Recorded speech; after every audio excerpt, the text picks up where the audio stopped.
I am a proud employee in a state-owned enterprise responsible for purchasing gold, holding quite a few resources in my hands, yet I am as poor as can be. At this moment, I have just completed a transaction of 1 ton of gold with a mysterious person.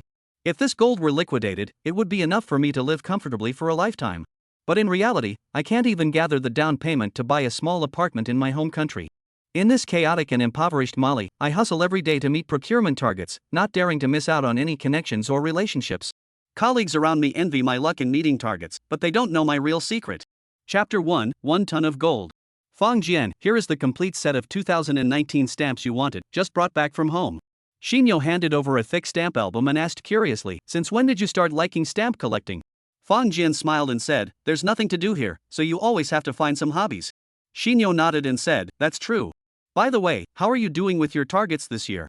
Fang Jian chuckled and said, almost there. Xinyo said enviously, you're really lucky. I went back to China for a while, which delayed my progress. I still have to keep working hard. This is Mali, a small country in West Africa. This country is famous for its abundant gold production and can be considered a major gold-producing nation. However, the people of this country are extremely poor and the situation is very chaotic.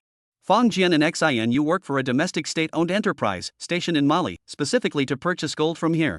Although the country's laws state that anyone can mine gold individually, Fang Jian and his team conduct business only with large factories. Everyone's annual purchase quota is at least 100 kilograms. Don't underestimate 100 kilograms, but in fact, if you don't have certain connections in Mali, it might really be difficult to make a purchase. Of course, this is all because of the price issue. When it comes to business, for buyers, the lower the price, the better. If you want to get goods at a low price, you still need to have connections. Don't think all foreigners are honest and upright in Mali. It's hard to explain in a few words. Fang Jian looked at the time, took his stamp album, and left. Back in the dormitory, he closed the door. The treatment from the company was still quite good. Each employee had their own room in the dormitory, though the bathroom and kitchen were shared among 3 people. After closing the door, Fang Jian opened his stamp album and took out 2 stamps. After thinking for a moment, he took out 2 more and carefully put them into his pocket.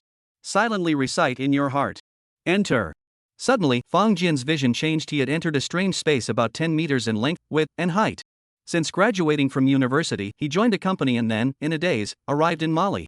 Followed the master for 2 years to build connections, and after becoming familiar with everything, started working independently. Although the master has returned to the home country, Fang Jian has fully inherited the master's connections and methods, and is doing quite well here. However, a month and a half ago, Fang Jian suddenly gained access to a space. He can enter this magical space at any time, and after some research, Fang Jian also discovered that through this space, he can communicate with others. At this moment, he arrived at a corner of the space. With a gentle push, the wall in front of him cracked open, revealing a large door. Beyond the door was a beautiful starry sky. Although it was not the first time he had seen this starry sky, Fang Jian was still somewhat enchanted. Looking at this starry sky, one can forget all troubles. Suddenly, Fang Jian saw a star flying towards his space cabin. Fang Jian immediately gathered his mind and became clear-headed. Soon, the space cabin hovered ahead, and one of its walls opened, revealing a familiar face. It was a middle-aged man who said enthusiastically, "Hey, friend, did you bring what I asked for?" Fang Jian silently picked up 2 stamps. The middle-aged man's eyes immediately lit up. He squinted and murmured, "Marathon, 2 pieces, issue date, Earth, March 31st, 2019, face value, 12 each." He looked at Fang Jian deeply and said, "Friend, you really got it." Fang Jian smiled slightly and said, "The thing I want." The middle-aged man stepped aside and pointed behind him. Behind him was a pile of golden metal objects. Fang Jian's heartbeat instantly doubled. He is in the business of purchasing gold, so naturally he is not unfamiliar with gold. Although it is impossible to be certain just by looking, at least on the surface, they are indeed gold. "Friend, I want to confirm, the thing you need is a metal called gold, with the chemical symbol O and atomic number 79, right?" "Yes." The middle-aged man frowned slightly and said, "But why do you want these broken stones?" "As long as you use the black box to print, you can have as many of these stones as you want." Fang Jian smiled faintly and said, "Sorry, this is a private secret."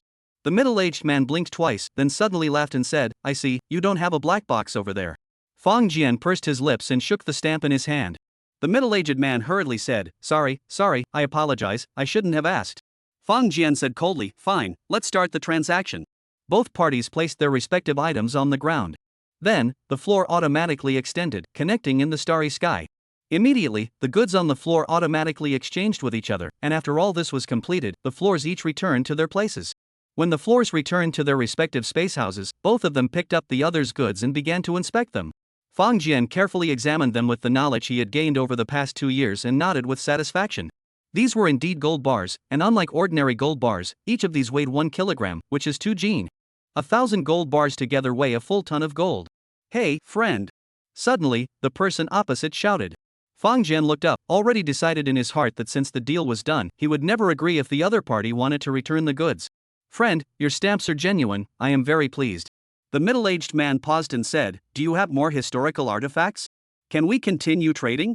Fang Jian thought for a moment and said, I want some personal protective equipment, it should be compact, have strong defense capabilities, is that possible? Personal protective equipment? The middle-aged man furrowed his brows slightly and asked, which level do you want? Fang Jian pondered for a moment and said, you introduce it to me. The highest civilian-grade personal small protective equipment is the Patriot 88 biochemical armor. Fang Jian raised his eyebrows and said, what about his abilities? The middle-aged man gave a bitter smile and said, I don't have that information on hand. How about I prepare a copy for you next time? All right. Oh, right. The middle-aged man suddenly slapped his forehead, then took off a ring from his finger and said, friend, this is my personal protective shield. If you don't mind, you can use it for now. Chapter 2, Personal Protective Shield 1000 years later. Personal Protective Shield? Yes, and it also has a small amount of offensive capability. I have already cancelled the personal mental link, so you can bind it at any time. Fang Jian frowned slightly and asked, how do you bind it? The middle-aged man was momentarily stunned, thinking to himself, where did this bumpkin come from? However, he smiled broadly and placed the ring on his forehead, saying, put it here, and just communicate with it using your mind. Fang Jian hesitated a little. The middle-aged man laughed and said, hey, friend, I was actually hoping to get more good stuff from you. I won't harm you, don't worry. Fang Jian smiled slightly and said, so, what do you want to trade for? The middle-aged man waved his hand and said, if you still have stamps, or any antiques, we can trade. Fang Jian thought for a moment and took out another set of stamps from his pocket. The middle-aged man was momentarily stunned, a hint of suspicion in his eyes, but he still nodded in agreement to the trade. Soon, both parties completed the transaction and each picked up their traded items from the floor. The middle-aged man shone a flashlight-like object in his hand on it, then exclaimed, my God, this is the Journey to the West 3 four-sided connected stamp sheet. Fang Jian looked up and smiled, Mr. W, I am very satisfied with your item. See you next time. The middle-aged man quickly hid the excitement in his eyes and said, excellent, Mr. F. I will gather relevant information after I return and await your next invitation. Both parties nodded politely, then closed the door of the space room. The moment the doors of each other's space rooms closed, a look of confusion appeared on the middle-aged man's face. Strange, why is the positioning of the protective shield ring on? Sigh, knowing full well this space is a strange place, I really shouldn't have tested it. I wonder if he will trade with me again in the future. The middle-aged man looked at the stamp in his hand and began to feel anxious and uncertain. On the other side, Fang Jian thought for a moment and placed the ring on his forehead. Soon, a cool sensation surged into his mind. Then, Fang Jian understood how to use this thing. It's very simple. The first time you use it, you associate it with your own thoughts. Then, you can turn the ring's function on and off at any time. The functionality of this thing is actually very simple, with only 2 features. The first is to provide a protective shield. As for how much energy it can provide, if the wearer is thrown into volcanic lava or the center of a nuclear explosion, they most likely won't survive. However, if it's just an ordinary bomb and not a single blast that causes an entire city to fall, they can still manage to survive. The second function is shooting. But how to shoot and the power level could only be experienced after binding. Fang Jian's mind moved slightly, silently chanting, bind. The next moment, Fang Jian felt a slight tremor in his body, then felt as if he had gained an extra arm. That's right, after binding, he actually had a feeling of being able to control this thing effortlessly. Good stuff. With a shift of thought, a transparent protective shield instantly appeared around Fang Jian, enveloping his entire body. Although it was completely transparent, outsiders couldn't see it at all. However, Fang Jian could clearly sense it. After all, this thing belonged to him. With a shift in thought, a cursor suddenly appeared in Fang Jian's eyes. He immediately understood that this was the sight. As long as he wore the ring and reached out towards someone, he could shoot. As for the shooting results, forget it, I'll talk about it later.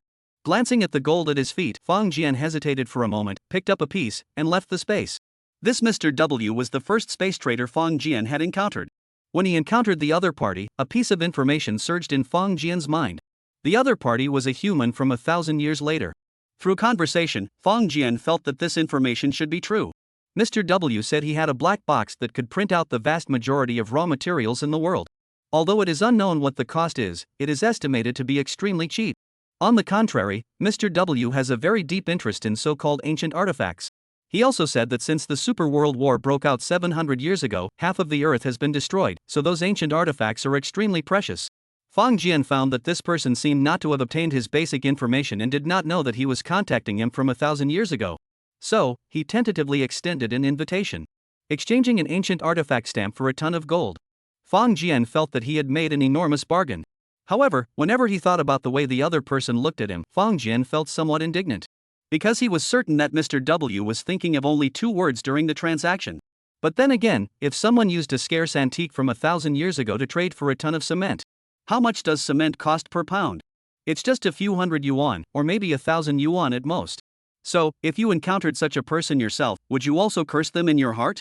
Back in the dormitory, Fang Jian took out his briefcase and placed the 1 kilogram gold bar inside. There were no markings on it, it was just an ordinary gold bar. Taking the gold bar to the company, Fang Jian handed it to the inspection department and smiled, saying, "Hey, help me check this, will you?" The people in the inspection department were also familiar with each other, and that person smiled and said, "Buddy, the company rules say you can't purchase gold from ordinary residents, did you forget? Although private individuals here can mine gold, in fact, the gold held by ordinary residents is not only fragmented but also of low purity. If it's just small-scale collection, then after obtaining it, you still need to organize people for secondary refining. On top of that, after transporting it back to the country, taxes and other fees need to be paid. So, the cost-performance ratio calculated is not high. Moreover, salespeople purchasing gold in large quantities from private individuals will affect the impression local large factories have of them.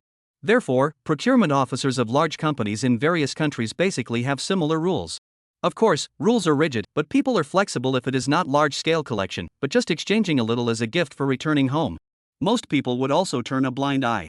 Chapter 3 I have a ton of cheap gold to sell to the state. Fang Jian laughed heartily, tossed in a cigarette, and said, "Alright, help me out here." Soon, the guy came out holding the gold bars and the assay report, saying, "Hey, Fang Jian, you're good. This batch is really nice, fully up to standard. But why is there no factory mark on it? Gold bars sold by large factories must have markings on them. And these gold bars with nothing on them must have been privately minted. However, for private minting to reach this level is indeed impressive." Fang Jian thanked him and casually brushed it off. Then he took the gold bars straight to the general manager's office. The general manager is seen as someone far above ordinary salespeople like them. Under normal circumstances, if Fang Jian and the others encounter matters they cannot decide on, they need to report up through the layers. If it still cannot be resolved, it will finally be consolidated and handed over to the general manager. However, there is one exception. That is when a salesperson, if lucky, suddenly lands a big order. At this time, the salesperson can directly approach the general manager to apply for a special approval. However, such a windfall is something the entire company might not encounter even once in 2 or 3 years. Arriving at the general manager's office, Fang Jian first greeted the secretary. They have all been working abroad for many years, living in a foreign land. The relationships among colleagues are actually much more harmonious than those in the mainland. The secretary, upon hearing his purpose, did not delay. She went in to report and then let him in. The company's general manager is named Lu Ding, a middle-aged man with a somewhat stout figure. "Xiao Feng, what do you want to see me about?" Fang Jian stepped forward, opened the briefcase, took out the gold bar and the inspection report, and said, "President Lu, this is a new channel I found. Please take a look, this is the verification report." Lu Ding took it and glanced at it, his eyelids twitching slightly. Theoretically, gold with a purity of 100 is called 24K gold, which means pure gold, but such gold does not exist in real life. Generally, gold with a purity above 999.6 is called pure gold or 24K gold. But this report shows that the gold content of this bar is 9,999. This is already the best data. Slightly nodding, Lu Ding examined the gold bar and said, "Privately minted?" "Yes." LV Ding frowned slightly. He did not speak in official jargon but asked, "What price range?" According to regulations, state-owned enterprises are not allowed to purchase privately minted gold. However, in reality, the country is the world's largest importer of gold. Although it is also the world's largest producer of gold by weight, it simply cannot meet the growing domestic demand. In this situation, if you want to export gold, it is extremely difficult. But if it is importing gold, policies, when necessary, still have a lot of flexibility and room for accommodation. Fang Jian thought for a moment and said, 9,000 per ounce. LV Ding almost spat out his tea. He looked up and glared angrily at Fang Jian, saying, "What sudden joke is this?" He paused for a moment, then asked in confusion, "Renminbi?" "Yes," the other party requested, half in US dollars, half in renminbi. LV Ding's eyes almost lit up. The current international gold price is about 1825 US dollars per ounce. Of course, the price fluctuates, rising and falling, and changes every day. An ounce is an internationally recognized unit of measurement, and the gold ounce used to measure the weight of gold converts to grams as 1 ounce equals 31.1 grams. With the exchange rate between the US dollar and the Chinese yuan at 1 to 6.35, converting the price of $1,825 per ounce to the domestic price results in 37,262 yuan per gram. Using this price, the value of 1 ton of gold can be calculated as 3.7262 trillion yuan. Gold is something that comes in large quantities. Even if the difference is only about 2 yuan per gram of gold, a ton of gold can differ by as much as 2.3 million renminbi. And the other party is asking for 9,000 renminbi per ounce. Converted, the company only needs to pay 2,893.8 billion renminbi to purchase 1 ton of gold. This is more than 83 million cheaper than the market price. And more importantly, this is unplanned gold. Taking a deep breath, Lu Ding said, "Xiao Feng, are you confident?" Fang Jian said in a deep voice. The other party said they want to do long-term business with us, willing to provide the goods first, and after we inspect them, we just need to pay within 3 days. Lu Ding's eyes widened, thinking to himself, who is this? At this moment, countless thoughts were swirling in his mind. If the amount of gold were a little less, he might have considered it. But the problem was, the amount of gold was too large. And to be able to possess so much gold and offer such generous terms. This is Mali. Mali, where guns and ammunition run rampant, and killing and looting are common. If he wanted to steal this money for himself, the consequences could be imagined even with his toes. Unless he takes the gold and immediately gives up everything, going into hiding and changing his identity. However, even so, with modern science and technology, whether they can keep hiding forever is still a big question mark. Taking a long breath, Lu Ding said, Fang Jian, if this deal goes through, you contact them and arrange the delivery location. Fang Jian said, they said to drive over and pick it up, just one person. Lu Ding looked up, silently watching him, a slight twitch at the corner of his mouth. Fortunately, the goods were delivered first, and payment was made after inspection. Otherwise, he definitely wouldn't have agreed. Fang Jian, are you sure? Yes, I'm sure. Fang Jian said in a low voice, President Lu, but after you inspect the goods, please transfer the money immediately. Otherwise, in 3 days, it might be a bloodbath here. Lu Ding nodded silently and said, I understand, rest assured. He paused and said, you agreed with them to give us 3 days to prepare, and after 3 days, you will go pick up the goods. Okay. Watching Fang Jian leave, Lu Ding picked up the secure phone and made a call. Such a large private transaction was definitely not something he could decide on his own.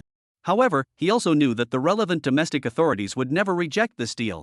So, all he had to do was wait quietly. Fang Jian left the company and went to a bank.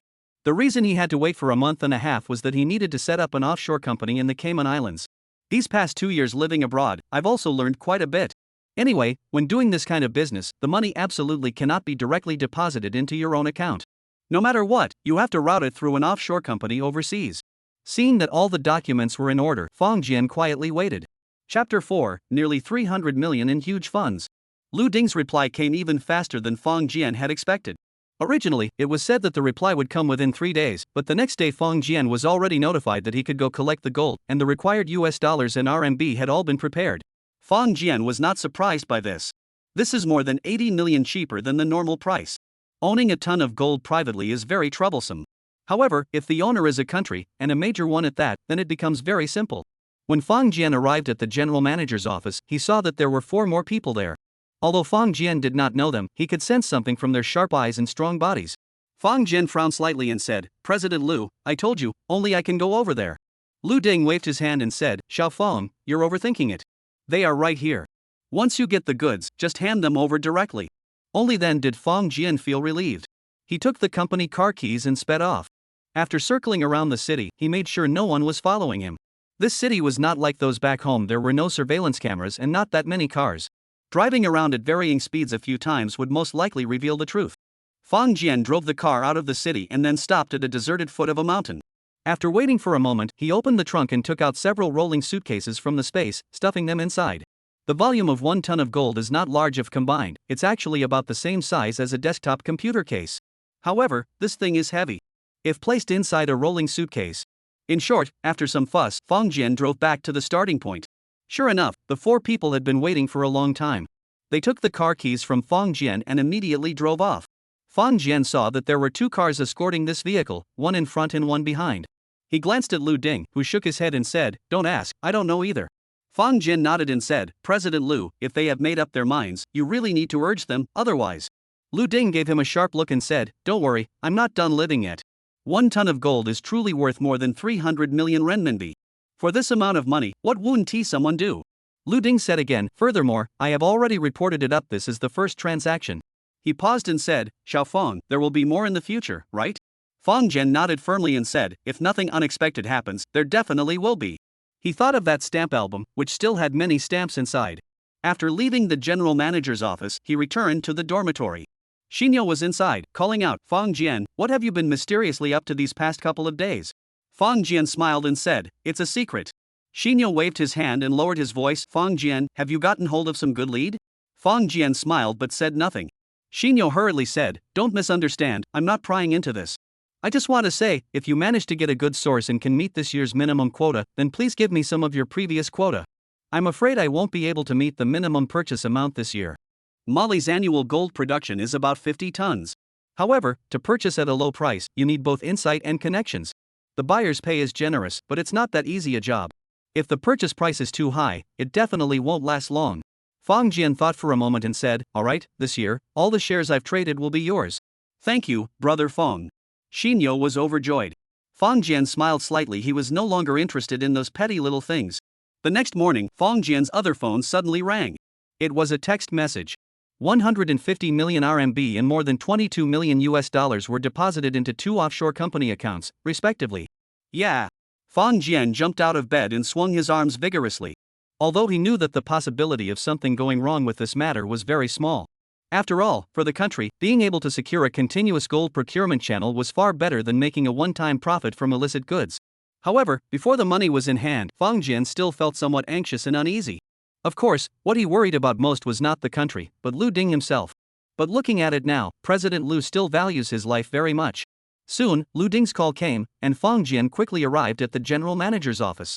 When Lu Ding saw Feng Jian, he immediately stood up and said to the secretary, from now on, when Xiaofeng comes, don't stop him, he can come in directly. Yes. The secretary gave Feng Jian a deep look, her face full of smiles. LV Ding said, Xiaofeng, the money has already been transferred. Ask them to check if it has been received. Feng Jian smiled and said, President LV, they have already informed me. They are very satisfied with this cooperation. Good, satisfaction is what matters. LV Ding hesitated for a moment and said, since the transaction is complete, can the people following me be withdrawn? Feng Jian was taken aback and said in surprise, people following you? Lu Ding silently looked at Feng Jian. Feng Jian quickly said, President Lu, I will talk to them. Only then did a smile appear on Lu Ding's face. In fact, there was no follower at all. Lu Ding was just scaring himself. However, it involves such a huge sum of money, and it's in a rather chaotic country.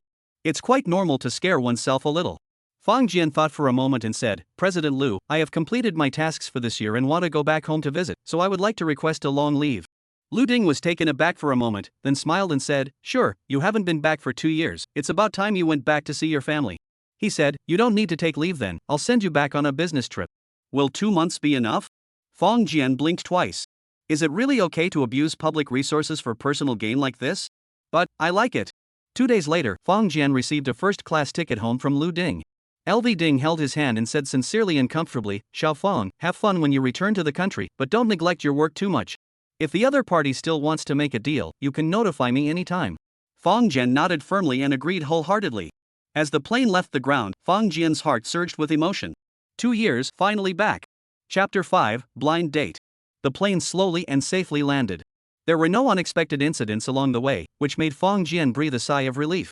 After all, he was no longer the penniless little guy he used to be. He is a big shot with nearly 300 million in cash flow. Feng Jian's hometown is in Yongcheng, a strong second-tier city in China. Although it can't compare to Beijing, Shanghai, Guangzhou, and Shenzhen, it is still one of the major cities with a growing population and wealth. The flight first arrives in Singapore, then transfers to Shanghai. Then Feng Jian took the bullet train back to Yongcheng. Before returning to the country this time, Feng Jian had already spoken with his family on the phone. His parents, knowing that their child who had been drifting outside for more than 2 years was finally coming home for vacation, were naturally overjoyed. Feng Biao volunteered to pick up Feng Jian but was firmly refused by Feng Jian. How old are you already? You've been abroad for so long, and if you still need to be picked up when you come home, that's really embarrassing. After all the hard work, finally home. Dad, Mom. Feng Jian greeted his parents, then squatted down, stretched out his hands and said, shall we, come for a hug? At just 5 years old, Feng Yi turned around and snuggled into her mother Shi Hui's arms, refusing to show her face no matter what. Fang Yi is a cute little one born after the two-child policy was relaxed, a new addition made by her parents. Hui slapped away her eldest son's hand and laughed, "Go on, don't bully your little sister." Fang Jian sighed. With nearly a 20-year age gap between him and his sister, it was hard to get close. Looking at the dishes on the table, Fang Jian exclaimed exaggeratedly, "Wow, Mom, you're amazing. Sweet and sour spare ribs, home-style tofu, braised fish head, these are all my favorites." Hui squinted her eyes and said, "Good, as long as you like it. Eat more." The family of four ate at the dining table, and the atmosphere gradually became lively. Fang Yi, seeing that Fang Jian had brought her a new doll, also began to let down her guard against him. By the time dinner was finished, she was already lying on top of her brother, unwilling to get down. Fang Biao asked, "Son, how long will you be back this time?" Fang Jian smiled and said, "Not sure." "Not sure? Were you fired?" Fang Jian's face darkened. This was definitely his biological father, no doubt about it. "Dad, I came back on business. The matter isn't finished yet, so of course I can't go back." "Oh." Fang nodded and said, "That's good. It would be even better if you stayed a few more days." Hui's eyes lit up and said, "Son, tomorrow is Saturday. I have an appointment in the afternoon. You should come along." "Who is it?" Fang Jian asked casually. "She is the mother of the classmate of your second aunt's eldest nephew. She even held you when you were little." Hui said this while starting to tidy up the dishes.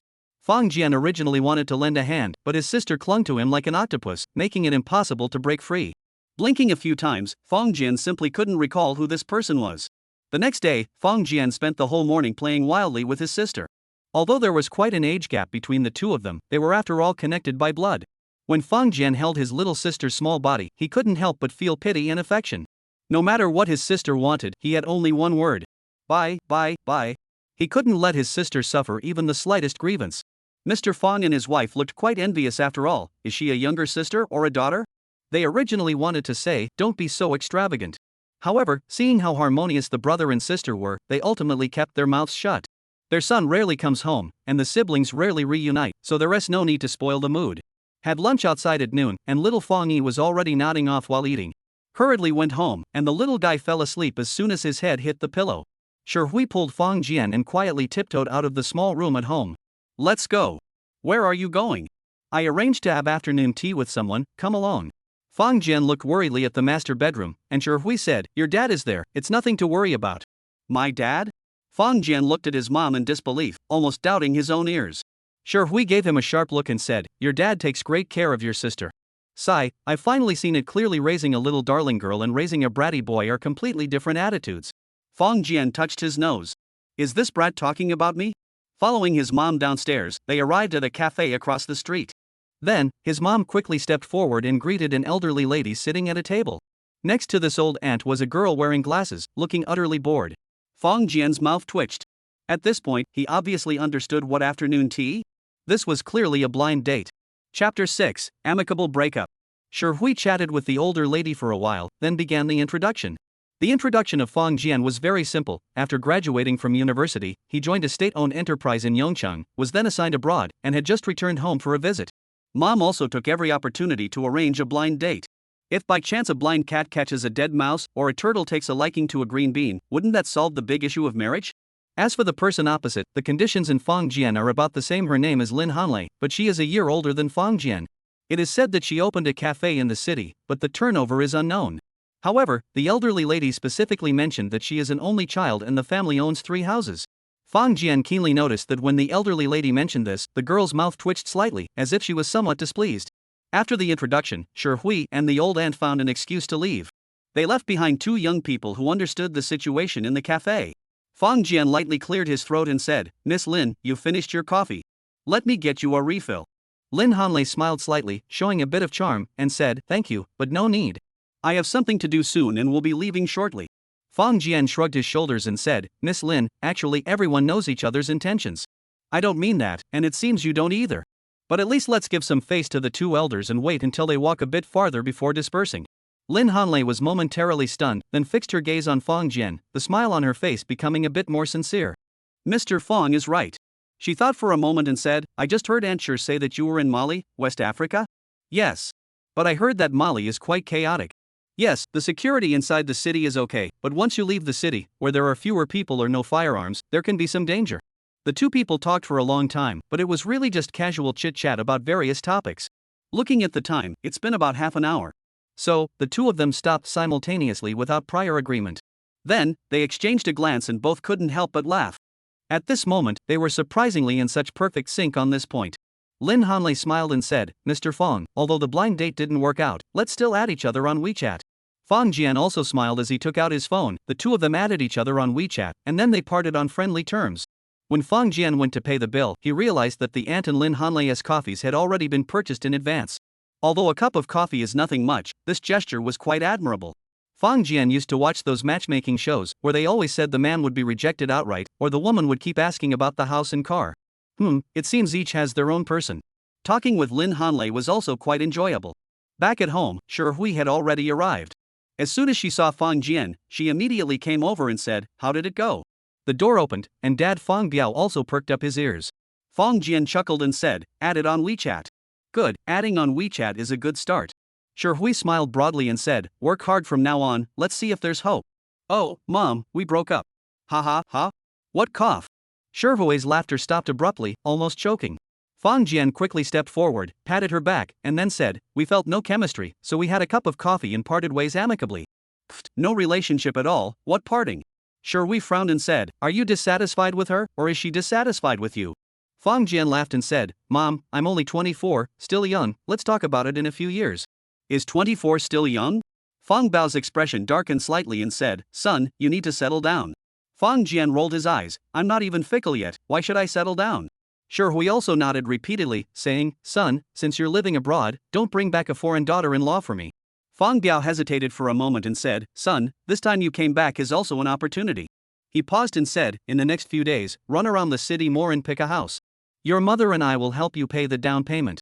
That way, when you go on blind dates, your chances of success will be a bit higher." Hui hesitated for a moment, then nodded. Their home is in an old residential complex, on the 5th floor, with no elevator. Although their parents are not very old yet and are still quite agile. But in another 10 or 20 years, that might not be the case. Fong Jian glanced at his parents, whose hair had turned somewhat gray, and felt a pang of guilt in his heart. The house, he had been paying social security all along and was eligible to buy too. Chapter 7, House Viewing. Yongchang is Fong Jian's hometown. Born and raised there, he was naturally not unfamiliar with it. Although in recent years he has spent much more time away than in his hometown. But except for the 2 years after graduation, during university, he always came back for winter and summer vacations. So, they are not unfamiliar with the development of the entire city. The place with the highest housing prices in this city is, of course, the eastern part. However, for the elderly, not many like to go to the east. It's like in the Magic City. Although housing prices in Pudong are now comparable to those in Puxi, elderly people who have lived in the Magic City since childhood still prefer Puxi and are reluctant to go to Pudong. Fong Jian chatted with his parents and learned about the nearby houses from them. During this process, Fong Jian didn't interrupt much but listened carefully to their chatter.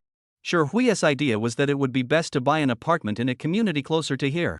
This way, after Fong Jian gets married, if either family has any matters, it would be convenient to take care of them. Moreover, she especially recommended a nearby residential complex that had just opened for sale, which was already more than half built. Many homebuyers were residents of older communities. Whenever she mentioned this, Hui's tone would become somewhat envious. Fong Jian nodded repeatedly, taking it all down carefully. Fong Biao actually agreed very much in his heart and did not want to be separated too far from his son. However, in this regard, he remained silent, not wanting to interfere with his son's choices because of himself. The next morning, Fong Jian spent the whole morning playing with the two elders and his younger sister. At noon, while his parents were coaxing his sister to sleep, Fong Jian entered the master bedroom, pulled open the innermost drawer, and indeed found his mother's ID card. After so many years, the place where my parents keep their ID cards and other important documents still hasn't changed. After my younger sister finally fell asleep with great difficulty, Fong Jian left home, using the excuse of visiting a classmate, and went to the newly built residential complex not far away. This residential complex had already started construction, at least the foundation piles were in place, and the floors were about to be topped off. Opening sales at this stage is already considered quite generous. If it were 10 years ago, you could have sold the buildings in advance just by pointing to an empty lot. Pushing open the door to enter the sales office, several people immediately turned their heads to look. There were quite a few people in the sales office obviously, because the opening was relatively late. There were still many interested parties. Xiao Fong? Suddenly, an elderly lady shouted. Fong Jian turned his head in surprise, unable to help but twitch the corner of his mouth. What a coincidence, this Aunt Chen is the family living upstairs from them. It can be said that Fong Jian grew up right under their watchful eyes. Aunt Chen, these 3 words, I don't even know how many years I've been calling her that. But thinking about it, it's not surprising. Mom said that many residents in the community bought houses here because of their living habits. Hello, Aunt Chen. Alright, Xiao Fong, I heard you just returned to the country. Aunt Chen's loud voice called out. What, also here to look at houses, planning to settle down? Fong Jian smiled slightly and said, let's take a look first. Ah, the houses here are really nice. If you all buy here too, then we'll still be old neighbors. Fong Jian nodded with a smile. This was also his mother's wish. The salesperson who was with Aunt Chen followed along and asked with a smile, Sir, do you have a preferred unit type? Fong Jian thought for a moment and said, how many layouts are there here? There are 4 layouts in total, an 88 square meter 2-bedroom 1 living room, a 108 square meter 3-bedroom 2 living room, a 145 square meter 4-bedroom 2 living room, and a 178 square meter large 4-bedroom 2 living room with 3 bathrooms. Aunt Chen spoke up from the side, Xiao Fong, I think the 108 layout is good, it has the best cost performance. Fong Jian nodded slightly and said, 178 is the largest in terms of area?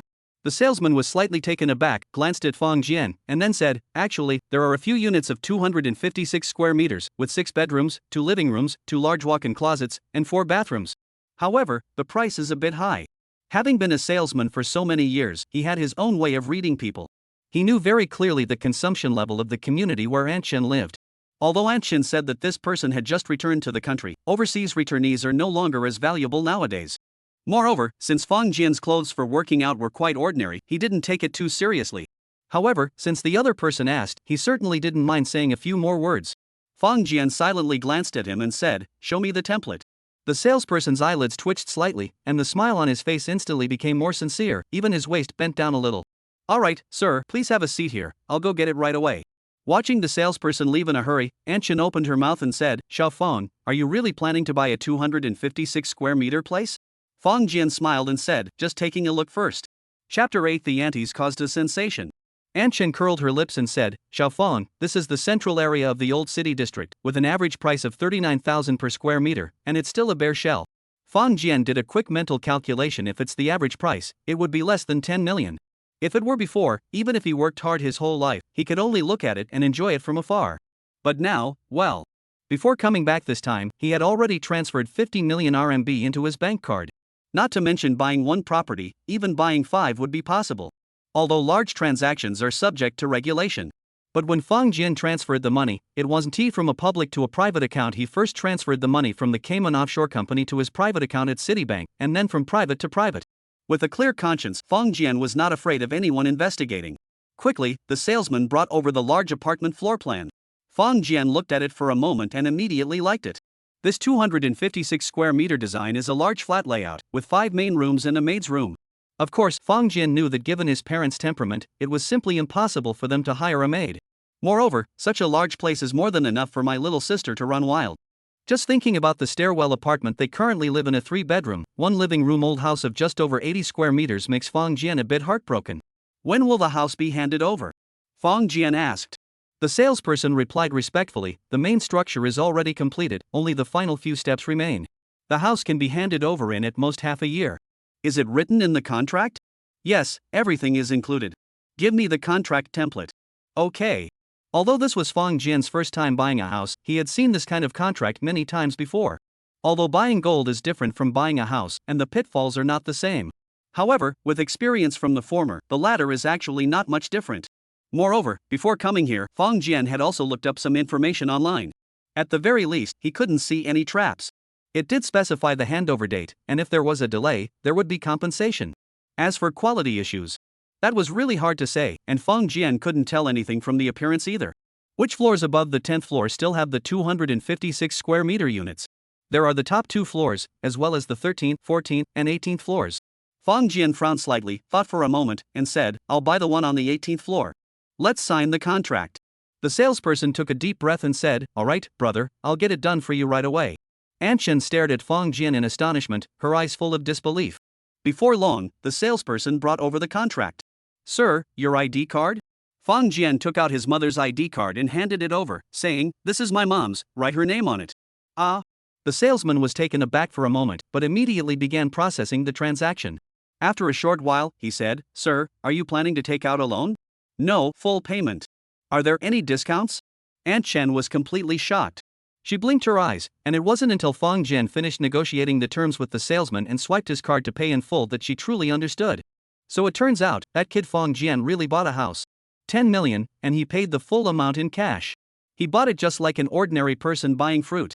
The phone rang, and when Fong Jian picked it up, it was Zhang Liang, his best friend from high school. Hey, Liang, what's up? Hey kid, you came back without saying a word, come over quickly, tonight we're having a welcome party for you. Fong Jian chuckled and said, alright, I'll come over tonight. After making the appointment, Fong Jian said goodbye to Aunt Chen, took the contract, and left immediately.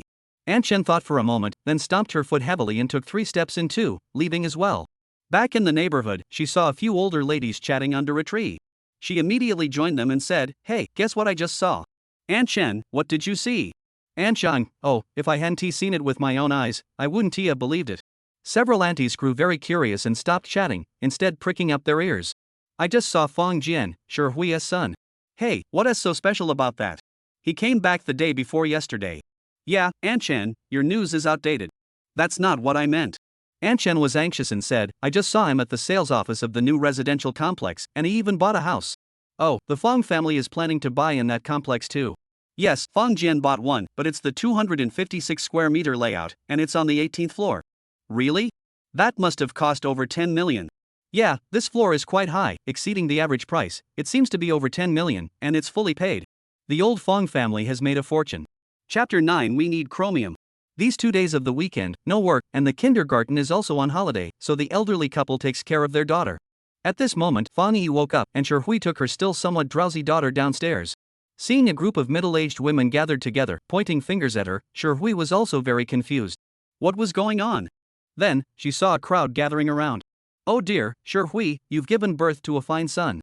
Your son is really successful, he even put your name on the house he bought. Shi Hui, my sister's nephew's mother-in-law's family has a daughter who is very beautiful. When will you let Xiao Fang go meet her? Hey, my family also has a girl of marriageable age. Should we arrange something too? My family, and my family as well. Shi Hui was completely confused. What on earth was going on? Then, after everyone's explanation, she finally understood the reason and her eyes widened in surprise. Fong Jian bought a house? Using her ID card? More importantly, it's still a full payment. Looking at the daughter in his arms, Shi Hui felt that he should go take a nap. Fong Jian went all the way to Zhang Liang's company. After graduating from university and returning to his hometown, this guy, under his father's arrangement, entered a military-industrial enterprise. The headquarters of this military-industrial company is not in Yongchang. Zhang Liang entered their procurement department. The reason the procurement department is located in Yongchang is because it is by the sea and has a huge port. In a sense, what Zhang Liang does is similar to Fong Jian's work. Both are responsible for purchasing materials and supplies that are scarce domestically. When the two met, they were both extremely happy. Zhang Liang didn't hold back and directly found a restaurant where the two of them started drinking. Talking about all the fun stories from high school, both of them laughed very happily. Suddenly, Zhang Liang received a call. He made a shushing gesture to Fong Jian, then answered the phone, whispered a few words, and his expression became serious and unpleasant. Fong Jian couldn't help but ask, Zhang Liang, what's wrong? Zhang Liang sighed and said, this is too much bullying. What? Our company's batch of goods prepared in South Africa was intercepted, Zhang Liang said angrily. Fong Jian chuckled silently and said, don't be angry, it's quite normal. Doing business, where is the reason for everything to go smoothly? Fong Jian had been in Mali for more than 2 years and had seen many cases of orders being cut off halfway. Zhang Liang shook his head and said, you don't understand, this batch of supplies was directly supplied to the arms factory. He suddenly stopped, forced a smile, and said, sigh, and it was intercepted by that country living a pretty good life. It infuriates me. Fong Jian looked up, his eyes instantly becoming sharp and fierce. Although Zhang Liang did not say it explicitly, Fong Jian already knew what place these supplies were intended for. Confidentiality agreements are not something to be casually disclosed. Moreover, having them intercepted by that country across the sea is truly intolerable. Zhang Liang, what exactly did you order? It's chromium, metallic chromium. What is this thing used for? When Fong Jian was in university, he studied business and minored in law, but he never studied metal materials. After Zhang Liang's explanation, Fong Jian finally understood. Metal chromium is a special material mainly used for producing stainless steel, heat-resistant steel, and various electric heating elements. Some stainless steels can even maintain their excellent performance at high temperatures of 800 degrees. Moreover, chromium steel is also a good material for manufacturing machinery, tanks, and armored vehicles. Today, metallic chromium has become one of the most important plating metals, and in most cases, the chromium plating layer is specifically used as the outermost coating of parts. When chrome plating, the thinner the chrome layer, the more tightly it adheres to the surface of the metal. Some cannon barrels in the inner walls of gun barrels have a chrome layer only 5/1000ths of a millimeter thick, yet after firing hundreds or thousands of shells and bullets, the chrome layer still remains. Without the physical properties provided by the chrome plating, the service life of most parts would be greatly shortened due to wear, corrosion, and other reasons, requiring frequent replacement or repair. Therefore, chrome plating is increasingly widely used in many industrial manufacturing processes. Fang Jian pondered and said, "Zhang Liang, how much metallic chromium do you need?" Zhang Liang was taken aback and said in surprise, "You have connections?" Fang Jian smiled slightly and said, "You go first. If the price is right, the more the better." "No way, your appetite is that big?" Fang Jian was shocked. Zhang Liang rolled his eyes and said, "Over 80% of our country's chromium metal needs to be imported. As long as the price is right, do you think I wouldn't buy it?" "Alright, give me some samples, and I'll check if there is any supply." Chapter 10, 5,000 tons? When Fang Jian returned home with the samples, he was immediately questioned by his parents. Fang Jian was mentally prepared when he met Aunt Chen. Of course, he wouldn't tell the whole truth, he just said that he had also done some small business on the side in Mali, so he made some money.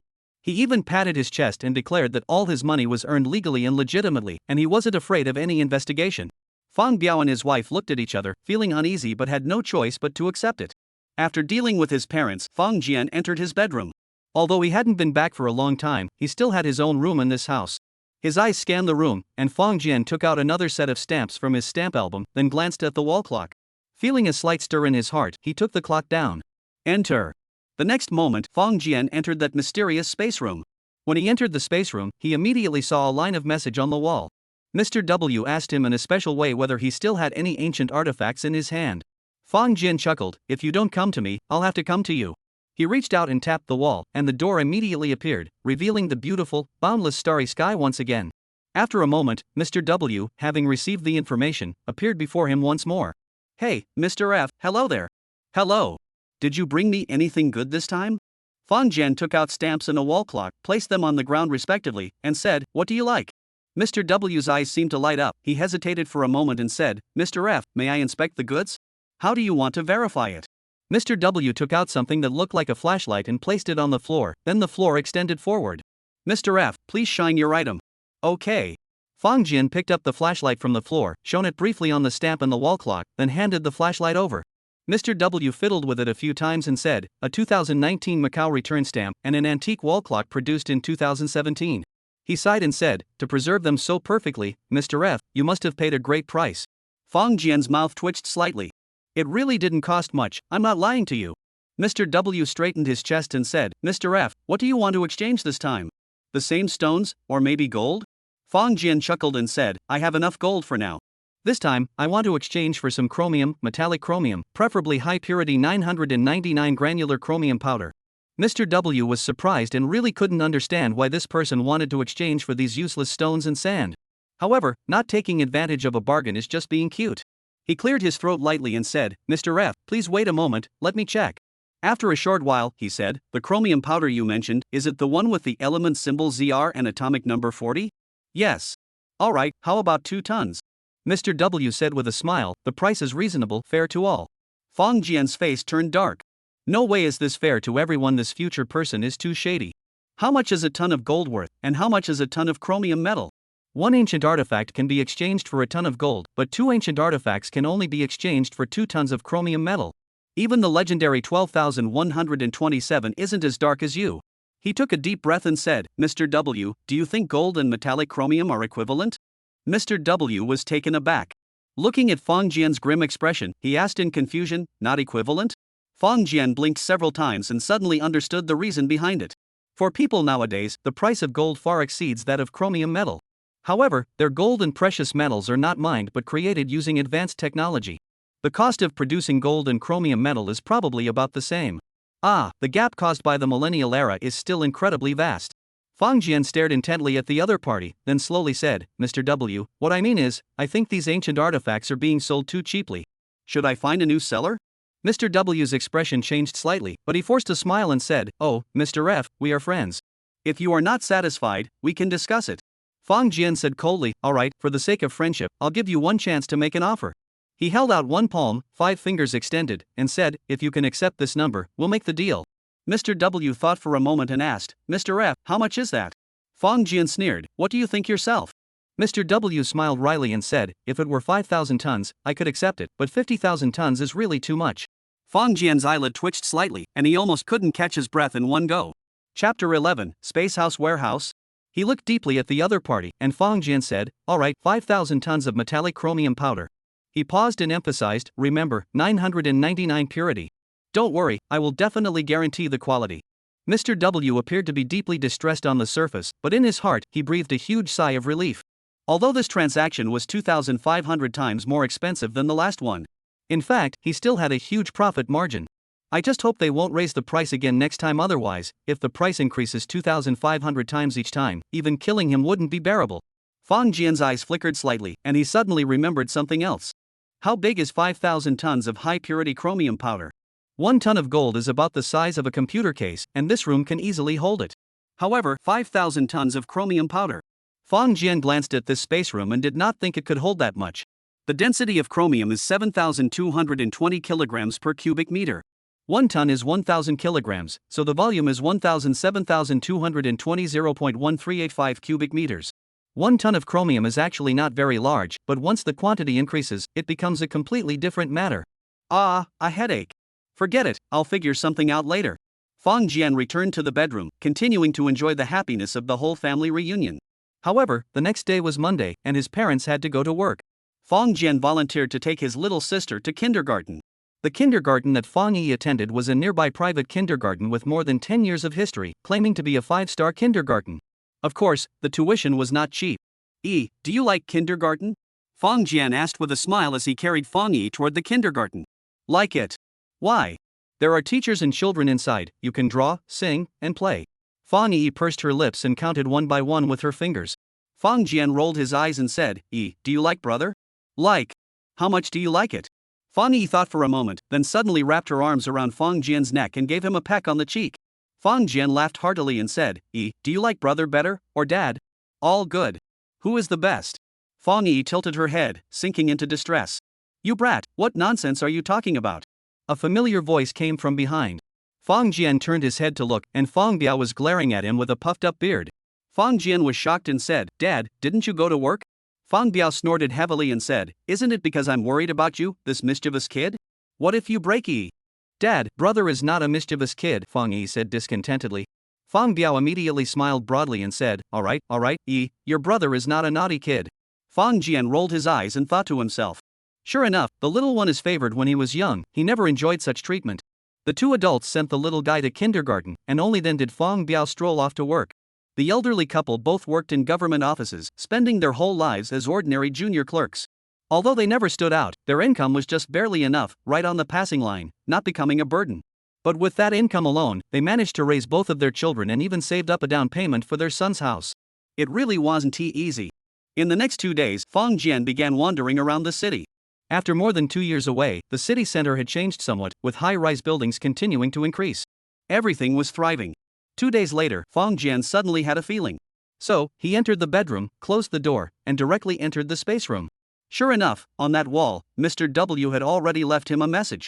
Opening the wall, Mr. W took out a card and said, Hey, Mr. F, the goods are ready at warehouse number 778-5653. This is the voucher, you can pick them up anytime. Fang Jian's eyes brightened slightly. This was indeed good news. After the transaction, Fang Jian placed the card on his forehead. This was also the method Mr. W described, and sure enough, he sensed a huge spatial warehouse filled with numerous containers. It turned out that most of the stars visible at a glance were actually warehouses.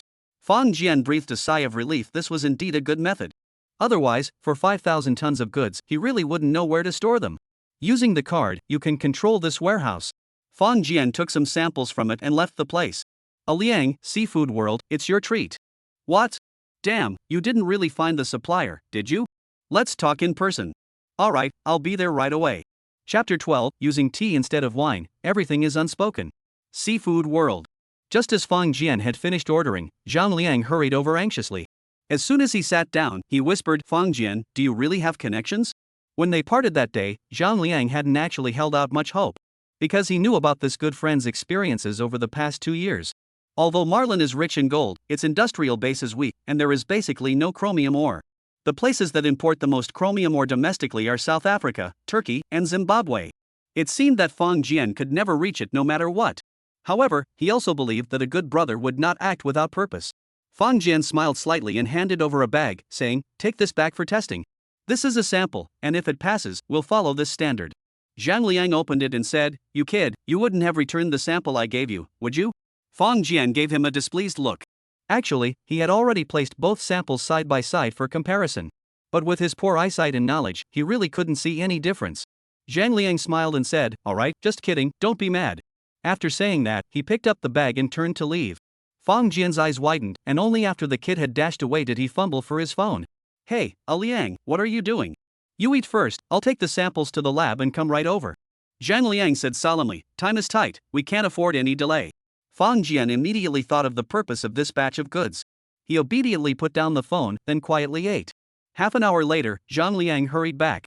Fortunately, the place Fang Jian chose was not far from their company, so half an hour was enough for a round trip. A meal was just finished when Zhang Liang received a message.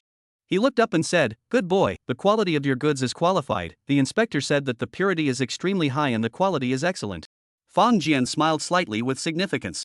This was a technological product from 1,000 years later that was a few floors taller, if there could still be a problem with quality. Zhang Liang's face straightened and said, "Now, it's the last question, what's the CIF price?" In the international trade business, there are two kinds of prices, one is the departure price and the other is the arrival price. The difference in the middle is the freight cost. And this freight thing, absolutely not cheap. Fang Jian thought for a moment and said, "How much was your previous price?" Zhang Liang hesitated and said, "Fang Jian, you also know that we are not a private enterprise, this batch of supplies is used so the price cannot be raised too high. Military expenses, there are many places where it is needed, not a bit of it can be wasted." "Aha, I know." Fang Jian smiled and said, "I don't intend to make money either, so I'll give you 100,000 a ton." 100,000 a ton? Zhang Liang's eyes went round. "Yes, what, it's still too expensive." "No, it's not." Zhang Liang smiled bitterly and said, "This is too cheap. You have to know that this is not metal chrome ore, but 999 metal chrome particles that have already been refined. Now that the world's precious metals are rising in price, this refined metal chromium can be sold for more than 130 kilograms. And it is still in short supply. If you really want to buy it, it is estimated that you have to add a few dollars. Converted down, is 135,000 a ton. And Fang Jian gave the price, only 3/4 of the market price. Fang Jian can at this time to provide a source of goods, it is already a great help. And the supply is so cheap. Zhang Liang couldn't help but think a bit. After hesitating for a while, he said, "What is the payment method?" "Goods before money, payment within a month after the goods arrive." Fang Jian slowly said, "No prepayment or deposit." Zhang Liang's mouth was open. The moment Fang Jian quoted the price, he was even a bit skeptical. Was this hairdresser possessed by evil spirits, or was he thinking of making a profit and running away? However, as soon as he heard this payment method, he realized that he had overthought it. "How many goods do you have?" 5,000 tons. Zhang Liang's eyes jumped and quickly calculated in his mind. Then he said, "Fang Jian, don't joke." Fang Jian smiled and said, 100,000 a ton, 5,000 tons, a total of 500 million, do you take it or not? If not, I will sell it to someone else. Zhang Liang gave him a look without any humor and said, "You really are this quantity and price?" Fang Jian put down his teacup and said, "Liang, to tell you the truth, I know what you are buying this for. It is also because I know, so I sell you this price. If it was a private company, Zhang Liang looked deeply at Fei Chan, then picked up the teapot on the side and poured it full. Raising the cup with both hands, he gave a distant salute towards Fang Jian, then drank it in one gulp. Tea instead of wine, everything is in words. Chapter 13, The Dragon Nation is Too Rich. Warehouse? On the way home, Fang Jian rubbed his chin and only felt a bit of a headache. He had originally planned to rent a warehouse in the suburbs. Then transfer the things inside the Spacehouse warehouse. But on second thought, he realized that he had neglected to do so. In the country, wanting to rent a few warehouses and put 5,000 tons of goods for a month wouldn't actually cost too much money. Compared to the total amount of this transaction, it was just a fraction. However, if someone wanted to inquire about where these goods came from, Fang Jian believed that with the ability of certain departments, checking this simply wouldn't be too easy. Hey, it looked like he still had to make a hard trip. Going home at night, Fang Jian began to contact the ocean freighter. He has worked in Mali for so many years, at least he still has some contacts. Abidjan in West Africa is a famous port city and the original capital of Côte d'Ivoire. Abidjan's population accounts for more than 1/5 of the country's population. It is not only the political, economic and cultural center of the Ivory Coast, but also a transit port for goods from neighboring countries. Nowadays, the annual throughput capacity of the port of Abidjan has exceeded 10 million tons, especially the container throughput, ranking first in West Africa. Export coffee, cocoa, bananas, timber minerals, etc. Import oil, food, department stores, machinery, etc. Fong Jian contacted an old friend of his in Mali, Babri. That is a Mali local, doing foreign trade business. Gold is only a small part of his business. Fong Jian's request was to help himself contact a 10,000-ton ocean-going tanker to order a sum of 5,000 tons of cement from Abidjan for shipment to Zhoushan port in China. The reason why he wanted a 10,000-ton cargo ship was because ocean-going cargo ships were not the same as warships. Cargo ships that really run long-distance shipping are at least 10,000 tons in size. Upon hearing this request, the person on the other side was obviously a bit confused. Cement? Isn't this stuff sold everywhere? Why does it need to be sent from West Africa to Asia? This transportation cost, I'm afraid it's even more expensive than the purchase cost, and it's much more expensive. However, this is a request from a good friend who has been working together for many years, and the other party is also very quick to pay, so Babri immediately agreed. For the layman, want to buy 5,000 tons of goods, and load it on board, that is a very difficult thing. However, for those who are well versed in the foreign trade industry, this is just a small order. In terms of the quantity of goods, the order is not small, but in terms of value, it's really a small order that can't be any smaller. I guess those who work in the harbor have never seen such a small order. From West Africa to Zhoushan, it usually took about 35 days, and since Fong Jian had entrusted this matter to him, he did not put it on his mind for the time being. 5 days later, a batch of containers were delivered to the port of Abidjan. The port staff here were all wide-eyed with a sense of incredulity after seeing the fill-in slip. Are the Dragon Kingdom people crazy? What are they buying cement for? Yes, how much does the cement cost? The transportation fee was several times, no, dozens of times more expensive than the goods themselves. Several customs officials looked at each other, all feeling that there must be something fishy going on. Generally speaking, even if cement is transported by freighter, it is only transported by bulk freighter, and it is transported in the river. It was a long way to send some very common cement from West Africa to the Dragon Kingdom. Anyone who saw it would think there was a ghost. Moreover, the transportation requirements for this shipment were extremely special. It was understandable to put the cement bags into the containers, however, each container was not filled to the brim, but left a large portion of empty space. This was no longer a mere waste of money.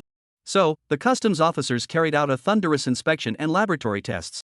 All the containers were opened, but all the goods in the sampled bags, when tested, proved to be all cement. After 3 days of delay, the officials at the port of Abidjan sullenly released the shipment. There was nothing to be done about it, for they had gone through the most stringent tests and had come to the conclusion. The cargo was, indeed, all cement. It was the most ordinary kind of cement, a few hundred RMB a ton. They simply couldn't find any items other than cement in it. So, their final conclusion was, the people of the Dragon Kingdom were too rich and too wasteful. And the brains of rich people are different from ordinary people. Chapter 14, Reassuring Phone Call. Inside the space house, Fong Jian carefully observed and studied. In the month or so since he had gotten this place, Fong Jian had already measured every inch of space here with his palm. He had originally thought that he had already scratched the surface of the secrets of this place. However, after obtaining that Space Warehouse Management Authority, Fong Jian realized that what he had fathomed out was just a surface. This space house, there are still many special functions worth developing.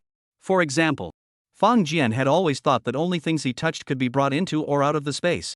However, after obtaining the card credentials of the other space warehouses, Fong Jian realized that after obtaining control of the space, he was even able to utilize his mind to remotely control the mastery. At this moment, staying in this space house, when Fong Jian concentrated hard, he was slowly able to sense everything outside the space. That was Fong Jian's bedroom, which was empty at the moment. Previously, when Fong Jian was in the space house, he was unable to sense everything outside. But now, with the opening of his mind, Fong Jian had gradually increased his utilization and development of the space house. When he concentrated, he was able to perceive the outside world. Moreover, the range, surprisingly, was not limited to the bedroom he had left.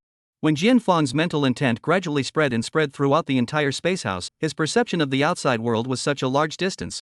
It was as if his space house had visited the main world and enveloped it. With a slight movement of his mind, a table in the main world was suddenly gone and then appeared inside the space house. With another movement of his mind, the sofa in the living room was also gone. Fortunately, no one was at home at this time. Those who went to work, and those who went to kindergarten, otherwise, someone would have been shouting that they had seen a ghost. After arranging all this, Fong Jian left the space house. However, just as he came back, a sharp chirp came from the cell phone in his pocket. Fong Jian connected it, and Lu Ding's voice came from inside. "Little Fong, how was it going back?" Fong Jian laughed. "Not bad, thanks to the vacation given by Mr. Lu." "Oh, small Fong, you stayed in the company for so long, 2 years did not go home, go back to a trip is also should." Fang Jian listened to his half a day of circles, but did not get to the point, could not help but say, Mr. Liu, do you have any orders? Oh, little Fang, or you're smart off. LV Ding hesitated for a moment, said, I heard my friend say, you ordered a batch of cement in Abidjan? Fang Jian was greatly surprised, said, Mr. Liu, how do you know? He had only contacted Baburi, and he also knew that Baburi had a very strict mouth, and he would never talk nonsense when there was something about business. Ha, Xiaofang, don't be nervous, it's just that some of my friends entrusted me to ask you a word. If there is any place where you need help, you can open your mouth. Lu Ding slowly said. Fang Jian's mind instantly spun with countless thoughts. He immediately thought of the 4 people who escorted the gold that day. To say that these 4 people were not elite special forces killing Fang Jian would not believe it. What's more, in front of and behind that car, there was another vehicle in formation. Fang Jian knew that although their company was a state-owned enterprise, it could never put on this kind of show. Then, it was conceivable who was maneuvering behind the scenes. Mr. Liu, what do you want to say? Fang Jian asked in a deep voice. LV Ding laughed, nothing, just someone wanted me to tell you that as long as it's for the good of the country, don't have too many scruples. Fang Jian was silent. LV Ding paused and added, oh yes, the last gold thing, the head office's commendation came down, will give you a special bonus of 2 million. This money will go through a special channel and does not need to pay personal income tax.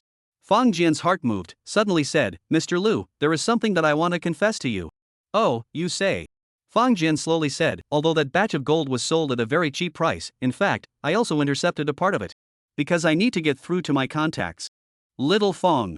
Lu Ding interrupted and said, what are you saying? I don't understand. I only know that the price you gave is already the lowest in the world. Don't worry, there is absolutely no one who will look into anything in this matter. Hearing the other party's assurance, Fang Jian was also relieved.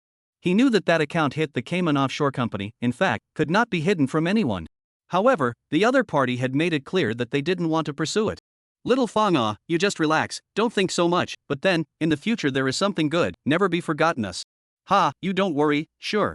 Lu Ding words turn, as if it is careless said, by the way, my old friend's company, recently shortage of nickel, do not know if you have a way to get. Chapter 15 He is not a liar. Nickel? Fang Jian was stunned, how is another precious metal? He vaguely felt that he should be targeted by someone. However, Fang Jian did not have any fear or trepidation. If this was in a capitalist country, perhaps he would have to be wary of what tactics the consortia would use. However, this was the Dragon Kingdom, and more importantly, the people Fang Jian was doing business with were all state-owned enterprises, or military enterprises. If this would still cause him to get burned. Fang Jian also recognized. Of course, he also had his own cards. Touching the ring on his hand, Fang Jian said in a deep voice, how much does he want, and at what price? He didn't say. Private company, or state? State-owned company. Good, Mr. Liu, you push my WeChat to him, let him, and I come to talk. Okay, that's it. Have a good rest, Fang. Lu Ding hung up the phone with satisfaction, then looked up. In front of him, there was a cell phone, and both sides were videoing. Minister Han, the phone you also listened to, I pushed his WeChat to you. Lu Ding spoke respectfully. Although the two sides are not a system, but in the face of that, he is more respectful than seeing the top boss. Okay, thanks small Lu, when you come back, please drink. The video hung up instantly. That Minister Han smilingly turned his head, said, Old Wang, you see? Called Lao Wang, is a middle-aged soldier, he sat on the sofa, back straight as a pine. On his military uniform, there was a conspicuous golden star. It proved his status in the military. Old Wang nodded slightly and said, Good, Old Han, I will send someone to contact him.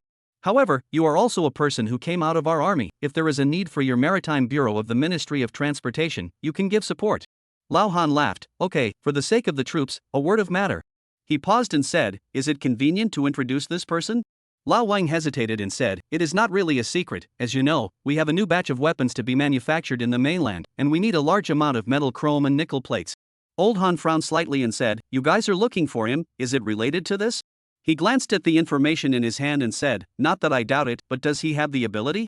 Old Wang said in a deep voice, we didn't think of him at first, it was he who took the initiative to find one of our military enterprises and proposed himself to provide high-purity metal chromium powder. Metal chrome powder? Not metal chrome ore? Yes, metal chrome powder, 5,000 tons. Old Wang said categorically. Did he provide it? He said it's been successfully loaded and is headed for Zhoushan Harbor. Oh, is there really chrome metal powder? I don't know. I'm not sure. Old Han's gaze is a bit strange. Old Wang continued, we checked, he did purchase a batch of supplies in the West African port of Abidjan and boarded the ship. However, this batch of supplies is cement, 5,000 tons of cement. Old Han opened his mouth and said, this little guy, he can't be a liar but his gold is real. He is not a crook. Why? Because of our agreement, it is after the arrival of the goods, payment in January. Old Han was silent. In that case, a liar or something, it is simply impossible. But 5,000 tons of cement? Is this a joke? Lao Wang, why did you contact him to buy the nickel if you all didn't verify it? Old Wang looked at him silently and said, it's cash on delivery anyway, so what does it matter? Moreover, his price, it's really too cheap. Old Han's eyes jumped. He naturally wouldn't inquire about the exact price, but hesitated and said, you say, will he not be a white glove or sea spy? The corners of Old Wang's mouth pulled slightly and said, if there are such white gloves, or sea spies, please give me a dozen more. Old Han. Putting down the phone, Fang Jian pondered silently, and a moment later, a bitter smile spread across his face. As early as the time he bought and sold gold, as well as the time he took the initiative to offer the chrome powder, he was psychologically prepared. It was just that originally, he thought that at the very least, no one would pay attention to him until that batch of chrome powder arrived in the harbor. But did not expect One could only say that the people of the country were indeed serious and responsible, and working with such people was rather reassuring. Fang Jian opened the laptop computer in the room and began to inquire about the information of nickel metal. The more he looked, the more he was shocked. No wonder the other party would have such a need. Chapter 16. This is a valuable antique, you have to give a high price. After inquiring about the information, Fang Jian had a certain understanding of nickel. Nickel, element symbol Ni, atomic number, 28. It is a hard, ductile, and ferromagnetic metal that is highly polishable and corrosion resistant. Widely used in aircraft, radar, missiles and other military manufacturing industry, in the chemical field is also commonly used as a hydrogenation catalyst. Of course, the largest demand, or new energy vehicles and battery industry. In the new energy vehicle demand surge in the background, the world's nickel stocks continue to go down, driving nickel prices climb to the highest level in a decade. Recently, the LME 3-month nickel soared $1,081 or 49, settled at $23,154 per ton. The plate had reached $23,220, the largest single-day increase since October last year. In terms of unit price, electrolytic nickel is a little more expensive than chrome powder, reaching more than $175,000 per ton. Nickel is relatively abundant throughout the world, but China's nickel production is only 4% of the world. Very quickly, Fang Jian's cell phone rang. Seeing the phone number on it, Jian Fang connects. Mr. Fang, hello, my name is Su Li. A woman's voice came from inside. Hello, may I ask what's up? I heard from Mr. Lu that in your hands, you have a shipment of nickel ore? Fang Jian was silent for a moment and said, are you from the business? The name he said was the very same company that Zhang Liang was working for, an old military enterprise. Su Li visibly paused for a moment, then said, yes, Mr. Fang. Fang Jian laughed and said, I know one of your businessmen, if there is any business, please let him come and talk to me, goodbye. After saying that, he directly hung up the phone. Although Fang Jian didn't mind making a profit, he also knew that he was letting out a big profit. In that case, why not take care of his friend? On the other end of the phone, Su Li looked at the phone with her jaw dropped, very much having an urge to slam the phone down. However, in the end, she still endured it and reported back. Fang Jian continued to inquire about the information, and finally had a more detailed grasp of the nickel. Then, he turned around in the house and saw a wooden chair in the corner and his eyes lit up. Although this chair was made of wood, it wasn't any rare wood. Rather, it was of the most common goods and had been used for so many years that it was already a bit wobbly. Picking up the chair, Fang Jian's form flashed and he had entered the space house. Coming to a wall, Fang Jian left a message on it. After only a few moments, the opposite side gave a reply.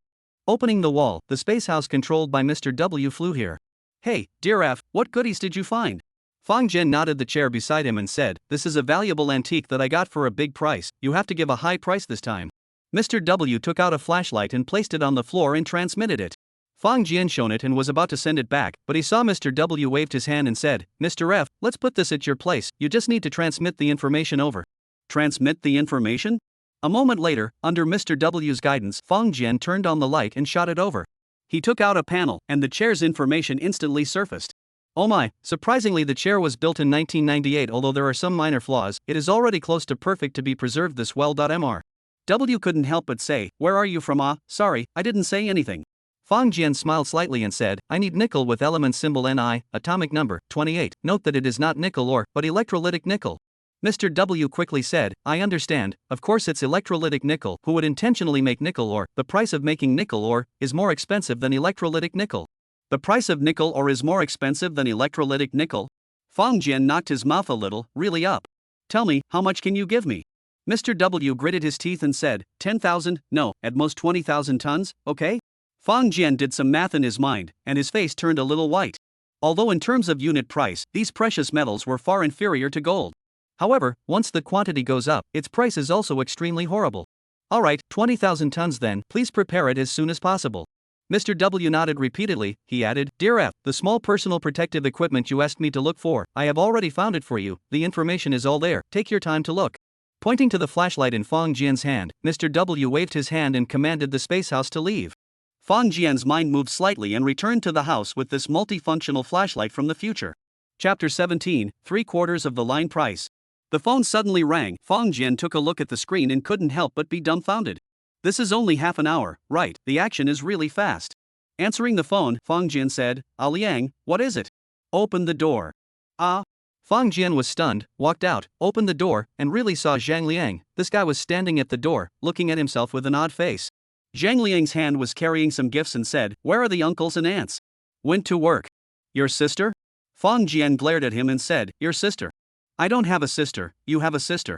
Fong Jian speechless, the two old men to their own whole age difference is so huge sister, although it is indeed very cute, but sometimes inevitably become a good friend to laugh at the black material. Okay, you this guy, nothing to do, but also send gifts. Say it, what is it? Zhang Liang laughed and said, There is nothing, just come to see you. Really? Nonsense, also come to see uncle and aunt. Zhang Liang smiled and said, When I was a child and your family dinner can be a lot of times, you forget. Fong Jian laughed and scolded, Still dare to say this, I have lost to the grandmother's house. The two of them are not only hair small, but also the kind of relationship is particularly iron. In each other's home dinner is not once or twice. However, Zhang Liang's parents are too busy with their work, so the number of times he comes to Fong Jian's house for dinner is far greater than the latter. Alright, I'll make it up to you later. Zhang Liang said without any sincerity, By the way, let me ask you something. Fong Jian smiled and said, You say. Zhang Liang hesitated for a moment, said, You're those metal chrome powder, when can it arrive off? Fong Jian said in a bad mood, Shipped from abroad, at least more than a month, you have so anxious. Of course it's urgent. Che, you initially booked, not chrome powder, but chrome if your batch of goods are in time, this batch of goods must be in time.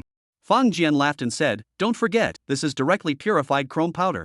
Zhang Liang pursed his lips, somewhat embarrassed. Fong Jian gently urged him a fist, said, Something to say, if nothing, I can ignore you Zhang Liang smiled bitterly, said, Fong Jian, just now one of my leaders to find me, said our enterprise needs a batch of nickel, let me come to ask you.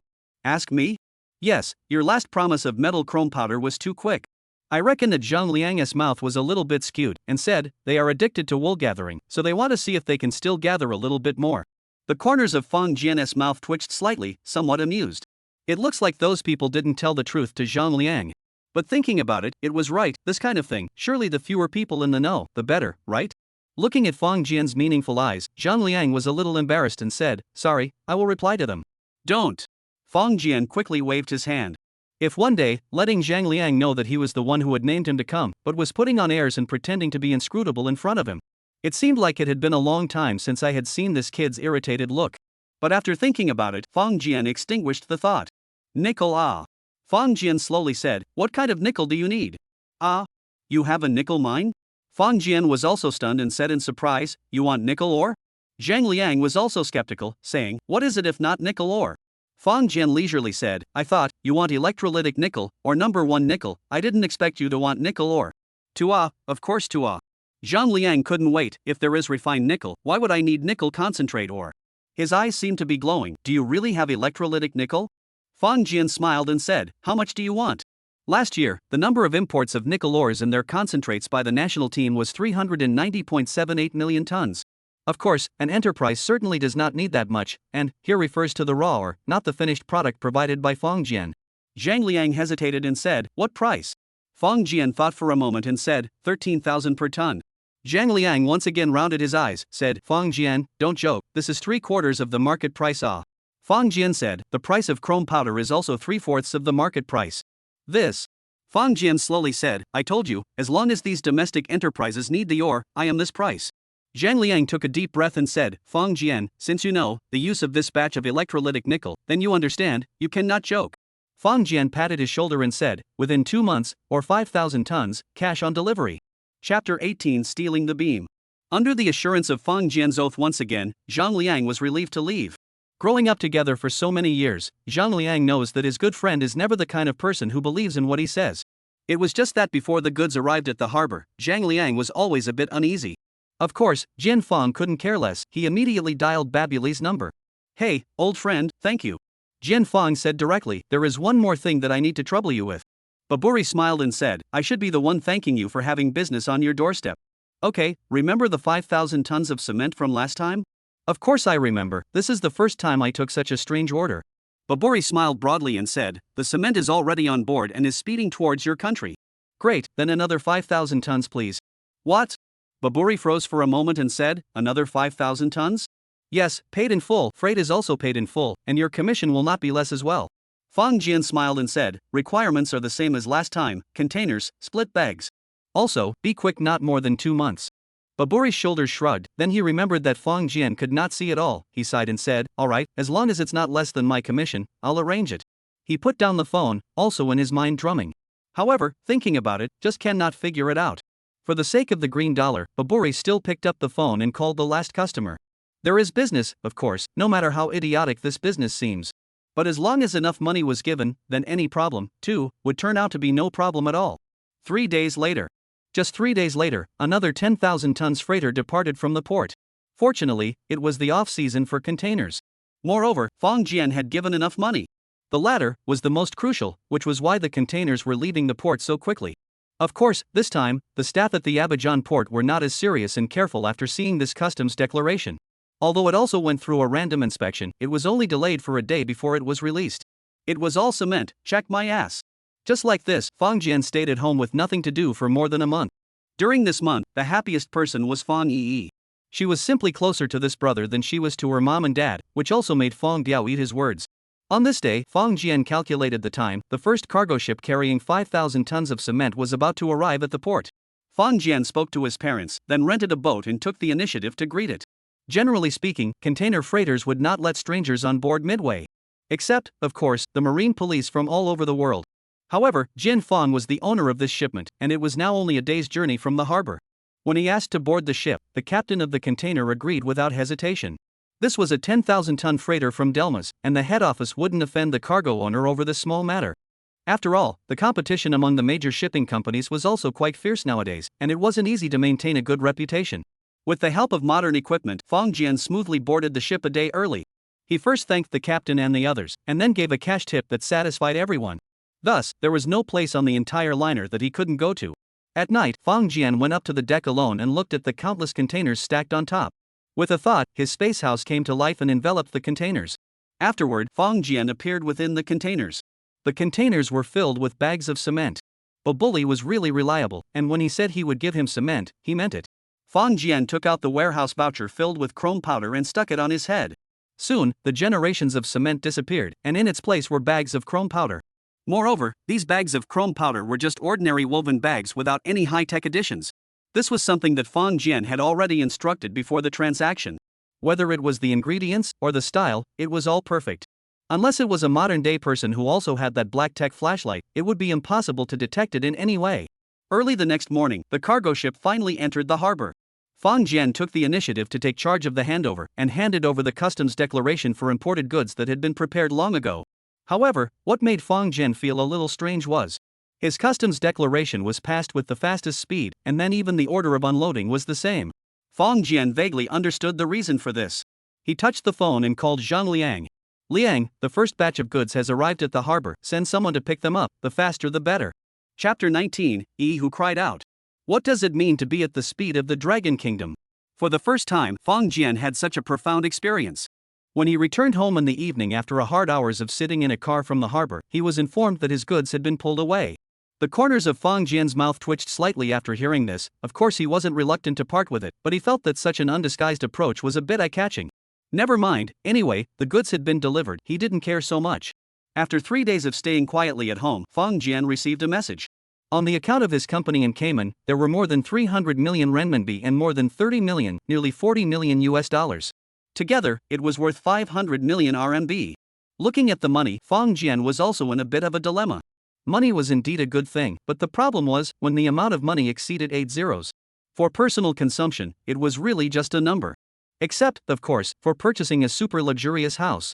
Everything was good in the Dragon Kingdom, it was the houses that were too expensive, and houses that exceeded $100 million abounded. Not to mention super first-tier cities, even in Yongchang, there were houses like this. That much money, lying in a bank account, seemed a bit uneconomical. Wow. Suddenly, Fong Jian heard someone crying downstairs. That voice knew right away that it was definitely the little baby of the family, Fong Yi. Fong Jian leapt up from the bed and opened the door to come out.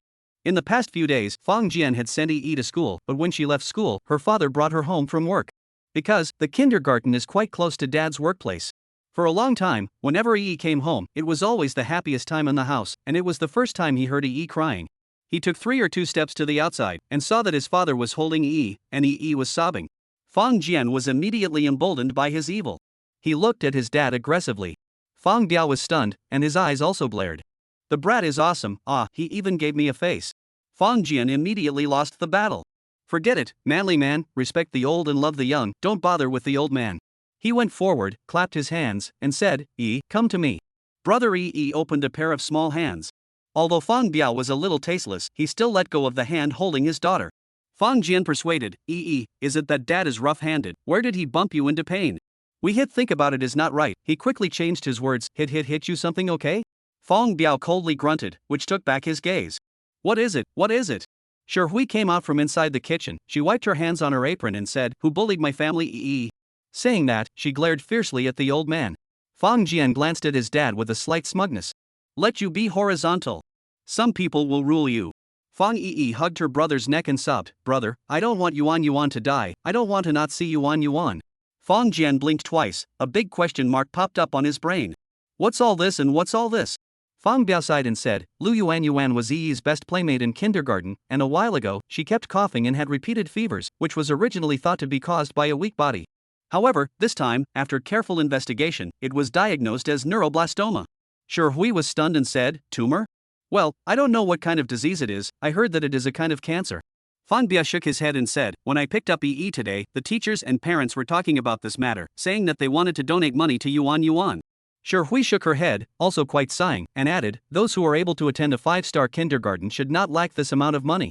Fong Biao said in a bad mood, it's one thing if people want it or not, it's another thing if we donate or not. Only then did Sure Hui nod her head and said, yes, we should. Fong Jian remembered Lu Yuan the little girl he has seen a few times, but the impression is a well-behaved, clever, and lively little one. Apart from crying and being a scoundrel, human cubs were cute in the vast majority of times. Not to mention, a good friend to my Yi. Brother, is Hope going to die? Yi said as she touched her tears. Fong Jian's eyes rolled and said, Yi, who told you that Yi will die? Dad. Fong Jian's heart and then really heard Mom's grumbling voice, old man, you cannot talk to shut up. Fong Biao knew that he was in the wrong and was a bit sullen. Brother, I want to go see Yuan, can I? Fong Jian said without hesitation, of course, Dad, which hospital is she in? Fong Biao thought for a moment and said, I'll ask the teacher.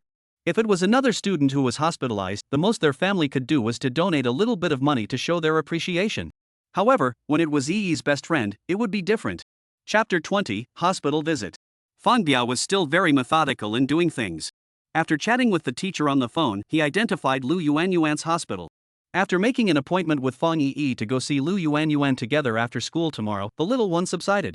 Perhaps Fong Yi was tired after crying, so she ate dinner and went to bed earlier. Fong Jian was bored and surfed the internet and looked up neuroblastoma, which is a type of cancer that mostly occurs in infants and young children. It had 3 risk groups, medium, high, and low. It was fine if it was a low risk group, but if it was medium or high risk, then it was really hard to say. The next day, Fong Jian first went to the kindergarten to take a vacation, and then took Yi to the city's second hospital. The second hospital was an old third-rate hospital in Yongchang, and even in the province it had a certain reputation. Although it was certainly not comparable to those hospitals in the super first-tier cities, it was already very good in Yongchang. Because of a certain reason, it was still a troublesome thing to enter the hospital to visit now. However, Fong Jian was a local. Having lived in this city since he was a child, as long as he was willing to show his face and trust people, then it wasn't that difficult to find some way in. This is not, in the group of classmates, a little inquiries Fong Jian's siblings and the old classmates led into the ward. In the ward, it was always noisy. Fong Yi firmly hugged her brother's neck, looking around with some trepidation.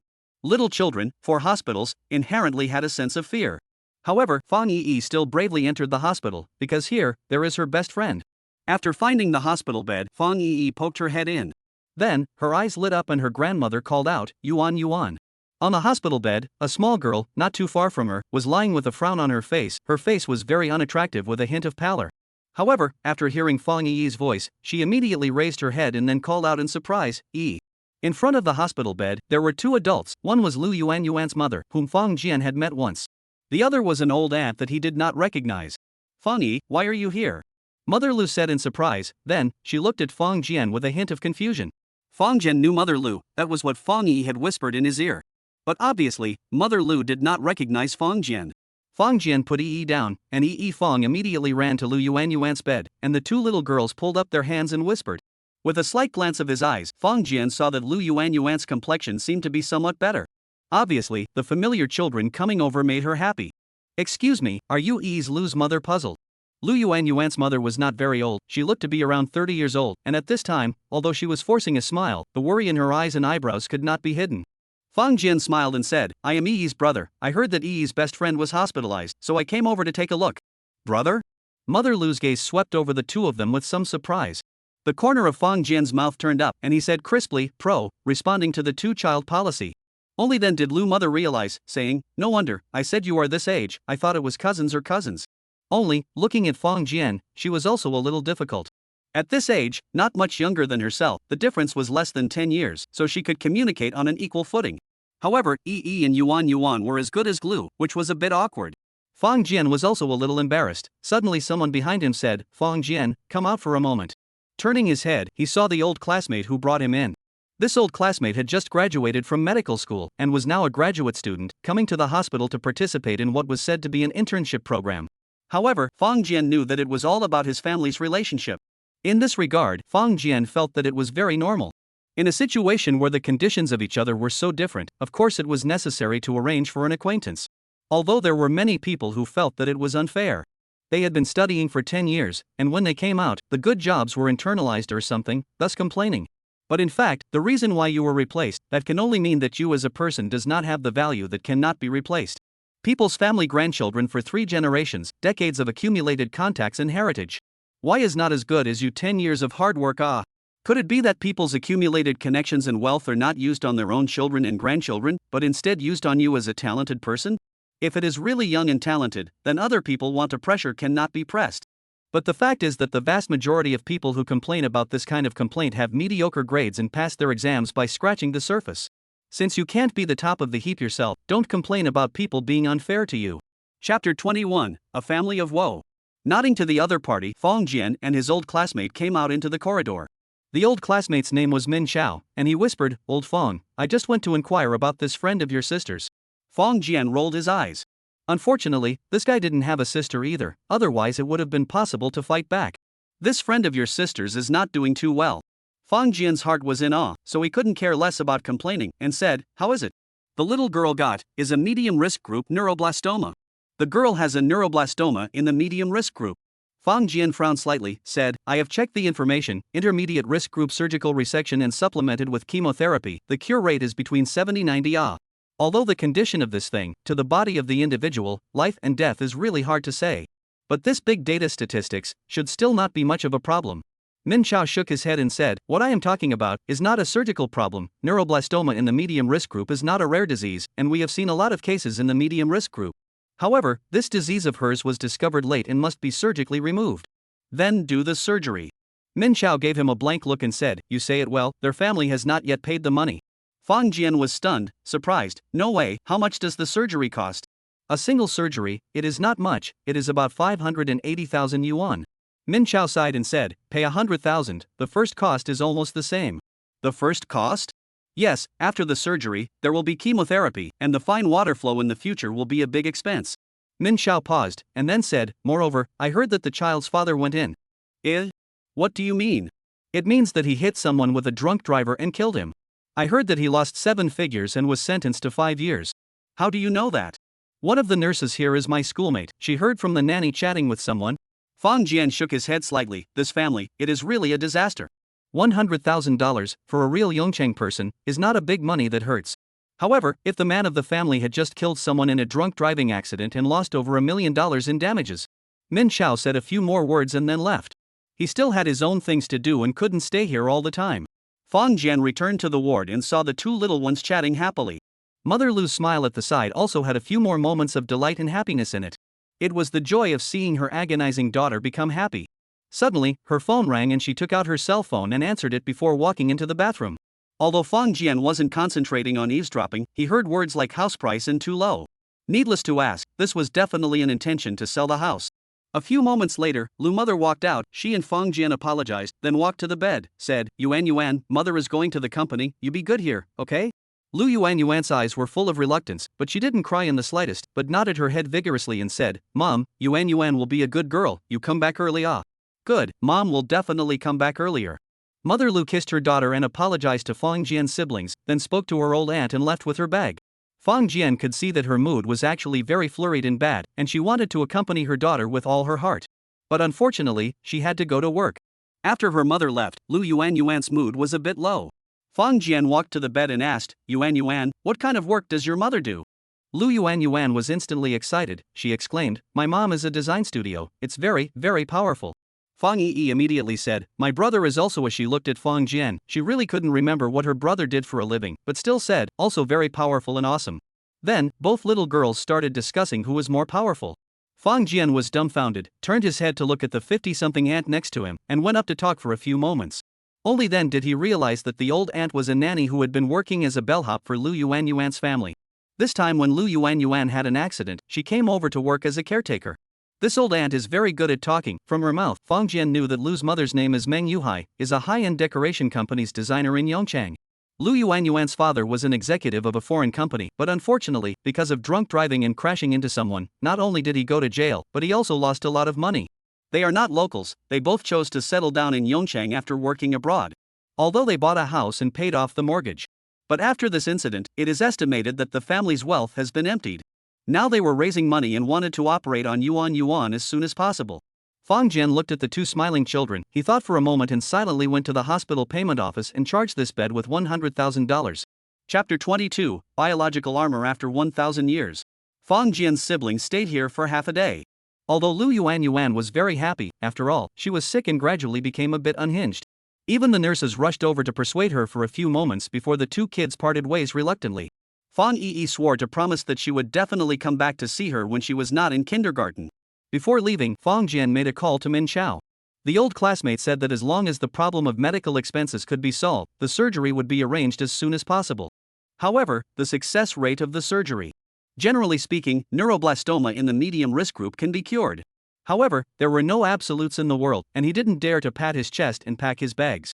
When Fang Jian finished the phone call, Fang Yi opened her big round eyes and said, Brother, do you think Yuan can get better? Of course she will. Fang Jian smiled and said, You guarantee it? Fang Yi's eyes seemed to be glowing. Fang Jian was stunned, then he put away his smile and said with a straight face, I promise. Pull the hook. Looking at Fang Yi's outstretched little hand, Fang Jian was also serious about pulling the hook with her for 100 years. If it was a different person, even if he had this heart, but at most he would pray a few times in his heart. However, Fang Jian is after all different Returning home, Fang Jian made a call to another classmate in the bureau, asking him to inquire about Meng Yuhai's information. Of course, all he needed was the other party's public information. Such as which company he worked for. At night, after Fang Yi fell asleep, Fang Jian thought about it and went downstairs to the garage. In the neighborhood, every family had a garage. Of course, it wasn't a garage for cars, but a garage for bicycles. Generally speaking, the garage was stacked with bits and pieces of miscellaneous items in addition to the bicycles. Fang Jian entered the garage and saw a 26-inch, rusty bicycle at a glance. He had pestered his dad to buy this thing when he was a kid, but then the popularity of small yellow bikes and the like made it unusable. After thinking about it, Fang Jian put the bike into the space house, then his silhouette flashed. With a whoosh, it also disappeared. Taking out the black tech flashlight, he shone it towards the bike. It showed that this thing was an old antique made in 2003. It should be worth a lot of money, right? I wonder if it can be traded for personal protective equipment plus special effects medicine. Soon after leaving a message on the wall, Mr. W arrived. Hey, dear F, do you have a new treasure? Are you looking to exchange for personal model protective equipment? Fang Jian coughed gently and said, What do you think of this? Saying that, Fang Jian sent over the message from his flashlight. Then, he saw the muscles on Mr. W's face visibly jump a few times. He raised his head, looked deeply at Fang Jian, and said heartily, F, you are truly the greatest antique collector I have ever seen. Thank you for the compliment. Then, which model of personal protection version would you like? Mr. W added, Of course, it is limited to the civilian version. What will the civilian version of the PPE look like in 1,000 years? Since the last time Mr. W gave Fong Jian the information, he had looked at it many times.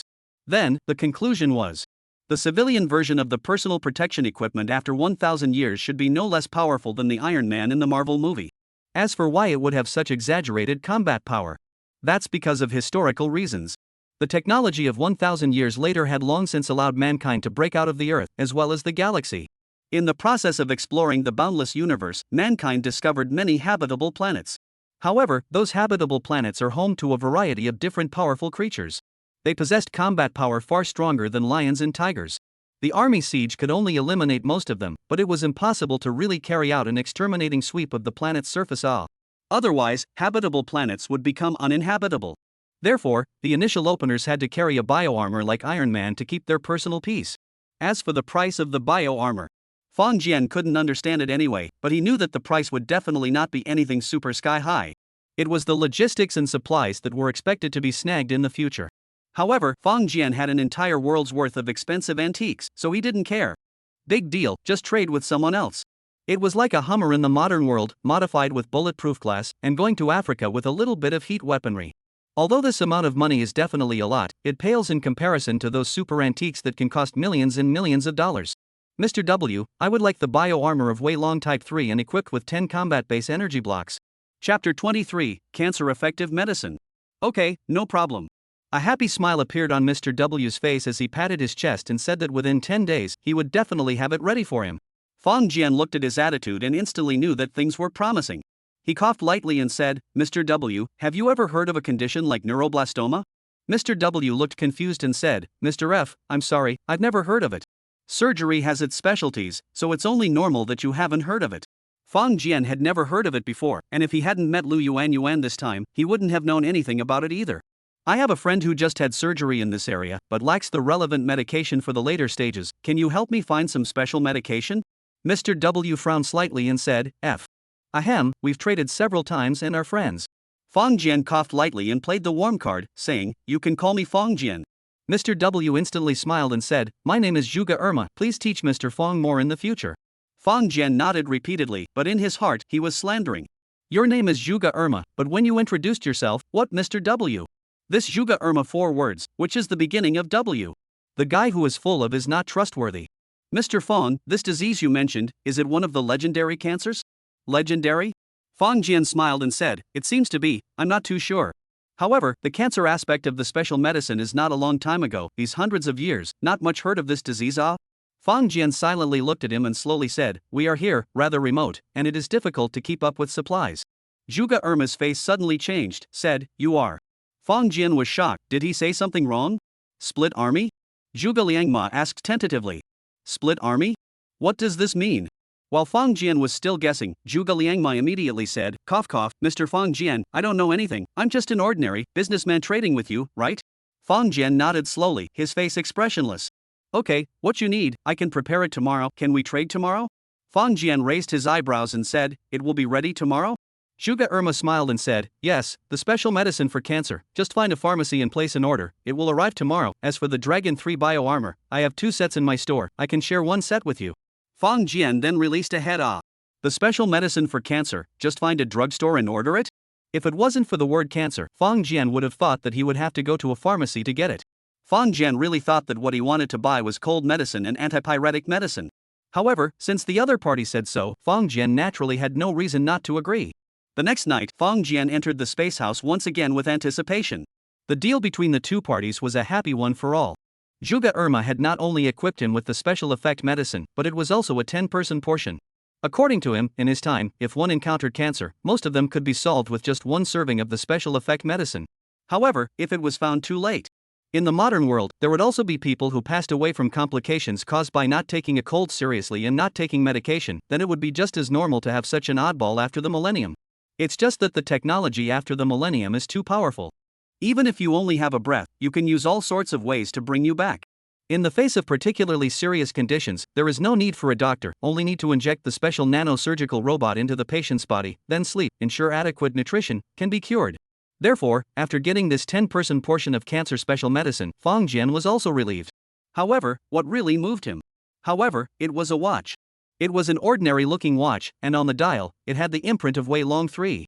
And this thing, surprisingly, was the super personal protective equipment that Fong Jian had seen in the information video, the one that could go up to the sky, the sea, and the earth, and seemed to be omnipotent. Also sent over were 10 small fingernail-sized chips. It was said that the energy contained in each chip was enough to support a battle of intense intensity. The opponents of the battle, of course, were powerful monsters from other planets. The kind that were comparable to dinosaurs, where ordinary gunpowder bullets couldn't penetrate the skin. After putting the things away, Zhuge Irma suddenly said, "Mr. Fong, may I ask if you can find any famous paintings from before the Great Destruction there?" Looking at Jian Feng's odd eyes, he hurriedly said, "If there is, the price is good, I will do my best to satisfy you." Chapter 24 Defense in Flight. Fong Jian was stunned. When he said the Great Breakdown, he should be referring to the World War that broke out a few hundred years from now. It was said to be on such a huge scale that even half of the Earth had been blown up. But it was also because of this war that it allowed humanity to rush out of the galaxy later on. War is the first productive force that drives scientific development. Only, the famous painting before the Great Destruction? Fong Jian thought for a moment and said, "Mr. Zhuge Liangma, you can give me a list, I'll try and see if I can find it." "Okay, Mr. Fong, the list will be sent to you right away." A few moments later, both parties ended this friendly meeting.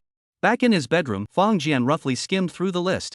Well, apart from a few people, Fong Jian had not heard of any of the names. After all, he didn't care about art.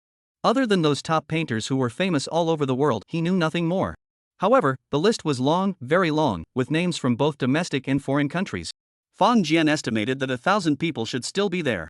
However, Fong Jian had no intention of deliberately searching for them. Among antiques, what were the most expensive things? Paintings and calligraphy was undoubtedly one of them. It was said that the world's most expensive oil painting had even reached an auction price of over $300 million. Trading antique paintings for stone, sand, and cement, that was something only an idiot would do. In the future, take your time. Fong Jian put his watch back on, said hello to his parents, and then went out. Although it was already nighttime, there were many cabs in the city. Fong Jian rented a car and spent an hour arriving in the mountains. Under the powerful charm of money, that cab driver willingly took the order. The western side of Yongchang, although it couldn't be considered a barren area. But it was also mountainous. Fong Jian had come to play with his classmates a few times before, and he knew it well. Only in such a lot would there not be the cameras that were all over the city. First, he placed the watch on his forehead so the nerves reached a connection with the machine. This was the greatest point of convenience of the black technology. There was no need to use both hands to operate it, just a thought could activate the bio-armor. Open. Instantly, Jian Feng's watch cracked open, turning into a wave-like strange wave that enveloped Jian Feng's entire body. And at the surface of this body, there was a shield filled with energy. Before the energy of this shield disappeared, no weapon could hit Jian Feng. Of course, the weapons referred to here did not include military weapons after 1,000 years. The armor-piercing bullets of modern people could even penetrate tanks. Then, facing bulletproof glass and bulletproof cars. It would be hooliganism to talk about bulletproof without talking about caliber and special ammunition. Almost instantly, an Iron Man appeared. Although there was no mirror in front of Fong Jian's eyes, he knew that his image at this moment must be very imposing. With a slight movement of his body, he began to run. With a slight lift of his step, his body sprang out like lightning. Fast, too fast. Fong Jian's body was simply unable to adapt to this speed. He stopped in a hurry. No, this thing must be practiced more. Also, this bio-armor had the ability to fly. Fong Jian maneuvered the armor and rose up off the ground a little bit. In television, watching Iron Man fly was very simple and dashing. However, when he really tried it in reality, he realized how difficult and pitiful this thing was. Although this thing came with its own control and balance system, it was definitely not a simple thing to get fully adapted. Fong Jian dawdled and practiced for a long time, but he was still practicing at 1 meter off the ground. You haven't even learned how to walk, and you want to run? Oh, Fong Jian, who was cautious by nature, would never do such a funny thing. Protection, flight ability, all tested. As for the final attack ability, Fong Jian thought about it and still didn't turn it on. Instead, after playing for an hour, he flew out from the mountain, encountered a face of empty cars on the way, and took a taxi home. After this incident, Fong Jian understood. No matter what the weaponry was, it all required practice. Those in the movie who got the weapons and were able to use them to their fullest extent. One could only say that the writers and directors were, and so were the believers. On top of that, the family still needed a car. My father had a driver's license, but never bought a car. It wasn't that he couldn't afford one, but to save up. But the phrase his old man hung onto was, the place of work was so close, what do you need a car for, it's healthier to walk. When Fong Jian returned home, his dad suddenly came over. Son, last time you went to the hospital, did you give money to others? No, I didn't. Oh, I told you, it must be Lu Yuan's mom's mistake. Fang Jian smiled faintly and said, I didn't give any money, but I charged her 100,000 yuan for the hospitalization fee. Fang Biao froze for a moment, and then realized that he was fooled by his son. This dead kid, the older he gets, the more skinny he is, or the little cotton jacket is cute. Chapter 25 IOU. Fang Biao silently looked at his son, did not say anything, turned around and walked away. If it was himself, he would definitely donate money to his daughter's best friend. However, he would do what he could within his means. $100,000. He could afford it, but he would never donate it just like that. However, he no longer knew what to say about his son's behavior. After his son came back, he bought a multi-million-dollar house with full payment. He bought it without discussing it with their old couple, and looking at him, he didn't seem to constitute a burden at all. Even the name of the real estate license is sure Hui's. Therefore, even if Fang Biao's skin was thicker, it was impossible for him to accuse his son for this $100,000. Fang Jian smiled faintly, and after returning home, he took out a special effect medicine. The future drug was extremely well made. This thing looked like a candy, and it was also the small and delicate kind. Fang Jian was silent for a long time and began to prepare. On the second day, it was another rest day. Early in the morning, Fang Jian was lying on his bed in a daze. Suddenly, a pair of soft little hands pinched his nose. Fang Jian became furious and sat up in a flash, then opened his teeth and claws, successfully making Fang Yi giggle. Why did you get up so early today? Fang Jian asked in a puzzled manner. Children are sleepy, and when the family used to call it was as difficult as going to war. But today, got up earlier than Fang Jian, so he was a bit puzzled. Brother, I'm not going to kindergarten today. You promised me you'd go see Yuan. Fang Yi said in a milky voice. Fang Jian was stunned and laughed. Good, I'll get up now. As soon as he manipulated the little one, he solved his personal problems, and under the supervision of his mom, the two of them finished eating breakfast. Fang Yi usually eats breakfast, are dilly-dallying. But today's speed was very fast, and even knew how to urge her brother. Son, do you want me to go with you? Fang Biao asked. Fang Jian did not have the good sense to say, Dad, how much do you not trust me? Fang Biao looked at him and said, Take good care of don't bump into anything. Only then did Fang Jian realize that this was what his old man was worried about.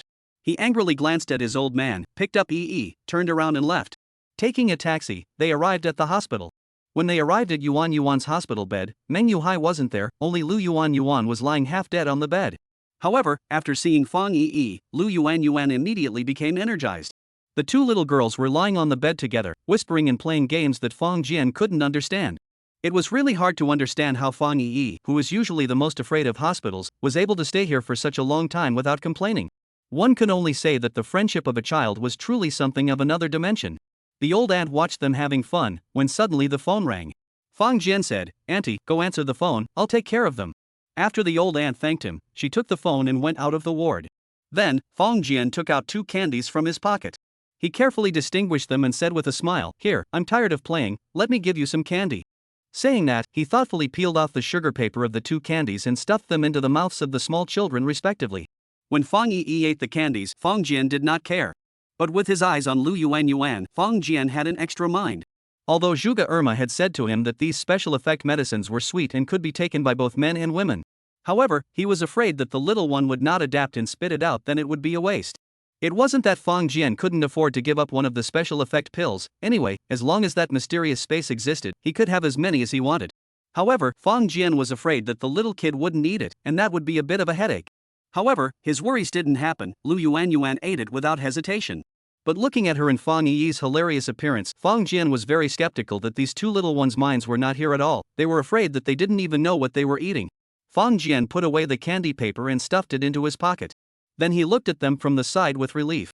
Soon, the old aunt came, followed by Lu's mother, Meng Yuhai.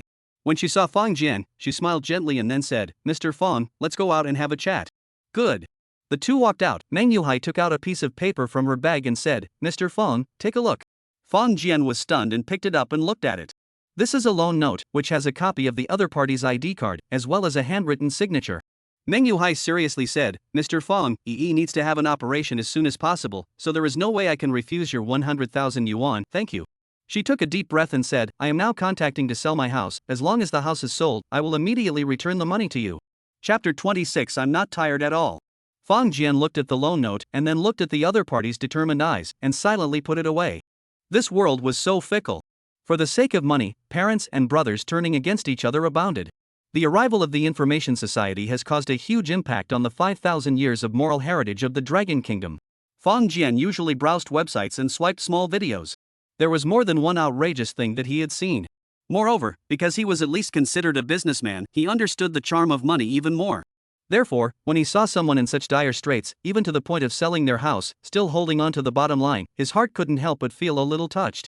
Yuan's mom, as far as I know, the second-hand housing market is not very prosperous right now. It's not a good time for you to sell your house. Meng Yuhai smiled bitterly and said, that house was bought by Yuan's father and me after 20 years of hard work, and I can't afford to give it up. However, for the sake of Yuan and her father, there has to be closure. Fang Jian nodded slightly and said, okay, Yuan's mom, I heard that you work for a decoration company? Yes, I'm a designer at Dingtian. Meng Yuhai smiled and said, in the future, if you want to decorate your wedding house, you can look for me. Oh, that's great. I happen to have a house that will be delivered in 3 months or so let's make an appointment first. Meng Yuhai nodded with a smile and said, good, I will do my best to make you satisfied. Fang Jian looked towards the ward and said, Yuan's mom, how long will it take for the child to be operated on? Meng Yuhai's face flashed with a trace of worry or relief. She whispered, the doctor said, since the operation fee has been collected, the operation will be scheduled next week. Before the surgery, do you still need to check? The doctor said, 3 days before the operation, we'll do a final check. If everything is normal, can be operated. Fang Jian let out a sigh of relief and smiled. Don't worry, Yuan's mom, little Yuan will be fine. Thanks. Meng Yuhai nodded her head vigorously. After a few moments, old auntie walked out. She whispered, Yuan mom, little Yuan has been playing for almost 2 hours. It's time to rest for a while. Meng Yuhai apologized and looked at Fang Jian. Fang Jian nodded repeatedly and took the initiative to enter the hospital room. His gaze was like electricity, sweeping over Yuan's face. Soon, Fang Jian was certain of one thing, and that was that Yuan's spirit seemed to be much better than it was at the beginning. I remembered the first time I brought over, although the two of them were having a lot of fun as children. However, after a long time, Yuan couldn't hold out any longer. But now, after 2 hours of the two little girls giggling, Yuan's eyes were still shining. And more importantly, her spirit was quite good, without any trace of exhaustion from lack of energy. The corner of Fang Jian's mouth curled up slightly. It seemed that the special effect medicine was really useful. Although it was impossible to cure Yuan in one go. However, as long as the lesions in her body were eliminated, then with guaranteed nutrition, healing would not be a problem. Although Meng Yuhai and the old aunts were also concerned about Yuan, they definitely could not have imagined that Yuan, at this time, was already different. Therefore, even though they saw that Yuan's spirit was very good, they were still worried in spite of themselves. Fang Jian stepped forward and said, Yuan needs to rest. Can we come to see Yuan next time? Fang Yi blinked her big eyes and said, Yuan, do you need to rest? Yuan shook her head vigorously. However, at this time, Meng Yuhai coughed gently, his eyes full of worry. So, Yuan thought sideways and said, let's play next time, I want to sleep. Only, that little look in her eyes wasn't half casual by any stretch of the imagination. Fang Jian's heart was greatly moved. Such a small girl doll could understand her mother's hints, and was able to follow them. She was so well behaved that it was almost heartbreaking. If Fang Jian was looking at his sister's face before, he gave her the special medicine.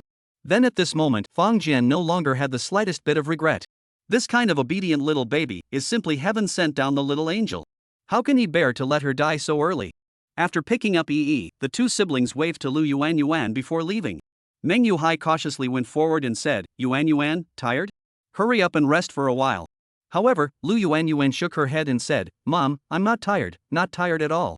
Meng Yuhai was slightly stunned, and the old aunt looked at each other. Both of them inexplicably were a little surprised and worried.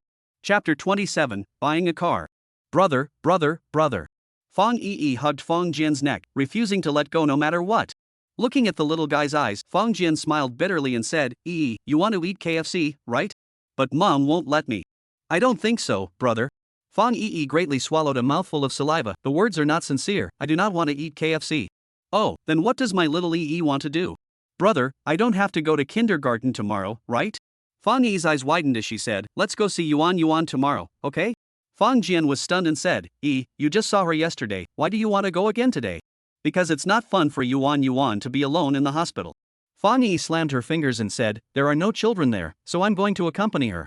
Fang Jian thought about it and nodded slightly, saying, okay, we'll go tomorrow.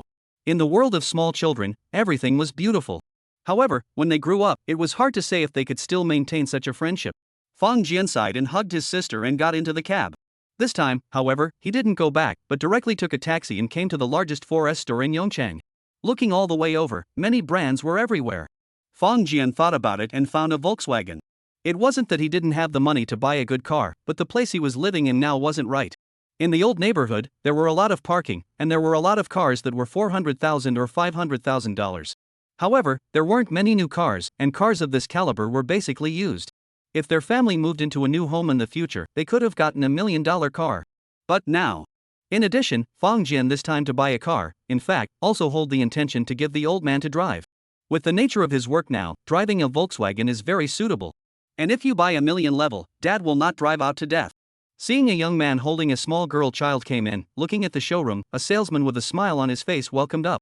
Sir, can I help you? Fong Jian smiled slightly and said, I want to buy a maiden. Do you have a car? Do you have a current car? Do you have a car? The salesman was stunned, somewhat hesitant. Fong Jian laughed, if not, I'll take a look at the Audi next door. Sir, please wait for a while. The salesman smiled and said, we do have a maiden, but it's the top of the line. A large portion of the people who came to buy cars would only buy the entry version. And a small portion will buy the medium version. As for the top of the line version, to be honest, among luxury cars, there is a higher percentage of people who buy the top version instead. But the maiden was at most a mid-level car. Therefore, he didn't think that Fong Jian would be interested in the top specification version. And even if he did, he was afraid that he would have to take the opportunity to bargain. However, Fong Jian slightly tilted his head and said, take me there to take a look. The salesperson brought Fong Jian to a foot of the showroom, where there is really a Volkswagen maiden. How much is it? This is the 2023 80 TSI DSG flagship model. Our offer is 29.88 million yuan. Fong Jian circled around the car, then took out his ID card and bank card and said, install a child seat for me. Hurry up, I want to drive away. The salesman's eyes were round and his mouth was open. This $300,000 car is actually not much of a luxury car. He has been working here for so many years and has seen big money purchase Phaeton. However, buying a car so quickly and looking at Fong Jian's appearance, it seemed that what he had purchased was not a car, but a bicycle. This offhand attitude was the thing that really surprised him. Receiving the money and ID card with both hands, the salesman respectfully said, Sir, please come here for a short rest, I will immediately do the formalities for you. Although it is simple to buy a car, but normal people in the purchase before are to compare three and pick their favorite color and so on. As long as the car is in stock, as long as Fong Jian is like this, he will place an order right after he sees what he likes, and he is guaranteed that people will be very happy. Brother, is this the car you bought? Fong Yi asked. Yes, and so on later to dad to drive, and then let dad pick up and drop off Yi, okay? Yes. Yi dragged out his voice and said happily. Children actually have a sense of comparison, and sometimes it's even stronger than adults. In the 4S store, there is a place for children to play. An hour later, all the formalities were completed, and the insurance policy and temporary license plate were in hand. Fong Jian took the keys, started the car, and went home. Chapter 28, Short Flight. Mr. and Mrs. Fong Biao didn't say much when they saw Fong Jian drive the car back. The old man heard his son say that the car would be for him to use for commuting and normal traveling in the future, and even nodded his head slightly with a satisfied look on his face. Knowing that their son could casually buy a $10 million house, the couple had been mentally prepared for their son to buy a car. At night, Fong Jian drove his car and sneaked out. Coming to an unoccupied part of the mountainous region, he left far away and then began to stimulate the bio-armor, performing adaptive flight while exploring other abilities. There were instructions on how to use this thing, and Fong Jian had already read them an unknown number of times. Now it was just a matter of trying it out one by one. After tinkering for a few hours, Fong Jian's flight was becoming more and more stable. The next day, Fong Jian held the little girl and went to the hospital once again. Looking at Lu Yuan's complexion getting better at a rate visible to the naked eye, Fong Jian was pleased in his heart. The little girl is also extremely intimate with Fong Jian, brother called endlessly. Although Fong Jian also knew that this was Lu Yuan's way of behaving for Yi's sake, he was also quite happy. In this way, on the third day, Fong Jian received a notice that the second container freighter was about to arrive at the harbor on the following day. As a cargo owner, it was a reasonable and sensible request to ask for a grasp of the freighter's movements. As long as the company that the freighter belonged to wasn't kicked in the head by a ball, it would never refuse such a request. Otherwise, once the news got out, they would definitely not be able to receive any business in the future. At night, Fong Jian secretly went out alone. Now, he had grown more and more bold. Walking into a remote and uninhabited alley, Fong Jian smoothed his armor and then activated the switch. At once, within 100 meters around him, all the electric waves had a momentary flicker and jump. This electric wave didn't affect the circuitry, so it wouldn't cause a power outage, or damage electrical appliances, or anything like that. However, all of the monitoring equipment was stalled for a few seconds at this moment. It was just like when people usually surfed the internet and suddenly encountered a jammed network. And it was in these few seconds that Fong Jian had already flown into mid-air. Although what Fong Jian was wearing was the so-called civilian bio-armor. But the high technology contained within it was far beyond any modern equipment. It was like the cold weapon era 1,000 years ago. If Fang Jian had put a few detective satellites in the sky beforehand, then every move of the enemy army would all be within his grasp. Then, aiming at the enemy's army, a heavy drill bomb would go down. It was guaranteed that any enemy would go up in smoke. Fang Jian navigated while flying in the direction of the ship. This was disconnected navigation, a function that came with the bio-armor. After more than an hour, Fang Jian had already found the target ship without anyone realizing it. This was still due to the fact that he wasn't quite used to using short flights for the first time. That's right, short flight. This distance, for the bio-armor, was just barely enough to meet the standard for short-distance flight. As for the usual flight practice, that distance could not even be considered a super short distance. With a glance, the deck was empty. On the contrary, there were a few human figures thermally imaged in the cockpit. Fang Jian quietly landed on the deck and concentrated on inspecting it. It really was all cement. Thus, he began the lightweight joists. The reason why he came to such a place late at night was simple. If Fang Jian were to be the first to board the ship once before every time he received a shipment, even if he didn't show any abnormalities, he would still be suspected. But now, that would be different. His people hadn't boarded the ship, and everything was done according to standard procedure. If anyone could still see the signs in this way, then one could only say that the set of equipment on one's body was a cottage. Hiding in the space house and replacing 5,000 tons of cargo was a very simple thing. In fact, there were far more than 5,000 tons of electrolytic nickel in his hands, but Fang Jian didn't want to do too much at once, so he simply released about 5,100 tons and called it a day. Taking one last look at his masterpiece, Fang Jian nodded in satisfaction. Without anyone noticing, Fang Jian took off. This time, it only took half an hour to return home. When he repeated his trick and arrived at the bedroom, his parents hadn't even gone to bed yet. When they saw their son return, they just gave him a word of advice to come back earlier in the future. As parents, their concern for their children was all-encompassing. When their son came home late, they would definitely nag them a few times. Even if they knew that their son was unhappy, they couldn't help it. Fang Jian smiled and coped with it. His mind had the intention of wanting to move out. However, thinking about the lovely Fang Yi, forget it, move my ass. Only, that 256 house that he had bought seemed a bit small. If he wanted to hide from his parents' surveillance, such an area was far from enough. Taking a look at the bank card on the table, Fang Jian made a decision in his mind. Chapter 29 Patriots. The next morning, immediately after Zhang Liang picked up Fang Jian's call, he hurriedly picked up his cell phone and called out. Hello, Sister Su Li, it's me. On the opposite side of the phone, it was Su Li, the same woman who had once been in contact with Jian Fang, but had been rebuffed by him. She smiled and said, Xiao Zhang, what is it? Oh, my classmate said that the goods will be entering the harbor soon, and asked us to arrange for a car to lift the goods as soon as possible. Zhang Liang hesitated and added, my classmate said that it has to be as soon as possible, he is afraid that something will go wrong. Although Fang Jian had never said anything excessive to him, Zhang Liang was no fool. Normal electrolytic nickel, the market price is at 175,000 per ton. And Fang Jian's selling price, or 130,000 per ton, which is a full quarter cheaper it. To say that there is not a little bit of trickery, Zhang Liang himself does not believe. If the goods are from the domestic, he must carefully weigh, for fear that someone for private loss of public wants the error out, that can be a shocking case. However, this cargo was sent in from abroad. Then, not only did Zhang Liang not raise any objections to this, others also turned a blind eye. No one would be stupid enough to take it seriously. Therefore, using the relationship of the military factory to dredge up the customs as soon as possible to pick up the goods. That is also the proper intention. However, Su Li was stunned after hearing this, and said in surprise, this time your classmates did not board the ship? Ah, he doesn't need to board the ship every time, right? Zhang Liang said with some surprise.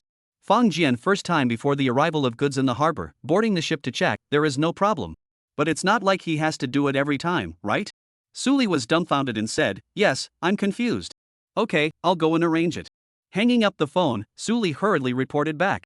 Thus, when the ship carrying 5,000 tons of cement had just entered the harbor, it had already been arranged to disembark directly.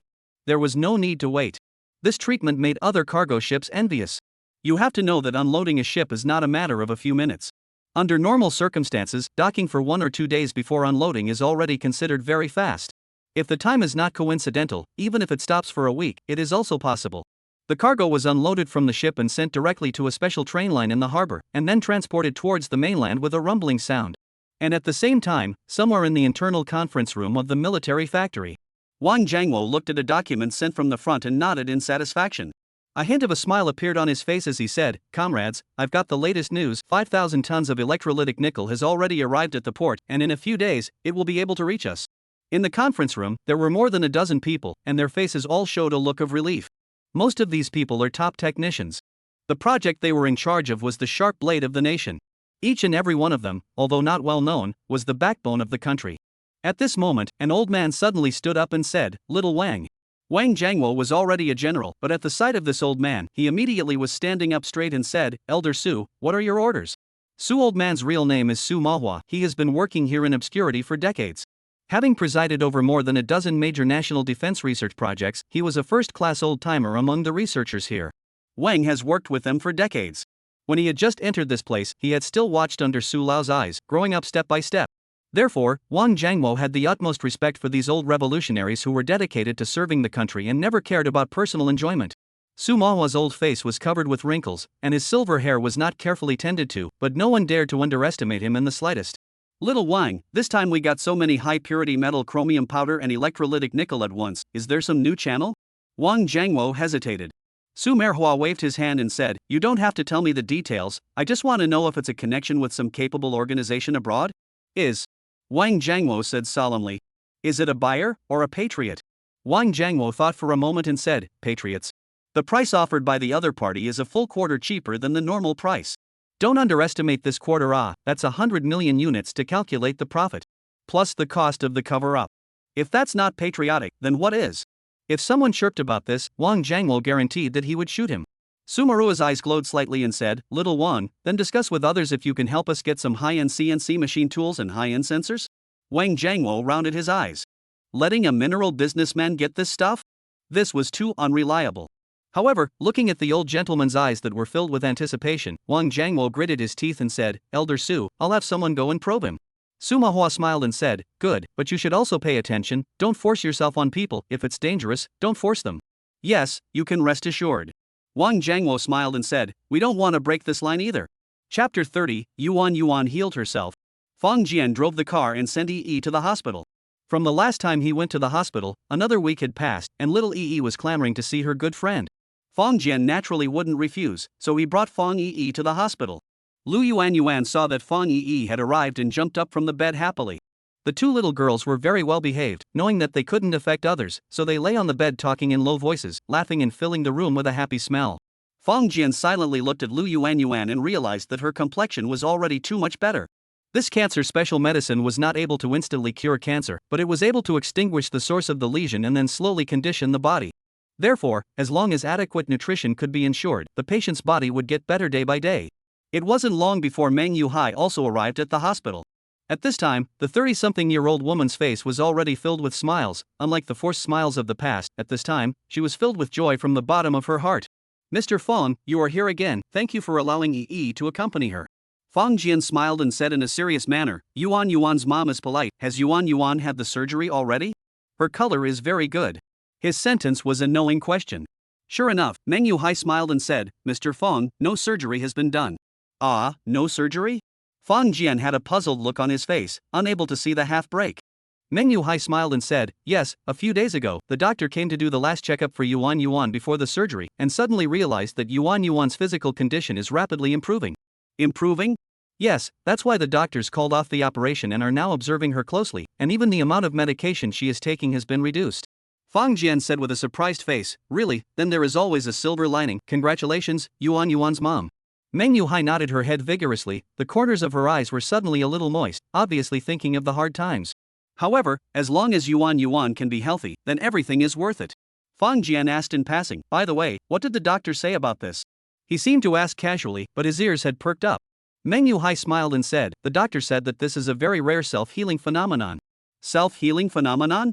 Yes, the doctor said that there are a few species known to mankind that can spontaneously regress from undifferentiated malignant tumors to completely benign tumors, and neuroblastoma belongs to one of them. Meng Yuhai let out a long sigh and said, "Our family Yuan's life is really good." Fang Jian blinked his eyes a few times, he had also looked up knowledge in this area. But a tumor could still regress into a completely benign one? This was another step up. Fortunately. Originally, it was thought that this might cause some sort of stir. But judging from the current situation, it seems to have caused a far less dramatic effect than one would have thought. "By the way, Mr. Fang, the doctor said that after another day, we can observe at home." Meng Yuhai hesitated for a moment and said, "The doctor means that it's best to keep Yuan in a happy mood." Mr. Fang Jian laughed, "That's easy, I'll bring Yi over to play more often." Meng Yuhai clenched his teeth and said, Mr. Fong, the doctor said that it is important to keep Yuan Yuan in a familiar, safe environment and did not recommend that our family sell the house now. Therefore, can I pay back 80,000 of your 100,000 first, and there are still 20,000 left, so allow me to borrow for a few more months. Fang Jian raised his eyebrows and said, Yuan Yuan mom, since you work for a decoration company, do you know anything about the current real estate market in Yongchang? Meng Yuhai was stunned and said, of course I understand. Renovation and the real estate market may not seem to be related, but in fact, those who are engaged in renovation are in contact with houses every day, so of course, they know far more about this business than ordinary people. Good, I want to buy a local house, but because the price is relatively high, ordinary agents, I am a little uneasy. Fang Jian weighed the tone, said, if you can, I would like to entrust you to help me check if the house is bought, the decoration of things, but also to please. Meng Yuhai smiled and said, Mr. Fang, these are all small things, just leave them to me. She smiled quite happily. Fang Jian was able to bring Yi and play with her daughter. For her, it was already a huge debt of gratitude. What's more, the person was able to come up with $100,000 without hesitation in that situation. If Yuan Yuan hadn't suddenly healed herself, this would have been the little one's life-saving money. Meng Yuhai had always wanted to find a chance to repay him. And now, surprisingly, she really had this opportunity. So, she made up her mind that no matter what, she would make this thing look beautiful. Mr. Fong, what do you like? Where is the house? I will help you to inquire about it. Mr. Fang Jian looked at her and slowly said, Pajingting. Meng Yuhai was stunned and looked up, her eyes filled with a color of indescribable surprise. Chapter 31, $100 Million House. Pajingting. If we were to talk about housing prices alone, this place was definitely one of the culprits that had pulled up the city's Fangjian. Meng Yuhai hesitated and said, Mr. Fong, which suite would you like to purchase? The kind with more than 1,000 square feet, a detached villa. Meng Yuhai drew a breath of cool air and said, Mr. Fong, please forgive me for taking the liberty, but that would require more than 100 million, right? Probably. Meng Yuhai opened her mouth, she smiled bitterly and said, Mr. Fong, as far as I know, if you want to see this kind of house, you need to check the capital requirements. It doesn't matter, I can provide it. Meng Yuhai nodded heavily and said, good, then I'll help you find a good agent, and I'm sure I'll be able to. Fang Jian waved his hand and said, Yuan Yuan's mom, you're being insincere, if I could trust someone else, why would I come to you? Meng Yuhai was stunned, she looked deeply at Fang Jian, bowed slightly and said, thank you, Mr. Fang. Fang Jian quickly waved his hand and said, Io, don't be polite, you're Yuan Yuan's mom, and Yuan Yuan is Yi's best friend. Meng Yuhai Dao, yes, I understand. Of course she understands, people are doing this for Yuan Yuan's sake, take her to get rich. A house of hundreds of millions of dollars, from purchase to completion of renovation. The amount of money that passed through this is definitely not a small amount. If she can become the agent and the project manager of this project, even 1% of the bonus would be $1 million or more. Meng Yuhai had a lot of feelings in his heart at this time, and the only thing he was thankful for was that Yuan Yuan had such a rich good friend. But, looking at the clothes on Yi, it seems like their family's condition? Shaking his head, Meng Yuhai immediately threw this thought away. People threw out $100,000 without blinking an eye and didn't even leave a name behind.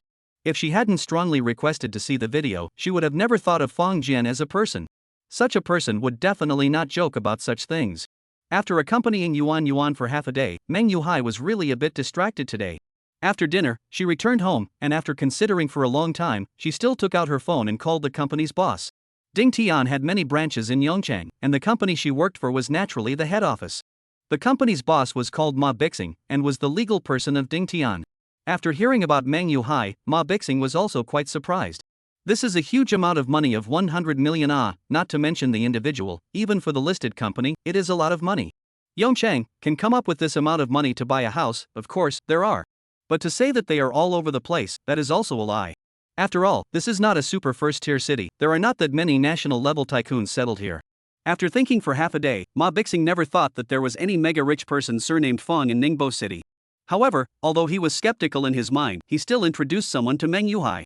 It wasn't an intermediary, but rather, Meng Yuhai was allowed to directly look for the other party's parent company. After that one real estate company developed Pajingting, it had indeed made a huge name for itself in Yongchang, and had taken on quite a few luxury residential projects in the future. However, so far, there were still a few unsold sets of those villas. They had long since let the word out, and the city's second-hand agents had all been targeting them. Because the commission from this deal would be astronomical for the average person. Even if the buyer doesn't pay, the real estate company will. A suite is $100 million. Bank mortgages are subject to interest payments, but real money that's different. When Fang Jian went home with a fondness for the EE, a text message tone rang in the cell phone. Electrolytic nickel payment arrived. 130,000 yuan per ton, gaining 325 million yuan and more than $50 million. After Fang Jian went home, he transferred some of the RMB into his private account through means. Although not all of it, but at this time he was in the China Merchants Bank on that black card, but quietly lying 300 million yuan now. In fact, after the 3 transactions, Fang Jian already had more than 700 million renminbi and $100 million. Such a huge amount of money, especially transferred into the domestic private account 300 million yuan. However, so far, he hadn't received a single consulting call. What is penetrated here is a kind of meaning. People who knew what they were talking about naturally understood. Therefore, Fang Jian's guts have grown. In fact, if the country really wanted to impose a personal income tax, Fang Jian was still a bit reluctant to do so. After all, the funds he had on hand were really too much, so much so that he was already a little scared. Suddenly, the phone rang. Fang Jian was startled. Looking at the caller ID, he did not have the good sense to connect. "You brat, calling now, want to scare people ah." Chapter 32, Zhang Liang has been promoted. Zhang Liang froze, looked at the time, carefully said, "Old Fang, what is wrong with this point?" Fang Jian was stunned, patted his head, and was confused himself. "Ah Liang, what is it?" "I'm treating you to dinner, come out." "Your treat?" "Yes, besides you, there are Chen Tao, Yulan, and Lu Shuyang. Come over quickly, the address will be sent to you right away." Fang Jian put down the phone, the corner of his mouth slightly skewed. This guy suddenly invited guests, there must be a statement. As for Chen Tao and Lu Shuyang, they are also his high school classmates and have a fair relationship. It was that Yulan. Fang Jian remembered clearly, although this girl was also a classmate, she was not from their class. In high school, it was the class flower of the next class. In those days, it was unknown how many people admired her in their hearts. Only, it seemed that it had never been heard that she had held hands with someone. So, Zhang Liang invited her over. Could it be an official announcement? After saying a word to her parents, kissing little Yi and promising to bring her delicious and fun things, she left the house. Soon came to the restaurant, which is a private restaurant with a good reputation, and is also a little bit famous in Yongchang. Fang Jian entered the box and immediately saw the 4 people inside. Fang Jian Lu Shuyang stood up, he went forward and gently pounded a fist, said, "Good come back for so long, called you several times, you do not come out, forget the old friend is it?" Without saying a word, Chen Tao picked up the wine glass and poured 3 glasses of beer. He looked at Fang Jian with a smile, the meaning was very obvious. Fang Jian let out a bitter smile, and cheerfully picked up the wine glass and drank it all in one go. Luckily it was beer. "Hey, brothers, it's not that I forgot about everyone," but Fang Jian shook his head and said, "It's hard to say everything." Chen Tao's face sank, said, "Old Fang, what is the matter, say it, our brothers are here, it is always not so bad that people will bully you." Lu Shuyang also nodded his head vigorously. A few of them have no big energy, but they are all locals, no matter what they encounter, at the very least, they are able to lend a hand. Fang Jian gave him a sly look and said, "Forget it, you guys can't help. Che, you underestimate us." Chen Tao said with dissatisfaction. Zhang Liang, on the other hand, laughed loudly on the side, said, well, Chen Tao, you want to ask him in the future, remember to ask about noon, do not ask about dinner, and Saturday and Sunday, as well as holidays do not ask, basically still can ask out. Chen Tao and Lu Shuyang were both stunned. What is the reason for this? Yulan suddenly smiled. The class flower is the class flower, even though she is not from her own class, but she is just beautiful when she smiles. Fang Jian, congratulations, when did you get married? You're a father now, right? When will you bring your sister-in-law and child out for us to see? Chen Tao and Lu Shuyang then suddenly realized this is not the life of a baby daddy? The corners of Fang Jian's mouth pulled slightly, said, I am raising a child, a 5-year-old baby, but it is not very convenient to bring out. 5 years old? Chen Tao rounded his eyes, incredulously sizing up Fang Jian. Lu Shuyang and Yulan also had flickering eyes. Fang Jian turned his head to look, and Zhang Liang was already laughing so hard that he couldn't strain his face. Although they were classmates, it wasn't like they were on good terms like Zhang Liang. So it was normal to not know the inside story. Coughing softly, Fang Jian said, my parents responded to the country's call and added a sister to me 5 years ago, and now the little guy is pestering me all day long, it's very annoying. Chen Tao and the others looked at Fang Jian, who had a smug smile on his face. They all had a feeling that this guy was showing off. Sister? A sister who was almost 20 years apart. This is like raising a daughter. Chen Tao hesitated and said, Fang Jian, is it appropriate to have such a big age difference? Fang Jian put away his smile and glared at him, saying, of course it's appropriate. Chen Tao immediately closed his mouth and stopped mentioning this. In fact, if the age difference between the two children is too large, often the feelings are not deep, and there will be a hidden danger of competition for the family property. But for the current Fang Jian, all of this is not a problem. Yulan immediately rounded off the scene, said, do not mention this, today we came over, is to celebrate Zhang Liang honored to be promoted to the section chief, later must be a good toast to him a few cups. Fang Jian was surprised and said, Liang, you got promoted? Well, in the past 2 months, I have accomplished two very important tasks, so I have been promoted. Zhang Liang nodded his head gently towards Jian Feng. Feng Jian was instantly in the know. These two tasks, if you think about it with your toes, you know what they are. The crowd was instantly joyful. After 3 rounds of drinking, Yulan put down her wineglass and came over to Zhang Liang's ear to whisper a few words. Feng Jian immediately withdrew his gaze. Was this feeding dog food to his face? However, Zhang Liang was immediately shaking his head. Yulan pursed her lips and pampered herself in front of him for a moment, but Zhang Liang just wouldn't let go. Feng Jian looked towards the other two, but saw that both of them were not surprised by this. His heart grew more and more surprised. Could it be that they had been together for a long time? Just himself didn't know? But Zhang Liang had never said anything about it. Not enough of a friend. Chapter 33, Let me help you fulfill your target. Suddenly, Yulan put her wineglass on the table and said, Zhang Liang, if you don't help me speak, I'll have to go to my sister-in-law. Zhang Liang frowned and said, it's useless for you to find my mom. Yulan snorted lightly and said, then you try. After she said that, her eyes turned, and only then did she think that there were still 3 men in the box. Chen Tao and Lu Shuyang didn't matter, they were usually familiar together. But this Feng Jian. Her face blushed slightly and said, I'll go out, you guys drink slowly. After saying that, she got up and left the box.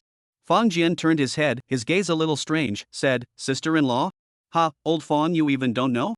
Chen Tao laughed out loud and said, the two of them are cousins, pro. Feng Jian was surprised and said, Liang, classmates for so many years, you hide it really tight off. In fact, a year ago, most of these classmates of ours in Yongcheng knew. Lu Shuyang smiled and said it, however, you went out for 2 years, do not know is normal. Feng Jian then suddenly realized, and said in passing, what is she pestering you about? Zhang Liang sighed, said, Yulan's current work unit is the Industrial and Commercial Bank. She has a deposit pulling task. Hope that I persuade my father. The company's account in Yongcheng transferred to the name of ICBC. Feng Jian and the others knew that Zhang Liang's dad was also a small leader of that military factory. Although he wasn't much of anything in the entire system, he could still say something in the Yongcheng branch. Otherwise, it wouldn't have gotten Zhang Liang in. Chen Tao was surprised and said, your unit, can you still casually change your bank account? Zhang Liang let out a bitter smile and said, of course not, but this time the situation is a bit special. More than 10 years ago, the local bank in Yongcheng had just started to develop. In order to support the local bank, their company opened their account above the local bank. But now the documents came down. Their company had to place its business among the 4 major state-owned banks. Among them, the agricultural bank was basically hopeless, while the industrial and commercial bank was the most promising. However, there are a lot of people watching this matter, and Zhang Liang's dad may not be able to make the decision yet. Moreover, even if it is finally placed in the industrial and commercial bank, this performance counts for who, it is not easy to say. No wonder Yulan is a bit anxious. Feng Jian pondered for a moment and said, Liang, what is her target? Zhang Liang was stunned and laughed, why, you want to help? If it's not much, just save a little. Feng Jian casually said, where to save is still not a word to save anyway. Ego, old Feng, mouth really not small ah. Chen Tao laughed and said, I've gotten rich. Feng Jian smiled, he is considered to be rich? It should be counted. Soon, Yulan came back, she just sat down. Chen Tao called, Yulan, how many deposits you have each year business off? Yulan was stunned and said, why, do you want to help me finish it? Chen Tao shook his head and said, forget it, you definitely won't be able to look at my 3 gua and 2 jujubes. Nodding his head towards Feng Jian, he said, I am asking for old Feng. Yulan turned her head and looked at Feng Jian in surprise. She had long inquired about the bigwigs in her cousin's class. This Feng Jian, who did not mix well in the class, was really not very eye-catching. However, since the other party was kind, she also smiled faintly and said, my business is not much, the task of 6 million deposits per year. Old Feng, if you can help a little. Looking at her coquettishly smiling appearance, Feng Jian also had a momentary heartbeat. However, his mind then flashed through a sinister shadow. As a result, this bit of flirtation was immediately put behind him. Casually nodded his head, Feng Jian said, okay, you in which network? Tomorrow I go over to open an account, to help you complete the task. Yulan, Chen Tao, and Lu Shuyang were all taken aback. Looking at Feng Jian's glib demeanor, they were really a bit shocked. Completing the mission? That was $6 million. And not $600. At this moment, they really had some doubts that Feng Jian had misheard the numbers from time to time. Yulan blinked twice, she opened her mouth, her eyes swept over Chen Tao and Lu Shuyang's faces, and immediately suppressed the doubts that filled her heart, and said, fine, I'll toast to you, thank you for your kindness. She was also suspicious in her heart, thinking that Jian Feng had heard wrongly. However, with other people present, she didn't want to get to the bottom of it, otherwise she would be offended. Zhang Liang breathed a sigh of relief and said, old Feng, come on, here's to you, thank you for helping me unload this burden, otherwise my mom will definitely nag me and my dad for days. Feng Jian picked up the wineglass and clinked it with him. It was only at this time that Yulan and Chen Tao 3 realized that Fang Jian was not just listening to the poor or speaking off the top of his head. Just by looking at Zhang Liang's appearance, they knew that this matter must be true. Unexpectedly, there was such a predator hidden in the class. After 3 rounds of drinking, Yulan proposed to invite them to sing. Zhang Liang, however, refused and pulled Fang Jian, saying, "La Fang, I'm a little drunk, send me back off." Fang Jian understood that he had something to say. He pulled Zhang Liang and a few people to say goodbye. Chen Tao and Lu Shuyan were nothing, only Yulan stomped her foot angrily. This cousin, too unreliable. Chapter 34, High-End CNC Machine Tools and High-End Sensors. Zhang Liang brought Jian Fang into a tea house, asked for a private room and ordered a pot of tea. Fang Jian didn't have the good sense to say, "Hey, what are you doing? Say something straight, I don't want to stay up all night with you." Zhang Liang was stunned and said, "What?" Fang Jian said with a straight face, "What's the fun in accompanying you? I might as well go and accompany E." Zhang Liang laughed, "You sister control. Bah, you have no control even if you want to control." Zhang Liang was speechless. He brewed tea and poured a cup for each of the 2 people, then said, "Today I found you out, actually I want to ask you something."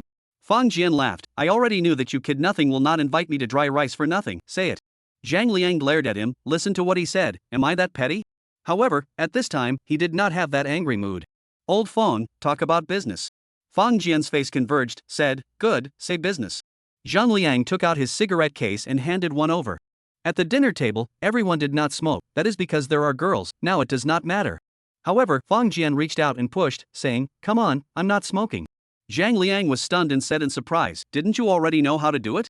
Fang Jian shrugged his shoulders and said, "My EE doesn't like it, so I won't smoke it." The corner of Zhang Liang's mouth twitched slightly, really is a dead sister control off. At this moment, he actually also had some envy.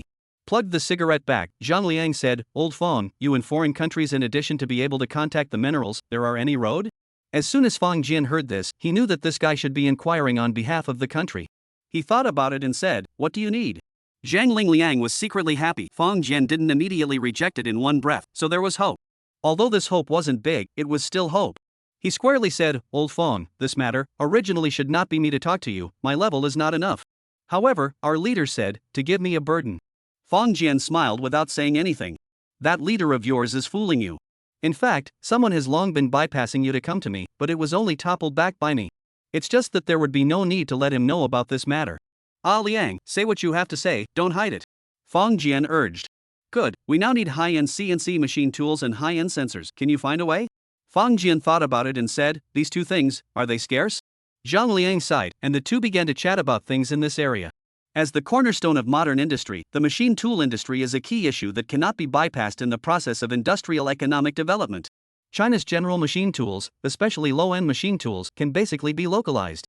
However, the domestic machine tool industry is actually inherently inadequate. Especially in the middle and high-end machine tool project is far behind the mainstream level of foreign countries, is one of the most imported products in China. In the high-end CNC machine tools, domestic products accounted for only 176, and in the popularity of CNC machine tools, although the domestic rate of localization reached about 875, but the domestic CNC machine tools in excess of 832 to use foreign CNC systems, 885 to use imported servo systems motor.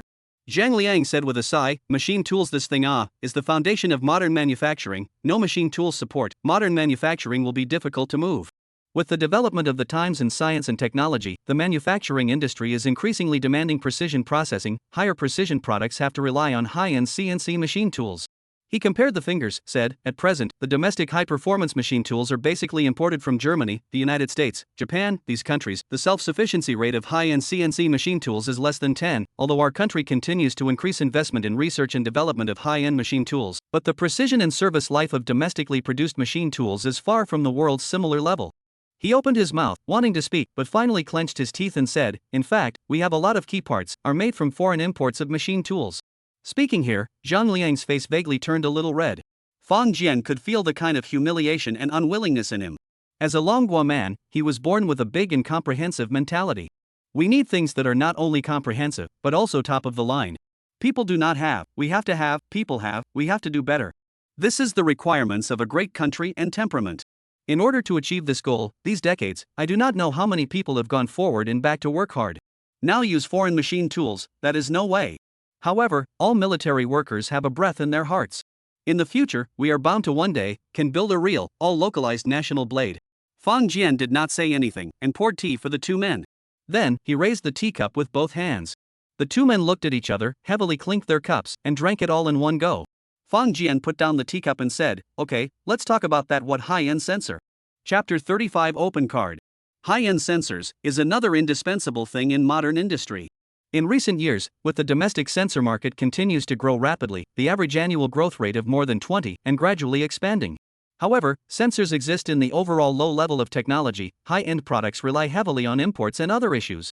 At present, China's sensor field has formed from the technology research and development, design, production to the application of the complete industrial system, a total of 10 categories of 42 subcategories of more than 6,000 kinds of sensor products. Low and medium-end products in the market to meet the rate of about 6,070. However, more high-end, digital, intelligent, miniaturized products. This is really hard to say. Even Zhang Liang, surprisingly, has a feeling that is difficult to speak. There is no way. The country is from 100 years of accumulation of weakness, almost about to die and destroy the country in a penniless situation, from nothing to come step by step. To make up for the lack of that time, more people needed to work together. Fang Jian waved his hand and said, "Liang, go and count what type of machines are needed." But I can't guarantee that I'll be able to get it. Zhang Liang nodded heavily and said, "Okay, I'll send you a message later." However, he paused and said, "Old Fang, I won't say anything polite, but I hope you can do what you can, don't get yourself trapped." Fang Jian laughed, "Don't worry, I can protect myself." Aha! The two of them drank another cup, and although it was tea instead of wine, both of them were still in high spirits. Even Fang Jian was like this. It was because he knew that if he accomplished this mission, then it would inevitably bring great benefits to the country. To be able to do one's part for the country's takeoff, as long as one was a normal hot-blooded young man, one would never refuse. Even if this country still had all sorts of flaws or injustices. But the 4 words Yin Huang Zi Sun, everyone knows how to write them.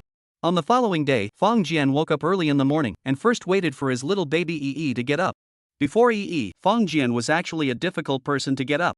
However, since returning to China this time and seeing little Yi, he had naturally overcome this difficulty. Well, unless it was a Saturday or Sunday and Yi didn't have to go to kindergarten, Fang Jian wouldn't sleep anymore. Under Fang Jian's cajoling and coaxing, Fang Yi finally climbed up with sleepy eyes. On the side, Fang Biao was a little jealous that his son had taken his job away from him. However, looking at the two siblings with such a good relationship, the couple was also comforted and relieved. After sending Fang Yi to the kindergarten, Fang Jian stood outside the fence with a smile on his face, watching her follow the large group of people to finish their morning exercises and enter the class before leisurely leaving. However, just after taking a few steps, Fang Jian realized that something was wrong. In front of him, a big man with a sturdy figure blocked the way. Fang Jian raised his head and looked at him coldly. If it was before, Fang Jian would definitely be afraid. But now, even if he wanted to be afraid, this personal protection biochemical armor on his body refused to oblige awe. "Excuse me, it's Mr. Fang Jian, isn't it?" Fang Jian raised his eyebrows and said, "Which one of you, do we know each other?" "No, this is our boss's business card, he wants to meet you." Fang Jian smiled faintly, his eyes glanced at him, but he didn't have any intention of accepting the business card at all. Instead, he bypassed this huge human pile and walked away in style. The big man froze. This was the first time he had encountered such a situation. This person clearly did not put himself in his eyes. However, he didn't dare to act rashly. Because before he came, the boss had already explained that he was not allowed to offend the other party. Therefore, although he clenched his fists, he had no choice but to watch Fang Jian go away. Who bin? With a glance of his eyes, Fang Jian memorized that name on the business card. Who this person was, he didn't have the slightest impression at all. Moreover, he didn't know the other party's intentions. But, to give a business card and wanna make yourself fart over? What an overthinker. Fang Jian drove to the entrance of the bank, made a call, and Yulan immediately welcomed him out. "Hey, Fang Jian, you're here." Yulan said with a smile, "What kind of account do you want to open?" "What kind of account do you want to open?" Fang Jian said casually, "Open a private one, otherwise it's too troublesome." Good. Under Yulan's guidance, Fang Jian quickly opened the account. Then, he took out the bank card of merchants, and said, "Here, you can transfer money directly, right?" "Of course you can, for a fee of $2. "Okay, let's transfer $6 million. Yulan is not the counter receptionist, and that receptionist in the process of operation. After glancing at the screen, her body suddenly stiff, even the eyes are slightly bright. Then, that still pretty receptionist looked deeply at Jian Feng, and her attitude obviously became a bit different. Chapter 36, Make a Point. $6 million was indeed quite a lot, but if it was just a transfer, a casual swipe of the card would have done the trick. In order to save trouble, Fang Jian directly deposited the $6 million for a 5-year term, causing Yulan to be more and more surprised. After the deposit, Fang Jian said hello and was about to leave. Yulan quickly said, "Fang Jian, it's almost dinner time, I'll treat you to dinner." Fang Jian smiled faintly and said, thanks, but I still have something to do at noon. I already have an appointment with someone. Oh. Yulan blinked twice and said, okay, then I'll treat you next time. Fang Jian nodded his head and said, sure, next time, call a Liang. Waving his hand, Fang Jian said, I'm leaving first, old classmate, goodbye. Watching Fang Jian leave without a care in the world, Yulan pursed her lips. She wasn't a fledgling who didn't know the ways of the world anymore. After working in the bank for 2 years, this bit of eyesight was still exercised. With Fang Jian's perfunctory attitude, she certainly knew that the guy was casually lying. Gently biting her lower lip, her heart was a bit shy and angry. It wasn't that she had any intentions towards Fang Jian, but the fact that she took the initiative to open her mouth to invite a man to dinner but the other party refused without mercy, this kind of thing was the first time she had encountered it. As a result, the young lady's little prideful nature was a bit offended. You ignore me, but I am interested in you. Hee, that's not right. Yulan shook her head, suddenly realizing that there was something wrong with her mindset. She couldn't help but feel a little strange, and began to wonder if this was Fang Jian's tactic of trying to catch him. Let's let it go for a while then and see who gets anxious first. At lunchtime, inside the cafeteria, the little sister who had opened the card for Fang Jian had finished her meal, walked over, and sat down with Yulan. She whispered, Lan, where did you find this handsome pot? Handsome pot? Yulan was stunned. Was Fang Jian handsome? After thinking about it carefully, he was indeed a little bit more handsome than his cousin and the others. However, this kind of handsomeness was not to the point of being earth-shattering. Yes, he is a big handsome pot, and he has money. The colleague enviously said. Yulan's heart slightly moved, said, how much money is in his card? According to reason, it is against the rules to ask like this. However, when two girls were communicating in private, there was absolutely no bottom line. The colleague looked around and raised 3 fingers towards Yulan. Yulan's face changed slightly and whispered, $30 million? Being able to transfer money at any time, and not hesitating to deposit 5 years of fixed term, means that all of this money must be current.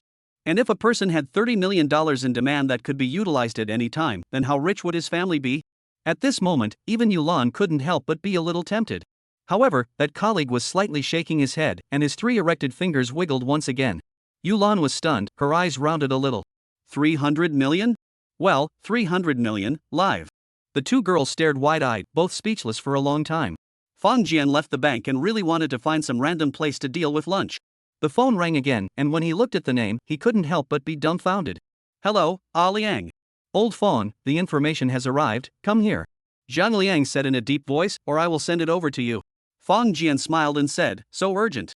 The 2 of them only discussed this point last night, and today Zhang Liang had the information ready. What did this mean?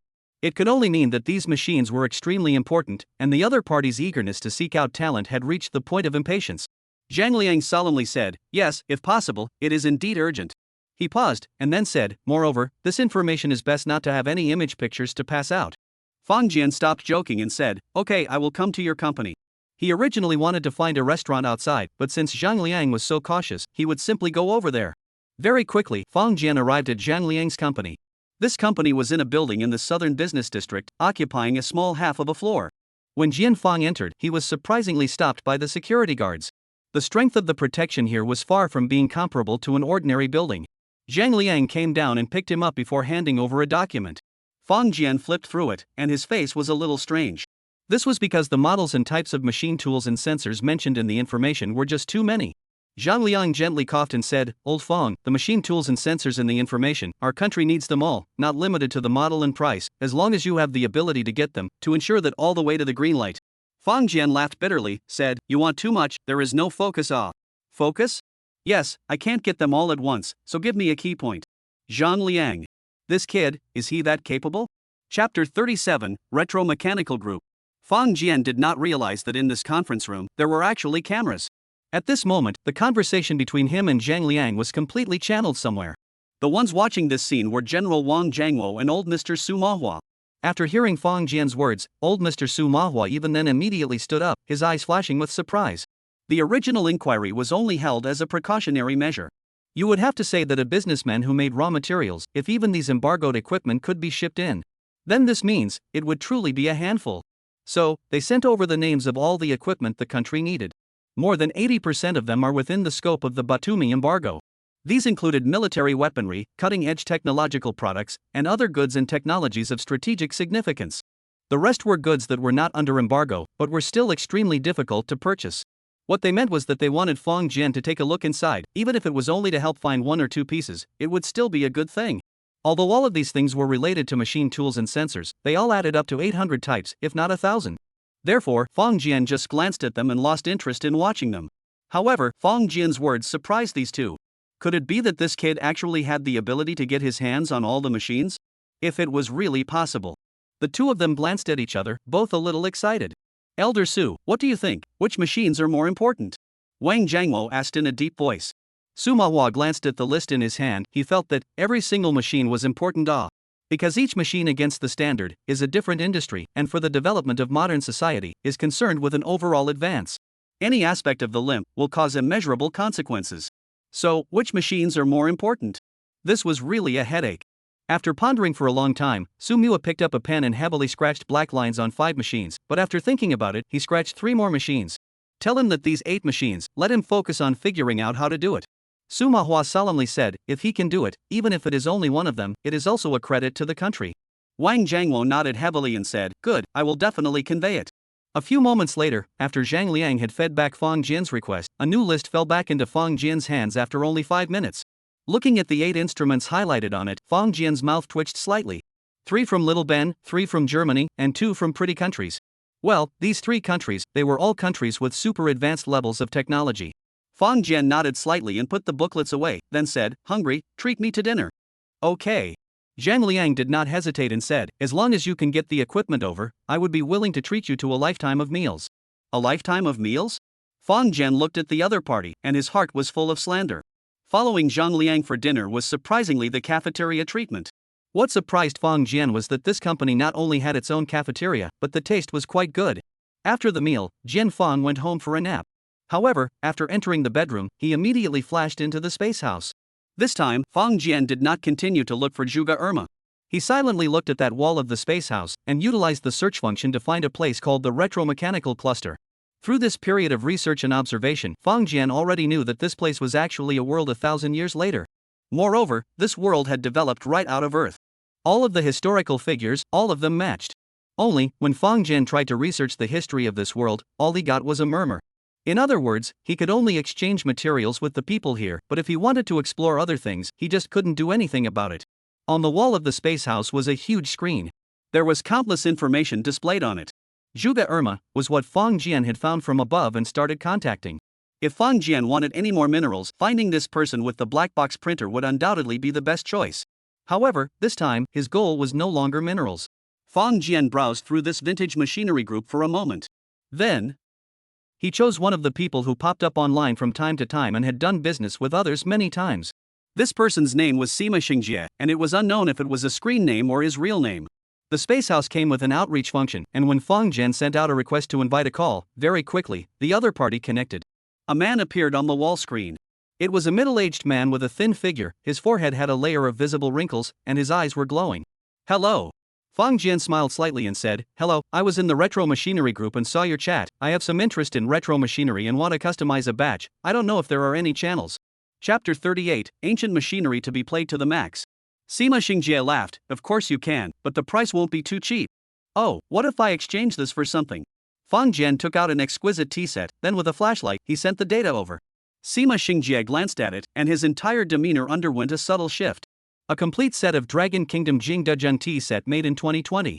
Sima Xingjie was an ancient machinery enthusiast after the millennium. He himself does not play with antiques. It's not that he doesn't want to play, but he can't afford to play. However, he also had the most basic knowledge of how valuable those old objects from 1,000 years ago were. To know, after that world war, the home planet of mankind, Earth was half destroyed, and the surface had turned into a ruin. All the ancient objects from 1,000 years ago were non-renewable treasures now. Although it wasn't to say that they were worth a fortune, the value of a set of authentic items would be more than enough even if they were to buy all of them from this group of vintage machinery. Sima Xingjie took a deep breath and said, Sir, can you give me some time? He sincerely said, I am not familiar with these things, so I want to go and ask someone else. Fang Jian nodded slightly and said, it's fine, but I don't want to be famous. Sima Xingjie patted his chest and said, don't worry, I won't spill the beans. In his heart, he said, I can't wait to get hold of this source alone, where else can I let others know about it? Both sides ended the call, but after only 20 minutes, Sima Xingjie once again requested a call. Fang Jian opened the call. Sima Xingjie said with a grave expression, Sir, what do you want to exchange? Fang Jian took out a stack of documents and sent pictures of them. Although Zhang Liang had said that it was best not to keep images of these things.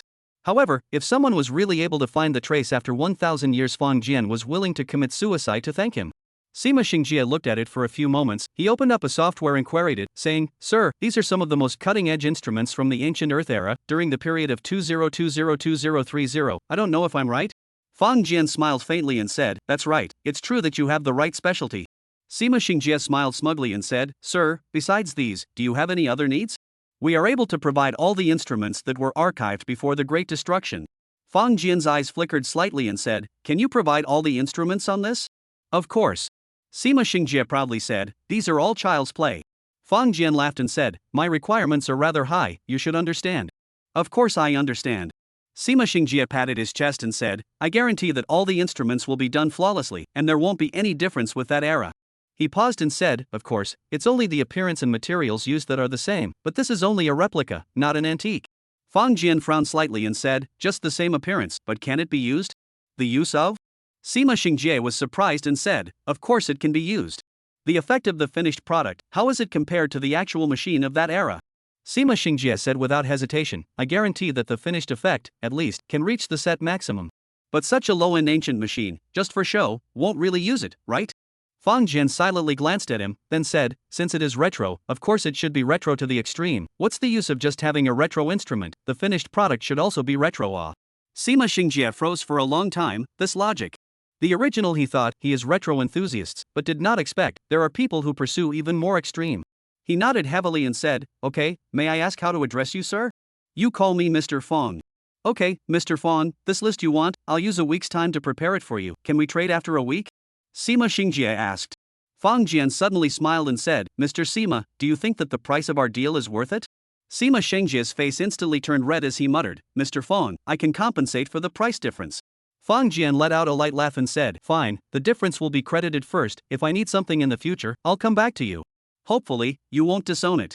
Sima Xingjie was overjoyed and hurriedly said, "Don't worry, Mr. Fong, I am not such a person. Moreover, we can sign a contract. If I break the contract, I will be fined 10 times. Fang Jian nodded with satisfaction and signed a contract with him before leaving. Chapter 39 Capital Verification. Returning to his bedroom, Fang Jian also had a feeling like he was in a dream. A set of ordinary tea sets from Jingdezhen, surprisingly, could be exchanged for the modern state-of-the-art. Batumi embargoed nearly 1,000 pieces of machinery. Would anyone believe this kind of thing?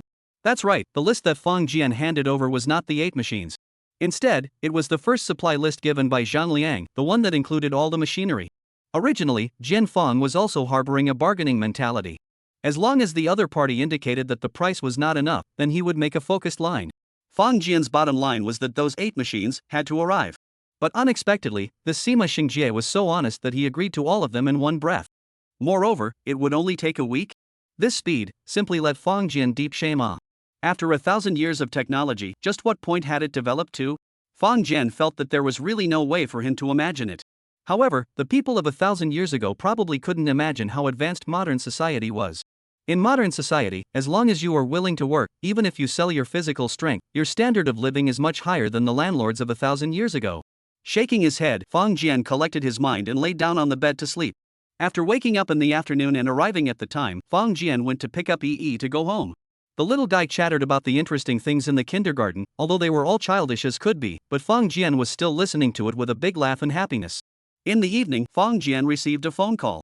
Lu Yuan had been discharged from the hospital and would be returning to the kindergarten tomorrow. After getting this news, Fang Yi danced happily and pestered her brother to play a round of riding a big horse. The horse was originally Fang Biao, but has now gradually turned into Fang Jian. Fang Yi disliked this big horse of her old dad's for being too slow and inflexible, so she refused to ride it, leaving Fang Biao depressed for a long time. The next day, Fang Yi was thinking of her good friend and got up as soon as she was called in the morning, in turn grabbing ahead of Fang Jian. After joyfully arriving at the kindergarten, the homeroom teacher suddenly handed over an invitation. Fang Jian was quite surprised. In the class, there is a child to have a birthday next week that is a little pudgy, in the class is very good, and every child is a good friend. His father had chartered a children's playground and a family restaurant to celebrate his birthday. This was a big deal. Fang Jian asked Yi, and Fang Yi nodded her head repeatedly, indicating that she wanted to go over there. Then, Fang said, "Brother, is it you who will accompany me over there?" Fang Jian was stunned and looked at the teacher. The young female teacher smiled and said, generally speaking, it's mom and dad who accompany. However, Mr. Fang, you should be able to. Looking at Fang Yi's expectant eyes, Fang Jian smiled and said, okay, I'll accompany Yi there. Mr. Fang Yi smiled and said, okay, I'll accompany Yi there. Fang Yi was all smiles. The female teacher took out her phone and said, Mr. Fang, please add the WeChat group. Fang Jian didn't push back and swept the code to join the group. Then Meng Yuhai also brought Lu Yuan. Fang Yi cheered, and the two of them, Lu Yuan, entered the kindergarten hand in hand. Meng Yuhai whispered, Mr. Fang, are you free now? Fang Jian nodded, I'm free, what's up? Oh, two things, the first one please Mr. Fang give me the bank account, I will pay you back 80,000 first. Fang Jian looked at the attitude of serious and determined each other, silently opened the phone, added the other WeChat, and then sent the bank card number. Very quickly, a reminder text message of an income of 80,000 RMB was sent over. Meng Yuhai breathed a sigh of relief. Fang Jian did not push back, making her very pleased. Mr. Fang, the house in Pajingting, do you still want to buy it? Of course. Mr. Fang Jian smiled, you've gotten in touch? Yes, I have contacted the developer. They said that if Mr. Fang is willing, he can go over to inspect the capital at any time, and then he will be able to see the house directly. Meng Yuhai said this with a bit of apprehension. Okay, then go over there now. I'm not going to be able to do that, but I'm going to be able to do that, he said. Meng Yuhai has a car, Volkswagen Bora. Although the price is not high, but used as a substitute, that is more than enough. Meng Yuhai drove and soon arrived at Kerry Construction's office in Yongchang. The one who received them was a rich-looking boss, Ba Taining. When he saw Fang Jian, Ba Taining was obviously surprised, but he immediately entertained them warmly. Then, the three went to the bank to check the capital. In fact, there are many ways to check capital. But since the bank was underneath their office building, Fang Jian didn't mind taking a few extra steps. The moment the bank card balance was lit up on the machine screen, Ba Taining's eyelids couldn't help but jump sharply a few times. Over $300 million? He had seen this amount of money many times before and handled it quite a few times. However, a young man with a current account actually had this amount of money. This young man, worth paying attention to and socializing with. Chapter 40, Mansion. Fang Jian proposed to go directly to the house. If it was before the capital inspection, Ba Taining might have had some thoughts. But now, he was one word go. The houses of Pajingting, next to an avenue, but relatively deep, can be called a good place in the middle of the bustle. One of those sets of single-family villas worth over $100 million, but also has an area of up to 1,000 square meters or more. On the negative floor, there is also a swimming pool with a length of 20 meters. Fang Jian had looked at the first, second and third floors of the basic set and felt very satisfied. How could he not be satisfied? At the very least, this was the best house Fang Jian had seen so far. Standing in the hall on the first floor, Fang Jian wrapped his hands around his chest and murmured, General Manager Ba, give a real price, if it's suitable, I'll buy it. Ba Taining's eyelids jumped slightly. After so many years of doing business, he rarely encountered such a person. This is a house of hundreds of millions of dollars. Even for the rich generation, they would have to deliberate for a long time. But the tone of this person's voice, it was really surprising. He hesitated and was about to open his mouth, but he saw Fang Jian waving his hand and said, Mr. Ba, I know that this house has been sitting for 5 or 6 years, and anyone in Yongchang who can and is willing to buy it has basically already gotten their hands on it. I do like it here, but I don't want to be the wrongdoer.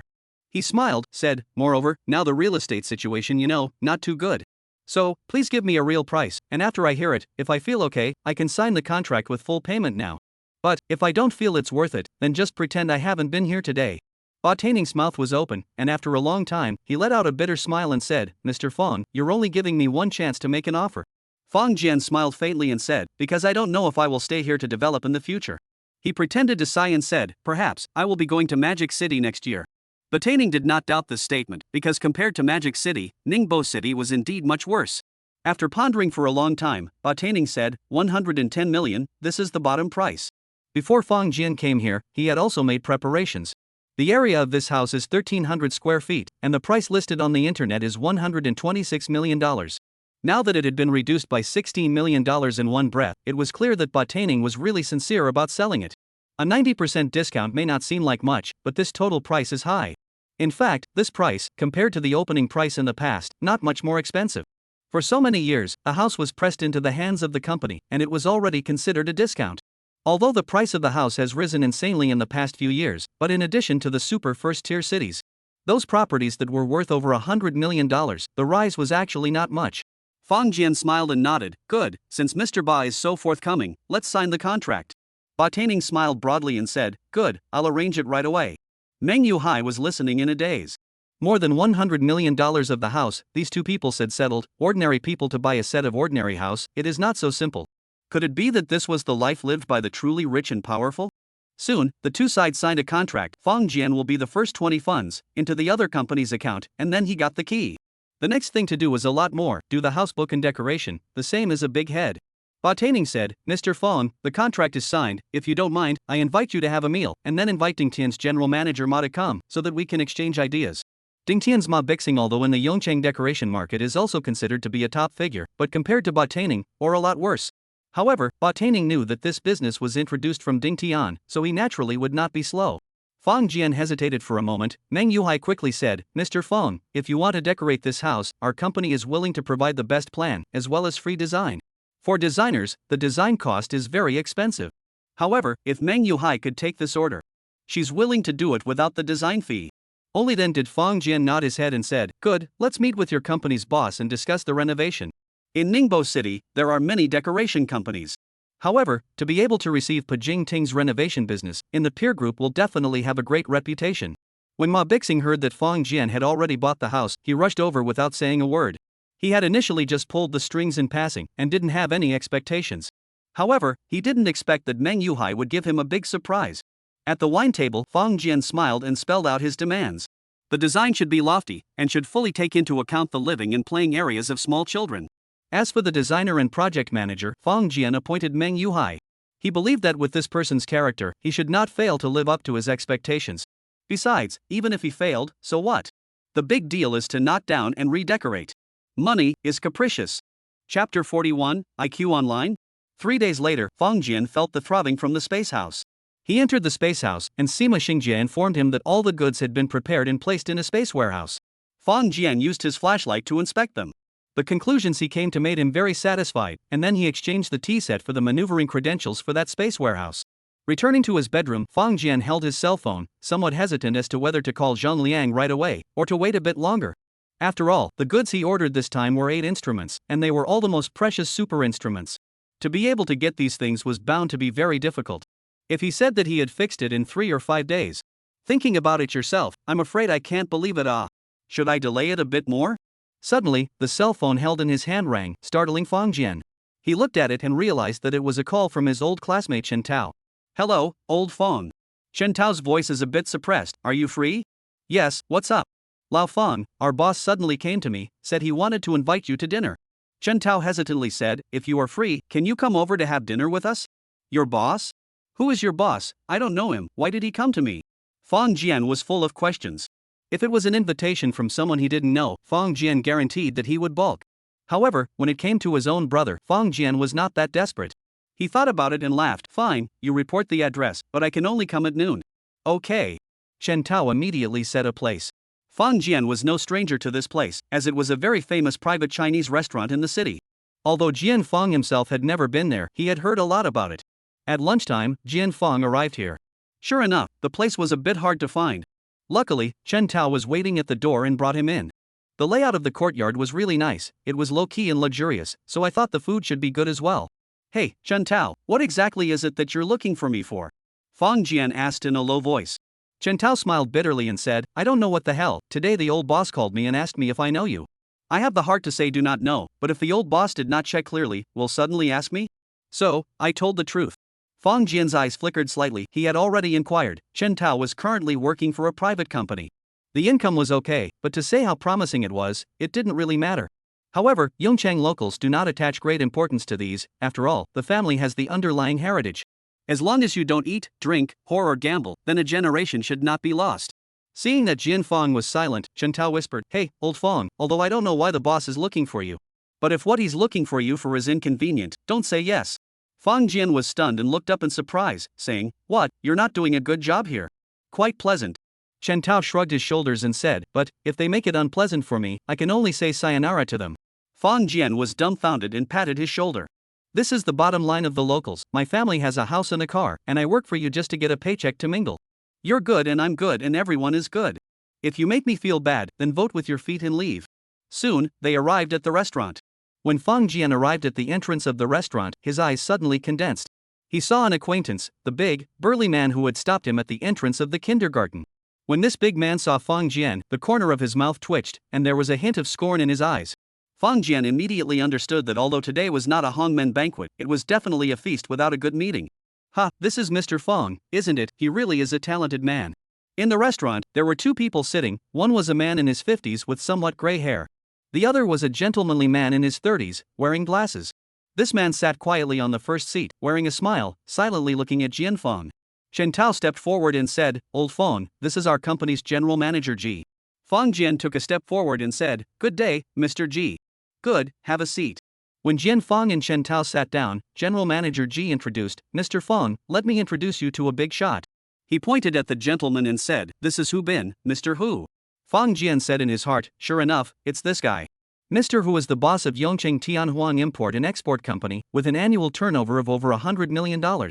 Mr. Ji slowly said, "In addition, Mr. Hu's father is the deputy Shi Chief Hu." Fang Jian's eyebrows slightly raised. If just now did not know the other party's intention, then now, he has all understood. Only, Fang Jian was very skeptical. This guy's IQ was on the line or not? Chapter 42, sending you 20% of the profit. Mr. Ji is a funny and knowledgeable person. His means of manipulating the atmosphere at the table had a hand in making Fang Jian feel at home. After 3 rounds of drinks, Mr. Ji smiled and said, "Agu, I suddenly remembered something, I have to go to deal with it, a few of you sit down, I'll be right there." After saying that, he stood up, walked 2 steps, saw Chen Tao was still sitting steadily like Tarzan, he smiled, and said, "Small Chen, come out for a while, there is something to explain to you." Only then did Chen Tao follow him out as an afterthought. Fang Jian silently covered his cheeks, feeling a silent sorrow for this old classmate. Forget it, I hope that he will be able to get along well in this company. As for promotions and raises, don't hold out too much hope. After these two left, Hu Bin smiled and picked up the wine glass. Although the two had already toasted each other at the table earlier, this time was obviously a little different.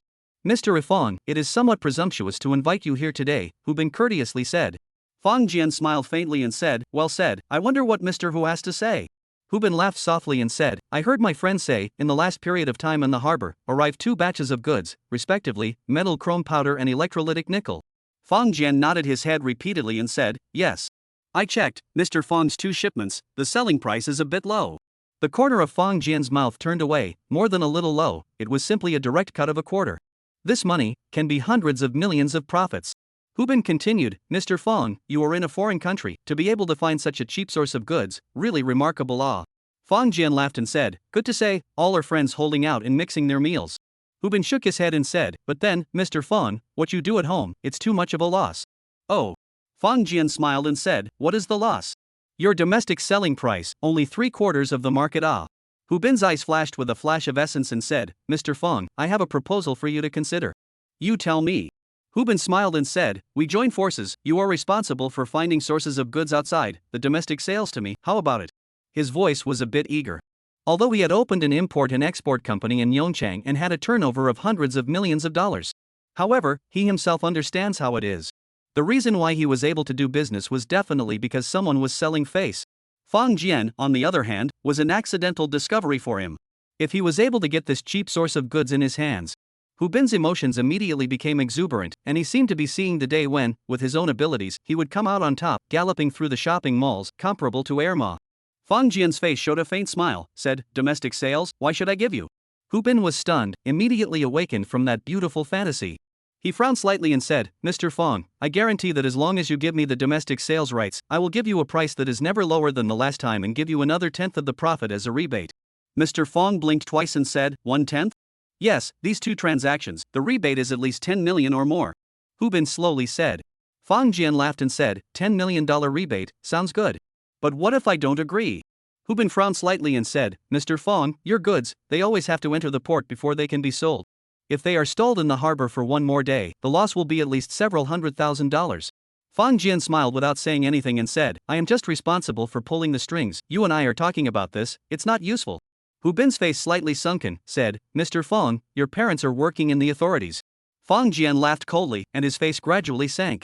A few moments later, Fang Jian stood up and said, "Sorry, you got the wrong person." Hu Bin suddenly said, "Mr. Fang, I came here with sincerity, if you think the conditions are not good, we can still continue to talk. How about 20% of the profit goes to you then?" The corner of Fang Jian's mouth curled up slightly with disdain. Hu Bin sighed and said, "Mr. Fang, don't think that I'm taking things by force, you can also change ports to get goods." But, no matter where you go, there will be people looking for you. And they, with their skin and bones, along with your channel, will swallow it all up. He pointed at himself and said, "You are from Yongchang, so I can make the decision to let you have 20%, so think about it." Fang Jian looked at him silently. After a long time, he said, "Okay, I will discuss with my friends, after a few days, goodbye." Watching Fang Jian leave, a smug, chesty smile flashed across Hu Bin's face. Chapter 43, Tattletale. Fang Jian picked up the phone and once again called the toolman Baburi. This time Baburi was directly confused after receiving the call. Jian Fang had actually asked him to travel to the small-time countries, Germany, and the pretty countries to purchase 8 sets of equipment for him. After reading the documents sent by Jian Fang, Baburi frowned and said, "Hey, dear Fang, I'm in the gold business, not a second-hand junk buyer." The instruments and equipment that Jian Fang needed were not high-end goods. He only asked Baburi to go to these 3 countries and look for junk instruments that had been eliminated by the times and treated as scrap metal in these countries. That's right, junk instruments. As long as it is an instrument, no matter what model, the cheaper the better. Baburi was in the world trade business, of course he knew about the existence of the Batumi clause. If Fang Jian wished him to inquire about any high-end equipment, he definitely wouldn't agree to it, because that risk was too great, not something his little arms and legs could afford.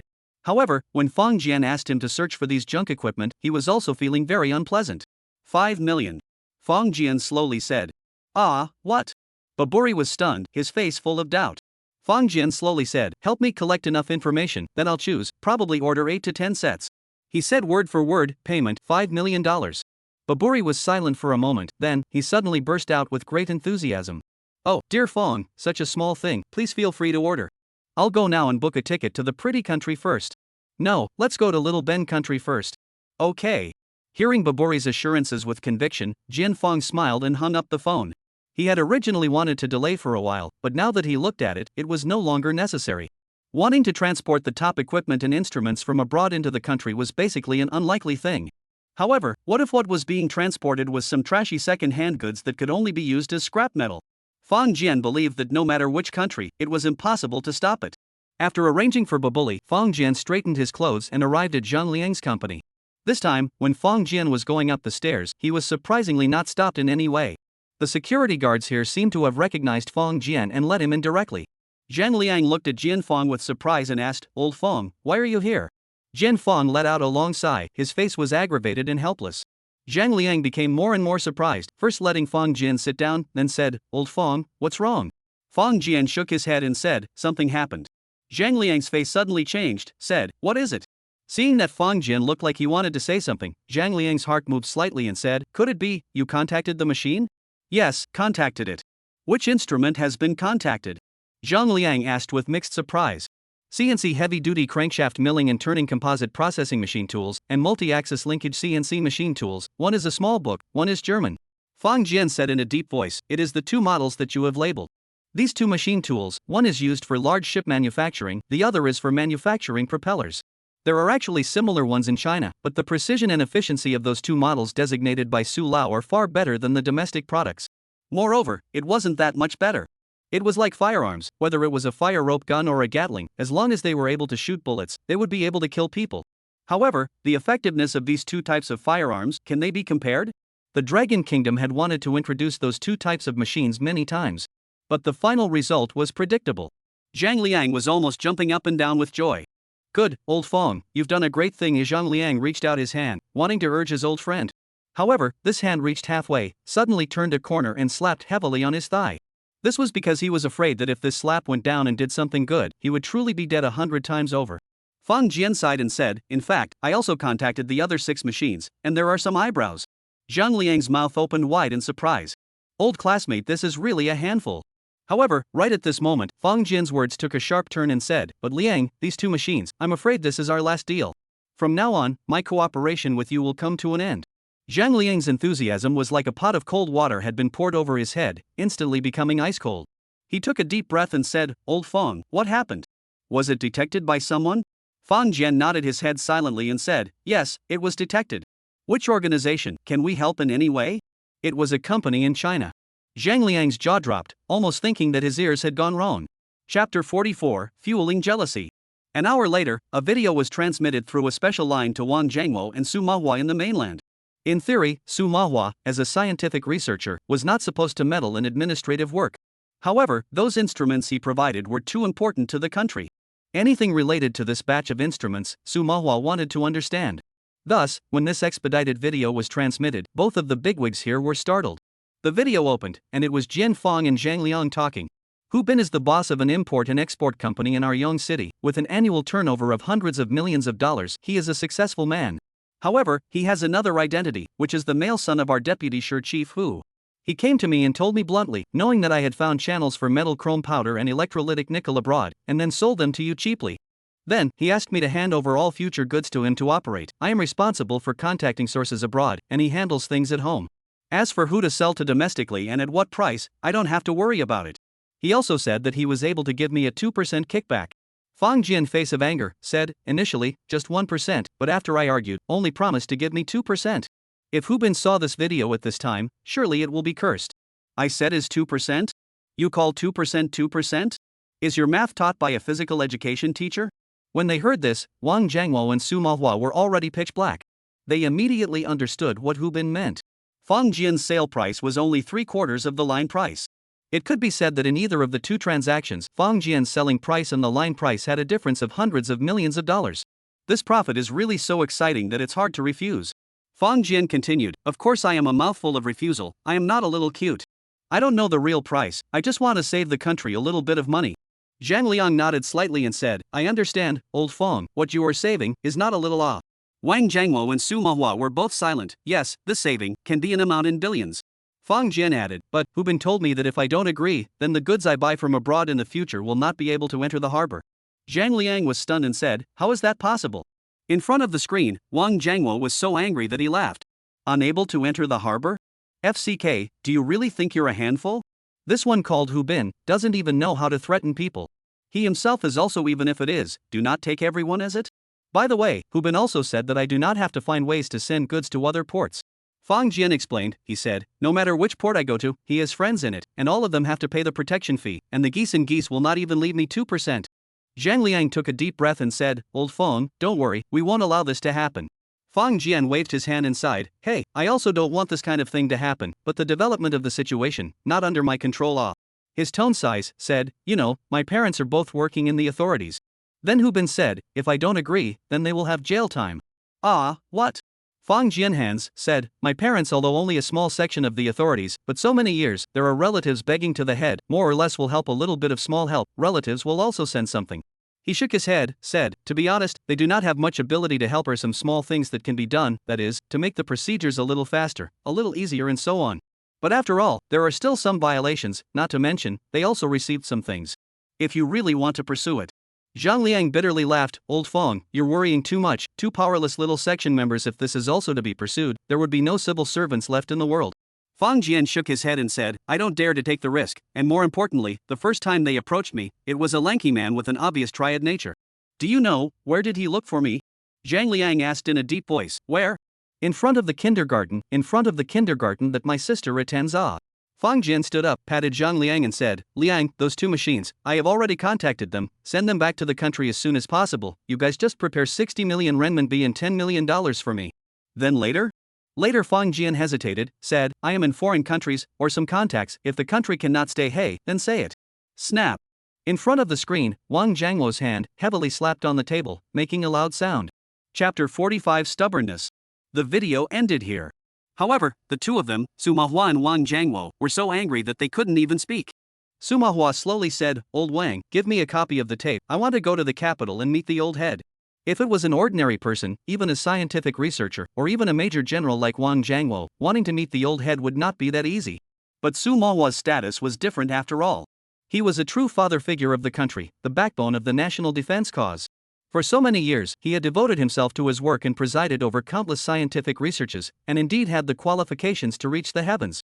Wang Jiangluo opened his mouth. He originally wanted to say, I can react up through the military's channels to be able to solve this problem. However, looking at Su Manhwa's determined face, he was silent for a moment and still nodded silently. Some people, since he jumped out on his own, there was no one else to blame. An hour later, Su Manhwa left the base in a military airplane. A day later, a central inspection team left the capital with a difficult mission. Hu Fei drove his car carelessly and parked it in a neighborhood. When he was a kid studying, Hu Fei's grades were not very good. Therefore, before graduating from junior high school, he flunked out, and from then on embarked on the road of mixing with society. Of course, in the country, the so-called triads can't make it big. But the gray area, in any country, is impossible to eliminate all. Blessed with a strong body, Hu Fei has been hanging out for 10 years, during which he has been in jail for a few years because of the crime of robbing and injuring people. After coming out, he realized that his cousin's family had developed. So, he followed his cousin Hu Bin life. Because of the kinship, Hu Bin to him quite care, and he also sincerely for Hu Bin to do things. Some of the places where it is not appropriate for Hu Bin to step in, there is always his figure. This time, Hu Dazhou set his sights on a small person without any background. This little man may have some contacts and means in foreign countries, but in the country, he is a powerless newcomer. Hu Dazhou wanted to take how to pinch. He didn't even need him to step in and intimidate, the little guy just went soft. Hu Dazhou said that if things came to fruition, there would be no shortage of benefits for him. When he thought of this, Hu Fei immediately is the eyebrows fluttering. Hu Dazhou had always been generous, and he was very much looking forward to how much he would be able to gain from this. Suddenly, Hu Fei, who was walking towards his home, stopped in his tracks. He blankly looked towards his surroundings. When did he have so many strong men around him? Just as he was wondering, these strong men suddenly rushed up. One by one, as if they were brute bulls charging, they overturned him to the ground. Don't let him get away. Catch him. Pains me, let go. Hu Fei's tears even slipped out from the pain. His heart was horrified. Who did he offend? However, in the next moment, Hu Fei's eyes rounded. Because he saw the cell door of a few official car, it turned out that these big men are officials. At this moment, Hu Fei was horrified. Big brothers, you do not scare me. I'm not scared. Is this how officials are used? You all think too highly of me. Then, he was escorted to a place he didn't know. Anyway, this wasn't any guardhouse or police station he had ever been in. The importance these people attached to him was completely beyond anything he could have imagined, and anyway, Hu Fei was really confused. He never thought that he deserved to be treated like this. Name? Hu Fei. Gender? Male. Age? 36. Do you know what the offense is? The one seated across the table heavily put down the information in his hand and asked in a stern voice. Sir, I do not know, really do not know. Hu Fei wanted to cry without tears, he hastened to scream injustice. And in fact, he was really somewhat wronged. Although Hu Fei did a lot of heartbreak, but to say that can be worth such a great deal of things, absolutely not. Then I remind you. A certain year, a certain month, a certain day, you are not in the kindergarten on West River Street? Hu Fei thought about it and carefully said, yes. What were you planning to do where you were? I didn't do anything. Oh, our policy is to resist from the strict, confess from the lenient, you really do not intend to say? Hu Fei crying face, said, sir, you have to say what? Give a wake-up call. Okay, who did you see that day? Oh, I saw Fang Jian, a man named Fang Jian. Hu Fei's eyes suddenly lit up and said, sir, I understand that Fang Jian is a spy, he is a spy, right? Yes, other than a spy, what other person would have such a way to get such a large amount of tight goods? The officer on the other side looked at him coldly and said, stubborn, say it, what continuous plan do you have afterward? Are you trying to kidnap? If you don't explain clearly, don't want to go. Hu Fei. Our successive intentions afterward? God's testimony, there really isn't any. Kidnapping? Who's kidnapping who here? Chapter 46, The Street Rat. Coming out of the lively drinking table. The cold wind blew, Hu Bin shivered. This weather, it was a bit cold. However, his heart was on fire. Just by looking at Fang Jian's wimpy face, Hu Bin knew that he would definitely be able to get what he wanted this time. The bulk precious metals that were a quarter lower than the market price. If he could master this channel, then he could become a super giant in this industry in the blink of an eye. Just the metal chrome ore alone, the amount of domestic imports each year, is the level of 10 million tons. The chrome powder, on the other hand, is the refined chrome ore, which has even more added value. Plus electrolytic nickel. This will be a money feast of what scale? Hu Bin pursed his lips and smiled exceptionally happily. Then, he saw his car slowly drive up to the entrance of the hotel. Saying hello to his friends, Hu Bin opened the door and got into the car, then said, going home. The car started and left the hotel. Hu Bin lit a cigarette and smoked it beautifully. However, a few moments later, Hu Bin suddenly realized that something was wrong. This road is not the road home. Hey, I said go home, didn't you hear me? Hu Bin said nonchalantly. He was the president of a large company, of course he had to have a driver. Usually this driver is quite well behaved, but today. Suddenly, a cold voice rang from the front seat, shut up. Hu Bin shivered, and only then did he hear that it was a completely unfamiliar voice. At once, a cold sweat flowed out from him, he no longer had the slightest bit of the usual high spirits, trembling, said, friend, have a good conversation, what do you want? Are you asking for money? However, the man in the front row is no longer pay attention. At night, there are not many cars on the road. So the car drove fast. Hu Bin wanted to grab the control of the car, but felt that his hands and feet were weak and he did not dare to go forward at all. Looked at the car door, wanted to jump out of the car, but did not have the courage. Between hesitation, the car has stopped, he came to a quiet courtyard. Down. The car door opened, Hu Bin saw clearly in front of a few people but was slightly stunned. He originally thought that he was kidnapped by kidnappers. As for where the kidnappers came from, that was no longer in his sphere of consideration. But now, when he got out of the car, he saw it clearly. These people in front of him, each and every one of them was wearing a uniform. This was the police, but the uniforms on them were a bit different from the general police. Very quickly, he knew where the difference was. National security. These people, surprisingly, were all national security. In the police system, national security was a special police force that was usually not easily utilized. Hu Bin couldn't figure out how he had managed to provoke the national security. After some customary inquiries about name and gender and so on, that national security said in a deep voice, "Tell me, why did you threaten Comrade Fong Jian?" Fong Jian, comrade? Hu Bin's jaw dropped, and only then did he realize why he had been brought here in a confused manner. It turned out that it was actually related to that incident. But, isn't Fong Jian a powerless little man? Even if he has connections, they are all abroad, in the country, there is no foundation at all. If not, he wouldn't have dared to make a move. Previously, he thought he was discerning, in the case of other people did not realize, found a way to get rich. But now he realized that this Fong Jian was a huge sinkhole. If you have such a deep background, why don't you say so? You are hemp, not called hemp, called pera. However, it never occurred to him that if it wasn't for his greed and desire to take by force, how could he have gotten into this mess? Comrade, misunderstanding, you must have misunderstood, I did not threaten Comrade Fong Jian.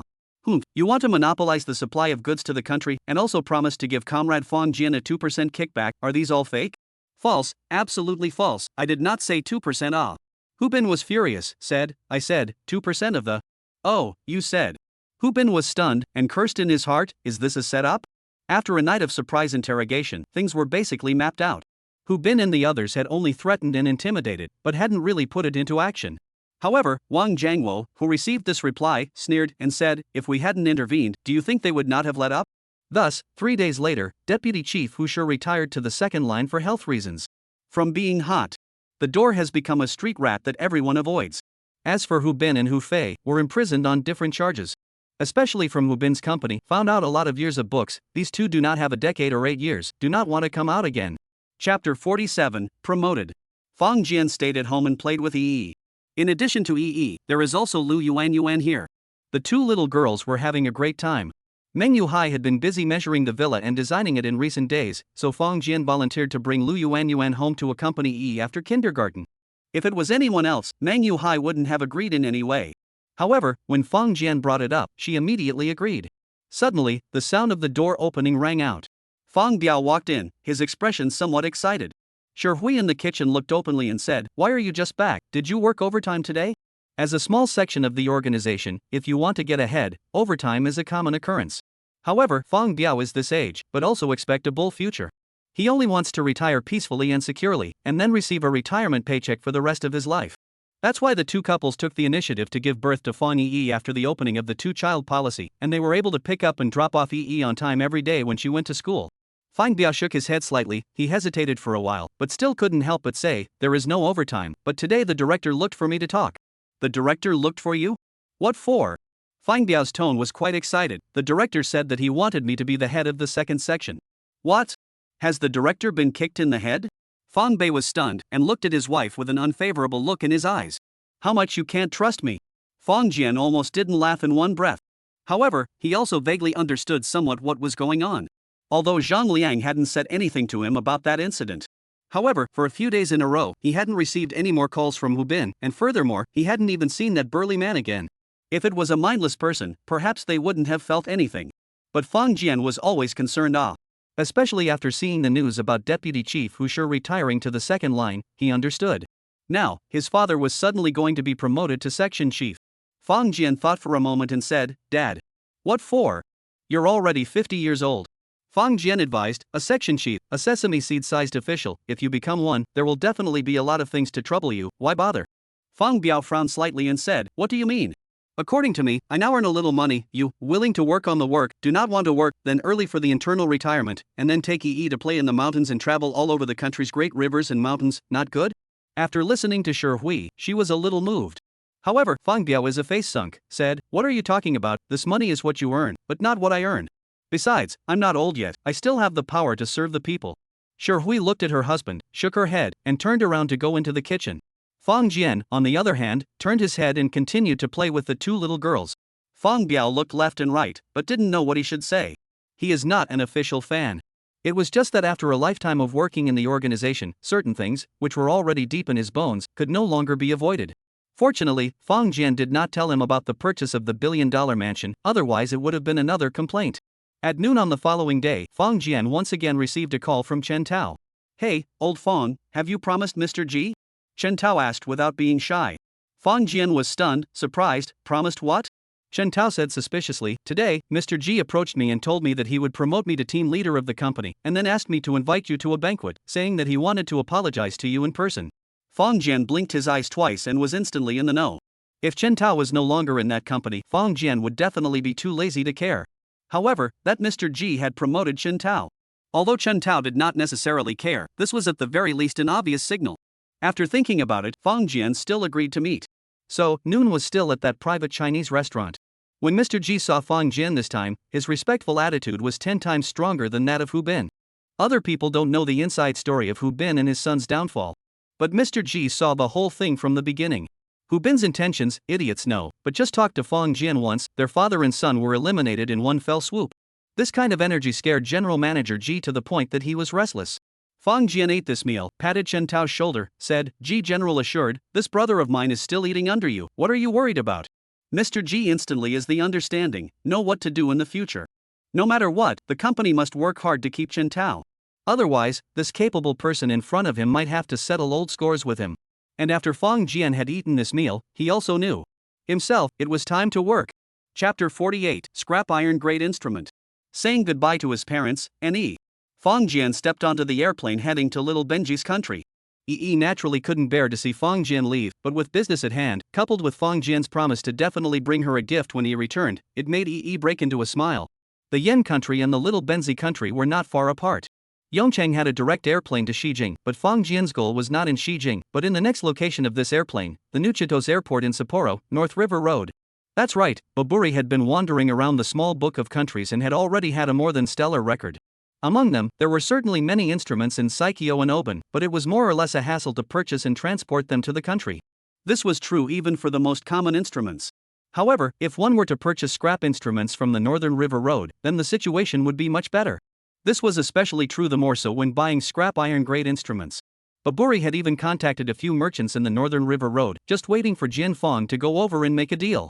In fact, with the space house in hand, Fang Jian didn't have any problems even if he was commanding it remotely. However, he has just given you the trouble, and also promoted his father to an official position. Fang Jian should at least put on a busy attitude. At least let people know that I have run my legs off for the sake of your business. The airplane stopped at Xijing for an hour, and then came to the Northern River Road. The Northern River Road accounted for 1/5 of the area of all of Japan, while the population was only half that of Saikyo, and the population density was extremely low, mostly concentrated between Ataru and Asahikawa, with Sapporo as the center. When Fang Jian got off the airplane, there were already two people waiting here. The first one was naturally Baburi, and the other one was a native of Kotomochi, called Yamada Yosuke, a partner he found here, selling used instruments. With Baburi's introduction, the conversation was very amicable. In the evening, Yosuke Yamada invited Jian Fang and Baburi to feel the warmth of the people of the Northern River Road. The next day, he brought the two Fang Jian to a semi-abandoned warehouse. This warehouse was filled with many machines. When Fang Jian saw these machines, his eyebrows slightly raised and he didn't know what to say. It was only now that he realized that it was no wonder that the people from these small books were so polite to him. It turned out that these machines were preserved, really too good. Good to what extent? The rust on it was all over the place, and he didn't know how many years it had been left here. Fang Jian estimated that even if this thing was really sold as scrap metal, it might not be worth the shipping costs. In a small country with high shipping costs, it was really possible that the depreciation cost of this scrap iron wouldn't cover the shipping costs. Seeing Fang Jian's slightly frowning face, the man from that small book country was also a little embarrassed. He naturally understood what this cargo that his family had stored was. These things, even if they were sold for rags, they really couldn't be sold for a few dollars. But then again, the little Benji man was indeed persistent and admirable in certain aspects. Although they knew that the possibility of a deal was unlikely, they still continued to offer hospitality and strive for that glimmer of hope. Fang Jian pondered for a moment and said, Yamada-kun, how do you sell these instruments? Yamada Yosuke's eyes lit up as he hurriedly said, Fang Jun, these instruments are a bit old, but if they are refurbished, they can actually still be used. Well, it would be good to refurbish them. Roughly how many days will it take? Yosuke Yamada was stunned. He said, Fang Jun, if you can give an advance payment, within a month, it is guaranteed that they can be refurbished. A month? Fang Jian shook his head and said, your speed is too slow. Yosuke Yamada smiled slightly bitterly. A month is still too slow? Fang Jian thought for a moment and said, how about this, stuff them directly into boxes and send them to China, I will find someone to refurbish them. Fang Jian added, our transaction price can only be the used scrap iron price. However, I would like to fill in used machinery when declaring customs. Yosuke Yamada froze for a moment and said, Fang Jun, you are. Fang Jian slowly said, as for who I take it back and sell it to, how much I sell it for, and under what name the instrument is sold, that's my business. Anyway, there is no need for you to worry about it. Yamada Yosuke's eyes jumped slightly, and it was a sudden realization. It turned out that this dragon nation's conscience was greatly bad. Wanting to buy a batch of scrap iron instruments from them and then refurbishing them to sell as first-hand instruments. This is simply an open and above-board money-grabbing. Hey, it's a pity that I won't be able to find such a receiver. However, as long as this batch of goods can go out, the other party paid the purchase money and transportation fees. He would have already made a huge profit. Nodding his head repeatedly, Yamada Yosuke patted his chest and guaranteed that he would definitely give it a proper job. Chapter 49, A Trip to Germany. For the next few days, Baburi was in Hokkaido to take charge of the negotiations, purchase the instruments, and then contact the containerized freighter. Under Fang Jian's authorization, they purposely avoided the cargo ships of the Dragon Kingdom and the Lesser Days Kingdom, instead choosing a Panamanian container freighter that was currently docked at the port of Tomakamai City in Hokkaido. As long as the money was sufficiently paid, what kind of business couldn't be done?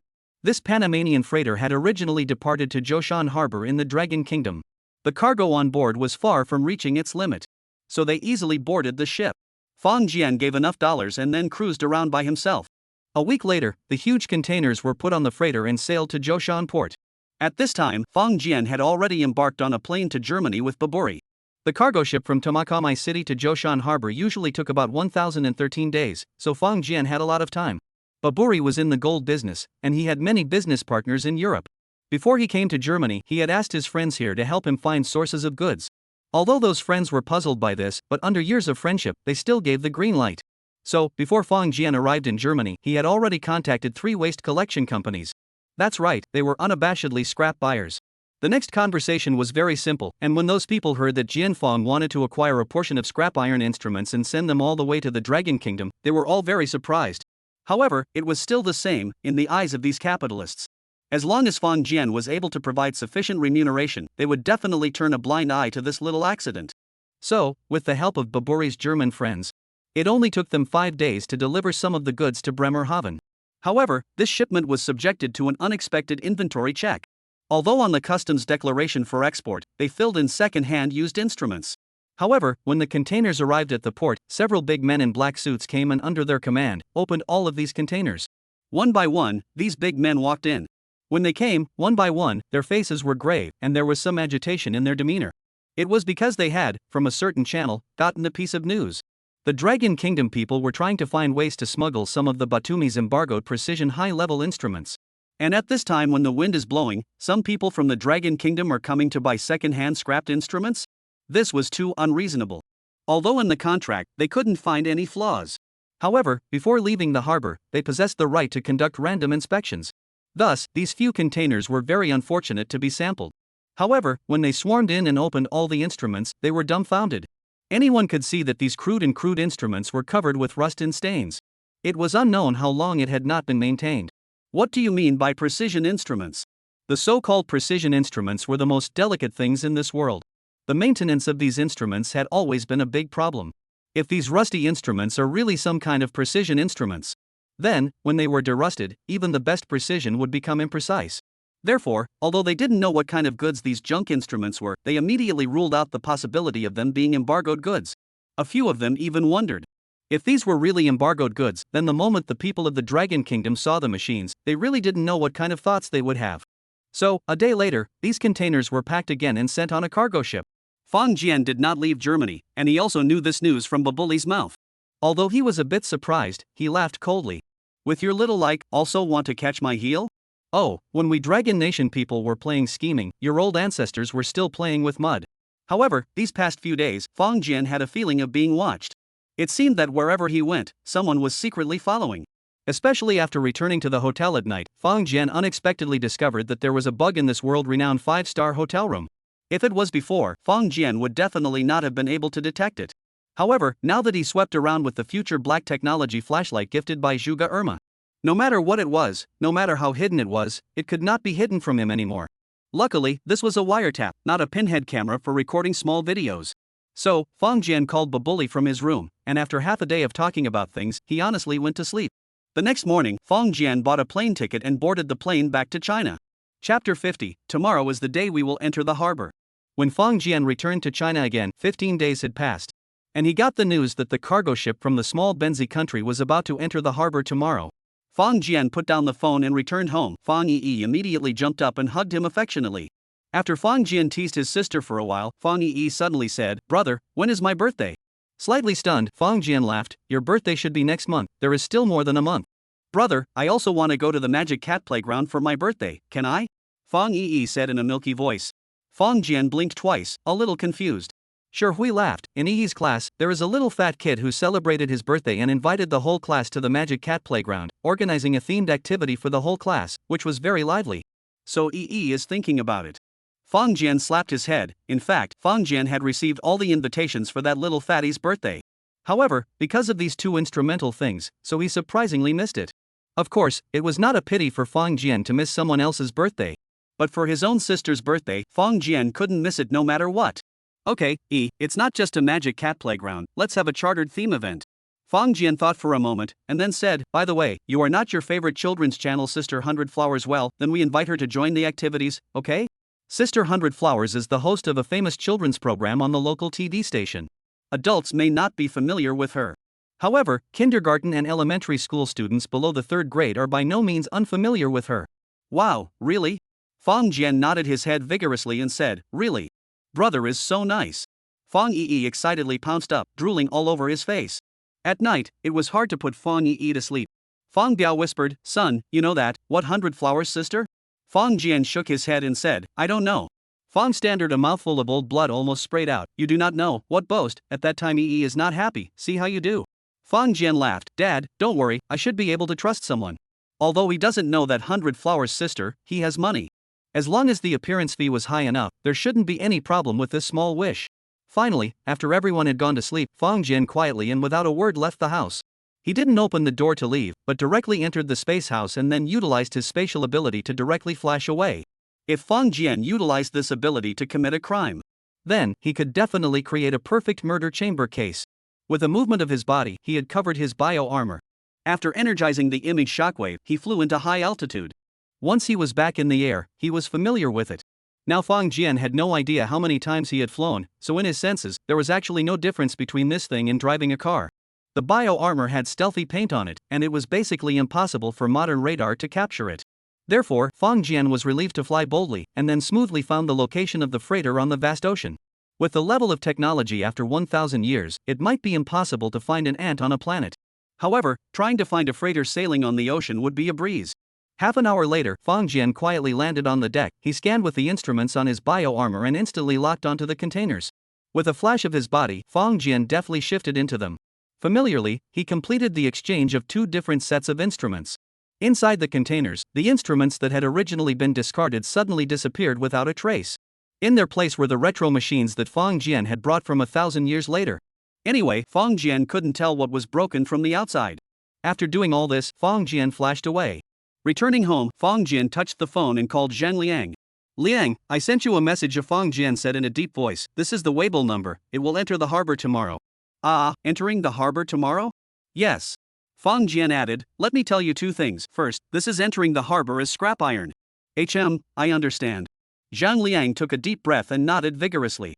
This was Batumi's embargoed goods, how could it not enter the harbor in an honorable manner? However, as long as the stuff arrived, they didn't care what channel it entered through. Secondly, these things are rather valuable, you'd better hold them gently and don't really treat them as scrap metal. Zhang Liang was shocked. He quickly said, "I will report it up immediately." "Fong Jian, I thank you on behalf of you." Fong Jian was dumbfounded and said, "Don't be melodramatic, be careful with everything." An hour later, a troop moved. Then, the harbor was under a state of semi-military control. And at the same time, within the Dragon Country, in the two largest shipyards, a few experts hurriedly boarded military airplanes and flew in a direction. Chapter 51, Scrambling for the Right to Use Machines.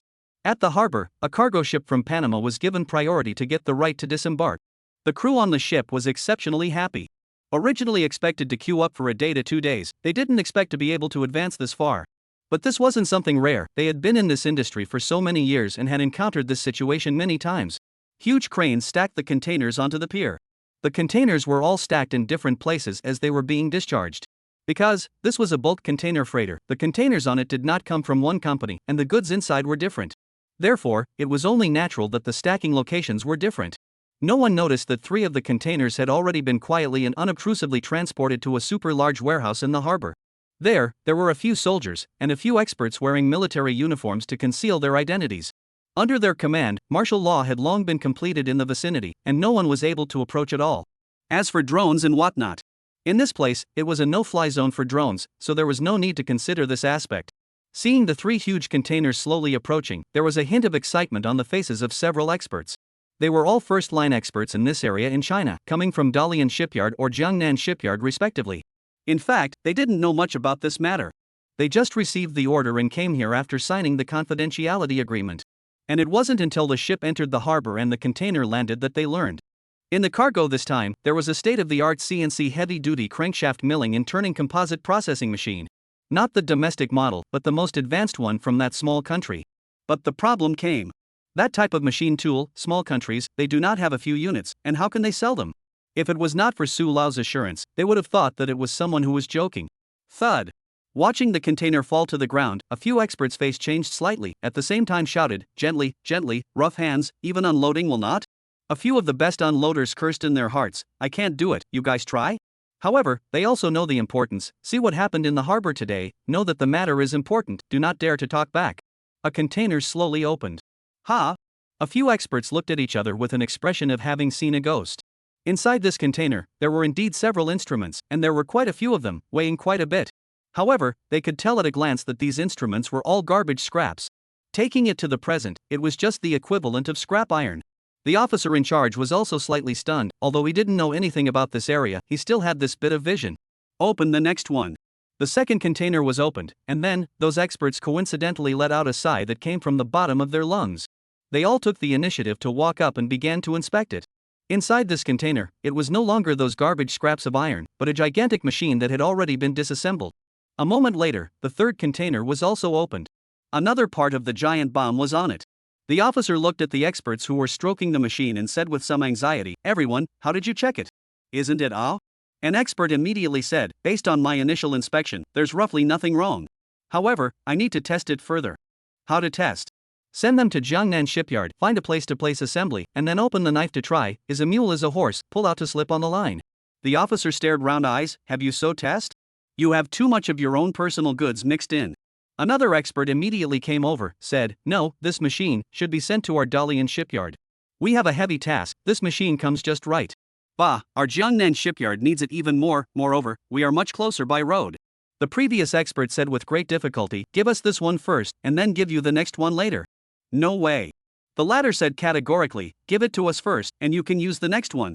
They were all top experts and naturally understood one thing. How tight the blockade was under Batumi. It was already a fluke to be able to come with one of such a good thing. If they wanted to wait for the next one, they really didn't know how long they would have to wait. That's why the two of them were arguing without regard for their image, and even wanted to fight. The officer was sweating. "Okay, look at them, don't ask yourself. This machine is true or false, it is still hard to say. But at the very least, these experts recognized it. As for where the machine would eventually be sent to, it was not something they could decide." The officer fumbled for the confidential phone and called out. Chapter 52, A Test Knife Beyond Extreme Data. Buzz. A loud roar resounded in the workshop. At this time, it had been half a month since that cargo ship entered the harbor. Under the wholehearted efforts of the engineers, this CNC heavy-duty crankshaft milling and turning composite processing machine had finally been properly placed and started its first actual operation. At this time, in Jiangnan Shipyard, not only were all the top figures present, even old Mr. Su Manhwa and Wang Jiangwo were present. Although old Mr. Su's research direction was not the shipbuilding industry, However, the acquisition of these machines had an extremely close relationship with the two of them.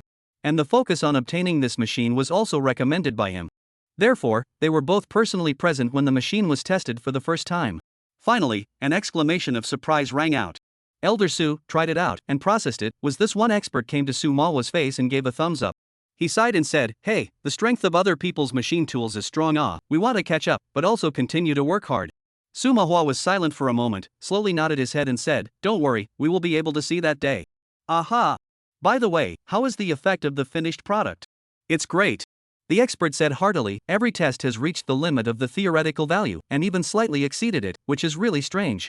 The extreme theoretical value limit represents the highest accuracy of the machine. But what does it mean by the limit of theoretical values? That is to say, under normal circumstances, the processing of the machine is not able to reach this point. It's like everyone knows that Bolt, the 100-meter championship record holder, once ran a world record of 9 seconds 58 seconds. But, you let him run a 9 seconds 58 every time he runs to try? A theoretical maximum, meaning a standard that would certainly not be reached under normal circumstances. However, this Big Mac not only reached it, but also reached it every time, even slightly exceeding it sometimes. This made people very surprised. Su Mahua gave a long sigh and said, "I am not as good as others now, but I must catch up." Yes. The expert also said, "Su Lao, such a machine tool, get us another one."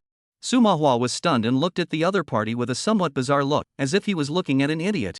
That expert was embarrassed, but for the betterment of the shipyard, he still pleaded hard. "Anyway, it's all for the sake of national construction, it's the same to give it to us." The test was over and the machine was immediately put into use. And Su Mahua and Wang Jiangwo returned to the hotel. "Elder Su, is this machine really that good?" Wang Jiangwo asked. "Yes, I've seen the data, it's really strong." Su Mahua sighed. Generally speaking, how high-precision machine tools are disassembled and assembled over long distances will have a certain impact on accuracy. But, he shook his head in disbelief, this machine tool is too well maintained, it is simply better than new. I really don't know how the small day country built it. If Fang Jian was here and heard this, he would definitely laugh. This was something from 1,000 years later, although Sima Xingjia had done his best to dull it in order to pursue the perfect retro effect. However, the product it resulted in was still capable of surpassing the limits of this era. Wang Jiangwo nodded his head slightly and said, "That kid, he is still capable." Su Miyohu sighed and said, "When we installed the machine, we looked at the serial numbers on it and found that they had all been erased. I suspect that this should be internal and external collusion." He suddenly laughed. "Collusion is good." Wang Jiangwo was also dumbfounded. "Oh yeah, I heard that the other scrap iron instruments he purchased from Germany are about to arrive in Hong Kong?" Su Mahua suddenly said. He wouldn't have cared too much about such things before. However, Jin Feng had performed too well. Especially after the CNC heavy-duty crankshaft milling and turning composite machining machine succeeded in a stunning way with a test cut, Su Mahua's expectations for Fang Jian became even higher. Xiaohu document anti-theft printing, find, book machine selection Xiaohu, stable and reliable not step on the pit. Wang Jiangwo nodded slightly and said, "Yes, almost to the harbor." Then immediately call the money over. Su Miyohu solemnly said, "You also see, we in foreign countries in the gap in precision instruments, to be able to get a better day of equipment, we can catch up one day earlier, and then exceed them." Wang Jiangwo quickly said, "Su Lao, I will immediately report it up, absolutely will not let the patriots suffer." Su Miyohu hesitated and said, "Ask the person again, does he have any other instrument channels?" "This person, I will react to the old head, you guys must take care of it." Wang Jiangwo nodded his head vigorously and looked solemn. Chapter 53 In the tea house, Fang Jian and Zhang Liang sat opposite each other. Zhang Liang poured a cup of tea for his good friend and then said, "Old Fang, the machine has been tested and they are very satisfied." "It's good that they are satisfied," Fang Jian said with a smile.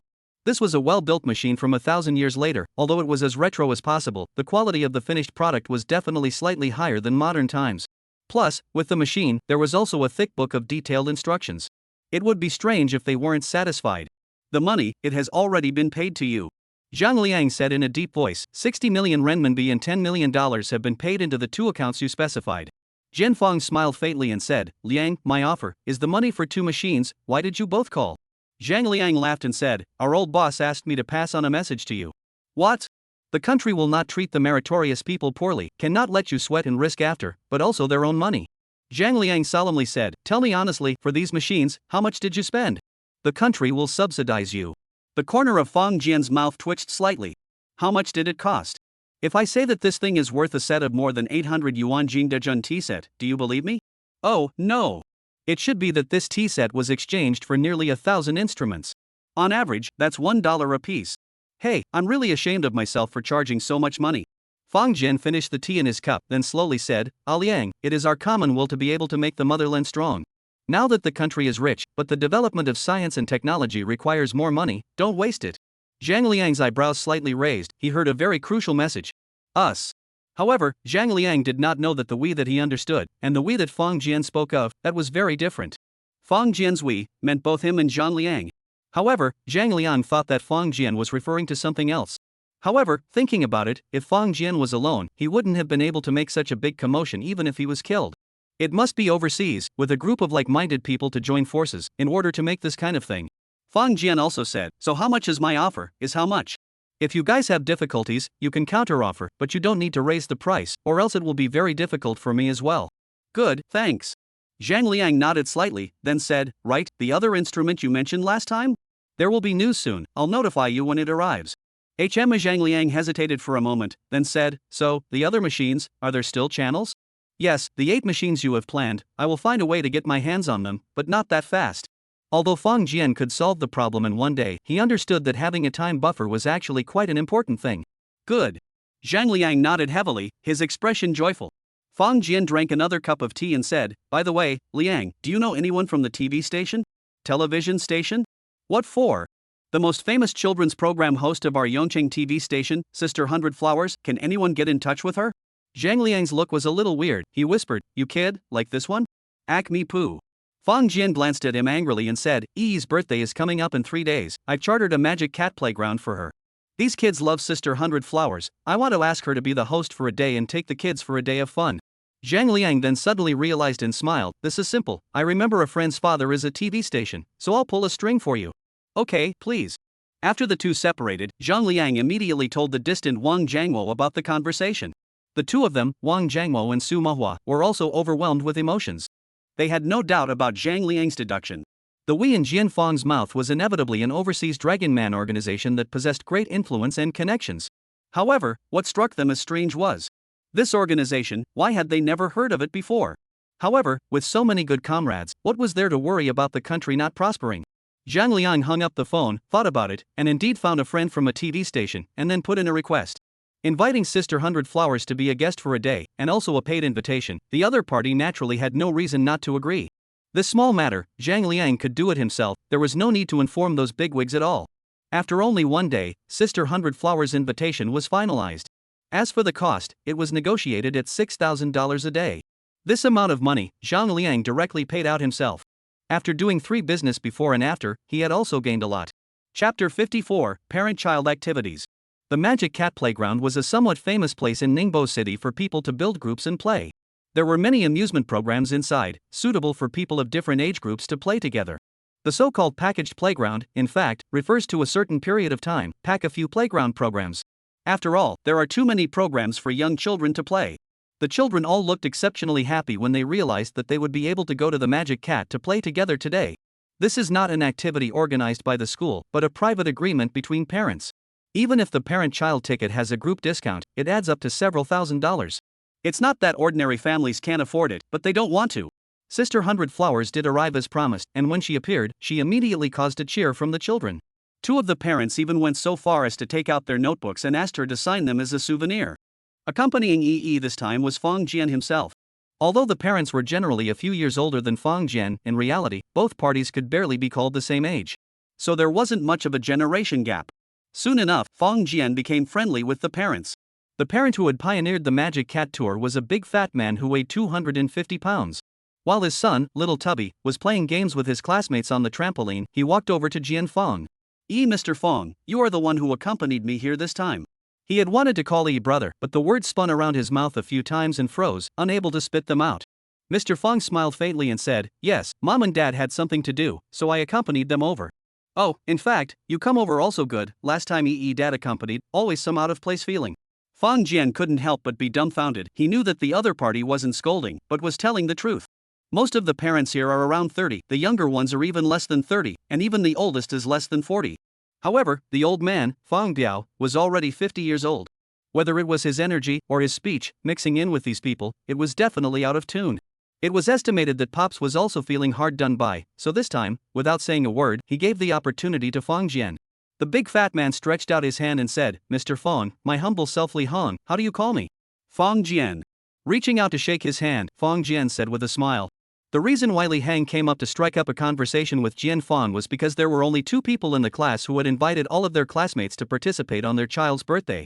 This showed that the other person's family was definitely good. Moreover, Fong Jian had invited Sister 100 Flowers over and had received unanimous praise from the children. This made Li Hong quite impressed and willing to make Fong Jian a friend. "Mr. Fong, where do you work?" Li Hang asked casually. Jian Fong reported the company he worked for. At this moment, his heart was really a bit guilty. It had been almost 4 months since he came back, and he was still on paid vacation. And even more bizarrely, the old boss usually acted as if he had forgotten about him as a person, but the gifts and bonuses given out on New Year's holidays were a lot of money. Fong Jian muttered in his heart, he is not also to find time to go over to show his face. "Oh, this company, I've heard of it." Li Heng's eyes lit up, said, "Brother, I got myself a small trading company, in the future there is an opportunity, we cooperate, Fong Jian took the business card from his hand, and both sides added their business cards. Seeing the other party's company name, Fong Jian was also slightly stunned. This person was actually a peer. It was also responsible for purchasing things from abroad. Only, unlike Jian Fong, Li Hong was in the pulp import business. It wasn't time for the parent-child activities yet, so the little kids were divided into 2 groups competing. The parents were also gathering in 2s and 3s, looking for familiar ones to chat with. Fong Jian and Li Hong chatted for half a day and accidentally learned that among the materials imported by the Dragon Country every year, there was one thing that was very inconspicuous, but it cost a huge amount of foreign exchange. That was pulp. The import volume in 2020 was as high as 30.63 million tons, spending 108.8 billion yuan. Although Li Hong was doing this business, he was just an inconspicuous part of it. In the middle of the negotiation, a sudden clamor came from the entrance. The 2 people sniffed and looked. They only saw 5 or 6 young men, who were cursing and grumbling as they walked over. Without caring about the staff's obstruction, they walked into the trampoline area and then jumped directly on the trampoline. Fong Jian's face changed slightly and he hurriedly walked over. Li Hong also moved his feet with difficulty, but when he came to the edge of the trampoline, he couldn't move his feet. He was afraid that if he stepped on it, it would collapse. Chapter 55, The Stranger Who Saw the Righteousness of the World. "What's going on here?" Fong Jian went forward and asked in a deep voice. Here to maintain order is a female staff member, looking at the age is also more than 20 points. She also encountered this kind of thing for the first time, and at this moment said in an aggrieved voice, "Mr. Fong, I told them that the trampoline area has been chartered for group building activities today, but they just didn't listen and forced their way in. The quality of these people is too bad.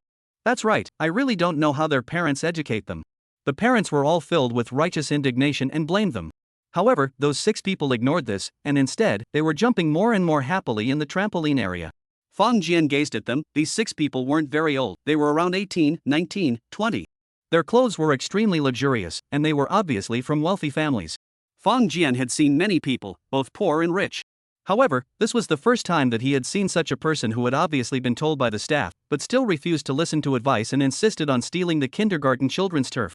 However, after looking at the children, Fong Jian shook his head and said, "Everyone, the children are here, don't affect the children's excitement, let a little bit of space, anyway, the area here is almost the same."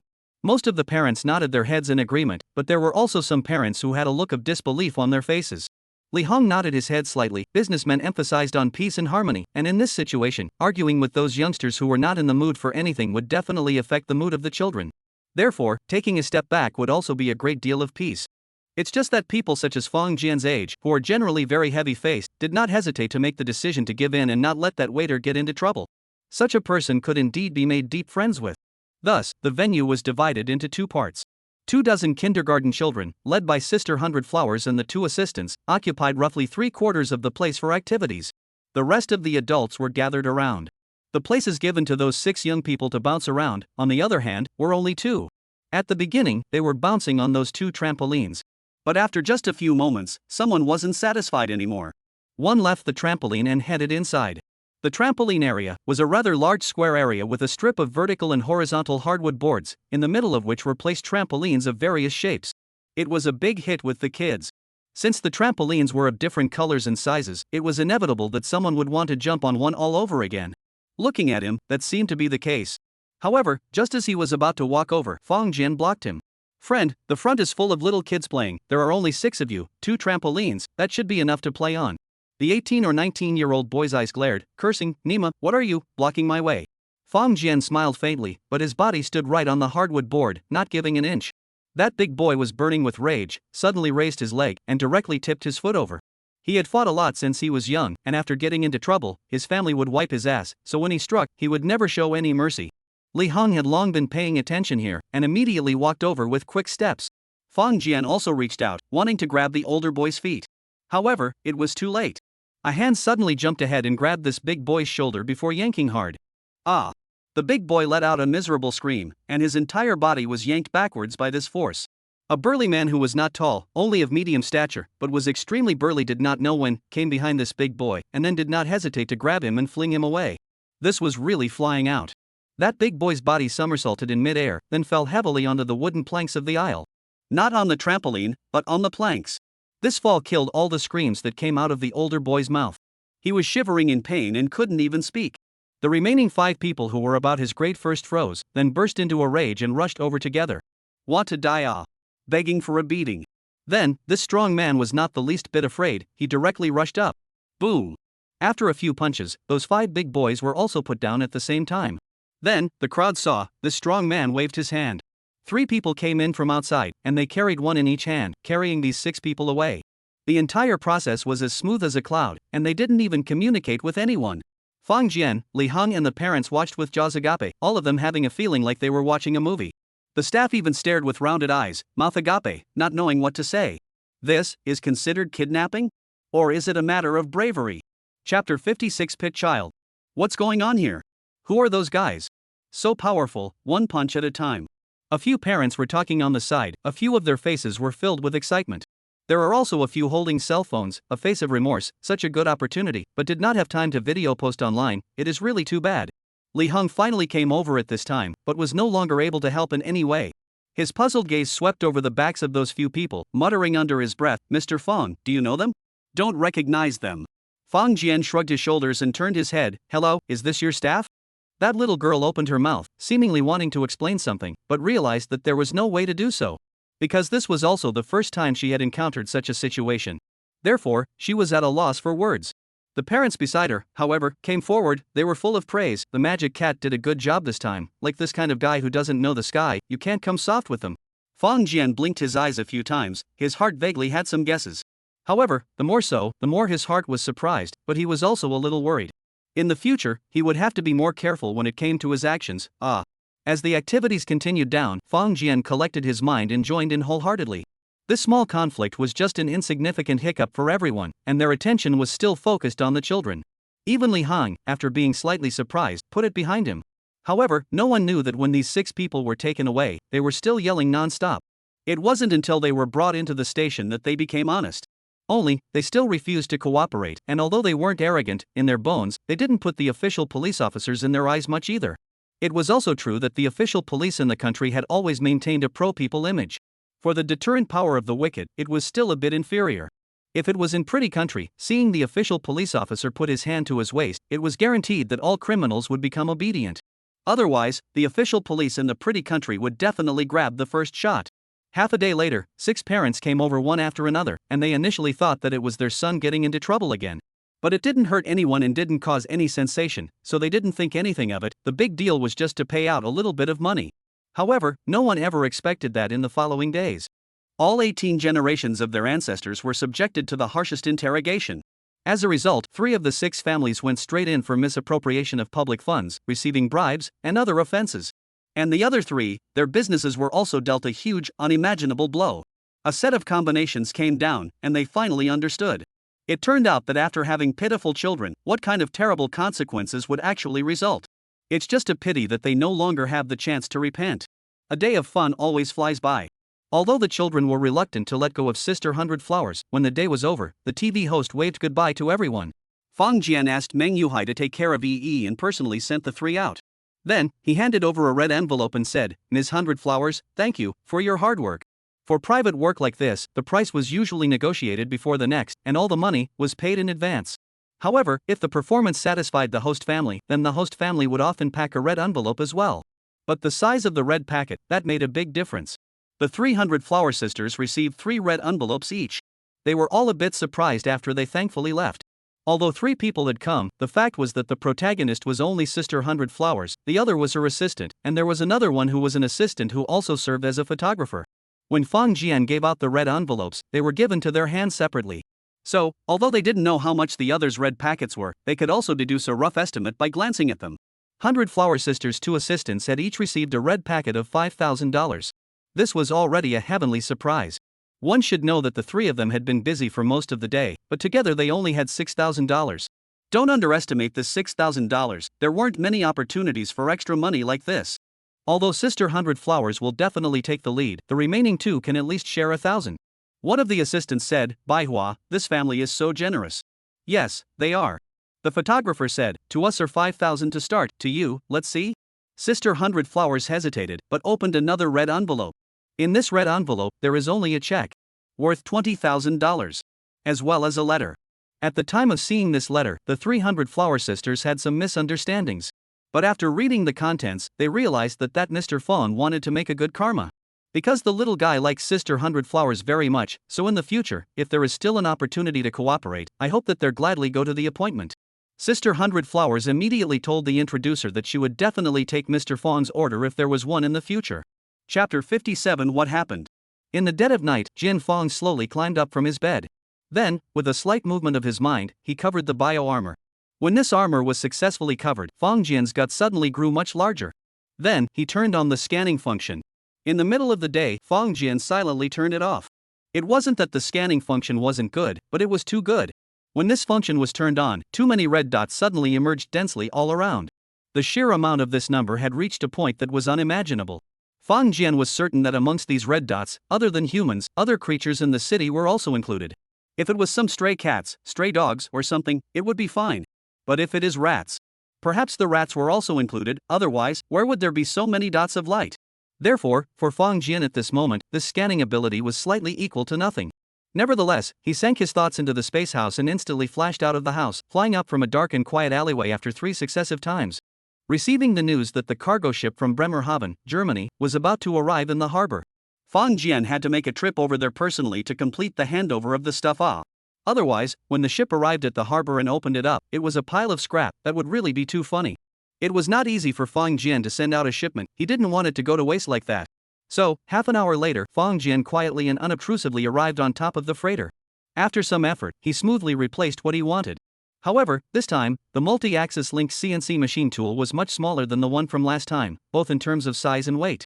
The container that was sent from Germany, on the other hand, was a whole lot more. Therefore, after considering it for a moment, Fong Jian replaced it with another box of Habersham's high-end sensors. In this way, 3 of the 8 tasks were completed straight away.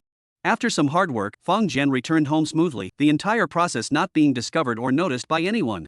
Ever since he had the means of spatial transfer, it was really not that difficult for ordinary people to catch him again. Early the next morning, Fong Jian made a call to Zhang Liang. He directly told him that amongst the goods entering the harbor today, there were 2 instruments that they needed. It was 2 pieces, not 1. Zhang Liang didn't dare to slack off and immediately conveyed the news. Immediately after, another troop silently marched out. Only, it was different from the last time when it was like an enemy. This time, the troop moved out extremely subtly, and even most of the people in the harbor only felt that the atmosphere in the harbor was more tense today, but it was no longer as grave as it was last time. Very quickly, when those containers marked by Fong Jian were centrally transported to the specialized warehouses, the experts who had prepared for this were already swarming around. Although Fong Jian's notice was rather tight every time, no one would have any grievances against him for that. For something like this, of course, the fewer people who knew about it, the better. Did one need to take a loudspeaker and go around the world to publicize it? Although it was impossible to install and debug the instrument on site. However, for these experts, they have basically determined that something is right. However, before actually testing the knife, everyone's hanging heart still couldn't be put down. After Fong Jian finished his business, he naturally wouldn't pay attention again. He stayed at home honestly, accompanying his parents and EE to have a good time. In the afternoon, his cell phone suddenly rang. Looking at it, it was an unfamiliar number. Fong Jian originally intended not to answer it, after all, there are too many sales calls nowadays. But after thinking about it, he still pressed the answer button smoothly. Hello, is this Xiao Fong? Fong Jian was stunned, this voice, a little familiar but for a moment froze cannot remember. It's me, are you? Xiao Fong, this is Big Sister Lu. Big Sister Lu? Fong Jian's eyes lit up, suddenly rang out, he smiled broadly. Big Sister Lu, it's you, is my master here? 2 years ago, when Fong Jian just went to Mali, everything was unfamiliar to him. The company let him follow a master named Wang Huan. Wang Huan was 10 years older than he was, and helped him to become a qualified salesman. Ms. Lu was Wang Huan's wife. Fang Jian and Wang Huan's relationship was very good. Even after Wang Huan left the company, the friendship did not fade. Only, he and Big Sister Lu hadn't seen each other several times since the beginning, so he didn't hear it for a while. Big Sister Lu's voice immediately choked up a bit. Xiao Fang, can you lend me some money? I can use the house as collateral. Fang Jian's face changed slightly and said, Big Sister Lu, don't panic, tell me, what happened? Chapter 58, Greenhouse Flowers. Big Sister Lu choked, just couldn't say a single gulp of words. Fang Jian listened with anxiety. However, he also knew that this was not intentional on the other party's part. Because as far as he understood, Master had taken too good care of Big Sister Lu. So, a greenhouse flower was certainly pretty to look at, and if it was always kept in a greenhouse, there was still nothing. However, once it loses its shelter and is sent outdoors, after tasting the wind and rain of nature, it won't end up too well.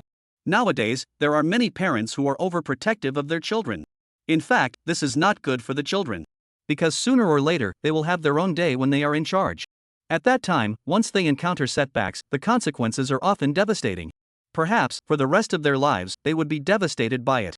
Fang Jian took a deep breath, and although he was extremely worried and impatient in his heart, he suppressed his anger. Big Sister Lu, how much money do you want to borrow? $10 million. Fang Jian was stunned. $10 million? Have you got it wrong? I'm just one of Master's disciples, a disciple who has been brought up for 2 years and verbally called Master Ah. How dare you ask me to borrow $20 million? If I didn't know what kind of person you are, I'd think I'd run into a scam at this moment. Xiao Fang, I have no choice, really no choice. All my relatives and friends have heard about old Wang. No one will lend me money. Something happened to Master? It can't be some serious illness. This was Fang Jian's first thought. But what kind of disease requires $10 million for treatment? Okay, Big Sister Lu, don't cry. Fang Jian persuaded, what happened to the master? Lao Wang he I can't say clearly. Fang Jian heard his little black eyes. No wonder they say that women and small people are hard to raise. Although Fang Jian also knew that the original meaning of this sentence was not so misinterpreted. However, when encountering such a woman, the resentment in his heart is simply not to mention. I'm sorry, but I'm not sure if I'm going to be able to make it, so I'm going to try to make it work. Fang Jian hesitated for a moment, fearing that Big Sister Lu would do something impulsive. After all, for this woman who was obviously already flustered and disorganized, Fang Jian no longer had any expectations. So, he once again said, $10 million, I borrowed it. Ah. The opposite side of the Big Sister Lu immediately stopped crying. She was pleasantly surprised and said, good, thank you, Xiao Fang. After saying that, she snapped and hung up the phone. Fang Jian's jaw dropped. What does this mean? Operating like this, it was really incomprehensible. Why did you hang up on me? Things can't be said clearly, this address can at least give me one right. What kind of oddball did the master marry? The veins on Fang Jian's forehead twitched twice. He was really speechless about his master's vision. However, the mind moved slightly. Could it be that she had suddenly encountered some irresistible cause, so she was forced to hang up the phone? Or was she coerced? Although Fang Jian knew that this possibility was slim to none. But this was after all Master's wife, and Fang Jian didn't want any surprises. Without saying a word, Fang Jian immediately dialed Zhang Liang's phone number. Ah Liang, I have something that I want to ask you and the people behind you for help, Fang Jian said in a deep voice. Zhang Liang was originally sitting leisurely in his chair, but at this moment, he immediately sat up straight. He knew that if Fang Jian just wanted a small favor, then it was completely possible to find him or his classmates. But at this moment, Fang Jian's words clearly carried the words, and the people behind you. The meaning represented by these words could definitely not be Fang Jian and those of his classmates. It could only mean some special people. Then, what could it be when they were asked to help by name? In this instant, Zhang Liang thought a lot. He was personally involved in the middle of the great cause of overseas substitute shopping. Therefore, he knew very well what kind of things Fang Jian was helping the country purchase. These were things that the country had a huge demand and shortage for. In the past, the country had to pay a huge price in order to buy these materials and equipment. However, what about now? Therefore, Zhang Liang understood very well how important the things that Fang Jian was doing now were. And these things, in turn, often went against the interests and laws of certain big countries. So, it was actually very dangerous. Zhang Liang believed that Jian Fang definitely understood the weight of those people behind him. Then, since these people had been mobilized, the urgency of the matter was by no means something that he could call the shots on. Snap! Zhang Liang reached out, opened a cover on his desk, and then heavily slammed his fist on the button. Immediately, somewhere, a piercing alarm sounded. Zhang Liang, on the other hand, took a deep breath and said, Old Fang, what kind of favor, you say? Without hesitation, Jian Fang said, I want to ask you to help me check out a former departed employee of our company. His name is Wang Huan. I want to know his current situation, and also, I want to know his wife. Oh, forget it, you deal with this matter first, goodbye. Zhang Liang listened to this with a puzzled look on his face. What is all this and what ah? Chapter 59 Fraud Case. 10 minutes later, a piece of information was placed in front of Wan Zhangwo. General, this is the information we found. The adjutant said in a deep voice, this Wang Huan was Mr. Fang Jian's master when he first joined in Mali. He brought him for 2 years, and they had a very cordial relationship. Aha! A few months ago, Wang Huan resigned and joined another private company that deals in gold. The deputy officer continued, according to our information, he is now caught up in a multi-million-dollar fraud case. The specifics is still under investigation. Where is Wang Huan now? The deputy officer said, he has been in Mordor. The deputy official said, he has been detained by the officials of Mordor. Good, you immediately inform Comrade Zhang Liang of the above situation and ask him to convey it to Mr. Fang Jian and assure him that the person must be safe. After a pause, he added, you can ask him again if he needs to be released on bail pending trial. If so, the formalities and guarantees, we will do it. Yes. The adjutant saluted and turned to leave. He was not surprised by the general's choice. Because he was also the one who knew Fang Jian's identity, and this time, it was the first time Fang Jian had asked for help. No matter what, they had to help, and they had to do it beautifully so that no one could say anything. After all, given the supply and demand relationship between the two parties, Fang Jian's importance to them was irreplaceable in the short term. And at this moment, Fang Jian was holding the phone, talking to his parents, and then driving onto the highway. After crying for a while, Big Sister Lu finally remembered to call Fang Jian and tell him the address. The length of this reflex arc left Fang Jian speechless for a long time. In the midst of an incoherent conversation, Fang Jian added the other party's WeChat and then obtained the specific location. It's not that Fang Jian can't read the text message, but he doesn't dare to believe in each other's words anymore, or directly locate. The navigation is a little more accurate. Driving from Yongcheng to Magic City would take about 2 hours. Although Fang Jian was a little anxious, but on the highway is still maintaining the speed of 120 per hour and did not casually speeding. The more he was in this kind of anxious mood, the more he had to calm down. This is what Master Wang taught him before, and Fang Jian always kept it in mind. Fortunately, Big Sister Lu's call came earlier, and Fang Jian set off immediately after getting the location. Therefore, when he arrived at the Magic City, it was only around 3:30. Although by this time, the traffic jam had already begun, the car could still move. If it was another 2 hours later, Fang Jian shouldn't drive either. It would be faster to honestly take the high-speed train. The speed of a car during rush hour in a super first-tier city was definitely not something a normal person could endure. Finally, when Fang Jian followed the navigation and stopped the car, several WeChat messages had been sent to his cell phone. Fang Jian picked them up and looked at them for a few moments, secretly nodding his head. At a time like this, looking for Zhang Liang and the people behind him was indeed a correct choice. It turned out that Master had joined a new company after leaving his job. This company was also in the gold business, only the scope of the business was not limited to the country, but for the whole world. Moreover, it was a private company. Fang Jian understood the master's choice must be that company gives high commission, and also gives the executive position. The master had been doing it for half a year, and had maintained an extremely high performance, and was considered to be a man in his middle age, with something to do. However, just half a month ago, I do not know the master is brain confused or what. After signing a gold purchase agreement, even led a person directly to 10 million upfront payment in the past. This payment went wrong. Cooperation with the other party is an empty company, got the money, the company immediately walked away and ran away. When the head office was investigating, it discovered this matter and immediately chose to call the police to deal with it. Then, Fang Jian's master Wang Huan was detained. $10 million is not a small amount. Furthermore, the information pointed out that this upfront payment had been irregularly operated when it was called over, and was the result of the master's single-mindedness. If one were to judge by the information available, anyone's first feeling would be internal and external collusion and embezzlement of public funds. Fang Jian silently read it twice, then parked his car and followed the address given by Big Sister Lu to the master's house. Wang Huan was a local of Mordor, and this was the first time Fang Jian had come to the master's house. This is an ordinary new building, although it has an elevator, but it looks already some years old. Although the house prices in Mordor were among the highest in the country, the people who lived here would definitely not be a rich and powerful family. Ringing the doorbell, the door quickly opened. Big Sister Lu was a beautiful woman who was less than 30, and when she saw Jian Fang, her eyes instantly lit up. Little Fang, you finally arrived, please come in. Sister Lu, is there anyone else at home? No? Fang Jian hesitated for a moment and said, Sister Lu, I remember that Master's parents are also in Magic City, aren't they there? Are they here? Do they know about Master? Yes, they are trying to find a way to get old Wang out of jail on bail. Fang Jian smiled slightly, said, also, no matter what, we must first take people home. He paused and said, Sister Lu, let's go there. Where to go? To pick up the master and go home. Chapter 60. You have to cooperate. Magic City, inside the detention center under a certain police station. Wang Huan was sitting on a chair with a disheveled face. Opposite him were his parents, and both old men had a strong look of worry on their faces. After the father and son had talked for a few moments, an official came over and said softly, I'm sorry, time's up. Wang Huan lowered his head, looking at his parents' faces that seemed to have suddenly aged 10 years. He couldn't help but be teary-eyed. Who says that a man's tears are not light, just not to the sad place? Seeing his son being taken away by the officials, Wang Huan's old father Wang pulled the hand of the lawyer next to him and said, Lawyer Chen, you can help us think of a way off. Lawyer Chen, with a difficult face, smiled bitterly and said, Mr. Wang, you have also read the file.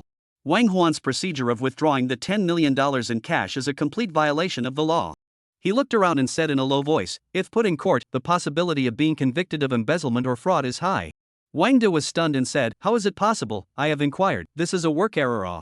Lawyer Chen silently looked at him for a long time, said, old Mr. Wang, if your supervisor, all the way to irregularities, in the financial already reminded and refused to sign the state, but also bent on 10 million under the account of a purse company.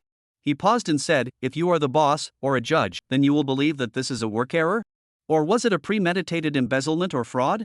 Wang Du opened his mouth and was speechless. He believed his own son would never do such a thing. However, he had also understood the specific situation, and was greatly confused about his son's persistence at that time. If this was not his own son, then in the case of seeing the dossier, he would definitely have said categorically that this was the latter. However, when it was his own son, he was a very different mood. Silence for a moment. Wang De's wife asked, Lawyer Chen, so what else can we do now? Lawyer Chen slowly said, the best way is to cooperate with the officials to actively return the stolen goods. Return the stolen goods?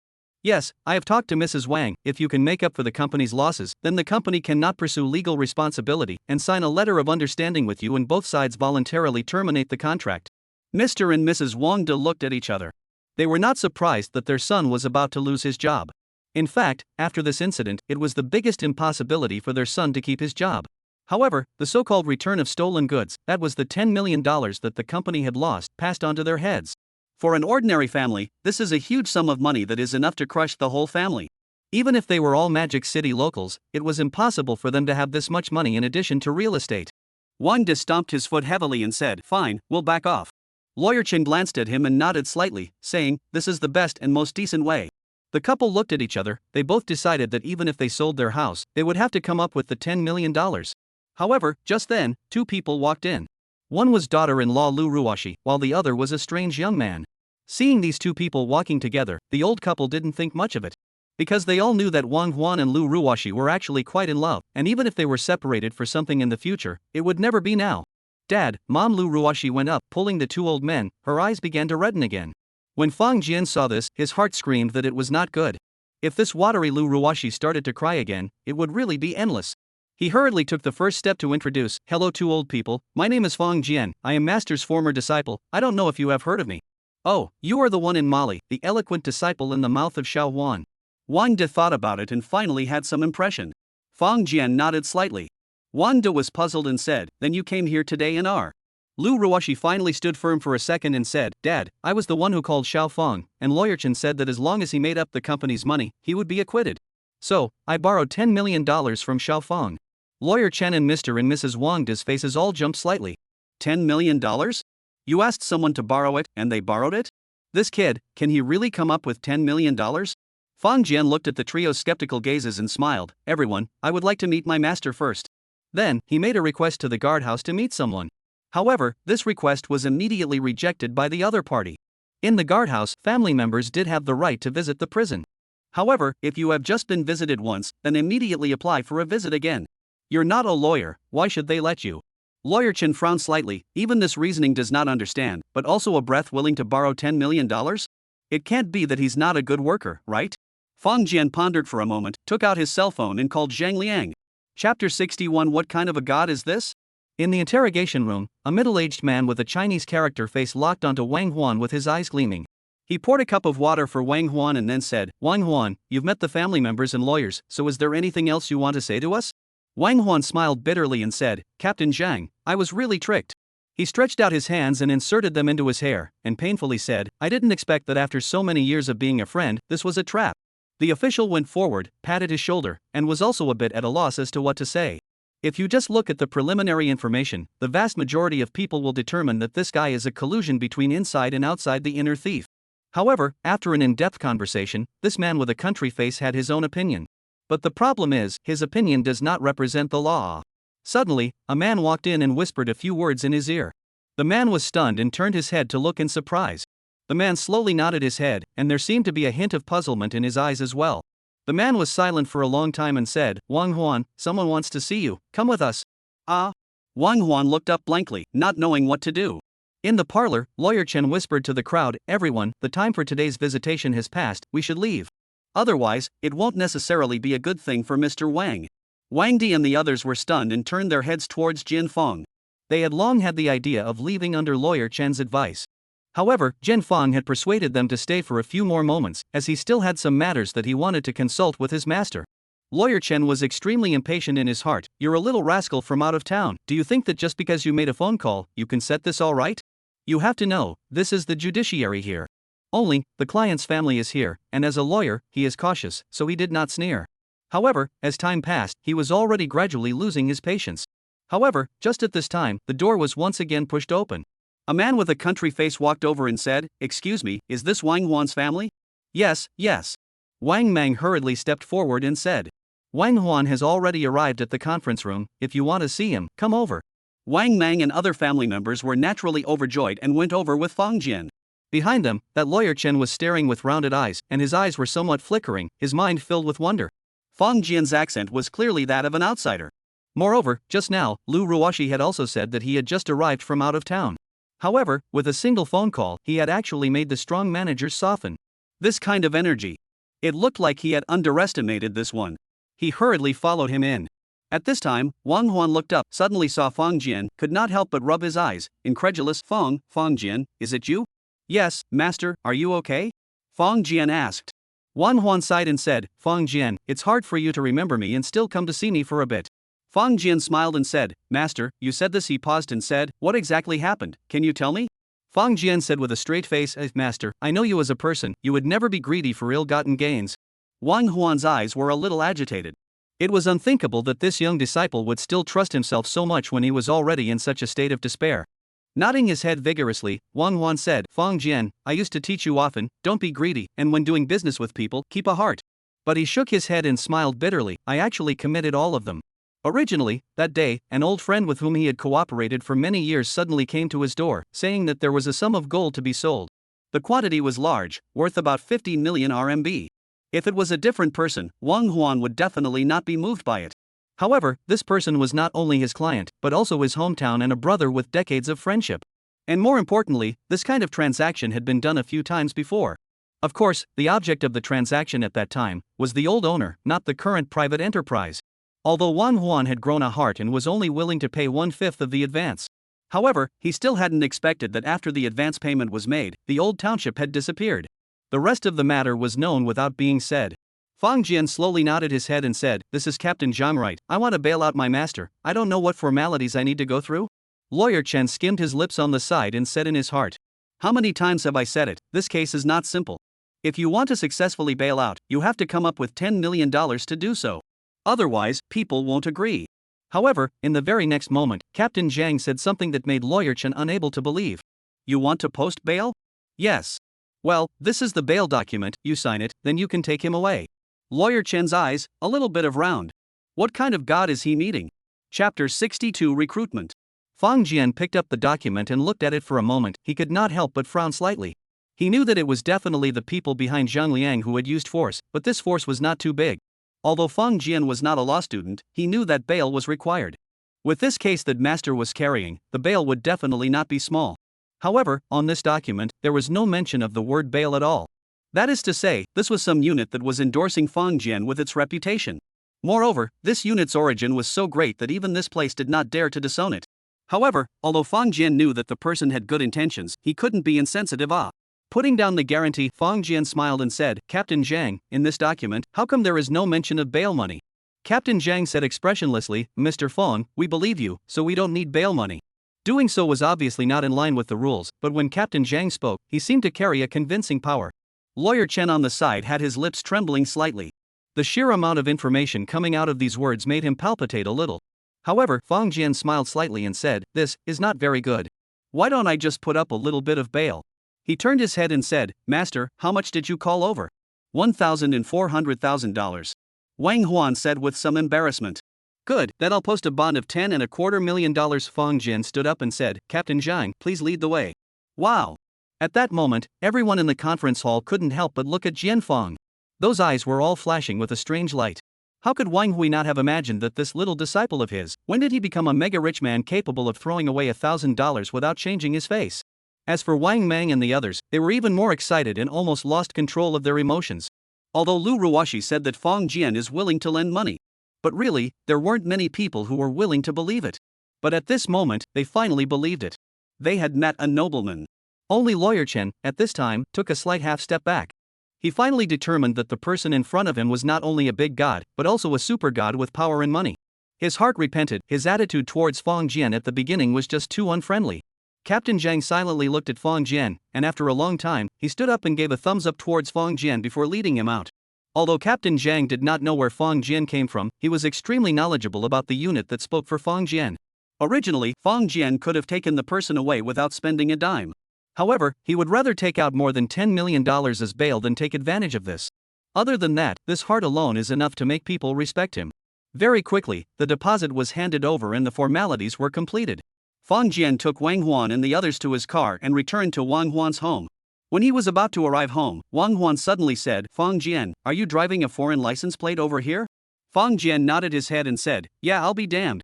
He couldn't help but spit out Fang Fang. "Just now, I thought about picking up the master, but I forgot that the Magic City still has a limited license plate. It is estimated that this time back to Yongcheng, there will be several more text messages on the phone." Wang Huan sighed and said, "Fang Jian, this time, really thank you." He paused for a moment and said, "This time, the bail money, I borrowed it from you. Don't worry, I will definitely do it as soon as possible." "Hey, master." Fang Jian waved his hand and laughed, "You taught me for 2 years, we are also considered to be destined to be together. When you left me with your contacts and whatnot." Fang Jian said with a straight face, "The matter of money, let's talk about it later." Wang Huan was silent for a moment inside. If he wanted to pay back the money, then the only way was to sell his house. However, whether it was selling his own or his parents', it was too much to give up. Fang Jian added, "Master, what are you going to do in the future?" Wang Huan laughed bitterly and said, "I plan to change my profession, see which one is more suitable, and try it." He has been a businessman for most of his life, but now his reputation has been stigmatized, and he is afraid that he will not be able to mix in this business. The corner of Fang Jian's mouth slightly skimmed, said, "Master, I have a position here, should be quite suitable for you, or not, come to try?" Wang Huan was stunned, hesitated for a moment, said, "What position?" "It is the employer needs to buy some things, the probability is that you have to run around the world to find it." Fang Jian smiled and said, "You still remember Baburi, right? He is doing this for me now. However, it's best to find a trusted one for this stuff." Wang Huan silently looked at Fang Jian, and after a moment, he slowly said, "Good, Fang Jian, now I have no qualifications or guts to refuse. I thank you." Chapter 63, Building a Shelf. Back home, Wang Huan slept beautifully. This sleep, but really sleep in the dark, until the next day on the pole before waking up. This period of time, he was worried and afraid every day, he ate and couldn't sleep. The psychological pressure was so great that no one could imagine. Fortunately, now there are Fang Jian to intervene, well all things are resolved.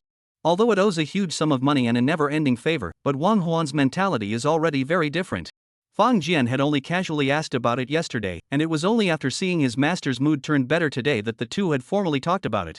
Although Wang Huan already knew at this point that his longtime friend had lied to him. After getting an advance of $10 million, the person disappeared. He had evaporated for nothing, and even his relatives in his hometown didn't know where he had run off to. This was a typical runaway, and everyone knew that the money was definitely not coming back. Wang Huan sipped his wine while sighing, "I just can't figure out why he lied to me this time." Wu Mao the drink, and said, "Before, we have cooperated 3 times, although the amount is not so large, but never out of the country mistakes. This time." He laughed at himself and said, "The officials and lawyers said that this is a setup and set up by him for me, and it used to be a small fight, just wanting me to let my guard down, and then fish for a big amount of money and leave." Fang Jian silently accompanied Wang Huan drink, but looked at his attitude, heart slightly moved, said, "Master, you are not until now, still do not believe that he cheated you?"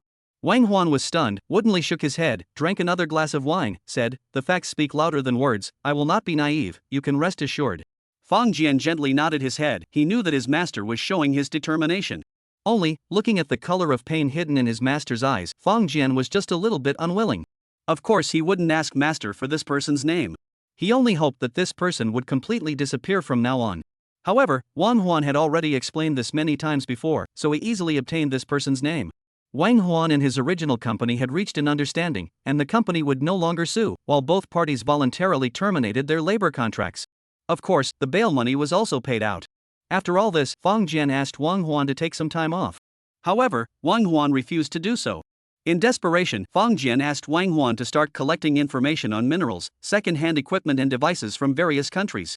Hearing Fang Jian's request, Wang Huan was also full of doubts, and really couldn't figure out what exactly Fang Jian wanted him to do.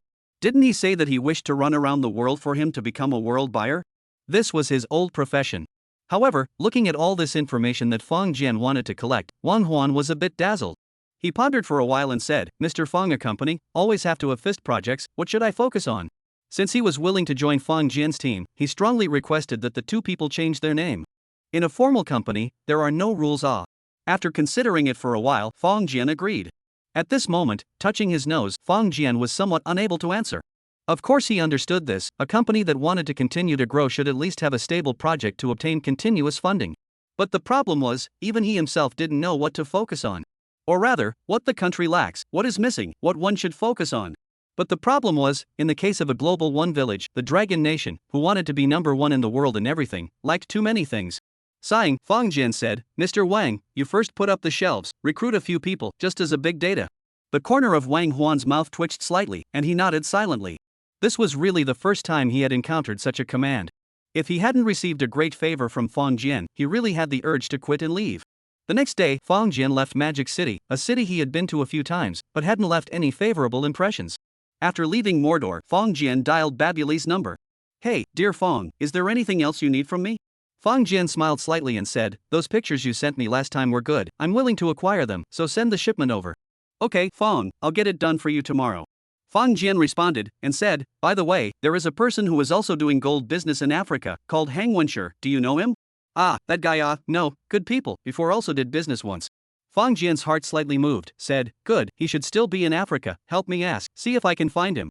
Also, don't alarm the other party." Baburi was silent for a moment and immediately said, "Okay, Fang, I understand." He had been doing business for so many years in a place like Africa and had managed to survive. Naturally, he understood many things, and there was no need for Fang Jian to admonish him. However, Fang Jian just casually asked and then threw it out of his mind.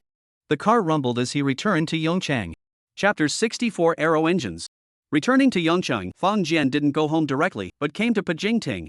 It was a shame to say that since he had bought the house, he had left it to Meng Yuhai to deal with. The design drawings had long since been completed, and Fang Jian had looked at them with great satisfaction, and then began to start construction. Now that more than a month had passed, he hadn't even come over once, which was a bit unreasonable. This time, Fang Jian did not notify anyone. His license plate had long been entered into the neighborhood property, so he easily drove in. The properties of the super high-end neighborhood were not old men, but rather, they were all young men with brawny and upright figures. The property owner saluted towards the car, his eyes moved along with the car, watching the car drive into the quiet neighborhood. At this moment, there was only one thought in his mind. This family, they are really low-key. Just after parking the car, Fang Jian saw Meng Yuhai wearing a helmet and walking out from the villa. "Mr. Fang, are you here to see the progress of the project?" Meng Yuhai asked with a smile. Fang Jian nodded slightly, although he also knew that it was impossible for Meng Yuhai to just focus on this one project. However, just by looking at her like this, he knew that she was definitely serious and responsible on a regular basis. In that case, it seemed that there was no need to smash the decoration of this house of his own. After circling around in the villa, Meng Yuhai introduced that the main frame structure was all built. It was a bit more complicated because there were a few rooms to be arranged as soundproof rooms. On top of that, the basic equipment such as floor heating, plumbing and electrical routes were all laid out. Meng Yuhai said in a deep voice, "Mr. Fang, it is expected that in another 3 months' time, it will all be completed." She paused and added, "Don't worry, all the materials are the best environmentally friendly materials, at most 1 month of airing out the wind, and then you can live in it." Fang Jian nodded slightly, quite satisfied with this. Finding an excuse, Fang Jian took a walk alone. He took out his flashlight and shone it. From the data shown above, it was indeed all the best environmentally friendly materials at the moment. At this moment, the phone rang again. Taking a look at it, Fang Jian connected it and said, "Liang, this time, things went smoothly in Magic City, thank you." Zhang Liang smiled and said, "Nothing, this is all what we should do, as long as you are satisfied." Fang Jian smiled and said, "What are you looking for me for? Are you free at noon? Invite you to dinner."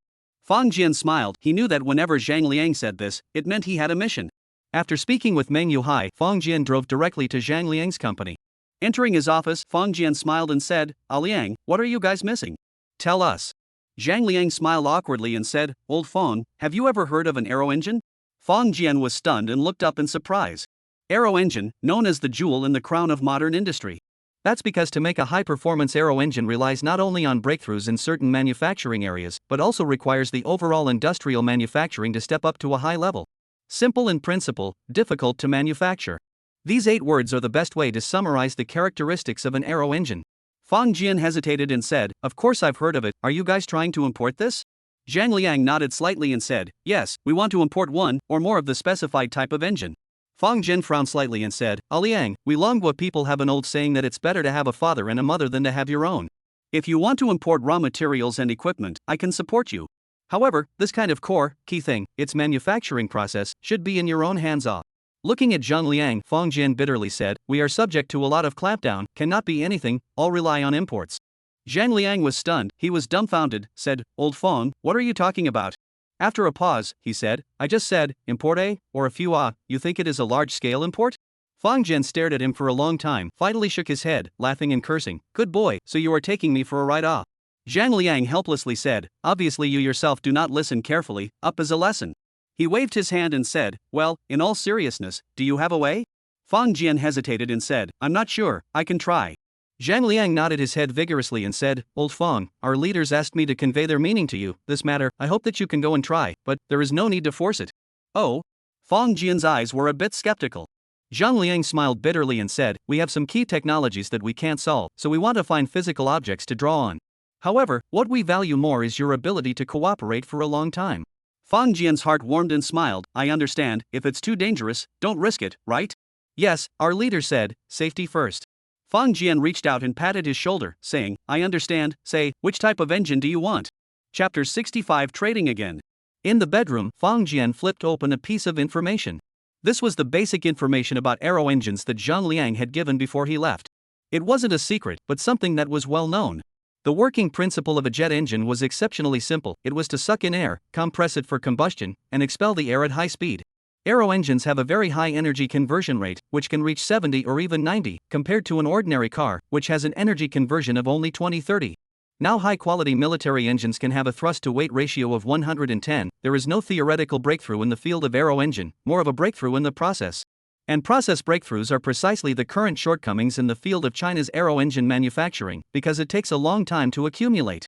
In fact, our country's aero engine from the beginning of poverty, research and development to the present, the current production and manufacturing of medium thrust engine turbofan 9, large thrust engine turbofan 10, its performance has reached the advanced level of similar products. But they have a defect, that is, the working time and reliability, so we see the turbofan 10 engine is currently equipped with the most of the Air Force's twin-engine heavy fighter, such as the J-10 single-engine fighters equipped with an improved version of the L-31F engine imported from Russia. So when discussing the level of aero engine manufacturing, it is important to clarify a concept. Aircraft engines are made to be able to use, and can be a long time for the service of the fighter. Like the US Army F-35 equipped with F-135 engine, its own thrust-to-weight ratio of 115, with our current manufacturing technology is also able to make it, but if you make it, the working time is estimated to be no more than 10 hours, then what is the significance of making it? In any field, the difference is not good. So why is there such a problem? Or the very beginning of the sentence, aero engine manufacturing needs to be the overall manufacturing level of a leap. And right now, the country is stuck on the point that the overall process is far inferior. Although it is still making progress, it is still difficult to get a decisive breakthrough in the key points. Then, if we can get a few higher-level engines and conduct research, we will definitely be able to save a lot of time and energy. This was the real intention of the researchers. Fang Jian thought about it and closed the door. When his mind moved slightly, he had already entered the space house. Then, he left a message on the wall and quickly met Sima Xingjie. Hey, Mr. Fang, how are you? Sima Xingjie quickly came over, he smiled and said, Do you have any orders? Fang Jian nodded slightly and said, Can you get a real engine here? Engine? Sima Xingjie's face changed slightly, said, Mr. Fang, we are just a group of retro play, cannot get the most advanced machine. Fang Jian laughed, What I want is the retro model. Retro model? Yes, have you heard of the F-110 turbofan engine and the F-119 engine? Sima Xingjie looked confused, he shook his head and said, I have not heard of them, what is that thing? Fang Jian did not have the good sense to say, You can inquire about it. Okay, please wait a moment. Sima Xingjie immediately lowered his head, and didn't know how he inquired about it. In just a few moments, he raised his head, and said with a strange face, "Oh my god, that's 1,000 years ago, the oldest of the old, and I don't know how many years it's been out of use, what do you need this thing for?" Although Fang Jian did not know how far the level of technology had developed after 1,000 years.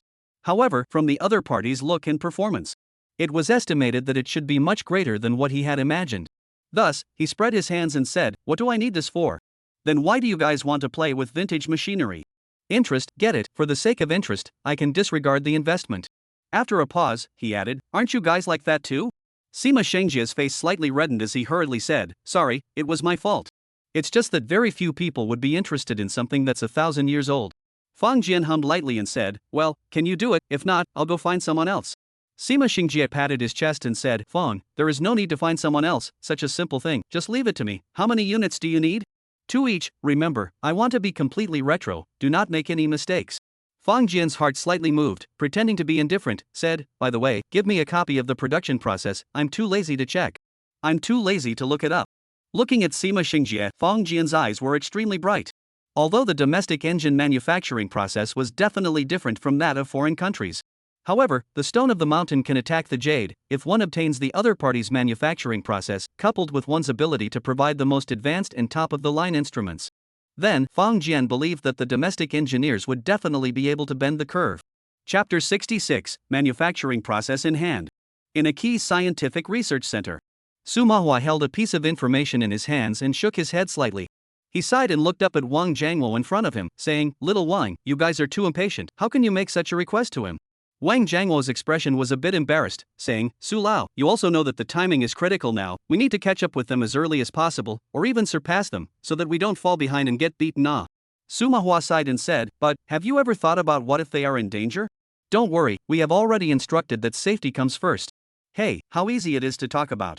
Su Manhwa shook his head slightly, he also knew that the person who gave this advice did not have any wistful thoughts. They just want to obtain samples to conduct research in this area.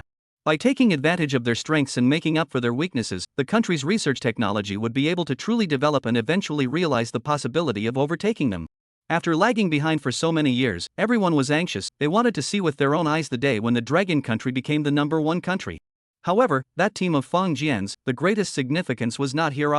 To be able to send all kinds of scarce equipment over in an endless stream was already the greatest support for the motherland. According to Su Manhwa's idea, other dangerous things Fang Jian and his team, the best do not touch, especially this kind of things related to military industry. But obviously, the other comrades had different views. Right now, the only thing Su Miovua could do was to pray. He hoped that Fang Jian and his team, when they were operating, would not be implicated or harmed. Developing national power was never something that could be done overnight. Those comrades, they were really too eager to get ahead of themselves. Seeing Su Lao's frown, Wang Jiangwo said in a deep voice, "Su Lao, don't worry, we have already arranged enough manpower to protect him and his family, and will definitely not let any accidents occur." Su Merhua let out a light sigh, waved his hand, and then began to devote himself to his research. Fang Jian, of course, knew nothing about their conversation. However, if he knew, then he would be grateful to Elder Su while also having a few complaints. No wonder Zhang Liang contacted himself so rarely. So, all of this was behind Su Lao's back. Knowing that he was trying to protect himself, but hey, let's just say that Fang Jian didn't want to be protected that well. The next morning when he just woke up, there was a buzzing sound in Fang Jian's mind. He flashed into the space house and immediately saw the countless messages coming from Sima Xingjie on that screen wall. After taking a closer look, Fang Jian's face changed a little. It turned out that all of the information on it was related to the F-110 turbofan engine. All of the manufacturing processes related to it were in it. What instruments were needed, what minerals were needed, which places had the most suitable combination of mines, and so on. If there was a secret martial arts manual for manufacturing the F-110 turbofan engine, then this information was a set of it, encompassing everything from the subtle to the macro. Fang Jian blinked twice, always felt that this thing was quite important. Although he still did not understand it well, but in the hands of those who know how to do it, it should be of great use. But how would one take it out? Going out for a round, when Fang Jian came back, there was already more than one laptop computer and a few large-capacity mobile hard disks. Nowadays, people are already used to using the net disk. However, there are a lot of files that are still stored in portable hard disks for various reasons. Fang Jian had casually mentioned last time that Sima Xingjie should send the manufacturing process, and he had actually done it. Moreover, the speed was really quite fast. But thinking about it, it didn't seem strange. This is like in ancient times, that gunpowder has not appeared before, you want to pound out, that the difficulty is great, can be imagined. But in modern times, you want to hoard gunpowder, it is indeed difficult. But if you just want to find the gunpowder formula, it's just not too easy. Therefore, the overall manufacturing process of the F-110 turbofan engine is indeed mysterious and difficult to catch up with for the current Dragon Kingdom. But after 1,000 years, this thing has long been outdated. Perhaps a casual online search would be able to pull it all together. After a day's worth of time, Fang Jian finally copied all the contents onto this. However, now he was in a bit of a bind. This thing, how could it be handed over to Zhang Liang? At the very least, let's make this process a little bit of ups and downs. He wanted to prove to certain people that he was also willing to sacrifice for the sake of the country. Fang Jian gently tapped the table in front of him and finally came to a decision. Chapter 67, A Week's Travel. Ah Liang, my friend sent me a letter, wanting me to make a trip to pretty country. On the phone, Fang Jian said in a deep voice. Going out of the country? Zhang Liang's face changed slightly, saying, must I go out? Fang Jian laughed, I have been in West Africa for 2 years, what is there to be afraid of? Zhang Liang let out a bitter smile and said, this is the time and the place, if you go abroad now, how can you make us feel at ease? Fang Jian shook his head slightly and said, but, if I don't go out for a long time, some of my friends won't feel at ease. Zhang Liang blinked, somewhat puzzled and somewhat understanding. Fang Jian said with a straight face, what's wrong? Is it because I'm under some kind of restriction now? Is it even impossible to go abroad? Hey, how could it be, you're overthinking it. In fact, with the gradual increase in the number of things that Fang Jian had sent into the country, it was someone who had proposed that in order to ensure his personal safety, they wished to restrict the possibility of him leaving the country. However, Wang Jiangwo and the others were strongly against it. This was because they were afraid that if they really restrained Fang Jian, it would cause people to be rebellious. People clearly wanted to cooperate with the country and were fully supportive. Such an attitude was already enough. Fang Jian smiled faintly and said, but then, I heard from my friend that they have prepared a profile for me. If it's possible, could you please give me a portable hard disk with a larger capacity? Zhang Liang's eyes jumped slightly as he nodded his head with a grave expression and said, okay, I will definitely convey your request. Fang Jian hung up the phone and went to accompany little Yi on his own. However, he didn't realize that these words had caused an internal uproar. At this point, with Fang Jian's growing importance, so a certain unit had already done a psychological portrait of him to predict his actions. They had all established that Fang Jian was a new-age good man who was patriotic at heart, but didn't want to be constrained. As long as it was within his power, he would definitely choose to help the country. Moreover, Jian Fang's vision was very high, and information that could be brought up by him with such deliberation must be extraordinary. This trip to pretty country might not just be about information. Most likely, Fang Jian and that Chinese organization of his had met at a certain location in pretty country. After all, under their close scrutiny, it wasn't all that convenient to make contact at home and abroad. Very quickly, the results of the discussion came out. Whatever Jian Fang wanted to do, cooperate throughout. However, if Jian Fang really encountered any danger, all sorts of measures specifically formulated for emergencies would be used without hesitation. 5 days later, Fang Jian arrived in Las Vegas. Here, it was an extremely contradictory place. Its law and order was quite good, and in every luxury hotel, there were pleasure grounds and beautiful women that made people linger. As long as you had money, then you were able to obtain the highest enjoyment of people here.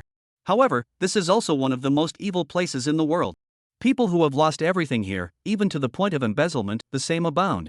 People who have lost everything and seek relief here are also common.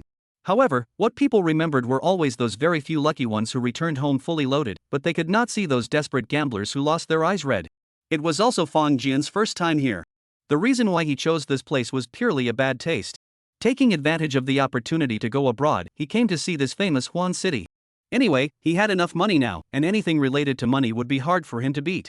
After staying here for 3 days, Fang Jian gave others the impression that he was just a hoi polloi who came here to have fun. Then, on the 3rd day, Fang Jian made a greeting call. This was the signal for his appointment with Zhang Liang. Thus, half an hour later, a brand new hard disk was sent into the hotel room. Fang Jian entered the space house and started transferring the copies. Another day passed when Jian Fang followed the appointment, brought an unrelated greeting call, and then left the hotel. When he returned, he found that the hard disk was indeed gone. He stayed here for another 3 days, adding up to a full week. It was only then that Jian Fang stepped onto the airplane for his return trip. It was a Dragon airplane, and when Fang Jian entered the plane, he found that there were only 2 people in the first-class cabin. After the plane took off, the man looked around and suddenly walked over and sat next to Fang Jian. He reached out his hand and said, "Mr. Fang, how are you?" Fang Jian looked up, hesitated for a moment, before it dawned on him, saying, "Mr. Ji, what a coincidence. This Mr. Ji is the old president of Chen Tao Company, Ji Yonam." "Yes, I just talked about a business and returned to my country. I never thought that I would run into Mr. Fang," Mr. Ji said smilingly. Fang Jian said, "Oh, then congratulations to Mr. G." "Where?" Mr. G sighed and said, "It's hard to do business now, just to make ends meet." Fang Jian smiled without saying anything. This kind of words, who believe who is? Chapter 68 City Postcards. The airplane is also boring, it is rare to meet a person who knows. Fang Jian asked in passing, "G always do what business?" Ji Yoneng laughed. "I opened an import and export company, this time to pretty country, is to talk about a platinum group metal business." Fang Jian was slightly stunned, slowly turned his head to look at him. There was a trace of strange color in his gaze. Ji Yoneng was a little uncomfortable and said, "Mr. Fang, what's wrong?" Fang Jian laughed and said, "So Mr. G is also in this business? I wonder if you do business in other precious metals besides platinum group metals." Ji Yoneng breathed a sigh of relief and said, "As long as it's a business, if you can do it, of course you have to do it." "What, Mr. Fang wants to take care of my business?" Fang Jian had a smile on his face and said, "Mr. G, I used to wonder why that Hu Bin was eyeing my small business, can you tell me?" Ji Yoneng's face changed slightly, and the smile on his face became forced. Fang Jian looked at it, or else would he not understand? "Mr. G, you have friends in the customs, right?" Ji Yoneng let out a bitter smile and said, "Mr. Fang, please forgive me, I really don't have any intention of harming you. That is, he stuttered his mouth for a moment and said, "That is, I heard some news in the customs and then accidentally told Hu Bin during a drinking session." Oh, Fang Jian dragged his voice and looked at him silently. "This sentence, you yourself think, can you say it to win the trust of others?" In fact, at this time, Fang Jian has begun to calculate in his mind. Should we find a way to retaliate? But to be honest, in Fang Jian's heart, he actually didn't have much of a sense of resentment. Because when he was in his line of work, he knew that sooner or later, someone would come to his door. What's more, his old classmate was still working under someone else. It couldn't be that his old classmate had just become a supervisor for a few days, and he hadn't had enough of the official experience before he lost his job, could it? If this was done, it would indeed be somewhat unkind. Ji Yoneng's forehead had already oozed out a cold sweat at this time. His heart secretly regretted, the last time things were not easy to unveil the past, what was he doing coming up again? Although he didn't know Fang Jian's bottom line, he understood. If this person in front of him really had any bad intentions, then he would definitely not be able to stop himself. Even Mr. Hu Bin, who had been sent to jail by this person, so what could he be? Gritting his teeth, Ji Yoneng said, "Mr. Fang, I wonder if you could have any precious metal goods on hand, I would be willing to purchase some." He paused, and said, requesting 1/10 of the market price. Fang Jian looked up in surprise. Don't underestimate the price of 10. One must know that these goods they were purchasing were all able to be called bulk goods to be traded. And once the weight of the goods went up, the difference of 10 was a hefty sum of money. However, Fang Jian smiled coldly and said, "10 price increase from me, can't you increase the price by 20 in China?" Ji Yoneng smiled bitterly and said, "Mr. Fang, you misunderstand, I came out to buy platinum group metals this time, although it is commissioned by the city, but from beginning to end, a penny did not earn, but instead have to paste a little road fiat." Fang Jian raised his eyebrows, full of disbelief. Ji Yoneng, helpless, took out a briefcase, will be inside a document out, said, "This is the purchase contract, you look at the purchase price, is the average price of the international market." He sighed, "This price to take back, even if the price increase of 5 to sell to the city needs of the enterprise, after the tax is also a penny did not earn. However, the price increase of 5 is already the limit." Fang Jian, in the heart of the calculation, said, "You are considered to lose money to earn yo-ho?" Ji Yoneng smiled bitterly and said, "Mr. Fang, you are also doing business in this area, you should know that many precious metal minerals are now in a state of global shortage. Our city's 2 municipal key support projects, the lack of platinum group metals, so the city leaders asked me, can you provide them a portion of the flat price? At parity?" Fang Jian was surprised. State-owned enterprises or private enterprises? Private enterprise. I'm not sure if it's a good idea. Fang Jian was dumbfounded. However, Ji Yoneng said, "Mr. Fang, don't get me wrong, the leaders are not doing this for personal reasons." He said, "These 2 private enterprises every year will provide enough profits and taxes, as well as absorb a large number of labor. Their reputation in the entire industry are second to none. It is also our Yongqing famous star enterprise. Such enterprises is the city's business card to help them, shouldn't it?" Fang Jian was stunned, and his expression immediately mildened. Yes, the development of the city is multifaceted. However, every city is in need of leading enterprises and star enterprises. They are the postcards of the city. For example, Hangzhou's Beaver is the most typical example. Then we, Yongchang, should need more similar enterprises. Fang Jian blinked twice and said, "Mr. Ji, your awareness, it's quite high." Ji Yoneng was dumbfounded and said, "Mr. Fang, you can't say that, as for the country, it won't let us suffer. I helped the country, the city will compensate me in other ways." Chapter 69, I wrapped it up. Fang Jian pondered for a moment and said, "Mr. Ji, how many precious metals do our city's companies need to import from abroad each year?" Ji Yoneng's eyes flashed and he said in surprise, "Mr. Fang, you have the will?" Fang Jian nodded slightly and said, if it is nationwide, I definitely have the will. However, if it is limited to a single city, I am still able to provide my share of strength. In fact, even if it was to provide precious metals on a nationwide scale, Fang Jian was still able to easily take it down. But he wouldn't make such a choice as long as his IQ was still within the realm of normalcy. Many of the minerals in the country that were purchased were from underdeveloped countries. In a sense, the money spent to enhance the status of the country has great benefits. Therefore, cutting-edge high-tech equipment Fang Jian could provide, but if it was a variety of minerals that affected the layout of the entire country, he wouldn't dare to arbitrarily underwrite it. In this world, good intentions do bad things, is there less? Ji Yonang stood up expansively, then let out an ouch. When he stood up, he exerted himself too much and actually hit a corner of the cabin. However, at this time he was in a turbulent mood, where he still cared about the pain, said, Mr. Fang, you really? Oh, I'm a native of Yongchang, doing a small contribution to my hometown should be possible. Ji Yonang hurriedly said, can, of course, can, too can. Ha, if those entrepreneurs in the city can hear you this sentence, do not know how happy it will be. After a pause, he suddenly remembered something, said, Mr. Fang, your import prices from abroad. Fang Jian smiled slightly and said, and the market price is comparable, but I guarantee that there will never be a shortage. What about the types? All types of precious metals, all of them. Ji Yonang nodded his head repeatedly and said, enough, this is enough. To be honest, if the one who gave this promise was not Fang Jian, he would not believe it at all. For example, this time, the lack of platinum group metals in the country, in order to make up for this gap, he not only traveled to the pretty country to serve the big brother who managed this matter, but also to buy the price, but also much higher. Such a situation, in fact, very common. The prices of various precious metals in the international market have skyrocketed over the years, and not just once or twice. It is absolutely impossible for an ordinary person to make such a promise.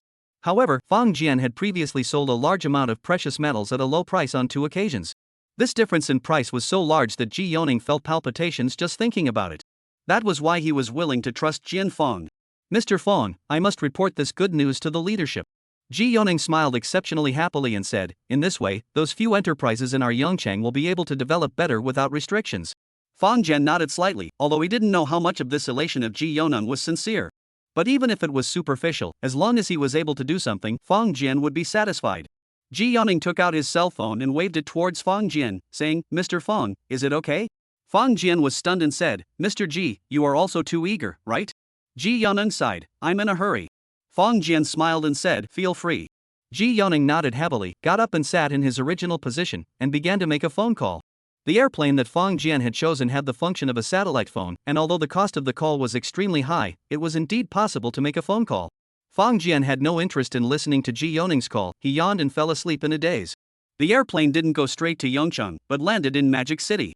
Ji Yonang did not leave the country alone, there was a secretary and a bodyguard by his side. Only, on the airplane, the two of them were sitting in the economy class. After getting off the plane, Ji Yonang enthusiastically invited Fang Jian to ride back together. Because his driver drove a nanny car and had been waiting here for a long time. Fang Jian smiled and refused, saying that he still had things to do in Magic City.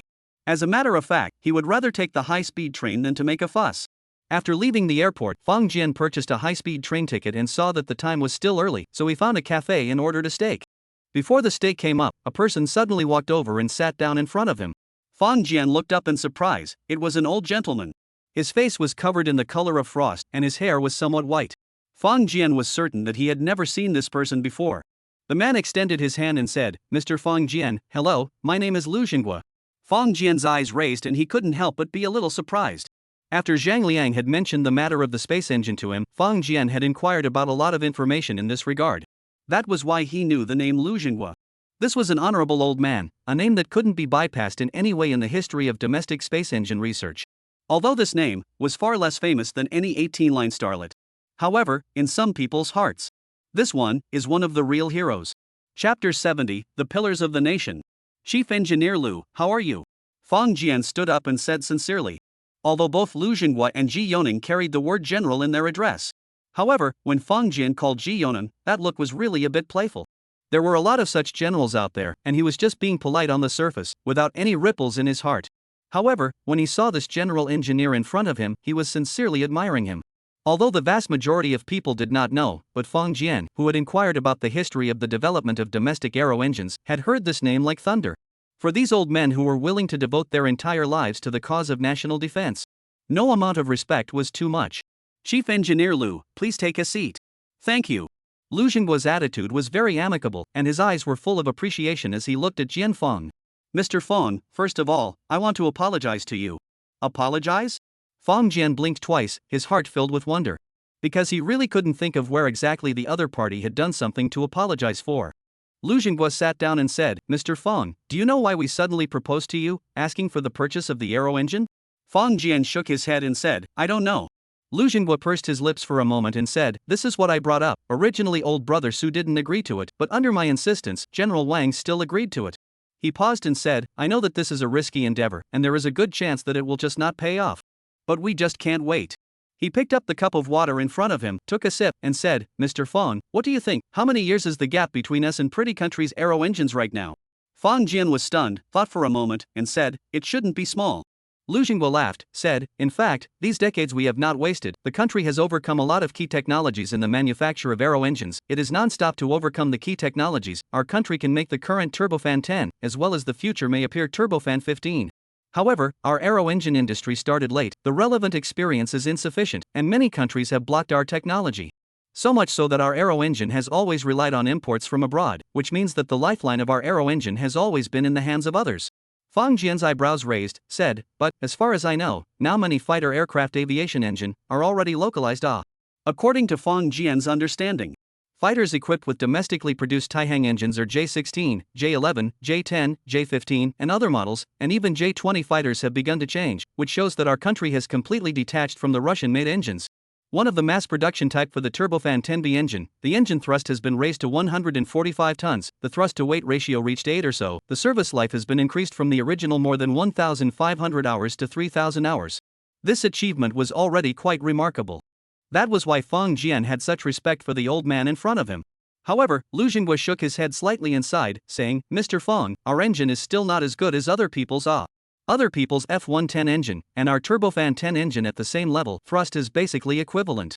However, the F110 turbofan engine was finalized in early 1985 and began delivery. And in the service life of the F110 turbofan engine has reached more than 8,000 hours, our engine service life to be far behind. The old man's face is extremely grave, said, what's more, our turbofan 10 engine is only the third generation of engines, and people's fifth generation stealth fighters F-22 equipped with the engine has long been installed and used, has been in service for about 20 years. Their most advanced F-119 turbofan engine maximum thrust is close to 17 tons, service life of more than 10,000 hours. Compared to our country and the aviation engine there is still a long way to go. But the gap of 30 years. Lu Xingguo said with a heavy face, so, after receiving that information from you, those of us whose hearts are pounding, all feel that we must come to thank you. Thank you for your contribution to the cause of national defense. Feng Jian hurriedly said, Chief Engineer Lu, you are too kind. Lu Xingguo pursed his lips for a moment, seemingly in some difficulty. Feng Jian understood in a second and laughed, Chief Engineer Lu, is there anything else you need my help with? Lu Xingguo let out a bitter smile and said, yes, we have another request. I wonder if your team can get these pieces of machinery. He took out a list, and Feng Jian picked it up and looked at it. Nice guy. Not a single one was recognizable. I also don't know if there is any overlap with the last chapter of the list. Chapter 71, Sweetness.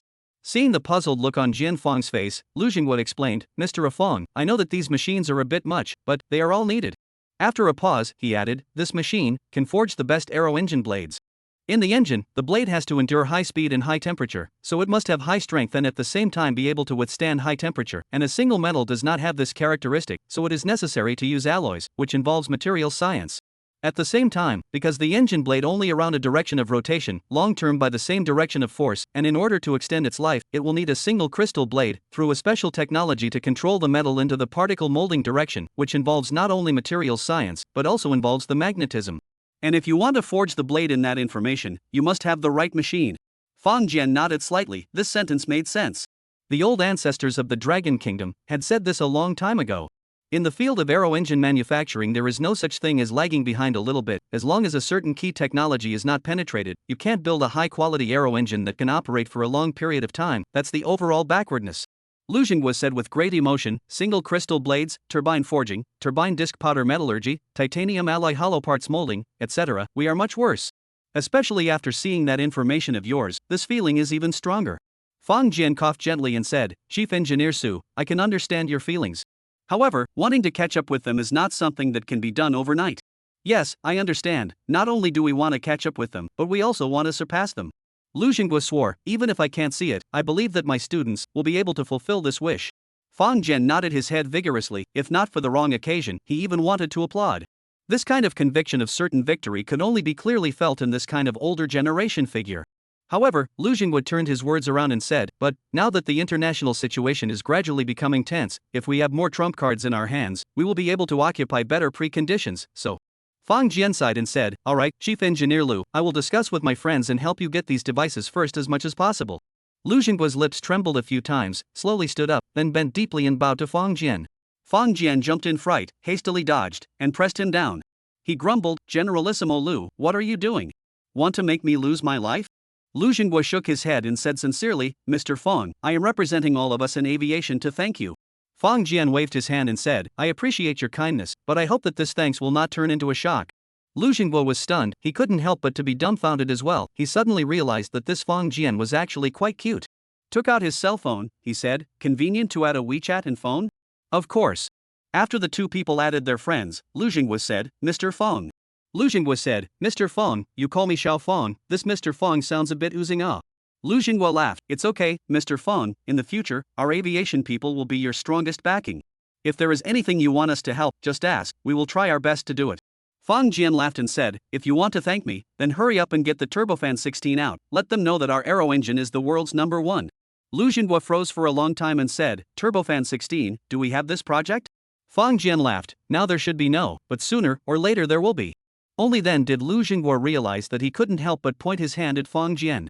Now that the country hadn't even really landed the Turbofan 15, Fang Jian was even thinking about the Turbofan 16. He was simply a Longhua man who was more like an aviator than an aviation man. After drinking a cup of coffee, Lu Xingguo left satisfied. Fang Jian watched silently, then saw two people stand up in the store and leave together behind the old man. One of them glanced at Fang Jian and noticed his gaze. He then smiled slightly and gave a very hidden military salute towards Fang Jian. Fang Jian straightened his back, inexplicably having an indescribable pride in his heart. Looking at this document in his hands once again, he had already decided. In the next batch of goods, they had to be there. Even if not all of them were listed, at the very least, 2 or 3 of them should be guaranteed. It had to be said that these old people who were dedicated to the country had a strange and inspiring power. Fang Jian originally intended to slowly hand over these instruments to the country in batches. However, Lu Xingguo's appearance had disrupted his plans. However, Fang Jian was willing to do so, and even a little impatient. Chapter 72 You call Raptors handicrafts? Back home, naturally, there was a lot of rejoicing, especially Fang Yi, lying on Fang Jian's body and refusing to come down. After resting for a few days, Fang Jian suddenly sensed a message from the space house. He found a deserted place and entered the space house. Glancing towards the wall, there was still a message from Sima Xingjie, and it requested that he wanted to meet him. And it mentioned that it was willing to give him a gift. Fang Jian thought about it, that was a gift from 1,000 years later. Thinking about the Iron Man suit he was wearing, Fang Jian's heart was just a little foolish. He immediately made the decision to meet. Thus, a few moments later, Sima Xingjie's space house floated in front of him. Hey, Mr. Sima, hello. Mr. Fang, hello. Sima Xingjie smiled and said, Mr. Fang, I have a gift that I want to give you. Oh, what is it? Fang Jian's heart was beating like thunder, but on the surface, his face didn't change. A handicraft. Handicraft? The corners of Fang Jian's mouth twitched slightly, and his heart was suddenly greatly disappointed. Hey, he himself was overthinking it. Even after 1,000 years, it was impossible to casually send you any super weapons that could destroy the Earth. However, after all, the person had good intentions, so Fang Jian barely managed to squeeze out a smile and said, What kind of handicrafts? I found out that you, Mr. Fang, are very fond of those products from 1,000 years ago, so I built one of the strongest fighters from that time. I don't know if you like it or not. Fang Jian was stunned, he slightly tilted his head sideways, suspecting that he had heard something wrong. Built the strongest fighter of that era? Mr. Sima, what type of fighter did you build? Oh, that's a very old model, and I don't know if you've heard of it. Mr. Sima Xingjie shrugged his shoulders and said, however, this fighter was said to be the world's #1 for a long period of time in that era. Fang Jian couldn't help but roll his eyes. How did this guy become so verbose? Alright, what exactly is the model? Fang Jian asked with some displeasure. Seeing that Fang Jian seemed unhappy, Sima Xingjie hurriedly said, the model of that fighter jet is called the F-22, I've looked up the information, it has an alias called something like the Raptor. Mr. Fang, you can check the information. Fang Jian lowered his head and seemed to be listening to the other party's suggestion to look up the information. In fact, it was because Fang Jian's body was shaking slightly due to excessive excitement. Raptor? F-22? You ask me if I know this thing? I know it too well. What is the F-22? It's the world's first fifth-generation fighter jet. It was developed by a beautiful country to keep the crush on fighters like the Su-27 and the MiG-29. It's a plane with a perfect combination of stealth performance, sensitivity, accuracy, and situational awareness. Its air-to-air and air-to-ground combat capabilities are exceptionally strong, making it the best overall fighter in the world today. Only, because the cost of construction is incredibly expensive, and other countries' research and development of fighter jets has lagged far behind. Therefore, even the beautiful country only produced 187 units, announced the production stop, and closed the production line. Since its service, pretty country has never exported the F-22. In contrast, the F-35, another fifth-generation aircraft they produced, received international orders for a minimum of 770 units. Although the F-35 is a larger model, it is in fact a multi-purpose joint strike fighter, forming a low-high pairing with the F-22. The F-35's bomb load, stealth performance, and powertrain are all quite different from the F-22. Now in this world, if we must say, which aircraft has the best performance, is recognized as the world's first fighter. Then, so far, all the aviation people will tell you. F-22 is the king. Fong Jian lowered his head, and it was only after a few moments that he was able to sort of calm down that excitement. He raised his head and said, Mr. Sima, I remember, what I asked for last time was the F-110 turbofan engine and the F-119 engine, right? How did you get me an F-22? Sima Xingjie smiled and said, Mr. Fong, you want those two engines have long been for you to get, each engine prepared 5, enough for you to play. He paused and then said, I checked, the F-119 PW100 plus power turbofan engine is for the F-22, so I built one for you by hand. Fong Jian stuttered his mouth and said, how can it be good? Sima Xingjie smiled and said, what is embarrassing not just a handicraft. Fong Jian looked at each other, a long time speechless. You call this handicraft? Chapter 73 is not worth money. Mr. Fong. Sima Xingjie rubbed his hands together with an embarrassed look on his face. Fong Jian forcibly collected his mind and said, what? Sima Xingjie hurriedly said, oh, I want to ask, you here, still have that kind of pre-war antiques? Fong Jian thought for a moment and said, I can help you look for it, if there is, I will notify you at the first time. I can help you find it, and if there is, I will notify you as soon as possible. Sima Xingjie patted his chest and swore, Mr. Fong, I assure you that the price I give here will definitely satisfy you. Fong Jian nodded slightly and said, Mr. Sima, I like your gift very much. But you should know that I'm a rather particular person. Aha! Sima Xingjie rounded his eyes and listened carefully. I hope that this artifact you gave me can perfectly replicate all the craftsmanship of the F-22, as well as its performance and so on. And I don't want to add anything else to it. Sima Xingjie hurriedly said, Mr. Fong, you can rest assured, I have checked a lot of information to ensure that this thing and that era is exactly the same. He paused and added, whether it is the alloy composition, paint material, or performance. Oh, this is the performance. Looking at his somewhat embarrassed appearance, Fong Jian's heart flinched and said, what? It's not up to standard? How can it not be up to standard?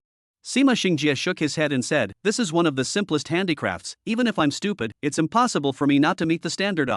That is, even though I have imitated it as much as possible, after testing, its performance is still that much better than the historical records.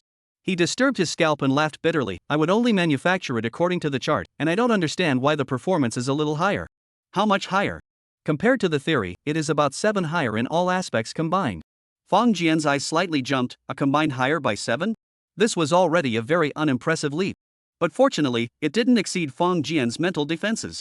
If Sima Xingjie had produced a monster with the exact same appearance and 10 times higher performance, then Fong Jian would definitely not dare to let it venture out. But only 7%.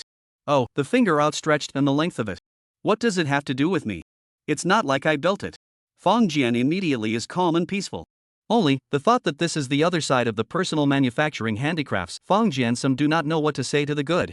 An individual could just make an F-22? What level of technology has been developed after this 1,000 years?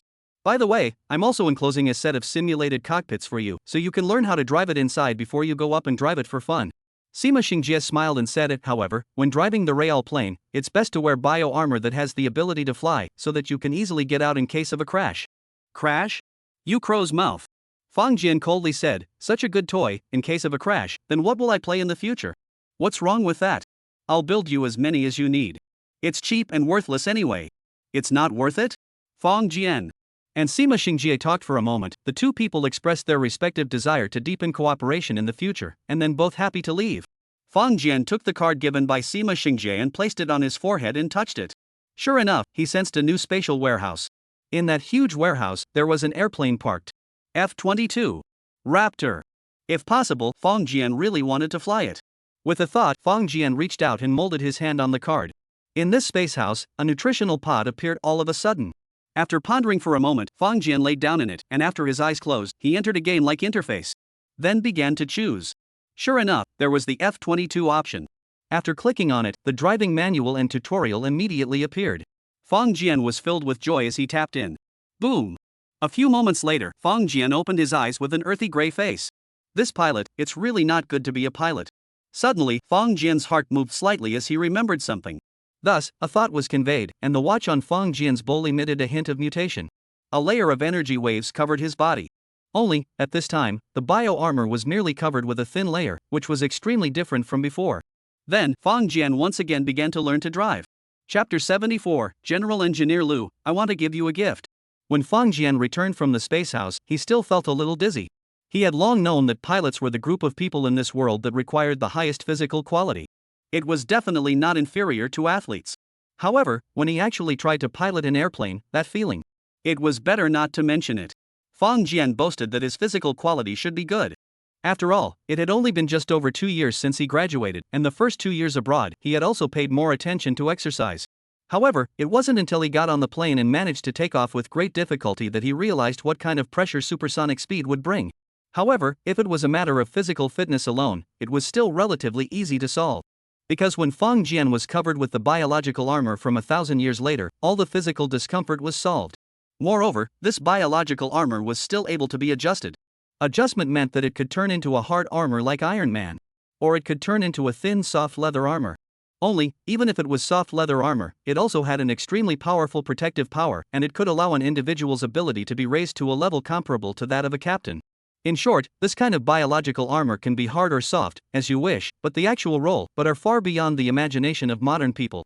While clad in the soft leather armor, Fong Jian's physical quality would never be affected in any way again. However, his mental quality couldn't pass the test.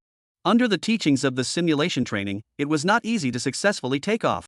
Don't doubt that after donning the bio-armor, Fong Jian's physical quality was extremely powerful. After hanging up in dozens of times, he was finally taught by hand by the training course. However, at Fong Jian's current level, it was a typical case of being able to fly but not be able to fall. Flying was flying, but when he fell, the end result was all boom. A huge ball of sparks shot up into the sky, and there were never any surprises. Although in the simulation world, Fong Jian would not feel the pain of death. At the moment of the explosion, his intent would be ejected. However, this feeling of failing one after another was indeed very bad. Within a short little half a day, if put into the real world. Then give him all the F-22s that the pretty country had produced so far, and I'm afraid that it wouldn't be enough for him to brown out. Fong Jian exhaled a long breath. He secretly gave himself a pep talk. More than 200 times of driving experience was not for nothing. At the very least, I can safely take off once in 10 times. As for landing, there's still time, so I'll learn slowly. But right now, I'm about to learn how to throw up, so I won't learn anymore. Fong Jian touched his head and was a little hesitant. Now the raptor is there, but how can we give it to the country? This thing in their own hands is a large toy. Didn't listen to others. Sima Xingjie said, this is a handicraft, low cost, not worth money, how much to have how much. However, if this thing falls into the hands of the state, that is very different. Although Fong Jian does not know much about this, he knows the stakes. In short, this airplane must be delivered to the country as soon as possible. But the question was, how to send it, what would be more appropriate? It couldn't be that you build a depot and then a moment, this thing appeared. Although Fong Jian estimated that the country must know about his abnormality by now. However, he couldn't just show that he had the same abilities as the aliens with a big grin and no disguise. Fong Jian would rather make people suspicious than let them find such an obvious break. There are some things, when you do not say broken, even if people know, but also will not take the initiative to say broken. However, when you take the initiative to show it, then there is really no room for maneuver. After considering it for a moment, Fong Jian slapped his palm. Why am I thinking so much? Picking up the phone, Fong Jian found Liu Jinghua and dialed directly. The phone soon rang. Liu Jinghua's voice is still the same amicable. Xiao Fa Na, what's the matter? Fong Jian said in a deep voice, Chief Engineer Liu, you said that if I have something, I can ask for your help, right? Right. Liu Jinghua said without hesitation. Good, then I would like to ask, will our country's airspace be under surveillance by certain countries? Liu Jinghua was visibly stunned as he thought for a moment and said, yes. What about at night? If there is a fighter jet flying at high speeds at night, will it be able to take clear pictures? No. Although Liu Jinghua didn't understand why Fong Jian was inquiring about this, he still answered very definitely. Alright, Chief Engineer Lu, if you can, please help me coordinate and prepare a temporary airport in a remote place. I have a gift for you. Lu Jingwo was currently in a high-speed car. Hearing these words, his body immediately sat up straight. Little Feng, what do you mean by this? Fang Jian laughed and said, what I mean is, please coordinate an airport and place a model of the F-22 on this airport brightly, a one-to-one kind of model plane, preferably one that can be disassembled at any time. In addition, it is best to have a huge hangar in this airport, able to allow the airplane to enter it without being photographed by satellites. Lu Jinghua took a deep breath, his body unexpectedly shivering slightly. Xiao Feng, do you mean that there is a... I didn't say anything. Fang Jian solemnly said, I also hope that if our gift arrives, you can guarantee the pilot's life and safety, and don't bother to ask the pilot's name or where he came from, and then follow his instructions to send this pilot to the borderline he specified. Lu Jinghua nodded his head vigorously, but he immediately reacted that the other party should not be able to see it. Therefore, he immediately spoke, okay, no problem. Also, give me a confidential communication channel, and when the gift flies into the borderline, immediately maintain the call contact. In addition, if you find any flying objects in the sky, your own people will not hit your own people. Okay, I understand. Then, go ahead and communicate, I'll wait for your good news. Chapter 75 We cooperate fully. Lu Jinghua took out a pill bottle from his bag and first took a pill for himself. The guard beside him said with concern, Chief Engineer Lu, are you alright? Lu Jinghua shook his head and said, Xiao Su, immediately connect me to old Zhang, I have something to say to him. Half an hour later, a grand meeting was quickly held in a certain department. The attendees were all top figures in the Air Force, and after receiving this news, all of them were unable to remain silent. Without any objections, they unanimously decided to do exactly what the other side wanted. An airfield in a remote place? No problem, such an airfield, in the west many seas away. A huge hangar in the middle of an airfield? Even less of a problem. Generally speaking, it was impossible for a small airport to have any large hangars. However, the Dragon Kingdom had a nickname, called the Infrastructure Devil. There is also a speed, called the speed of the Dragon Kingdom. A hangar, well, you want to be as big, to ensure that within a week, all built. As for the F-22 Raptor 1-to-1 model, well, idiots know what this model is for. This is for the satellite to see, to let outsiders know that the country in this place built a model of the F-22. This is the most important thing for all aviation people. Fang Jian and their organization is going to give a gift. What is the gift? The answer was already crying out. However, the crowd had an unimaginable feeling. However, although reason told them that this was basically impossible, yet no one objected to this matter. It's just an airport, a garage, a model. What's wrong with giving it a try? Even if you don't get anything in the end, what's the point of wasting it? The information they gave you is already enough to return the ticket. Besides, if they really send you a model, I don't dare to think about it, I really don't dare to think about it. So, half a day later, Fang Jian's cell phone rang again. Comrade Feng, we've discussed it, 3 days. Ah, what? 3 days. Lu Jinghua solemnly said, as long as we are given 3 days, we will definitely be able to prepare a place that fully meets your requirements. 3 days? Fang Jian touched his nose, he clearly felt, Lu Jinghua and others for F-22 thirst. However, he also had the self-awareness to know that in a mere 3 days, he would definitely not be able to learn to land successfully. At that time, to make a plane destroyed people with biological armor in the body, people are certainly not dead. However, he did not want to have a grand fireworks display at the airport. After pondering for a moment, Fang Jian said, Lu Jinghua, 3 days, not quite enough ah. Lu Jinghua smiled and said, Xiao Feng, don't have pressure, we are just saying, 3 days, prepare the place you requested, as for when to start, everything is up to you. Fang Jian then breathed a sigh of relief. Smiled and said, good then tell me, where is the place you have prepared? Little Feng, I'll send you a cell phone tomorrow later, so you can use that to communicate in the future. Lu Jinghua said in a deep voice. Fang Jian was stunned and laughed, okay, no problem. Although the Android domestic cell phones produced in the last 2 years have the Beidou function. However, the mass cell phones will definitely still be different if they are compared to the dedicated cell phones. Fang Jian stayed at home for a day, and when he went to bed at night, he couldn't help but sneak off to the space house again, and started the F-22 simulation training. The training capsule sent by Sima Xingjie was actually a virtual reality machine that was as good as a legend in terms of modern technology. Fang Jian thought that he was performing real-life maneuvers all through the process of learning to drive. For the humans of 1,000 years ago, modern life was like that of a god. Flying in the sky, yielding thousands of pounds per acre, great expansion of living materials, and so on, were all unimaginable in those days. Then, how was the society after 1,000 years? Although because of some unknown reasons, Fang Jian was unable to peek into the information, but comparing it to the era 1,000 years ago, it would be conceivable. Perhaps, for himself, the human beings after 1,000 years would be living like immortals. Collecting his mind, Fang Jian once again devoted himself to flight training. Then, 4 hours later, he left with a gray head. The next day, after Fong Jian got up and sent Yi to kindergarten, a courier was delivered to him, and when Fong Jian went home and opened the courier box, he saw a cell phone. This was a very ordinary looking cell phone. Anyway, it was not much different from a normal Android phone. After opening it, there was a map system in addition to the basic functions. This system came with a chat tool, and when Fong Jian went online, there was already a friend inside.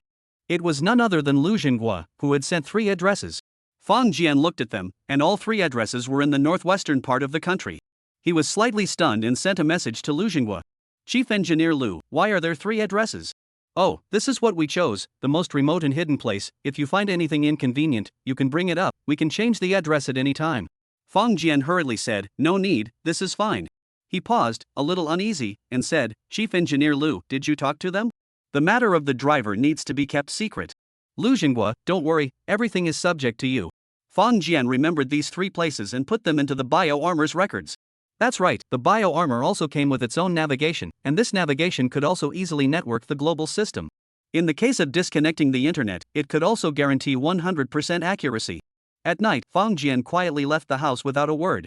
He turned off both of his phones and left them all at home, then used his bio-armor to fly to each of those 3 locations. Here, although it was nighttime, it was still brightly lit. All 3 locations were in the midst of major construction. Some were widening and lengthening the runway, while others were building hangars. A scene of fervor. Fong Jian didn't show his face and turned away after taking a look. Then, he once again began his seemingly never-ending flight training.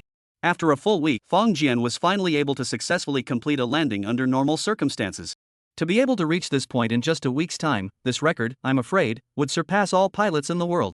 Of course, as for how many times he had hung up in the virtual world, that was a different question. Chapter 76, I'm a straight talker. Fong Jian did not notify Lu Jinghua immediately. It wasn't that he didn't want to deliver it, but a week was still a bit short. Wanting a whole F-22 to go over, 10 days and half a month's preparation time wasn't much, was it? And according to Fong Jian's plan, between half a month and a month was undoubtedly appropriate. Too early, or too late, it wasn't good. Then, those next days would be the time for him to continue adapting. Suddenly, the phone rang. Fong Jian took a look at it, and it was surprisingly Chen Tao.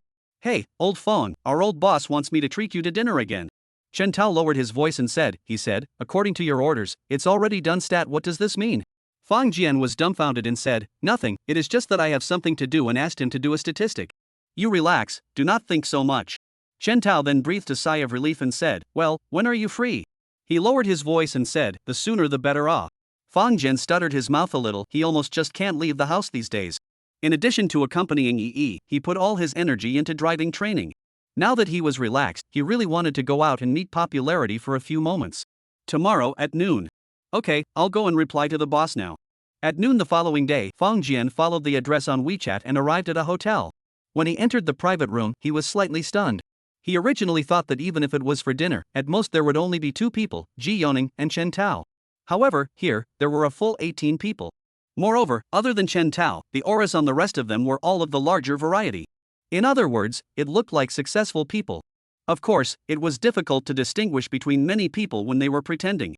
However, this banquet had Ji Yonen's endorsement, so it shouldn't be mixed with any crooks. Seeing Fong Jian, Ji Yonen quickly stood up and said enthusiastically, Mr. Fong, please, please, please. Although Fong Jian didn't like so many people, he didn't have any inhibitions. Following Ji Yonen's guidance, he arrived at the main seat. When Fong Jian sat down with a big grin, the eyes of some of the people present were a little colorful. The people sitting here were some of the bigwigs in Ningbo City, the real bigwigs. Moreover, because of Fong Jian's instructions, the ones that Ji Yuneng had picked out at the time of screening were those who owned industries, not the kind of trading companies that bought low and sold high. Although they can't be compared to the nationally renowned king of so-and-so, they are still a figure in a city. These people were able to get together because Ji Yoneng's face was big enough, and he also gave a promise that all of them could not refuse. That was why they had come here together. However, at this moment, after seeing a young man like Fong Jian, he even made it to the chief position without any modesty. These people's hearts were more or less muttering. Only, being able to do business, they naturally weren't superficial people, so they didn't show any dissatisfaction in their hearts. After Fong Jian sat down, Ji Yoning smiled and said, Mr. Fong, it's like this, I told the city leaders about you, they were very happy and asked me to pass the word that they want to meet you if it's convenient. Fong Jian looked up at him and smiled, thank you for your concern, but I'm a person who is naturally timid and doesn't dare to meet the leaders, so just forget it. Ji Yoning's face was a bit bitter, how am I supposed to reply to the leader? The faces of the rest of the bigwigs are also a little strange. Are you kidding? That is the city leaders want to see you, you even balked? Well, in fact, for ordinary people, whether or not the city leader receives, will not have any impact on them. But for businessmen, making good relations with the city's leaders has a great effect. Leaders want to see, even thought of excuses? At this moment, several of their hearts at the same time came up with such a thought. The bear child, do not know the sky and the earth, Fang Jian looked at Ji Yuning's face and smiled. How about this? You can tell them that if they have any requests, they can tell me. I, after all, am from Yongcheng, so as long as it's within my power, I will definitely oblige. Ji Yuning then breathed a sigh of relief and said, okay, I'll definitely pass it on. Then, he faced the crowd and said, ladies and gentlemen, let me introduce you, this is Mr. Fong whom I mentioned to you. He assured me that all the heavy metal raw materials that you will need in the future, he can guarantee that they will be procured from overseas and at a flat price. Mr. Fong, let me introduce to you, this is. Very quickly, more than 10 people were all introduced, and Fang Jian's hand was also filled with a bunch of business cards, as well as 10 or so WeChat numbers. In fact, at the time of seeing Jian Fong, the hearts of these bigwigs were somewhat skeptical. This young man, was he really that capable? However, no matter what, let's add WeChat first. Fang Jian raised his glass and said, seniors, I will toast everyone first. The crowd laughed and drank, and Fang Jian added, I said, I'm a relatively straight person, and I like to speak with alacrity. Quick and good. Yes, we also like to be quick. The crowd said. Another big man sighed, hey, refreshing good think years ago, when we just did business, we all like refreshing people. But now. A few people shook their heads slightly, obviously remembering something. Fang Jian nodded his head in satisfaction and said, good, since all of you have understood, then I will be straightforward. He didn't care if these people really understood or if they verbalized their understanding. Anyway, now that he wasn't begging, but they were begging, Fang Jian naturally wouldn't condescend. Mr. Ji is right, as long as it's precious metal raw materials that local enterprises in Yongcheng need, I can provide them at a flat price. However, he looked around and said, I have one condition, that is, the raw materials you get your hands on are limited to your own production. If any of you want to make money by reselling them. He smiled slightly and said, I'm sorry, then the door to cooperation is closed from now on. The lively atmosphere in the field was suddenly stiff. Numerous bigwigs couldn't help but look at each other. A few people looked at Ji Yonan, their eyes seemed to be pondering. Chapter 77, A Strong Pact. Ji Yoning's face changed slightly, hastily waved his hand and said, Big brothers, I first declare, this matter, I will not get involved. You are all the city or district key support enterprises, I know what money can be earned, what money cannot be earned. The big men are a smiling look, but whether they really believe, it is hard to say. However, Ji Yanan was not a papier-mâché, and after he made a statement, he stopped paying attention to it. An old boss hesitated and said, Mr. Fong, truth be told, we do business with all over the country, we have friends everywhere, if sometimes our friends are in trouble, we are embarrassed not to help. Fang Jian smiled slightly and said, yes, you can split the loan. However, if the other party cannot come up within a year, then you should understand what I mean. As a Yongcheng man, Fang Jian should indeed support the construction of his hometown. However, that didn't mean he could support it unconditionally and without a bottom line. Want to use affordable, scarce materials? That's fine, I'm not against it. However, if you are not down to earth and serious about industry. But if you don't want to be practical and serious about industry, but want to use my affordable materials to sell at high prices, then I'm sorry, I won't spoil you. Don't I know that I can sell at a high price? Ji Yoning looked at these old bosses, the corner of his mouth slightly turned away. In fact, for a private enterprise, it would be foolish not to make a profit when there is a bargain. When Ji Yonan gathered his friends from the business community in Yongcheng and proposed that he could provide precious metals at an unlimited number of flat prices, all the partners almost exploded. Ji Yoning naturally knew that even if all the relevant enterprises in Yongcheng used Fang Jian's affordable goods, the total amount could not be large enough. However, just by looking at the eyes of his old friends, he knew what was in these people's minds. Several old bosses looked at each other, they all laughed and skimmed the matter. One of the old bosses raised his glass and said, Mr. Fong, I'll drink to you. Jian Fong recalled the person's name and smiled, Mr. Deng, to be honest, I'm not a good drinker. Moreover, I still have to pick up my children in the afternoon, so I can only have a drink with you all at the beginning, and for the following, please allow me to drink tea instead of wine. Although there was some unhappiness in the hearts of the veteran general managers, they would definitely not show it at this moment. After all, this person in front of them was the one who had promised to provide raw materials for precious metals at an affordable price. If he was truly able to do this, not to mention replacing the wine with tea, even if it was not a sip, they would still be willing to do so. Is face important?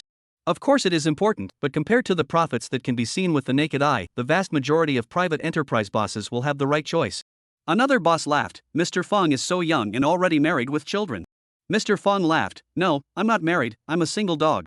The smile on that boss's face was a bit awkward, but he immediately regained his composure.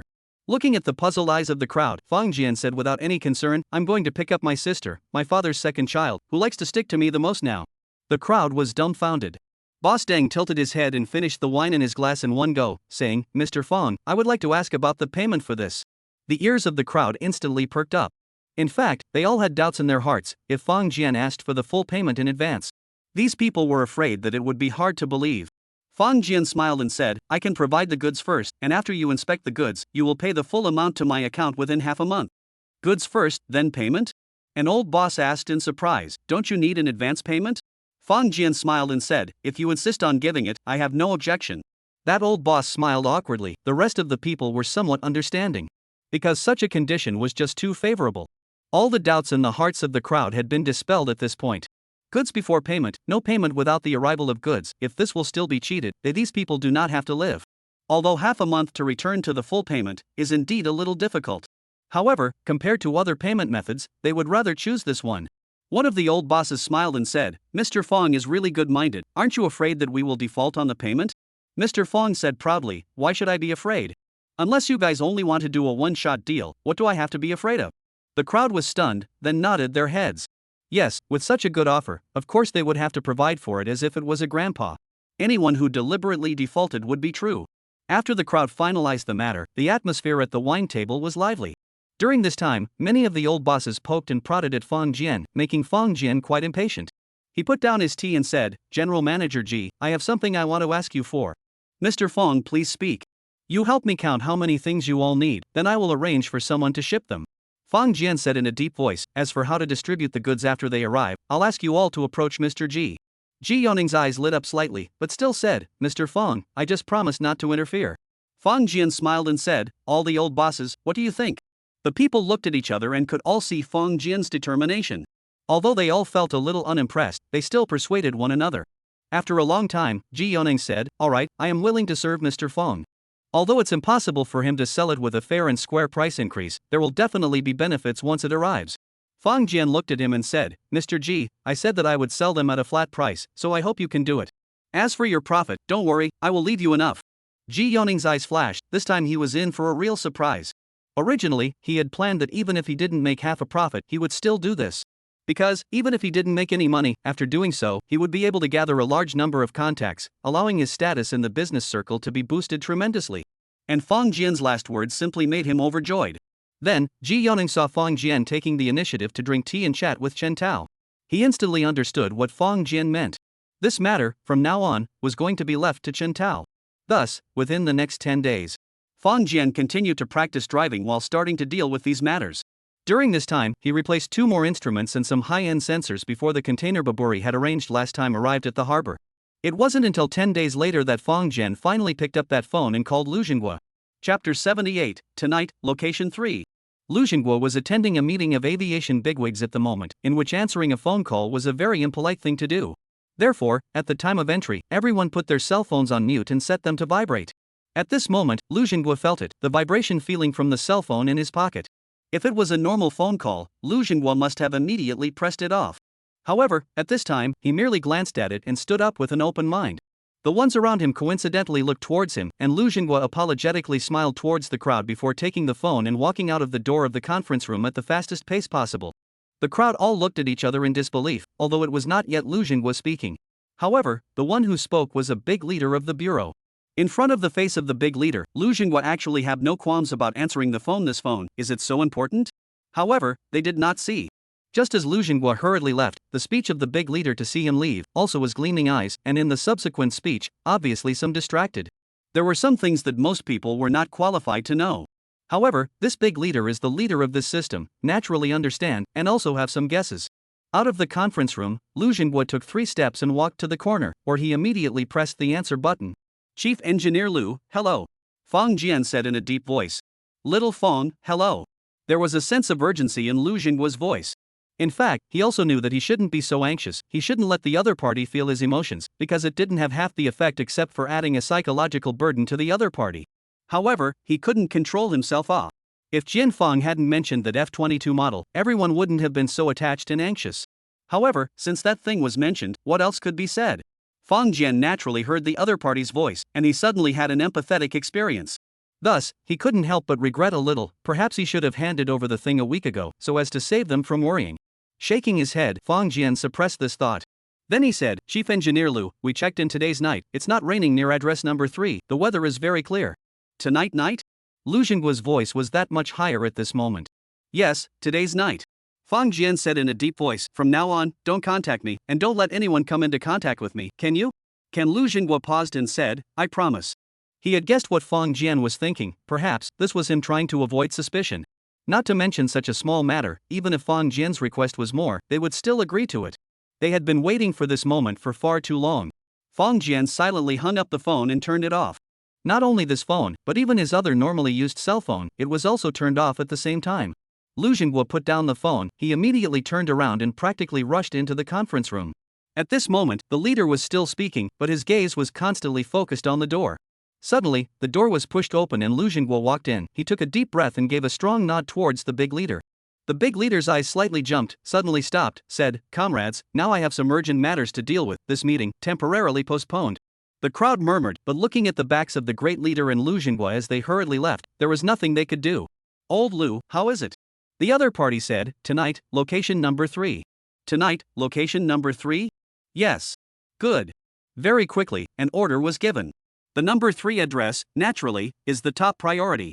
But, at the same time, the other 2 addresses are actually prepared for anything, ready to deal with emergencies at any time. For example, if, for some reason, address number 3 could not be reached, addresses number 1 and 2 could follow at any time." In order to welcome that great gift, all the aviation people had put in a lot of effort. 11 o'clock at night. At this time, even the city that never sleeps, for the most part, had become quiet. Fang Jian lightly used the ability of the space house and left his home silently. A sweep of the airwaves affected all the camera equipment in the neighborhood, and then he had flown into the sky. Fang Jian first flew towards the west, and the flight speed of the biochemical armor was surprisingly much faster than the F-22. Or rather, in terms of pure flight speed, the two weren't even in the same class. At this time, the world map had all been copied into the biochemical armor's own navigation system by Jian Feng, so he was easily able to find any place in the world. In just half an hour, he had already flown out of the border and reached a desert that was 2,000 kilometers away from location number 3. Looking down from the sky, there was no one in sight. Not to mention people, there wasn't even a single ghost. Fang Jian landed. The temperature of the desert was very low, but to Fang Jian, who had biological armor, it didn't make any difference at all.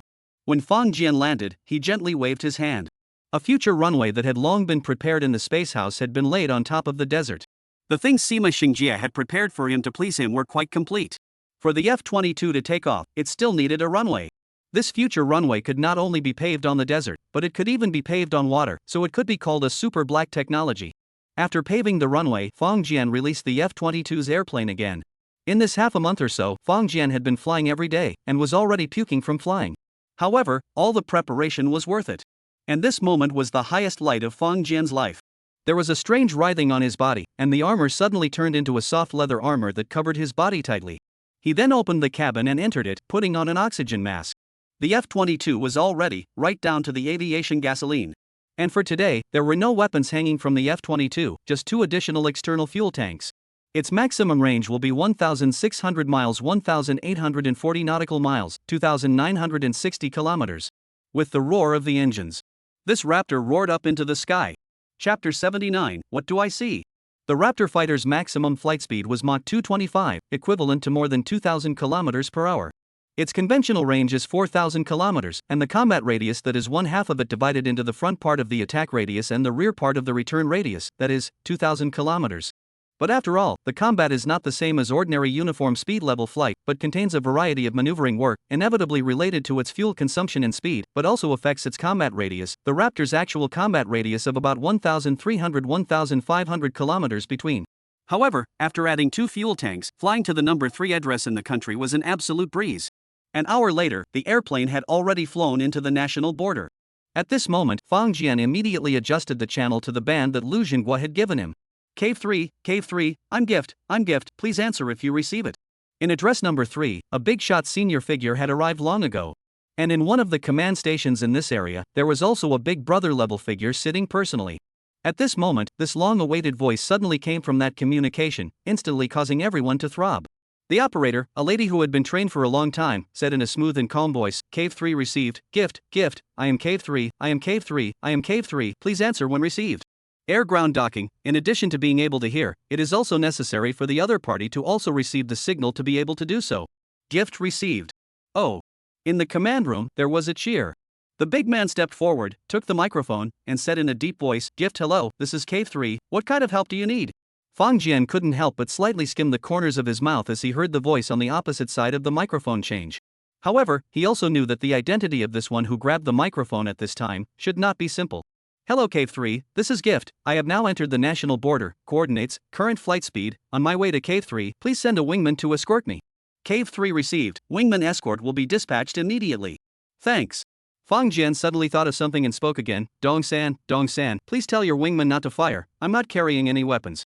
The big man was slightly stunned and said in his heart, don't worry, it's impossible to fire even if you die. But he still said in a serious manner, Cave 3 received, the gift please rest assured. Then, he put down the microphone, picked up the phone next to him, and gave the order. I order that the escort plane take off immediately and arrive at the following address. Your task is to protect the gift to arrive at the third address smoothly. Attention, no matter what you see, do not fire, do not fire. A few minutes later, in a military airport, two J-20s that had long been poised to take off immediately and were headed towards this place. The two pilots were called Su Daz and Zhuang Baifan. They were both top-notch pilots, otherwise they wouldn't have been able to fly this type of fighter jet. They suddenly received a clueless secret order today. That is to be ready to take off at any time. And today, even though they had taken off, they still didn't know the exact situation. They only knew that their mission was to fly to a certain place and then escort an airplane to a certain secret base. This mission, in fact, was very simple. However, they were all veteran pilots and had long sensed the tense atmosphere in the base. Therefore, before taking off, they were very cautious and did not have any conversations. And even after takeoff, they were still in high spirits. Only, when they were about to approach their destination, Sudaz also couldn't help but say over the radio, Zhuang Baifan, we're almost there, guess what we'll see?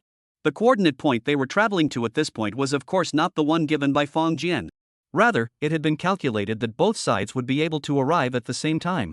At this moment, Zhuang Baifan, who was concentrating on driving, blandly said, whatever we see, it's possible. Sudaz laughed and said, hee, you say, will we see what do I see?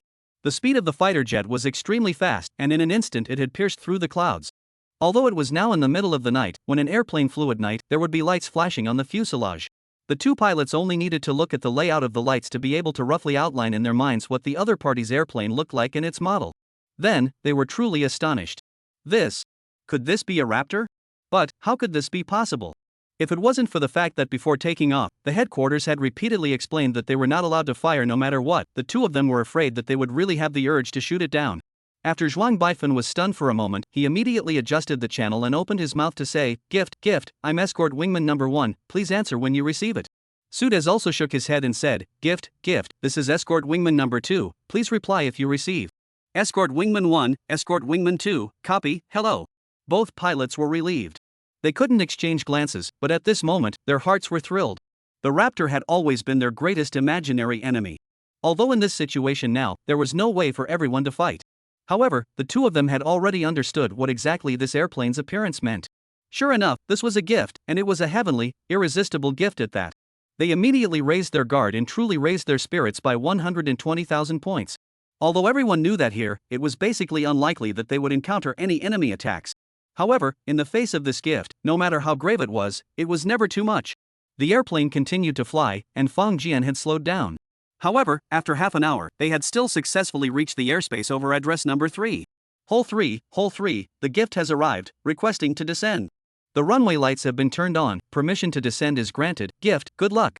Fang Jian licked his lips, of course he understood that the other party was sincere with these words. However, once this sentence was said, it made Fang Jian become nervous. Chapter 80, This Life, It's Worth It. In virtual reality, Fang Jian already didn't know how many times he had taken off and landed in his F-22. Well, not to mention takeoffs and landings, even the so-called air battles, he had participated in N times. Only, most of the air battles he had participated in resulted in him being blown up by the enemy, while he himself was left with nothing. There was no way around it, the virtual reality's intelligent computer was too smart. So smart that Jian Fan wanted to smash the virtual warehouse. However, even the most realistic virtual reality was still just a virtual reality. If Fang Jian was able to keep his mind still, then there was absolutely no problem with his landing. However, this was Fang Jian's first time landing in reality. His heartbeat was like thunder, at the very least twice as fast. Then, his mouth couldn't help but start chattering. His voice passed through the radio and reached the ears of everyone who was qualified to care about this place. Then, everyone's faces became extremely amused. Because they all heard that this pilot, who was talking at that moment, was actually reciting the landing steps and precautions from the flight manual. What was going on here? A normal pilot, who would memorize this when landing? For a moment, everyone's originally elated mood suddenly just disappeared. Their hearts inexplicably lifted. The person who sent this gift here shouldn't be the one, right? If the gift had already arrived at the doorstep, only to be martyred due to a landing failure.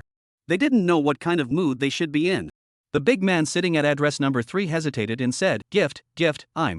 Don't argue. Fang Jian was already very tense, and he was immediately taken aback when he heard these words. He subconsciously pulled the control lever, and that airplane instantly raised its head, then flew back up into the sky. All of a sudden, all of the command rooms became silent, as if a pin could be heard. Fang Jian maneuvered the plane around in mid-air, and the two accompanying pilots were also scared out of their wits. Seeing that F-22 flying calmly again, Zhuang Baifan hesitated and said, gift, what happened? Fang Jian smiled apologetically and said, I'm sorry, this is the first time I've ever piloted an airplane, I'm a bit nervous. First time flying an airplane? Whether it was the console or the pilot, they all had an urge to curse. Fang Jian was stunned, knowing that he had slipped his tongue. He hurriedly said, I mean, first time flying this model. Only then did the crowd let out a slight sigh of relief. However, their hearts were still filled with doubts. Could it be that this pilot, he used to fly civilian airplanes? Fang Jian solemnly said, everyone, I am about to descend, please do not speak to disturb me. This sentence, as if it was a golden-tongued imperial decree, all the communication units were immediately all silent, and there was no more sound at all. Fang Jian once again began to recite the landing steps and precautions. Everyone's heart was hanging in their throat. The airplane descended little by little, 500 meters, 400 meters, 300 meters. The landing gear opened, finally. With the flash of a spark, the speed of the airplane was quickly reduced, and then stopped a little bit in the eyes of all the people gazing at it. The moment the plane came to a complete stop, the cheers that seemed like a landslide and tsunami suddenly resounded through the command deck. Gift, congratulations, successful landing. The young sister no longer had the calmness she had earlier, and she roared with excitement. Although this time, it was just a most ordinary landing. However, all those who watched the scene were so excited that they wanted to roar loudly. This was all from being scared. Fang Jian also let out a sigh of relief as he felt his body go a little soft.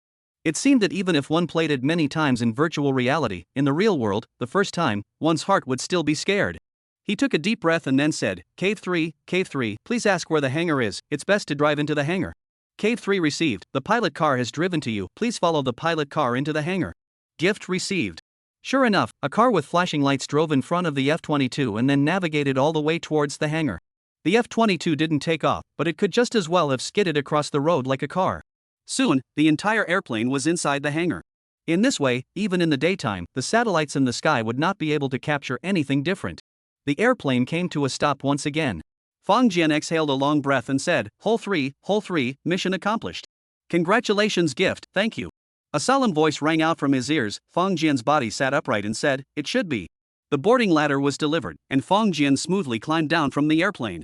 His body was also covered with that same soft leather armor, covering everything from his head to his face. If it was anyone else who appeared at a military stronghold in such a costume, he was afraid that he would immediately be arrested. However, when Jian Fang came down from the F-22, a thunderous applause rang out in the hangar. No one reported dissent at this, and even less suspected anything. A senior general with a star on his body walked up and took the initiative to give him a military salute. Fang Jian hurriedly returned the salute, only that his military salute was still something he had learned during his military training in college, and was far less standard than the other parties. But at this time, no one would even care. On behalf of all the aviation people in the Dragon Kingdom, as well as the entire nation, I thank you. You are welcome. Fang Jian's speaking voice had obviously gone through a voice changer, which was a very impolite behavior. However, at this moment, no one would point fingers. Fang Jian glanced around the room and saw a sea of fiery eyes around him. Their eyes were not just focused on this F-22, but also on themselves. In those eyes were worry, relief, and gratitude. Fang Jian's heart was equally fiery and hot. However, he immediately calmed down and said, Sir, I would like to immediately take a plane and travel to this place. He said the name of a place, and the senior general did not hesitate to say, Good, I will make arrangements immediately. Very quickly, Jian Fang boarded a helicopter. As the helicopter flew into the sky, Fang Jian looked downwards. Vaguely, he saw countless people below, all raising their heads and saluting towards this helicopter. At this moment, his heart was unusually satisfied. It was worth it. In this life, it was worth it. Chapter 81, Sleepless Night. An hour later, the helicopter landed at an unnamed place along the borderline. On the airplane, the escorts just silently gave Fang Jian a bag containing food and mineral water. Other than that, they didn't speak a word. In fact, Fang Jian could see that these people's eyes were flashing with incomparable fire. They should have had 1,000 words to say, but, since the beginning, they had kept their mouths tightly shut, as if they were competing with Fang Jian to see who was more silent. Fang Jian believed that as long as he was the first to speak, then the other party would definitely be gushing. However, Fang Jian knew that the more he spoke, the more he would be exposed. Since he had decided to remain mysterious, let's keep it up. Getting out of the helicopter, Fang Jian nodded towards the crowd, then picked up his bag and pushed the motorcycle that the other party had prepared long ago, off the airplane. Just as he mounted the motorcycle and was about to start it up, suddenly, he heard a loud roar behind him. Salute! Turning his head, the helicopter, including the pilot. Everyone gave him a solemn military salute. Fang Jian froze for a moment, nodded his head heavily, and then started the motorcycle, quickly entering the darkness of the night. At the back, the sound of a helicopter taking off rang out and quickly moved away. Fang Jian rode his motorcycle and quickly sped through the empty place. Then it entered the deserted wilderness. Activating the bio-armor on his body, he found that there was no one in the surrounding area, and at the same time, there were no signs of surveillance. Then, with a flash, he entered the space house. This motorcycle, let's put it away, anyway, it's impossible to take it out again in the future. Opening his backpack, he filled up a large amount of water, and then wolfed it down. Under normal circumstances, he shouldn't feel hungry. However, it was different now. Piloting a fighter jet was actually a thing that consumed a great deal. This was especially true mentally. After eating in 3 or 2 bites, Fang Jian immediately left the space house, changed the form of his bio-armor, and then flew back into the high altitude. A good half-hour later, he returned to his bedroom without a sound. Covering himself with the quilt, Fang Jian entered dreamland. At the corners of his mouth, there was still a pleased smile. However, it was different from his peaceful sleep. Tonight, for many bigwigs in the aviation industry, it was a sleepless night. Although the health of many old people had begun to go downhill, staying up all night was a very bad thing for them. However, after hearing the news of the successful landing of the F-22, they were all cracking up. Such a late night, even if it came once a day, they were willing. Very quickly, many experts, including Lu Jinghua, arrived. They had already arrived in the vicinity of address number 3 earlier. The reason why they didn't go directly to the number 3 address was also because the Dragon Nation had always been careful and prudent. After all, they were the true experts in the aviation business, and if anything happened to them together, this consequence was something that the Dragon Kingdom could never afford. Therefore, until the personnel of the 3rd address, the F-22 carried out a thorough examination to determine that there is no problem before they were allowed to enter the base. Lu Jinghua and the others had long been waiting impatiently. However, they were aware of the procedures, so even if they were anxious in their hearts, they would not be unreasonable. Finally obtaining the qualification to be allowed to enter, they immediately took the car and entered the hangar. Looking at this behemoth in front of them, a trace of tears actually appeared in the eyes of a few of the old men. This thing, like a huge mountain, was always pressing down on the heads of all the Dragon Country aviation people, making them almost breathless. Although it had been in service for a long time, it wasn't short anymore. However, in the status of the world's fighters, it was still second to none. In response to it, the Dragon Kingdom people had researched the J series and put it into the international arena. It was already a first-class state-of-the-art fighter. However, everyone knew that if they were to take each other's performance alone, they would still be inferior. After all, the Dragon Country's start is too late. Compared to the other side, there is still a huge gap. What about the data? Was it analyzed?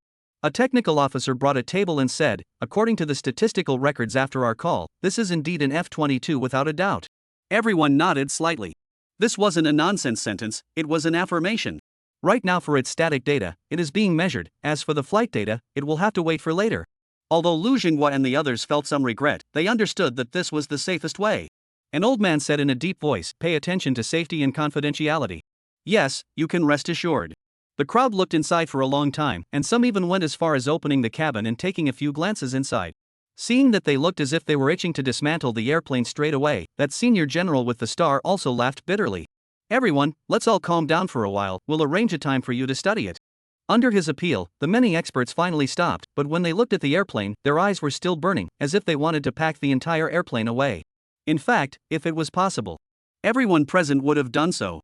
This thing, it would be a waste not to give it to their own research institutes to study. However, for the Air Force fighters, obtaining first-hand information on the F-22 was the most important thing. After a long time, Lu Jinghua walked over and whispered, "Where is that pilot?"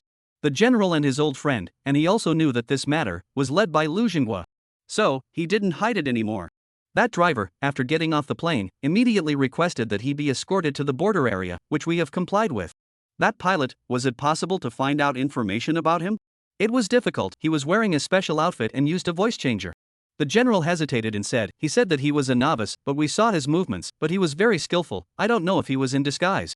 Are you guys going to continue to investigate? No, this is a friend. Since he doesn't want to show his face, he must have something difficult to say. We won't investigate further. Okay, thanks. You're welcome. Chapter 82. Do you have any claims? Early in the morning, Fong Jian barely opened his sleepy eyes. Tired, too tired. Originally, he thought that he was young and it shouldn't matter if he stayed up all night. However, it wasn't until he accidentally fell asleep that he realized that once he fell asleep, it wouldn't be such an easy thing to wake up again. In his ears, he vaguely heard the exclusive crying sound of Yi's brand. Fong Jian immediately woke up with a start, and he sat up from the bed with an open heart. Putting on his clothes in 3 tries, Fong Jian opened the door and angrily ran out. Someone was bullying Yi. Then, he saw, in the dining room, Fong Diao waited for Yi with a tiger face and an unkind gaze. Yi, on the other hand, was pouting her little mouth, with tear stains on her face. Fong Jian was instantly enraged, and he took one step and rushed to Fong Diao's face. Oh, this is Pops. Am I crazy for glaring at old dad? Fong Jian changed his face extremely fast and immediately piled a smile on his face, saying, Dad, don't be angry, leave it to me. After saying that, he turned around and picked up Yi, rubbing his face against her hair, saying, Yi, why are you crying? Fong Yi immediately reached out and circled his neck, saying, Brother, I wanted to see you just now, but Dad wouldn't let me. Fong Jian grabbed Yi's small hand and slapped it painlessly on his face a few times, saying, It's all my brother's fault, getting up later than he. Fong Yi withdrew her small hand. Brother is a good person, do not hit brother. Brother, you eat, send me to kindergarten. I'll take you to kindergarten. The two siblings picked up their respective bowls and spoons, and finished eliminating the food in front of them in one big gulp. Looking at the lively energy of these two people eating, Fong Bei also let out a sigh of relief. Although he had a stern face, even if it killed him, he couldn't afford to really tiger Yi. It was just that if one was playful, God knows how much time it would take for Fong Yi to eat a meal. But fortunately, with their siblings together, it was much faster. Very quickly, the two finished eating, and Fong Yi raised her hands high, stating that she ate faster than her brother and was a better child. Having gained encouragement, Fong Yi was satisfied and went to the kindergarten with her brother.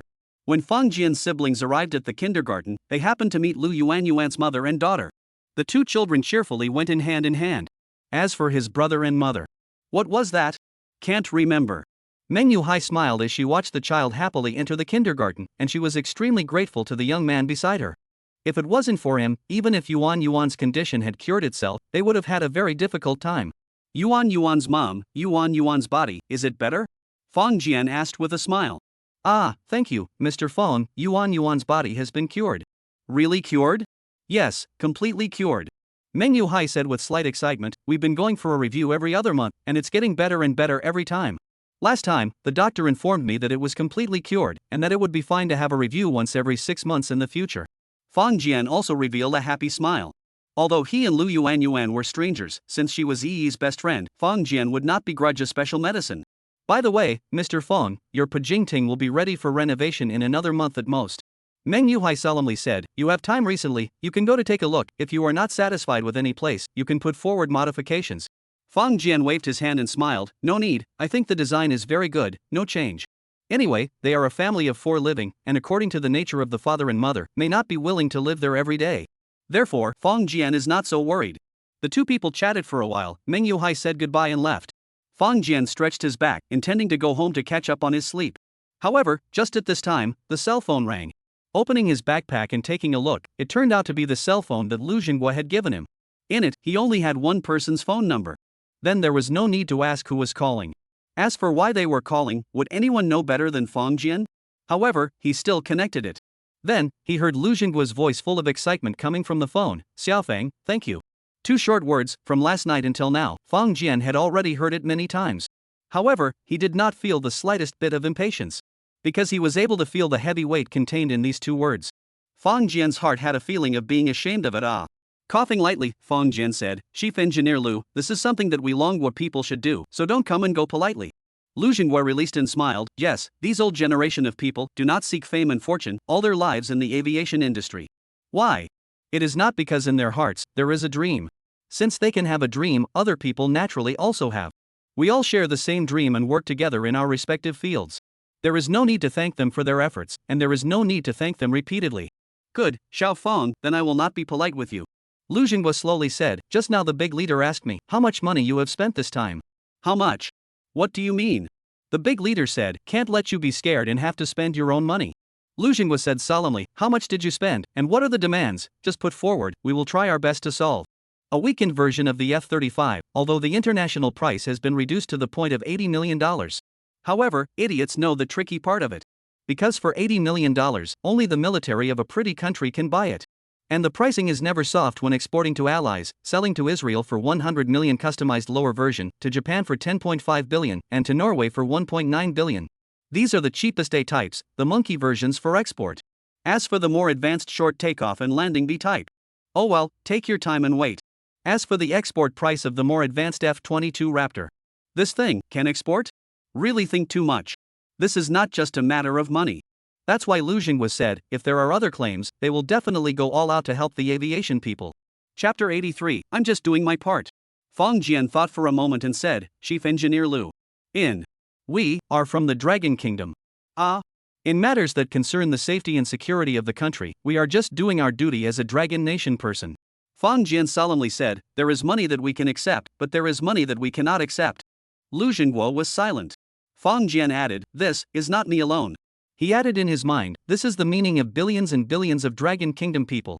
However, Lu Jinghua obviously misunderstood, and he said in a deep voice, okay, Mr. Feng, I will reply up your righteousness, and at the same time, I am extending an invitation to you, hoping that you will come home to visit when it is convenient for you. Okay, I will convey it. Putting the phone on hold, Feng Jian helplessly glanced at his mouth. Convey? Who am I going to convey it to? Come home and visit. I'm home every day. In addition, of course Feng Jian knew the price of the F-22 on the international market. That's simply priceless, not to mention the Dragon Kingdom, even those loyal allies of the Pretty Kingdom don't have a Raptor configuration. Therefore, when Lu Jinghua asked him how much it cost, Feng Jian really didn't know how he should answer it. He couldn't say that it was actually a handicraft, and that it was an addition to the gift from others, right? If he said that, he didn't know if people would believe him. Suddenly, Feng Jian slapped his head. Egu, he had left in a hurry yesterday and forgot to put away the multi-terrain auto runway in the desert. But it didn't matter, at most, another runway at night would be fine. Back at home, Wang Guo sent an email. Feng Jian looked at it for a few moments on his cell phone with some discomfort, then opened his computer and read it carefully. After a period of time on the shelf, Master Wang Huan made a concise statistical table for him, whether it was the scrap iron-grade instruments that Babuli had collected from all over the world, or the information that could be queried by minerals from all over the world. On the bright side, it was all there. Although in this process, Wang Huan hired 5 college students as assistants and paid a certain amount of wages. However, the money spent was definitely worth it. Feng Jian thought about it, picked up the phone, and called. Mr. Wang, the form is received in clear. Mr. Feng Jian complimented a bit, then said, in the future, I need to regularize this form, can it be done? Totally, 2 of those 5 college students are about to graduate, I think they have the talent in this area, want to keep one. Oh, the company in Magic City is you and the management, I will not interfere, the hiring of personnel you let go to do it on the line. Want to collect this information, have a company name is more convenient. So, at the suggestion of the master, Feng Jian and Mordor got a small company specializing in handling all kinds of data. This kind of company usually didn't have much business, but just provided data support to other large companies.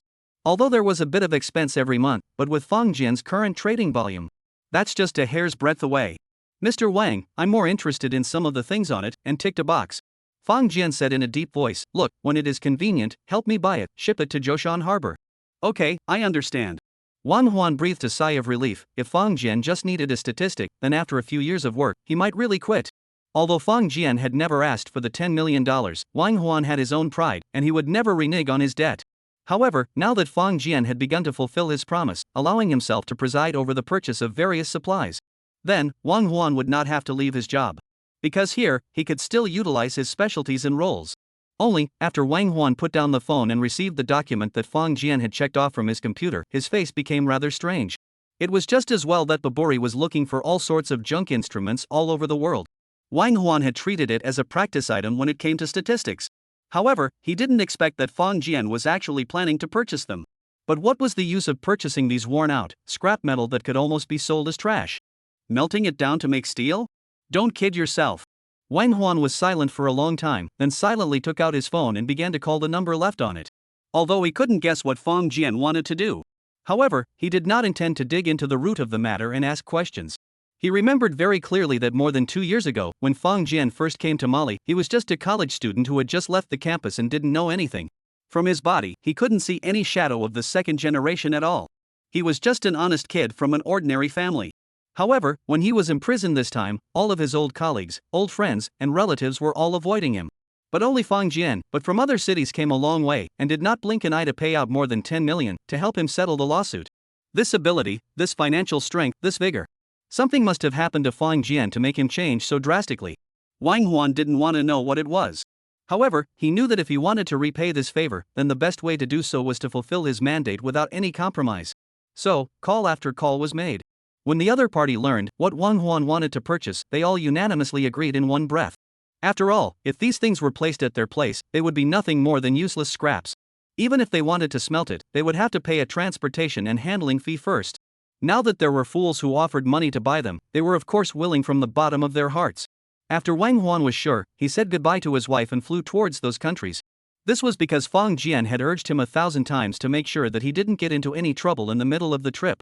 The first time he did this kind of weird business, even Wang Huan did not dare to be negligent. The only thing he had to do was to personally go out. In this way, it took a month. After paying dollars in millions, more than 20 containers filled with different discarded instruments were sent on a cargo ship towards Zhoushan port in the Dragon Kingdom. When Jian Fong got this news, the only feeling he had was, hiring a master to do the job for him was really hiring the right person. Chapter 84 Son, this business conference you go off. The next month or so, for Jian Fong, it was a rather busy month. Because every few days, there would always be cargo ships from all over the world arriving at the harbor. The night before the arrival, Fong Jian would quietly sneak out. With the space house and biochemical armor in his body, all the modern technological monitoring devices had become blind and deaf, allowing Fong Jian to completely let go and do whatever he wanted. Of course, in order to avoid people looking for patterns, Fong Jian didn't transfer all the freighters. There were always a few freighters that would deliver the real trash instruments and cement to the harbor.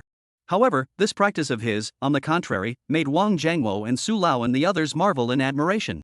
Real is false, false is real, false is real, false is real, endless. This team of Fong Jians, they were really solid in their work. Within a month, in addition to providing a large number of precision high-end instruments, Fong Jian also provided many high-end sensors, greatly alleviating the domestic demand for these items. Although the weight was not too much, and the time was not too long, so it did not cause fluctuations around the world. However, some subtle transformations were already happening bit by bit. In addition to that, the biggest gain for Jian Fong was that he had gained great prestige and fame among a specific group of people in the local business community. Those bosses who were in the industrial sector were simply grateful to Jian Fong. In the beginning, even with Ji Yoning's introduction, those bigwigs spoke politely, but in reality, they were still skeptical of Fong Jian. After all, the various precious metal items they needed were not just limited to platinum group metals. Metal chromium powder, electrolytic nickel is one of them. Then zirconium, cobalt, boron and so on, were also included. These raw materials have a wide range of uses, and they are all indispensable basic materials for modern technology. However, globally, the prices of these materials were already on the rise, causing all the companies to cry out in agony. That was why they had placed such great expectations on Fong Jian. When the first cargo ship that had its materials replaced by Fong Jian arrived at the harbor and delivered the containers to a certain manufacturer, all of them believed that this person really had the ability to get these affordable and scarce supplies. As a result, Fong Jian's name had really spread among all the industrial factory owners in this part of Yongchang in a short period of time. Then, the invitation to his post is more and more, with many big men want to make good relations with him. Fong Jian basically refused to do so. He didn't need to socialize, anyway, for him, this is you begging me, not me begging you. However, today, there was a chamber of commerce that he had to go to. Because the one who invited him was not someone else, but someone he would not have thought of anyway. Son, there is a business gathering here, go there. At home, after Fong Biao returned, he handed over an invitation. Fong Jian was stunned, and when he received it, his brows were furrowed. It was an invitation to the city's Chamber of Commerce Alliance. Dad, how did you get this? Without hesitation, Fong Biao said, this is a year-end business event organized by the city, so I brought the post home by the way. The corners of Fong Jian's mouth twitched slightly, a little strange. This event had actually begun preparations a month ago, and Ji Yoning had invited himself. Moreover, as more and more cargo ships arrived in the harbor, the more precious metals Fong Jian sold, the more his intangible status rose. Therefore, the number of people who opened their mouths to invite him was also slowly increasing. But Fong Jian had always refused without hesitation. However, he didn't expect that the one who finally invited himself was actually his old dad. Seeing Fang Jian's eyes, Fang Biao's face blushed slightly and said, "As you know, I work in the Moon Lake Renovation Preparatory Committee and am now a section chief. Next year's Moon Lake renovation is about to begin and needs to attract investment." Fang Jian's eyes turned, somewhat understanding. Fang Biao took off his coat and said, "Son, you should have a sum of money in hand, then go and see what projects want to settle or invest in." Fang Jian was stunned, said, "Dad, why are you so positive? Nonsense, this time the investment results also count me a share." Fang Biao said, "I don't want to return empty-handed." Only then did Fang Jian understand that his dad wanted to find someone to support the scene.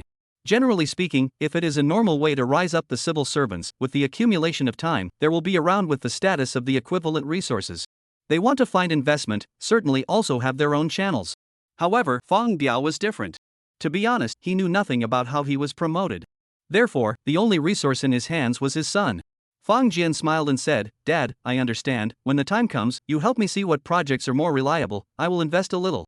Fang Biao nodded with satisfaction, but also some concern, said, "Son, you have money is a good thing, investment is also should be, but do not invest too much, leave yourself an old bottom. Fang Jian was dumbfounded and said, "Dad, you can rest assured." Sure, Hui said on the sidelines, "Yes, you old man, far worse than the son, just leave people alone." Fang Biao was so angry that he blew his beard and eyes. A few days later, the business conference was held as scheduled. When Fang Jian arrived at the venue, he was immediately caught by Ji Yoneng. He walked over and said with a bitter smile, "Mr. Fang, you are really hard to invite." Jin Fang smiled and said, "What's wrong? Did someone make it difficult for you? How could it be?" Ji Yoneng was dumbfounded and said, "By the way, Mr. Fang, I've already made that latest payment of yours, have you received it?" During this recent period of time, Fang Jian had already sold around 3 billion renminbi worth of various precious metals. He still had half US dollars and half RMB as he had requested in the past. At this point, the deposit in the bank was really just a number to him.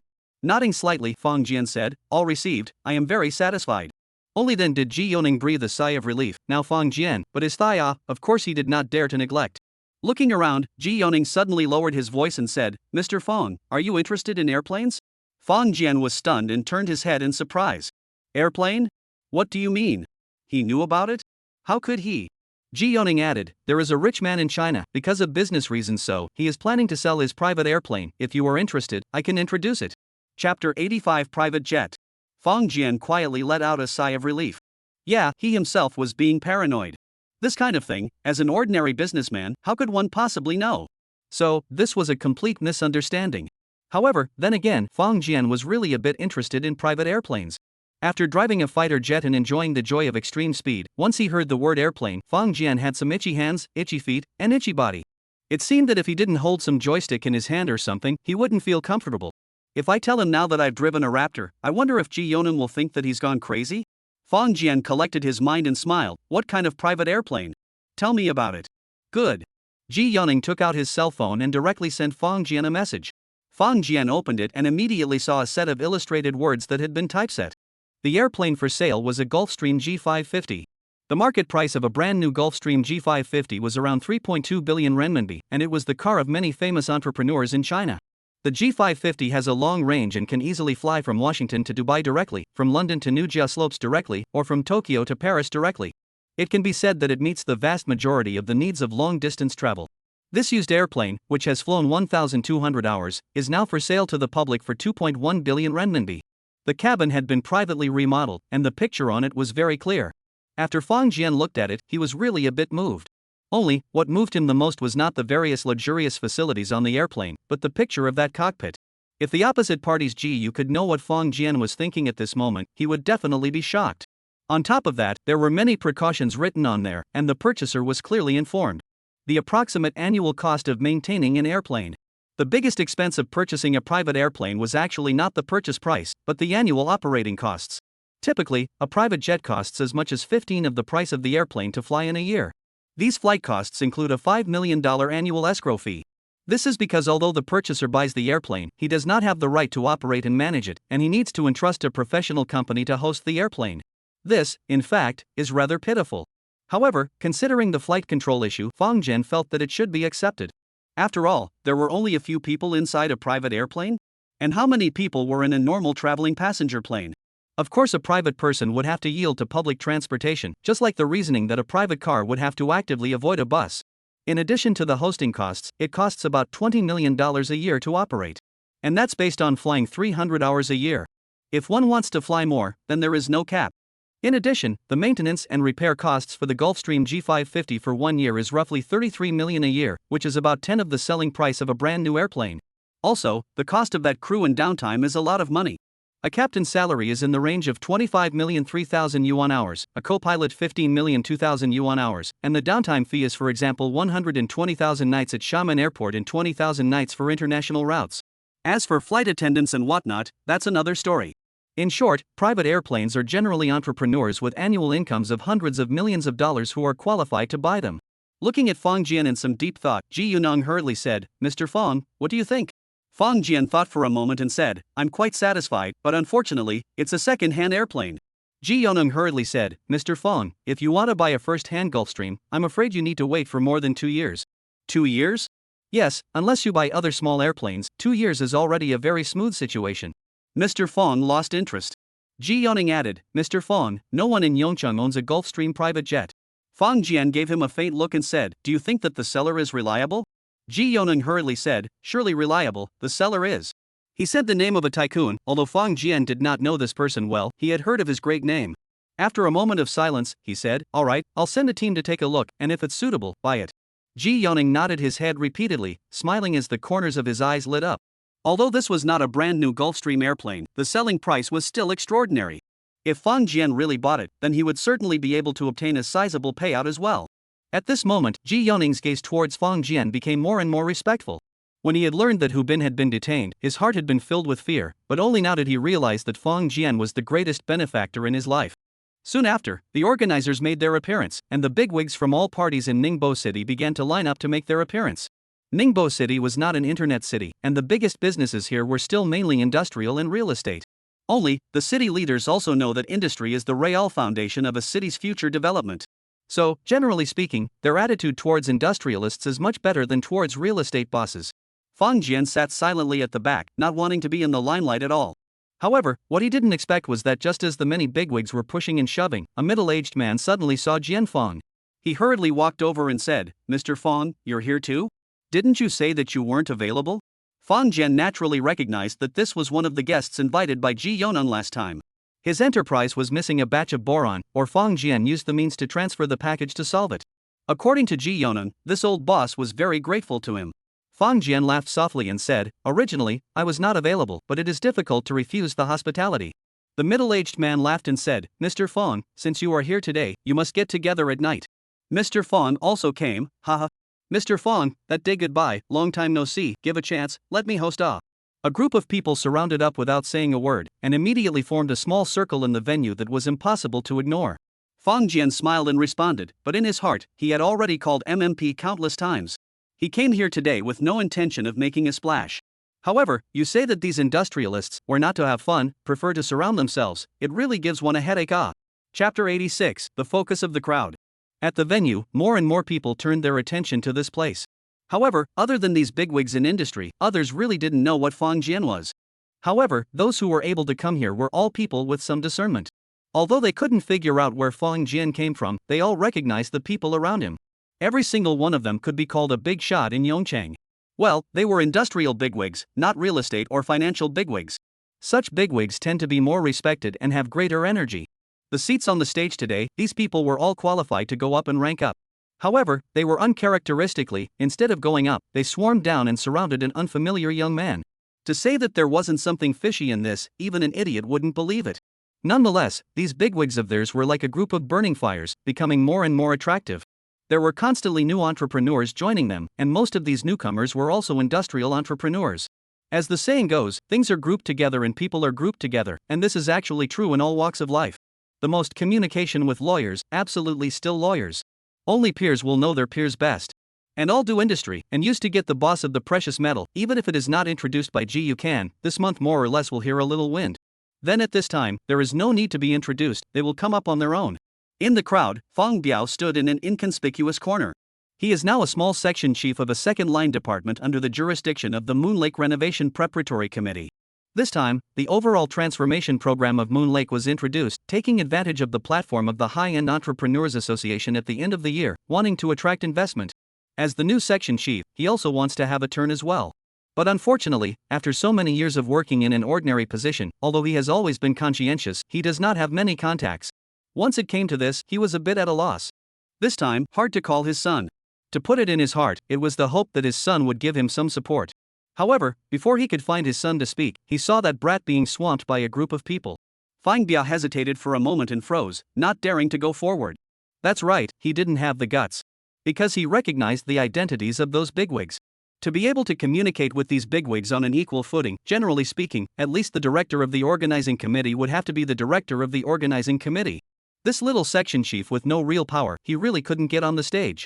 Even if he went over to other people's companies, he could only deal with the department managers below him at most.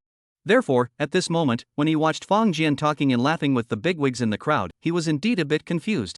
Suddenly, a thin voice came from his side. Fang Ko, who was that person? Fang Bia turned his head to see that it was the only section member under him, Xiao Su. He gently coughed and said, "Don't care who the person is, we just need to do our job, that's all." Xiao Su nodded repeatedly, but in his heart, he was slandering. Hey, he himself was also unlucky in time, being assigned to the second section that has no future. Must find a way to transfer out, otherwise, really be stuck here to die. Finally, after a hustle and bustle, the seats were lined up. Those who were able to sit in the first row were those who could be considered leaders among the entrepreneurs. Although Ji Yoneng and the industrial bigwigs wanted Fang Jian to sit in the first row, he refused without hesitation and sat in the third row on his own. So, Ji Yoneng sat on his butt next to Fang Jian, while the rest of the industrial bigwigs looked at each other and took their seats, and politely refused the request to change seats. So, today's seating row is really a bit chaotic. Fang Jian didn't want to be in the limelight, but without realizing it, he had somehow become the center of attention in the room. Then, the entrepreneur representative came on stage. Fang Jian took a look, ouch, recognize. It was one of the few people who dined that day, but according to Ji Yoneng, this was a representative of a state-owned enterprise. Regardless of whether it was a state-owned enterprise or a private enterprise, as long as it was in Yongchang, it would enjoy the benefits given by Jianfang. This entrepreneur spoke on stage, summarizing the hard work and gains of the year, and giving a bright outlook for the next. His speech was met with a burst of applause. Then, a few more came on stage separately. What they represented were all different industries and classes, and their speeches were quite wonderful. Finally, the host said, "Now, please invite the representative of the Moon Lake Renovation Preparatory Committee to the stage." Moon Lake is one of the most famous attractions in the center of Yongchang City. Just after going through countless storms, it has finally become a bit worn out. Although the reconstruction has been funded over the years, there is still a long way to go before it is truly revitalized. The representative of the organizing committee, a young and promising university student, first greeted people from all walks of life after he took the stage. Then, he opened his PPT and began his speech. This person was quite eloquent and told all the plans for the renovation of Moon Lake clearly. Although most of the money in it was directly allocated by the city. However, if a businessman is willing to invest, the city is also extremely welcome and also gives a very generous policy. Fang Jian looked around.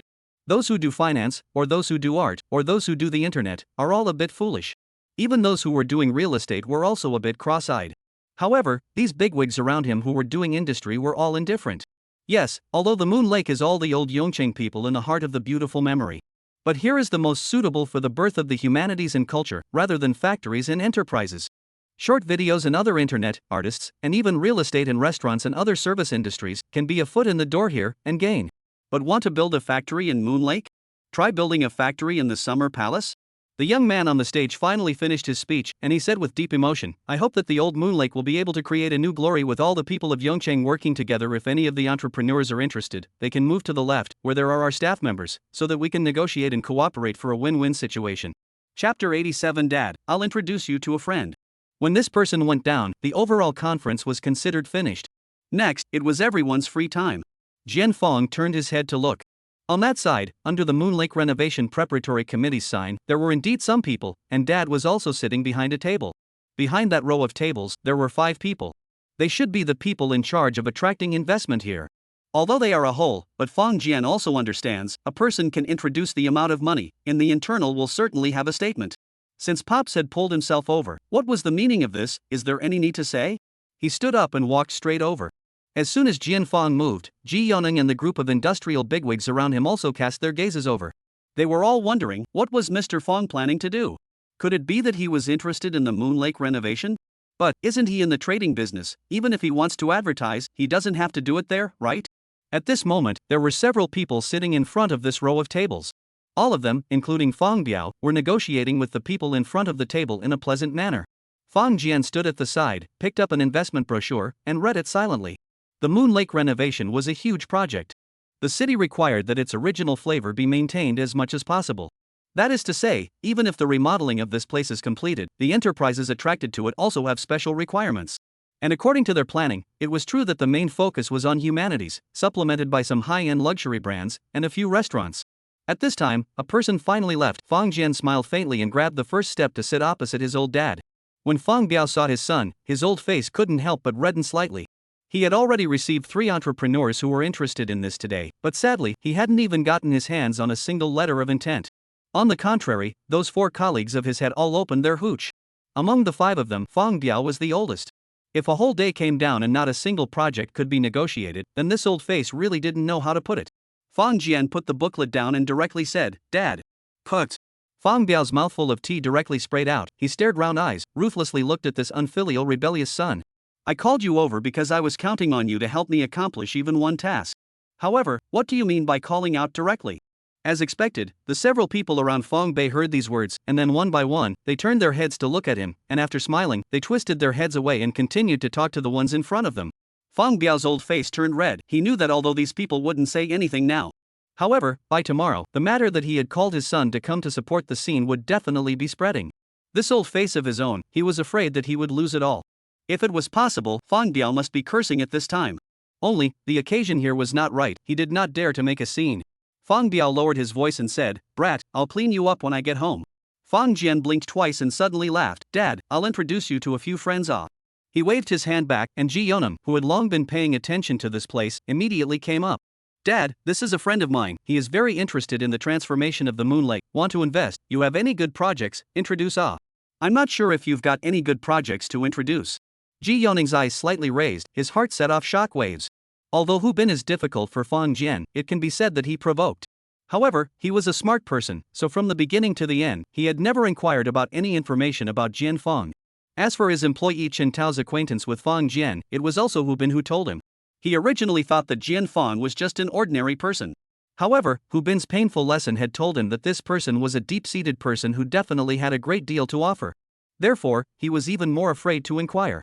Just in his heart, he always thought that Fang Jian was the descendant of a certain big shot. Otherwise, if he started from nothing, with his age, it would be impossible to reach this point. However, now this name Dad. Yet, it made him feel a deep sense of disbelief.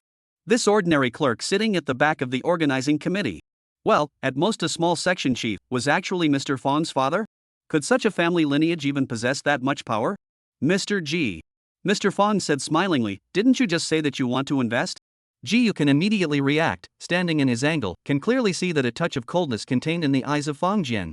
He immediately laughed and said, "Egu, yes, I have a sum of free money in hand, is worried about how to invest it. Old master, you can help me take a look." Good. Fang Biao immediately energized. "What kind of skill is it to invest in your son's head?" He would definitely be laughed at. However, if it was a friend introduced by his son, then it doesn't matter. If the merchants were successful, people would only say that Section Chief Fang's connections were really deep. "Mr. Ji, your company, what kind of business is it?" Fang Biao asked with hope. Ji Yanan laughed, "I do import and export trade."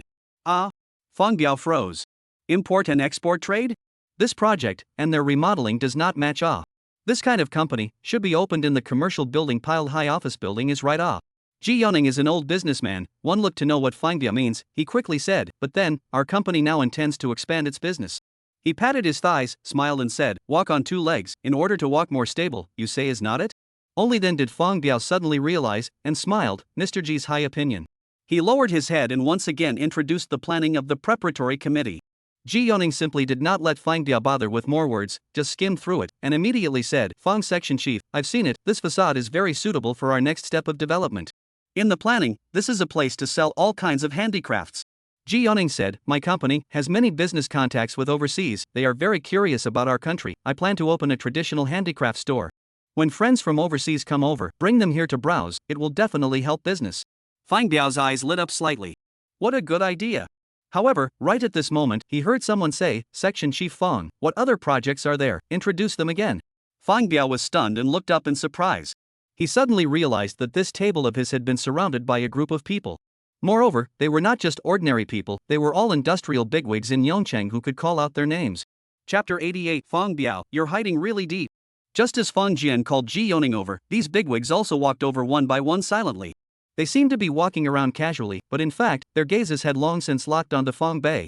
With their identities, they would naturally be able to know, with a little bit of inquiring, that this was the preparatory committee's section chief Fang.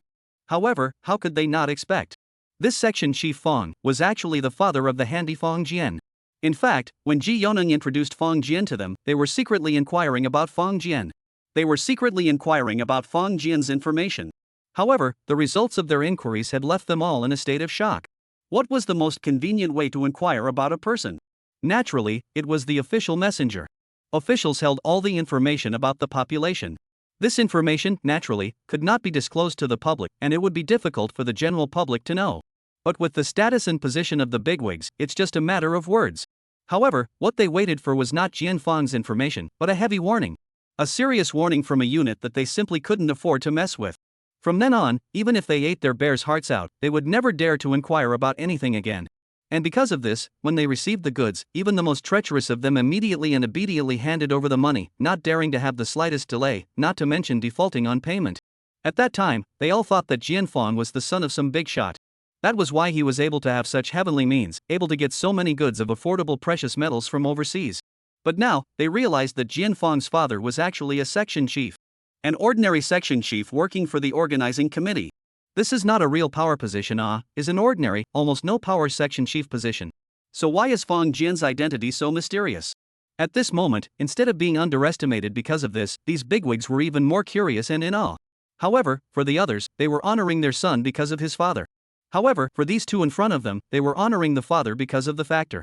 Seeing that Ji Yoneng had already finalized a store, those few bigwigs who had benefited greatly couldn't help themselves. They opened their mouths one after another, and their scrambling appearance made one suspect that it seemed as if they were about to make a move the next moment. Everyone, a middle-aged man walked over. His face was full of smiles as he said, "Don't be in a hurry, there are still 5 more positions here that everyone can talk about." Director Wu. Fang Biao immediately stood up. This is precisely Wu Xinglin, the director of the Moon Lake Renovation Preparatory Committee. Wu Xinglin nodded slightly and casually said, "Good." Then, he looked at the bigwigs with a smile. At this moment, his heart was both surprised and happy. He was originally negotiating with his friend in another place, also wanting to pull a few investments over. But all of a sudden, he saw that there was some flurry here, and he immediately rushed over. Then, he saw a scene that made him incredulous. So many bigwigs seemed to be actively trying to understand the situation. There was even a competition for sequential order. Moon Lake Renovation, because of the innate constraints, the projects that could attract investment had long been limited. According to reason, there is no intersection with these big brothers who do industry is right. But Wu Xinglin is very clear about the energy of these people. Even a slight leakage in their hands is enough to make an ordinary store become red hot. So, no matter what these bigwigs thought, he had to find a way to catch it. However, Wu Xinglin suddenly realized that there was something strange in the eyes of these bigwigs. He was stunned and couldn't help but wonder a little, was there anything wrong with him? He. One of the bigwigs smiled and said, "Director Wu, no need to be polite, I'm here to ask Section Chief Fang for a project, go greet the others." "Oh, coincidentally, I'm also here to ask Section Chief Fang for a project." The other big brother also smiled and said, "Director Wu, you go entertain the others." "Me too." "Oh, coincidentally, so am I." One by one, the big brothers were all smiling and talking, but when all of them were phrased in the same way, they were able to cause an unexpected sensation yet. Wu Xinglin had long been stunned, his mouth was open for a long time, and he turned his head a little bit towards Fang Biao. It was only at this moment that he looked like he was recognizing this honest section chief Fang for the first time, his eyes becoming grave and puzzled. He finally remembered that a few months ago, he suddenly received a document from above, promoting Fang Biao to be the section chief of Section 2. At that time, he had also been puzzled and had privately inquired with Fang Biao whether he knew someone from above. However, Fang Biao himself is even more confused than him. If he is able to ask anything, that would be called a ghost. So, after a long time, Wu Xinglin also put this matter down. However, until today, looking at Fang Biao, who was surrounded by many bigwigs in the center and was explaining to the crowd, as well as those bigwigs who would rather wait in line than diverge, Wu Xinglin took a deep breath, his heart filled with resentment. "Good, Fang Biao, so you're hiding so deeply. But for so many years, you have been wasting away at the grassroots level, why is that? Even if you wanted to pretend to be a pig and eat a tiger, it wouldn't be necessary to pretend for so many years. It's really strange." The Chamber of Commerce finally came to a successful conclusion after one day. For the Moon Lake Renovation Planning Committee, it was a great success. All of the stores have been attracted, and at the end of the day, it was even hard to find a store. In the city, there has been an increasing surplus of stores malls. This is definitely a remarkable achievement. Of course, everyone knew who exactly was the biggest contributor to this.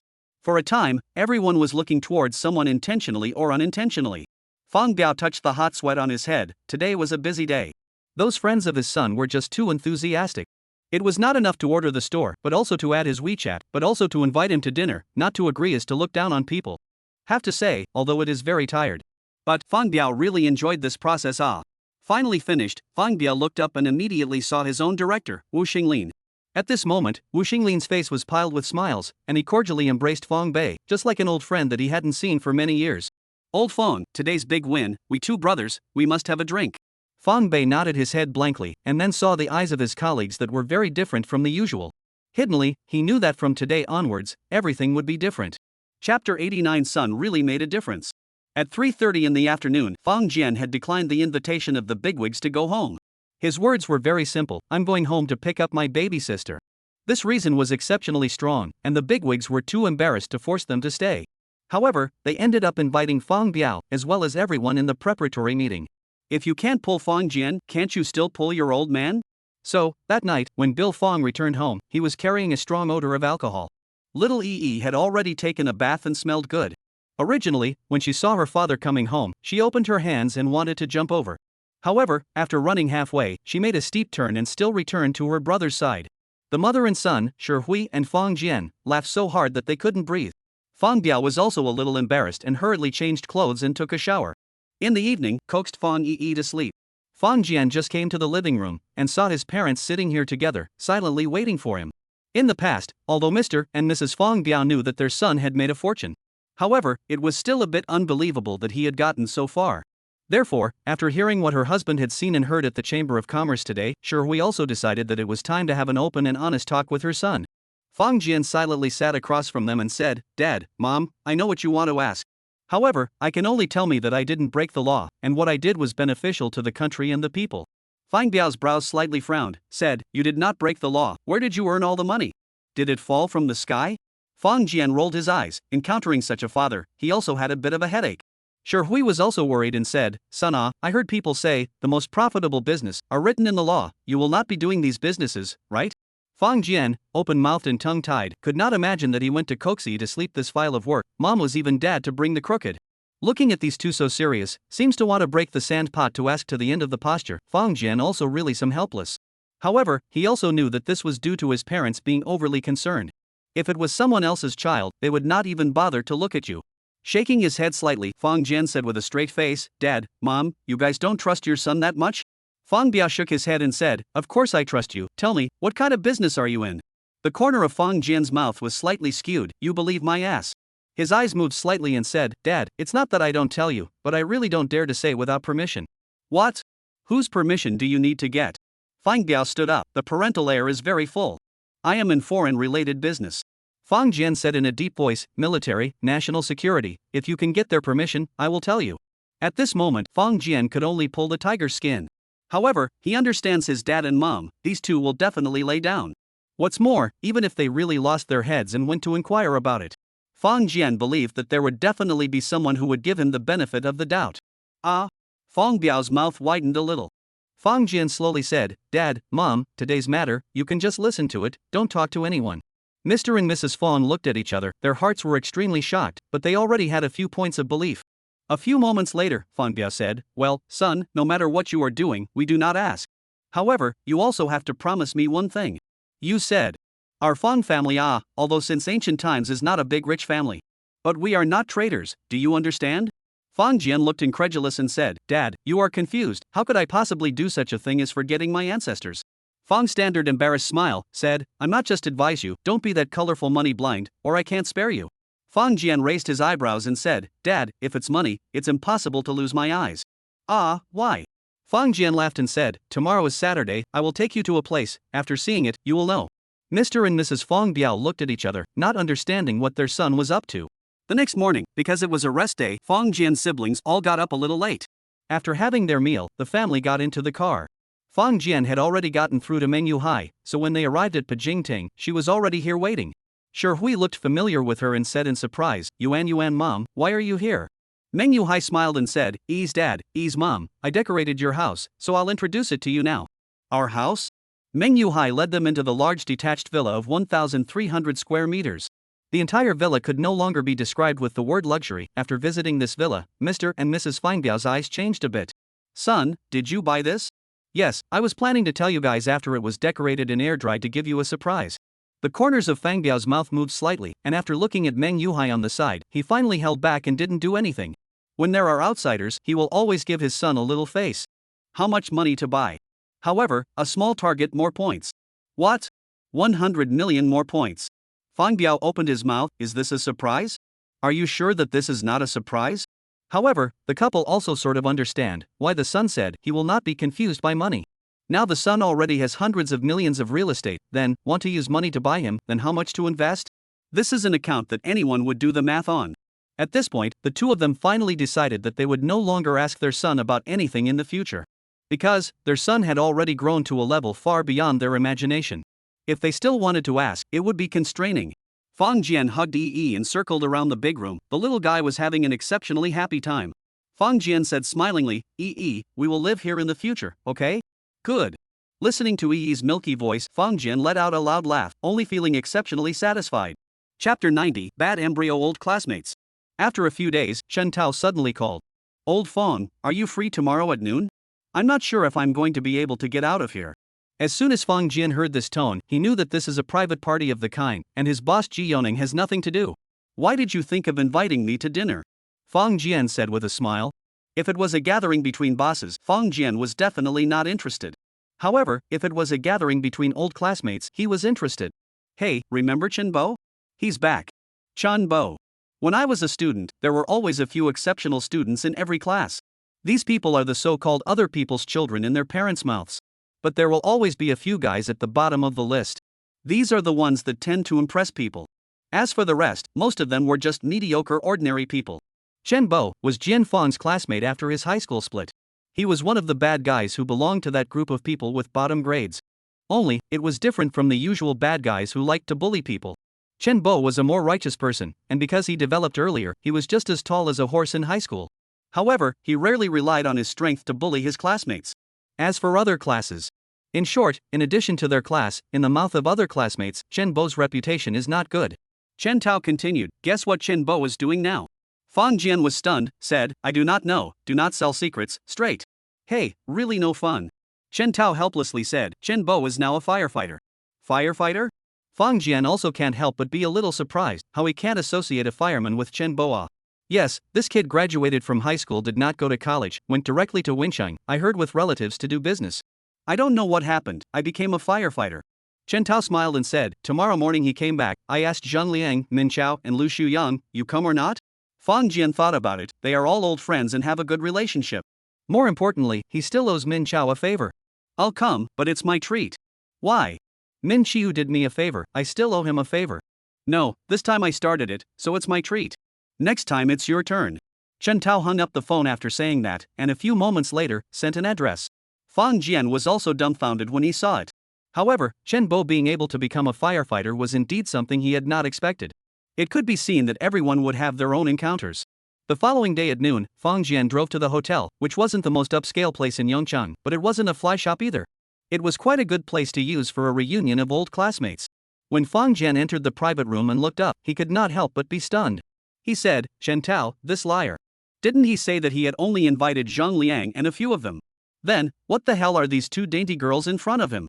These two girls, Fang Jian know, one is Yulan, the other is Tian Yiting. Tian Yiting was in their class, although it was the first time they met after graduation, but Fang Jian still recognized them at once. Because in the class, Tian Yiting was definitely one of the prettiest few.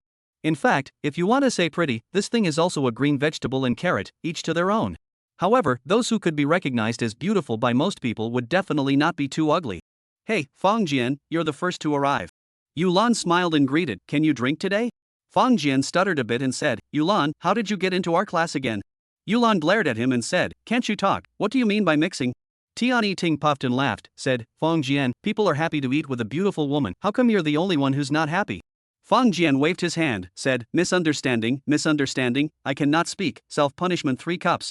Then, Fang Jian poured himself 3 cups of tea one after another and drank it all. When he came over, he was really a bit thirsty. Seeing Fang Jian being such a scoundrel, both girls were unable to resist vocalizing. Egu, what a hoot! The door to the box pushed open, and Chen Tao and a bald young man with a lean face walked in. At the sight of this young man, Fang Jian also blinked a few times. If he didn't know that this guy was Chen Bo, Fang Jian really didn't dare to recognize him. At this moment, Chen Bo was filled with a sunny aura, standing there, seemingly like a pillar, with a reassuring strength. The bad guy in his memory seems to have completely changed. Old Fang, what, don't you recognize him? Chen Tao laughed out loud and said, to be honest, I couldn't recognize him when I first saw him. Chen Bo nodded his head towards Jian Fang and smiled a sunny smile as he said, Jian Fang, Yulan and Tian Ting were called by me. Before the class was divided, I was in the same class as them. After saying that, he patted Chen Tao beside him and said, this guy is also. Only then did Fang Jian realize. A few moments later, Zhang Liang, Min Chao and Lu Shuyang all came. A few old classmates met and were indeed very happy.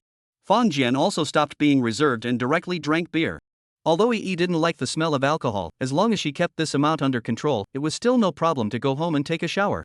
Chen Bo gave everyone a toast. His drinking capacity was obviously not great, and after one round, his face was already red. Chen Tao whacked him and said, Chen Bo, your drinking capacity has regressed. Chen Bo laughed, after I became a firefighter, I didn't drink anymore, now I am going home to visit my family, so I can drink a little. This thing of drinking capacity is actually practiced. If you don't drink for a long time, naturally it is getting worse and worse. Chen Bo finished and said, everyone, I came back this time, I actually want to meet Mr. Yu, perhaps, this is the last side we can see. What? Several people looked at each other, not understanding the meaning of this sentence. Chen Bo was surprised, you all don't know? Chen Tao wondered, know what? Chen Bo thought for a moment and said, well, I did hear that Mr. Yu has cancer, not in the early stages, that's why he took a family leave. Everyone was stunned and their faces became heavy. Chapter 91, Old Teacher. Teacher Yu, in Fang Jian's memory, that was a real, single-mindedly devoted to his position, wholeheartedly thinking about the students as a good teacher. Fang Jian, they were the last graduating class that Mr. Yu took. At that time, Mr. Yu was already 65 years old and was the oldest teacher hired back by the school. During his teaching period, he was serious and responsible for each and every one of his students. Counting the days, Fang Jian and the others graduated from college and joined the workforce nearly 3 years ago. Mr. Yu had also reached the age of 73. In modern society, this age wasn't very old. However, no matter what, it was still an old person, and whatever illnesses he had, it didn't seem to be a surprise. Chen Tao picked up the wine glass and took a sip of the mont, saying, shame, those of us who live in Yongcheng, we still don't know about this matter, instead, we have to ask you, a foreigner, to tell us. Shen Bo let out a bitter smile and said, this is not to blame you guys, Mr. Yu didn't say anything to anyone, if it wasn't for the captain inadvertently leaking out, I wouldn't know. Who is the captain? Min Chao asked. Oh, it is my captain in Wincheng, he is the nephew of the teacher's mother. Chen Bo said, when I first went to Wincheng, I was young and ignorant and committed some crimes. Happened to meet Mr. Yu and the teacher's mother back home to visit relatives, so they fished me out. After a pause, he added, then, teacher Yu scolded me and shoved me to the captain, letting the captain take good care of me. He exhaled a long breath and said, if it wasn't for Mr. Yu and the captain, in my life, I might have really had to go on a communal diet. Although Chen Bo was also eating public rice now, it was two very different things from the one he was talking about. Only then did Fang Jian and the others realize that it was no wonder that Chen Bo, who lived in the field, had gotten the news even earlier than them. Moreover, looking at Chen Bo's feelings for his teacher, it was far deeper than that of an ordinary student. Shin Bo, I will go with you tomorrow. Chen Tao said without hesitation. I will also go. Count me in. Several people opened their mouths one after another, only Yulan was at the side, somewhat hesitant. After all, Mr. Yu had never taught her class and was not familiar with it, venturing to follow her in this situation was not a good choice. Tian Yiding pushed Yulan a bit and whispered, just don't put it together. Yulan nodded slightly. Then, the crowd began to discuss what to send tomorrow. In the end, it was decided that they would buy some tea and fruits, and then pack a large red envelope. These things, naturally Chen Tao volunteered to do it. The party ended in a hurry. After getting the news, the crowd did not have much mood. Fang Jian returned home, hesitated for a moment, and took out that cancer special medicine. However, Mr. Yu was not Lu Yuan, so it was not easy to get him to take the medicine without his knowledge. Fang Jian was not begrudging such a pill. However, he knew that if this matter leaked out, then it was bound to cause huge trouble. This thing called cancer was a terminal disease. Even though science and technology were constantly advancing, there was still nothing that could be done about this disease. Even with the use of expensive and precise targeted drugs, it cannot be cured. Lu Yuan was able to heal herself because of her special condition, but it can be described as a miracle. But if Mr. Yu is somehow cured? Hey, whatever. If I don't know, but if I do know, and I still want to see death, then no matter what, I won't be able to pass this hurdle in my heart. However, if the medicine is given, it is indeed a problem. Fang Jian thought for a moment, suddenly his heart moved slightly, crushed the pill in his hand and poured it into the water. Shaking it slightly, Fang Jian silently watched. Realizing that the crushed pill quickly blended in, the cup of water seemed to cloud up a little. This pill actually dissolved in water? Fang Jian instantly had an idea. The next morning, after Fang Jian dropped Yi off at the kindergarten, he arrived at the place where the people had made an appointment. Mr. Yu didn't stay in the hospital, he strongly requested to stay at home after he was diagnosed and learned about his physical condition. Relatives and friends couldn't do anything about this stubborn old man, so he had to stay at home for conservative treatment. Mr. Yu's family lives in an old neighborhood. This is an old neighborhood without elevators. Mr. and Mrs. Yu live on the 5th floor. The crowd climbed up in one breath. In addition to Chen Bo's indifference, the rest of the people were more or less out of breath. Fang Jian looked at the obsolete building, but in his heart, he secretly muttered. They were so young and still felt tired from climbing the 5th floor. I really don't know how the old people persevered. After knocking on the door quickly opened and an old white-haired woman stood in the doorway, looking at the crowd in surprise. Chen Bo bowed deeply and said, "Senior mother." "Egu, it's Xiao Boa, why did you come?" Chen Bo solemnly said, "Senior mother, we are all classmates and want to see Mr. Yu." The old woman nodded slightly and said, "Good, all come in." There was some relief in her eyes, but more than that, she was tired and sad. When the crowd entered, Tian Yiding gave everyone a pair of shoe covers. The girls were indeed quite meticulous in this regard. This house was a two-room house. For an old couple to live in, it was more than enough. However, with so many people pouring in at once, it became a bit crowded. A white-haired old man walked out from the bedroom. He looked at the crowd, grinned, and laughed. "Ha, Zhang Liang, Chen Bo, Chen Tao, Fang Jian." One by one, the names were called out from his mouth, and surprisingly none of them were wrong. "So many people came to see me today, what for?" Fang Jian and the others mumbled and couldn't speak. Teacher Yu smiled and said, "What, you guys know about me getting sick?" Which little brat said it out? Looking at the old man being so open-minded, Fang Jian's heart was also tsk.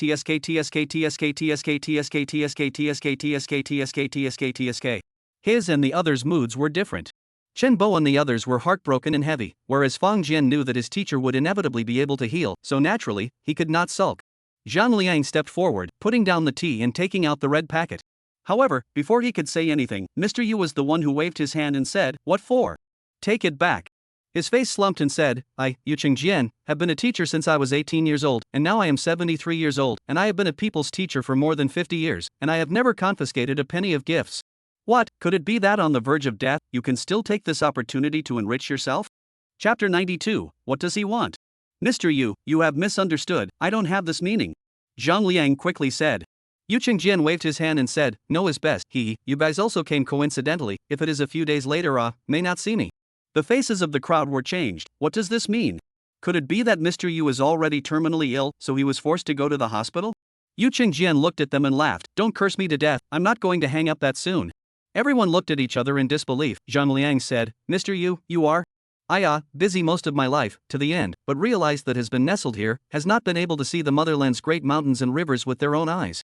Therefore, I've thought about it, and I've also talked to your teacher's mother, so I'm going to leave in a couple of days for a trip." Zhang Liang and the others looked at each other speechless, wanting to laugh, but in their hearts, they were more and more twisted and wanted to cry.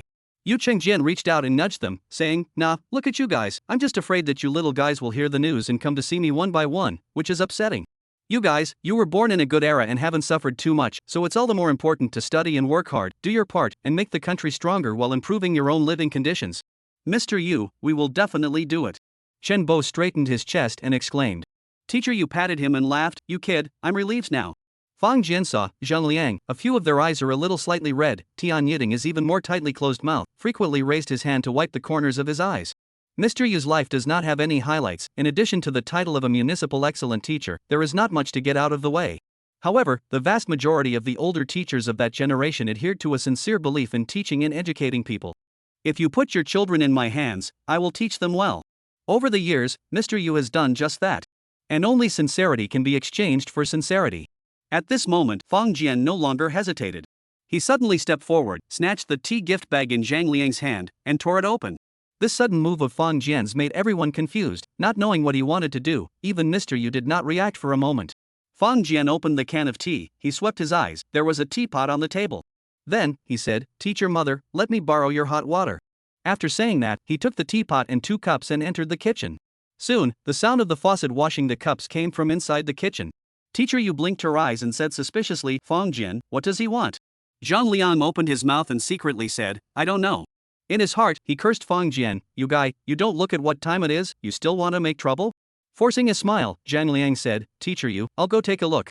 However, before he could enter the kitchen, Fong Jian walked out with a tray. At this time, the teapot had already been filled with tea leaves and water, and there were 2 teacups on top of it, which also had turquoise tea floating inside. Fong Jian placed the tray on the table, picked up one of the cups and handed it to Mr. Yu, and then raised the other cup himself, saying, "Mr. Yu, although you have only taught me for 2 years, you are the best teacher I have ever met. This is the first time I have ever offered you tea, and I will always keep your teachings in my heart." After saying that, he tilted his neck and drank the tea in the cup. Yu Chengjian opened his mouth, but still sighed and also raised his teacup to drink. He took a slight sip and realized that the flavor of this tea was a bit odd, and this water was also a bit cold. AI, this silly child, he can't even make tea. With water of this temperature, it simply can't even brew the flavor of tea. However, he thought in his heart, but his mouth was not stopping. Unknowingly, he drank all the tea, and even licked his mouth with a lingering fragrance. Although he did not know, this cup of tea, there is something he needs. However, the human body actually had countless mysterious instincts.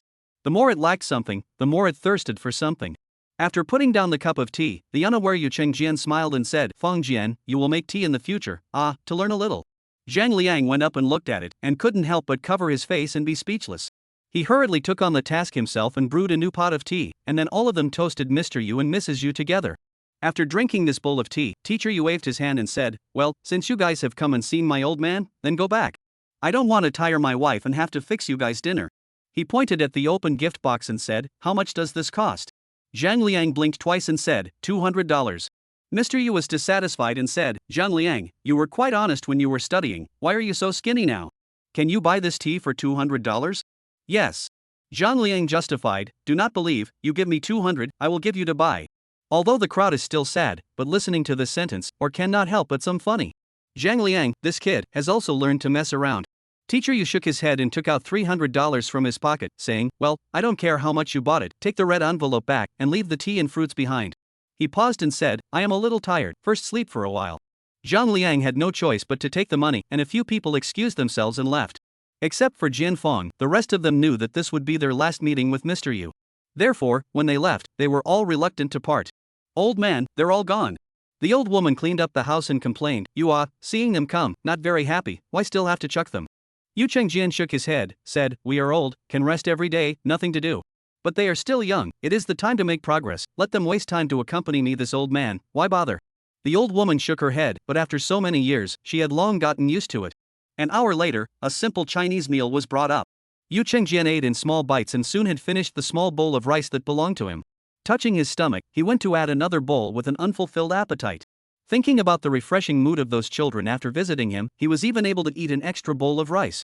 You have to know, he is now losing his appetite, and every meal he eats is pitifully small. The old woman was quite pleasantly surprised, calculating in her mind. People are happy when they are happy, should we notify Chinbo and let them come and visit from time to time? Chapter 93, Elevator Remodeling. After coming out from Mr. Yu's house, the crowd was not in the mood and separated. Looking at the somewhat saddened crowd, Fong Jian was also filled with helplessness, he couldn't tell everyone that Mr. Yu was able to heal. Shaking his head, Fong Jian felt out his phone and directly called Meng Yu. "Hi. Yuan's mom, does your company take over the elevator renovation project for old neighborhoods?" Fong Jian inquired. Meng Yu was stunned and said in surprise, "Although our company doesn't engage in elevators, we do have the resources in this area. Mr. Fong, are you planning to install an elevator for your house?" Although Fong Jian had bought 2 houses, the problem was that the mansion in Pajingting was a bit far away from where he was living now and was still in the period of drying out the wind. As for the other set, it's still about a month away from delivery. So, the family still lived in that old neighborhood. No. Fong Jian shook his head and said, "I want to ask your company to step in and install an elevator for free to a specific household in an old neighborhood, and I'll pay for the expenses incurred during that time." Meng Yu hesitated for a moment, said, "Mr. Fong, can I ask, why is this?" "Oh, naturally, I have my reasons, if it is convenient, say that your company wants to do image projects." Hearing that Fong Jian refused to go into detail, Meng Yu did not ask again. She thought for a moment, said, "The old neighborhood elevator renovation is one of the city's key projects, but the implementation has not been very optimistic, most of the reasons, because most of the residents of the ground floor are not willing." So, Fang Jian pondered for a moment and said, let's do it this way, you guys go and inquire about the formalities first, and then we will follow up together. Good. Mr. and Mrs. Yu had lived in this neighborhood for their entire lives, and the elderly had their own insistence that they shouldn't move. Then, one will find a way to make it easier for the two of them to go up and down the stairs. Meng Yuhai is very efficient. Just 2 days later, she and Fang Jian appointment together to the neighborhood where the street office. This matter, Meng Yuhai naturally would not hide it from her boss. And after Ding Tian's boss heard that this was Fang Jian's request, he immediately agreed. Anyway, they didn't have to pay for it, and they could still get a bill, so only a fool would refuse. At this moment, Fang Jian was following behind Meng Yuhai as an employee of Ding Tian. The people in the street office had long been notified, and a clerk named Chen Xian received them, and after hearing what Meng Yuhai meant, he curiously said, Ms. Meng, you said to us that you want to help install elevators in a building free of charge? Why is that? Meng Yuhai looked at Fang Jian. Fang Jian smiled slightly and said, it's like this, our company is planning to expand our business, and seeing that the Happy District is a large area with a lot of elderly people in it, there is definitely a demand for this. He smiled very happily and said, we thought that if it was done well, this would be a typical and a signboard.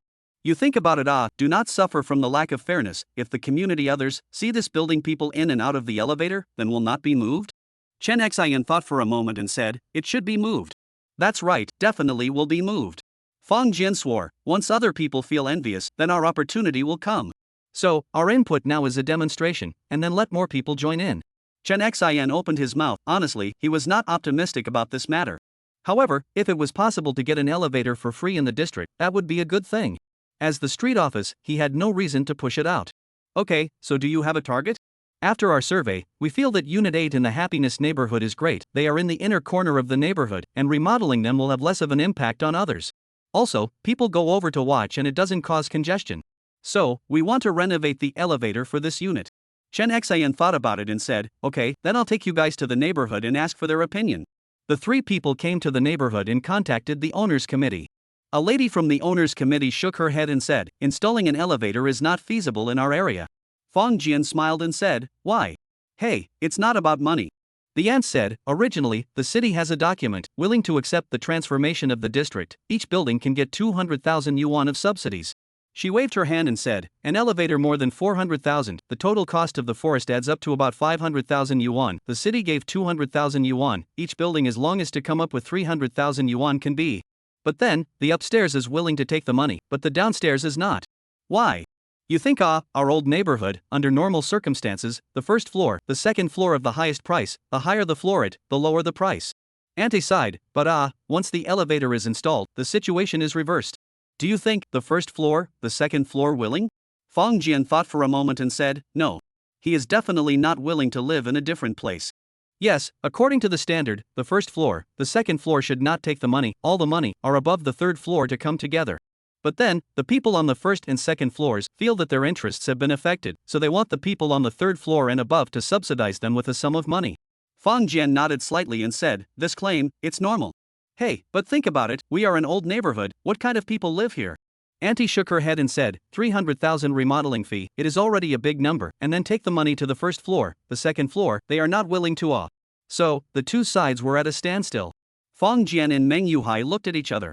This thing, it's really a case of the public saying the public is right, and the woman saying the woman is right. One could only say that where the ass sits, one speaks for there. Fang Jian thought for a moment and said, so, you guys have already counted before? Yes. How about the situation in Unit 8?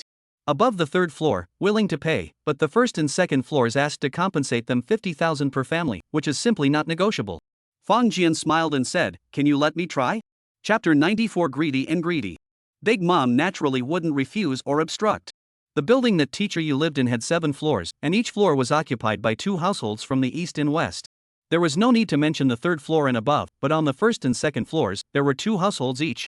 Auntie brought the 3 of them, Fang Jian, directly to one of the homes, and after knocking on the door, explained the purpose of their visit.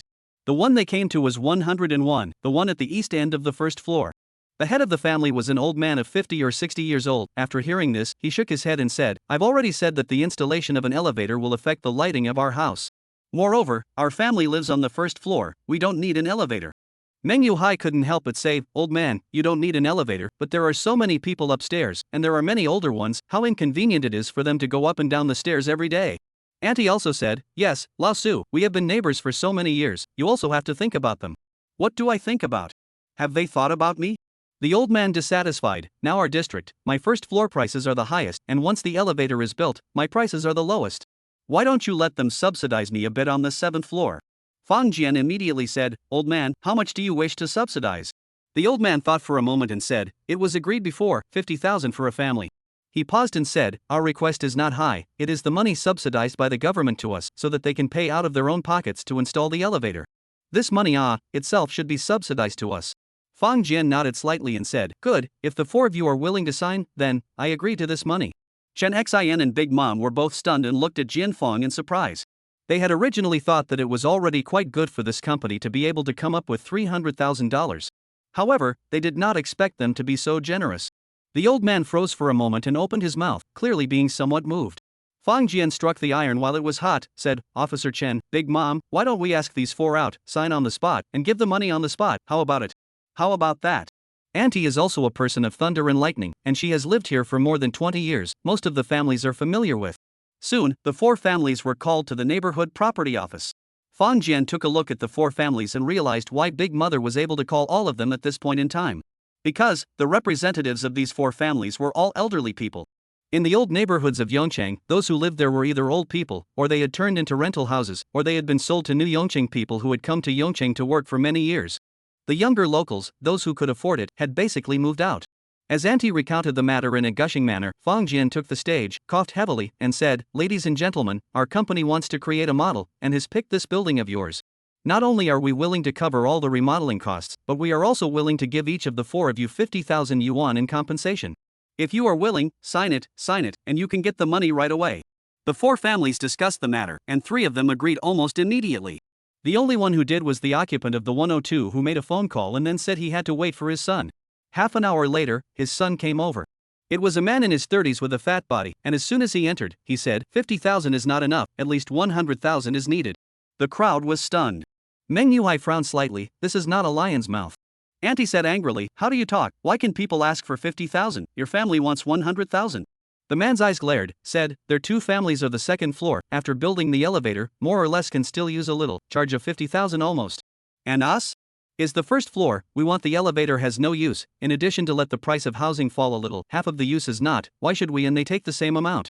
The old man from 101, with a twinkle in his eye, said, Yes, I don't agree either, why should I get the same amount as them?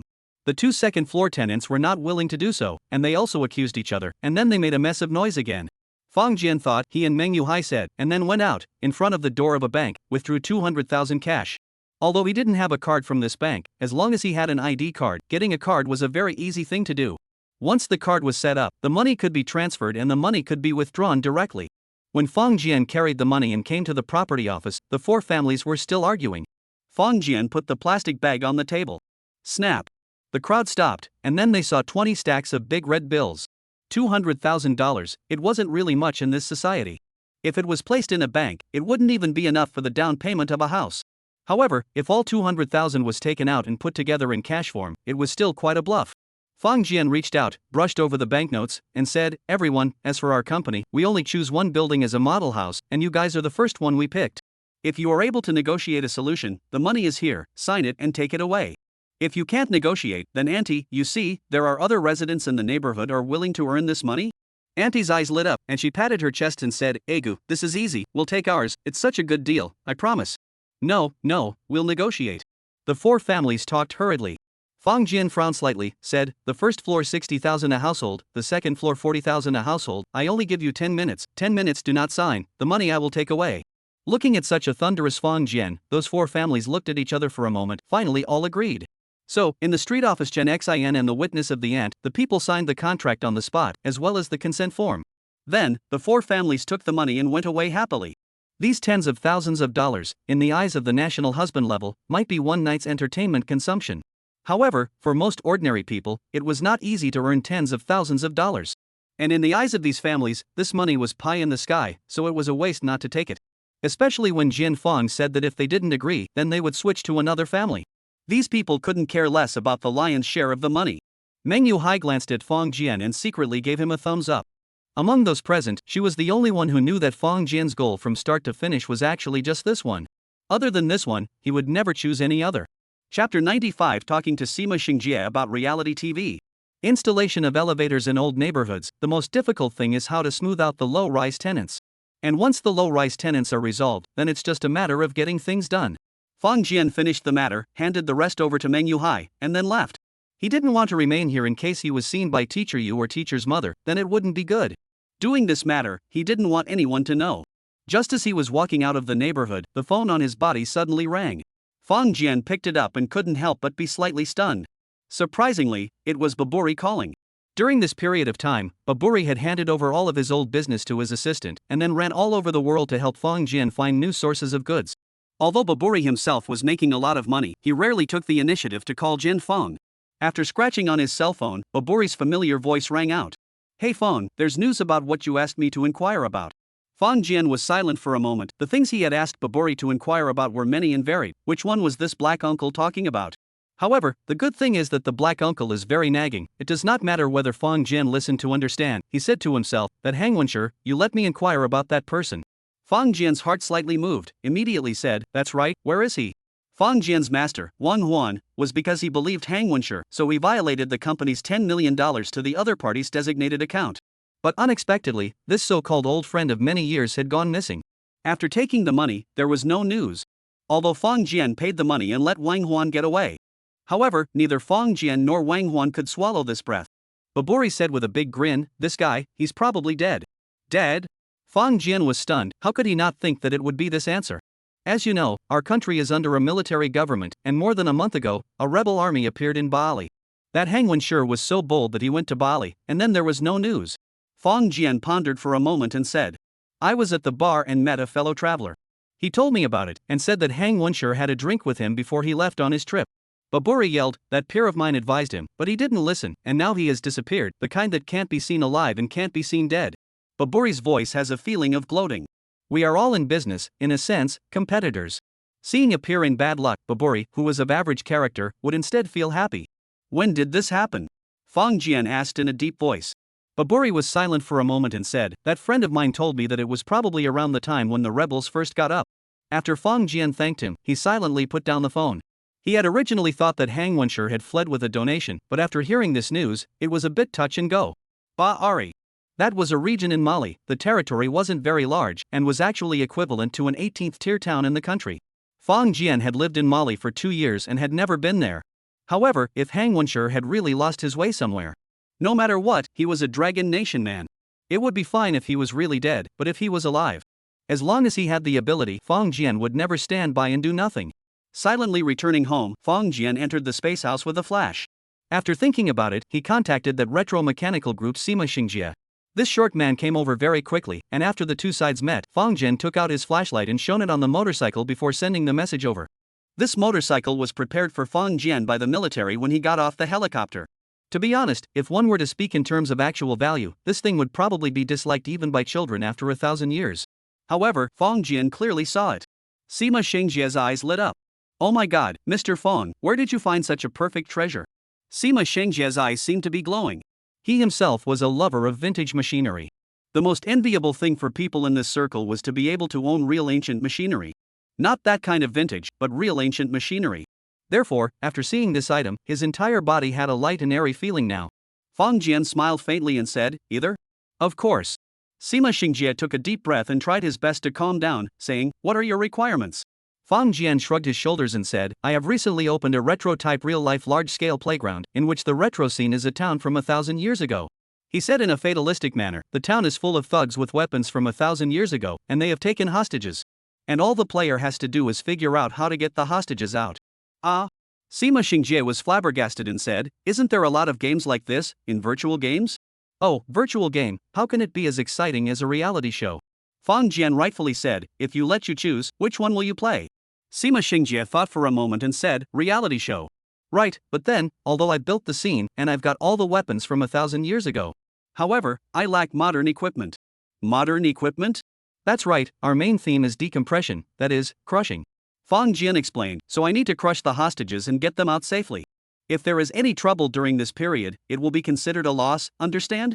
Sima Xingjie suddenly realized, said, "I understand, is to let people kill, will be the heart of the hostility in the reality of the kind of release." A killing spree? Fang Jian's face was a bit stiff. He quickly said, "It means this, but no one can really die." That's also simple. If the robbers are using weapons and equipment from 1,000 years ago, we just need to use an anesthetic bullet screen to put down everyone in 33 square meters. Sima Xingjie seemed to substitute into this reality show as he said, "The robbers don't have personal biochemical armor, do they?" Fang Jian didn't have the good sense to say, "Of course they don't." "That's good, deal with them, and don't use too high-level equipment, civilian grade is enough, I suggest." Listening to the other party's gushing narration, Fang Jian realized that he had really found a talent. Chapter 96, Civilian Equipment After the Millennium. 2 days later, Fang Jian once again came to the space house. He sent over Sima Xingjie's coveted motorcycle, and then obtained a batch of the so-called post-millennium civilian weaponry. The personal biochemical armor was of course unused. This was because the Weilong Type 3 civilian-grade personal bioarmor he was wearing was already much stronger than even the best civilian-grade armor Sima Xingjie was able to get his hands on. According to Sima Xingjie, this kind of Weilong Type 3 civilian-grade personal bioarmor was only sold on border planets, habitable planets with a certain level of danger. And like him, on planets with extremely high security, it was basically impossible to buy this type of personal bioarmor. This was because the Weilong Type 3 was the civilian-type personal bioarmor that was closest in power to the military. In exchange for this motorcycle, Sima Xingjie had sent a room full of equipment. Looking at this new spacehouse control card in front of him, Fang Jian really didn't know what he should say. While handing over the motorcycle to the other party, both Fang Jian and Sima Xingjie seemed to see the words idiot and in each other's eyes. Sima Xingjie left in a hurry after completing the deal. For one thing, he was afraid that Fang Jian would wake up and suddenly renege. After all, this business he did is really some excessive, the heart is quite guilty. Secondly, he wanted to show off in the retro mechanical group. With this baby, to ensure that he is not today, this year is the most beautiful boy in the circle. Fang Jian put the card on his forehead and then explored the space house. It was really a room full of various boxes. Among the so-called anesthetic guns, there are more than 30, as for the number of anesthetic bullets well, after taking a glance, Fang Jian had already given up his intention of counting. Because he realized that if he used these anesthetic bullets as ordinary bullets, it seemed that they were more than enough to fight a war. According to Sima Xingjie, once these anesthetic bullets were shot, they would burst apart after touching something. And they formed a 33 square meter narcotic bullet curtain. Within this cluster of bullet curtains, anyone who inhales a little bit of breath, then, he would fall unconscious on the spot. Unless the antidote is injected, don't try to get up without 12 hours. Of course, this kind of anesthesia bomb is not harmful to the human body, that is, it makes people sleep for a slightly longer period of time, and the effect of the drug is more stable. And what's even more pitiful is that the gas of this anesthesia bombshell is not something that can be filtered by the so-called gas masks of 1,000 years ago. Therefore, unless one was wearing a special gas mask from one of the boxes, otherwise, no one would be able to escape unconsciousness. Of course, if one had a personal bioarmor, that would be a different story. Not to mention the Dragon 3, even the lowest level of personal bioarmor was able to defend against such unseemly means. As for gunpowder weapons? Sorry, no. Ever since the birth of energy weapons, gunpowder weapons had retired from the stage of history. Even these tranquilizer guns were powered by energy. Other than that, the black technology weapon that interested Fang Jian the most was the all-terrain detective particle placed in the other box. This thing was not used as a means of warfare in the future. Rather, it was a common tool used to explore new terrain. As long as these particles were released, they would be able to construct a huge 3D terrain map. This terrain map could be linked to the personal bioarmor's detective system. The particles came with their own energy and were able to last for about 3 days. Only, Jin Fang hadn't tested it, so he didn't know exactly how effective it was right now. In the other boxes, there were many other strange and bizarre gadgets. According to Sima Xingjie, these were all civilian equipment that could be bought anywhere after the millennium, on the streets. Fang Jian could use them to his heart's content, and if there weren't enough of them, he would be responsible for providing them for free. Free of charge. After hearing this word, Fang Jian knew that Sima Xingjie must have made many millions in this deal.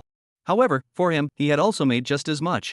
Apart from these small things, there was one thing that occupied 1/5 of the warehouse into the ground. It was a huge caravan. Only, this caravan was indeed that much bigger, a bit bigger than the double-decker bus car with 70 seats, which was used by unusual tour groups. Moreover, this thing seemed to be a large bus car from the outside. But in fact, it was an anti-gravity caravan. According to Sima Xingjie, since he wanted to rescue the hostages, of course he needed transportation. Therefore, this caravan, which was capable of flying and swimming in the water, was essential. This caravan was a low-level artificial intelligence caravan. Even without a driver, it was still able to drive automatically.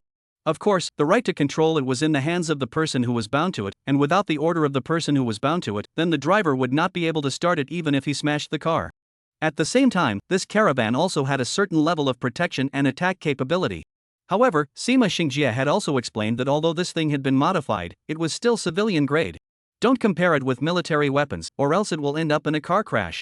Looking at this room full of all kinds of equipment, Fang Jian is also stupid. He even regretted why he hadn't thought of it before. The car of the future, hey. He went out of the space house and sent a message to his dad and mom, telling them that he had an urgent matter and had to go out for a few days. Mr. and Mrs. Fang Biao naturally wouldn't stop him, but only urged him to be careful. So, Fang Jian directly took a taxi, entered the mountainous area, and found an unoccupied place to slip away. At night, he put on his bio-armor and flew up into the sky, heading towards the distance. Half an hour later, Fang Jian arrived in that familiar desert. After landing, Fang Jian took out the large caravan. When this thing was in the space house, it was nothing. However, when he really took it out, it was a real giant.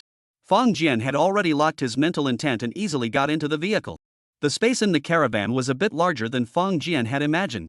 The facilities inside. It had a bit of a sci-fi feel to it, so it seemed that it needed to be studied properly. Chapter 97, Energy Weapons. The huge caravan traveled silently through the sand. That's right, there was no sound.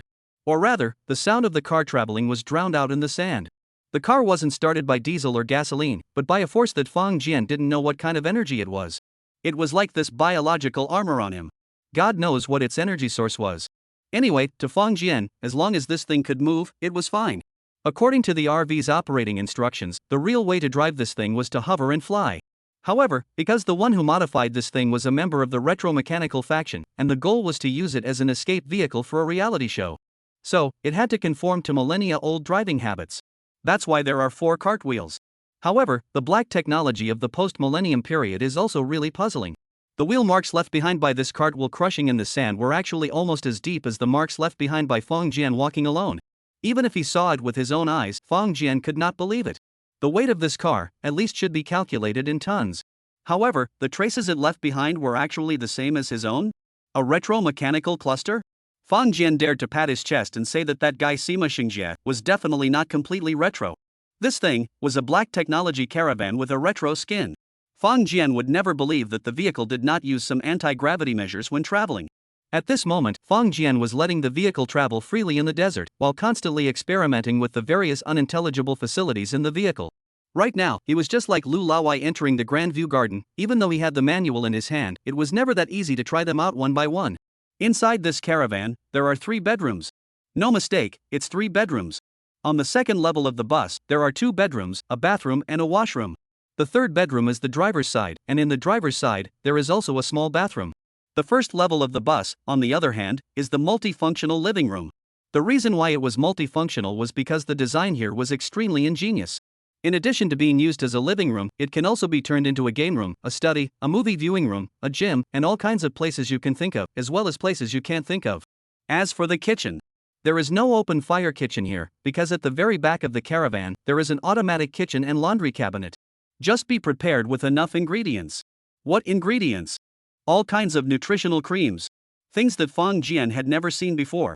Then, the automatic kitchen would be able to whip up all sorts of famous and delicious dishes. Barbecue, Western food, and even crayfish. As for washing clothes, it was not water that was used, but a way that Fang Jian could not understand. Anyway, the clothes were put in, and it only took a quarter of an hour to take them out. Not only were they able to be cleaned, but they were still flat and neat, as if they had been dried in the sun and ironed.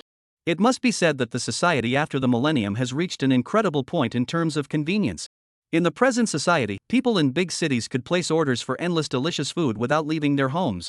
But the world after 1,000 years, that's one step further. Without leaving their homes or even placing an order, they could synthesize the world's delicacies. As for how they did it, Fang Jian didn't know, but he had heard Sima Xingjie say. After 1,000 years, energy controlled everything. Could it be that the people at that time already possessed an endless amount of energy? And this energy, where did it come from? Fang Jian shook his head, and after spending most of the day, he finally felt around the entire interior of the car. Then there was really some love for it. It was too convenient. The feeling this place gave him was that it was just too convenient. It was definitely a place most suitable for lazy people. Perhaps, when the whole family traveled in the future, they could drive out in it. In this automobile, there were a few other things that were different from a modern caravan. One of them was the protection. Fang Jian sat in the driver's seat and tapped a button. According to the instructions, as long as this button was pressed, then a shield would appear about a meter away from the vehicle. Any attack that hit it, as long as it didn't exceed the shield's limit or drain its energy, then it wouldn't hurt the vehicle itself. However, Fang Jian looked to his left and right, but he couldn't see where the so-called shield was. Stopping the caravan from moving forward, Fang Jian opened the door and got out of the car. Then, Fang Jian suddenly knew where the shield was. Here, in the desert, the weather wasn't too good at the moment. A gust of wind blew over, and sand and dust covered the sky. However, when all the sand and dust came to a place about 1 meter in front of the caravan, it was as if it was blocked by something and could not land small at all. This protective shield, even flying in the sky as sand and dirt can also block just do not know encounter gunpowder weapons, its defense how? If it encounters an armor-piercing bullet. Forget it. Fang Jian shook his head and stopped thinking about these heart-palpitating things. Returning to the cockpit, Fang Jian pressed another button. Attack weapon about to be activated, please grade and lock on target. A voice rang out in the cockpit. The weapon was the energy weapon, the only weapon equipped in the caravan. There were 18 weapon jets hidden around the perimeter of the RV, with the one hidden in the front being the most powerful. All the weapons were divided into several levels, with the first level being the lowest. Fang Jian thought for a moment and said, Level 3 weapon, strike the dune in front of you. As far as the eye can see in front, there is a huge sand dune, and it is unknown how many years and how much sand and wind it has experienced before it was piled up. Obey. Boom. Fang Jian, who was sitting in the cockpit, looked through the glass and then saw a sudden white light ahead. He couldn't help but close his eyes, and after a moment, gently opened them a fraction. Then, Fang Jian's eyes widened little by little. Where was the sand dune? Where was that huge sand dune in front of him just now? There was no dune at all anymore, and in its place was a huge pit. Fang Jian took a deep breath of cool air. This was a civilian-grade weapon? Moreover, it wasn't even at full strength? Suddenly, Fang Jian was filled with awe for the world after 1,000 years. Chapter 98, All-Terrain Detective Particle. After trying out the various black technology functions of this civilian caravan one by one, Fang Jian was finally convinced. The civilian equipment after 1,000 years was already enough to hang on to all the high-tech in this world. It was like in the modern world, even if you only had a police pistol in your hand, but by the end of the millennium, you would have been an invincible concealed weapon originator. Well, the world's #1 concealed weapon master would definitely be none other than you. Granted, a pistol is certainly no match for a dynasty. However, a pistol is enough to make a big name for itself in the city. Other than that, the combination of that anti-gravity flight function and the energy shield alone is enough to make this car fly and no one can stop it. Of course, this car was Fang Jian's bottom card, he didn't want to just expose it. Whether or not to use it when rescuing people still depended on the situation. Released some of the all-terrain detective particles in the warehouse and put on a special eyeglass. If Jian Fang had put his personal protective device, Dragon 3, on, then there would be no need for such trouble. However, when not using the personal biochemical armor, the existence of this glasses was essential. Because, with the release of the omni-terrain detective particles, then within a certain range, after wearing these glasses, one would be able to do 4 words. Omniscient. That's right, this all-terrain detective particle was a detective tool. After releasing it in a particle manner, the number of particles can be particled to form an omniscient 3D image. As long as you wear these glasses, then everything that happens within the scope of this particle exploration can't be hidden from you. Of course, the larger the territory, the greater the number of particles required to be released. And the number of particles Sima Xingjie prepared for him. If he hadn't exaggerated, then with the release of the sound part of Fang, it was estimated that it should be almost possible to build a 3D full mold for the entire Earth.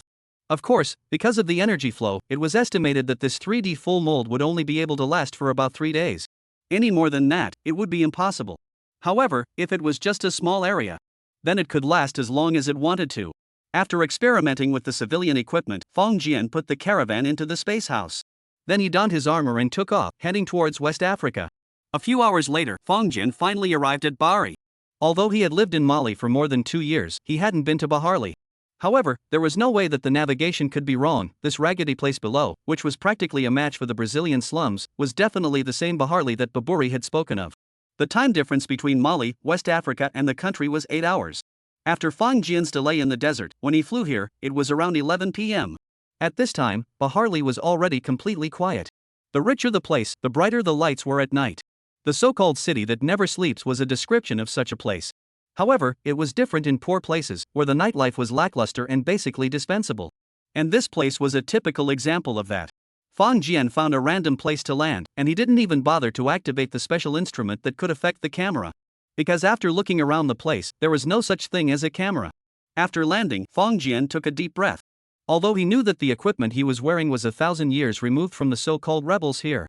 However, the first time he did something so exciting, it still made his heart beat like thunder. With a flip of his wrist, he took out the all-terrain detective particle and steeply released it. This thing is a small, like the size of a ping-pong ball, once thrown out, no matter what touched burst open, and then the entire sphere will be turned into particles. The naked eye is absolutely invisible to this thing. Even if you use a magnifying glass, you won't be able to find it. Of course, if you emphasize and use a magnifying glass that can see atoms and particles, perhaps it is possible to see something. Then, depending on the external environmental conditions, these particles would form a 3D modeling with a radius size of around 10 kilometers. Anyone, anything, and their every move in this area would be perfectly rendered in the model. A radius of 10 kilometers was actually nothing in a big city. However, when used in this place, it was already enough to encompass the entire town. Fang Jian counted silently in his mind. When the count reached 20, a 3D model that could be adjusted at will was instantly presented at the eyes in that biochemical armor. This was already the second time Fang Jian had seen this, so it was no longer strange. Only, unlike that 3D model in the desert, there were many more buildings here, so it became a lot more complicated. The viewing angle could be adjusted at will, able to be stretched to look down at a mid-air angle, or pulled in to enter any room at will. However, after Fang Jian entered a few rooms at random, he immediately dismissed the idea of continuing. He had wanted to look for Hang Manshur, but after looking through a few rooms, not only did he not find that person, he was also shown a hotspot. And what was even more horrifying was that it was two black, unattractive lumps of flesh that didn't look good at all. With a thought, Fang Jian pulled up Hang Wenshur's photo. There were as many of these as one could get at the Mordor official's place. Then Fang Jian entered the photo into it and ordered the particle to automatically search and compare. The functions of the all-terrain detective particle were far greater than what the average person could imagine. In fact, although Fang Jian did this, deep down in his heart, he did not hold much hope. This was because even if Hang Wenshur was really lost here, there was still a high possibility of being. So, he was just doing the best he could. However, just after 5 seconds in the middle, Fang Jian's ears heard an extremely beautiful sound. Drop, target found. Fang Jian's eyes jumped slightly, and without hesitation, he said, present. The next moment, Fang Jian saw a dark room. In this room, 4 people were imprisoned. Taking a look at their appearance, Fang Jian hesitated a little. This was a ragged and dirty person who couldn't even see his face clearly inside. Which one of them was Hang Wenshur? Chapter 99, Infiltration. Drop. A box appeared in Fang Jian's eyes, and the system automatically helped him solve this dilemma. Oh, this person is Hang Manshur? Fang Jian adjusted the 3D full mold and examined it carefully. Looking at this place, it seemed to be a room similar to a cell. Next to him, a few people were with him, lazily lying on the floor. That's right, it was the ground, there wasn't even a bed. Fortunately, the weather here was relatively hot. If it was in some place of fighting nations, these few people would have frozen to death. Fang Jian thought about it and continued to search here. Because of the presence of 3D modeling, no place in this area was hidden from him, and he could easily find a reasonable route to enter, as well as leave. As Fang Jian's mind turned, the bio-armor on his body began to transform.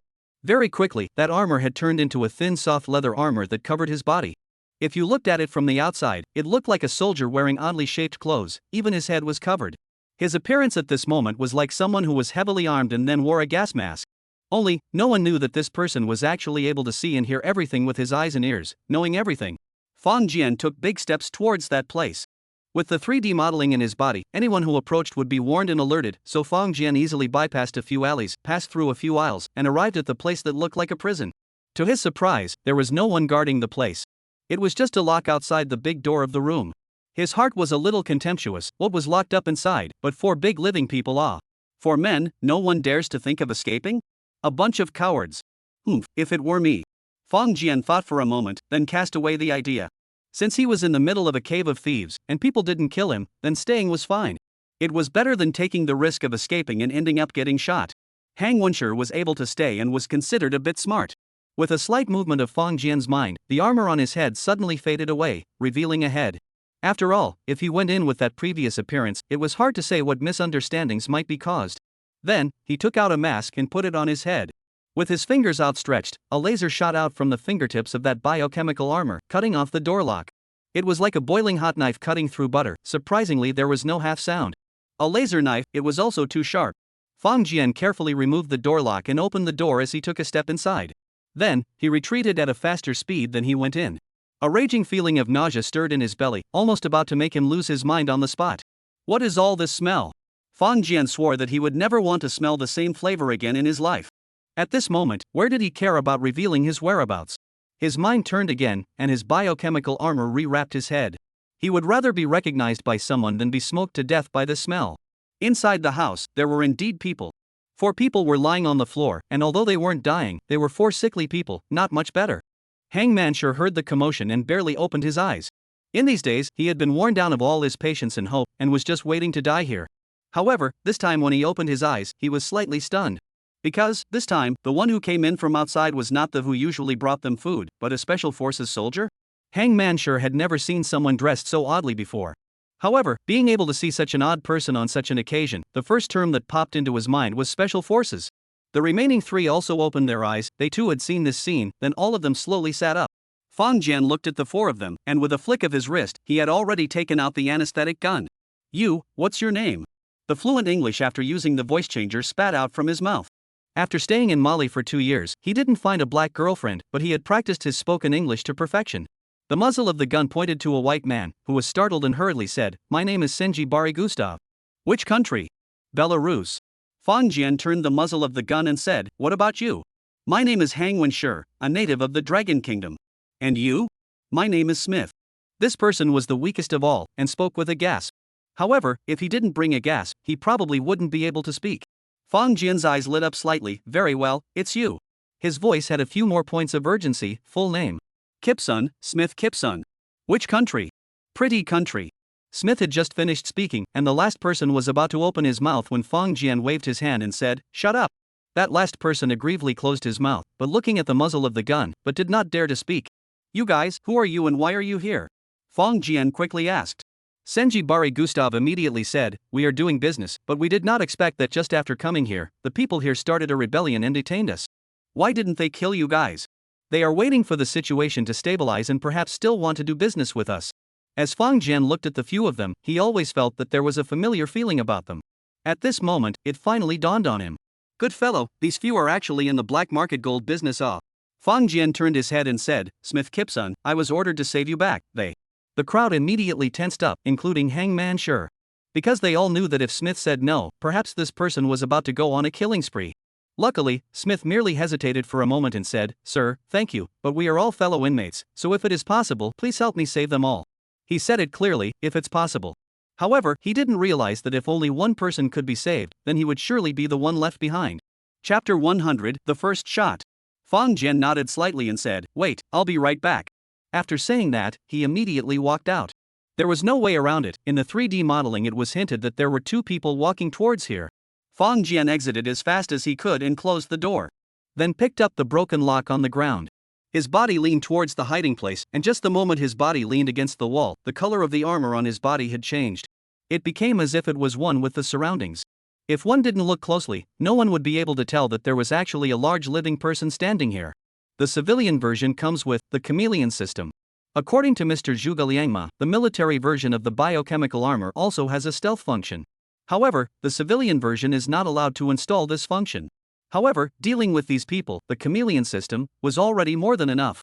A few moments later, 2S passed by here jokingly. They didn't carry any weapons on their bodies, and they didn't even glance at the gate out of the corner of their eyes. In fact, at this time, Fang Jian had already raised his tranquilizer gun.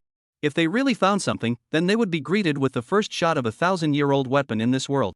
Fortunately, they didn't notice anything. With a slight movement in his heart, Fang Jian entered the space house and took out a few energy bars, bread and mineral water. Removing the packaging in 3 tries, Fang Jian re-entered there and placed the things on the ground, saying, "I'll go get the car, you guys wait a little longer." After saying that, he turned around and left. Although his people had left, they were still following every move inside through 3D modeling. Those 4 people looked at each other in dismay, and after a moment, that big Belarusian man Gustav said, "Smith, you eat first." Smith said, "Eat together, then everyone will have strength."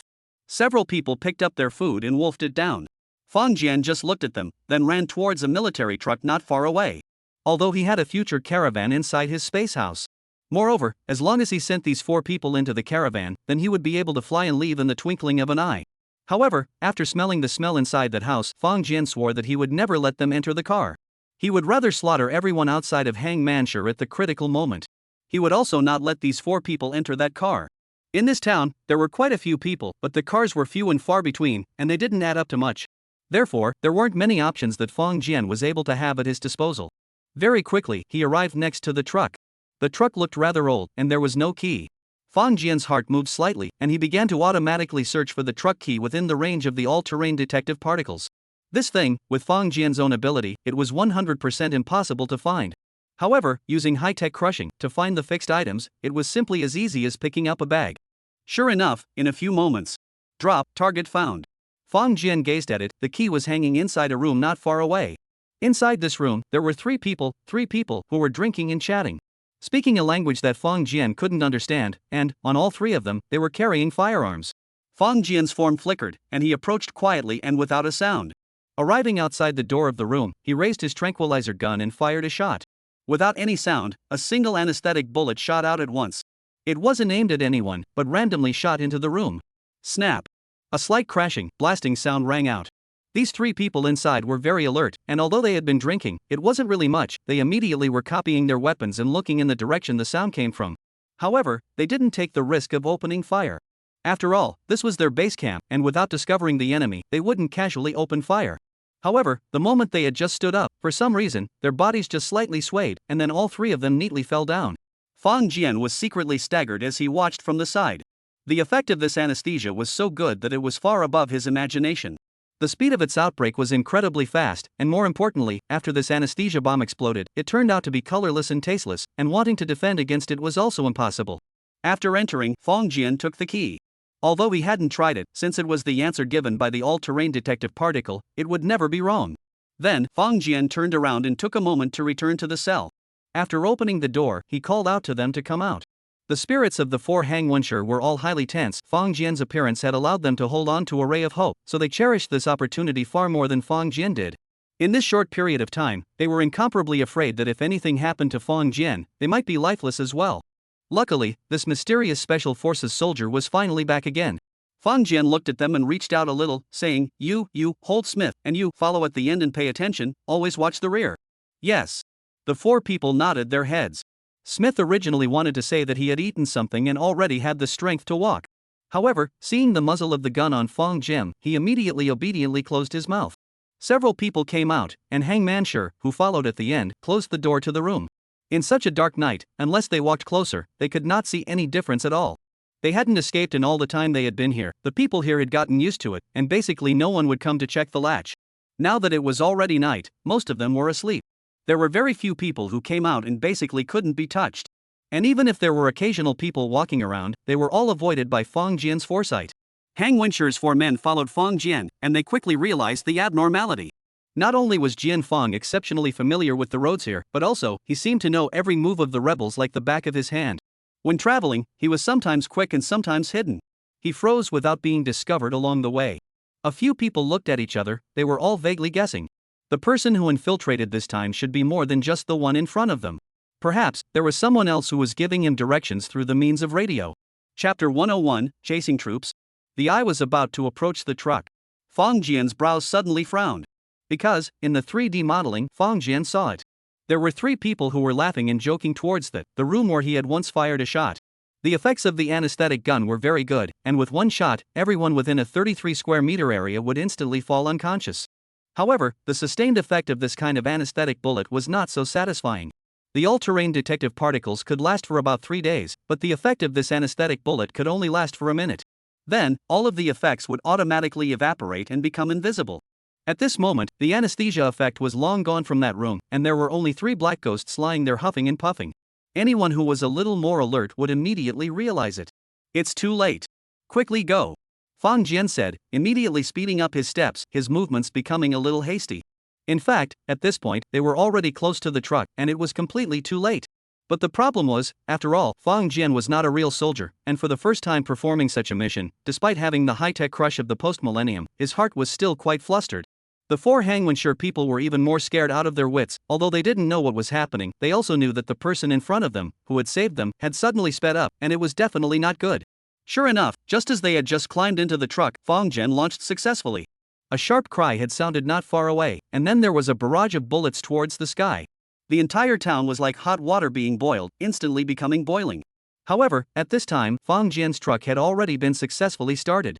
With a kick of the gas, the vehicle roared like a monster and rushed out along the main road. This was definitely something that caught him off guard. If it was in the middle of the barracks of a modern army of a certain large country, Fang Jian and the others might still be unable to rush out. However, this was just a rebel town. Inside here, there might be a lot of people who were able to pick up an AK, but to ask them to have reaction speeds that could be compared to those of a real big country's soldiers, that would be a bit too much of a stretch. So, although there was an occasional person in front of them who had opened a window and showed their head, but there was no one shooting towards this truck. In the darkness and chaos of the night, who knew what was going on? They weren't the all-knowing Fong Jian. Even if they saw the truck and were a bit skeptical, no one dared to shoot easily. What if what's sitting inside is a high-ranking rebel? Shooting, that was not asking for death. However, with the gunshots, the rebels guarding the passages at both ends of the town immediately put up the barricades. This is the bad thing about a small town, it's not like a big city that is connected in all directions. Here was a thoroughfare for trucks to enter and exit. The one Fong Jian chose was naturally the closest one. But the problem was, when the truck drove onto the main road, the barricade had already been set up. At this moment, before the barricade, two black ghosts were waving their arms, and the searchlights around them had also been turned on, signaling the truck to stop and check. Looking at their appearance, although they were a little wary, they didn't have much suspicion towards the truck. However, Fong Jian stepped down hard and crashed straight through. The 2s were shocked and dodged out of the way. The truck crashed through the barricade in front of it, which was purely for show, and then drove onto the main road. This time, the rear was really bustling. However, Fong Jian had already taken the lead to move away at this point. Ow! At the back of the truck, the four hangman sure cheered at the same time. Until this moment, they hadn't dared to truly celebrate. West Africa was sparsely populated, but the roads were equally sparse, and this town was situated on top of a hill, all the way down the hill, with only one avenue. After Fong Jian drove for a while, his brows suddenly wrinkled. Because in the 3D modeling that was still there, Fong Jian could see it clearly. These S had immediately organized a troop, unleashed 5 vehicles, and drove madly out of the town, chasing towards them. This mountain road wasn't flat, and Fong Jian didn't drive very fast. It couldn't be helped, it was his first time driving a truck as well. This thing, it was very different from an automatic small car. Although Fong Jian knew how to drive, knowing how to drive was not the same as driving well. Moreover, he didn't have the guts to accelerate. Because he was afraid that once he accelerated, the truck would fall into the valley, and while he might be fine, the other 4 would be in trouble. However, ignoring the pursuers behind him was definitely not an option. Fong Jian immediately called out, "Hey, which one of you knows how to drive a truck?" "Me, I know how to." A rough voice rang out. It was none other than that fighting man Gustav. Fong Jian immediately stepped on the brakes, and after stopping he jumped down and said, "You, go drive." True to his fighting nation origins, most people in general would be trembling in fear at this time. For example, Hangman Sure, his body couldn't help but tremble a little. However, Gustav was fearless. He jumped out of the back of the truck, entered the cab, released the handbrake, and stepped on the gas hard. Fong Jian, who had just jumped onto the back of the truck, had a dark look on his face. When he was driving, it was still quite smooth, of course, because he wasn't fast enough. However, Gustavo's driving was so fast that it was extreme. "Be careful!" Smith screamed. However, he did not persuade Gustav to slow down. Because at this moment, they had all seen that the lights of a vehicle in the rear were rapidly approaching. Not only that, but they also heard wailing and screaming as if they were madmen. The last one who didn't have time to give his name suddenly called out, "Gustav, hurry up, they say they're going to take us back and eat us." "Eat up?" Fong Jian's face darkened again. Are these rebels cannibals? Because Fong Jian had been delayed for a while earlier, coupled with unfamiliarity with the road, drove slowly.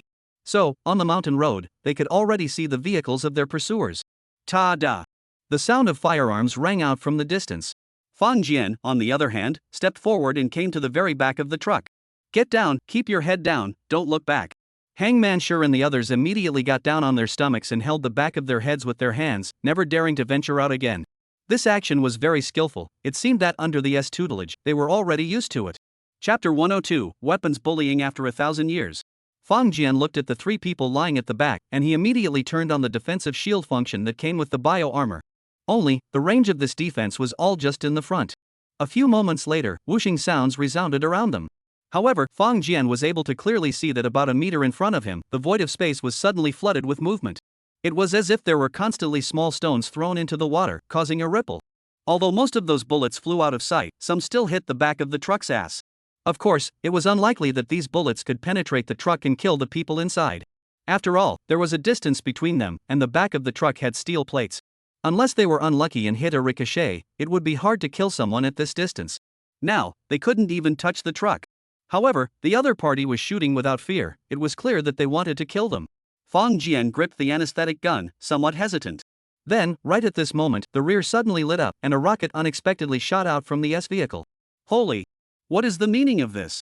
Fong Jian was horrified in his heart and almost subconsciously stretched out his hand. Post-millennium technology could easily block gunpowder bullets. But could it block a rocket launcher attack? Fong Jian didn't know. Although he did understand that the probability was that it would be possible. But the problem was, as long as it was possible, he wouldn't want to try it himself off. Without thinking, Fong Jian raised his hand towards the front. From his arm, something similar to a gun muzzle protruded. This was the attack weapon that came with the biological armor, which Fong Jian had never used before. His eyes, as soon as he glanced at it, immediately locked onto the rocket automatically. Then, with a flash of white light on his finger, a laser struck the rocket that was rapidly flying in with unerring precision. There was no sound whatsoever. There was no so-called explosion at all. The rocket just disappeared from mid-air. With Fong Jian's own shooting ability, it would have been impossible to do that. However, the technology after the millennium was this unreasonable. As long as one's eyes were locked on, one could hit it when they said they would. At this moment, Fong Jian even had the feeling that he was playing a game. But thinking about it, let alone the way of war after 1,000 years. Even the way of war now, and 1,000 years ago, there has been a sea change. The modern man, sitting in an air-conditioned office, pressed a button.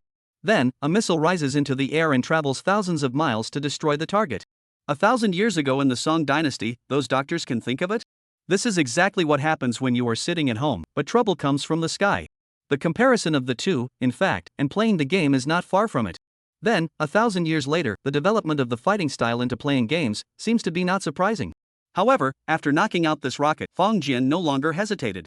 With a flick of his wrist, he released another all-terrain reconnaissance particle. With a click, a 3D model of a 10-mile radius was rebuilt within 20 seconds. Then, Fong Jian raised the tranquilizer gun high. Click! The tranquilizer dart was fired, propelled by various high-tech aids, making it nearly impossible for Fong Jian to miss even if he tried. The tranquilizer dart exploded the moment it hit the rear of the car. The driver, who had been screaming, suddenly lost consciousness without any warning. Not only him, but everyone in the back of the car was affected as well, including the person who fired the shot, who instantly dropped their weapon and collapsed.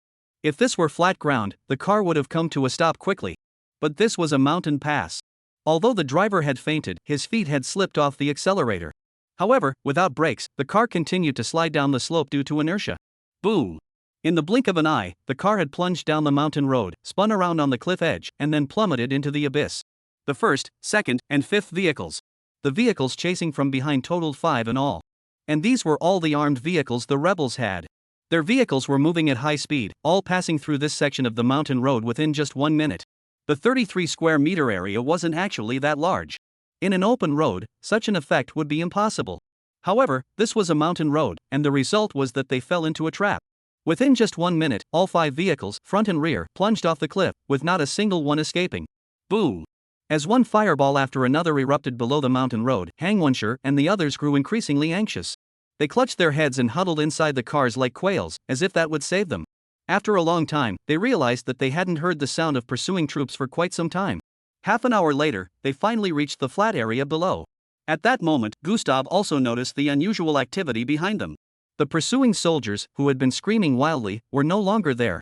Combining this with the Special Forces soldiers' sudden request to switch drivers and the several massive explosions echoing from below, he pieced together the truth.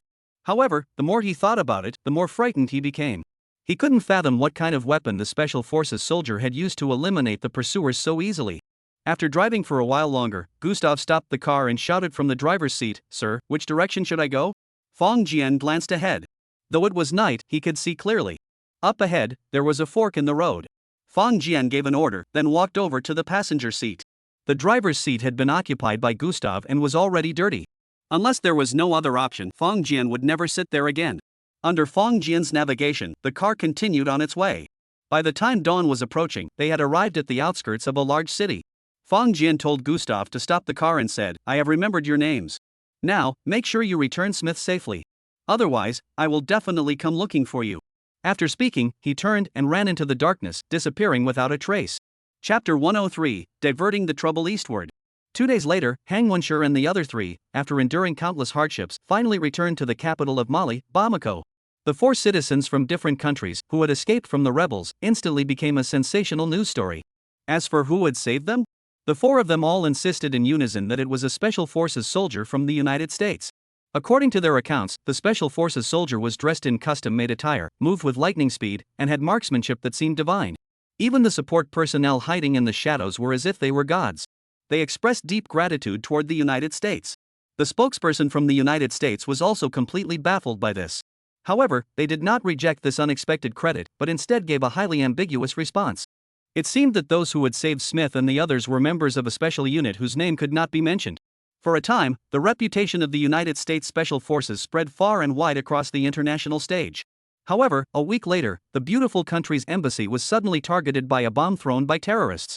Although the terrorist was killed on the spot, the incident resulted in 3 deaths and 5 injuries. The rebels issued a statement claiming it was revenge for their fallen brothers. The Americans were furious. As the world's sole superpower, even when there was nothing to do, they would find something to bully others.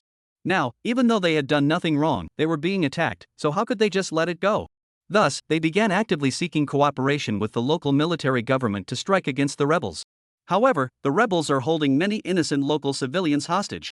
Under the intense international pressure from fishing vessels, they cannot carry out indiscriminate strikes.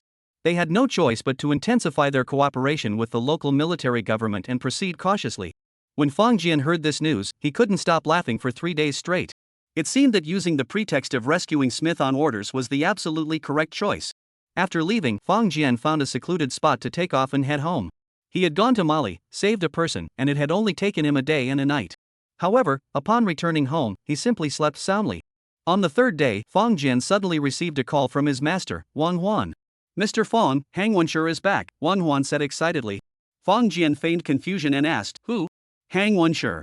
He's the one the police identified as the person who defrauded me of my money." "Oh, that guy? Didn't he flee?" Wang Huan shook his head and said, "No, he didn't flee. He was captured by rebel forces." After Wang Huan's explanation, Fang Jian finally understood the entire situation. It turned out that Hang Wenshi had been in West Africa all along, running a black market business dealing in gold and diamonds. This business was highly profitable, and in West Africa, it was even the 2nd largest business after arms trafficking. However, it was also extremely dangerous. Because they weren't making money through legitimate means, but through smuggling. In West Africa, where even children might pull out guns at any moment, engaging in such activities was extremely dangerous. 2 months ago, Hang Wenshi received a business opportunity. A chieftain from Bali wanted to sell a shipment of gold and invited several black market gold dealers. The chief did not intend to use legitimate channels because he did not want to pay taxes. Upon hearing this, Hang Wenshi immediately contacted Wang Huan. Their years of friendship led Wang Huan to trust him. The money was transferred, and Hang Wenshi used some methods to divert it into his own account. He then traveled to Bali. However, unexpectedly, the night before he arrived in Bali, the chieftain's men rebelled, not only becoming rebels but also killing the chieftain. Thus, Hang Wenshi, who had walked into a trap, was imprisoned by these people. With him were 3 other companions. Fortunately, among the rebels, there seemed to be different factions, so they were too busy arguing among themselves to harm Hang Wenshi and the others. Perhaps the rebel leaders still harbored some illusions. If they could seize power, they could use these gold traders to their advantage. But unfortunately, Fang Jian appeared out of nowhere and shattered their hopes. Wang Huan finished speaking and laughed heartily. "I knew it. Old Hang would never deceive me. He just escaped danger and immediately called me to give me the details." Fang Jian nodded repeatedly. This truth was not far off from his earlier guesses. However, if he hadn't intervened, it was uncertain whether those 4 gold dealers would ever have the chance to collaborate again. At the very least, that Smith is weak and frail. He probably won't be able to hold on much longer. Fang Jian asked, "Mr. Wang, what about the money? Did you get it back?" "It's been recovered." Wang Huan smiled and said, "After I spoke with old Hang over the phone, he immediately transferred the money back to the old company. I'm currently negotiating with the old company to have them refund the bail money." Fang Jian naturally understood Wang Huan's intentions. If they simply return the money to Fang Jian, it would seem like the debt has been settled.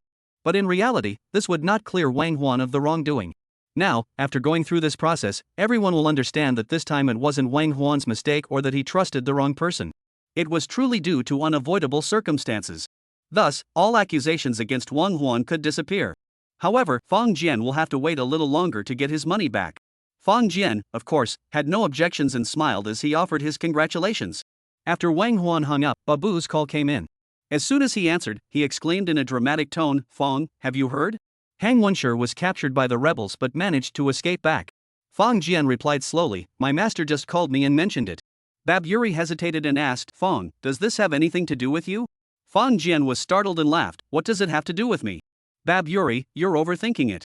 Babu asked him repeatedly but couldn't get any answers, so he hung up the phone in frustration. However, a lingering sense of unease remained in his heart.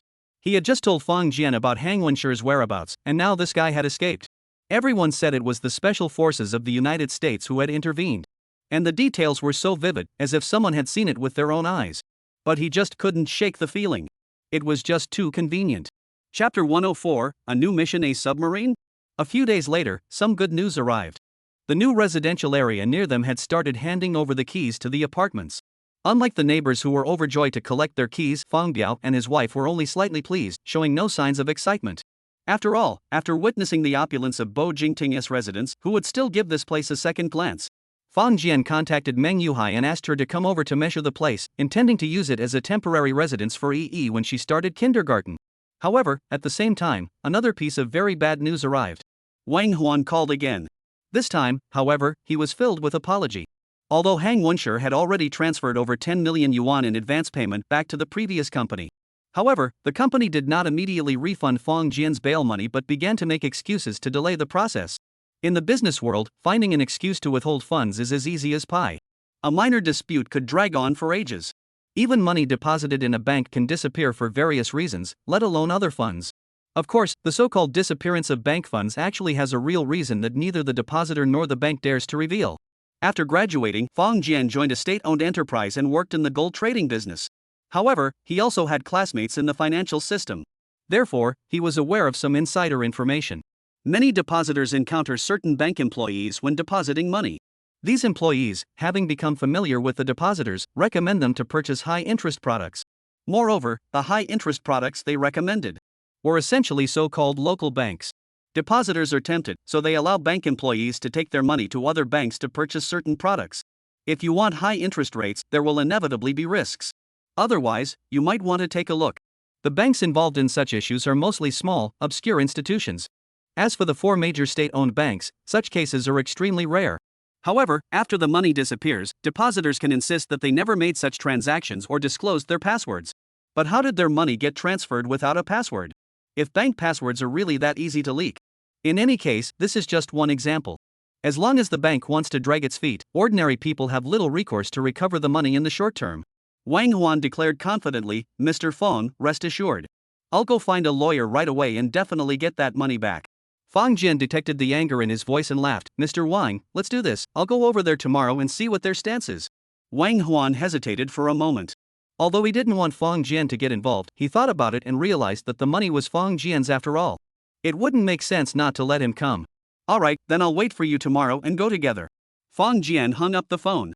He didn't really care about the bail money. However, he knew that Wang Huan was deeply concerned about this matter, so this visit was actually to support his mentor. However, just then, his phone rang again. He picked it up and couldn't help but pause for a moment. Zhang Liang was calling him and inviting him to dinner. No need to ask, something must have happened, and he needed his overseas partner's help. He sent a reply and drove to Zhang Liang's company. He smoothly entered the heavily guarded floor, and Zhang Liang led him into an office next door, whispering, "Old phone, someone will want to see you shortly. He might make some demands. If you can agree, just agree. If you can't, refuse." His expression was serious as he said, "My superior instructed that your safety is the top priority." Fang Jian blinked twice, already understanding his meaning. It seemed that the person he was about to meet must be here on some secret mission. Although Zhang Liang certainly didn't know what the mission was, even a fool could tell it must be dangerous and arduous. Zhang Liang left the office, and soon a man walked in. It was a middle-aged man with a stern expression and skin as dark as iron. Of course, this wasn't the natural blackness of a black person, but rather a healthy, sun-kissed bronze hue from years of exposure to the sun. Fang Jian only glanced at his skin and already had a vague idea of his profession. Sure enough, the middle-aged man immediately saluted. Although he wasn't wearing a military uniform, sometimes you could tell their identity just by their posture and movements. Fang Jian also stood up and returned the salute. "Mr. Feng, hello. My name is Hua Fuxing, serving in a certain submarine unit." He didn't say anything else, not even his rank. However, Fang Jian showed no sign of disrespect. He extended his hand and said, "Hello, Mr. Hua. What can I do for you?" The two shook hands and sat down. Hua Fuxing spoke solemnly, "Mr. Feng, we learned about you through a special channel." He paused for a moment and continued, "We apologize for coming here without prior notice." Fang Jian waved his hand and smiled, "No need to be so formal. We're all citizens of Longhua. There's no need to be so formal." Hua Fuxing was taken aback for a moment, then burst into laughter, his eyes filled with admiration. "Mr. Hua, I'm not one for beating around the bush. What brings you here?" Hua Fuxing nodded slightly and said, "Mr. Feng, how much do you know about submarines?" Submarines? Fong Jian stammered. To be honest, he knew a little about airplanes. After all, photos of the F-22 Raptor and F-35 are all over the internet. Even people who aren't interested in military affairs have heard of these names at least once. As for the Navy, the first two words that came to Fong Jian's mind were aircraft carrier. A large-scale aircraft carrier.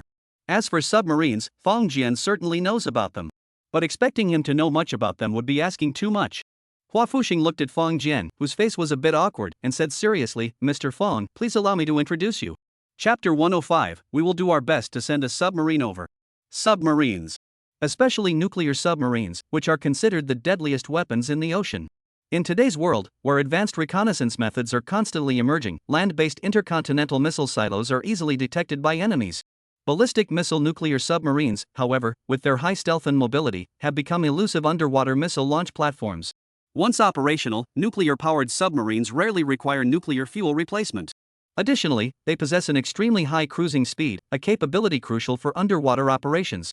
It is no exaggeration to say that in the current military arsenal of the Dragon Nation, what other nations fear most are not the two newly formed aircraft carrier fleets, nor the so-called intercontinental missiles, nor the J-series fighter jets soaring through the skies, but the nuclear submarines lurking beneath the surface, roaming freely and elusive in their movements. Upon hearing this, Fong Jian couldn't help but open his mouth in astonishment. He did not wish to doubt the speaker, but regarding this statement, Fong Jian truly did not know how much he should believe it.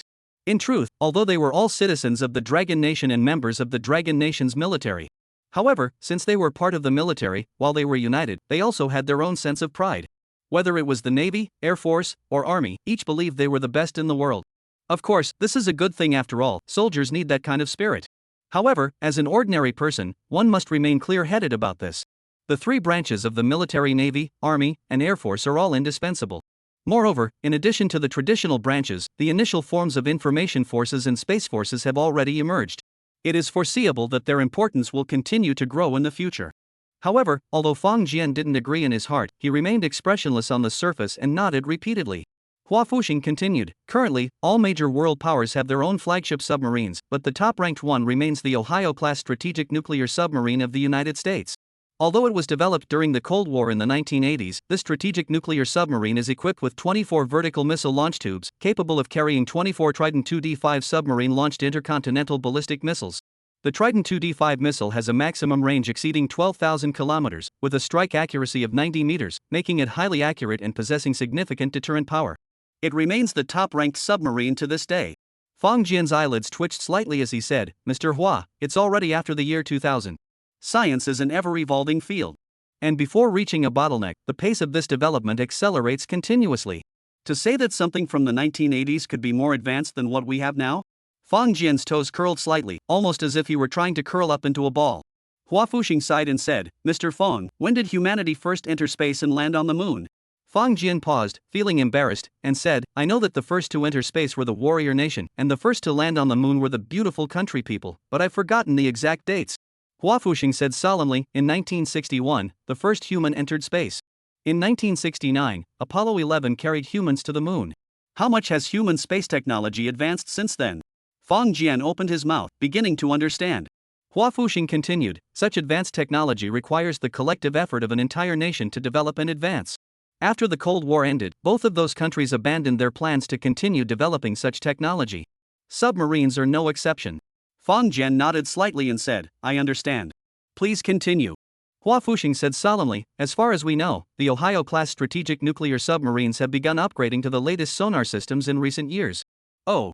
Fong Jian pretended to understand, but his eyes remained filled with confusion. Hua Fuxing could tell he was confused. He shook his head and said, sonar is the primary detection tool for submarines while underwater. It's our eyes and ears the most important component of a submarine. He paused and added, in the field of sonar technology, we're still far behind them. Fong Jian finally understood. He pondered for a moment and asked, Mr. Hua, how large is the Ohio-class strategic nuclear submarine? Hua Fuxing was taken aback, but he immediately replied, the Ohio-class strategic nuclear submarine is 1,707 meters long, 128 meters wide, has a surface displacement of 16,764 tons, a submerged displacement of 18,750 tons, and a maximum diving depth of 240 meters. Stop. Fong Jian hurriedly said, I understand. He had only wanted to know the length, width, and height. However, after hearing Hua Fuxing's words, Fang Jian realized how much resentment this officer harbored toward this US nuclear submarine. These figures came so easily to him, clearly something he had repeated countless times. Fang Jian tapped the table lightly and muttered, "This thing is no small matter. Over 170 meters long, that's much longer than an F-22 Raptor." Hua Fuxing said arrogantly, "Of course. A tiny Raptor can't compare to an Ohio-class strategic nuclear submarine." Fang Jian chuckled. If those words were heard by the Air Force personnel, they would probably sound very offensive. If the two pilots of the Jian series, Su Daz and Zhuang Baifan, were here, they would definitely confront him on the spot. But Fang Jian isn't in the Air Force. So whatever he said, that was that. He slowly stood up and extended his hand. Hua Fuxing looked completely baffled, but he also stood up politely and shook his hand. Fang Jian spoke seriously, "Mr. Hua, I understand your thoughts. This is indeed a very difficult task." "Yes, it is." Hua Fuxing nodded slowly, but his eyebrows twitched slightly. "Wait, I haven't finished speaking yet. How does he already know what the task is?" "Oh, but I mentioned the latest sonar system earlier, so he must have guessed." Fang Jian shook his hand firmly and said, "I will convey your message to my colleagues. If possible, we will definitely send a brand new Ohio-class battleship submarine over." Hua Fuxing's movements suddenly froze, and his eyes widened inch by inch. I didn't drink any alcohol, did I?" Chapter 106, Not Very Reliable. Half a day later, Hua Fuxing, still looking dazed, arrived at a secret military base. There, he found a naval rear admiral. His name was Qi Gangyi, a newly risen rear admiral in the Navy. Although he was stationed in the logistics department and had never served on the front lines, he was still considered a powerful figure among the younger generation of officers. Qi Gangyi looked up at Hua Fuxing's expression, and a hint of disappointment flashed in his eyes. However, he immediately straightened his posture and smiled, saying, "Fuxing, don't be discouraged. It's understandable that they wouldn't agree. This matter is indeed quite dangerous." He shook his head and said self-deprecatingly, "Besides, they've already done so much for the country. Demanding this and that from them is really just us being unreasonable." In fact, the meeting with Fang Jian was initiated by Qi Gangyi. He worked in the logistics department, though only in charge of naval affairs. However, he had his own channels for certain information. Recent developments within the Air Force were no secret to him. Moreover, given his position and status, he had access to classified information. Then, Qi Gangyi was astonished to discover that there was such an incredible organization in this world. If he were a man with ambitions, he might have had various thoughts. But as a soldier, and one who was completely dedicated to his country, he had only one thing on his mind. That is to secure benefits for the military. Even if he knew that what he was doing was somewhat unethical. But he didn't mind giving it a try.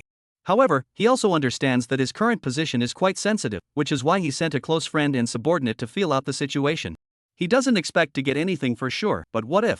For the prosperity and strength of the motherland, Qi Gangyi wouldn't care about saving face. Hua Fuxing sighed wryly and said, "Gangyi, you've misunderstood. They didn't refuse." "They didn't refuse?" Qi Gangyi's eyes lit up. "Then which type of sonar did they agree to help us obtain? The BQS-13 spherical passive ranging sonar or the BQR-25 bow-mounted equiangular passive array sonar?" Hua Fuxing shook his head. "If he had only agreed to help us with the sonar, would I be scared like this?"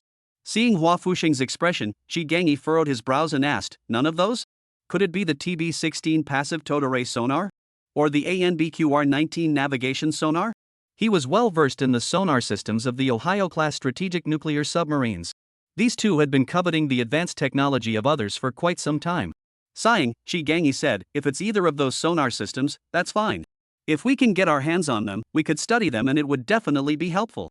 Hua Fuxing's lips twitched slightly and said, "It's not sonar." "What? Not sonar?" Qi Gangyi sighed again and asked, "Then what is it?" In fact, the Ohio-class strategic nuclear submarine had many advanced systems. Even something as simple as the ANBPS-15 flat-scan radar or the Type 2 attack periscope was enough to make Qi Gangyi drool with envy. However, compared to sonar, these items pale in comparison. What Qi Gangyi had originally wanted was the sonar, the most important identification tool on a submarine. Hua Fuxing looked at his good friend and superior, and said slowly, "Submarine." "What?" "A submarine, an Ohio-class strategic nuclear submarine." Hua Fuxing said slowly, "He said he's going to give us one of these submarines." Qi Gangyi opened his mouth, then looked at Hua Fuxing. Actually, when Hua Fuxing left Yangcheng, Qi Gangyi had already spoken with him over the phone. However, such matters couldn't be discussed over the phone. So, Qi Gangyi had only asked vaguely whether the other party had agreed. Hua Fuxing had been evasive and refused to elaborate. Now, Qi Gangyi finally understood why Hua Fuxing had looked so peculiar earlier. It turned out that while the other party had not agreed to help them with the sonar, However, they had indicated that they were willing to provide you with a submarine of this class. As Chigangi had mentioned earlier, the sonar, radar, and periscopes were all essential components of the Ohio-class submarines. If the other party could indeed procure a submarine, then what else would they need to worry about? They'd have everything they need, wouldn't they? For a moment, Chigangi's breathing grew heavy. However, Hua Fuxing said, "Gangi, I think this matter isn't very reliable." Chigangi raised his head and asked, "Why?" Because everyone knows that even in the United States, there are only 18 Ohio-class strategic nuclear submarines, and the earliest ones produced have already been retired due to their long service life and subsequent modifications. Hua Fuxing shook his head and said, "Such a national treasure, how could he possibly get his hands on it?" Chigangi thought for a moment and said, "What did Mr. Fong say? Repeat it for me." "Alright, he said he would convey your message to his companions, and if possible, they would definitely send a brand new Ohio-class battleship submarine over." Hua Fuxing had an excellent memory, which was one of the reasons Chigangi had asked him to go. Chigangi listened, his eyes sparkling with excitement. He said slowly, "If it's them, perhaps it's truly possible." "What?" "They said they'd send a brand new one." Chigangi said slowly, "Perhaps there's something outside the plan." "How is that possible?" Hua Fuxing asked in disbelief. Chigangi looked at him and said slowly, "There's something you don't know yet, given your current rank." He raised his head, recalling the discussions from the last meeting. After inspection, the plane was indeed an F-22 Raptor. However, the United States has no missing Raptors. After comparison, this is not any of the Raptors currently in service with the United States. Upon inspection, this Raptor was brand new, seemingly straight off the production line, and its performance was approximately 810 points higher than the data we had previously obtained. So, where did this F-22 Raptor come from? No one can answer that question. Chigangi slowly closed his eyes and murmured to himself, "If the Raptor is brand new, could the nuclear submarine also be brand new?" Chapter 107, Voice Print Recognition Technology. After returning home, Fang Jian also began researching the matter. In fact, after hearing what Hua Fuxing had said, he had already guessed the other party's true objective. Hua Fuxing had no illusions about obtaining an entire submarine. His true target was likely the sonar equipment from an American submarine. However, how could a few sonar devices compare to an entire Ohio-class strategic nuclear submarine? Fang Jian's lips curled slightly upward as he thought of it.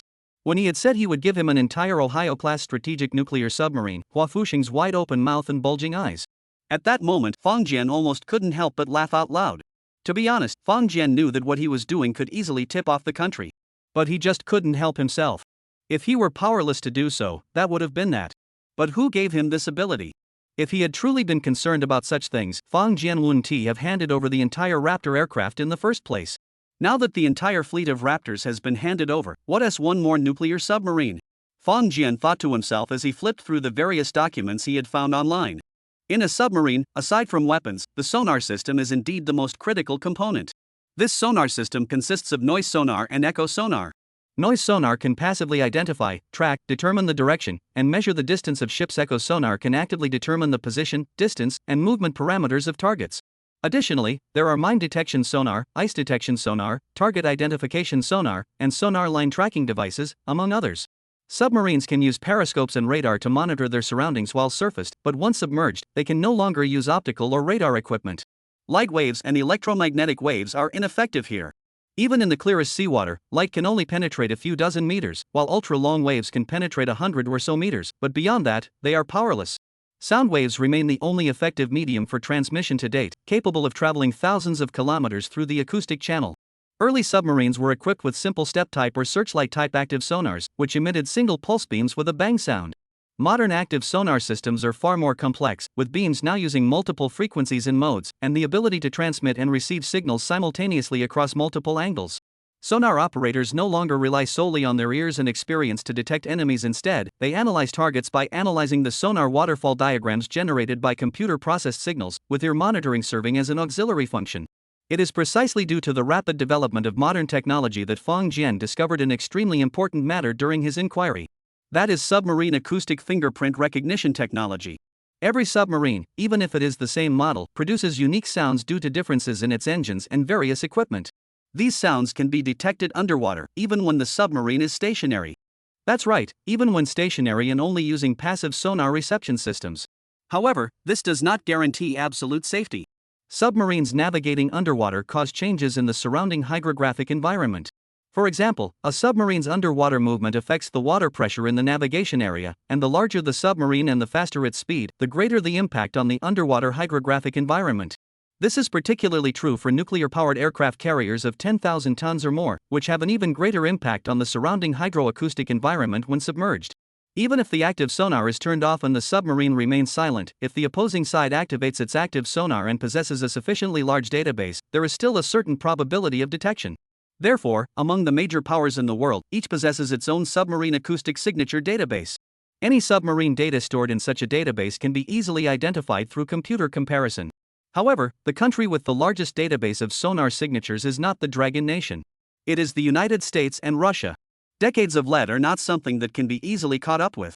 In comparison, Dragon Country lags significantly behind in this area. Fang Jian clenched his lips tightly, a highly unusual and unsettling thought suddenly crossing his mind.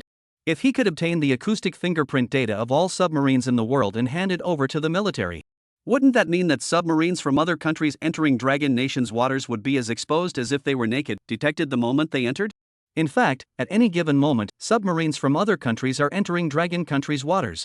Although the people of Dragon Country despised this, the vast majority had no choice. This is the greatest characteristic of submarines, stealth. Fang Jian slowly stood up, clenching his fists tightly. In the past, there was indeed nothing that could be done about it. But from now on, I will make you, these ghosts lurking in the darkness, into stars under the spotlight. There will be no place to hide. With a flick of his thoughts, Fang Jian immediately entered the spatial room.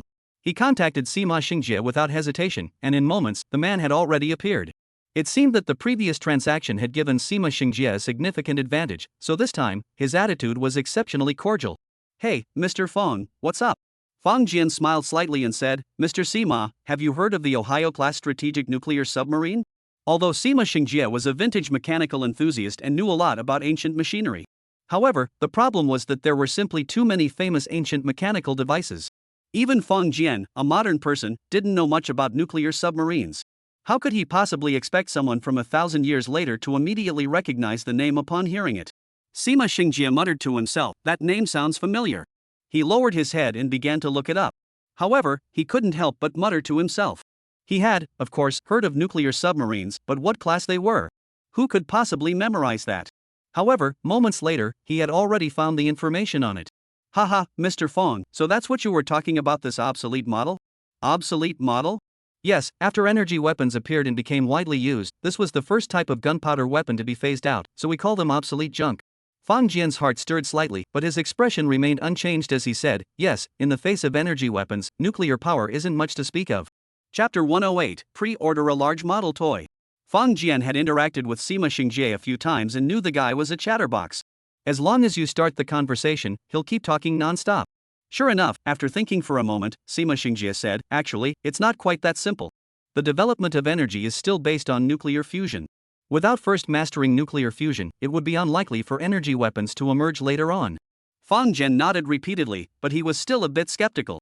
He recalled that when he had previously tried every means to explore future information, all he saw were blurry light points, and all he heard were buzzing sounds like bees chirping, or garbled, ghostly wails.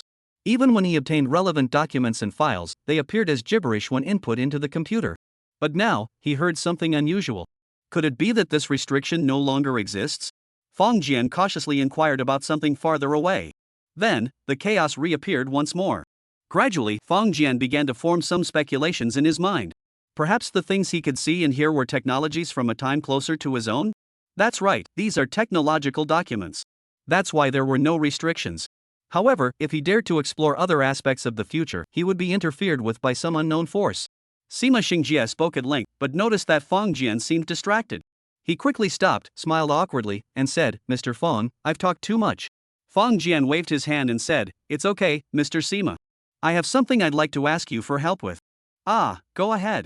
"First, I want a real retro model of an Ohio-class strategic nuclear submarine, identical to the F-22, with full combat capabilities." Sima Xingjie nodded and said, "That's easy. Which one do you want to retrofit?" He gestured with his fingers while speaking. However, the information I have here isn't very complete. After the retrofit, there might be some minor imperfections, and we might not be able to achieve a 100% exact replica. Fang Jian's heart skipped a beat, and he hurriedly said, "I don't want a 100% replica of a specific warship, I want a submarine of this model." Sima Xingjie furrowed his brows and said, "But this model has undergone multiple modifications. How should I decide?" Fang Jian thought for a moment and said, "Alright, let's use 2023 as the cutoff. Just include all the top-of-the-line equipment from before that year." "Alright, that's simple. Sima Xingjie smiled and said, "Give me a week, or maybe 2 weeks, and I'll make sure to get this large-scale model toy done for you." He explained with a smile, information from 1,000 years ago isn't easy to come by. To achieve a perfect retro look, it does take some time. Fang Jian nodded with a smile, but inwardly he was skeptical. A large-scale model toy? So, the most advanced submarine in the modern world, feared by countless Dragon Nation coastal defense soldiers, is just a model toy in the eyes of people 1,000 years from now. If Hua Fuxing had heard this, I wonder what he would have thought. Moreover, from what Sima Xingjie implied, the most time-consuming part of creating this thing was collecting the data. What on earth is this? Sima Xingjie suddenly said, "Oh, Mr. Fong, I just looked it up. To operate this submarine, one person isn't enough. Should I modify it for you and install some intelligent auxiliary devices?" Fang Jian's expression darkened slightly.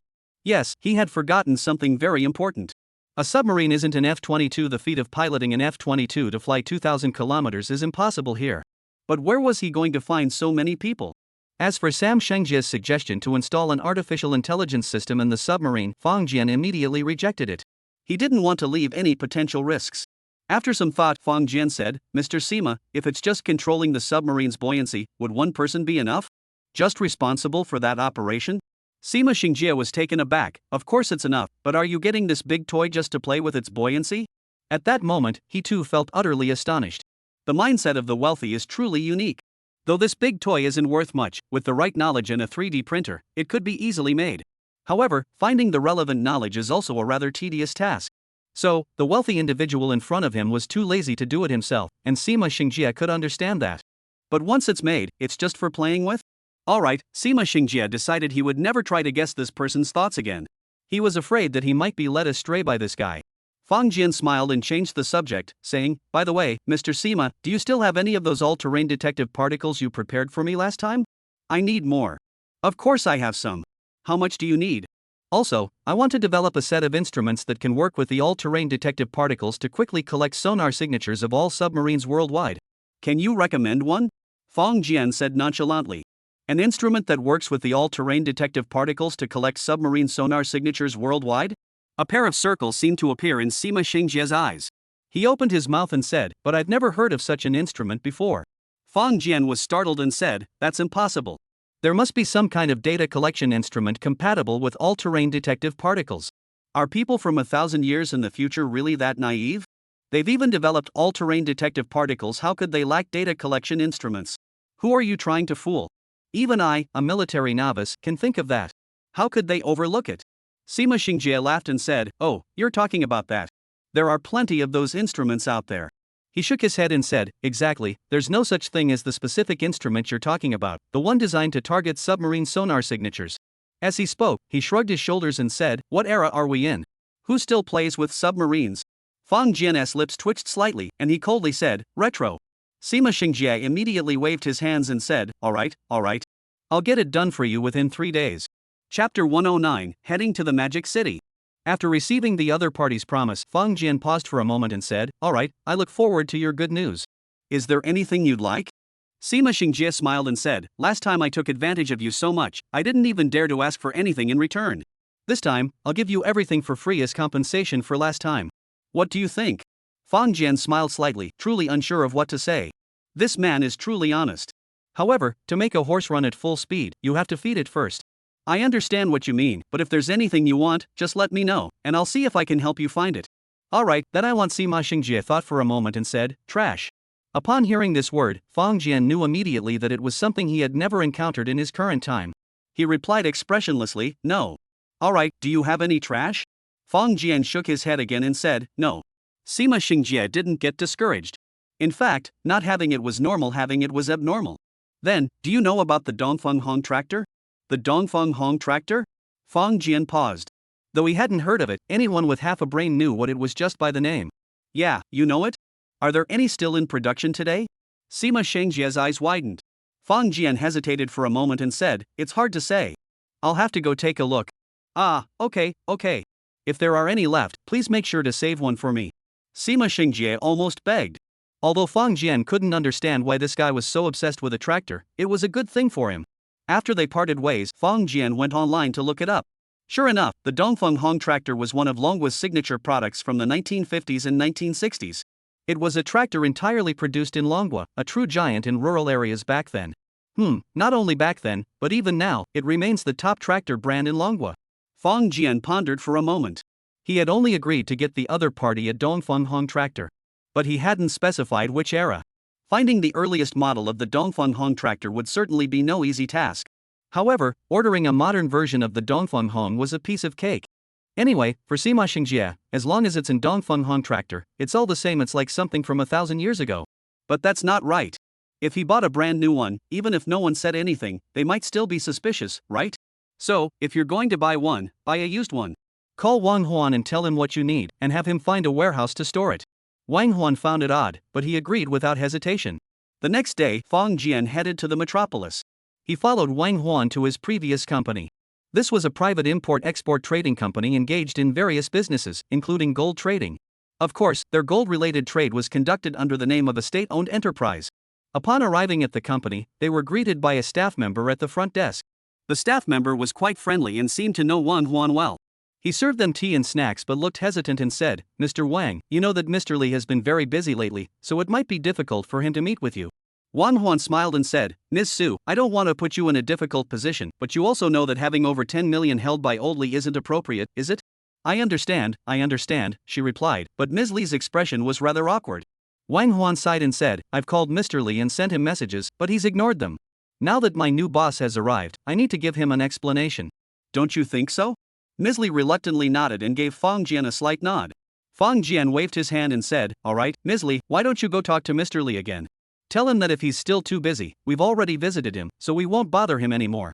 Li Jie paused, her gaze lingering on Fong Jian for a moment. She lowered her head and said, "All right, Mr. Fong, please have a seat. I'll be right back." Li Jie had also heard about Wang Huan's situation and knew the entire story. To be honest, at first, Ms. Li had some doubts about whether Wang Huan was framing someone else. However, after all the turmoil of recent days, everyone now believes that Wang Huan is innocent. Otherwise, who would go through the trouble of transferring the advance payment back to the company and then have the company return it to the court? If it weren't for the intention to clear his name, who would go through such trouble? However, it's not easy to explain this to Mr. Li. Nevertheless, the company is the company, and individuals are individuals. Ms. Li has also heard that it was this young man who came to Wang Huan's rescue. He casually threw down a multi-million-dollar bail bond without batting an eyelid. She certainly doesn't need to offend someone like that. Moments later, she walked back in and said, "Gentlemen, Mr. Li has agreed to meet with you." Soon, they arrived at another office, where a middle-aged man was sitting. The three of them sat down on the sofa, and the secretary brought them tea before tiptoeing out. Wang Huan's expression was complex as he said, "Mr. Li, hello." Mr. Li glanced at him, then turned to Fong Jian and asked, "You wanted to see me? What's the matter?" Fong Jian couldn't help but chuckle. He could clearly sense the man's disdain and impatience. Since the other party was in such a mood, Fong Jian saw no point in beating around the bush. "I'm here to collect the money," Fong Jian said without hesitation. "The advance payment has already been refunded to your account. The bail money should also be returned to the court, right?" Mr. Li sneered and said, "What bail money? I don't know anything about that." Wang Huan grew impatient and stood up, saying, "Mr. Li, how could you not know?" Mr. Li replied coldly, "I have so many matters to attend to every day, how could I possibly keep track of every detail?" Fong Jian held Wang Huan's arm and said, "Mr. Li really is a busy man who forgets things easily. $1 million, and you don't even bother to mention it." Mr. Li raised an eyebrow and said, "Only amounts over 5 million yuan warrant my attention." Then, he coldly added, "Gentlemen, I will look into the matter when I have time. Please take your leave." Wang Huan was so angry he could spit fire. Just as he was about to speak, Fong Jian stopped him again. Turning to Wang Huan, Fong Jian gave him a meaningful look and smiled, "All right, we'll take our leave. Good luck, Mr. Li." Chapter 110, Special Treatment for Special Matters. After leaving the company, Wang Huan lowered his head and said, "Mr. Fong, I'm sorry. It's all my fault. I should have returned the money to you directly." Fong Jian waved his hand and said, "You didn't do anything wrong. If you had returned the money directly to me, everyone would have said that the money was yours, and you would never be able to clear your name."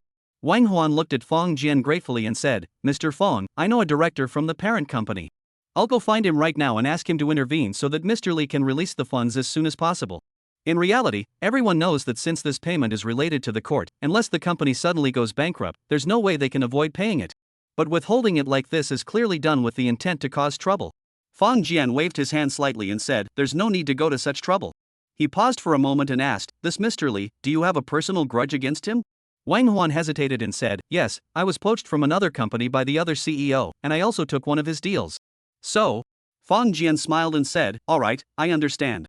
In the past, Fang Jian wouldn't have had much of a solution for this kind of situation. Besides waiting, the only option might be to seek out the media and expose the matter, using the fishing rod method to force them to refund the money. But what if they didn't care about the media? Then there would truly be no solution. But now, Fang Jian didn't stay in the metropolis but returned directly to Yongchang. The next day, he once again arrived at Zhang Liang's office.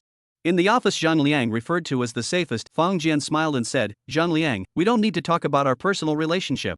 Just in terms of work, I've helped you out a lot with those people behind you, haven't I? Zhang Liang sat up straight and replied, yes, you've done a great deal. In truth, Zhang Liang didn't know much about the favors Fang Jian had done for the bigwigs behind him. He only knew that Fang Jian had sold 2 large batches of precious metals at extremely low prices, allowing them to reap substantial benefits. Besides that, there was one other incident that had left him deeply shaken. However, he had no idea why the Navy was looking for Fang Jian. Even if Fang Jian hadn't promised the Navy anything, what he had already done for the country was more than enough. Fang Jian nodded and said, then I have a favor to ask.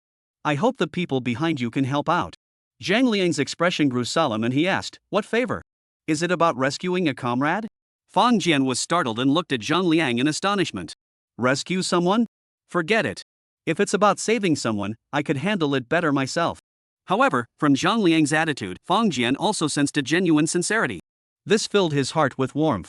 His efforts hadn't been in vain after all. Coughing lightly, Fang Jian said, it's not about overseas matters, it's about some domestic business disputes. Fang Jian said softly, we don't want to cause conflicts between us over such trivial matters. Commercial disputes? Zhang Liang's expression grew peculiar. He forced a smile and said, old Fang, don't joke around. Such a simple matter, and you still need their help? Fang Jian chuckled and said, we have already shown sufficient sincerity. Now, I also hope to see your sincerity. Zhang Liang sighed. Though he felt that expressing sincerity in this manner was excessive for resolving commercial issues. Was a bit excessive. However, since it was Fang Jian who brought it up, he had no other choice. Nodding slightly, Zhang Liang said, alright, I'll report your matter truthfully to my superiors. After a pause, he asked, what commercial dispute? Fang Jian took out a printed document.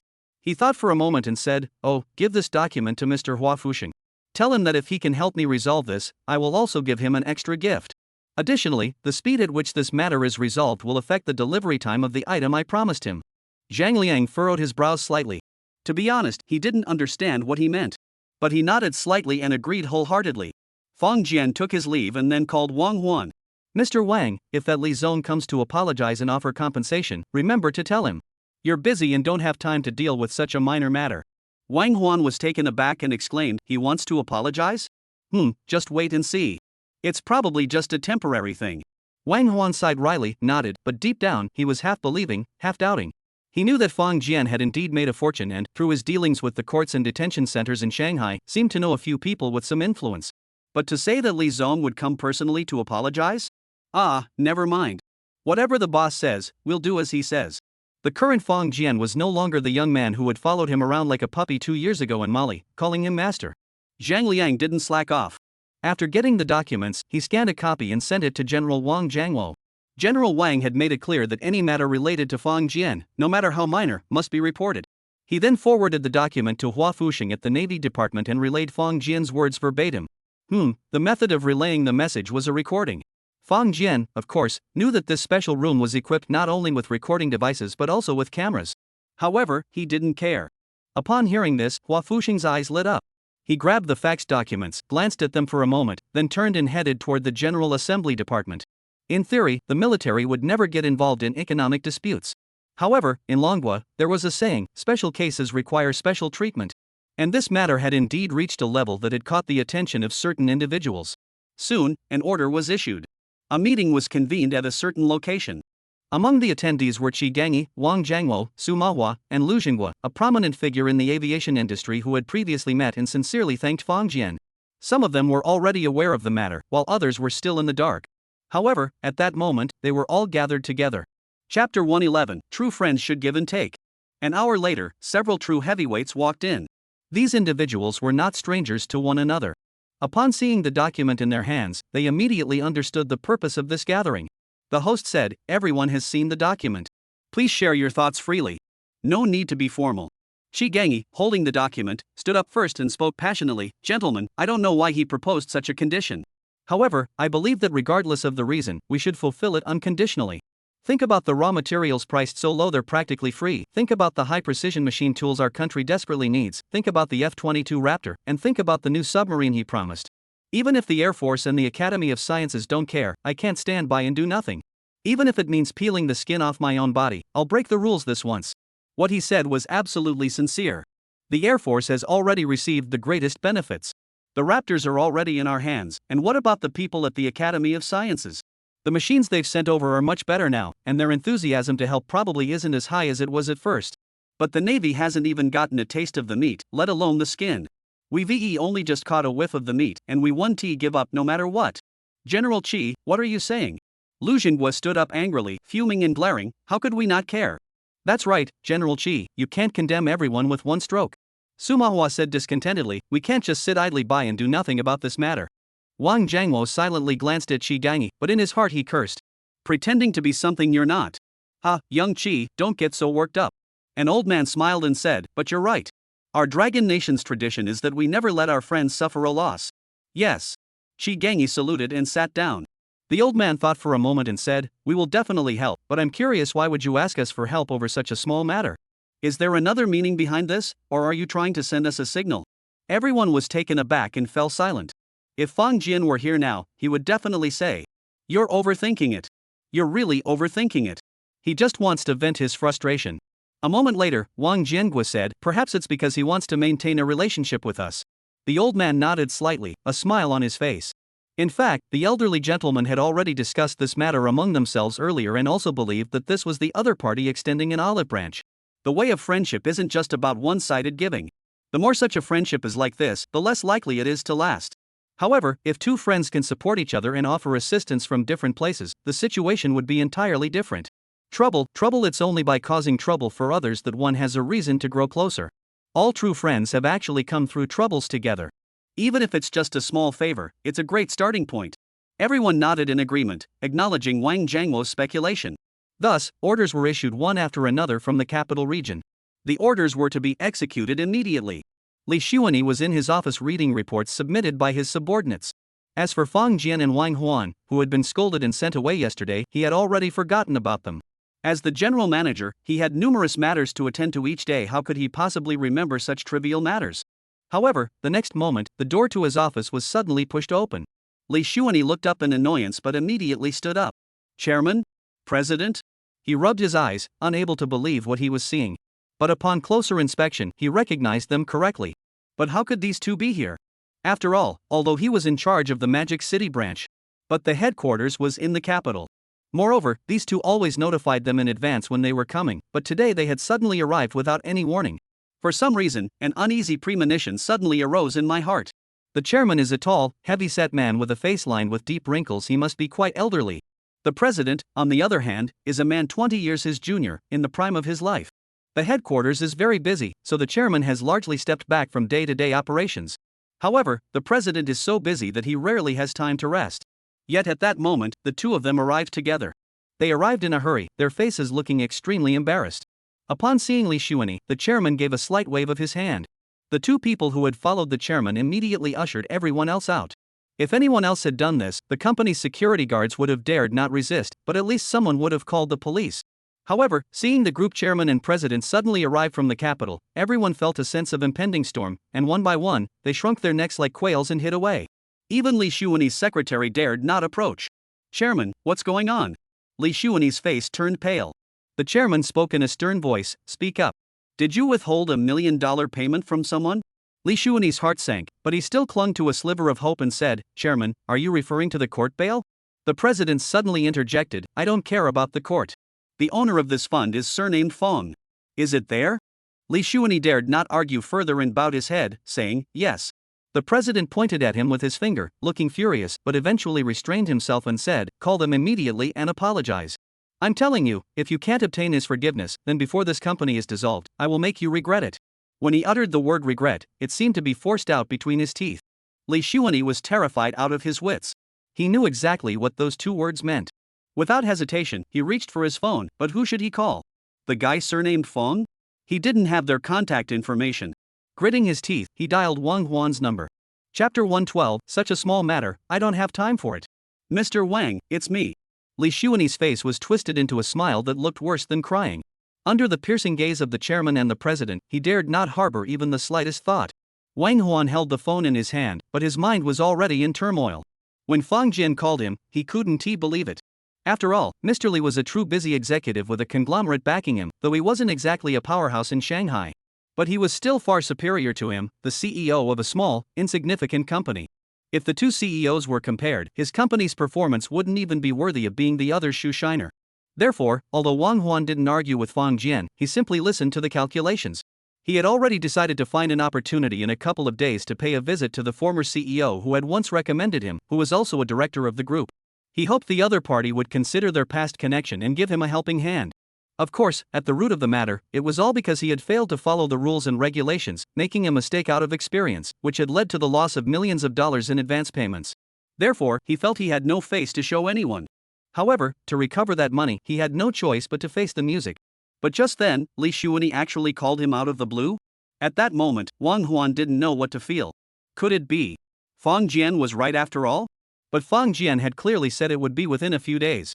Not even the first day has passed yet. Listening to the familiar yet slightly anxious voice on the phone, for some reason, Wang Huan felt an odd sense of satisfaction. Oh, Mr. Li, aren't you very busy? Why are you calling me? Wang Huan said slowly. If it weren't for Fang Jian's instructions, he would have rushed over immediately. But since Fang Jian had told him to play hard to get, he knew exactly what to do. It's like this, Mr. Wang. I've already checked, and there's no issue with your payment. I'll sign right away and have the company refund the bail to the court. Li Xuanyi said quickly. Oh, I see. Thank you. Mr. Wang, where is Mr. Fang? We met yesterday, and I was really rude. I'm sorry. I'd like to invite both of you to dinner to apologize. Wang Huan laughed and said, thank you for your kindness, but we're too busy. This is a small matter, it's not worth it. Goodbye. After saying that, he hung up the phone. At that moment, his mood was completely at ease. However, at the same time, he felt a chill run down his spine. What kind of connections had Fang Jian managed to secure? Or, more importantly, who was backing him? Wang Huan knew everything about Fang Jian's background. He had even been to Yongchang and met Fang Biao and his wife. Therefore, he knew that Fang Jian was definitely not some second-generation heir. Yet, the power Fang Jian was displaying at that moment was far beyond what a second-generation heir could possibly possess. At that moment, Wang Huan was certain that Fang Jian must be the frontman for some powerful group. But which group?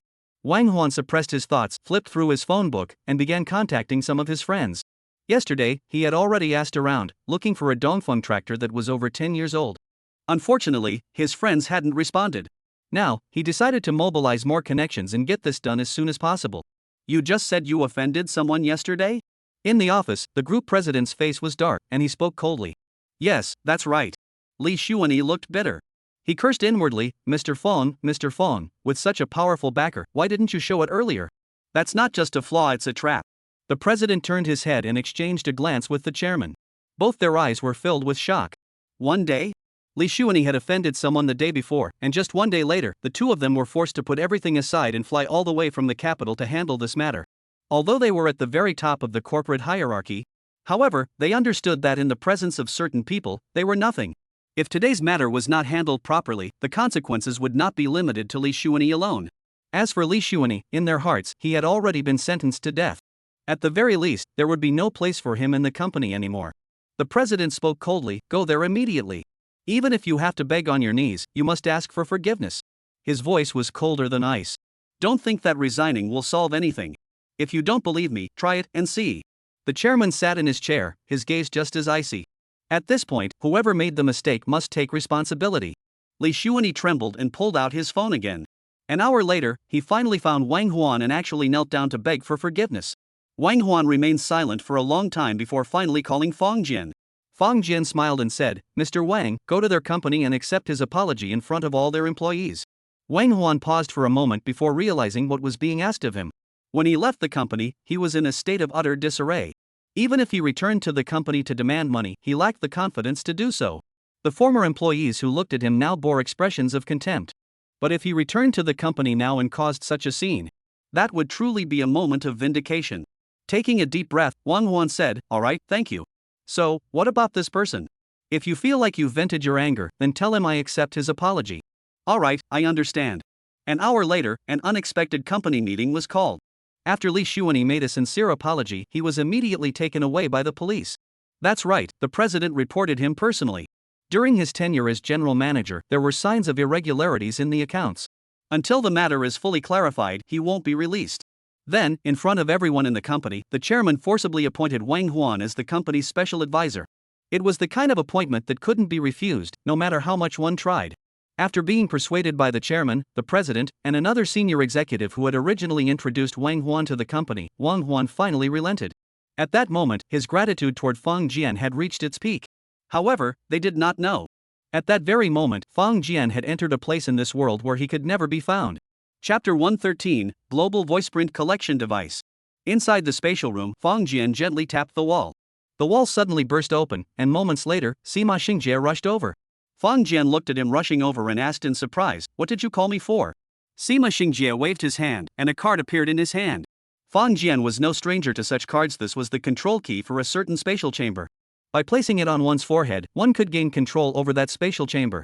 This is the all-terrain detective particles and global sonar collector you asked for yesterday. I've prepared them for you. Fang Jian's eyebrows twitched. Didn't you say it would take 3 days? Actually, 1 day is enough. Sima Xingjie rubbed his hands together and said cautiously, "Mr. Fang, have you heard anything about that?" "What?" "That thing." Sima Xingjie reminded him, "Dong Fang Hong." Fang Jian turned up the corner of his mouth and said, "Mr. Sima, you're being too impatient. Do you think those are all-terrain reconnaissance particles and global sonar collectors? They're not that easy to obtain." He spoke solemnly, but his heart was racing. However, since Sima Xingjie had managed to obtain it in just 1 day, there must be quite a few of these devices, right? Sure enough, Sima Xingjie immediately waved his hands and said, "Oh, Mr. Fang, don't be angry. I know that even if the Dongfang Hung exists, it's definitely very hard to get. I was just a bit impatient, afraid you'd sell it to someone else." After saying that, he straightened his chest and pounded it forcefully, saying, "Mr. Fang, I promise you that if you really have an Dongfeng Hong tractor, I will definitely give you a good price if you're willing to sell it to me." Fang Jian sneered, "Are you asking me to give you the item for money?" Sima Xingjie paused, then laughed awkwardly, "Of course not. You just want someone to help you research those tedious documents and then build a few vintage toys." Fang Jian nodded slightly and said, "That's right. So, don't mention money in front of me. As long as you get these toys done for me without any mistakes, that's all I ask." His expression suddenly turned serious, and he said, "If there's even one mistake in the vintage machinery, our cooperation will end right here." Sima Xingjie immediately said, "Mr. Fang, please rest assured. The large toys I make for you will be strictly according to the original documents, with not a single mistake." Fang Jian nodded satisfactorily and said, "Hand over the keys." Yes, yes, yes." Sima Xingjie immediately selected the transaction and sent the card through the spatial portal. Fang Jian felt the card and casually asked, "By the way, how large is the global range of this?" Sima Xingjie paused for a moment and hurriedly replied, "Within the planet, the range covered by the all-terrain reconnaissance particles is the same as the range for data collection." "Alright, I'll give it a try." Fang Jian waved his hand and said, "Goodbye." Sima Xingjie hesitated for a moment, wanting to ask which planet the other party was on so he could pay a visit. But after thinking it over, he kept his mouth shut. Before he obtained the Dongfeng Hong tractor, he absolutely did not want to cause any misunderstandings. Perhaps, after spending more time together and becoming more familiar, they could meet in person. But for now, he figured the other party probably wouldn't bother with him. After closing the communication in the spatial room, Fang Jian placed the new card on his forehead. Then, he sensed a new spatial chamber. Damn it! At that moment, Fang Jian couldn't help but mutter under his breath. Inside the room were stacked boxes. The items inside the boxes were very familiar to Fang Jian. They were all-terrain detective particles. Basically, the all-terrain reconnaissance particles from 10 boxes could be used to construct a standard Earth-size 3D module, whether on land or in the depths of the ocean. This thing was actually a civilian product. Moreover, judging by Sima Xingjie's demeanor, it seemed like he could obtain them effortlessly. Fang Jian grimaced. At that moment, he had only one thought. That is, the world 1,000 years from now is truly terrifying. Of course, with detective skills, there must be ways to restrict its use. In fact, it's quite possible that this thing, in 1,000 years, will be as ubiquitous as the internet is today, becoming a standard feature of the era. Of course, all of this was just Fang Jian's imagination. He had no idea what the truth was. After searching around, Fang Jian found another completely different object inside. It was a device the size of an iPad. Now that Fang Jian had come into contact with more and more futuristic devices, he had a general understanding of them. In 1,000 years, most machines will be connected to human neural networks. In other words, once linked to an individual's brainwaves, these devices could be operated simply by thought. Such efficiency is indeed far superior to using electronic devices for control by a significant margin. Even the great scholars of the Song dynasty, if they were to come to the modern world, would not be able to master the use of a smartphone in a short period of time. However, modern people using instruments from 1,000 years in the future. As long as they can link their brainwaves, learning to use them is actually quite simple. Fang Jian moved his mind slightly and left the spatial room. He resisted the urge to explore immediately. Instead, he left home to pick up E. There was no choice, it was time for kindergarten to dismiss. The world may be vast, but E is the most important. He arrived at the kindergarten and picked up his precious E. At that moment, a man carrying a chubby little boy walked toward him. E's older brother. Li Hang put down his son and thought to himself, what does this kid eat every day to get so fat? Fang Jian smiled and said, Li Tao, hello. Li Tao, the little chubby boy, is Yi's classmate. As soon as he landed, he greeted Fang Yi. Fang Jian glanced at him and thought to himself, no good deed goes unpunished. Li Hang smiled and said, Yi's older brother, are you free next Monday? What's up? It's year-end, and our company is holding a thank you event to express our gratitude to the friends who have supported us throughout the year. I heard you're in the same industry, so why not come take a look? In our line of work, the more connections you have, the better. Fang Jian hesitated, then looked at the chubby boy talking to Yi, and said, sure, I'll come and join the fun. Thanks. They were being kind, and besides, the little chubby boy was Yi's classmate. This is a favor I can't refuse. Chapter 114, Global Submarines, all under control. Back home, he spent the entire evening playing with Yi. These days, Fang Jian has largely taken over the role of his father, Fang Biao. Meanwhile, Fang Biao has found new vigor in his work, giving off a somewhat neglectful vibe toward his family. However, both father and son, as well as the siblings, were all enjoying themselves. The new year is almost here. Fang Jian smiled and said, when the new year comes, shall we move into a big house? Yes, I want to sleep with my brother. Fang Jian hugged the little one and said, no, Yi is growing up. You have to be brave and sleep alone. Fang Jian had too many secrets on his body, he dared not sleep with little Yi. Otherwise, if he were to play hide and seek and encounter Yi being a troublemaker, that would be truly amusing. His parents would probably think he hadn't taken care of his little sister properly and would fly into a rage. Fang Yi tilted her head and thought carefully. It seemed like her teacher at school had said something similar, so even though she was a bit reluctant, she nodded firmly. Yi is the bravest. That night, Fang Jian rocked the brave Yi to sleep. Then he returned to his own room. Although the all-terrain detective particles could be released anywhere, but Fang Jian thought it over and quietly left the house, heading to an uninhabited mountainous area. Here, even if something were to happen, it wouldn't expose anything. First, he donned his personal biochemical armor. If he didn't wear this thing, he'd have to put on special goggles. Compared to that, wearing the armor was more convenient. Then, Fang Jian retrieved the box containing the all-terrain reconnaissance particles from his spatial storage. Using this device doesn't require running all over the place. Simply activate the particles inside, and they'll automatically disperse until their numbers dwindle and they stop on their own. One by one, the boxes were opened, and the particles silently exploded. Before using them, Fang Jian had already linked the particles to his armor. Moments later, within the vision of his armor, Fang Jian saw 3D models begin to form and spread at an unimaginable speed. This was an extremely sensation. It was as if an entire world was suddenly unfolding before his eyes in this manner. Fang Jian watched silently, completely immersed in the experience. Such a sensation was something no blockbuster movie could ever hope to replicate. He didn't know how much time had passed, but Fang Jian realized that he seemed to have the entire earth in his hands. He took a deep breath, feeling his legs grow weak. On that day, when he had infiltrated Bari to rescue someone, Fang Jian had used all-terrain reconnaissance particles, but he had only been able to control a 10-mile radius. Now, Fang Jian realized that the all-knowing, all-powerful control within 10 miles was completely different from the all-knowing, all-powerful control over an entire planet. Could this be the world that ordinary people experience every day 1,000 years from now? This is too sci-fi. But upon further reflection, if someone from the Song dynasty 1,000 years ago were to come to the present day, their feelings might be even worse than his own now. After a long time, Fang Jian slowly calmed his mind. At that moment, he was deeply relieved that he hadn't tried it at home. Otherwise, he couldn't guarantee that he wouldn't have lost control. After finally calming down, Fang Jian took out the device. This device had already been successfully linked to his brainwaves. At that moment, with a single thought, a mysterious energy wave instantly merged with the all-terrain detection particles and began to spread outward. When he had linked his brainwaves to the device, he had read the manual. This device was a detector, designed to work in tandem with the all-terrain detective particles. Moreover, its functions were exceptionally powerful. Not only could it explore so-called toys like submarines, but it could even be used to explore minerals worldwide. However, Fang Jian had no use for it at the moment. Minerals? Fang Jian had no interest in exploring or mining them. If he had the time, he could just trade it for something else. Wouldn't that be better? What Fang Jian had said in the detector was a submarine. He waited silently for a full hour before his eyes flickered slightly. The detection results had finally come in. The reason it took so long was because the all-terrain reconnaissance particles were enveloping the entire globe, requiring that much time. When Fang Jian saw the display on the detector, he couldn't help but pause for a moment. I was looking for a submarine. But what were those dense clusters of red dots in the image? After thinking for a moment, Fang Jian zoomed in on the image and finally understood. Those red dots were indeed submarines. However, Fang Jian had zoomed out the world map to the size of a single image, so the submarines appeared densely packed and somewhat intimidating. But in reality, compared to the vast expanse of the Earth's oceans, the 1,000 or so submarines humanity possesses are utterly insignificant. He created a database for each submarine, recording their size, shape, and other physical characteristics, and then assigned them acoustic signatures. With a single command from Fang Jian, the small device in his hand immediately sprang into action. This is actually an extremely massive undertaking.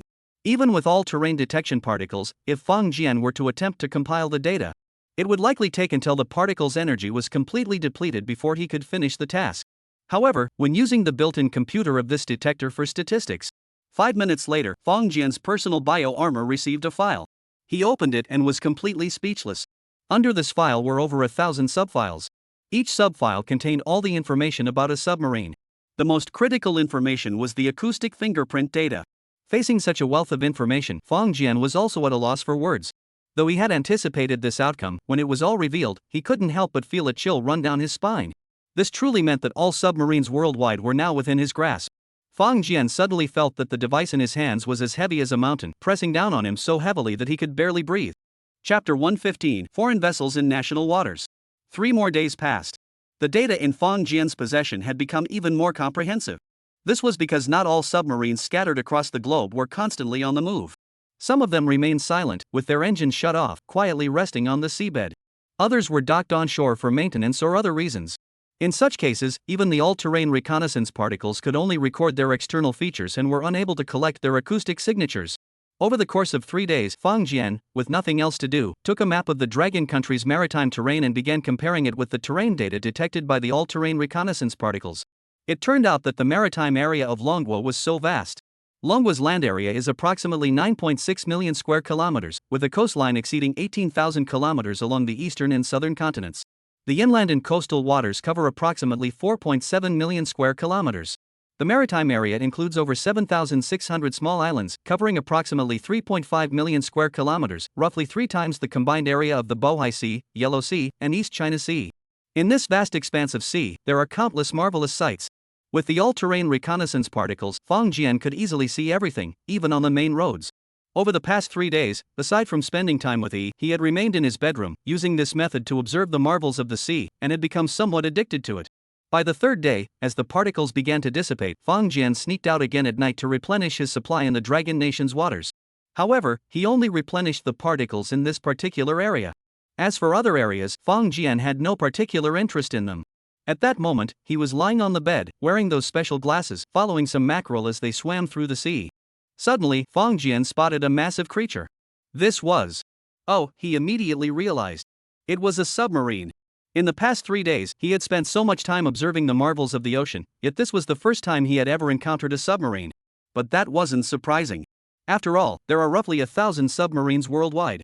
But to encounter one in the vast ocean is truly no easy feat. Without a century of accumulated karma, the two would likely pass each other by without ever meeting. Fang Jian felt an overwhelming curiosity and immediately focused his attention on the submarine. It was a submarine with a teardrop-shaped hull. Fang Jian had only been tracking it for a moment before he confirmed its identity. It was a Song-class conventionally powered submarine from the Dragon Nation. The history of Dragon Nation's coastal defense also began from scratch. In the early 1980s, the Navy was equipped with a large number of reverse-engineered Type 033 conventional submarines and a small number of domestically produced Type 035 conventional submarines. However, both of these submarines were technologically outdated and unable to meet the demands of modern warfare. Therefore, in the 1980s, the Chinese people worked tirelessly to develop a new generation of conventional submarines, which were designated as a key priority in the Navy's second-generation shipbuilding program. At the time, the Chinese Navy set the following technical and tactical requirements for the new submarines. The hull should have a teardrop-shaped design to achieve higher underwater speeds and lower fluid noise. A single shaft, 7-bladed high-angle propeller was adopted to reduce operational noise.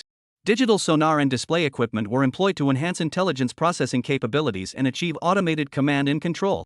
It was not until the 1990s that the Song-class submarine, which met all these technical standards at the world's advanced level, was successfully completed and commissioned into service.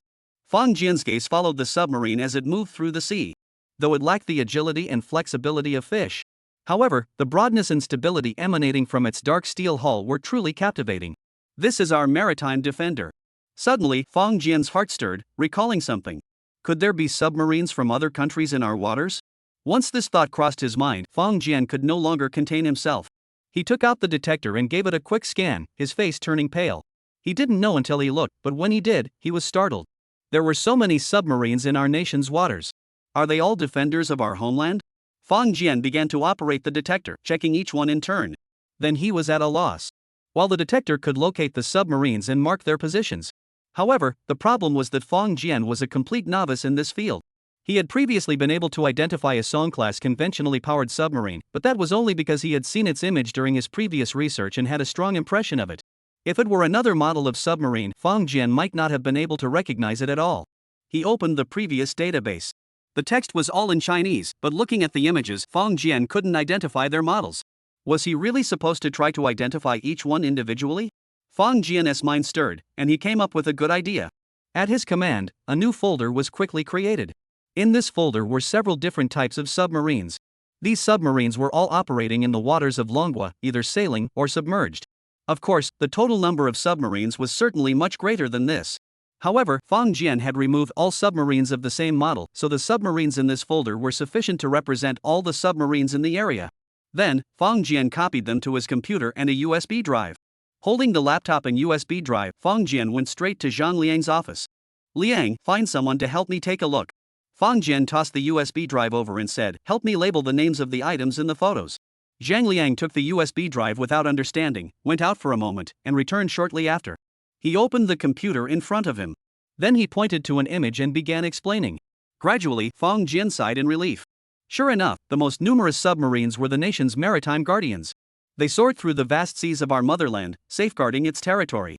However, there were also a few foreign vessels. Upon seeing these foreign vessels, Fang Jiansong gently tapped his head. He was being overly cautious. After all, one could easily determine their origin based on the number of submarines. If there were only one or two, they were almost certainly foreign vessels. For example, the last photo in the image. It's from the United States, a Virginia-class nuclear-powered attack submarine. Chapter 116, Going Too Far. In the United States today, they have abandoned conventional submarines and are focusing solely on developing nuclear submarines. Currently, the U.S. Navy's nuclear submarines are primarily divided into two types: ballistic missile submarines and attack submarines. The sole mission of ballistic nuclear submarines is to carry and launch nuclear missiles. Attack nuclear submarines have multiple tasks, including sinking ships and submarines, launching cruise missiles, collecting intelligence, and assisting in special operations. The Virginia-class nuclear-powered submarine shown in the image is one of them. However, this vessel is not stationed in U.S. waters nor has it ventured into international waters. Instead, it has entered the territorial waters of China. This is simply intolerable. Fang Jian nodded and said, "Liang, give me Mr. Hua Fuxing's contact information." Zhang Liang's expression changed slightly, and he nodded without hesitation before taking out his phone. Upon seeing the phone, Fang Jian also smiled. Because he had one on him as well. Zhang Liang handed Fang Jian a number. Fang Jian dialed the number directly, and the call connected quickly. "Hello, Mr. Hua?" "Yes, it's me." "It's me, Fang Jian." "Ah, Mr. Fang?" Hua Fuxing was clearly taken aback. His heart skipped a beat. Could it be that the submarine was already ready? However, reason told him not to mention the submarine yet. Even if it existed, it wouldn't be possible to obtain it so quickly. Fang Jian continued, "Mr. Hua, I'd like to send you something." "Is that convenient?" "Of course it's convenient. This phone comes with its own communication app, not the WeChat they usually use. However, using this app, you can still send messages, photos, videos, and make calls, among other things. Its functions are nearly identical to WeChat. However, its level of security is far superior to that of WeChat." Fang Jian had prepared in advance and sent an audio clip first. Moments later, Fang Jian sent another audio file. "Mr. Hua, do you know what this is?" After a moment, Hua Fuxing replied firmly, "This is a voiceprint recording, likely from a submarine." Fang Jian silently praised the professionalism of the Dragon Nation's military personnel. "Mr. Hua, can you identify what type of submarine this belongs to?" This time, Hua Fuxing replied immediately, "Sorry, the human ear cannot distinguish that. However, I believe the motor power of this submarine is likely quite high, making it highly probable that it is a nuclear submarine." Fang Jian chuckled and asked, "Mr. Hua, is this acoustic signature useful to you?" Mr. Hua Fuxing replied without hesitation, "Of course it's useful. It's extremely useful." He paused and continued, "Every submarine has its unique acoustic signature patterns. In deep-sea encounters, our task is to continuously capture these patterns and compare them with the database. Once a match is confirmed, we can identify which submarine we are facing." Fang Jian nodded silently. This was precisely the reason Fang Jian wanted to capture the acoustic signatures of all submarines. Hua Fuxing continued, "Mr. Fang, this acoustic signature is too short. Do you have a longer one? Also, which submarine does it belong to?" Fang Jian paused for a moment and said, "I have about 2 hours of acoustic signature data. Sending it via phone would be too troublesome. I'll hand this data over to Zhang Liang and he'll bring it to you." "Alright, thank you." This data was collected from a Virginia-class nuclear submarine. Fang Jian said softly, "Virginia-class nuclear submarine?" Hua Fuxing's eyes lit up immediately. "Mr. Fang, do you know which one it is? There are multiple Virginia-class nuclear submarines in the United States. If we could confirm its designation, that would be ideal." However, Fang Jian did not respond, he simply transmitted a set of coordinates. Hua Fuxing looked puzzled and asked, "Mr. Fang, what do you mean by that?" "The coordinates, 600 meters below sea level, silent and stationary." After speaking, Fang Jian immediately shut off his phone. Hua Fuxing was startled for a moment, then his face quickly flushed red. "This is too much." As a naval defense officer, he recognized the coordinates immediately. This was the South China Sea region of Manhwa. A Virginia-class nuclear submarine from the United States had silently made its way here. Although everyone knew that this submarine was merely an attack submarine, its presence here was likely for reconnaissance or similar missions. But to sneak in so quietly, this is like defecating on a tiger's head, absolutely intolerable. As for whether Fang Jian might have deceived him or the information he received was false, Hua Fuxing didn't even consider it, because even if it was false, the worst that could happen was a wasted trip. But what if it's true? Soon, 2 destroyers and 2 submarines from the South China Sea Fleet set off at full speed. They sped straight toward a certain stretch of sea. Before leaving, Fang Jian took out another USB drive and handed it to Zhang Liang. Inside were all the details about the Virginia-class nuclear submarine, along with 2 hours of acoustic recordings. Zhang Liang knew the matter was of utmost importance, so he sat under the surveillance camera with the USB drive, not even going to the restroom once. He remained there until military personnel arrived at his door and retrieved the USB drive. After leaving there, Fang Jian went straight to the kindergarten. Today was the day he had agreed to meet Li Hang. However, before heading there, Fang Jian had already coordinated with Li Hang to bring Yi along. Because Li Hang had mentioned that during this gratitude event, their employees would also bring their children along to create a warmer and more harmonious atmosphere. Although Fang Jian had not yet collaborated with Li Hang's company, just observing his subtle tactics, Fang Jian felt that this person was someone worth partnering with. After kindergarten, Fang Jian picked up Yi and met Li Hang and his son. They each drove to a hotel. Though it wasn't one of the most upscale hotels in the city, it had an excellent reputation. Being able to secure such a private room during the year-end rush indicates that Li Hang has some connections in Yongchang. Upon arriving at the hotel, Li Hang handed his son to his wife, apologized briefly, and went to receive his guests. It was still early, and aside from his staff, there weren't many people around. In a corner of the hotel, there was a play area specifically for children. Fang Jian took Yi and Xiaopeng down there together. Soon, the guests began to arrive one after another. Suddenly, a round of applause erupted. Fang Jian turned his head and spotted an old acquaintance in the crowd. Ji Yunang. This guy is here too? Chapter 117, he's the top dog in this line of work in Yongchang. However, as a group of people walked past, Fang Jian finally noticed. It turned out that Ji Yu wasn't going to Li Hang's company's year-end party venue after all. It was the conference hall of a company next door.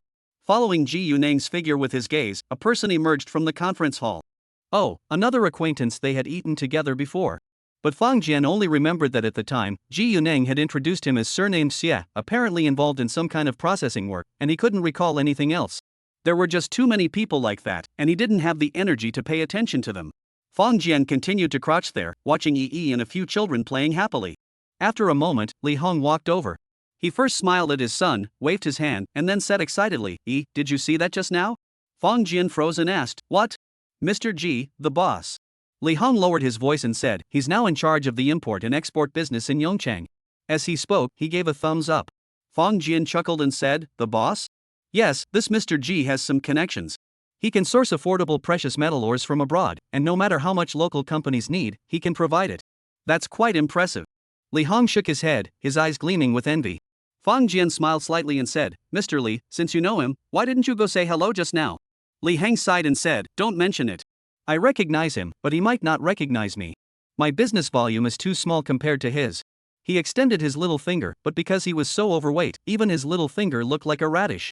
Fong Jian glanced at him and asked, do you want to collaborate with Mr. Jiu? Li Hong laughed and said, of course I want to, but he probably wouldn't even look at my little sailboat.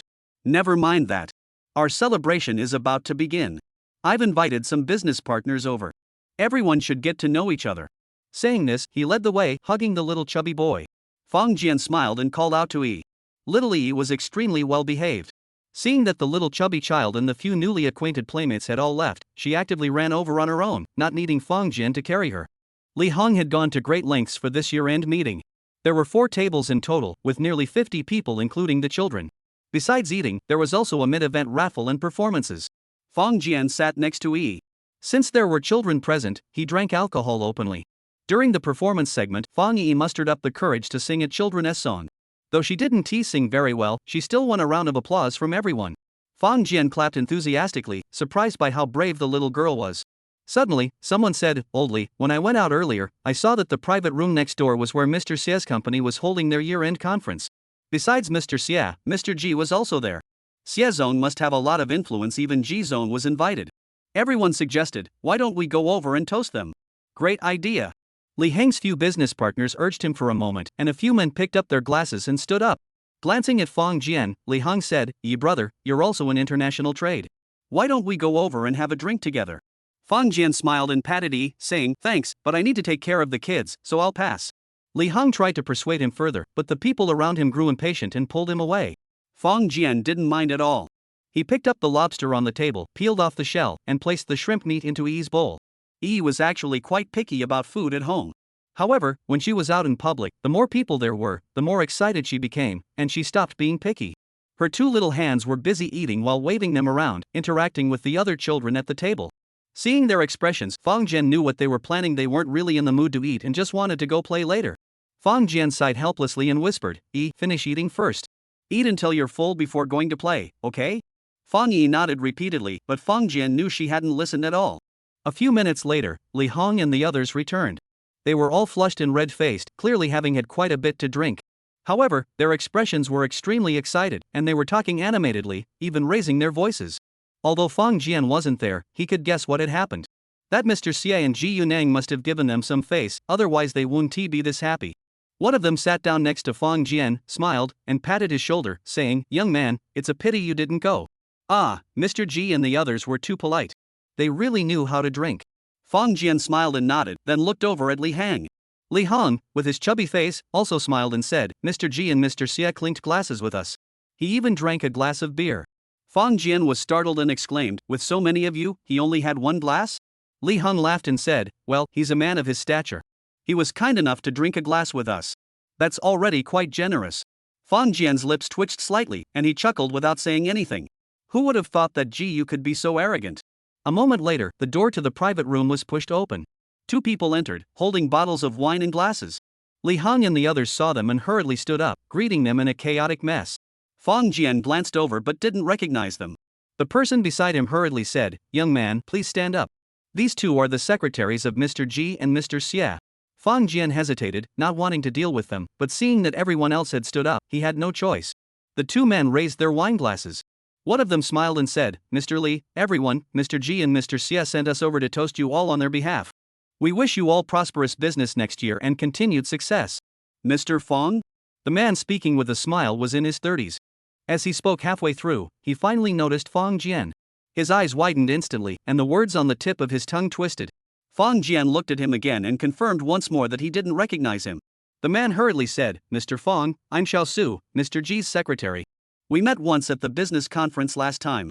Li Heng and the others all stared wide-eyed, their gazes darting back and forth between Fong Jian and Xiao Su, clearly disbelieving and at a loss.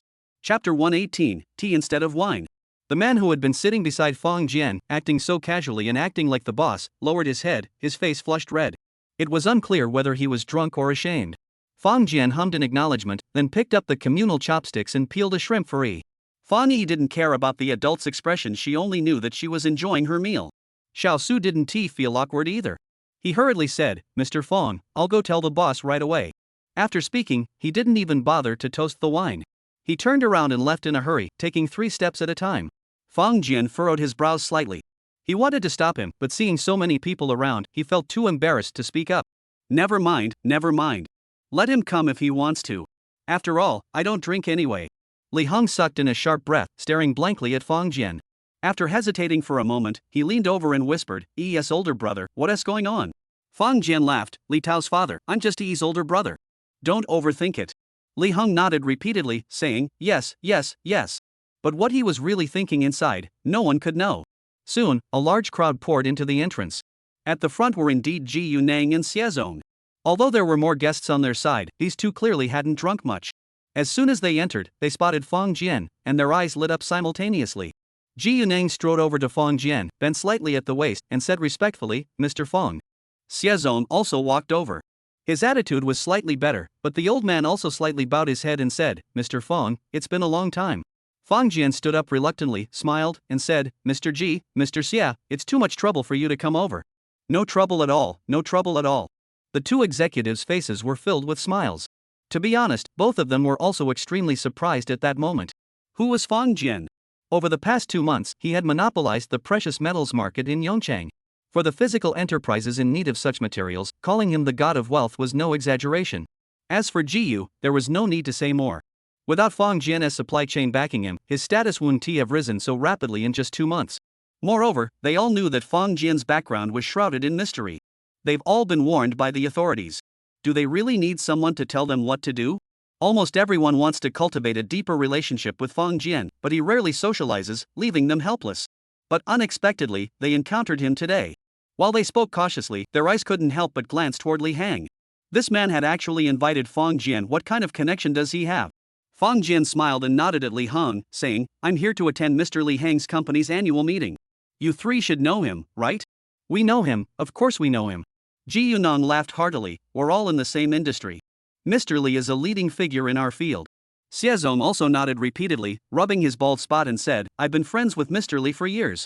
This Li Heng is also in the import-export trade, but his company is too small.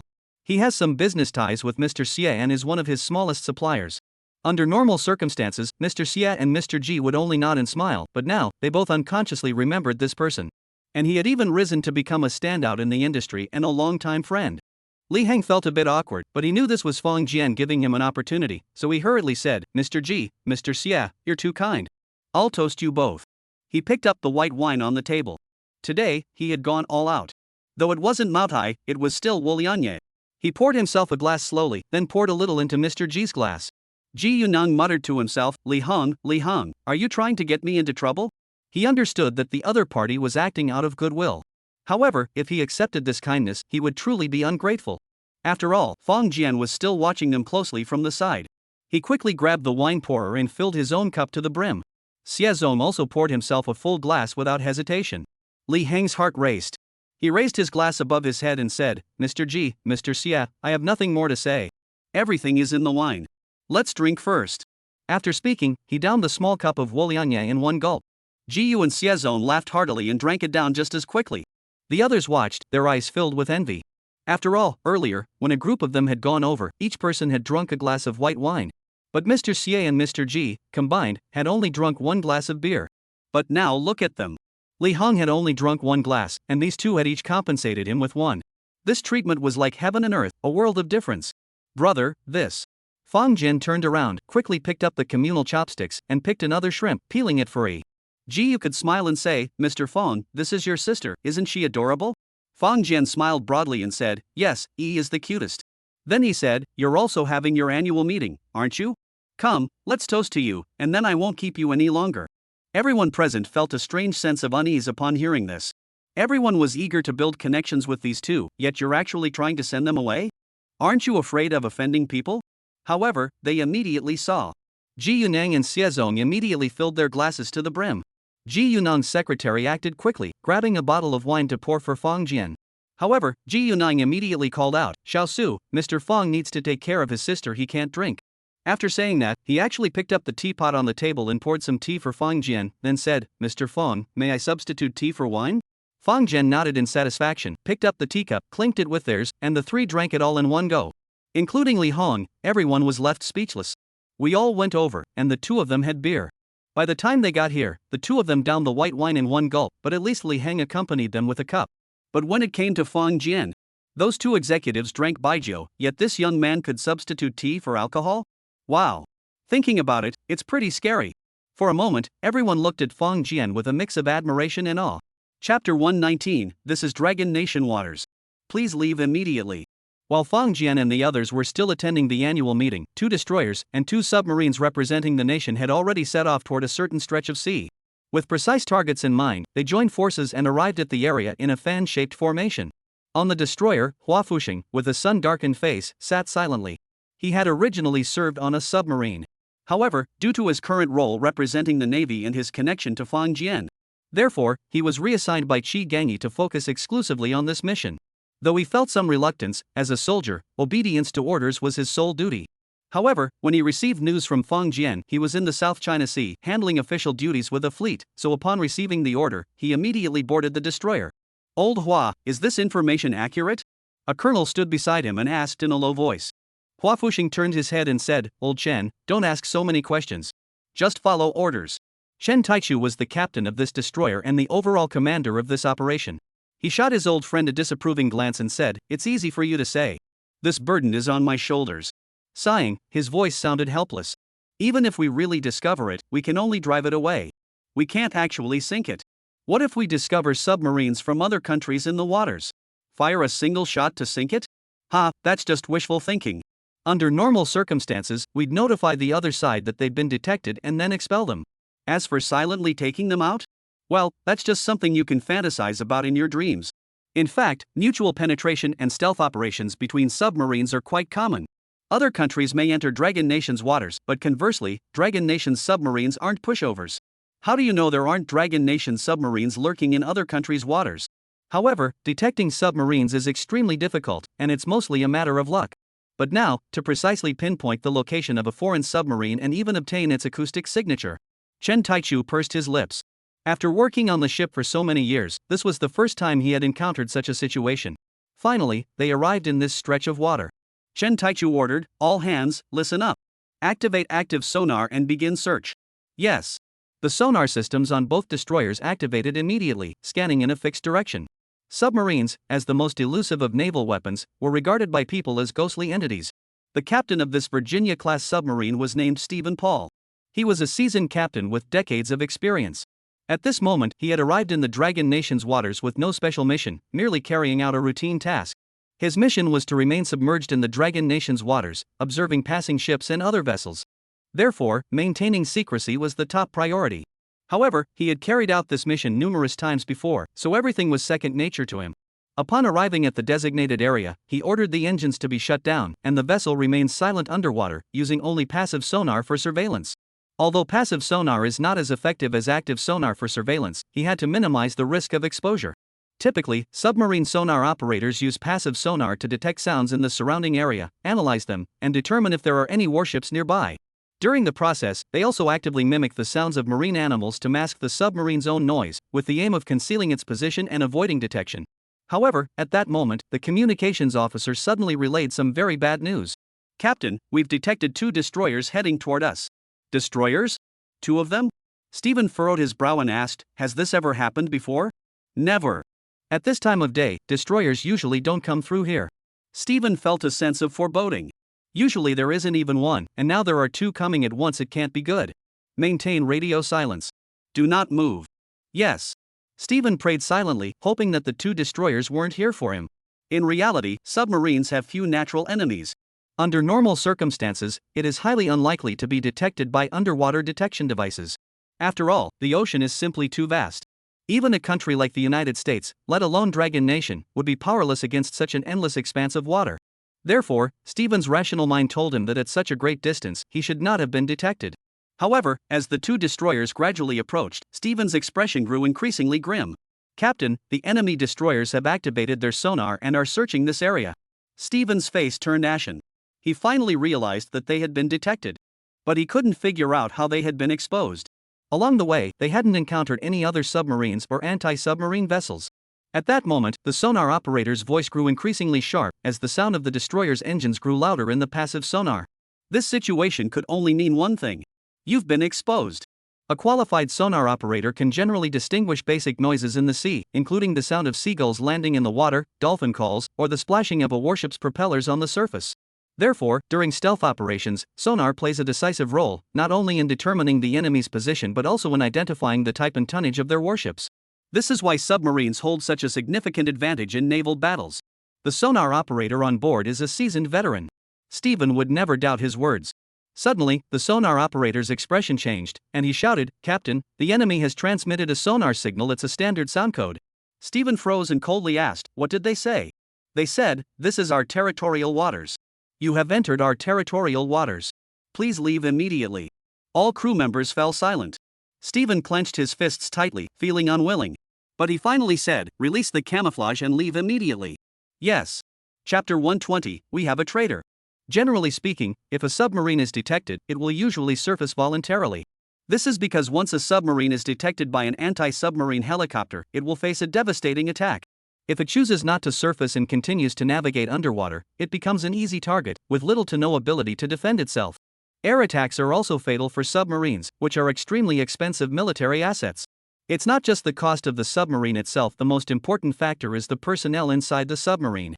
Therefore, to protect the submarine and its crew, once detected by an anti-submarine helicopter, surfacing and surrendering is the best course of action for the submarine. However, this is only an ideal scenario. In reality, expulsion is the choice of most. Just as this Virginia-class nuclear submarine released its decoys and began fleeing in the opposite direction. Chen Taichu on the destroyer was also hesitant, and never issued the order to launch torpedoes. At his signal, the destroyer used sonar again to transmit a message. "You have entered Dragon Nation waters. Immediately depart. This is your final warning. If you refuse to comply, your vessel will be sunk by our ship, and all consequences will be your responsibility." After a full hour, having tried every possible method to escape, the submarine finally gave up and ceased its maneuvers. It began to slowly increase its speed, heading toward international waters.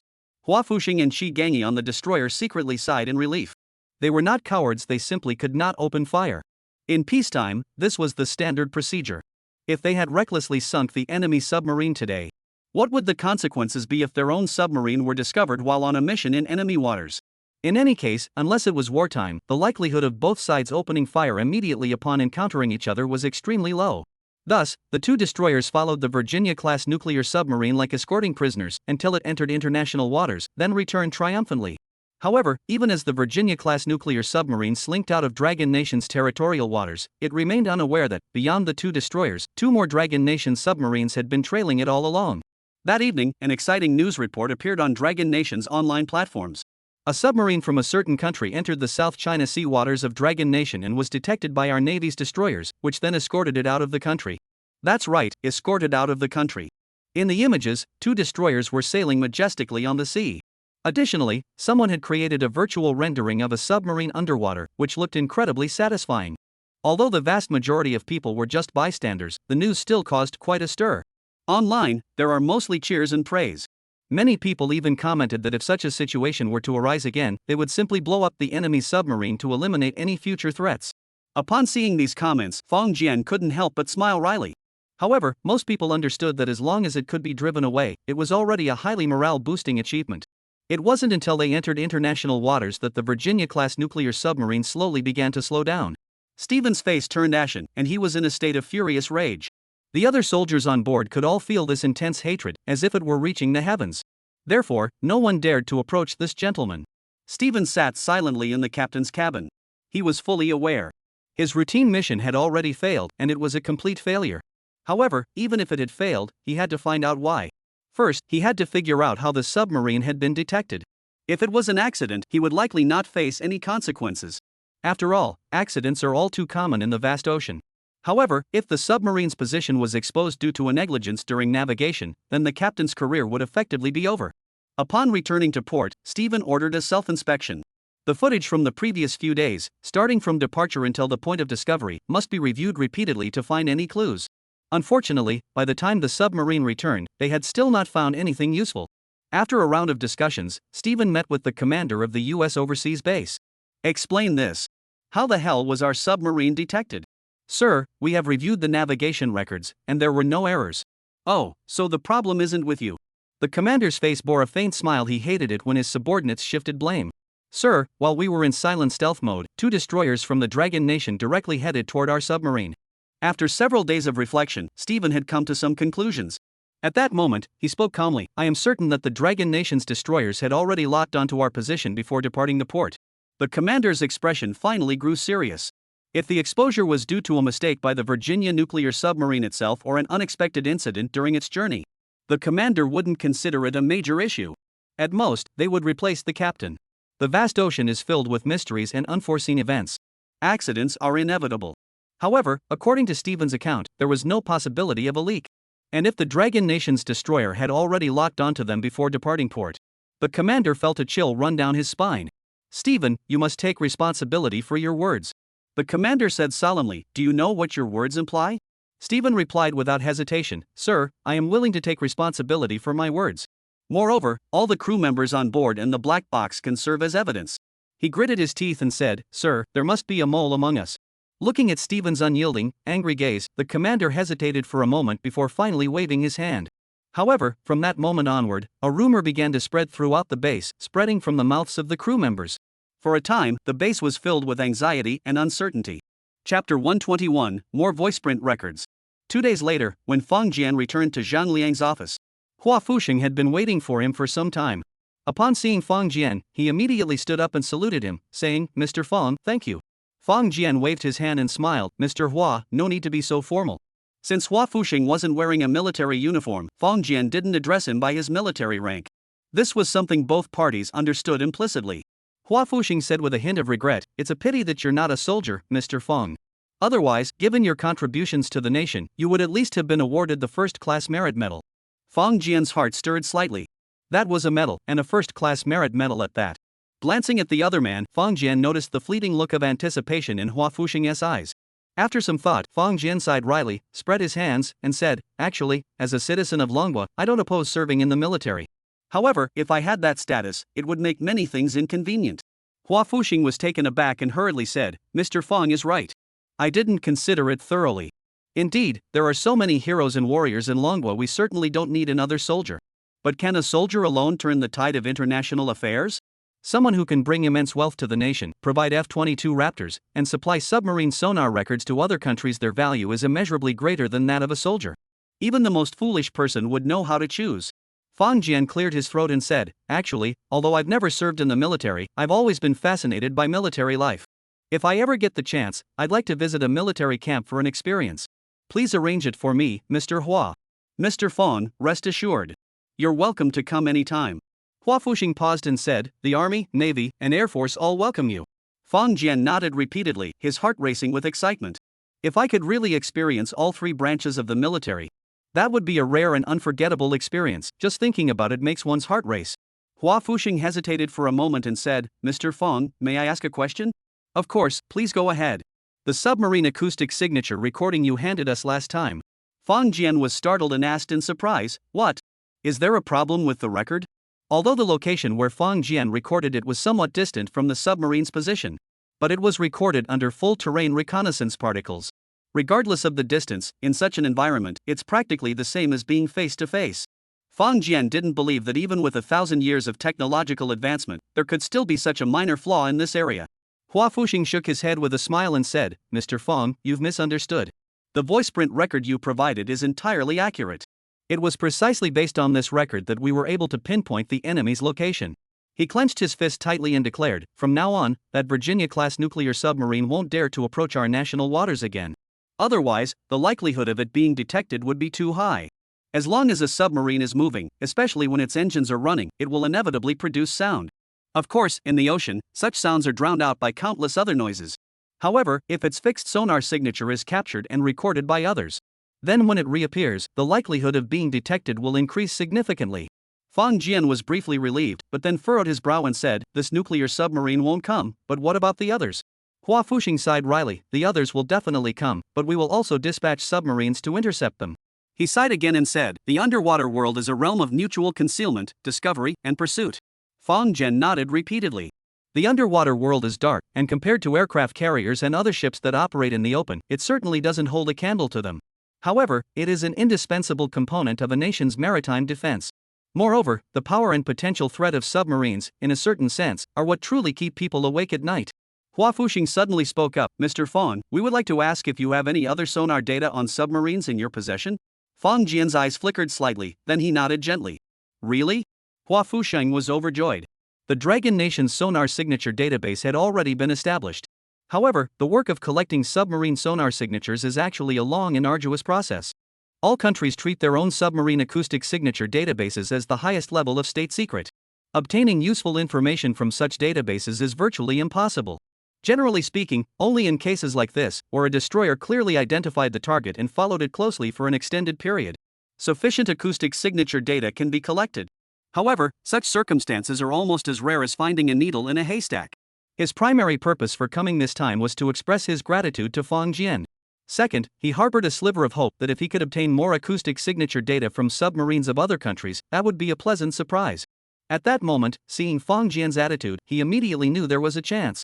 Taking a deep breath, Hua Fuxing calmed down and said in a steady voice, "Mr. Fang, could you give me a rough estimate?" Fang Jian spread his hands and said, "I'm sorry, I only know that it exists, but I'm not sure how much there is. Let me have a Liang send you a hard drive in a few days. You can take a look yourselves, I won't get involved." Hua Fuxing nodded firmly and said, "All right, thank you, Mr. Fang." If this had been in the past, Hua Fuxing would have definitely been suspicious. After all, the acoustic signature data of every submarine is the highest state secret of that country. How could Fang Jian possibly have it? However, after this experience in comparing the acoustic signature records they had collected themselves, they had no choice but to believe him. 3 days later, Fang Jian finished organizing everything at home. He certainly wouldn't hand over all the acoustic signature records at once. He feared that doing so would be too shocking. So, he only handed over the files on all Virginia-class nuclear submarines from the United States, as well as some documents related to the 4 major rogue nations and submarines from the Inca and Benzi countries. The reason for choosing them? Because they had all once patrolled the waters around Dragon Nation. Some of them had even entered the waters. Fang Jian hoped that the Dragon Nation's waters would remain clean and untouched. Chapter 122, The New Year has arrived. The New Year has arrived. This was the first New Year Fang Jian had spent back in his homeland. During this new year, Fang Jian's family finally moved into Bojingting, enjoying the super spacious and luxurious living environment. Fang Yi was extremely happy, climbing up and down in the villa, having a wonderful time. Fang Jian and the others knew that the little girl was simply excited because she had suddenly moved to a new environment. It would only take some time for her to get used to it. Fang Biao was a native of Yangchang and had many relatives. Of course, due to the modern world's advanced communication technology, they don't visit each other as often as they used to. However, during the year-end period, everyone would still visit each other and catch up. As for Shi Hui, her hometown isn't in Yangchang, so even if she wanted to go, there's no one to visit. This time, Fang Biao had already informed his relatives in the family group chat that they had moved. So, starting from the second day of the Lunar New Year, relatives began to visit one after another. The first to arrive on the second day of the New Year was an uncle of Fang Jian. This uncle had always lived in the countryside, but now the living standards of farmers in the suburbs are actually quite high. Plus, he had benefited from the demolition and relocation, so he had much more money than the average urban worker. A few years ago, when they met, Fang Biao, who was just a low-level official, didn't have much confidence in front of his older brother. But this year was different. From the moment they entered the villa complex, the uncle's family seemed rather timid. When they heard that the villa was worth more than a small fortune and that the renovation alone cost half of that, they became even more reserved. "My uncle has 2 children, a boy and a girl. Following the rural policy at the time, if the first child was a girl, they were allowed to have another. The eldest sister is Fang Xin, and the younger brother is Fang Yi. Before they turned 10, Fang Jian had a very good relationship with his sister and brother. Every summer and winter vacation, they would spend time together. They argued, fought over food, and even got into fights, but they also stood together through tough times.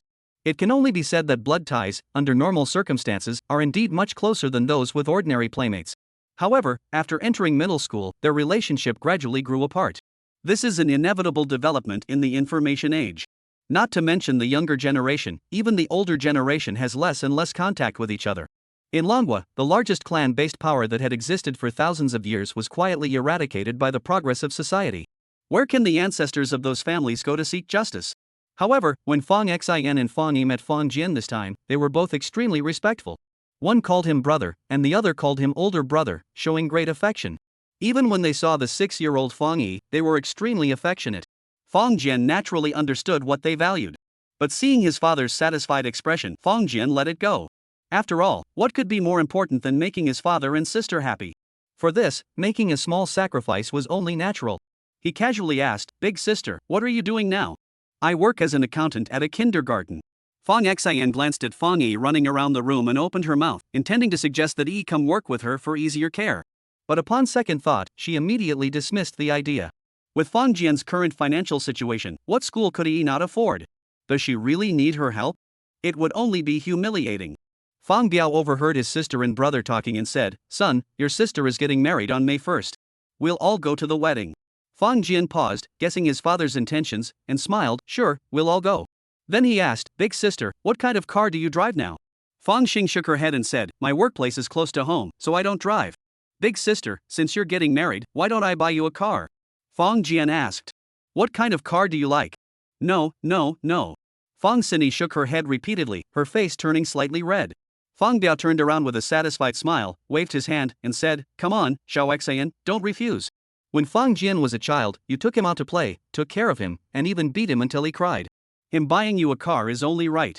Fang Xian's face turned bright red, and she stammered, unable to speak. Fang Jian's face turned slightly dark. This old man, after just a little wine, dares to say anything. He took a deep breath, picked up Yi, and said, "Yi, shall we go to the zoo?" "Yes, I want to see the monkeys and tigers." Yi exclaimed happily. Fang Jian gave Fang Xian and Fang Yi a nod and said, "Uncle, Dad, Mom, you two chat. The four of us are going to the zoo." Fang Biao smiled and waved his hand. Watching the four of them run off like they were escaping, Fang Biao sighed and said, "Ah, back in the day, we all lived together. How lively it was. These kids nowadays don't even want to be with adults anymore." Uncle Fang looked at his boastful younger brother, smiling and nodding, but inwardly he was secretly scolding him. Acting. Let him pretend. But upon seeing the villa, he already knew. His nephew was truly different now. Along with his younger brother's family, they were completely different from before. For the sake of his own son and daughter, he knew exactly what to do. Fang Jian and the four of them got into the car and left the neighborhood. Fang Yi couldn't help but ask, "Brother, why are you still driving this car?" With a smile, Fang Jian replied, "What's wrong with this car? It's not bad." Fang Yi hesitated for a moment before saying, "But this car doesn't match the house." Fang Xing glared at her brother but couldn't help adding, "Fang Jian, I just took a look around, and it seems like all the cars in this area are luxury vehicles." Fang Jian pondered for a moment. In truth, he had been considering replacing the car for quite some time. He hadn't bought a luxury car before because he lived in an old neighborhood where it was inconvenient for luxury cars to come and go. But now that they were here, driving such a car, it wasn't that he couldn't drive it, but it felt a bit like showing off. In China, the type of house you live in and the type of car you drive seem to have become a tradition. The saying "when in Rome, do as the Romans do" does have its merits. Otherwise, you'd become an outsider in others' eyes. After thinking it over, Fang Jian said, "All right, older sister, after the new year, I'll go buy a new car and get one for you too. By the way, you haven't told me what kind of car you like." Fang Yi's eyes lit up and said, "Brother, my sister already has one." "What about me?" Fang Jian laughed and said, "You? You've been out of school for years. Do you even have a driver's license?" Chapter 123, There's Actually an Outsider? Fang Yi hurriedly said, "Brother, I've had my driver's license for ages, and the job I'm doing now is actually related to cars." "Oh?" Fang Xian hurriedly explained, when he graduated from junior high school, he enrolled in a vocational school and studied automotive repair. After graduating, he used connections to get a job at a 4S store on Yinglu Road. Fang Yi said discontentedly, "Sis, don't make things up. I didn't pull strings, I was hired through the recruitment process." Fang Jian couldn't help but laugh. This was actually the advantage of being a local. As long as you're willing to look, even distant relatives can help you get a foot in the door in certain industries. Moreover, local workers have the advantage of living nearby, so they don't have to worry about accommodation, which saves a significant amount of expenses. On the other hand, migrant workers from other places face various challenges. As the saying goes, a dragon that crosses the river is no match for a snake in the ditch. Fang Yi approached and said, "Brother, give me one too." He smiled in a flattering manner. Fang Jian raised his eyebrows slightly, recalling how this guy used to follow him around as a child, calling him brother non-stop, and his heart softened. It's just a car, after all. For him now, it wasn't even a burden. Alright, after the new year, when the forest store reopens, we'll go together. Brother, we don't have to wait until after the new year. Fang Yi immediately said, we can go anytime. He was afraid Fang Jian would change his mind, so he wanted to settle it right then and there. Fang Jian was taken aback and asked in surprise, doesn't the forest store close during the new year? There's someone on duty. Fang Yi hurriedly explained, think about it, if someone's car gets into an accident or breaks down, how would they get it repaired? That's why the forest store must have someone on duty. Fang Jian glanced at him and said, the ones on duty are the mechanics, right? I've never heard of salespeople having to work shifts. Brother, you just didn't ask the right person. Fang Yi hurriedly said, who wouldn't want to make money? Fang Jian chuckled and said, you're quite concerned, aren't you? Fang Xing glanced at his younger brother and said, he just found a girlfriend recently, so. Fang Jian paused for a moment before understanding. No wonder Fang Yi was acting so obvious, almost without a care in the world. With a loud laugh, he said, alright, since we had fun playing with Yi today, let's go to the car dealership tomorrow. The siblings exchanged glances, both unable to hide their excitement. That day, Fang Yi had a wonderful time at the zoo. The next morning, Fang Jian drove out, picked up Fang Xing and her brother, and headed to the forest car dealership street on Xiaoying Road. Since it was during the spring festival, there weren't many people around, nowhere near as bustling as usual.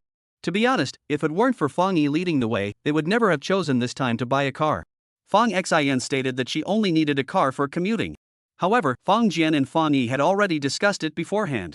Since they were planning to give it as a gift, why be stingy and give an ordinary car? It would be better to go all out and give a luxury car. However, this was only for these two cousins. As for other relatives who are less closely related, Fang Jian wouldn't be so generous. Fang Yi himself works at a Cadillac forest dealership and has a particular fondness for the brand. However, he had always been financially strapped and dared not ask his father for money, so he couldn't afford one.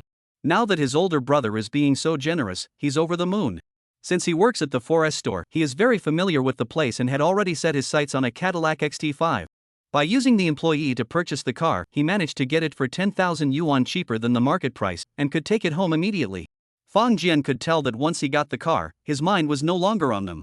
That restless look on his face seemed like he was ready to drive off at any moment. However, Fang Jian wasn't going to let him get away with it. He grabbed him by the arm. Then, the two of them entered the adjacent Porsche forest dealership. The two shops were right next to each other, and most of the staff knew each other. Plus, Fang Yi had already made arrangements beforehand, so everything went smoothly. Fang Jian could tell that Fang Xian was extremely fond of the Cayenne. However, she hesitated over the price of the Cayenne. Sisters are sisters, they're much more sensible than their brothers. But Fang Jian didn't care about such a small amount of money. So, he quickly placed two orders. Besides the one for Fang Xian, he also bought one for himself. Fang Jian didn't have any particular preferences when it came to cars. In his eyes, as long as it could get him from point A to point B, that was sufficient. He chose a top-of-the-line model for himself, but Fang Xian insisted on a lower-end one. Though Fang Jian didn't mind the price difference, Fang Xian's consideration impressed him greatly. If his older sister ever needed help in the future, Fang Jian would definitely not refuse. As for Fang Yi, the moment he made his decision, he hurried off in a hurry. No need to ask where he went. Fang Jian muttered a playful scolding under his breath, thinking that next time this younger brother came looking for him, he'd have to set some challenges for him. There are no Cayennes available right now, we'll have to wait for a while. As the two left the car dealership, Fang Xian suddenly asked, Fang Jian, do you have a girlfriend now? Fang Jian froze, his lips twitching slightly. He never would have thought that during the new year he'd be the one getting asked about marriage. However, when it came to a girlfriend, the image of that beautiful woman flashed through his mind once again. Don't get the wrong idea, Fang Jian didn't have any secret romantic history. Even during his university days, he had never dated anyone. As for the figure in his heart, she was a goddess from his university days. However, she was a true rich and beautiful woman, and Fang Jian knew his place, so he had always kept this image buried deep in his heart and never told anyone. Seeing Fang Xian seeming to take on the role of a matchmaker, Fang Jian quickly excused himself and left. That night, Fang Jian returned home, feeling bored, and his heart stirred. He quietly made his way to the outer sea and released the all-terrain detective particles. Then, Fang Jian's expression darkened once again. He discovered that, besides the submarines of the Dragon Nation, there were also outsiders in this stretch of sea. What was going on? Judging by the submarine's appearance, Fang Jian was certain that the acoustic profiles he had submitted definitely included them. However, Fang Jian also knew that his country's coastline was too long, and completely preventing their entry was an impossible task.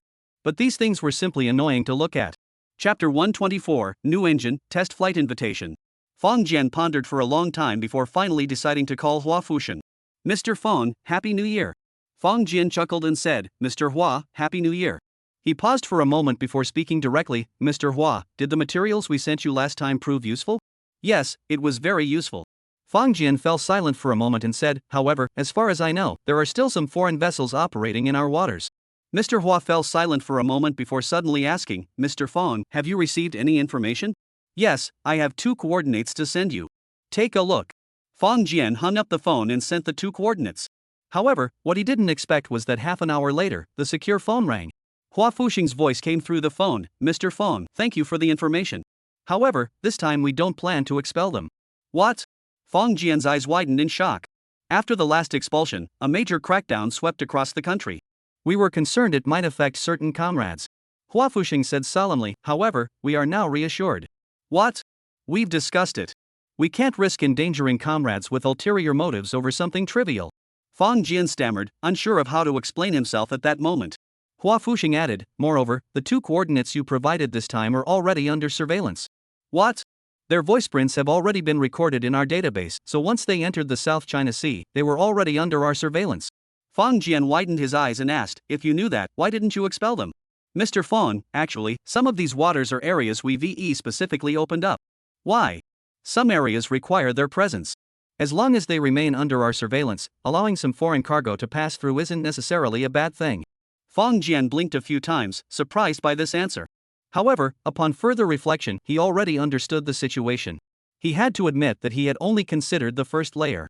But the other party had already considered the second and third layers as well. Now, let us open up some maritime areas and let you roam freely. If nothing happens, that's fine. But what if?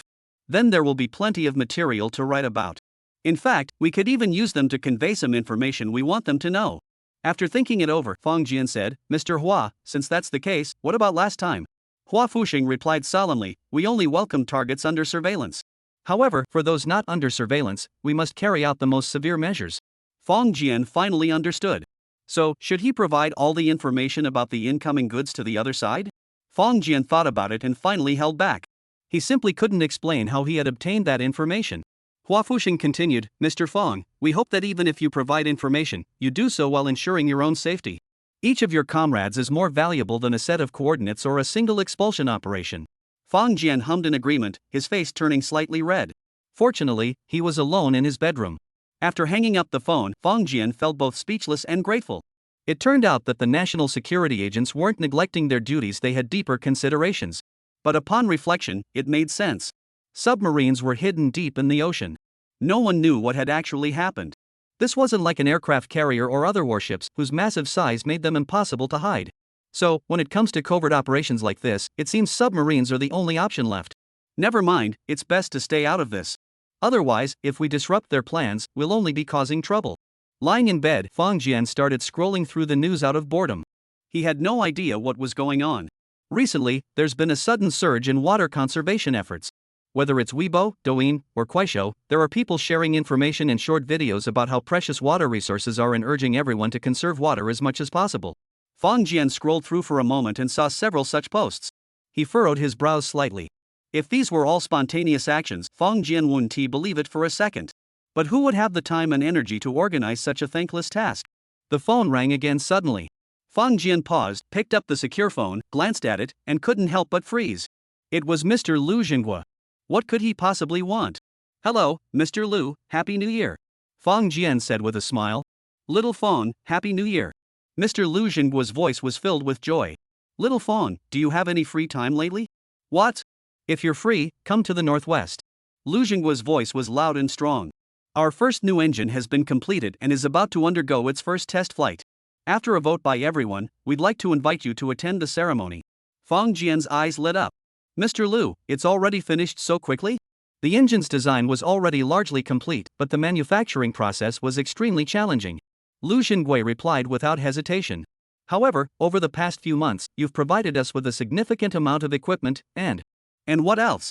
Fang Jian knew exactly what he meant. The complete production process for the F119 turbofan engine, along with all the technical specifications. And 3 samples have also been sent over. With all this in hand, coming up with something new in a few months doesn't seem so surprising. Xiao Feng, are you interested? Lu Jinghua urged. Fang Jian hesitated for a moment and said, of course I'm interested, but would it be convenient for me to go there? Lu Xinghua chuckled and said, if it were anyone else, it wouldn't be convenient. But with you, everyone here thinks it's the most convenient arrangement possible. That's true. No matter who they suspect, they wouldn't suspect Fang Jian. In fact, when it came to inviting Fang Jian, many aviation professionals had considered various factors. But they never considered the possibility that Fang Jian might be a traitor. The so-called political review was completely unnecessary. Fang Jian took a deep breath and said, Mr. Lu, thank you for your kindness. I can't wait to get started. Chapter 125, Make him feel at home. Lu Xinghua hung up the phone, nodded to the few people beside him, and said, he agreed. The people around him were either high-ranking military officials or, like him, prominent scientists who had made significant contributions to the project. One of them nodded and said, excellent. As long as he agreed. That's right. Now that he's so close to the Navy, we must divert his attention back to us. Everyone nodded in agreement, including Lu Xinghua. National defense work is complex and multifaceted, and every aspect is crucial. However, even within the same system, there is fierce competition. Research funding, talent reserves, and breakthroughs in various technologies, among other things. The pie is only so big, and how much funding and talent you can secure depends on your abilities. Fang Jian's arrival was a timely boost for the Air Force, a highly encouraging sign. So many precious instruments and devices have been sent back to the country one by one. Additionally, the complete manufacturing process and samples of the F-119 engine were also provided. It was precisely because of these resources that their research achieved rapid progress, overcoming several previously insurmountable challenges within just a few months and producing a complete set of finished products. These prototypes have undergone preliminary testing and have now reached the stage of the first test flight of the new engine. In fact, the ability to install the engine on an aircraft and begin test flights demonstrates that their confidence is actually quite strong. Without sufficient confidence, they would never have taken such a risk. In summary, the achievement of such a monumental feat is closely tied to Fang Jian. Originally, it was believed that Fang Jian would be the Air Force's best ally and remain so in the future. However, they recently received some internal information. Fang Jian is very close to the Navy. Not just close, but very close, and it is said that the Navy is planning a major move soon. As for what this move entails, they are keeping a close eye on it. Even the top brass of the Air Force are unaware. However, as they watch Fang Jian and the Navy grow closer and closer, they can't help but feel anxious. We were the ones who made contact first. How did you manage to lure him away? They don't oppose Fang Jian helping the Navy, but compared to the Navy, the Air Force is the most important, isn't it? Air superiority is absolutely the most critical factor in modern warfare. Although the Navy would never agree with that statement. Therefore, during the first flight, the Air Force deliberated extensively and decided to invite Fang Jian to attend. They wanted Fang Jian to develop an emotional connection with the Air Force so that he would dedicate more of his efforts to the skies in the future. An old man spoke slowly. All right, since he's agreed to come, you must ensure proper hospitality and make him feel at home. Yes. The next day, Fang Jian and his parents bid farewell to Yi. Although Fang Biao and his wife were a bit disappointed that their son had to go out during the new year. However, they did not stop him. Because they all knew that to build such a large family fortune, one must inevitably make sacrifices. If they just sat at home doing nothing every day, would these two houses have fallen from the sky? Only Yi was clearly unhappy. Fang Jian comforted her for a long time, promising to bring her a panda toy when he returned, which finally made her smile through her tears. Then, Fang Jian bought a plane ticket and headed to a place in northwest China. During the Spring Festival period, flight tickets were not in short supply. However, at the moment of boarding, Fang Jian felt an overwhelming desire to own his own plane. So, he edited a WeChat message and sent it directly to his senior classmate Wang Huan and Ji Yuneng. Last time, Ji Yuneng had mentioned that there was a Gulfstream G550 for sale in China. Although it was a used aircraft, it was in excellent condition, and most importantly, it was available immediately with all paperwork in order. If he could purchase it, he could start using it immediately. Therefore, Fang Jian made up his mind, if the plane was in good condition, he would place an order. As for the procedures, the two of them would naturally handle everything for him. He slept in first class. When he woke up, they had already arrived at their destination. The plane descended slowly until it came to a complete stop. However, the cabin door did not open. Moments later, a flight attendant approached, knelt down in front of Fang Jian, and whispered, "May I ask if you are Mr. Fang Jian?" Fang Jian paused, glancing at her. This flight attendant was quite attractive, tall with long legs and a beautiful face, exactly his type. But how did she know his name? Although during check-in, there must have been a system for assigning seats based on names. But the flight attendant couldn't possibly know that. Nodding slightly, Fang Jian asked with a hint of confusion, "It's me. What's the matter?" He felt a mix of anticipation and nervousness. Would the legendary little note be passed over the next moment? The flight attendant whispered, "Mr. Fang, once the cabin door opens, you may disembark first. There will be someone waiting for you outside." Fang Jian's lips twitched slightly. Damn it, I got my hopes up for nothing. No note? That's a bad review. In truth, Fang Jian also knew that if he asked the other person for their phone number now, he'd probably get it. But since the other person didn't seem interested, Fang Jian didn't bother to make a move. At that moment, the plane had come to a complete stop, but the cabin door hadn't opened yet. Passengers in the back were growing impatient. Meanwhile, in the same first-class cabin, several passengers were looking at Fang Jian with suspicion. Although the flight attendant's voice wasn't very loud, the few people in first class heard every word clearly. They naturally understood what it meant for the aircraft door to be open, allowing one person to disembark first, and for there to be a dedicated representative waiting inside the airport. This wasn't something that could be arranged simply by having money. So, who was this young man? Soon, the cabin door opened, and with the flight attendant's assistance, Fang Jian was the first to step out. Below, there were 2 cars, one of which was a military vehicle, with 4 soldiers standing in front of it. At the very front was his old friend Lu Jinghua. Fang Jian hurriedly stepped off the plane, shook hands with Lu Jinghua, and said with a wry smile, "Mr. Lu, what are you doing here?" Lu Jinghua smiled and said, "Our great hero has arrived, of course I must welcome him." Hero? Fang Jian's eyelids twitched slightly. Had he given away any clues that day? Chapter 126, A Terrifying Sixth Sense. He got into the car and drove straight out of the airport. Passengers on one side of the plane saw the scene through the window and couldn't help but marvel at it. Many people pulled out their phones and started recording. Unfortunately, due to the angle, no one was able to capture Fang Jian's face. These videos were quickly uploaded to the internet. They sparked a wave of comments. In the past, there would have been people cursing and accusing him of abusing his power for personal gain. However, today's netizens have long since moved past the stage of blindly following the crowd. While there are still many cynical individuals venting their frustration, the majority remain level-headed. Therefore, this incident did not cause much of a stir. The car that picked up Fang Jian was a Hongqi. The seats inside were quite comfortable. Fang Jian glanced out the window and smiled wryly, saying, "Mr. Lu, you actually came to pick me up personally? That's too kind of you." Fang Jian wasn't surprised that Lu Jinghua and the others had managed to track down his flight. Given their capabilities, it would be strange if they hadn't. However, being greeted in such a grand manner made him feel a bit awkward. At that moment, Fang Jian couldn't help but wonder if he had given away some clues during his previous visit when he had driven the F-22, causing them to suspect him. Lu Jinghua burst into laughter and said, "Little Fang, you're being too modest. The help you've given us is well worth it." He paused and added, "We've all said it before, the Air Force is your home now. You can come whenever you want." Fang Jian sincerely replied, "Thank you, Mr. Lu. No need to thank me. By the way, if you ever need anything related to aviation in the future, feel free to come find us." Lu Jinghua hesitated for a moment and said, "Besides aviation-related matters, you can also come find us for other things. We will never let our friends down. Many things the Air Force can do, the Navy can do as well." To prevent Fang Jian from siding with the Navy, they really went to great lengths. Fang Jian hurriedly thanked them, as maintaining good relations with Lu Jinghua and his team was indeed necessary. However, after a moment's thought, Fang Jian asked, "Mr. Lu, isn't that against regulations?" "Violate regulations?" Lu Jinghua was taken aback and asked in surprise, "What do you mean?" Fang Jian hesitated and said, "Using public resources for personal gain." Lu Jinghua gave him a meaningful look and said, "If doing something for you could lead others to accuse you of using your position for personal gain, then you don't deserve to be in a leadership position." Fang Jian secretly wiped a cold sweat from his brow. This evaluation was truly undeserved. However, for some reason, Fang Jian felt a surge of warmth in his heart. It was a warmth that penetrated to the very core of his being. Nevertheless, the more he felt this way, the more vigilant he became within himself.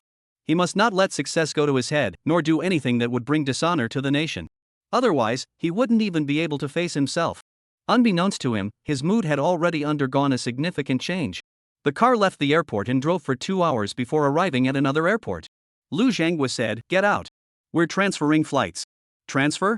"Yes, the first flight of this mission is at a local military airport. We'll take a military helicopter from here to get there." Fang Jian opened his mouth, wanting to ask him why they couldn't just stay at the airport if they needed to transfer. However, glancing at the solemn-faced soldiers around him, Fang Jian firmly closed his mouth. Perhaps it was for security reasons. Fang Jian had flown on planes numerous times before, both domestic and international routes, and even on fighter jets. However, this was his first time riding in a military helicopter. Unfortunately, the experience wasn't particularly pleasant. Military helicopters seemed to have never considered passenger comfort, and the sensation was even more uncomfortable than when Fang Jian was piloting a fighter jet. Of course, this is because Fang Jian wore a layer of bio-armor when he was flying the F-22. Otherwise, given his physical condition, flying an F-22 would have been suicide. After over an hour of turmoil, the helicopter finally landed. The moment Fong Jian touched the ground, his face turned pale, and he almost vomited. Several people came forward to greet him, one of whom, an elderly man, apologetically said, "Mr. Fong, you must be exhausted from your journey." Fong Jian waved his hand and glanced at Lu Jinghua, who seemed unfazed, unable to help but smile wryly to himself. This experience was far from pleasant, but Lu Jinghua showed no reaction at all, clearly indicating that he had flown many times before and had grown accustomed to it. At his age, to have grown accustomed to such things, it was clear how hard he must have worked in his daily life. In comparison, his generation, having grown up in a time of peace, was truly far behind. "Mr. Fong, let me introduce you." Lu Jinghua introduced each person in turn. These few were all the big shots at this base. The name of the last person caught Fong Jian off guard. "This is Zhuang Baifan, who will also be the test pilot tomorrow." Fong Jian glanced at him and extended his hand. "Mr. Zhuang, hello." Although this was a military camp, Fong Jian was a civilian, so he did not use military ranks and addressed everyone as Mr. Zhuang Baifan shook his hand briefly, his eyes seeming to hold a hint of confusion. "Mr. Fong, have we met before?" "Haha, Mr. Zhuang is joking. We must be meeting for the first time." "Oh, perhaps it's fate. I always felt that your voice sounded familiar." "Familiar?" Fong Jian thought for a moment and smiled. "There are people whose voices sound similar. Maybe I resemble one of your friends." At that moment, Fong Jian was taken aback. He had indeed spoken with Zhuang Baifan before, and they had exchanged more than a few words. Although he had used a voice changer while speaking. But this guy could actually sense it? What kind of supernatural sixth sense is this? Lu Jinghua didn't seem to care. He smiled and said, "Little Fong, come with me. Stay here for the night. The weather will be good tomorrow, and we need to complete the test flight in the morning." Fong Jian hurriedly replied, "All right, I wish our test flight a successful outcome." Lu Jinghua said arrogantly, "That's for sure." The group got into the car and headed toward the barracks. Only Zhuang Baifan frowned, feeling that something was off. Chapter 127, Living Standards at the Base. "Old Zhuang, what's going on?" A young man stepped forward and nudged him with his shoulder. It was his good partner, Sudaz. Zhuang Baifan hesitated for a moment and said, "Did you hear Mr. Fong's voice just now?" "Yes." "Did you feel a sense of familiarity?" "No, I didn't." Sudaz looked surprised and said, "I don't recognize all of your friends, so I couldn't tell." Zhuang Baifan shook his head slightly and said, "You know, I'm very sensitive to voices. If it's an old friend, even if they're wearing a voice changer, I can still sense something. This ability actually goes beyond what ordinary people can understand. It could even be described as a supernatural ability. This is something not only Zhuang Baifan himself cannot explain, but even Lu Jinghua and the others cannot comprehend. It could only be described as a special mutational ability of humanity." Sudaz reached out and put his arm around his shoulder, saying, "Old Zhuang, what are you doubting?" He patted his good friend's shoulder firmly and said, "Mr. Fong absolutely isn't a mole." Zhuang Baifan replied irritably, "I know. If he were a mole, I'd actually hope there were more like him. Anyone could be a mole, but Fong Jian absolutely couldn't be. This has already become the consensus of everyone. Of course, this is also what Fong Jian has proven to everyone through his actions. If someone else could also provide them with so many valuable documents, samples, and various instruments and equipment subject to the comptroller's restrictions, plus a Raptor aircraft, then they would welcome that mole with open arms." Sudaz smiled and said, "That's fine then. Since you know that, why are you still worried?" Zhuang Baifan glanced around and suddenly asked, "Do you think Mr. Fong could be the driver that night?" Sudaz froze, his expression growing increasingly peculiar. "Old Zhuang, you can eat whatever you want, but you can't just say whatever comes to mind." Zhuang Baifan forced a smile and said, "I was just asking if there's a possibility." "Impossible," Sudaz said without hesitation. "Why? We've all seen his records. He hasn't even learned to fly a regular airplane. Do you really think he could take a Raptor off the ground and land it safely?" But he said it was his first time flying the Raptor. Sighing helplessly, Sudaz said, "Old Zhuang, I know you want to meet the Raptor pilot to ask him some questions. But you can't be so obsessed." He paused, pointed at the helicopter, and said, "You saw it yourself. When he got off the plane, his face was pale, and he was almost about to vomit. Do you really think someone in that physical condition can fly a fighter jet?" Zhuang Baifan was startled, recalling Fong Jian's appearance after getting off the plane, and couldn't help but laugh. "Yeah, I really am obsessed. With such physical condition, let alone a fighter jet pilot, even an ordinary helicopter pilot might not be able to handle it." Fong Jian followed the others into the barracks. Lu Jinghua opened a door and said, "Little Fong, the conditions here are rudimentary. Please bear with us." Fong Jian glanced around and smiled, "Don't mention it. If you can stay here, so can I. All right, after such a long journey, you must be tired. Rest for a while first, and we'll talk later tonight." Lu Jinghua paused and added, "Tonight, I'll introduce you to our latest research findings. Fang Jian blinked twice, wanting to tell the other person that he knew nothing about aircraft engines. Don't waste your time on me. But seeing the serious expression on the other person's face, Fang Jian thought for a moment and decided to just go with the flow. After Lu Jinghua left, Fang Jian wanted to use the restroom. However, after searching the room, he was surprised to discover there was no bathroom in this room. Not only was there no bathroom, but there wasn't even a place to wash.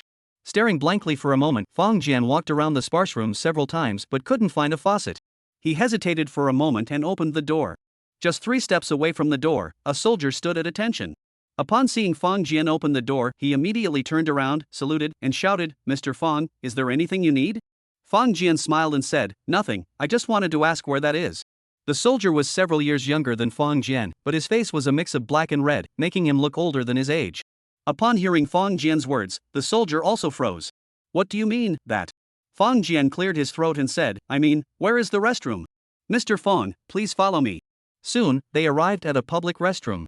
Fang Jian glanced around. The place seemed to be a building from the 1970s or 1980s. Upon entering, Fang Jian covered his nose and almost turned around to leave. After finally taking care of his business, Fang Jian came out to thank him. Just as he returned to the barracks, he saw Lu Jinghua coming again. This time, he had someone bring a bucket of water and said, "Little Fang, I'm sorry, I forgot. You must not be used to the conditions here. Here, take this water first." Fang Jian sighed wryly and said, "Mr. Lu, I heard that the Air Force is a money-consuming profession. The conditions here are too rudimentary." Lu Jinghua shook his head slightly and said, "Little Fang, this base is brand new. It's been less than 3 months since we started using it, and many facilities and equipment aren't yet in place, so it's a bit rudimentary. But it will definitely improve in the future." "Ah, why?" "Because this is where we'll be storing the instruments you brought." Lu Jinghua said slowly, "We need to centralize the use of these instruments, so we have to start from scratch." "Oh, but what about the living conditions here?" Lu Jinghua smiled and said, "The living conditions here are actually quite good. You won't go hungry, and there's mineral water to drink when you're thirsty. You don't have to drink the bitter well water. That's pretty good." Fang Jian opened his mouth but didn't know what to say, feeling a bit choked up inside. "Oh, right, since you're new here, you might not be used to it. The leadership has specially approved a bucket of water for you. Feel free to use it, and if it's not enough, I'll go ask for more." Chapter 128, A Water-Scarce Country. Fang Jian looked at the bucket of water in the corner and didn't know what to say either. After chatting for a moment, Lu Jinghua hurriedly left. The official test flight was scheduled to begin tomorrow. Although the preparations had been completed long ago, there were still countless tasks to handle before the test flight. As the chief engineer, he had an endless list of responsibilities and couldn't possibly stay here any longer. Fang Jian thought for a moment and walked out. The person at the door was the orderly assigned to him. Fang Jian called him in and asked politely, "What's your name?" "My name is Zhang Dawei," the orderly replied honestly. "Zhang Dawei, where are you from, and how old are you?" "I'm from Niuchang Town, Fuyuan County, Guizhou Province. I'm 19 years old." Listening to his stiff, formal speech, Fang Jian found it a bit unusual. However, Fang Jian knew that this was a natural reaction after being in the military for a long time. After chatting with him for a while, Zhang Dawei also knew that Fang Jian was an important guest at the base, and his superiors had instructed him to answer any questions honestly without holding anything back. Therefore, his answers were straightforward. However, when Fang Jian asked technical questions, Zhang Dawei looked completely lost. Thinking about it, it made sense at his age. You couldn't expect him to be a technical expert. However, from his conversation, Fang Jian could tell that the living conditions here were indeed very harsh. At the very least, it was much harder than Fang Jian had imagined. The reason wasn't that the government provided insufficient resources. Rather, it was due to the geographical environment. Although the government has sent a large amount of supplies. However, everyone here from the highest-ranking officials, researchers, to every soldier and support staff member has made every effort to allocate every resource to machinery and research. As a result, personal living conditions have naturally been overlooked. When Fang Jian was talking to him, he suddenly noticed his gaze drifting toward the bucket in the corner, and he licked his dry, cracked lips with his tongue. He slapped his forehead in realization of his own oversight. He stood up, picked up a cup, poured some water, and said, "Drink some water." However, Zhang Dawei shook his head firmly and said, "Thank you, sir, I have water." After speaking, he raised the water bottle in his hand, shook it vigorously, and heard the sound of water flowing inside. Fang Jian froze, suddenly recalling what Lu Jinghua had said earlier. "Don't drink the bitter water from the well." His eyes flickered, and Fang Jian smiled and said, "Let me see." Zhang Dawei hesitated for a moment, as if reluctant to part with it, but eventually handed it over. Fang Jian opened it, poured a little into another cup, and his eyelids twitched slightly. The water in the cup was also water, but no matter how he looked at it, it seemed slightly cloudy. "Is this drinking water?" Yes, each of us gets a kettle of water every day, all boiled, and it's safe to drink. Zhang Dawei said cautiously. Fang Jian cautiously stuck out his tongue, licked it, and then his lips twitched. The water in here has a bitter taste, he said. Is this water really safe to drink? Anyway, he felt that drinking this stuff couldn't be good for your health. Zhang Dawei, do you guys have a water shortage here? Of course we do. We're inland, where wouldn't there be a water shortage? Even back in our hometown, water is in short supply. Fang Jian hesitated for a moment and asked, is this water from a well? Yes, being able to draw well water here is already pretty good. Fang Jian turned around and pointed to the bucket of water behind him, saying, what about this one? Oh, that's delivered by a special supply truck. However, there are too many things that need to be delivered here, and there aren't enough water trucks. So the commander ordered that, except for the researchers, all the soldiers must drink boiled well water.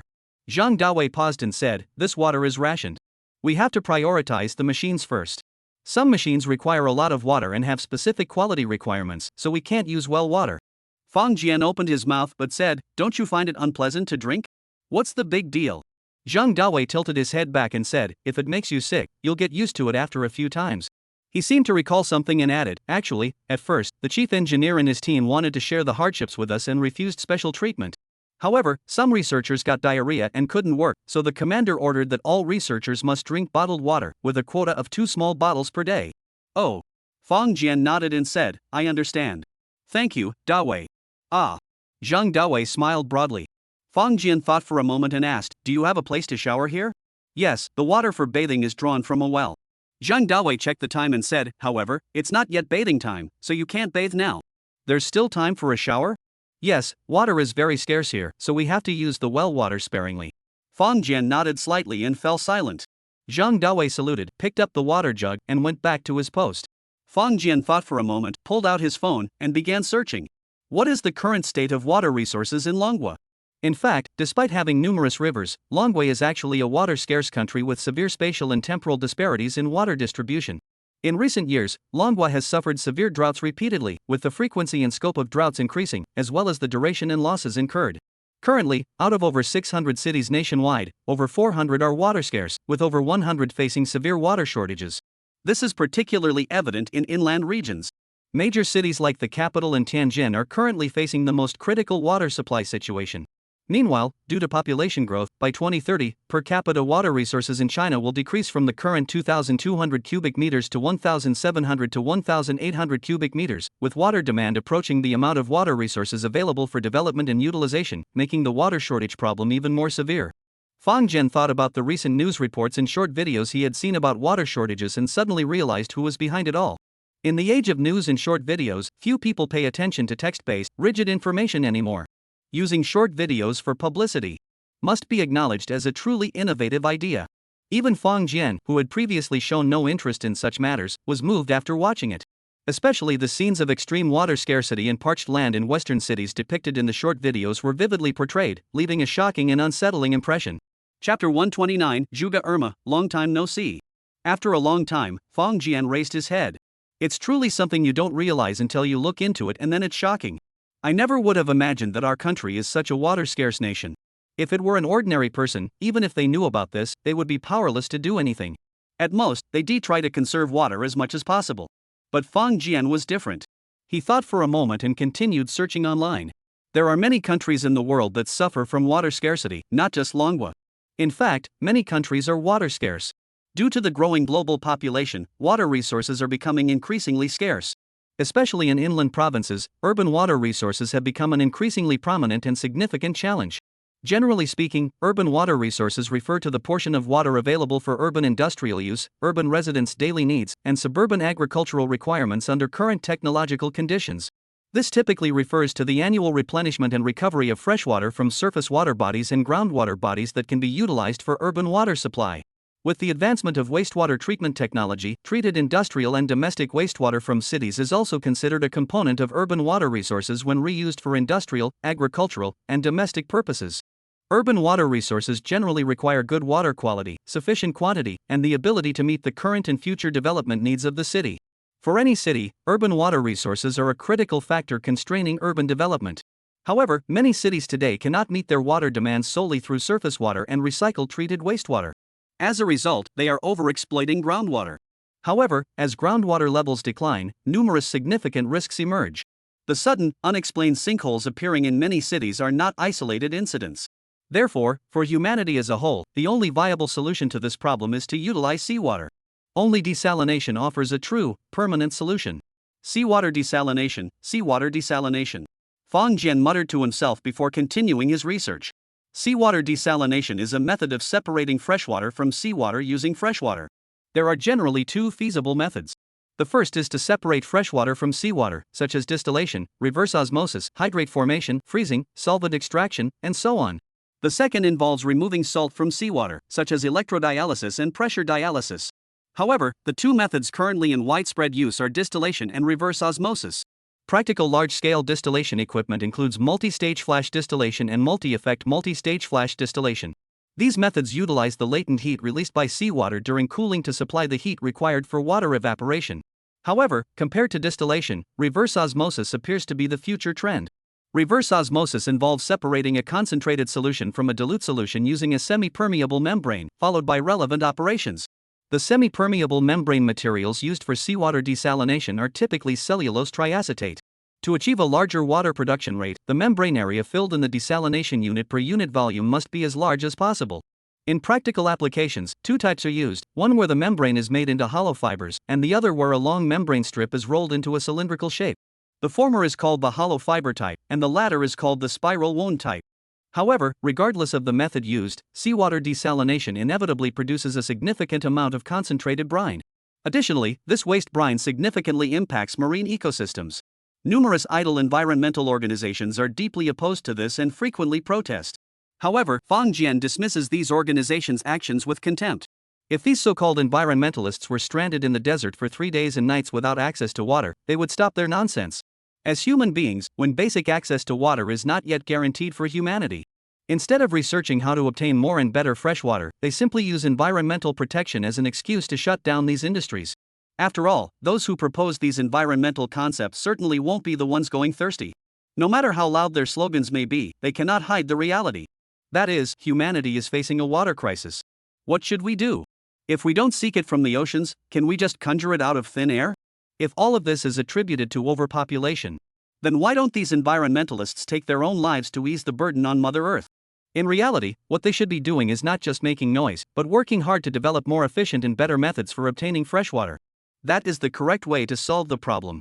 It's like many keyboard warriors who hear something and think it's unfair, then hear something else and think that is unfair too. Then they go around stirring up trouble, but when asked to propose a feasible solution, they are at a loss. Choosing the lesser of two evils is a wisdom that the Chinese have possessed since ancient times. Fang Jian silently flipped through the news and came across a report. Israel's seawater desalination reverse osmosis technology has achieved a major breakthrough. China is currently in negotiations to secure technology licensing and related information. Fang Jian's eyes began to brighten. Reverse osmosis technology for desalination? Fang Jian suddenly thought of something and opened his computer. After searching for a while, he indeed found two pieces of equipment. These were the items listed in the documents Su Manhwa had given him last time, and these two instruments seemed to be related to reverse osmosis seawater desalination technology. However, at the time, Fang Jian hadn't paid much attention to them because they weren't ranked very high in the machine sequence. Moreover, they were probably no longer among the top-tier machines. After all, others had already obtained more advanced equipment. With a flick of his thoughts, Fang Jian entered the spatial room. Glancing at the walls of the spatial chamber, Fang Jian thought for a moment. This time, he didn't contact Sima Xingjie but sent a message to Zhuge Irma. Soon, Zhuge Irma appeared before him. Zhuge Irma, it's been a long time. Yes, old friend, it's been ages. I've missed you so much. Zhuge Irma's face betrayed his unhidden delight. It had been several months since he had received any messages from Fang Jian. All the messages he had sent to Fang Jian had vanished without a trace, like stones sinking into the ocean. Zhuge Irma had even begun to think that he had lost his best client forever. So, when he suddenly received the message today, he was overjoyed. He didn't hesitate for a moment and rushed over immediately. Chapter 130, This is the client's request. The two exchanged a few polite remarks, though they both knew that their friendship was actually quite fragile. What they valued was simply what the other could offer. However, compared to him, Fang Jian held the upper hand. To obtain an item from 1,000 years ago from Fang Jian, Zhuge Irma had no other choice but to rely on him. On the other hand, Fang Jian had a much wider range of options. He could always develop other business partners, so from the very beginning, their relationship had never been an equal one. Now, after several months apart, Juga Irma's attitude was far better than before, almost to the point of being subservient. Fang Jian felt somewhat uneasy. He cleared his throat and said, Mr. Juga Irma, the painting you requested, I've inquired about it, and I should be able to secure one for you. Really? That's truly very kind of you. Fang Jian cleared his throat again and said, by the way, if you're interested in any calligraphers or painters, let me know their names, and I'll see if I can find any of their works. Alright, please wait a moment. Juga Irma seemed to have prepared for this in advance and immediately sent over a document. Fang Jian projected it onto the wall opposite. Then, he saw many names, some familiar and some unfamiliar. Among them were also many random characters. No need to think about it. These garbled characters are definitely names, but not of modern or ancient people. They belong to future calligraphers and painters who haven't been born yet. Mr. Juga Irma, what works do they have? Which ones are still extant, and which ones are missing? Could you help me list them? Sure, that's easy, Juga Irma said without hesitation. I've been idle these past few months, so I've already organized everything. As he spoke, he sent another file. Fang Jian opened it and couldn't help but gasp in shock. In this document, beneath each name were listed numerous works. However, what surprised Fang Jian was that the majority of the names had numerous entries in the missing column. Yet, under the existing works column, there were only 1 or 2 works listed. In other words, the paintings and calligraphy of these renowned artists had largely been lost in the chaos of the war. But upon reflection, it makes sense. If half the earth was destroyed, how many things could possibly remain? Fang Jian glanced at the Western painters and only recognized Leonardo da Vinci, Pablo Picasso, Vincent van Gogh, and Michelangelo. As for the others, they might also be quite famous. But the problem was that Fang Jian was not familiar with Western oil painting. He only knew the names of these 4 because their fame was simply too great. Unfortunately, the combined works of these 4 artists amount to only 10 pieces. Among them, the most famous is the Mona Lisa. As for the others, Fang Jian had never heard of them. Of course, Fang Jian has no intention of searching for these artists' surviving works. Their fame is too great to purchase an authentic piece. One would need tens of millions of dollars. It's not even worth considering. Fang Jian wouldn't make such a losing deal. As for Eastern calligraphers and painters, there are even more names. Fang Jian saw the ancient Tang Bowu, Zheng Banxiao, as well as the sage of calligraphy Wang Shiji and the sage of painting Wu Daozi. In addition, there were modern artists like Zhang Daqian and Su Beihong. Huang Zijin, Zhang Fanzi, and Jin Shangyi? Who are these people? I've never even heard of them. Probably just some obscure painters with no fame. However, Fang Jian actually didn't know that these were all famous painters from the modern era of Manhwa, and they are now renowned throughout the world. It's just that most people don't pay attention to them. And their works aren't cheap either. The most expensive ones have reached over 100 million yuan. Fang Jian nodded, closed the information, and said, Mr. Juga Irma, I'll keep an eye out for you. Juga Irma hurriedly thanked him and asked, Mr. Fang, is there anything you need? Fang Jian nodded slightly and said, have you heard of reverse osmosis desalination? Juga Irma paused, then lowered his head. Fang Jian knew he was searching for information using methods from 1,000 years in the future. Sure enough, just a moment later, Juga Irma raised his head and said, Mr. Fang, you're referring to the method used over 200 years before the Great Cataclysm, which could turn seawater into freshwater and automatically extract various materials from the seawater. Fang Jian smiled and nodded, saying, that's correct. However, he couldn't help but think to himself, over 200 years before the Great Cataclysm? What about after that? After humanity abandoned this method, what other means did they adopt to solve the freshwater problem? However, although Fang Jian was very curious, he did not ask. Because he knew that even if Juga Irma answered, his ears would only hear a jumble of incomprehensible words. Why are you asking that? Juga Irma asked in confusion. Fang Jian shrugged his shoulders and said, how would I know? Ha! Fang Jian sighed and said, I encountered a customer who claimed to have found a water planet and wanted to use this method to convert seawater into freshwater, while also collecting other resources from the seawater. Juga Irma furrowed his brows and said, which planet is he on? Why go through all that trouble? Just remodel the planet instead.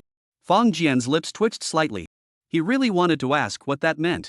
But before the words left his mouth, he said, Mr. Juga Irma, this is the customer's request. Maybe they just want to play around. Juga Irma immediately understood. Right, they're in business. We just need to provide what the customer requests. Why bother with the details? Fang Jian said, I need the complete manufacturing specifications. Oh, and by the way, I'm referring to technology levels comparable to those of the home planet around the year 2020. Don't give me some black box technology. Additionally, the client requires that the conversion process be fast, ideally capable of converting 100 billion tons of freshwater and various minerals annually, and it must not cause significant environmental pollution. Juga Irma muttered under his breath, what a hassle. Then he looked at the documents again and said, this technology is quite mature and shouldn't cause any pollution. 100 billion tons is only 100 billion cubic meters. However, this will require a very large factory, which might cover an area of 20 square kilometers, plus the necessary water supply pipelines. Chapter 131, Reverse Osmosis Membrane Soaking Solution. Fong Jian's expression darkened and said, "But what?" Zhuge Irma sighed and said, "There's a specialized filtration membrane immersion solution that couldn't be produced by around 2020. Why? Because its manufacturing process involves, well, in short, even if we had obtained the production method using 2020 technology, it would still be impossible to manufacture it." Fong Jian felt a splitting headache upon hearing all that. "Are you sure?" "Of course I'm certain. The documentation makes it very clear that it won't be possible to produce this filtration membrane immersion solution until at least 2045. Zhuge Irma paused for a moment and said, "After all, this involves atomic-level manufacturing processes, which were beyond the capabilities of that era." Fong Jian pondered for a moment and asked, "What about the other components besides the filtration membrane immersion solution? Everything else is straightforward with 20th century technology, it can be done easily. How much concentrated salt water will be produced? Will it pollute the oceans?" "There won't be any concentrated salt water, as all substances will undergo atomic-level filtration. Water remains water, and minerals remain minerals." Zhuge Irma glanced at the object in his hand and said, "However, some planetary seawater contains special substances that make reverse osmosis ineffective." He looked up, shrugged his shoulders, and said, "Therefore, I suggest using this method instead, as it is more effective." As he spoke, Zhuge Irma suddenly stopped, as he noticed Fong Jian's impatient expression. He obediently replied, all right. Reverse osmosis desalination, this outdated method from hundreds of years ago. It's such a hassle to find any information on it." Fong Jian waved his hand and said, "Don't bother researching other planets. Just use the seawater from the human homeworld as an example." "Ah, that's simple." Zhuge Irma's brows immediately relaxed, and he said, "If it's standard seawater from the home planet, then the immersion solution doesn't need any further adjustment. Just follow the original records. How is the soaking solution used, and how much is needed?" Zhuge Irma looked at the object in his hand and read each word carefully. "Using the method I provided, create ordinary filtration membranes, then use the immersion solution to soak them for 3 days. They can then be used. Each filtration membrane has a lifespan of 1 year. To filter 100 billion tons of seawater in a year, approximately 1,000 tons of immersion solution are required." Fong Jian's expression changed slightly. Calculating it this way, 1 ton of soaking solution could handle 10 million tons of seawater? That efficiency is simply terrifying. "All right, help me draw up a plan, then secure 100,000 tons of soaking solution for me," Fong Jian said slowly. Zhuge Irma's face immediately showed signs of difficulty. 10,000 tons? "Although this stuff isn't valuable, once the quantity increases, even the cheapest things become valuable." He thought for a moment and said, "Mr. Fong, why don't I just provide the filtration membranes? That would be simpler." Fong Jian gave him a cold look and said, "A masterpiece." "What?" Zhuge Irma immediately replied, "All right, I'll handle it right away." "It's just 10,000 tons of immersion solution." "All right, first send me the production method for the filtration membrane you mentioned and the overall plan." "All right, I found a design blueprint from several hundred years ago. It covers 10 square kilometers and is said to be able to desalinate 50 billion tons of seawater annually." Zhuge Irma smiled and said, "Here, I'll send you the proposal and introduction documents." Soon, Fong Jian received the information. Although it was all in Chinese, upon seeing the endless stream of text that couldn't be scrolled through in one go, Fong Jian immediately abandoned his plan to continue reading. "By the way, you mentioned that you can provide the filter membrane after soaking?" Fong Jian suddenly remembered something and asked. "Yes." Zhuge Irma said, "Providing this is simpler than providing the soaking solution." Fong Jian blinked twice, completely unable to understand what the other person meant. Providing the filter membrane after soaking is actually simpler than providing the soaking solution? What kind of logic is that? Why is there such a huge gap in thinking between me and someone from 1,000 years in the future? Taking a deep breath, Fong Jian chuckled and said, "All right, you provide a sample first, and I'll show it to the client." "All right, Mr. Fong, I'll have it ready for you tomorrow. By the way, could you also prepare some various precious metal products for me? My inventory is running low." "Got it. I'll add them right away." "Is it the same warehouse as before?" "Yes." Fong Jian waved his hand, closed the spatial room, and vanished in a flash, returning to the simple hut. In the evening, Lu Jinghua and the others came to visit him and invited him to dinner. The meal was very simple, though it included chicken legs and some meat, but the taste was nothing special. However, seeing everyone else eating with relish, Fong Jian forced himself to eat half a bowl more. There was no alcohol. Even the soldiers here didn't drink alcohol. Fong Jian quietly asked, "Aren't the soldiers supposed to be heavy drinkers?" However, Lu Jinghua told him that in the Air Force, whether ground crew or pilots, no one touches alcohol while on duty. Unless it was a day off, even during duty shifts, drinking was strictly prohibited. Because no one knows when a mission might come up. In the Air Force, even the slightest mistake could lead to an irreparable disaster. Therefore, to ensure everyone's safety, there is no alcohol in this base. However, the base commander had made an exception for Fang Jian. Fang Jian refused on the spot. Even if he were bold enough, he dared not make an exception in front of so many people. After dinner, Lu Jinghua and the others accompanied Fang Jian on a tour of the base. The base was vast, and constructing such a facility in just 2 months was indeed something to be proud of. Therefore, the living conditions for the soldiers here are so poor. However, no one seemed to care about this. Whether they were soldiers or researchers, they accepted it all with a smile, without a single complaint. Fang Jian saw the massive new type aircraft engine, and Lu Jinghua introduced it with pride. Fang Jian nodded in agreement, but he had no idea what Lu Jinghua was talking about when he mentioned the data that supposedly rivaled the United States. However, seeing everyone around him looking so proud, Fang Jian could only pretend to be interested. After returning to the camp, Fang Jian collapsed into bed and fell asleep. He swore to himself that from now on, he would only come here to watch aircraft test flights. He wouldn't get involved in anything else. Chapter 132, Eagles soar through the skies, deterring all directions. The next morning, as the weather forecast had predicted, the sky was clear and sunny. This was undoubtedly an ideal day for flying. Fang Jian and the other leaders sat on the command platform, waiting in silence. Lu Jinghua glanced at his watch from time to time. Though he appeared calm on the surface, Fang Jian knew that the old man must still feel a touch of anxiety. After all, this was the maiden flight of the newly developed aircraft engine. As the project's overall director, although he hadn't given the order to take off, he must have felt some tension as well. Fang Jian leaned over and whispered, "Mr. Lu, how much longer do we have to wait?" Lu Jinghua hesitated for a moment before whispering, "We have to wait until 9:30. Why? Because at that time, the satellite from the United States will just be passing over our heads, and that's when the photos will be the clearest." Fang Jian's eyes widened in disbelief. Had he heard wrong? What Lu Jinghua meant was that at 9:30 p.m., the satellite from the United States would be at its farthest point and the photos would be the least clear, right? However, looking at Lu Jinghua's expression at that moment, Fang Jian couldn't help but think he was right. Seeing Fang Jian's stunned expression, Lu Jinghua couldn't help but chuckle. He clenched his fist slightly, straightened his chest, and said, "Little Fang, we are a great nation. We've been hiding our strengths all this time, which isn't right. Since we have something good, we should show it when the time comes. Let them see. Tell them we're not soft targets to be pushed around." What? Fang Jian was quite surprised. He never expected such an answer. A senior official overheard their conversation and smiled, saying, "Comrade Xiao Fang, to be honest, we hadn't planned to reveal our hand so soon. However, the current international situation is not looking good." "That's right." Another person chimed in, "Lately, the US aircraft carriers have been lurking near our borders, and their fighter jets have even entered our airspace several times. Although we've driven them all away, their audacity is growing. It's time to give them a warning." "Exactly."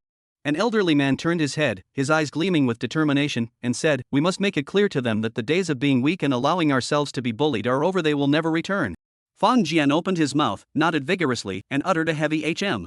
The Dragon Nation possesses the inherent humility of Eastern people, always preferring to keep their cards close to their chest.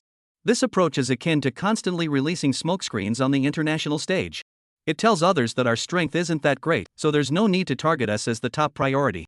However, as Longgua's economy boomed and the global economy faltered, gradually, Longgua's status in the world has been rising steadily. At this point, continuing to bide its time and hide its capabilities is no longer appropriate. Now is the time to appropriately demonstrate our formidable strength and tell the world that we possess military capabilities commensurate with our economic power. Let those wolves who dare to covet us dare not extend their claws toward us again. Report, Commander, it is 9:30. Suddenly, a loud voice rang out from below the podium. Lu Jinghua nodded firmly and glanced to the side, where he saw someone waving a flag frantically. "Everything is ready." The senior leader seated at the head of the table stood up, his expression solemn, and shouted, "Eagle, take off." In the distance, a soldier began directing with his body. Then, the J-20, which had been parked on the runway, began to move. At first, it moved slowly, but in the blink of an eye, it shot into the sky like an arrow drawn to its fullest.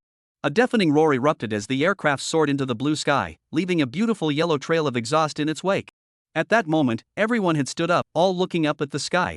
The aircraft's speed was incredible, and in the blink of an eye, it had already soared into the clouds. Quickly check the data and record it. Monitor 1 has completed its detection. Monitor 2 has completed its check. Monitor 3. Monitor 4. Below, everyone is working efficiently and in an orderly manner. This was merely a test flight, so all the data collected is of immense value. As the data came in one after another, Fong Jian clearly noticed that Lu Jingguo's expression gradually brightened, and he couldn't help but smile with great joy.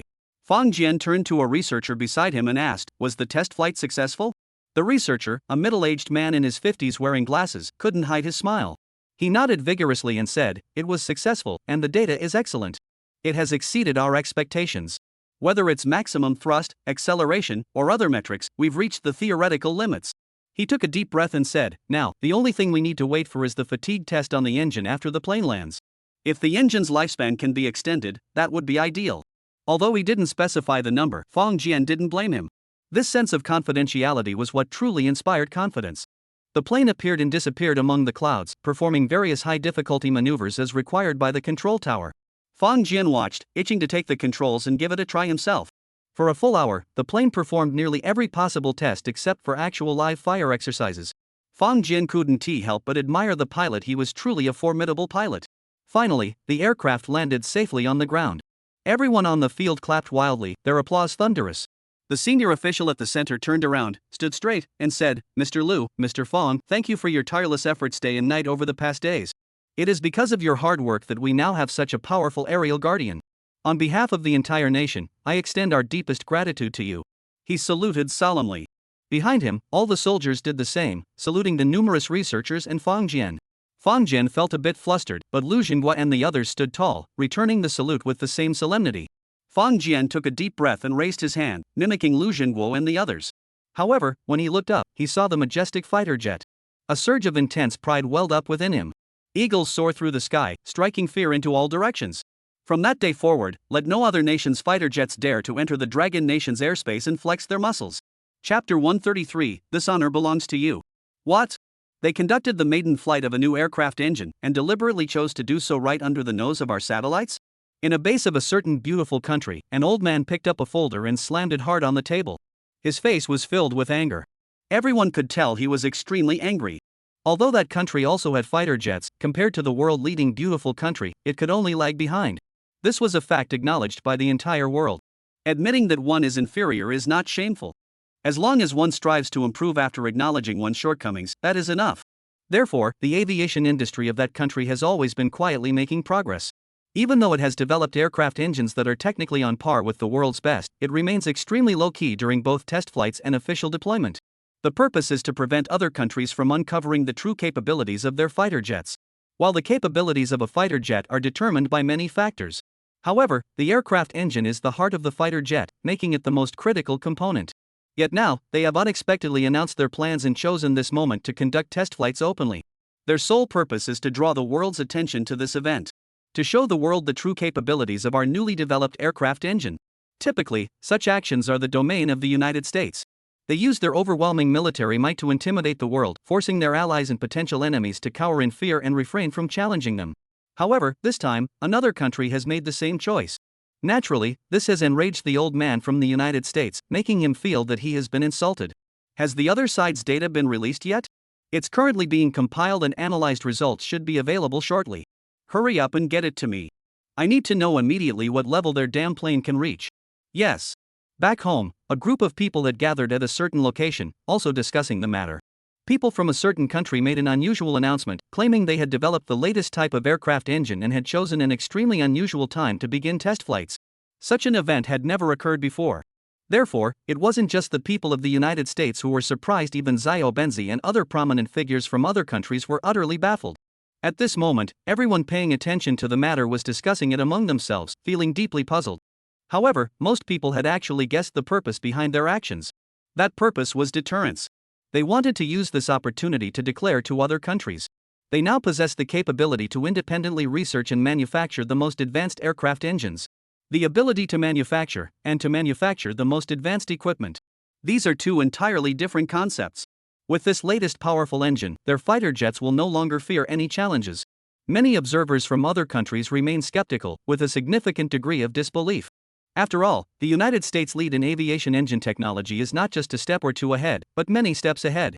Although they have been desperately catching up in recent years, truly catching up is by no means an easy task. Half a day later, the various data from the aircraft's takeoff were finally compiled. However, upon seeing the data, everyone felt an unimaginable sense of unease. This data. If the data had not been compiled by a multinational force, they would never have dared to believe it. After the J series was equipped with a more powerful and robust engine, its performance saw a significant improvement. In a certain sense, the J series has now truly become a powerful fighter jet that can rival the F-22 Raptor. Of course, this is solely based on flight performance data. If the two sides were to engage in actual combat, the outcome would be uncertain. However, in the current global context, the likelihood of the two sides actually engaging in combat is not high. Nevertheless, upon seeing these figures, observers from various countries were left speechless. Meanwhile, the elderly official from the United States, holding the report in his hands, turned pale. Then he raised his head and said, "Connect me to the minister. I demand that we request increased funding for the Air Force from Congress next year. Our newly developed aircraft engines cannot remain on the drawing board gathering dust. They must be upgraded as soon as possible." "Yes, sir." The secretary responded, then whispered, "Should we continue with the fighter jet harassment plan?" "Continue my ass. Stop it immediately." He slammed the documents on the table and shouted, "Those bastards don't care about losing face, but I do." The roar echoed through the room, as if even the dust was being shaken loose. That evening, a series of footage suddenly appeared on the news of our country's capital television station. It was a fighter jet from our own J series, which had been developed through the relentless efforts of countless researchers day and night, and now had a new heart. The newly produced aviation engine boasts world-leading technology. During its first test flight today, it performed flawlessly. The news immediately caused a sensation across the country, with countless citizens cheering in approval. Major online platforms were completely flooded with discussions about the event. In the news footage, besides the aircraft, there were also several shots of the control panel, where the senior officials and key researchers were briefly shown. Though the footage was brief, just a second, or even less. However, this was already a tremendous honor. However, what Fong Jian didn't expect was, among those shots, his own image flashed by briefly. His image was unremarkable, and at the time, Fong Jian was wearing a pair of sunglasses, making it impossible to discern his status. However, due to the brief duration, everyone's attention was drawn to the prominent figures like the big shot and Liu Jinghua, renowned scientists. No one noticed him. They simply assumed it was just a frame accidentally captured in the background. However, when Liu Jinghua showed him the video and specifically pointed him out, he finally understood the kindness of those individuals and was deeply moved. "You have done well, though there is no great reward. But this honor will always be with you." Chapter 134, Water Resources Expert. Upon returning home from the northwest, Fong Jian's heart was still filled with excitement. In his ears, the loud roar of the engine, as if it were a bugle call, still echoed. To be honest, if he hadn't been afraid of startling everyone, Fong Jian would have had an urge to rush forward and take the fighter jet for another spin. Of course, even a fool could tell that Liu Jinghua and the others would never allow it. If he insisted, he'd probably be labeled a madman. So, after returning home, Fong Jian retreated into the virtual game within the spatial room and played for half a day. Unfortunately, since he knew it was just a virtual game. So, no matter how strong the sense of reality was, it couldn't compare to the real thing. Fong Jian even considered asking Sima Xingjie to build another F-22 so he could fly it around the world. However, after carefully considering the consequences, Fong Jian wisely abandoned the idea. Well, he might as well stick to satisfying his cravings in the virtual world. After resting at home for 2 days, Fong Jian didn't idle away his time while spending time with Yi. He gave the materials Zhuge Irma had provided a quick once-over. But to be honest, Fong Jian's biggest feeling was that he really couldn't understand any of it. As they say, specialization is key. Expecting Fong Jian to master these technologies was like hoping for a stroke of genius from scientists. Anyway, when he looked at those materials, Fong Jian felt like an elementary school student trying to understand calculus. It made him deeply aware of his own intellectual capabilities. Then, Fong Jian took out his phone and called Zhang Liang. "Liang, Happy New Year." "Hey, the new year is almost over. Why are you saying that now?" Zhang Liang replied impatiently, "What's the matter? Just get to the point." Fong Jian chuckled to himself. This guy was indeed clever. "Zhang Liang, can you help me find a top water resources expert?" "A water resources expert?" Zhang Liang was taken aback. This request was something he had never even considered before. Though he was highly concerned about Fong Jian's recent activities, the only people he had been in contact with recently were military representatives. Suddenly asking for a water resources expert was indeed puzzling. However, Zhang Liang didn't hesitate for a moment and immediately agreed. "No problem." Zhang Liang paused for a moment and added, "By the way, there are many fields within water resources research. Which specific area do you need?" Fong Jian thought for a moment and said, "Something related to marine water resources, I suppose." "Alright, I'll look into it and introduce you to someone." "Alright, thanks," Fong Jian said with a smile. Zhuge Irma said that the information recorded in those documents should be achievable with the current level of technology. In other words, this type of filtration membrane can be produced domestically. Then, Fang Jian only needs to prepare the immersion solution that cannot be produced at present. Although Zhuge Irma mentioned that providing the filter membrane already soaked in the solution would be more convenient. But Fang Jian firmly refused. Better to have it yourself than rely on others. Fang Jian hoped to produce everything he could on his own. After contacting Zhang Liang, Fang Jian entered the spatial room once more. He had received a message from Zhuge Irma. This time, he didn't come in person but left a message and sent him a key to the spatial room. The message stated that he had prepared some filtered membrane samples that had been soaked. Additionally, there was approximately 10 tons of specially formulated soaking solution. However, the quantity of immersion solution Fang Jian requested was too large. 10,000 tons was beyond Zhuge Irma's limits. Even with the black box, he couldn't produce that much. Therefore, he was currently trying to gather the necessary resources. Fang Jian nodded slightly after reading it. Zhuge Irma was indeed quite proactive, so he had to step up his efforts as well. After all, it was important to complete the painting for him. Of course, it couldn't be a national treasure level piece. Among those painters whose names he hadn't heard of, he would choose one. He stuck the card to his forehead, and his mind immediately connected to another spatial room. Then, Fang Jian couldn't help but let out a string of curses. In this spatial chamber, there was indeed only 10 tons of specially formulated soaking liquid. However, the so-called filtered membrane that had supposedly been fully soaked was a staggering 1,000 tons. A staggering 1,100-ton difference. At that moment, Fang Jian finally began to understand why Zhuge Irma had been looking at him with such a bitter expression. It turned out that the soaked filter membrane was so easy to obtain. On the other hand, the soaking solution was the difficult part. What on earth was going on? The world 1,000 years later was truly something to aspire to. Meanwhile, Zhang Liang had already reported Fang Jian's peculiar request to his superiors. Wang Zhangwo and Su Manhwa received the information almost simultaneously. Now, any information related to Fang Jian had been classified as confidential and granted special handling privileges. This authority did not come from them, but from the true higher-ups. However, upon seeing this request, even they felt at a loss. Water resources expert? Wang Zhangwo wondered, what does Fang Jian want to do? Su Manhwa pondered for a moment and said, perhaps it has something to do with the Navy. Wang Zhangwo nodded firmly and said, that's right, it must be. The two of them were high-ranking officials who had been in contact with Fang Jian for a long time, so they knew more about the situation. If I'm not mistaken, it might be related to the submarine he agreed to provide. Wang Zhangwo said slowly, we need to find an ocean expert who is most familiar with China's coastal waterways. The two exchanged glances, both seeing the excitement in each other's eyes. Are you saying they're bringing the submarine here? It's highly likely. Wang Zhangwo waved his hand decisively. Alright, let me think. Which expert would be suitable? Su Manhwa pondered for a moment, then suddenly slapped the table and said, Professor Deng from Longhua Maritime Defense University is an expert in this field and is reliable. I think he would be the most suitable candidate. He stood up, his body straight as an arrow. This time, I'll handle it personally. It's been so long, it's about time we met. Chapter 135, Buying a Painting. Fang Jian waited silently at home while also calling Wang Huan to ask him to inquire about the situation of certain painters' works. The news he received left Fang Jian speechless. It turned out that, without his knowledge, many paintings by domestic artists had already reached a value of tens of millions of yuan. Some had even fetched prices in the hundreds of millions. After seeing this information, Fang Jian immediately gave up on searching for these so-called famous painters and began to focus his attention on those who had not yet gained fame. After all, one was a matter of tens of thousands or even hundreds of thousands of dollars. If you insist on spending tens of millions, it can only be described as beyond redemption. After several days of analysis and searching, Fang Jian was surprised to discover. Among the renowned artists listed by Zhuge Irma, there was actually one from Yongchang. What's even more encouraging is that this painter has just begun to make a name for himself and, during the Spring Festival, held his very first solo exhibition at a gallery in Yongchang. Upon hearing this news, Fang Jian was overjoyed. This was like a godsend he couldn't even refuse if he wanted to.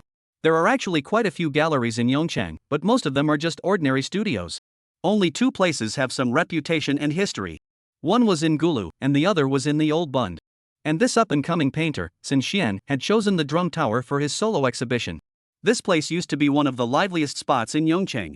Though now there are many similar places like shopping malls and old streets, which have greatly dispersed the foot traffic. However, the area remains extremely vibrant. Especially during festivals and holidays, it becomes even more so. When Fang Jian arrived at Guluwati, though it wasn't exactly a sea of people, there were still crowds of people, with adults and children walking along the streets of Gulu, each one smiling broadly. The festive atmosphere of the new year had not yet completely faded. The little one, became more restless as the crowd grew larger. She pulled Fang Jian here and there, wanting to see everything, taste everything, and try everything. If she found something delicious, she would share it with her brother. But if it wasn't tasty, she'd just give it to her brother, she wouldn't waste it. After a morning of shopping, Yi was also a bit tired, lying on Fang Jian's shoulder, no longer as excited as before. At that moment, Fang Jian finally strolled over to the art gallery. The gallery was nearly empty. This was the norm. In fact, most people passing by an art gallery wouldn't even bother to go inside. Generally speaking, those who enter an art gallery are mostly fellow artists, the artist's family and friends, or art dealers. Ordinary people, even if they want to look at art, would go to places like art museums. They wouldn't go to a private art exhibition like this. Fang Jian carried the sleepy Yi into the gallery and casually looked around. According to the information provided by Zhuge Irma, Sun Xian's paintings were not numerous, perhaps around 10 or so, and only one remained in existence after 1,000 years. However, upon glancing around, Fang Jian noticed that the total number of paintings in the gallery exceeded 30. He muttered to himself and began to examine each piece carefully. Below each painting was the artist's name, the title of the work, and a brief description written in the blank space below. Soon, Fang Jian stopped in front of a particular painting. This was a small-scale painting measuring 33x33, but what truly caught Fang Jian's attention was the title of the painting. Moonlight. It depicted a full moon and a boat, giving off a somewhat desolate vibe. What makes this painting good? Fang Jian knew nothing about it, but he had seen this painting in Sun Xian's artwork description. Both the dimensions and the content matched perfectly. That was enough. After standing in front of the painting for a moment, Fang Jian walked around it again. Then he noticed another painting that was also documented.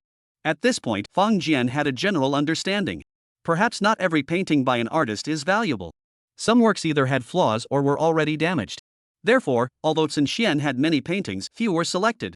Fang Jian stood there for a moment, looked up, and whispered, "Is the boss here?" A moment later, a young man with long hair approached. He was a man, but his hair was longer than that of most girls. He had a small beard, his hair was slightly disheveled, and though his features were handsome, he exuded an air of decadence. However, for some reason, looking at him in this art exhibition, there was an odd sense of suitability. What's going on? Fang Jian glanced at him and recognized his identity. After all, his photo was included in the artist's introduction. A photo from 1,000 years in the future. Are you the owner here? No. Sun Xian replied without hesitation, the owner is my classmate.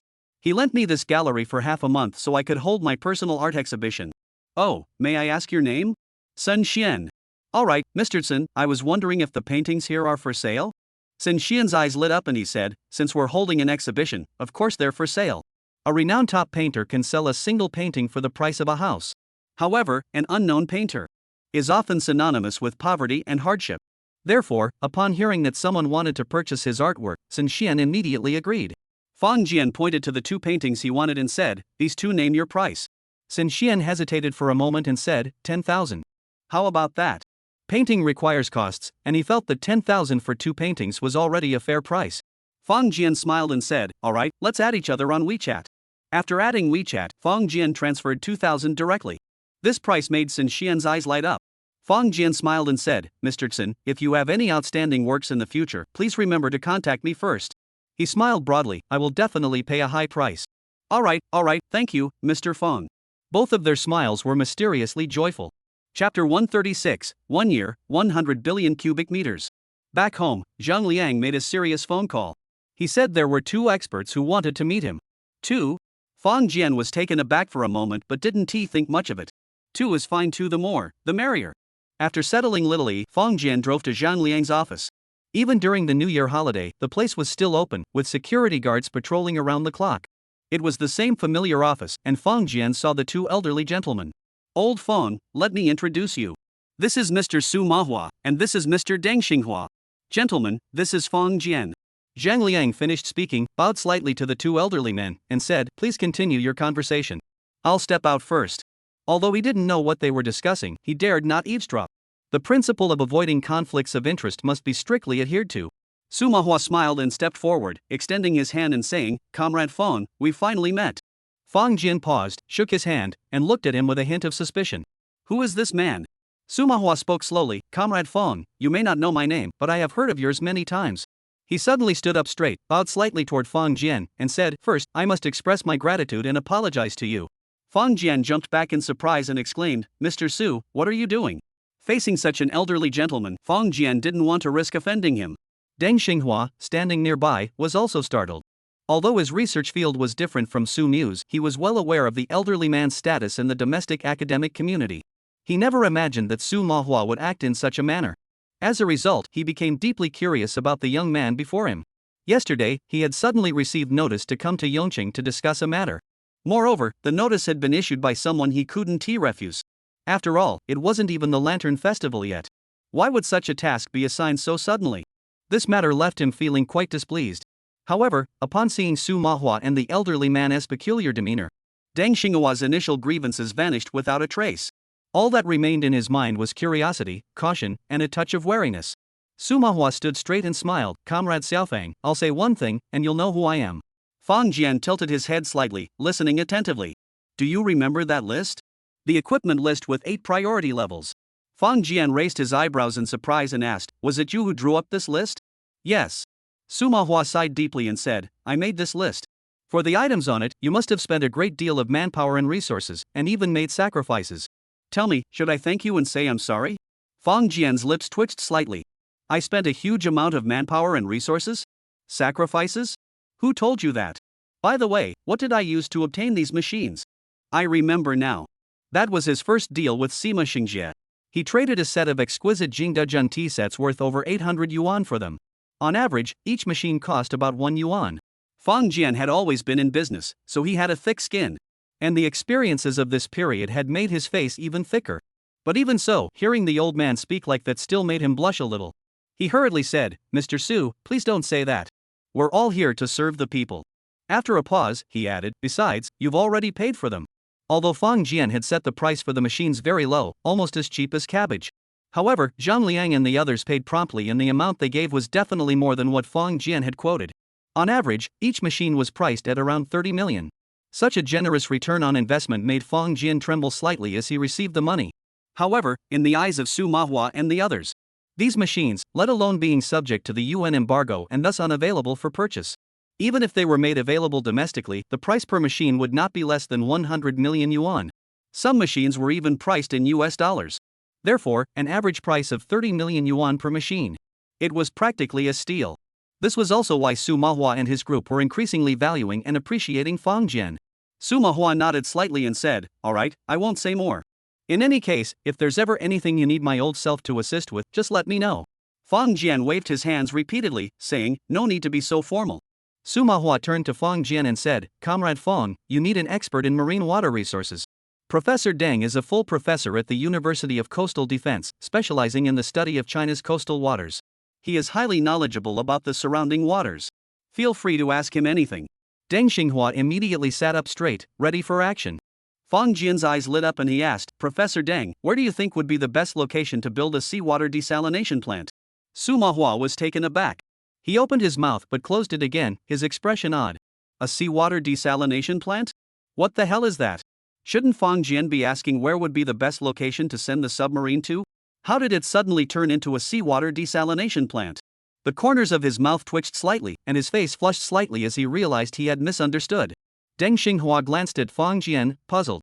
So that's what he was asking about. But such a minor matter required him to sign a confidentiality agreement first. That was really. However, since Mr. Su Manhwa was present, he suppressed his dissatisfaction and said, "Comrade Fang, in our coastal regions, there are many areas suitable for building seawater desalination plants. However, the investment costs for this plant are too high, so if you wish to enter this field, it would be best to choose areas with sufficient power supply." Fang Jian smiled slightly and said, "Of course." He looked at the other person, his expression growing serious. "Mr. Deng, what I meant was, if my seawater desalination project is on a large scale, where would be the best location?" "A large scale?" "Yes, quite large, and ideally, the fresh water could be transported inland." Deng Xinghua blinked, curiously asking, "How large?" "About 10 billion cubic meters per year, I estimate." Chapter 137, The Yellow-Haired Brat, Spouting Nonsense. 100 billion cubic meters? Deng Xinghua couldn't help but exclaim. He opened his mouth, a faint flush of anger rising on his face. Though he wasn't an expert in seawater desalination, he had some knowledge of the subject since he also studied water resources.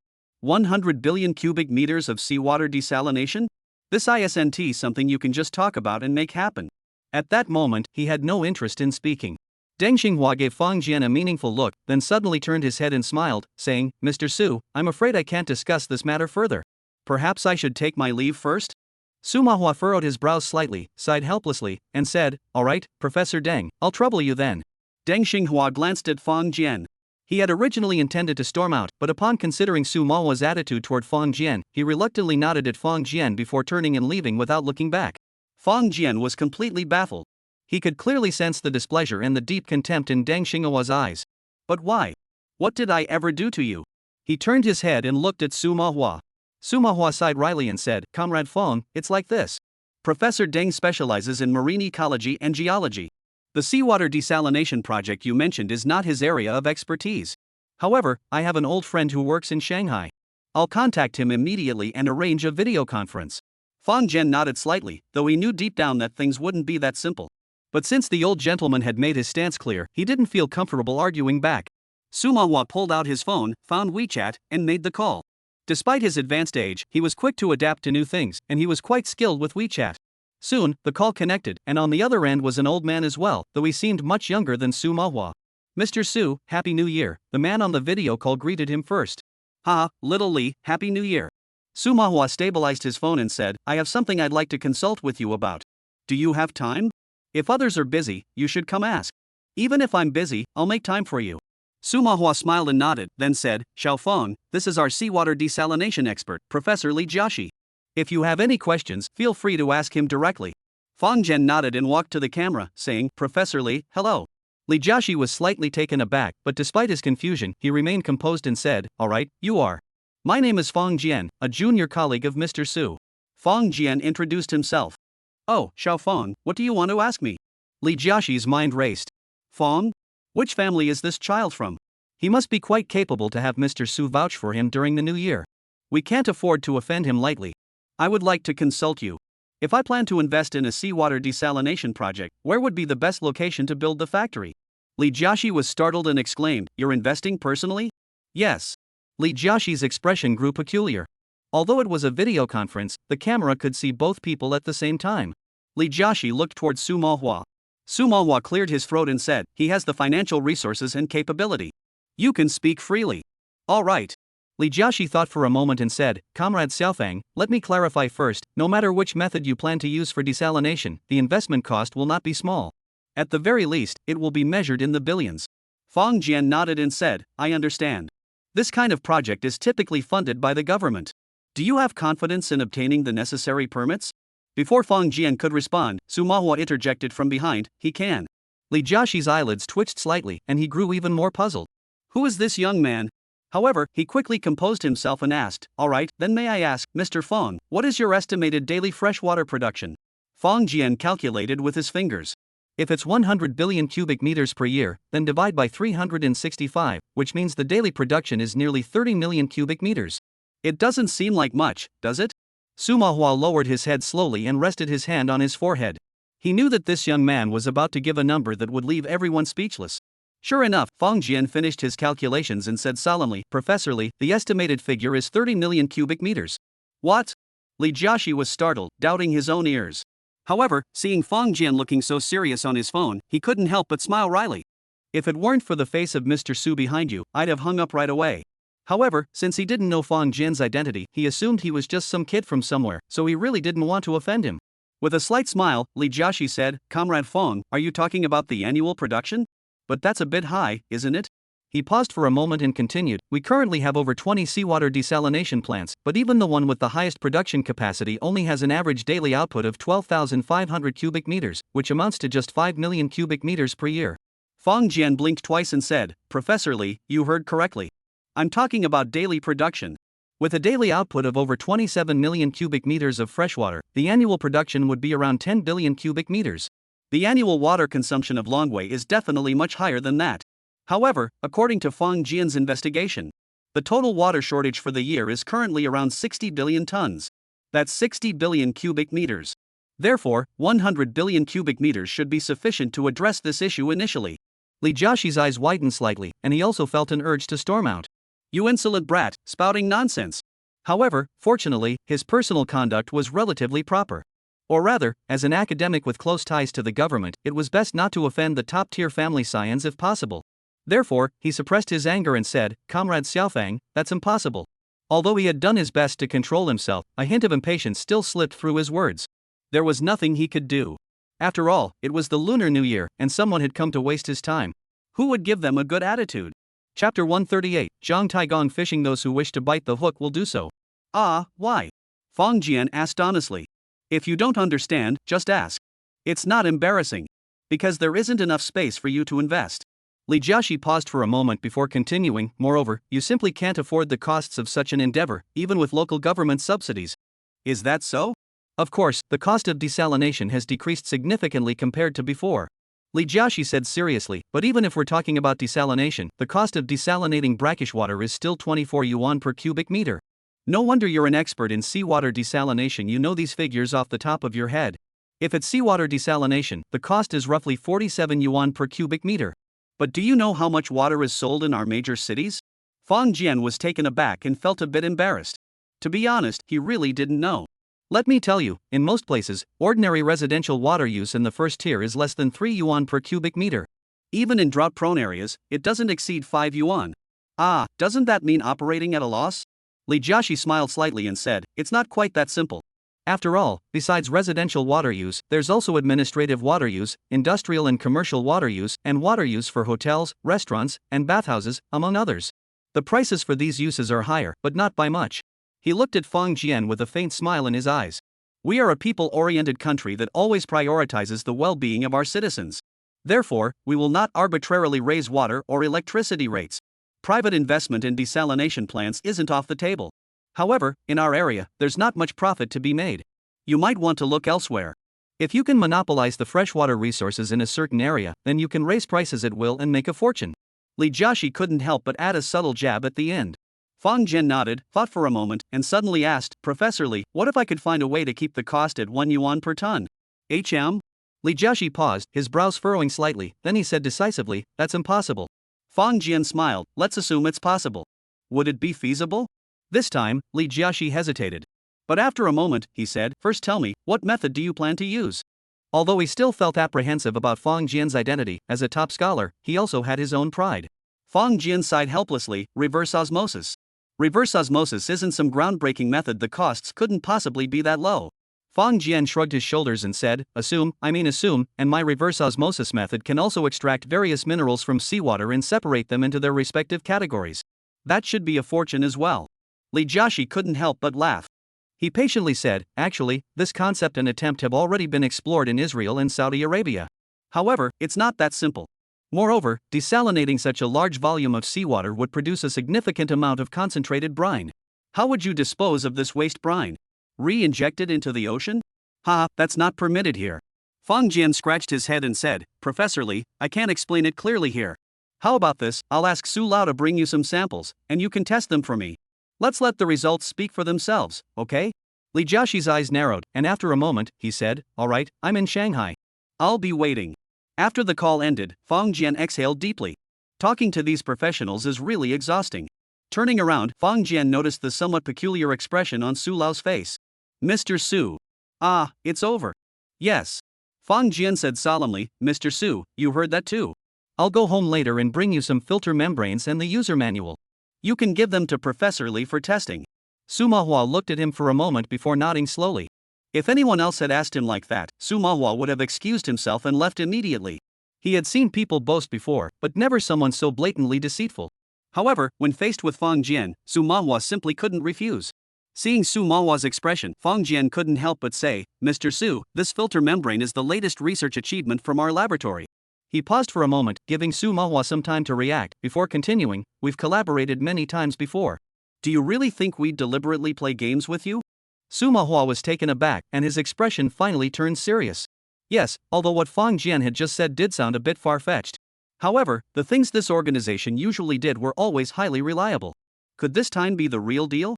However, Su Manhwa had some understanding of seawater desalination projects, and reverse osmosis was not a secret. He knew a little about it. If all it takes is replacing a filter membrane to reduce the cost to less than 1 yuan per ton? Well, no one in their right mind would believe that. Taking a deep breath, Su Manhwa said solemnly, Comrade Xiaofang, here's what we'll do, give me the research findings, and I'll take them to Professor Li immediately. We'll conduct the experiment together. What do you think? All right, thank you, Mr. Su. Fang Jian expressed his sincere gratitude. He had worked so hard to get this matter settled. If someone were to dismiss it carelessly, it would be a waste of his efforts. Upon returning home, Fang Jian brought out a pile of filter membranes from his bedroom. His parents were completely baffled. Where did this kid put all this stuff in his bedroom? We didn't even notice them. You little rascal, you've really grown up. However, since the villa was purchased by their son, they didn't feel comfortable saying much. Su Manhwa arranged for a truck, loaded the filtration membranes into it, and personally escorted the vehicle toward the metropolis. Fang Jian also put his mind at ease.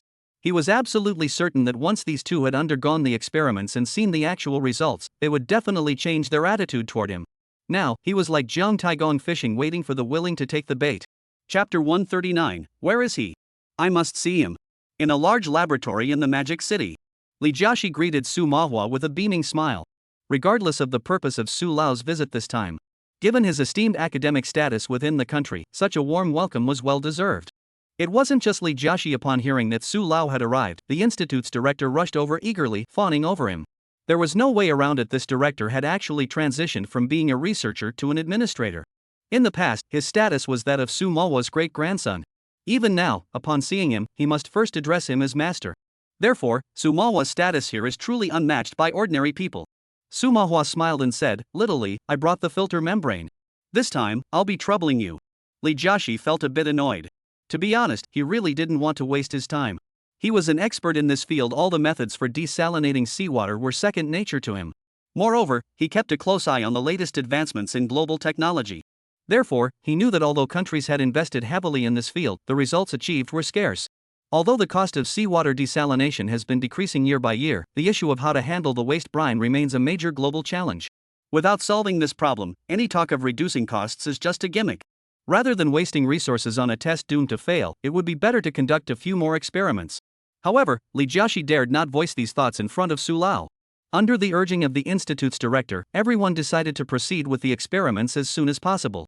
Fortunately, Fang Jian had handed over the filtration membrane to Su Manhwa, and Su Manhwa had some confidence in Fang Jian. Otherwise, even if this device were handed over to Li Jiaxi, he wouldn't bother to test it. However, experiments aren't something you can just start right away. At the very least, you need to understand the purpose of the experiment. Additionally, you need to have a certain understanding of the experimental materials to maximize the experimental results. At this point, Li Jiaxi called over a few of his graduate students, copied several copies of the manual provided by Fang Jian, and everyone began reading them separately. As for himself, he preferred to accompany Su Lao and the supervisor in conversation rather than bother with the details. Su Lao noticed his attitude, but couldn't bring himself to get angry. Because if they were in a different place, what Su Lao was doing might not necessarily be better than him. An hour later, a student approached Li Jiaxi and whispered a few words in his ear. Li Jiaxi's lips twitched slightly, as if he wanted to laugh. Su Manhwa asked, "Little Li, what's wrong?" Li Jiaxi finally couldn't hold back and said, "Mr. Su, our students found in the manual that this filtration membrane not only easily desalinates seawater but also distinguishes various minerals. Moreover, it can be applied to wastewater treatment and solve the problem of wastewater regeneration as easily as desalinating seawater." He paused, shook his head, and said, "Listen to this, it's like a fairy tale." After all, Fang Jian was introduced by Mr. Su. Therefore, Li Jiaxi chose his words carefully. If he had spoken his mind, he would have certainly cursed him, calling him a liar or something similar. Su Manhwa's face flushed slightly. He was well aware that major cities were currently grappling with the challenging issue of how to handle industrial and domestic wastewater. In fact, the cost of this project could even far exceed that of desalination projects. But it couldn't be ignored. If it wasn't addressed, the city would never see blue skies again.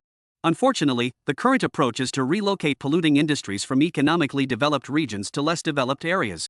This merely shifts the problem to another group of people. Development and environmental protection are a highly acute and prominent contradiction.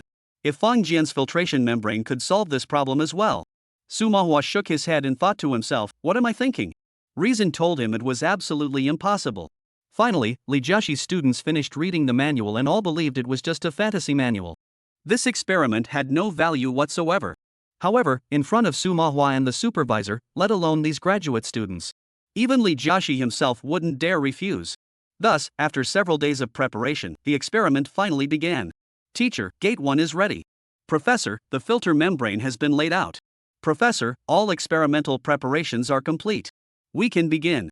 Although Li Jiaxi and his disciples had no expectations for this experiment.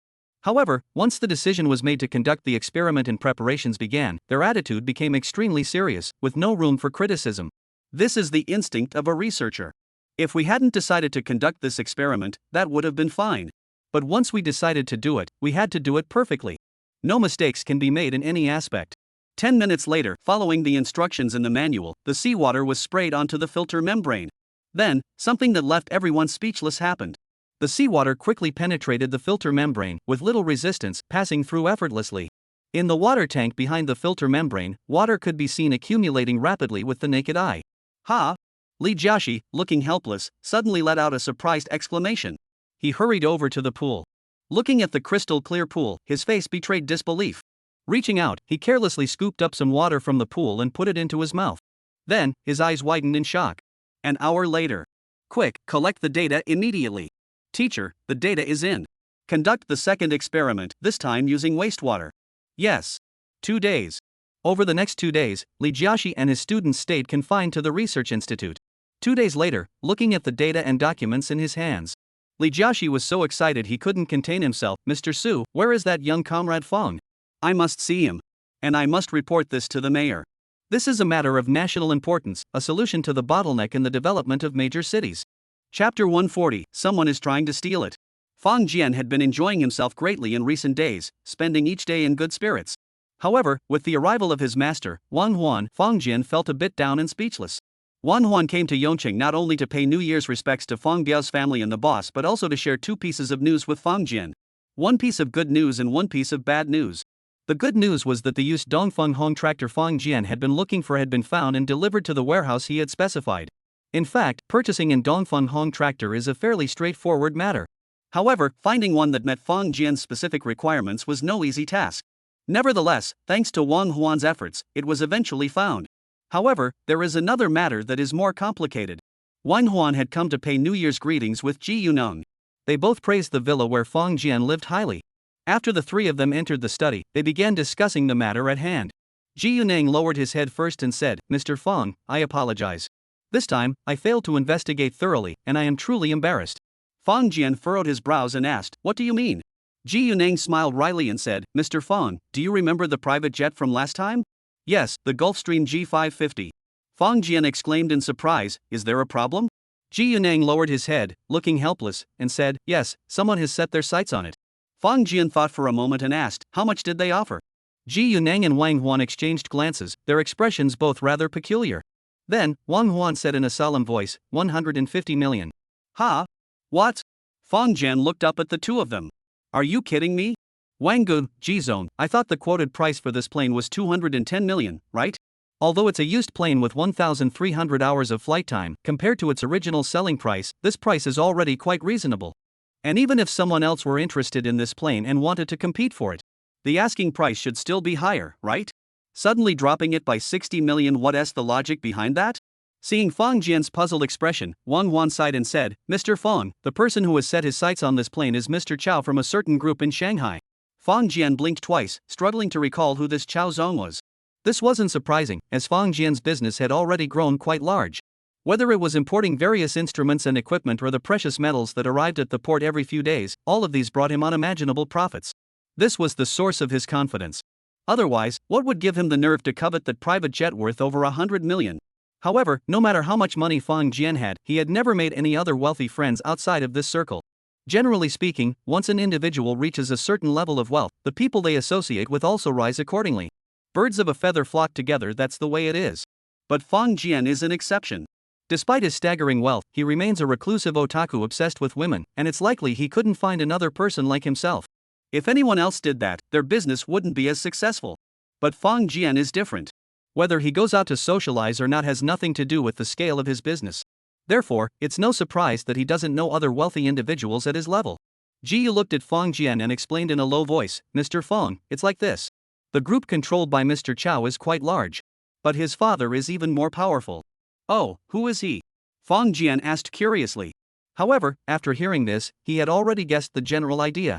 This Chao from Shanghai must not only be a business genius but also come from an extraordinary family background. Ji Yuneng hesitated for a moment before mentioning a name.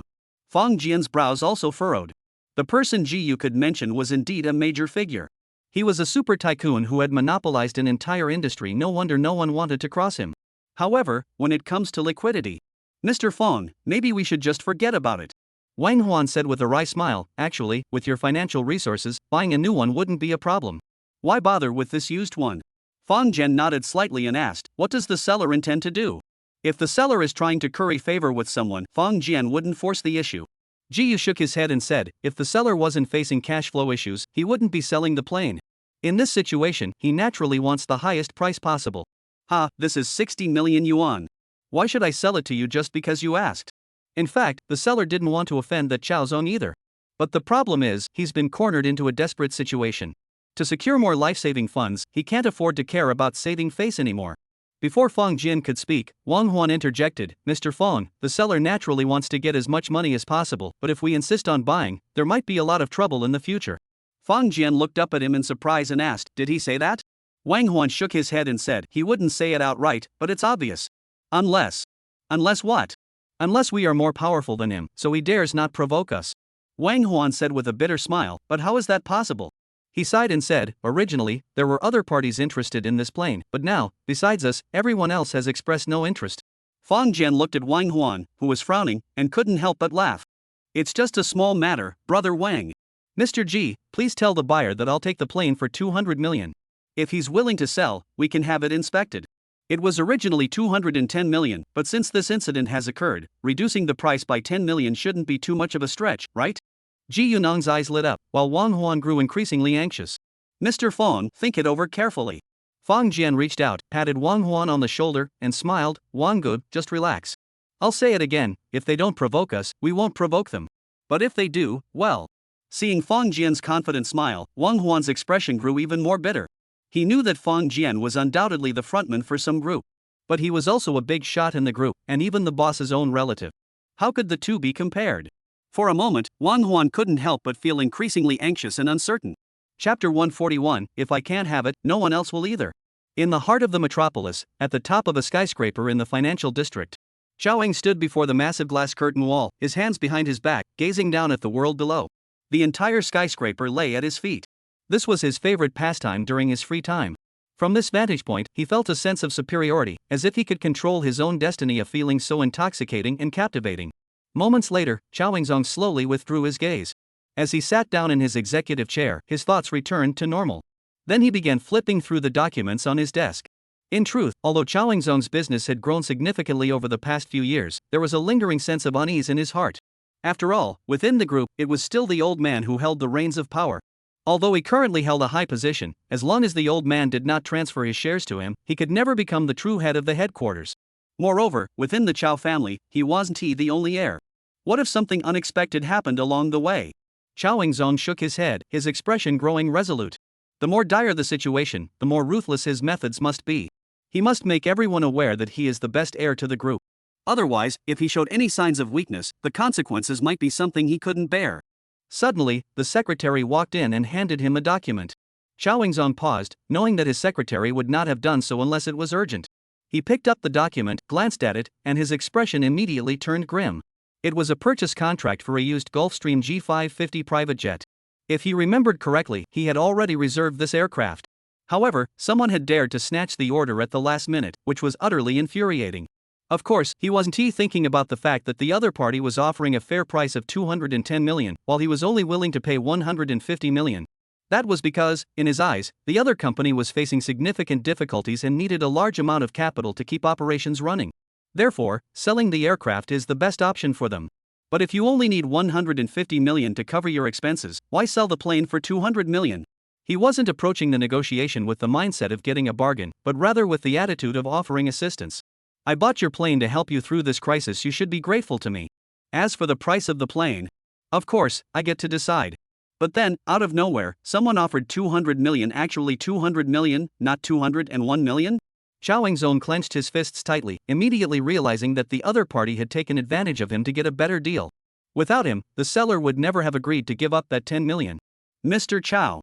The secretary whispered, I brewed a cup of coffee for you. It's made from coffee beans sent by Miss Cindy.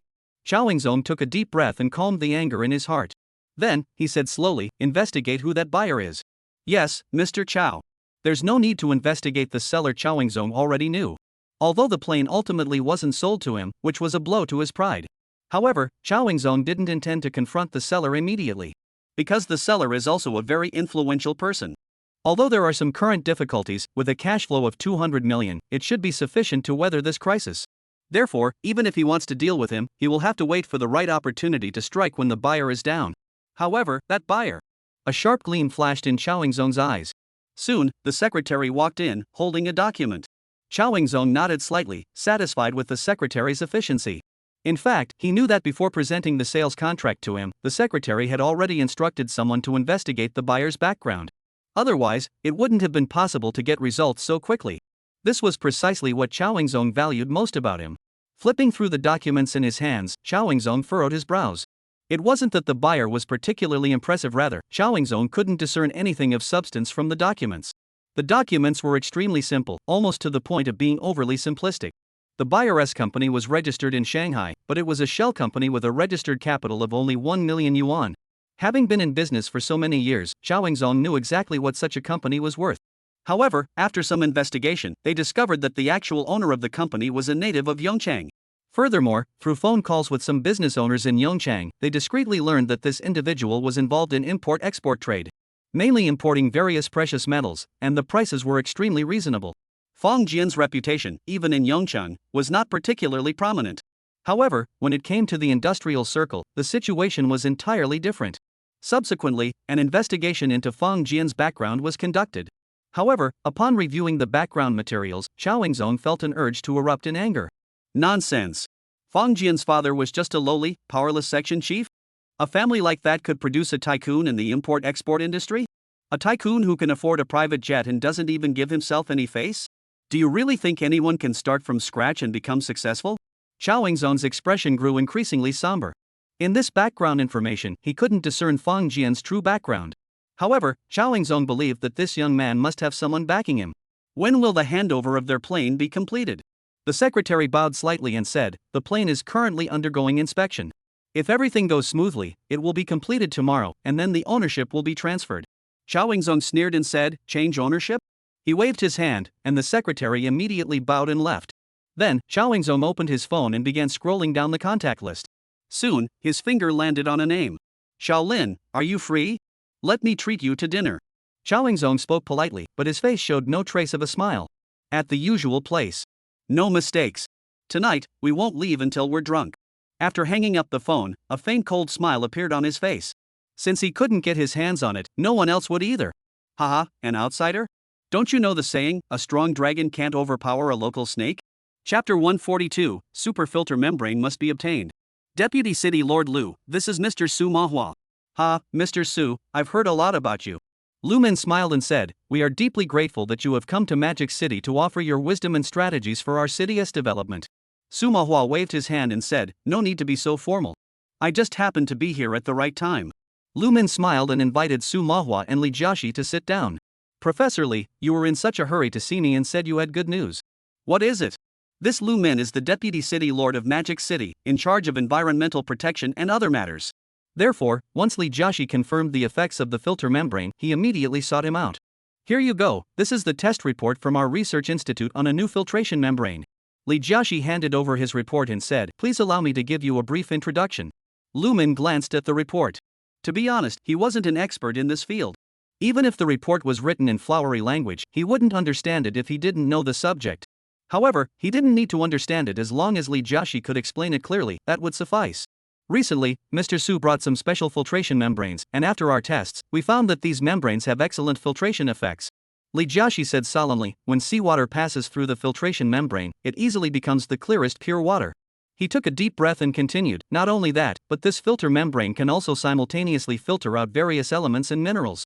With the equipment, we can obtain a large amount of various minerals and industrial raw materials during the desalination process." Lu Min listened quietly, his patience unwavering. He said, "Professor Li, I'd been to Saudi Arabia and visited their seawater desalination plants.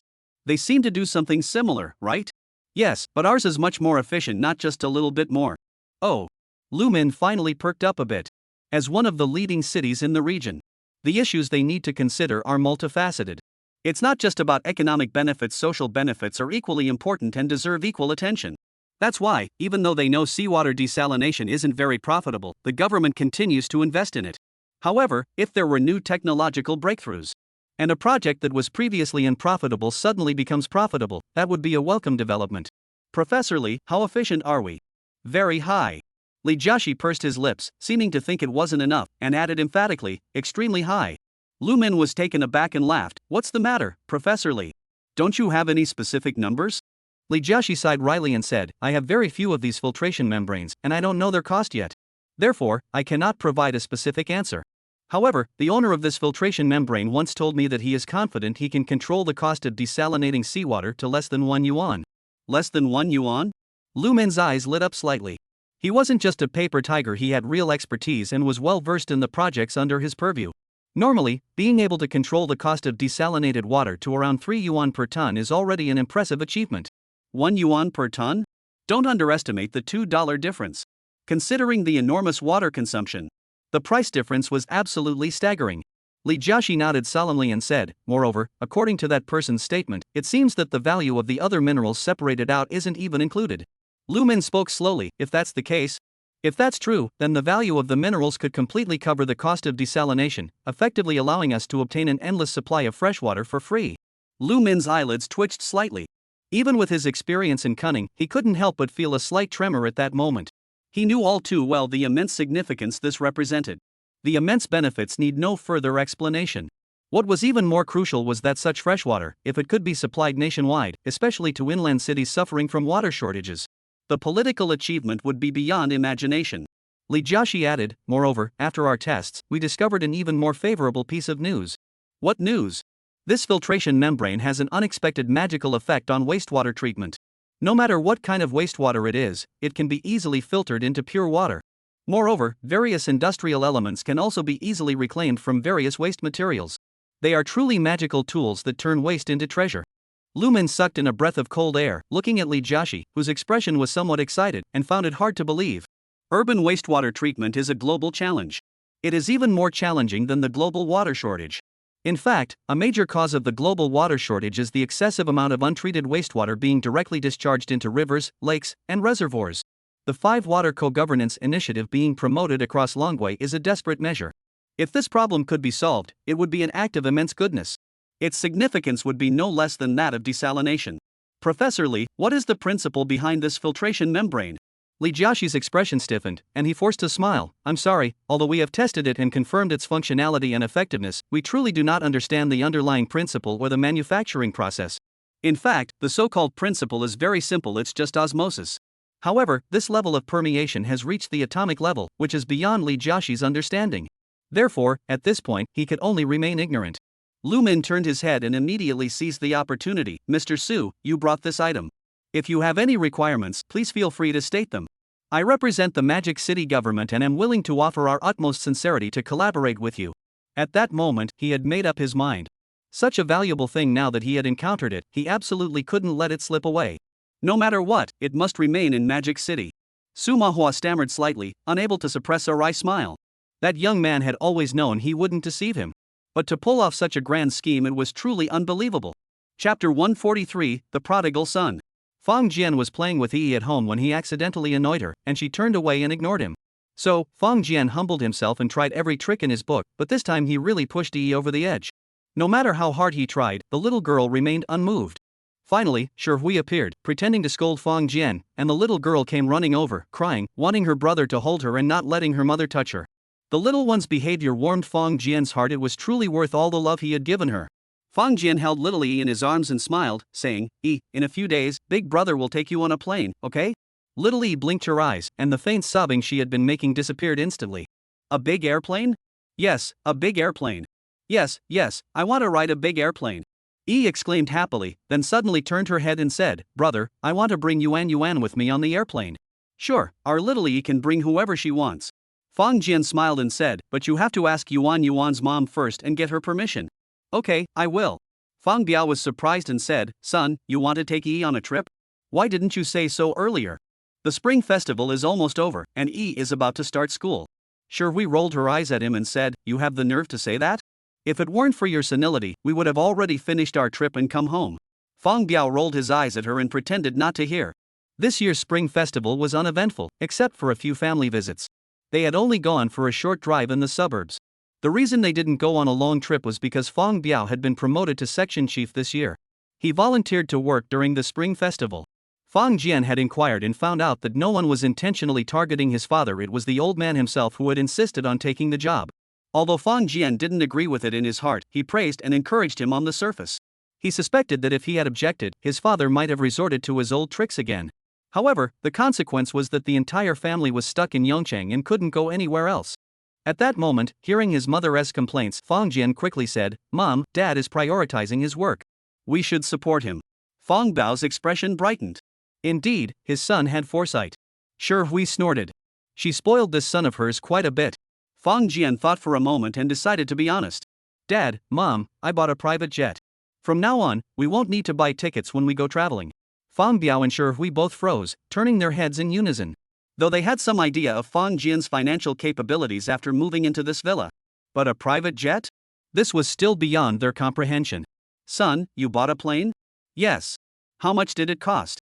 "Not expensive, about the same as this villa." "Oh my goodness, you spendthrift." Sure Hui muttered angrily. Fong Biao was speechless. He had thought he had grown accustomed to the surprises his son brought him. But now he realized that these surprises kept coming one after another, and there was no stopping them. Sighing deeply, Fong Biao said, "Son, you're really something." He paused and added, "Last year you bought a mansion, and this year, right at the start of the year, you bought a private jet. So what are you planning to buy next year?" "A private rocket?" Fong Jian laughed. "Dad, what use would a private rocket be to me? If I'm going to buy one, I'll buy a space shuttle and go to the International Space Station." Look at you, showing off." Fong Biao scolded him and turned away. However, Fong Jian's heart stirred slightly. Although Fong Jian was constrained by some mysterious force and couldn't peek into the future development of humanity. But one thing was certain. The future of humanity does not lie on Earth, our home planet, but in the vast and boundless cosmos. So, should we really build a spaceship next year? In 1,000 years, spaceships will exist, so there's no need for something so advanced. But a spaceship and a space station shouldn't be too much to ask, right? Just as Fong Jian was daydreaming, his phone rang. Glancing at the screen, Fong Jian burst into laughter. "Wang Guo, have you finished the paperwork?" Fong Jian asked with a smile. Wang Huan calling at this hour must mean good news. "Mr. Fong, I'm sorry, we encountered a little trouble." Wang Huan's voice sounded tired. "There was an issue during the property transfer process, and we couldn't complete it." Fong Jian paused for a moment and asked, "What kind of problem?" "The plane needs to undergo a third-party inspection before the handover. However, we can't find any inspection personnel." "Why?" "Because no one is willing to do the inspection for us." Wang Huan sighed wryly and said, "If I'm not mistaken, someone must be sabotaging this." Fong Jian frowned, immediately recalling that incident. "Is it that Chao Zong?" "I have no evidence," but Wang Huan hesitated for a moment and said, "Someone came to see me earlier and told me to cancel the plane." "Cancel the flight?" Fong Jian couldn't help but laugh and said, "What if we don't cancel it?" "The person told me that if we don't cancel, the consequences will be our own responsibility." Fong Jian fell silent. At that moment, he was truly angry. "Wang Ge, this matter is all my fault. I've dragged you into this. I'm truly sorry." "Ah, we're family. Why say such things?" Wang Huan hurriedly said, "If it weren't for you, I'd probably be in trouble right now." Fong Jian laughed and said, "All right, let's not blame each other." He paused and said, "Since that's the case, Wang Ge, you hold on for now. I'll find someone to look into it." "All right." Wang Huan hesitated for a moment and said solemnly, "Mr. Fong, if I'm not mistaken, the other party is doing this to see if anyone will stand up for you. If you don't want to confront them head-on, just back out." Fong Jian naturally understood that his master was thinking of him. But he really couldn't swallow his pride. "Brother. What's up? Were you talking about the plane earlier? When are we going to take the big plane?" Fong Jian gently pinched Yi's soft cheek and said, "Soon, we'll go together." Chapter 144, I'm a bit of a coward. In the evening, after Yi had fallen asleep, Fong Jian picked up the phone. Who should he contact about this matter? He had connections with the Air Force, the Navy, and the top-tier researchers in Manhwa. These people all possessed immense power. If he was truly in the wrong, Fong Jian would never approach them. However, allowing himself to be bullied was not his style. If, after doing all that, someone could still act with impunity over his head, then what would be the meaning of everything Fong Jian had done before? After some thought, since the aircraft was related to the Air Force, so there was no need to consider who to approach about this matter. He dialed the number, and the other party answered quickly. "Mr. Liu, hello. Little Fong, hello, What's the matter?" Lu Jinghua said with a smile. "Ah, it's like this.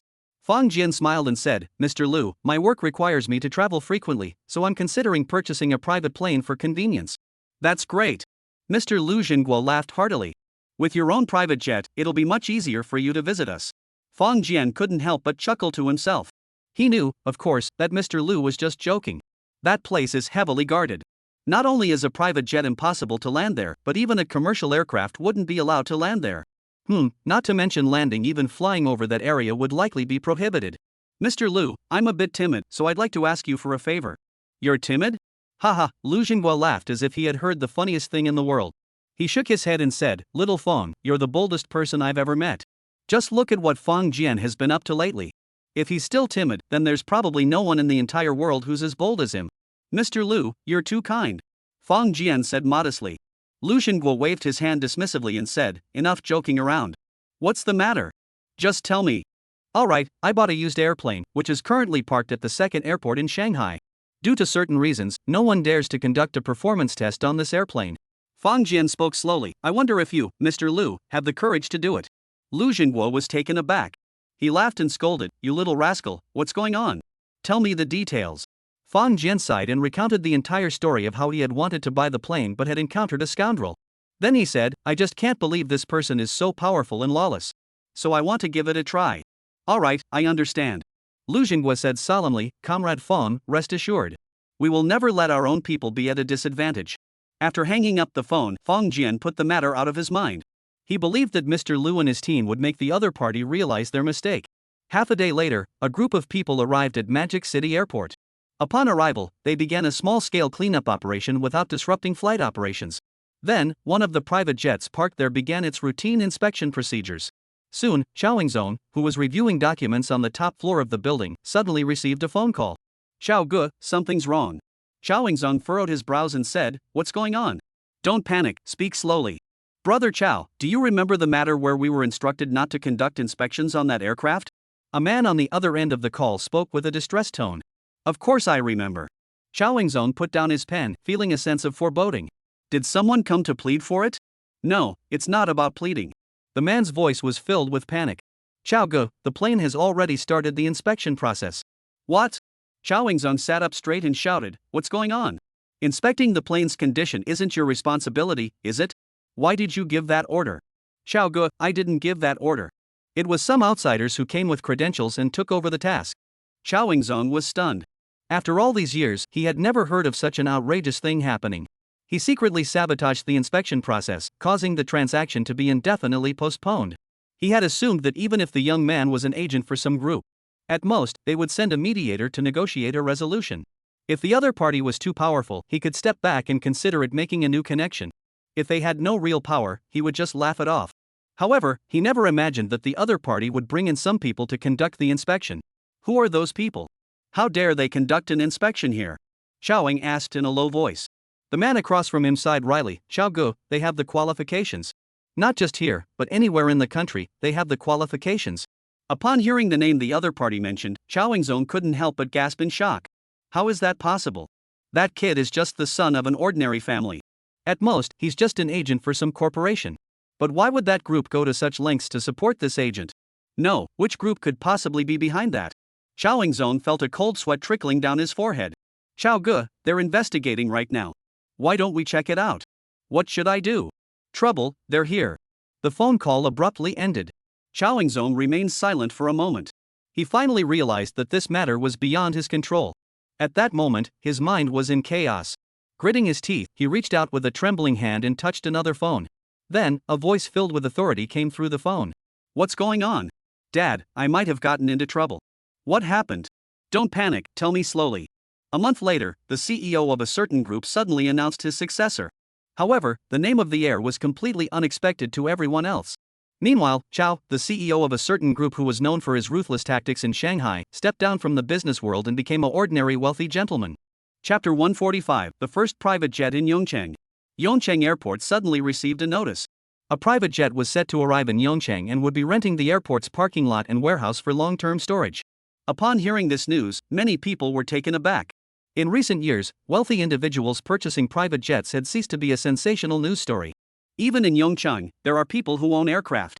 However, the issue is that the aircraft they own are small helicopters, and their usual parking locations are not the public tarmac at Yongcheng Airport. Negotiating with the airport to lease the tarmac and warehouses on a long-term basis, as well as arranging for management, is a first. However, the fact that the airport management agreed so quickly was remarkable. Everyone understood that the owner of this plane must be no ordinary individual.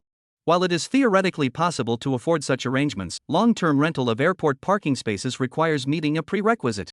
That is, there must be available space at the airport or landing site that meets the relevant operational requirements. For example, at airports with high flight volumes, parking spots are already scarce. If there is sufficient space allocated for private jets, they can be parked. However, in most cases, airports are reluctant to allow parking. A single parking spot could generate significant ground handling fees from daily short-haul flights, and parking just one aircraft would result in significant losses. Of course, as a private business jet, if you are willing to pay high parking fees, this can be negotiated. However, in reality, airports are still unlikely to be very willing. After all, private business jets have very low annual flight hours, occupy valuable space, and small airports don't mind since they don't have many flights anyway. However, for a medium-sized airport like Yongcheng Airport with international routes, this is not necessarily the case. Given the wealth of Yongcheng businessmen, there are certainly more than a few who have both the means and the desire to purchase long-range private business jets. However, no one has taken the initiative to do so before, and there are reasons for that. The main reason is that they couldn't establish connections with the airport. Gu Tang was a ground staff member at Yongcheng Airport. After completing his duties, he finished his shift at noon and entered the restaurant. Just as he had finished preparing his meal, Zhang Buotao sat down beside him. He was also part of the ground crew. They had joined the company in the same year and had always gotten along well. Zhang Buotao lowered his voice and said, "Hey, have you heard? The flight is arriving this afternoon." Gu Tang glanced at him and said, "Let it come. You've seen planes before." "I feel like I'm going to throw up looking at these giants." While ordinary people might find planes interesting, those of us who work at the airport as ground crew, dealing with planes every day, even the most enthusiastic interest would eventually fade away. "Ha, that's different. The planes we usually fly aren't like this. This is the first private jet to be permanently stationed at our airport." Zhang Buotao lowered his voice and said, "Guess what model it is?" Gu Tang was also piqued by his words and said, "There are so many models of private jets I can't guess." "Come on, you're just too lazy to guess." Zhang Buotao picked up his spoon and took a big bite of rice. "By the way, why did those people agree so easily this time?" Gu Tang finally couldn't resist his curiosity and asked doubtfully, "There have been previous applications, even from the richest man in our city, but the airport always refused." Zhang Buotao paused, glanced around, and whispered, "I heard it wasn't the airport staff who agreed." "What? How is that possible?" Gu Tang said impatiently. "If the staff didn't agree, how could they land?" Zhang Buotao chuckled and said, "I heard it was a direct order from above. They didn't even bother to ask the management staff for their opinion, they just told them to cooperate immediately." Gu Tang sucked in a sharp breath. "This is a private jet, not some government-owned aircraft. If it were a government-to-government matter, it would be easy to resolve. But when it's private versus public, the situation is entirely different." Gu Tang had assumed that the owner of the plane must be some big shot in Yongcheng who had persistently persuaded the airport management to grant this permission. But it turned out they had pulled strings at the highest levels? Who exactly is the owner of this plane? After eating, work continued. Gu Tang's job was to handle the unloading and transportation of luggage from the plane. After the plane comes to a complete stop, he loads the checked luggage from the cargo hold onto the trucks and transports them to the transfer platform. In the afternoon, a passenger aircraft came to a stop. Gu Tang and Zhang Buotao drove the truck and began transporting the luggage. However, while they were in the middle of moving the luggage, Zhang Buotao suddenly said, "Gu Tang, look, it's coming." Gu Tang paused, turned his head, and saw an airplane slowly landing. This was a common sight at the airport and nothing out of the ordinary. However, today's scene caught the attention of many people. Because this was not a commercial airline plane, but a private jet. It was the first private jet to be permanently stationed at Yongcheng Airport. Anything involving the word first is bound to attract a lot of attention and curiosity. Finally, the plane came to a stop. Then, the cabin door opened. Two people emerged from the cabin, a man and a child. The taller one was a man, holding a baby in his arms, as delicate and exquisitely carved as a piece of pink jade. Upon seeing the man, Gu Tang suddenly widened his eyes in shock. He rubbed his eyes hard, blinked again, and muttered to himself, "Impossible, I didn't mistake him." Zhang Buotao nudged him and whispered, "Gu Tang, what are you doing? Hurry up and finish moving, then send them off. Another plane is about to arrive." Gu Tang snapped out of his trance, quickly pulled out his phone, and snapped a photo in that direction. Zhang Buotao paused, rolled his eyes, and shook his head. This guy claims he's not interested in private jets, what a hypocrite. At that moment, Fang Jian was carrying Yi off the plane. Then he received a message. It was from the secure phone. After glancing at the message, Fang Jian smiled. After waiting for so long, they finally came knocking on his door. Chapter 146, Business Negotiations. 2 hours later, Fang Jian arrived at the conference room of Zhang Liang's company. These days, the conference room had almost become his personal space. When Fang Jian arrived, there were already 4 people seated in the conference room. He only recognized 2 of them: Mr. Su Manhwa and Professor Li Jiaxi. Upon seeing Fang Jian enter the conference room, Mr. Su Manhwa immediately stood up. He smiled and said, "Everyone, this is the person I was talking about, Mr. Fang Jian, who provided the specially designed filter membrane." Then he added, "Mr. Fang, this is Professor Li Jiaxi. You've met him before." "Yes, Professor Li, hello," Fang Jian said respectfully. He held these highly skilled researchers in high regard. Li Jiaxi extended his hand and shook Fang Jian's, saying with a touch of embarrassment, "Comrade Fang, the filter membrane you provided is extremely powerful. I made the mistake of relying too much on experience and didn't take it seriously at first. I sincerely apologize." Fang Jian smiled and said, "Professor Li, you're too kind." In fact, if Fang Jian hadn't known that this technology was from 1,000 years in the future, he wouldn't have believed it himself. Therefore, he had no right to criticize others. "This gentleman is Mr. Yasuda Lei, the representative sent from Magic City. This is EZE from the capital. Comrade Xiaofang, you should know the purpose of our visit, shouldn't you?" Su Mahua finished his introduction and spoke solemnly. Fang Jian smiled slightly and said, "You just mentioned that filtration membrane earlier." Su Mahua chuckled, "Yes, it's all about that thing." He paused for a moment and said, "All right, I've finished my introduction. It's up to you two to discuss now." Li Jiaxi opened his mouth but hesitated slightly before finally saying, "Mr. and Mr. E, please go ahead first." And Tianlei replied without hesitation, "All right, I'll go first." He spoke solemnly, "Mr. Fang Jian, hello. I am from the Investment Promotion Office of Magic City. We have come here today to invite you to set up a factory in Magic City." And Tianlei took out a stack of documents and said, "We promise that as long as you come, we will handle everything for you, including low-interest loans or even interest-free loans. Additionally, we can also handle land preparation and recruiting workers." Fang Jian looked up in surprise, a hint of astonishment in his eyes. Although he knew that what he had offered would be highly sought after. However, the extent of its popularity left him utterly astonished. The conditions the other party had proposed were almost like getting something for nothing. And it was the government itself inviting him to take advantage of it. If you were to tell someone else, they wouldn't believe it. Fang Jian turned to look at Sumahua, who chuckled and said, "Young Fang, don't look at me. You decide for yourself. However, I can assure you that the conditions they've offered will be fulfilled without any discounts." Clearing his throat, Fang Jian said, "There's no such thing as a free lunch. I want to know what price I'll have to pay if I go." And Tianlei smiled and said, "We hope you can locate the production facility for the special filtration membranes in the vicinity of the metropolis." Fang Jian thought for a moment and said, "In that case, may I have some time to consider it?" "Of course." Yasuda Lei said solemnly, "We're not forcing you. We're just offering a suggestion. And as a world-class metropolis, this city offers the best prospects for development." Fang Jian smiled and nodded, but deep down, he wasn't entirely convinced. The Magic City may be good, but it's not my hometown after all. As the elders of Longhua had said, no matter where you go in the world, there's no water as good as the water from your hometown. The attachment to one's hometown is something deeply ingrained in the bones of every Chinese person.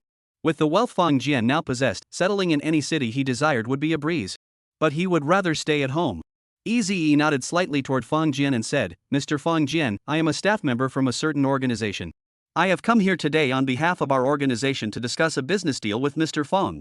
"On behalf of a certain company to discuss business?"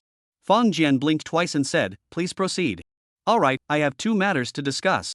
First, we plan to establish a wastewater treatment company in every city across the country, including county towns. We intend to purchase the specially designed filtration membranes exclusively from Mr. Fang's filtration membrane company. In fact, the annual investment in wastewater treatment by major cities has been increasing year by year.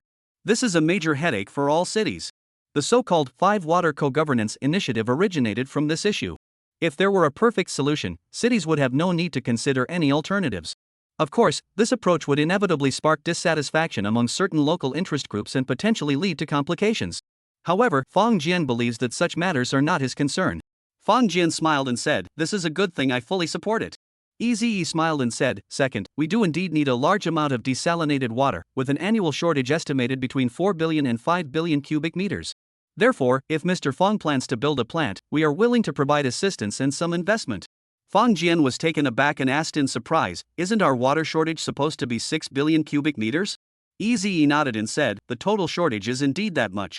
However, if the wastewater treatment in every city can meet the standards for recycling, we could at least save around 30 billion cubic meters. Fang Jian finally understood and nodded vigorously, saying, that's good news. He was very satisfied with their attitude. They came straight to the point, inviting Fang Jian to build a factory and agreeing to purchase the products. They didn't ask him to hand over the technology. To put it bluntly, this approach alone left no room for criticism. Li Jiaxi had been holding back, but now that they had reached a preliminary agreement, he couldn't help but speak up. Mr. Fang, I know this may be presumptuous, but may I ask a question? Fang Jian sighed wryly. He already knew what the other party wanted to ask. However, sighing softly, Fang Jian said, Professor Li, please go ahead. Alright, I would like to ask, what principle is used to manufacture this filter membrane? Li Jiaxi's expression was extremely solemn. Chapter 147, Public Industries Cannot Be Privatized. Fang Jian stammered for a moment, truly unsure how to respond. To be honest, if he could, he would have answered. But the problem was, he didn't understand it either. What had been transmitted from 1,000 years in the future could only be physical objects. As for technical issues, once they exceeded the limits of modern technology, all he could get was a jumble of gibberish. Zhuge Irma had explained a lot during his introduction. However, aside from the word atom, the rest was just a series of buzzing and hissing sounds that even a ghost couldn't understand. Therefore, Fang Jian dared not say much to Li Jiaxi. It wasn't for secrecy, he was afraid of misleading the other party's research direction. If that were the case, he would be doing a good deed but making a mistake, becoming a villain in the progress of science. Seeing Fang Jian's troubled expression, Li Jiaxi hurriedly said, Mr. Fang, please rest assured. I'm not trying to plagiarize your research findings. As a scholar of reverse osmosis technology, I've studied this for decades. If I don't figure it out, I'll die with regrets. Fang Jian waved his hands hurriedly and said, Professor Li, you've misunderstood me. I wasn't trying to hide anything, I simply didn't know either. Ah? Fang Jian smiled wryly and said, Mr. Su can vouch for me. I'm not a researcher, I'm just a. For a moment, he couldn't find the right words to describe himself. Su Manhwa immediately interjected, Comrade Fang is a patriotic individual and a liaison officer for a certain organization. Fang Jian nodded vigorously, desperately affirming this identity. Li Jiaxi finally understood, and a hint of disappointment flashed across his face. Fang Jian cleared his throat and said, Professor Li, do you think this will work? He thought for a moment and added, actually, the manufacturing method and process for this filter membrane, along with the user manual and factory construction standards, have all been sent to Mr. Su. You should have verified them, right? Yes, we have verified them. Li Jiaxi said with a wry smile, however, based on my experience, if the manufacturing process is only this simple, it is unlikely to achieve such miraculous effects. Therefore, there must be some key procedures we are unaware of. Fang Jian slapped his thigh. Hearing this, he knew that the man before him was a true expert with genuine knowledge, not just a pretentious scholar who liked to show off. Professor Li, actually, these filter membranes require an additional step, they need to be soaked in a special solution. Once the filter membranes are immersed in the solution for 3 days, they will become perfect filter membranes. Li Jiaxi raised his eyebrows and asked, the soaking solution? I can provide the solution. You can have as much as you need. Fang Jian said sincerely, I also hope that Professor Li can find a way to crack and develop it. What? The 4 people present exchanged glances, and for a moment, they even suspected that Fang Jian was speaking sarcastically. Looking at the 4 of them, Fang Jian shrugged his shoulders and said, Gentlemen, to be honest, the best way to handle this is to keep it under our own control. If we always have to rely on others for it, I won't feel at ease. Su Manhwa hesitated and said, but if we do that, how will you explain it to them? Moreover, we don't want any conflicts or misunderstandings with you. We don't want any conflicts at all. Fang Jian chuckled and said, Mr. Su, don't worry so much. To be honest, if Professor Li really manages to research and replicate this immersion solution, we'd be overjoyed. Su Manhwa and the others exchanged glances. They suddenly realized they simply couldn't understand Fang Jian's way of thinking. Fang Jian turned to Li Professor and said, regarding this immersion solution, I only know 2 words. What? Atoms. Atoms? Li Jiaxi was completely baffled. What did that mean? Fang Jian waved his hand and said, don't ask me. I've only heard this term before. It seems to be some kind of key term. However, you shouldn't believe everything. When conducting research, you must decide the direction yourself. Li Jiaxi sighed deeply and said, alright, thank you, Mr. Fang. He felt both thrilled and disappointed. Fang Jian's willingness to provide unlimited immersion solution was, of course, a great opportunity. However, to thoroughly research and replicate it. The specially designed filter membranes were in his hands, and he had already studied them in advance, but he was completely at a loss. So, with just 1 atom, how was he supposed to begin? Professor Li Jiaxi was plunged into deep confusion. Fang Jian turned to them and said, Mr. E, Mr. N, I would like to discuss something with you. Eazy-E and Tianlei sat upright and said, Mr. Fong, please speak. Seawater desalination and wastewater treatment are major projects that benefit the nation and its people, and they hold the key to a region's water supply. Such a critical industry must never fall into private hands. Fang Jian glanced at him and said, therefore, I suggest that these factories should be invested in and operated by state-owned enterprises. My friends and I are willing to provide you with unlimited amounts of immersion solution. What do you think? Eazy-E and Yasuda Lei exchanged glances, their eyes filled with astonishment. After a moment, Eazy-E spoke slowly, Mr. Fang Jian, may I remind you that if these two businesses are successful, what scale of industry would they represent? Fang Jian looked at him and smiled, saying, Mr. E, as far as I know, in the densely populated coastal regions, both railways and highways have already achieved profitability, correct? Yes. However, our overall railway and highway operations are still operating at a loss. Yet, despite this, we have never reduced our investment in the development of western and inland regions. What is the purpose of this? Economic benefits? Additionally, how much have water and electricity prices, which are closely tied to people's livelihoods, increased over the years? Have they become unaffordable for ordinary people? Fang Jian smiled and said, any industry critical to people's livelihoods must not be privatized. Otherwise, sooner or later, ordinary people like us will no longer be able to afford them. Chapter 148, Speaking on behalf of the masses, thank you. Eazy-E silently looked at Fang Jian, and a look of admiration finally appeared in his eyes. In fact, before coming here, Eazy-E had already been repeatedly warned by many influential figures. The instructions he had received were clear, he must show respect to Fang Jian. However, the special filter membrane must also be obtained at all costs. Because, for a country like Manhwa with over 1 billion people, abundant freshwater resources and the ability to purify and reuse urban wastewater were of critical importance. So important, in fact, that they were willing to pay any price to obtain this technology. Therefore, no matter how stringent the cooperation terms Fang Jian proposed, Eazy-E and her team were determined to agree. Because resolving these two issues has become an urgent priority for Manhwa. However, he never imagined. Fang Jian not only agreed immediately but also proposed a condition that moved him deeply. Public welfare projects must remain under the control of state-owned enterprises. This was a consensus among everyone. However, the wealthy capitalists would never think this way. What they seek is monopoly and every possible means to extract even more profit. For example, some capital tycoons have previously attempted to secure the operational rights to the railway. However, their plan was to secure the operational rights of railways in coastal and southern regions, which boast a massive population dividend and are economically prosperous provinces, and to reap substantial profits from them. As for the western and inland regions, all the unprofitable railway lines would be handed over to state-owned enterprises. Or, they would raise railway fares to achieve overall profitability, and so on. In short, their focus is solely on profits, and they have never given a thought to the well-being of the people. As Fang Jian pointed out, if public welfare projects are handed over to capital, there may be a wave of praise in the first few years. However, in the end, it is the ordinary people who will bear the brunt of the costs and suffer the consequences. Yet, despite everyone knowing this, those in control of vast capital will continue to test the limits of public tolerance until reality teaches them a lesson. Looking deeply at Fang Jian, Eazy-E said solemnly, Mr. Fang Jian, thank you for your trust in us. However, we want to know, if you were to provide the soaking solution, how would you price it? Fang Jian replied without hesitation, it's not up to me to set the price, it's up to you to set the price. Us? Yes, but I have two conditions. Go ahead. First, once the wastewater treatment plant begins using the filtration membranes and seawater desalination is successful, the water rates must be reduced. Eazy-E nodded slightly and said, if costs decrease, such public utility fees will naturally be reduced. Alright, second, I hope these factories can generate a portion of their profits each year.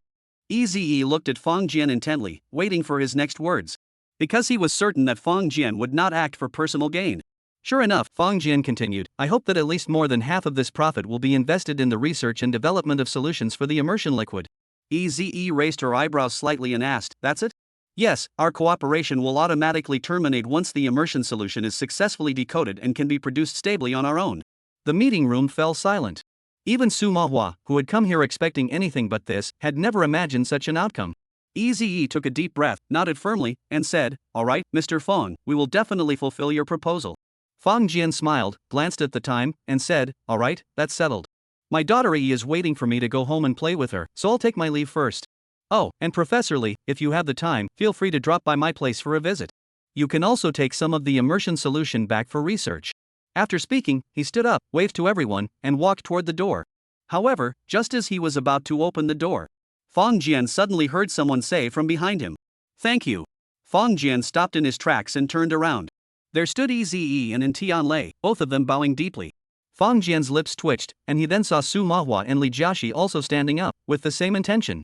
He was so scared that he immediately opened the door and fled at a frantic pace, disappearing in an instant. This gesture was too much for him to bear. As Fang Jian disappeared into the distance, Su Mahua and Li Jiaxi couldn't help but chuckle. You two should go back immediately and report Xiao Fan's proposal. Su Mahua sighed and suddenly said, Old man, I shouldn't have gotten involved in this matter. However, I would like to ask you two to add a sentence when you report it. Please speak, sir. While others may not care about personal honor or financial loss, we cannot afford to overlook the bigger picture. Yes, we will convey your words exactly as you said. Half a day later, a stack of documents and a video recording were already on the desks of some high-ranking officials. After reviewing the materials, even they couldn't help but be moved. Water, this substance that seems abundant and unremarkable. However, it is only at a higher level that one comes to understand how indispensable it truly is. If someone could control water resources, the wealth and influence they would possess would reach an unimaginable level.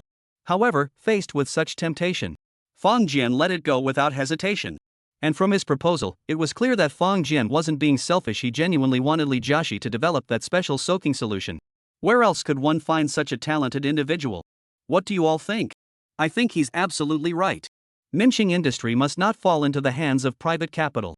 However, we also cannot do anything that would break people's hearts. That's right. Even if it's like spending a fortune to buy a horse's bones, we have to make an effort.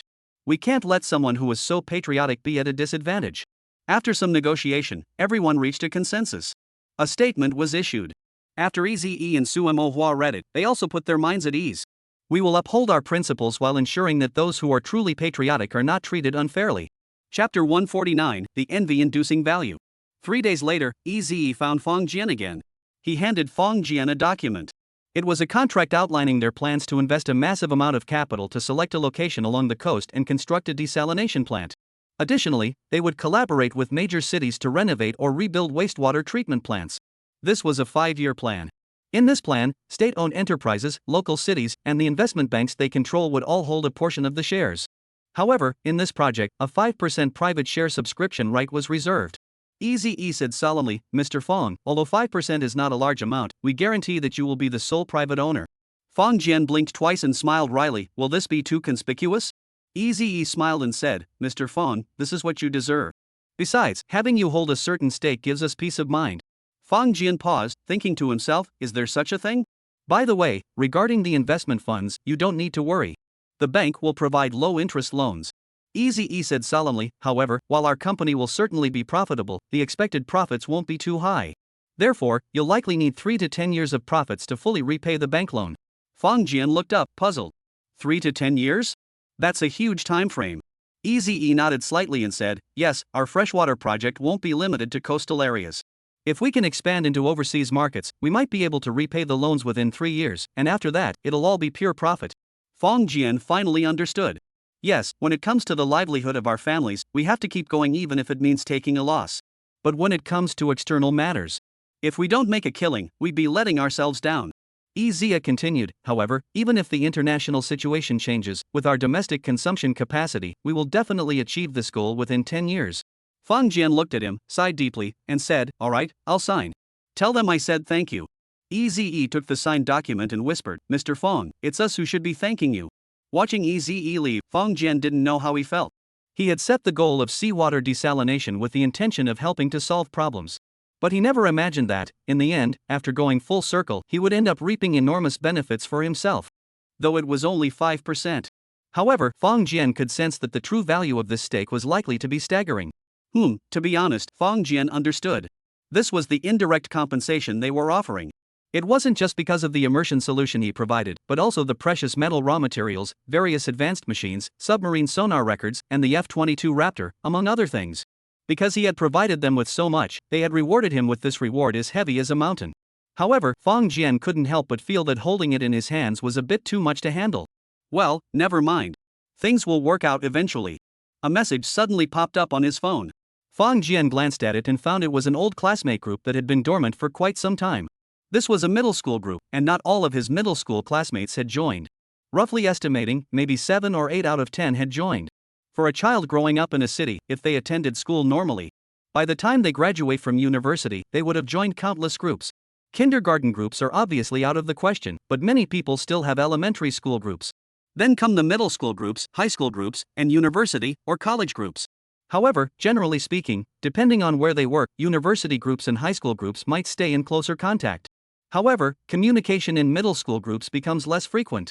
As for the elementary school group, well, if someone could actually bring everyone from the elementary school group back together, that person would undoubtedly be a talent, a super powerful talent. The middle school group that Fong Jian is in hasn't had anyone speak for over a month. But today, someone finally spoke up. Gutang, everyone, it's been a long time. How are you all doing? Moments later, someone immediately started replying. That's how middle school groups are. If no one speaks for a long time, few will speak up. But if someone speaks up and gets a response, more people will gradually join in. Looking at the familiar names above, Fong Jian couldn't help but start tapping his fingers.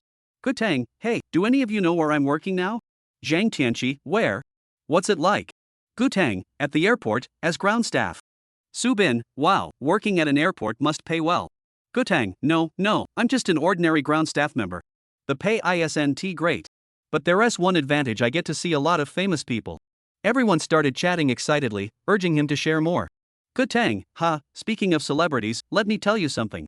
Our Yongchang airport now has its first privately owned aircraft on long-term lease. Fong Jian felt a sense of unease upon hearing this. Did Yongchang Airport not have any long-term leased private jets before? Fong Jian was hearing this for the first time. Su Bin, a private jet? That's so wealthy. Gutang, when the plane landed, I was there. Do you know who got off the plane? Zhang Tianqi, who? Which celebrity? Everyone started asking questions, and more people began to join the conversation. Fong Jian's lips twitched slightly. Gutang was actually working as ground staff at the airport that day? He hadn't noticed at all. Sure enough, Gutang immediately turned to Fong Jian. Gutang, Fong Jian, boss, can I speak? Fong Jian was taken aback. This guy was truly speechless. Before he could think of a response, Zhang Tianqi, no way, Gutang, you're saying this plane belongs to Fong Jian? Gutang, that's right. I didn't believe it at first, but I managed to look it up. The owner of this private jet is our old classmate. Instantly, the group fell silent. If there had been any chatter earlier, it had now completely ceased. After all, a private jet is something that is simply out of reach for ordinary people. Fong Jian sighed softly. The urge to respond had vanished from his heart. He would continue to follow the group, but whether he would speak up again was something he would leave to fate. Chapter 150, Preparing to Deliver to Ohio. Kindergarten finally started.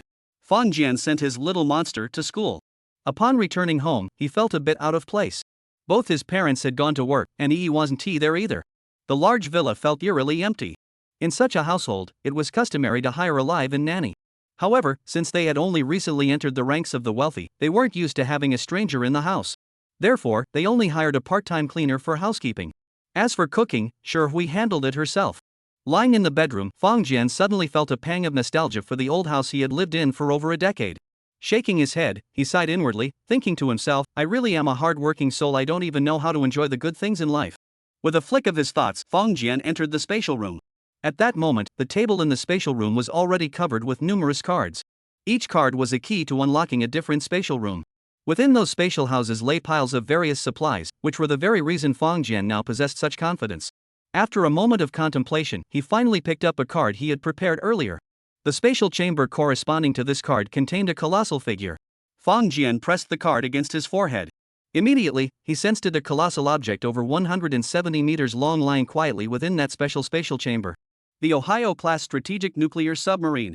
Sima Xingjie had brought this item here some time ago. However, Fong Jian did not hand it over immediately. Such a massive object, if he could obtain it so quickly, wouldn't that be too extraordinary? Although Fong Jian knew that handing it over would leave others in awe. But handing it over later would be better, wouldn't it? Of course, this was just Fong Jian's way of comforting himself. It had already been 2 or 3 months since he had made his initial promise. Handing it over now, Hua Fuxing and the others would already have prepared themselves mentally, so they shouldn't be too surprised. Fong Jian made his decision and immediately left the space room.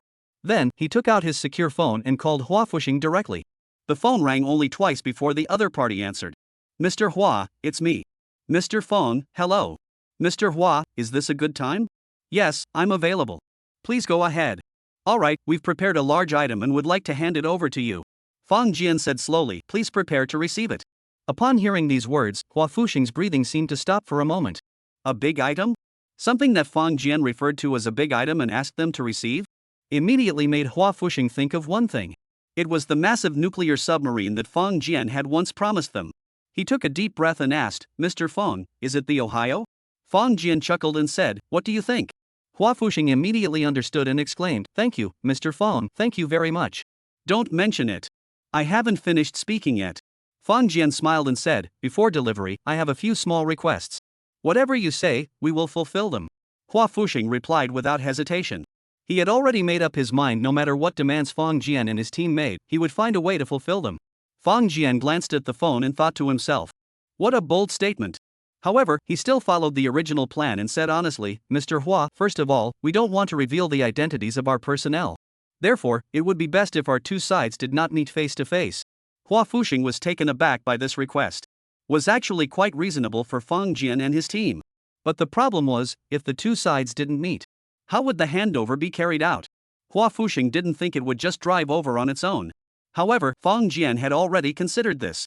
He had been thinking about it for over 2 months. Though he couldn't think of a flawless solution, if the goal was just to get through this once, he was confident it could be done. "Mr. Hua, there should be quite a few island caves on some of our coastal islands, right?" Feng Jian said slowly. Hua Fusheng thought for a moment and said, "There are many, but finding one that can hide that massive vessel won't be easy." Feng Jian chuckled and said, "That's beyond our capabilities, we'll need you to figure it out." Actually, given the length of Longwa's coastal defense line, finding an island cave large enough to accommodate an Ohio-class strategic nuclear submarine is quite easy. However, before docking, some adjustments to the terrain and environment would be necessary. At the very least, the entrance must be expanded. This would allow the submarine to enter smoothly without colliding with the surrounding rock walls. This is of utmost importance. Hua Fusheng paused for a moment and asked, "Mr. Feng, are there any other conditions?" "Yes, once you have secured the location, we will deliver the items and depart. During this process, we do not want any accidents to occur, nor do we want any surveillance equipment present." Feng Jian's tone was quite serious. Hua Fusheng remained silent for a moment before saying, "I will convey your intentions to them." "All right." Feng Jian smiled and said, "Please convey to them that our cooperation will not be limited to this single instance, so we hope they will be understanding." "Understood." After hanging up, Hua Fusheng immediately called Qi Gangi. The message was then passed on through various channels and a decision was made quickly. By the following afternoon, Feng Jian had already received a call from Hua Fusheng. He was given a coordinate number. When Feng Jian saw the coordinates, he was taken aback for a moment. The speed at which Hua Fusheng and his team had acted was simply too fast. He sensed that this coordinate point had definitely not been prepared at the last minute. If he wasn't mistaken, this must be a hidden location. However, now, in order to prepare for the arrival of the Ohio-class strategic nuclear submarine, they were willing to expose themselves. Feng Jian thought for a moment and sent a text message. "Reiterate the handover procedure, no one is to be present, no detection devices are to be used. Let us cooperate smoothly." Soon, his phone received a reply. "We guarantee cooperation." Chapter 151, Goods have arrived, please inspect. Nighttime is always so quiet. Especially in places far from the hustle and bustle of the city, one can truly appreciate this sense of tranquility. However, when one has something on their mind, they cannot enjoy this moment of peace. After night fell and Yi had fallen asleep, Feng Jian left home in his own unique way. Donning his biomechanical armor, he soared into the clouds, ensuring no one could track his movements. Then, guided by the built-in navigation system of his biomechanical armor, Feng Jian flew straight to the designated coordinates. This was an uninhabited island. However, Feng Jian knew that beneath this island lay a massive void. And the size of this void was large enough to accommodate an Ohio-class strategic nuclear submarine. Scanning the area, Feng Jian saw no one around. After a moment's thought, he retrieved an all-terrain reconnaissance particle and threw it down. Soon, a holographic 3D topographic map of the surrounding sea appeared before Feng Jian's eyes. Search for life forms. In the next instant, countless light points suddenly appeared densely in his machine's eyes. Feng Jian was taken aback. There were so many people nearby? Impossible. He shifted his focus to a specific target and saw a large fish swimming leisurely through the water. Feng Jian stammered slightly and issued a new command. Search for humans. In the next moment, within this 3D holographic terrain map spanning 10 kilometers, there was only one bright spot. It was himself, suspended and hovering above the sea surface. Feng Jian nodded to himself. Hua Fusheng and the others had indeed succeeded at least, there were no outsiders here. Search for cameras and other surveillance devices. Within his line of sight, everything was empty and devoid of anything. Feng Jian exhaled deeply in relief. Fortunately, Hua Fusheng had completely fulfilled his promise, otherwise, Feng Jian would have dared not continue with the transaction. After all, what he had to do was to move this submarine directly out of the void. This was a miracle that defied modern scientific explanation. Fang Jian dared not imagine what would happen if someone witnessed it or if some photographic equipment captured anything. At that point, who knew what awaited him?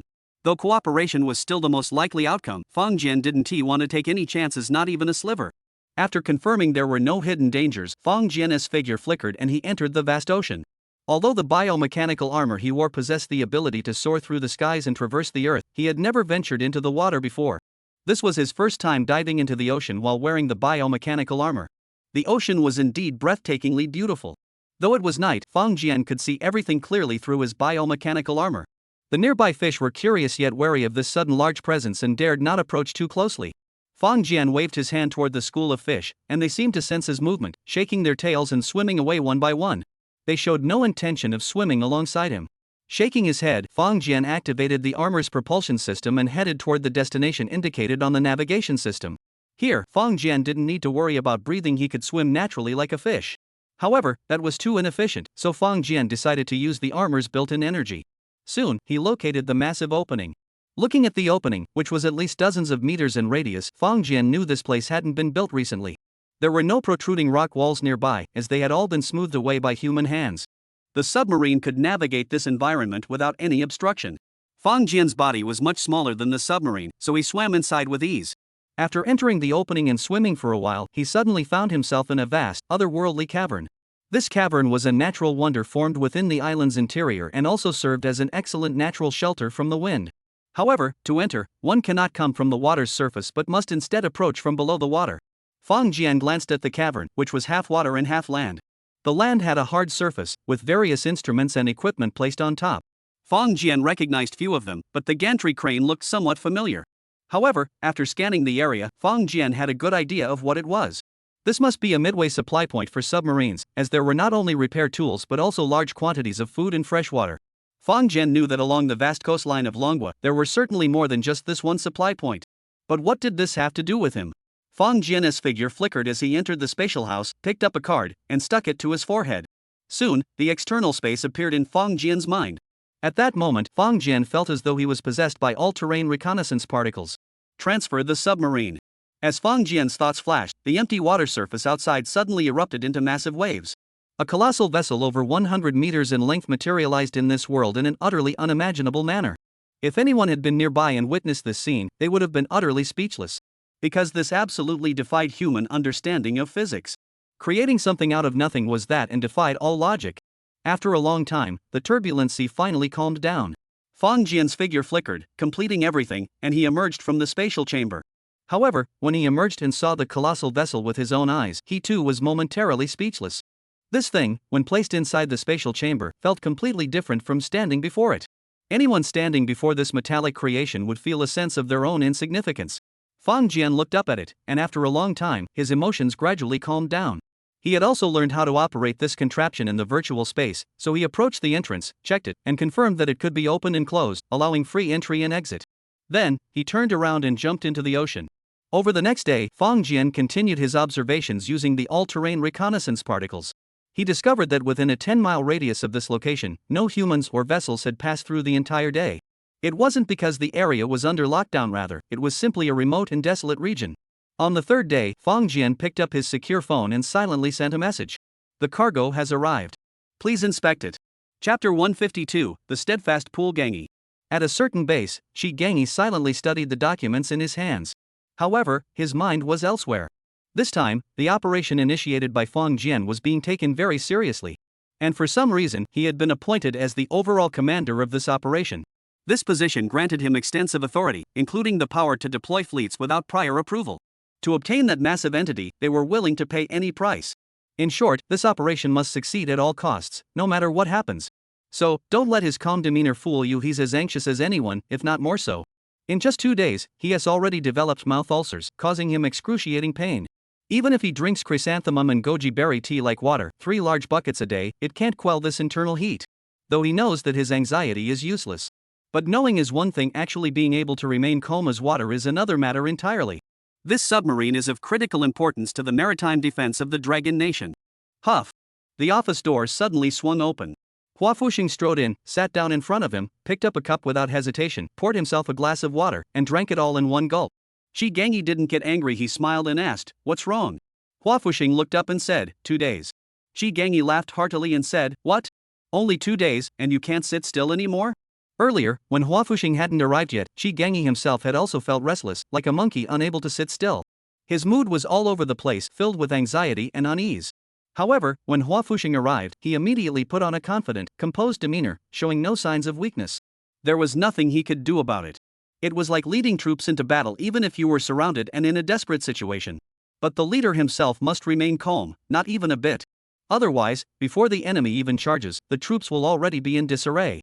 Therefore, no matter the situation, the leader must demonstrate the ability to remain unfazed even if a mountain collapses before them. Those who panic in the face of adversity can never achieve great things. Hua Fuxing sighed wryly and said, "Enough with the formalities. It's been 2 days, and there's still no sign of movement. Should we go and inquire?"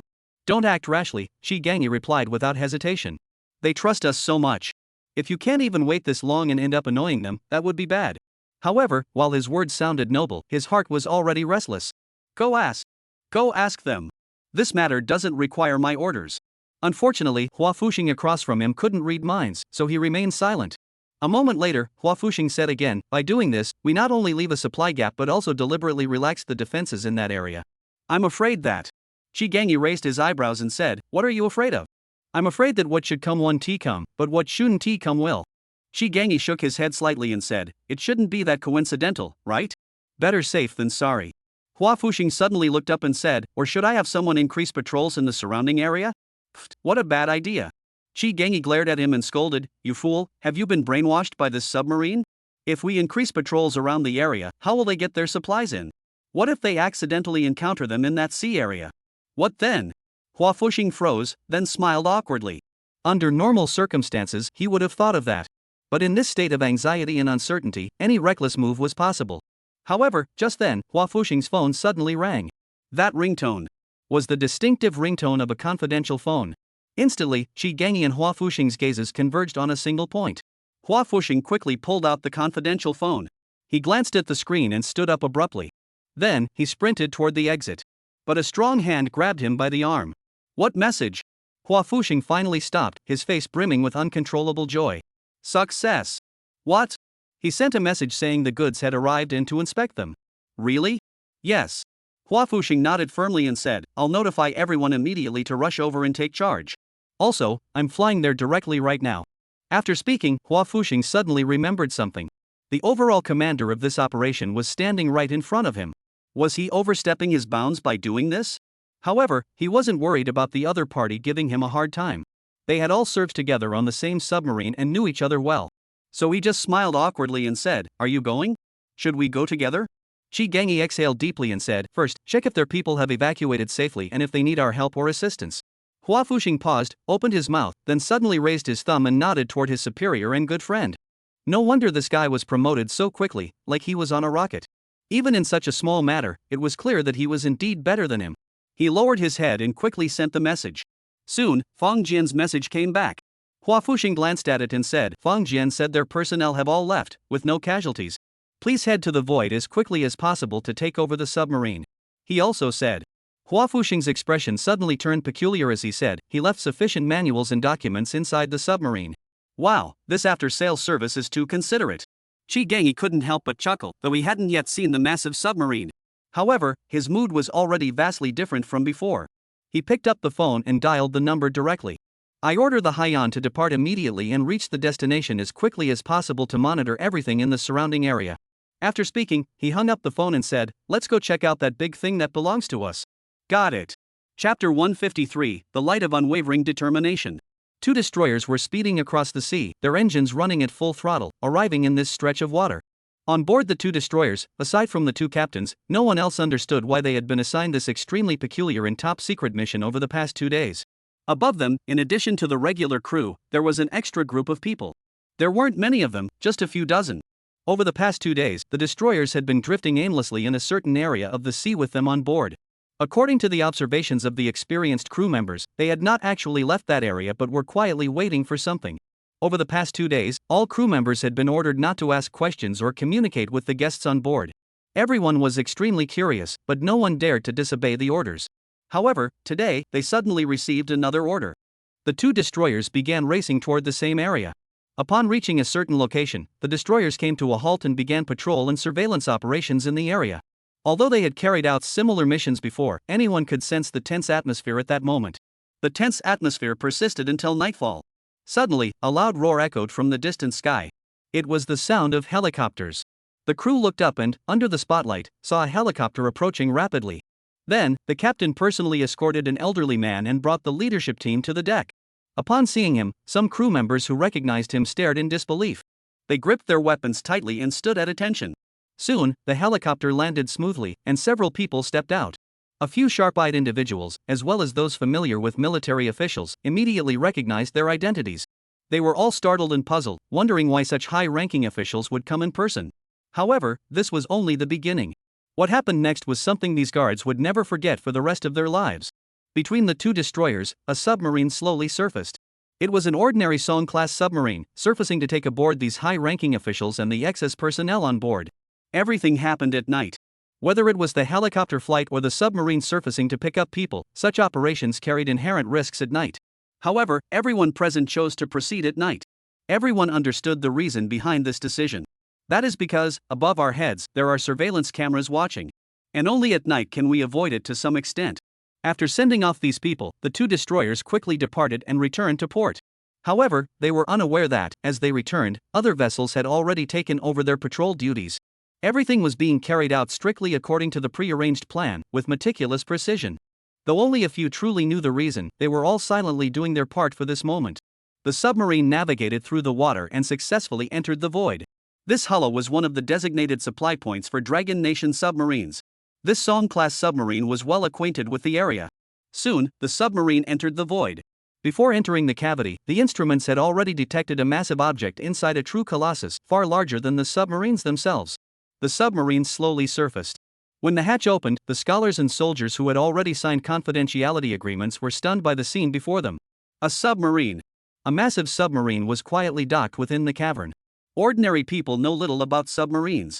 However, the people here had spent their entire lives working with submarines, so they recognized it immediately.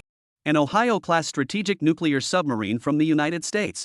The elderly gentleman, who walked with a slight unsteadiness, leaned on the gangway and stepped onto the ground. His eyes were filled with disbelief. Then, he gently pressed his hand to his chest and took a deep breath. Shigengi hurried over, supported him, and whispered, "Old Master Huang, how are you feeling?" The others also grew tense. Ordinary people did not know his name or status, but Shigengi and the others were well aware. This man was known as the father of submarines in Longwa. His entire life had been dedicated to the submarine program of Longwa. It could be said that the development of Dragon Country submarines, from nothing to becoming the sixth country in the world to possess nuclear submarines, was closely tied to him. Now, he was already very old, and by all accounts, he should not have been present under such circumstances. However, upon learning of this matter, the elderly statesman issued a directive. He insisted on coming in person to see the actual item firsthand. If anyone else had done this, few would have paid attention. The military is a place where orders are followed without question. There is no room for disobedience or negotiation. Yet, when this old gentleman insisted, no one dared to oppose him. The old gentleman waved his hand and said, "It's all right. I'm just a bit excited." After speaking, he took a step forward and finally approached the massive vessel. He reached out and gently touched the cold steel, then spoke slowly. "After all these years, we've always regarded it as an imaginary enemy. I never thought it would finally appear before our eyes. Yes, Mr. Huang, take care of your health." Shigengi softened his voice and said, "We still need your knowledge to study it thoroughly." Mr. Huang withdrew his hand and said slowly, "Don't worry, I'm not going to die anytime soon." His eyes shone with a light. That was the light of unwavering determination. "I won't die until we build a submarine that surpasses it." Shigengi stood straight, raised his hand toward him, and saluted. The distant city of Yongchang. Fang Jian, who was observing this scene through all-terrain reconnaissance particles, also stood straight. He saluted the venerable elder in unison. Chapter 154, The Madness of the Millennium Descendants. In the spatial chamber, Fang Jian opened the wall and notified Sima Xingjie. Soon, this ancient machinery enthusiast arrived swiftly. "Hey, Mr. Fang, how do you like the toy I made for you?" Sima Xingjie said with a flattering tone. Fang Jian smiled slightly and handed over the key to the spatial warehouse through the spatial house's teleportation system. Sima Xingjie took the card, looking puzzled, and asked, "What's wrong? Mr. Fang, did I do something wrong? I promise I followed the instructions exactly and didn't make any modifications. It should give you the authentic feel of driving an ancient machine." Fang Jian's lips twitched slightly. Listen to that. What kind of nonsense is that? Experience the rustic feel of ancient machinery. In the eyes of humans thousands of years later, the most advanced technological products of today are just big toys. What's the point? It's just for people who like retro stuff to experience. But then again, in modern society, there are indeed some wealthy individuals who collect vintage cars from the earliest eras. If those cars were to race on the road, modern high-tech sports cars would leave them in the dust, not even letting them catch a whiff of their exhaust. But many car collectors are passionate about classic cars or those that have achieved legendary racing feats. However, they have no interest in ultra-modern sports cars built with the latest technology. In their eyes, most sports cars produced after the year 2000 are like wine that hasn't aged enough, or things not worth a second glance, or toys for the wealthy. Among the current global records for car auctions, almost all are vintage cars from the 1950s and 1960s. Modern supercars only have 3 legendary models: the Ferrari LaFerrari, McLaren P1, and Porsche 918 that barely make the cut, but they don't even rank on lists like the Sotheby's auction rankings. So, it's not so surprising that someone might be obsessed with old machinery 1,000 years from now. Noticing Fang Jian's peculiar expression, Sima Xingjie hurriedly asked, "Mr. Fang, is there really something wrong with that big toy?" Fang Jian exhaled deeply, suppressing his inner thoughts, and said, "Mr. Sima, why don't you go take a look yourself?" "All right." Sima Xingjie placed the card on his forehead. Then, in the next second, he suddenly let out a piercing scream. The sound was so loud it seemed like it could shatter the space itself. Fang Jian had never imagined that a grown man could produce such a terrifyingly sharp scream. Shivering slightly, Fang Jian saw that Sima Xingjie was now jumping and screaming wildly, completely out of control. Fang Jian muttered to himself, "It's just a used Dongfeng tractor. Is it really worth such an exaggerated reaction?" Fang Jian tried several times to interrupt him, but no matter how many times he called out, Sima Xingjie, lost in his ecstasy, did not hear him. With no other option, Fang Jian slammed his fist against the wall, and the walls of the spacehouse slowly closed. "If you want to go mad, then go ahead and do so slowly. I'm not sticking around. Goodbye." However, Fang Jian believed that once this guy had calmed down, he would definitely contact him. After thinking for a moment, Fang Jian operated the wall. Then, the wall on the other side opened, and a spatial room floated into view. "Hey, Mr. Feng, it's been a while," Zhuge Irma said with a smile. Though these people didn't live in the same place, or even on the same planet. However, the way they greeted each other was strikingly similar. "Mr. Zhuge, it's been a while." Fang Jian smiled and said, "How's the shipment I requested coming along?" 10 million tons, Zhuge Irma said with a wry smile.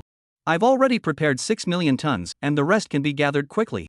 However, finding a place to store it is a real challenge. Indeed, 10,000 tons of goods, and they're all liquid." Fang Jian couldn't even imagine how he would store and deliver it if he were in Zhuge Irma's position. However, these were not his concerns. With technology so advanced 1,000 years from now, there must be a solution. "Mr. Zhuge, please give me the 600,000 tons of immersion liquid first." "All right," Zhuge Irma replied without hesitation. These items aren't worth much individually. But any item, no matter how insignificant, becomes valuable when produced in large quantities. Even if you sell it as scrap metal or sand, you could make enough to buy the richest person in a village. However, Zhuge Irma didn't haggle over the price. Instead, he immediately handed over a key card. Fang Jian nodded silently, holding the card to his forehead. The spatial storage unit immediately transmitted information, revealing that the raw materials stored inside were precisely the atomic level immersion solution he needed. A total of 60,000 tons, divided into countless giant barrels. It was impossible to see the end with the naked eye, and even with mental scanning, it could only be done in segments. Fang Jian had complete confidence in the spatial chamber's capabilities. Then, he sent over the pre-prepared moonlight diagram. Zhuge Irma's eyes lit up immediately. He took out a flashlight and shone it on it. Fang Jian saw that his hands were trembling slightly. At that moment, Fang Jian felt a bit worried. This guy, who was usually so composed and steady, shouldn't suddenly go crazy like Sima Xingjie, should he? Such an event, akin to Fan Jin passing the imperial examination, was enough to witness once. Fortunately, after his initial excitement, Zhuge Irma quickly calmed down. He nodded firmly at Fang Jian and said, "Mr. Fang, I have received your sincerity. Rest assured, I will collect the remaining soaking solution as soon as possible and hand it over to you." He paused for a moment before adding, "Oh, and if there's anything else you need, just let me know. I'll make sure it's taken care of." Fang Jian smiled and said, "All right, then I wish us continued success in our future collaborations." Continue in the future? Zhuge Irma's smile grew even broader. He had already caught the underlying meaning in Fang Jian's words. As long as the cooperation goes smoothly, such a deal can continue. Since Mr. Fang has a painting from before the Great Collapse in his possession, then, does he have a second one as well? Zhuge Irma was eagerly anticipating the answer. Chapter 155, Dayu Group's Black Technology. When the entire nation of Longwei is striving with all its might to achieve a single goal, it inevitably achieves an efficiency that leaves people speechless and in awe. In just 2 months, the large-scale filtration membrane manufacturing plant in Magic City had been completed and put into operation. Of course, this factory wasn't built out of thin air. It was originally a membrane manufacturing plant that was swiftly acquired by Magic City and then renovated according to the specifications provided by Fengjian, with its machinery and production processes overhauled. This is why it was able to achieve full-scale production in such a short time. This project was given the highest priority, especially in the immersion workshop, where the strictest operational standards were enforced. Everyone entering or exiting must change into uniforms and are not allowed to take out a single drop of liquid. Security personnel were a special group of individuals, cold and ruthless, strictly adhering to regulations with no room for leniency. The immersion solution provided by Fengjian was continuously supplied to the facility. When the first soaking filter membrane was successfully produced, it was not used for seawater desalination. Instead, it was used in the urban wastewater treatment project in Shanghai. The murky, foul-smelling wastewater, after passing through the immersion filtration membrane, instantly became crystal clear. Magic City organized a large-scale press conference. The journalists present witnessed this scene firsthand, which immediately sparked unprecedented widespread attention. Dragon Country's cutting-edge technology, the rise of the Great U Group. Old Wave News. Urban water supply no longer poses a constraint on urban development. Feishuan News. The miracle of turning waste into treasure. Yesterday's headlines. Overnight, the entire Dragon Nation was abuzz with excitement. Although most people know little about water resources, the previous publicity campaigns had already made a deep impression on the public. Everyone knows that Longwei is water scarce and must cherish every drop of water. And now, this major news has suddenly emerged, sparking a frenzy across all media outlets and among onlookers. The comments sections of major news outlets were flooded with endless discussions. Who would have thought that our Dragon Country scientists were so capable? This must be world-leading technology. I heard from my aunt's husband's younger brother's wife's son that this is the latest technology imported from the United States. Which country in the world has such technology? Could this be fake news? The news said it's a product of the Daewoo Group, a domestic brand. Are you blind up there? In the villa, Fengjian was scrolling through his phone, reading various comments and posts, occasionally breaking into a wide grin. During the wastewater purification ceremony, and Tianlei personally came to invite Fengjian to attend. However, Fengjian refused outright. He had no interest whatsoever in such public appearances. Some internet companies need to create a public figure to expand their reputation and influence. But Fengjian couldn't care less. He'd rather spend that time playing with E. Nevertheless, watching the developments unfold through the screen was quite an interesting pastime. The phone suddenly rang, but it wasn't the secure phone. But the person calling caught Fengjian off guard. Mr. E, hello. Mr. Feng, hello. Easy E's voice, which carried a certain authority, came through the receiver. Mr. Feng, the Daewoo Group has officially been established and will soon hold its first board meeting. We would like to invite you to attend. Daewoo Group is the large-scale conglomerate they invested in, integrating a submerged filtration membrane manufacturing plant, seawater desalination renovation projects, and urban wastewater treatment renovation projects. Although it had just been established, after seeing the news, everyone with insight knew that this group would eventually grow into a massive conglomerate.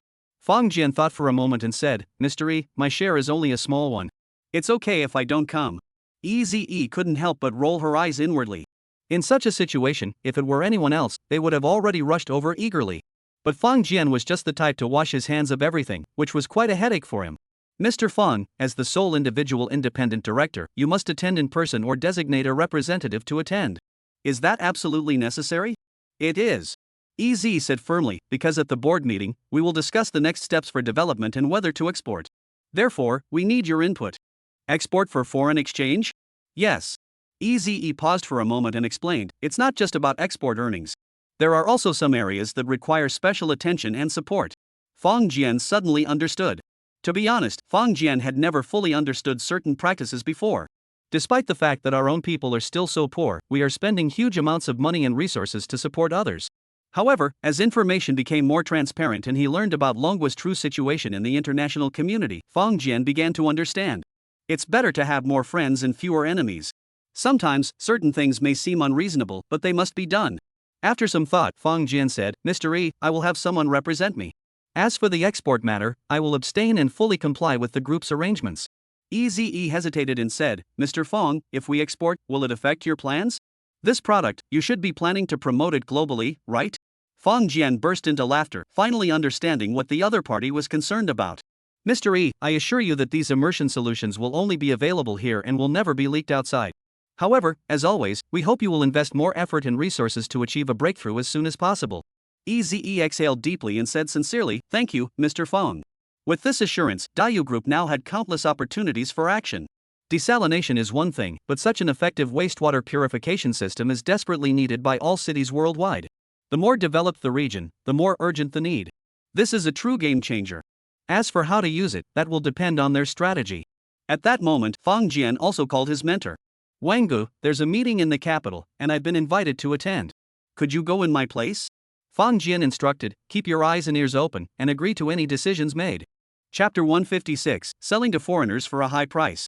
Turning Waste into Treasure. The Times. Dragon Country's Black Technology. The Wall Street Journal. Incredible wastewater purification. Le Figaro. Just as this incident in Dragon Country was being widely discussed by everyone, major international news agencies were also buzzing with the story. Journalists, though a mixed bunch, are undeniably well-traveled and exposed to a wide range of information. While their depth of knowledge may vary, their breadth of knowledge surpasses that of the average person. Therefore, they all understood what it meant to be able to purify wastewater so effortlessly. This was especially true for large cities and megacities. How to handle wastewater is an even more daunting challenge than dealing with household garbage. Upon witnessing Longwa's miraculous resolution of this global challenge, an avalanche of phone calls, telegrams, and faxes flooded into this ancient nation. Wang Huan hurriedly boarded the plane. Since switching jobs to Fong Jian's fly-by-night company in the metropolis, his workload had increased significantly. First, he was running around the world, preparing reports for Fong Jian, and purchasing all sorts of odd items. Now, he was being sent to the capital to attend the founding conference of a new company on behalf of Fong Jian. However, despite the busy schedule, Wang Huan didn't complain at all. He knew that without the help of his young apprentice, he would have had a very difficult time even getting out to relax. Even if his family ended up paying back the money, they would likely fall from a relatively affluent background to the lower classes. Moreover, working for Fong Jian now earns him more than double what he made at his peak. Therefore, he has no objections or grievances toward any of Fong Jian's arrangements. The plane slowly came to a stop on the runway. When Wang Huan stepped out of the airport, he suddenly noticed a large sign at the exit. It read, "Welcome to Mr. Wang Huan of Magic City Company." Wang Huan paused for a moment. As a seasoned businessman who had been on the road for years, he was no stranger to being greeted by others. However, he had never seen anyone holding such a large sign, comparable to a blackboard, to greet someone at the airport exit. This was the capital's international airport, after all. Wasn't there anyone in charge to stop this? Everyone who came out couldn't help but glance over and mutter under their breath.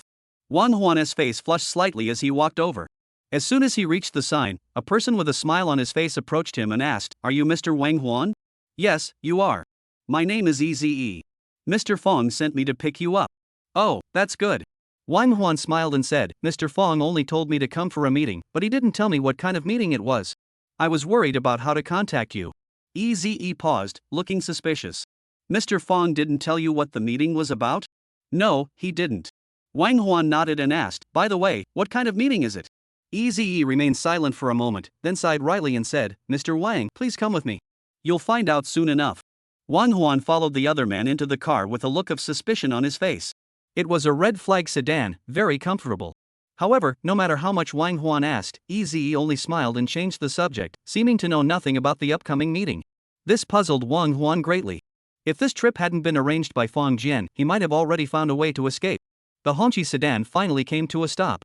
It was a skyscraper in the city center. As they got out of the car, Wang Huan looked up and was immediately blinded by a blinding light. Blinking, even in the blinding sunlight, he could make out several large characters. Dayu Group. Dayu Group? Wang Huan turned to look at Eze, his eyes filled with questions. Eze smiled and said, "Mr. Wang, our group has just opened here. The basement is still under renovation, so please enter through the main entrance." Wait. Wang Huan grabbed him and pointed upward, saying, Dayu? Eze glanced up and said, "Yes, it's Dayu." "Dayu? Are you from Dayu Group?" Wang Huan's voice trembled slightly.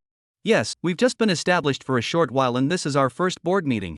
Eze smiled and said, "Mr. Fong is the only individual independent director on the board, and you are the person he designated as his representative." Wang Huan was speechless for a moment. "I thought this was just some random meeting. But they actually dropped this bombshell on me. Dayu Group. This group was virtually unknown just a short while ago, but now, who doesn't know about it? It's been reported countless times in the news, and everyone says that if this group goes public, its market value will immediately rise to the top 10 globally. Because they hold a cutting-edge technology that the entire world desperately needs. Wang Huan stumbled into the conference room and saw many big shots he had only ever seen on TV and in the news. These bigwigs also held him in high regard and would routinely ask him for his opinion during discussions. The next day, the board meeting was officially convened and all agenda items were approved. Throughout the process, Wang Huan strictly followed Fang Jian's instructions.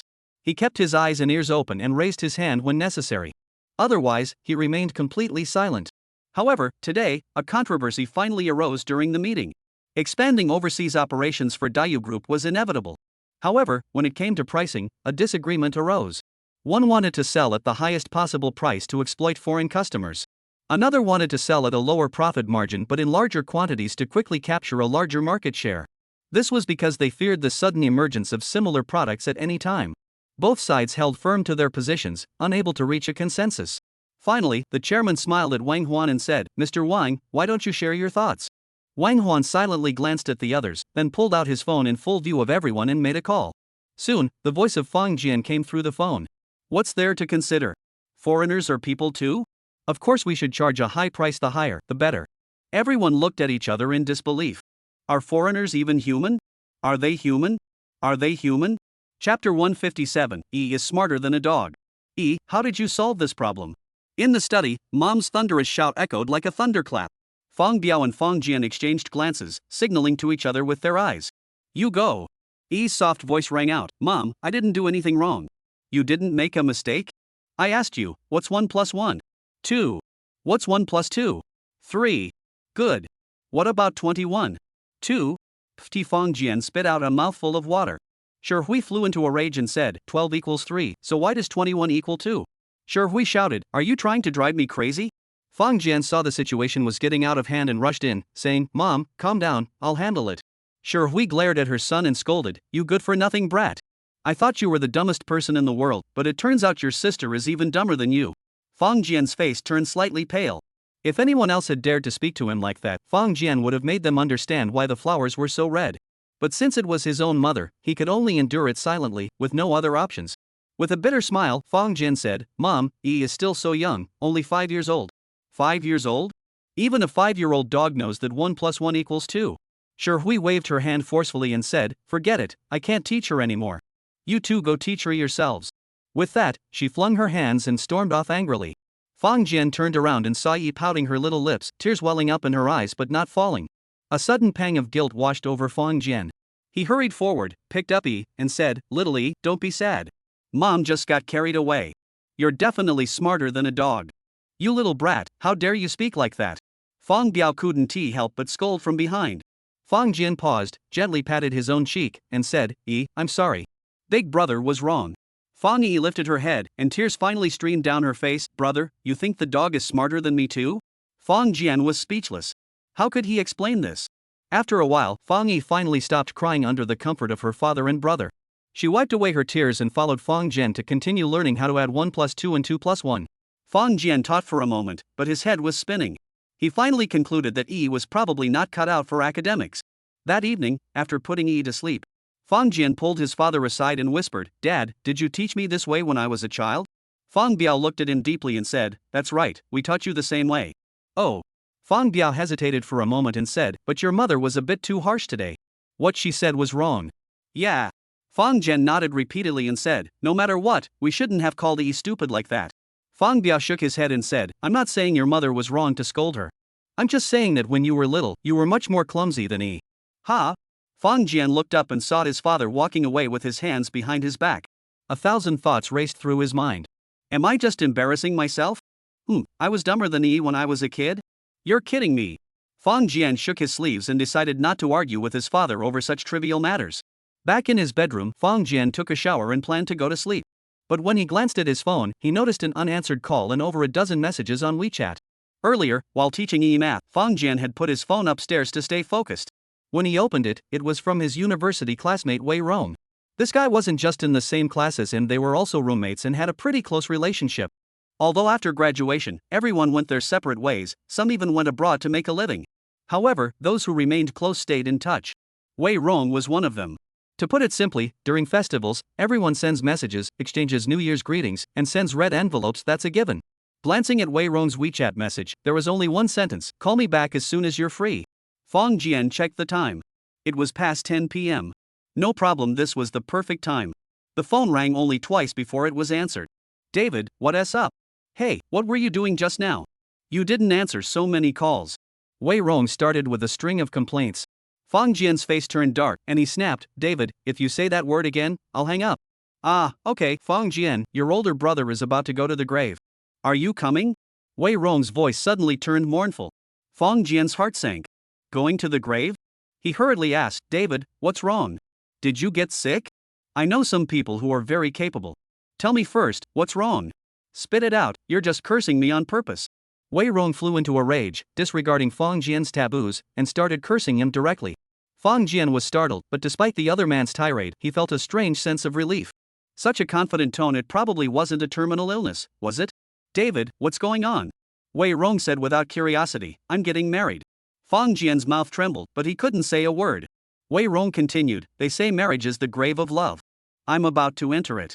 Looking at his phone, Fong Jian felt an urge to turn it off.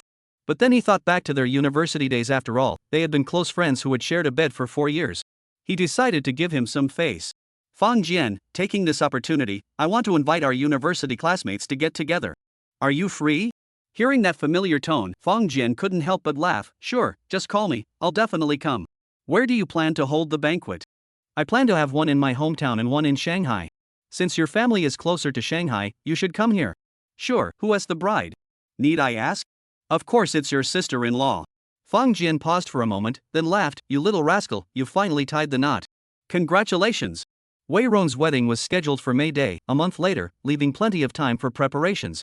After hanging up the phone, Fong Jian lay on the bed, his thoughts drifting back to those vibrant, colorful university days. Chapter 158, Seeking Chips.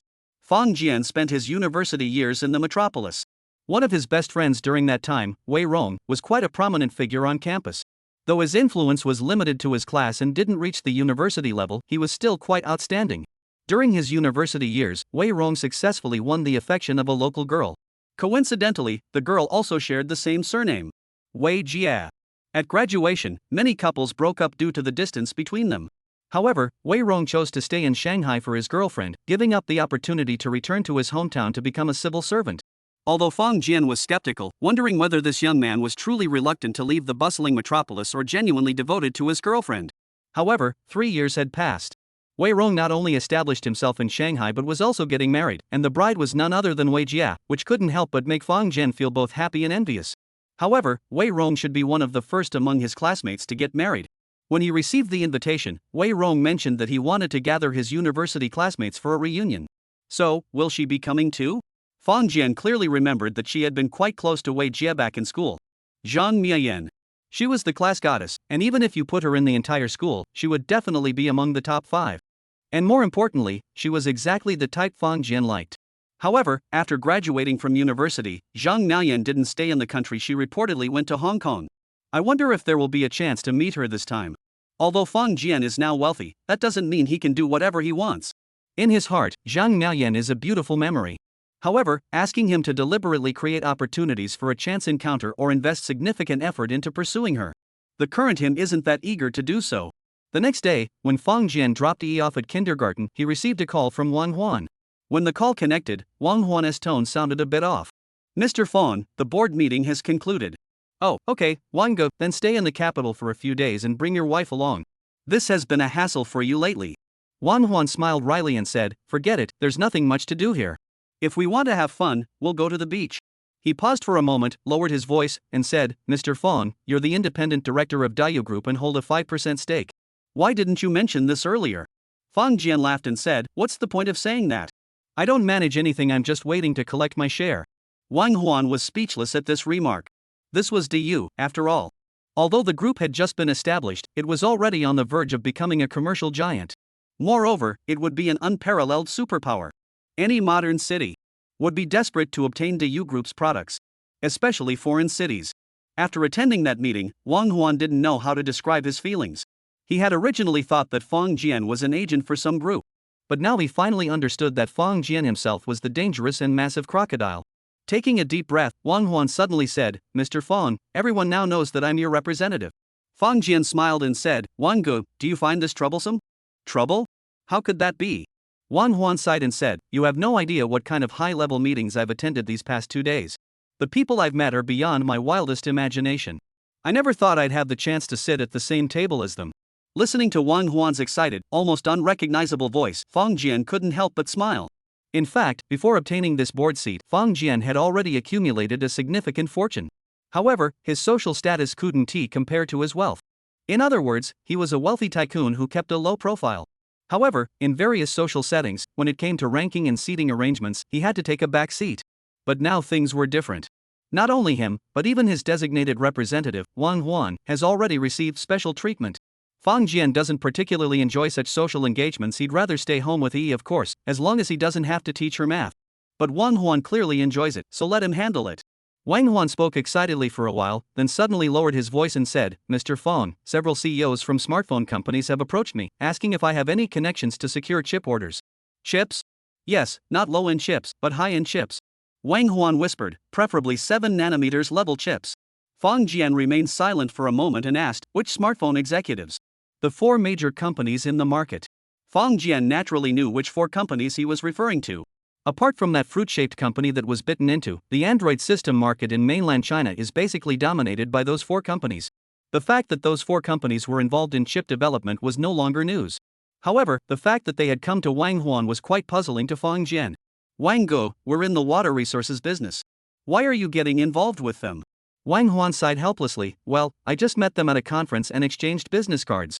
Then they approached me privately and said they wanted chips, and the price was negotiable. After a pause, he added, I asked them, but they said someone had referred them to me, saying I might be able to help them out of a tight spot. Wang Huan smiled wryly and said, I'm just an ordinary person. What skills do I have? I know my limits.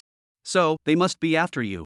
Fang Jian remained silent for a moment before saying, alright, you contact them and send over the chip specifications. I'll give it a try. Alright, I'll talk to them. Wang Huan sighed in relief. In fact, those renowned executives were extremely courteous to him upon meeting him. They didn't show the slightest disrespect toward him just because he was an unknown nobody. Even if it was just for that courtesy, he would do his best to contribute something, no matter how small. Moreover, although he knew nothing about chips, he had confidence in Fang Jian. It was an inexplicable, inexpressible trust. Chapter 159, If others have it, why not make it yourself? Fang Jian's figure flickered and entered the spatial room. Fortunately, he was alone in the room. Otherwise, anyone who witnessed this scene would have thought they had seen a ghost. Perhaps this was also the true reason why Fang Jian, even after becoming wealthy, still preferred to stay alone at home and look down upon activities like matchmaking. He glanced at the walls of the spatial house. There were messages left by Sima Xingjie and Zhuge Irma. They once again expressed their gratitude for what he had given them. Zhuge Irma was one thing, but Sima Xingjie was insisting on giving him a big toy as a thank you gift. A big toy? Fang Jian saw this and couldn't help but feel a little excited. He wondered what kind of surprise Sima Xingjie could possibly give him. Stealing future technology was impossible. However, for some reason, as long as it was a physical item given by the other party, he could always receive it. Even without understanding how they worked, he could use them in the real world. It was like giving ancient people from 1,000 years ago a machine gun and teaching them how to operate it. They wouldn't be able to replicate it. But that wouldn't prevent them from using it. And if provided with enough ammunition, some talented individuals might even match the shooting skills of modern people. He waved his hand, and the words above were all erased. This time, Fang Jian intended to consult about purchasing some equipment capable of manufacturing chips. However, he wanted to bypass those two and expand his own supply channels. Though Fang Jian believed that the two of them probably couldn't find him. But if everything was entrusted to them, it just didn't feel entirely reassuring. Begin search. At Fang Jian's command, the wall began to search for information related to chips. Then, Fang Jian saw countless random characters appearing on the wall. After a moment, Fang Jian gave up on this futile effort. Forget it, I'll just find someone directly. His gaze began to search through a list of names. This space had capabilities beyond Fang Jian's imagination. The names displayed on the wall were all of people working in the chip industry. As long as human technology hasn't been destroyed and continues to develop, then the chip industry would never be obsolete. At most, it might be replaced by something else in 1,000 years. However, whatever replaces them must fulfill their irreplaceable functions. After a moment of exploration, Fang Jian casually tapped the screen. Then he looked closely at the person he had tapped, and to his surprise, the person had an extremely quirky name. Lonely Blade? Who came up with that name? But then again, considering the odd and diverse names that exist online nowadays, Fong Jian could understand it. He tapped on the name and sent a message. Although Fong Jian didn't know how vast the human territory would be 1,000 years later. However, from his daily interactions with Zhuge Irma and Sima Xingjie, he already knew that by then, humanity had long since left their home planet Earth and had settled on numerous habitable planets across the universe. The reason it was N was because every time a specific number was mentioned, it was followed by a chaotic static noise. Based on his observations, the two of them were likely not from the same planet. Therefore, the person Fong Jian was seeking this time was likely in a similar situation. Soon, the Lonely Blade replied, wanting to meet him. Why? Of course, it's because the message Fong Jian sent included a set of photos and text descriptions. When he had previously purchased Jingdezhen tea sets, he had also bought many other items. Among them was a porcelain vase made in Jingdezhen. The craftsmanship of this item wasn't particularly remarkable in the future, people might be able to replicate it with just a few clicks. However, the appraisal certificate indicates it was made in 2019, which is quite extraordinary. In truth, Fong Jian himself doesn't understand why the recipient places such unwavering trust in the items he sends. It seemed as though these items, once they crossed hands, suddenly acquired the aura of centuries of history. However, upon reflection, since he couldn't obtain information about future technology from them, he began to understand. Perhaps this is the mysterious force that allows him to communicate smoothly with those from 1,000 years in the future. Soon, the wall opened. This time, what Fong Jian saw was a burly man in his 40s. A real burly man. Much more muscular and robust than Fong Jian. And much more muscular than Zhuge Irma and Sima Xingjie. Hello, may I ask your name? My surname is Fong. Mr. Fong, what does the image and information you sent me earlier mean? Fong Jian smiled slightly and said, Mr. Lonely Blade, I happened to come across your information. You are a chip expert, aren't you? Lonely Blade hesitated for a moment and said, I'm not an expert. I'm just a chip supplier. Fong Jian's eyes lit up slightly. His luck was truly good. He had only intended to find someone working in this field, but by chance, he had found a supplier. What else was there to say? Mr. Lonesome, I'd like to purchase some chips, as well as the materials and machinery needed to manufacture them, such as lithography machines and etching machines. Do you have any of these available? Although Wan Huan had mentioned that the executives wanted to purchase chips. However, Fong Jian wasn't satisfied with that. Providing chips can only address their immediate needs, but as long as we can't manufacture them ourselves, they'll still be able to hold us hostage when the time comes. Over the years, whatever we've wanted to develop, the Western world has blocked us from developing. In theory, we're now in a global village. No country can possibly master all cutting-edge knowledge in manufacturing processes. However, when others can easily restrict us, we have no choice but to start from scratch and develop our own capabilities. If they have it, why not make it ourselves? Lithography machines? The Lonely Blade Master hesitated slightly and said, I think I've heard that name before. Please wait a moment. He lowered his head and began to look it up. Soon, he raised his head, his eyes gleaming with a hint of strangeness, and said, Mr. Fong, the lithography machine you mentioned isn't that the thing that was already obsolete before the Great Collapse? Chapter 160, The New Friend's Promise. Obsolete? How could a lithography machine be obsolete? It's an indispensable piece of equipment and instrumentation for chip manufacturing. However, Fong Jian had been through enough, so although he was deeply shocked inside, his expression remained unchanged, and even his eyes showed no emotion. Yes, that thing. Fong Jian shrugged his shoulders and said, I want to create a retro toy, and the current market outlook is very promising. But he waved his hand and said, you understand, if you want it to be retro, it must be authentic, not just the product, but the manufacturing process as well. Oh. The Lonely Blade looked enlightened. However, deep down, he wasn't convinced. These days, the scope of human endeavor is truly vast. So, any gimmick could potentially emerge. Retro is a subculture within human society and has a significant following. Although the Lonely Blade Master felt indifferent toward it, if retro could benefit his business or wealth, he would support it wholeheartedly without hesitation. At that moment, his mind was filled with the images and descriptions sent by the other party. He had already researched it, and if the item was genuine, it would be worth a fortune. This item, once put on the market, would undoubtedly spark a frenzy in the antique market and bring him a fortune. Of course, he could also keep it as a family heirloom to be passed down through the generations. In any case, the moment he saw it, he decided that as long as there was even the slightest possibility, he would do whatever it takes to obtain it. Fong Jian said solemnly, all right, that's my business. You don't need to know too much. All I need to know is whether you have the ability to provide these items.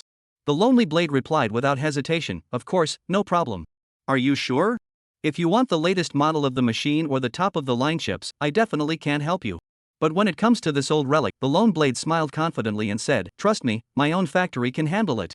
After speaking, he fixed his gaze on Fong Jian and asked, how will you pay for it? Fang Jian didn't hesitate and stepped aside.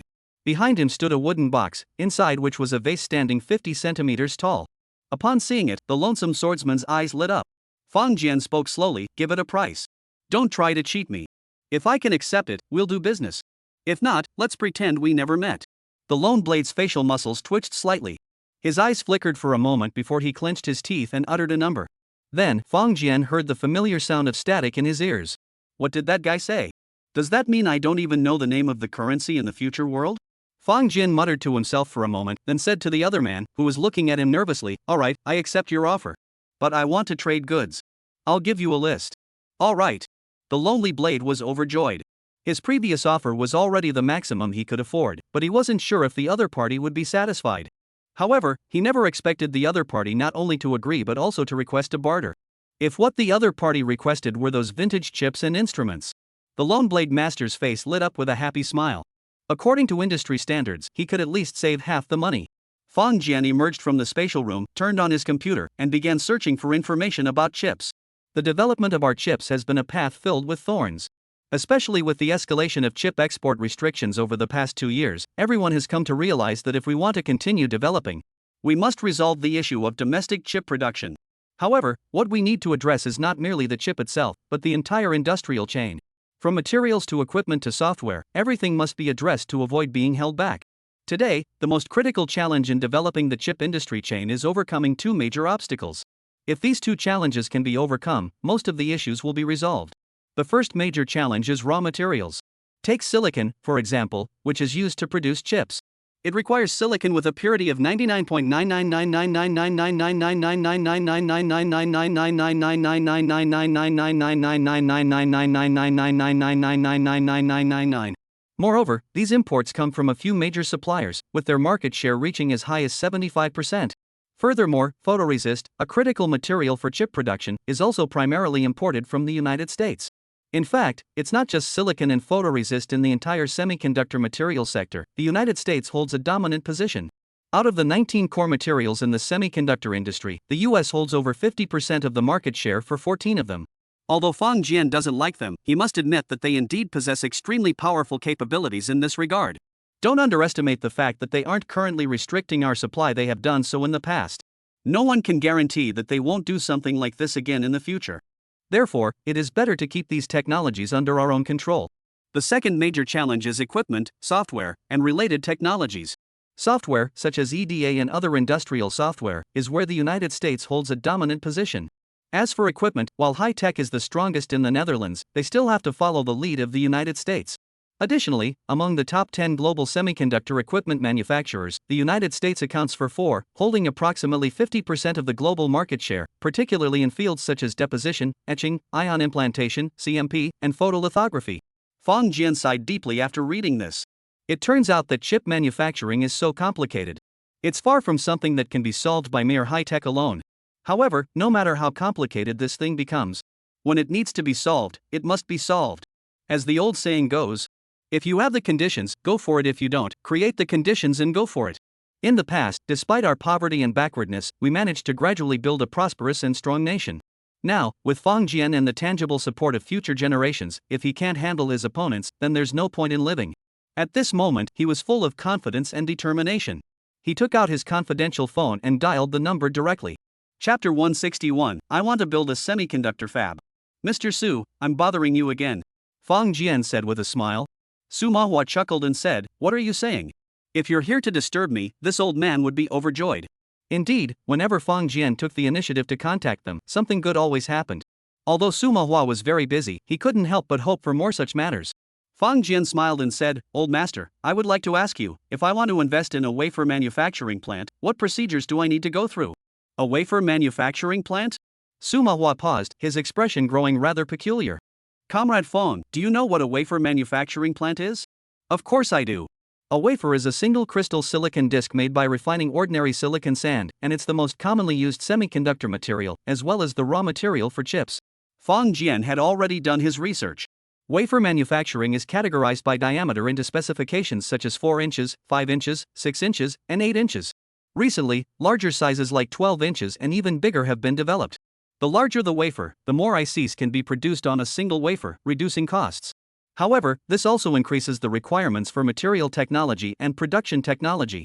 Su Manhwa hesitated for a moment and said, "Little Fong, actually, our first 12-inch wafer recycling plant has already started production, though the volume isn't very high yet, but..." Cough. Fong Jian cleared his throat and said, "Mr. Su, what I want to build is not a wafer recycling plant, but a wafer manufacturing plant. Wafer recycling is a process of reusing the scrap material from the edges of a wafer. For example, a 12-inch wafer has an area of approximately 70,000 square millimeters. Using a 7 nanometers chip with 100 cuts, it can be divided into approximately 700 chips. However, considering yield rates and wafer shape, it is impossible to achieve 100% utilization, resulting in an actual output of around 500 chips. At the same time, there will be approximately 1,020 pieces of wafer scrap left over. A wafer recycling plant can process these scrap materials through regeneration. In simple terms, recycling plants help companies achieve wafer recycling, significantly reducing production costs, making them a crucial condition for the commercial mass production of chips." Su Manhwa sighed wryly and said, "Comrade Xiaofang, I am very welcoming of this, but the investment is not small, and more importantly, it's about talent." He paused for a moment and added, "By the way, what process node do you plan to use?" When he reached the last question, Su Manhwa also felt a glimmer of hope. "Currently, we do have a wafer manufacturing plant. However, as insiders know, the actual situation is not optimistic. For example, our company, Huawei, has strong capabilities in chip design, and the high silicon Kirin series of chips have already advanced to the 3 nanometers node. However, due to export restrictions, top-tier chip manufacturers like TSMC and Samsung cannot produce them for us, and even our most advanced chip manufacturer, Longsun International, is powerless to help. Although Huawei has built its first wafer manufacturing plant, domestically produced 28 nanometers wet processing equipment has come off the production line, and domestically produced thin film deposition equipment has entered the 14 nanometers production line. Additionally, domestically produced 28 nanometers chips are set for mass production this year, with 14 nanometers chips scheduled for mass production next year. Furthermore, Huawei has publicly disclosed a dual-core stacking patent, where two 14 nanometers chips stacked together can match the performance of 7 nanometers chips, among other developments. However, to be blunt, compared to the world's leading NM-level processes, there is indeed a significant gap. Especially the high-end high-silicon Kirin chip, even though its research and development technology has reached world-leading levels, the manufacturing process still relies on advanced lithography machines from abroad. Even though we have independently developed lithography machines capable of successfully etching 9 nanometers line widths, such top-tier requirements remain out of reach. Fong Jian smiled slightly and said, "I can't confirm it yet, but at the very least, we need a 12-inch wafer production line and 5 nanometers chip manufacturing technology." There was a moment of silence on the other end of the phone, then Su Manhwa's voice rang out, "Comrade Fong, hold on. I'll fly to Yongcheng immediately to discuss this with you in person." Looking at the disconnected phone, Fong Jian was also at a loss for words. This old man is really in a hurry. Wafer fabs can not only produce wafers but also directly manufacture chips. However, different equipment and manufacturing processes can produce chips with significant differences. The 5 nanometers manufacturing process is already the most advanced in the world. We have long sought to introduce the equipment, instruments, and technology for this process, but due to well-known reasons, we have yet to succeed. As for more advanced, Fong Jian, although confident in his ability to develop it, does not wish to rush into it. This kind of thing requires a gradual accumulation of experience. That afternoon, Fong Jian received a call from Zhang Liang, inviting him to the office for a detailed discussion. Fong Jian had no objections. He arrived at Zhang Liang's office without any trouble and saw Mr. Su Manhwa and another middle-aged man. The middle-aged man wore glasses and had an intellectual demeanor. As he looked at Fong Jian, his eyes betrayed an unmistakable air of suspicion. On the other hand, Su Manhwa was smiling broadly, exuding confidence. The contributions Fong Jian had made were indeed immense. However, very few people truly knew his true identity. At the very least, this middle-aged man was unaware of it. "Xiao Feng, let me introduce you. This is our Dragon Core expert, Mr. Fu Lin. Xia Fu, I've already told you the situation. Please introduce yourself to Mr. Fong." Fu Lin nodded and said, "Mr. Fong, I hear you want to invest in a wafer fab. Are you planning to manufacture chips?" "Yes." "Are you planning to manufacture 5 nanometers chips?" "Yes." Fu Lin's lips twitched slightly as he said, "Mr. Fong, do you understand this industry? I've done some research online." Fu Lin paused, wanting to laugh, but with Su Manhwa nearby, he could only say, "Mr. Fong, forget about 5 nanometers. Even 7 nanometers equipment is out of our reach." Fong Jian pondered for a moment and said, "Is it because we lack lithography machines?" Chapter 162, Bold and Cunning. Fu Lin paused again, then laughed, "Mr. Fong, the lithography machine is just one of the challenges.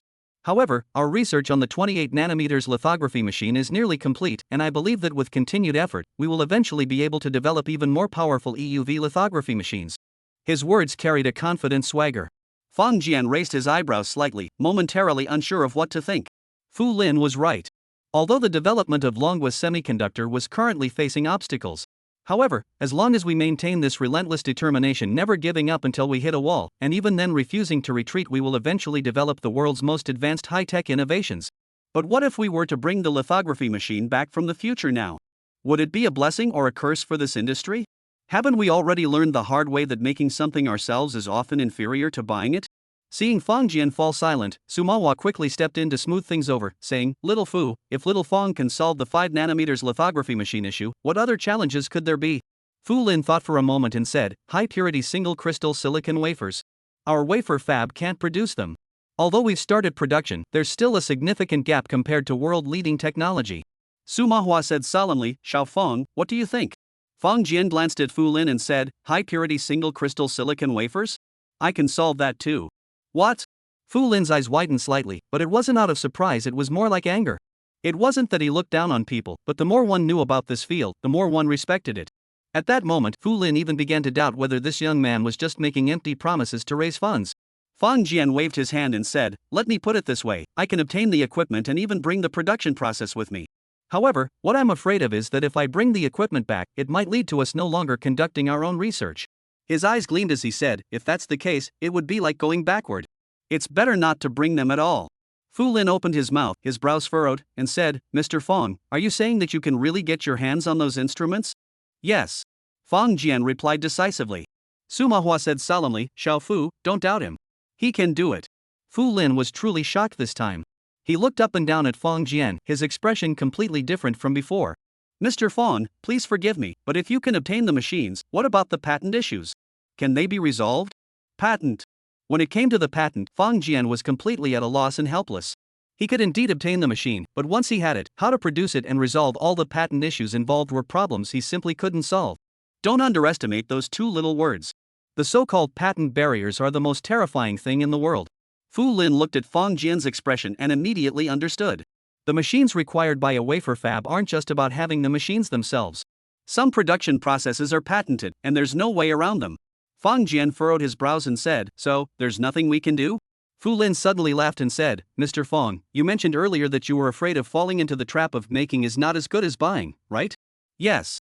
Then I have a proposal." Fu Lin said solemnly, "If you could provide us with a set of equipment for disassembly and study, it would significantly reduce our R&D time." Fang Jian sighed wryly and said, "I don't mind providing the equipment, but I'm worried that your research might take too long to alleviate the current situation. Currently, the prices of chips worldwide, especially high-end chips, are skyrocketing. Even if Fu Lin and his team obtain the physical samples or even the entire manufacturing process, bypassing the relevant patents, no one can guarantee the timeline, and the specific losses would be unknown." Fu Lin bit his lip and suddenly asked, "Mr. Fang, if you could provide the equipment, would it be possible to purchase chips overseas?" "Just the chips?" "Yes. It should be possible, right?" "That's good." Fu Lin said solemnly, "If I'm not mistaken, even if Mr. Fang can provide the chips, they would likely be obtained through non-official channels, correct?" "That's correct." "Then, you could set up a few shell companies overseas. As long as you can obtain the chips, you can sell them domestically." His tone grew urgent. "Of course, someone will come after you, but by then, as long as your company goes bankrupt, it won't matter. And if one company goes under, you can just start another one." Fang Jian paused, his expression growing peculiar. This Fu Lin, who had seemed so upright upon first meeting, was now suggesting such a scheme. This guy with his thick eyebrows and piercing eyes, how could he be so ruthless? It was clear he wasn't a rigid researcher. "However, I like it. This plan is indeed excellent. Why aren't you using it?" Fang Jian said with a smile. Fu Lin spread his hands and said, "No matter how good the idea is, without sufficient chip production capacity, it's impossible. Moreover, all the manufacturers capable of producing high-end chips are those few companies, and they're too easy to monitor."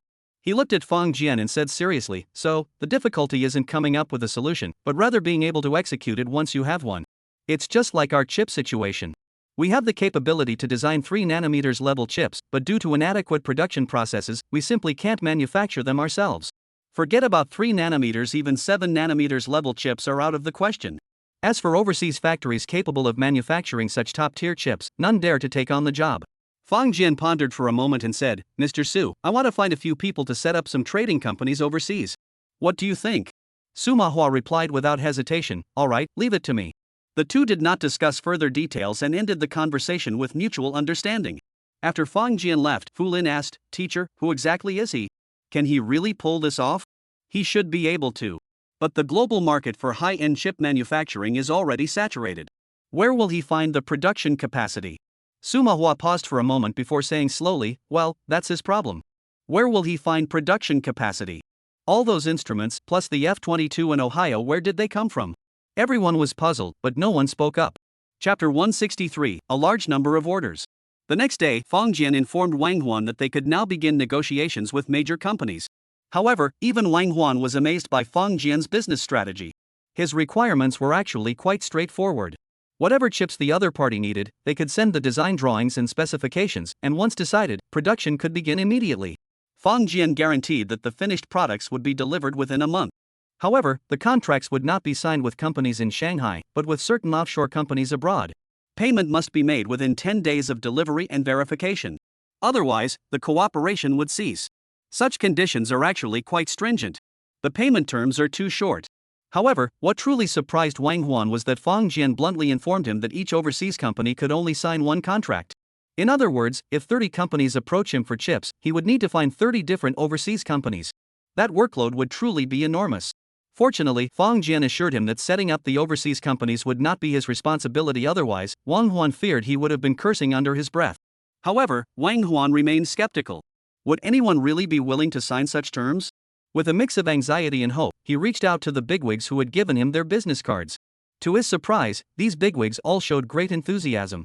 Among them, the most enthusiastic were the well-known smartphone manufacturers, who demanded large quantities of various chip models.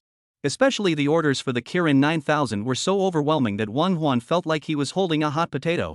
Although he had already received assurances from Fang Jian, after seeing the order volume, he couldn't help but give Fang Jian a call. Mr. Fang, these are the order intentions I've received over the past few days. Please take a look first. Fang Jian glanced at it and laughed, I see. It's just a few million units. I'll take it. You're taking it? Wang Huan sucked in a breath of cold air and said, Mr. Fang, did you see that clearly? This isn't a few million pieces, it's tens of millions. He paused for a moment and added, moreover, they mentioned that this is just a trial run. If the transaction goes smoothly, they will place even larger orders. Fang Jian smiled and said, I understand. You can rest assured. Wang Huan sighed inwardly. Don't worry? How could he possibly feel at ease? Currently, the mainstream market is dominated by 3 types of smartphone chips. The main ones missing are Qualcomm, Snapdragon, and Kirin.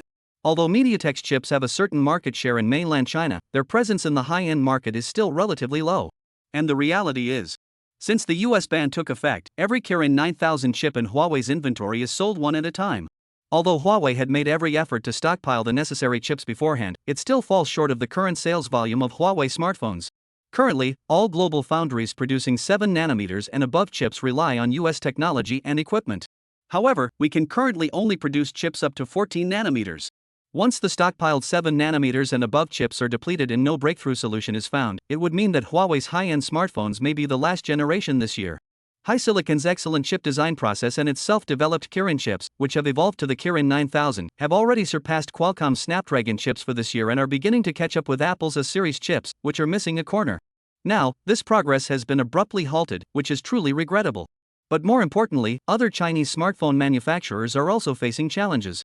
Because once the Kirin chips become obsolete, it means that Qualcomm will have no competitors in the Android chip market in our region. That would truly be a monopoly, with Qualcomm dominating the Android chip market. At that point, the technology would be in their hands, and they could raise prices as they pleased. As long as their chips are cheaper than the missing corner ones, they will sell freely. In that case, the biggest beneficiary of 5G would be Qualcomm. Therefore, if Fang Jian truly takes on this order and completes it successfully, the impact on the entire smartphone industry will be revolutionary. Of course, the biggest losers would be the manufacturers in the United States. Whether they are upstream or downstream. Especially if Huawei manages to overcome the chip challenge and production surges, sales of the chipped version will inevitably face significant pressure. Hearing Wang Huan's concerns, Fang Jian comforted him, Master, when you signed the contract with them, you didn't require any advance payment. What are you worried about? Wang Huan paused, then smiled wryly, Mr. Fang, but if we can't get the goods by the deadline and it affects their production, we'll be held responsible too. Don't worry. Tell them we'll pay the liquidated damages. Wang Huan was speechless. Ah, such a contract. He paused for a moment and added, Mr. Fong, what if someone wants to visit our factory for an on-site inspection? Fong Jian replied without hesitation, tell them we're just a trading company, responsible for facilitating the deal. If they're still not satisfied even without a deposit, then this deal isn't worth pursuing. For some reason, hearing that the deal was off, Wang Huan felt a bit relieved. He nodded quickly, then turned around and relayed the requirements to the other executives. In his opinion, without being able to visit the actual production facility, these bigwigs would inevitably have some doubts.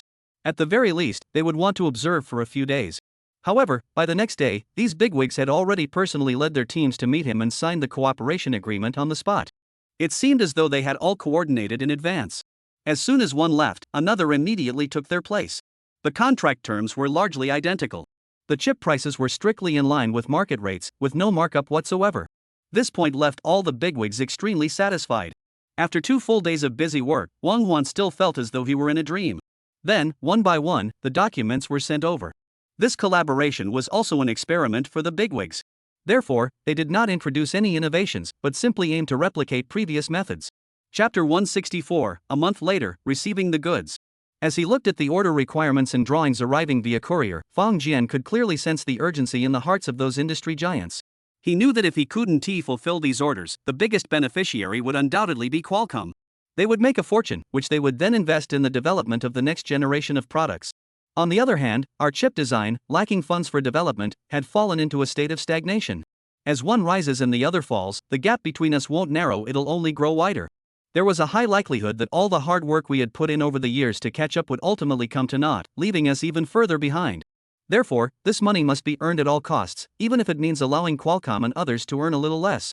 His figure flickered and entered the spatial room. Fong Jian immediately contacted the Lonely Blade. Soon, the burly man arrived.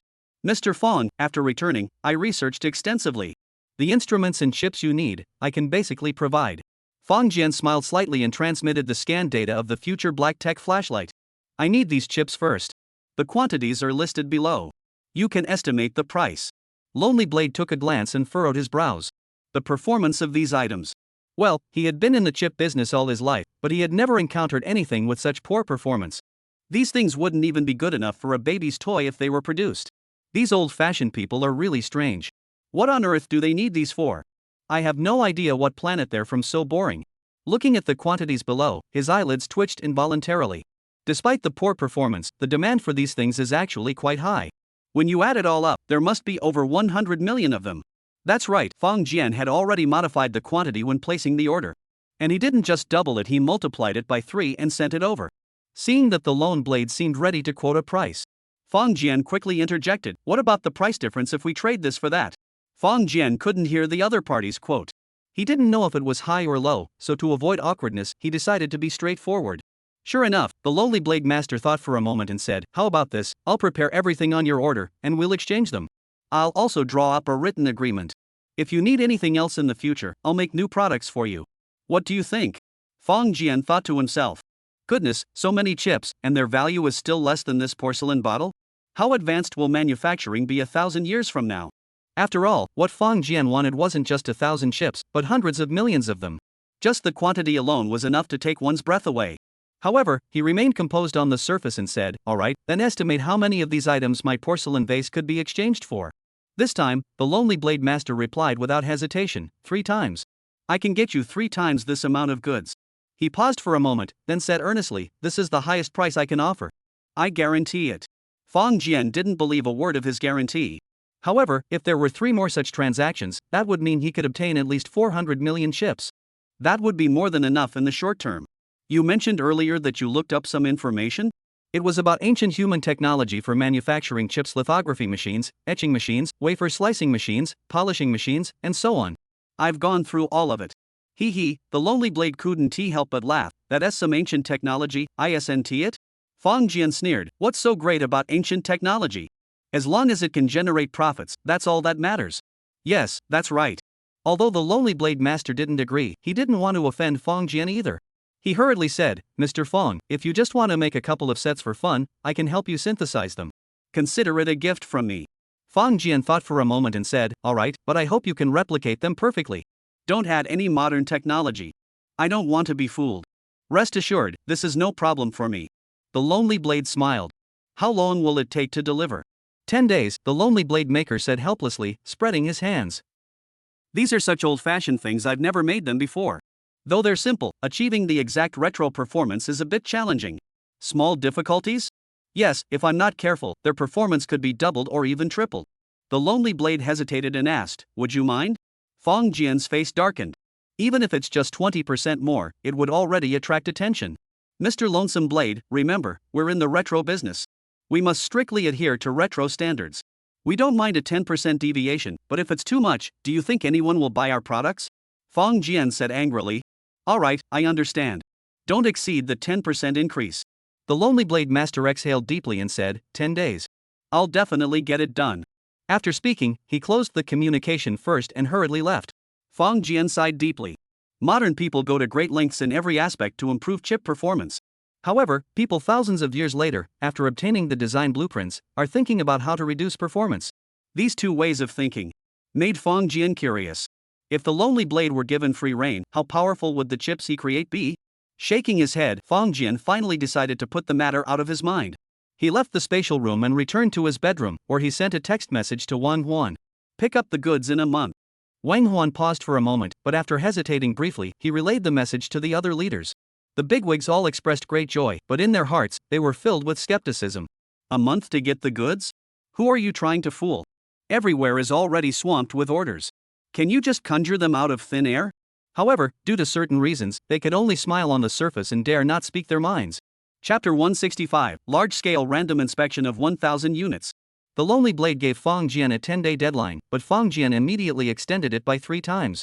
It wasn't that he was intentionally delaying. Rather, it was because delivering within a month was already quite remarkable, wasn't it?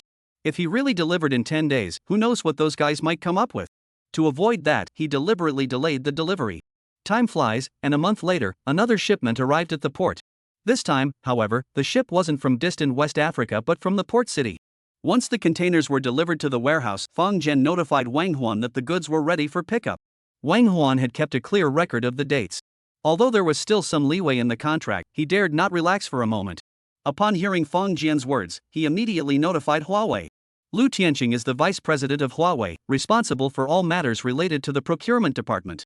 A month ago, at the suggestion of a senior executive, he represented the group in signing a supply contract with an unknown individual.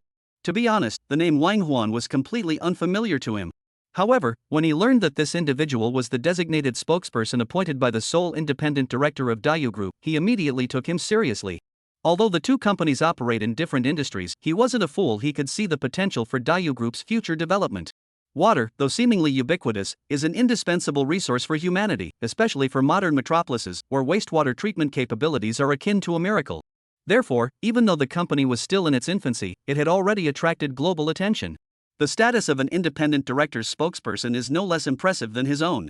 After all, while Huawei is a high-tech company, even if Huawei phones and 5G devices were to disappear from the world, there would be alternatives. But without water, that's truly impossible. Therefore, if the two of them were to appear together at a business conference, Wang Huan's standing would likely far surpass his. Knowing such a person is something he is very pleased about. This is indeed a rare and valuable connection. However, the senior executive suggested he ask Wang Huan if he could resolve Huawei's chip shortage issue, which left him speechless. Nevertheless, out of respect for the big shot's reputation, he went ahead and asked. He discovered that it wasn't just him, other industry peers were also making the same inquiry. What left him and all his peers speechless was that Wang Huan, after hesitating for a day, actually agreed. And he even said it would be delivered in a month. Lu Tianqing couldn't even remember how he felt when he heard the news. At that moment, he even began to doubt whether this person was a fraud who would take the advance payment and run away. However, with that big shot backing him, and more importantly, Wang Huan had proposed the condition that no advance payment was required, and payment would be made within 10 days of delivery. So, everyone, including him, agreed immediately. Subsequently, major companies began investigating to find out which wafer foundry was so capable of taking on such a massive order. Unfortunately, after a thorough search, they found nothing. All the high-end wafer foundries were already fully booked, and even those with slight openings would never agree to manufacture for them due to the embargo. Therefore, from that point onward, everyone assumed that Mr. Wang Huan was merely boasting. They all wondered, what would happen if the goods couldn't be delivered by the deadline? Breach of contract? Don't be ridiculous. Just look at the contract. It was signed by a newly established overseas shell company. Such companies can go bankrupt at any moment. Getting the penalty would be a miracle. However, today he suddenly received an unexpected call. Wang Huan told him that the goods could be picked up. Upon hearing this, Lu Tianqing's first thought was, am I still asleep? However, the goods had already been delivered to the factory gate by truck. Even in a dream, it wouldn't be this clear. He hurried to the factory gate and indeed saw Wang Huan and the truck. He immediately walked over, shook his hand with a smile, and said, Mr. Wang, it's been a long time. Glancing at the truck, he asked, are these the chips? Yes, these are the imported chips we ordered. Mr. Lu, please arrange for testing as soon as possible. Wang Huan said with a smile. In truth, though he appeared calm on the surface, he was actually worried sick inside. These are chips, not gold. He recognized gold, but he didn't recognize chips. So, his heart was racing with anxiety. Lu Tianqing nodded repeatedly, thinking to himself, I'm even more anxious than you are. Under his arrangements, the cargo on the truck was immediately transported into the laboratory. Inside the laboratory, there were countless experienced chip experts. Although they didn't have the machines to produce the chips they had designed, testing the chips posed no problem. Half an hour later, a tester rushed out and whispered a few words in Lu Tianqing's ear. Lu Tianqing's eyes widened suddenly. He twitched his lips slightly, then nodded toward Wang Huan, who had personally come to oversee the shipment, and said, Mr. Wang, I have something to attend to. I'll excuse myself for now. Alright, Mr. Lu, please go ahead. Xiao Zhang, accompany Mr. Wang and make sure he feels right at home. Yes, Mr. Lu. Lu Tianqing turned and left, following the inspector into the laboratory. Are you sure you didn't make a mistake? No mistake. We randomly selected 10 chips and tested them all together. The inspector replied without hesitation, all the chips met the Kirin 9000 performance standards. Are they really Kirin 9000? Lu Tianqing's voice trembled slightly. You must understand that Huawei's inventory of Kirin 9000 chips is dwindling, so they're only supplying them in limited quantities and dare not release them freely. However, the order they placed now includes a full 3 million Kirin 9000 chips. If all of them are genuine, Lu Tianqing dared not even imagine the consequences. He felt like he'd been hit by a piece of heaven-sent good fortune. Actually, the inspector was hesitating. What is it? Just say it. Actually, they're Kirin 9000, but their performance is better than what we had before. Lu Tianqing opened his mouth and immediately said, continue the random checks. Conduct a large-scale random check. Check 1,000 of them for me. Yes, I'll arrange it immediately. Chapter 166, Additional Order. One chip after another was taken out. This random inspection was not conducted by selecting chips from fixed positions. Instead, chips were randomly selected from different compartments and then tested. Although the total number of chips is 3 million. However, if 1,000 chips are sampled and all pass inspection, it can be said that the chips are essentially all passable. To test these 1,000 chips, all personnel in the entire laboratory were mobilized. Soon, everyone in the entire factory had heard about this. Meanwhile, Xiao Zhang, the secretary responsible for hosting Wang Huan, also learned about this from the group chat and understood why the boss had left in such a hurry. This was because, among the first 10 chips tested, their performance had already reached, or even slightly exceeded, that of all previous chips. Therefore, there was a high likelihood that the 3 million chips this time were not counterfeit but genuine Kirin 9000 chips. As employees of Huawei, how could they not know the impact this would have on the company? Therefore, Xiao Zhang's attitude immediately became enthusiastic. In fact, as Lu Tianqing's secretary, she was well aware of the situation and fully agreed with Lu's assessment. That is, Wang Huan and his team absolutely could not provide such a large quantity of chips. However, what surprised her was, a month had passed, and Wang Huan not only showed up but also brought the goods with him. Of course, the most important thing was that this batch of goods actually looked genuine. This was truly a lifesaver for Huawei. Wang Huan noticed that the longer he stayed at Huawei, the more enthusiastic the other party became. Gradually, the tension in Wang Huan's heart began to ease. He knew that the only possible reason for the change in their attitude was one thing. That was, the batch of chips he was escorting had already met Huawei's requirements. Otherwise, their attitude wouldn't have changed so rapidly. As a result, in the days that followed, Wang Huan felt completely at ease. He not only indulged in the local cuisine but also enjoyed a comfortable night's sleep in a 5-star hotel. Over the past month, he had been deeply worried, as if he were carrying a heavy burden, making it difficult for him to sleep well. But now, all the burdens had vanished in an instant, leaving him with an overwhelming sense of lightness. That sleep was truly refreshing. Half a day later, all the tests in the laboratory were completed. All personnel concluded that this batch of chips was flawless, with quality far exceeding their expectations. Lu Tianqing received the news and immediately ordered the batch of Kirin 9000 chips to be sealed, then summoned several board members for an emergency meeting. In fact, those directors had already been informed and were anxiously awaiting further developments. Just as Lu Tianqing received the confirmed news, those few were also informed at nearly the same moment. Thus, the meeting proceeded smoothly. Although it was a video conference, everyone had already grown accustomed to it. Lu Tianqing began by self-criticizing, saying, "Everyone, let me start by saying that this time, I underestimated the situation."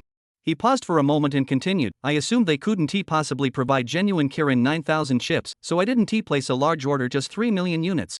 The expressions of the board members varied, with two of them looking particularly displeased. "That's right. Huawei is so short on chips that they're even running out at their grandparents' house. With such a golden opportunity right in front of you, you only placed an order for 3 million units? Who do you think you're looking down on?" One director said, "Mr. Lu, according to the information I've received, the order placed by me this time is the largest, right?" Lu Tianqing hesitated for a moment and said, "Yes, they placed an order for 10 million units. Everyone was stunned. That executive from Dami really has some guts. The director was about to speak when the person seated at the head of the table cleared his throat and said, "Actually, I also made a mistake in this matter. Tianqing mentioned it to me, and I also checked. There is no spare production capacity among global manufacturers, so I also thought this was a farce." He shook his head and said, "The order for 3 million pieces was approved by me." The other directors exchanged glances and remained silent. There was nothing to be done. At Huawei, this man's reputation was too high. Since he had taken responsibility upon himself, the others, no matter how unwilling, dared not pursue the matter further. He continued, "What's most urgent now isn't assigning blame. We need to place another order immediately. I suggest placing an order for 20 million pieces." "Agreed. Agreed. Agreed." A director pondered, "Will they take this opportunity to raise prices? Raising prices is unavoidable. Look around, which high-end chip isn't raising prices these days? And even if we raise prices, we won't be able to buy them either." "That's right. I suggest that if the increase doesn't exceed 15%, we can accept it." The financial director said slowly, "We must stockpile enough chips, we can't let ourselves be held hostage again." "All right, I've reviewed the contract. Is payment due within 10 days? Let's transfer the funds immediately and place the order right away. Tianqing, this matter is entrusted to you." Lu Tianqing nodded firmly. He knew that his chance to advance further in the company depended on his performance today. Upon arriving at the hotel where Wang Huan was staying, he learned that the boss was catching up on sleep, so he didn't disturb him and instead sat quietly in the conference room. It wasn't until evening, when Wang Huan woke up and came out, that Lu Tianqing approached him with the most enthusiastic attitude. "Mr. Wang, thank you so much. You're our saviors." Lu Tianqing laughed heartily. "The money has already been transferred to your company by the finance department. Please verify it." Wang Huan was taken aback and asked in surprise, "Didn't you say it would take 10 days? "Oh, since you've already said it's qualified, why do we need to wait 10 days? Wang Huan led the way and said, "Oh, Mr. Wang, we were just acting as an intermediary. This deal is between your company, Huawei, and an overseas company. It has nothing to do with me or our company." Lu Tianqing paused, hesitating for a moment, as if he understood. After thinking for a moment, he said, "All right, but could you please help us connect with them again? We'd like to place an additional order." "Oh, how many?" 20 million pieces. "How many?" Wang Huan's voice grew sharp. 20 million pieces. Lu Tianqing said slowly, emphasizing each word.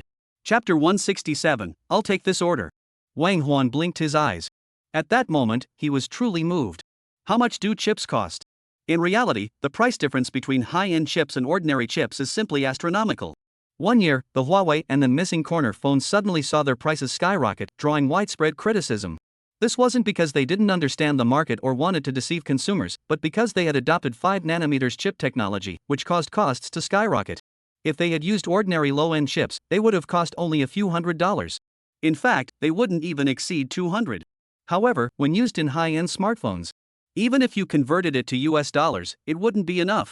Wang Huan previously knew next to nothing about the chip industry. However, once Fang Jian started taking orders, he gained a lot of insight into the matter. "Mr. Lu, are you joking?" Wang Huan said slowly.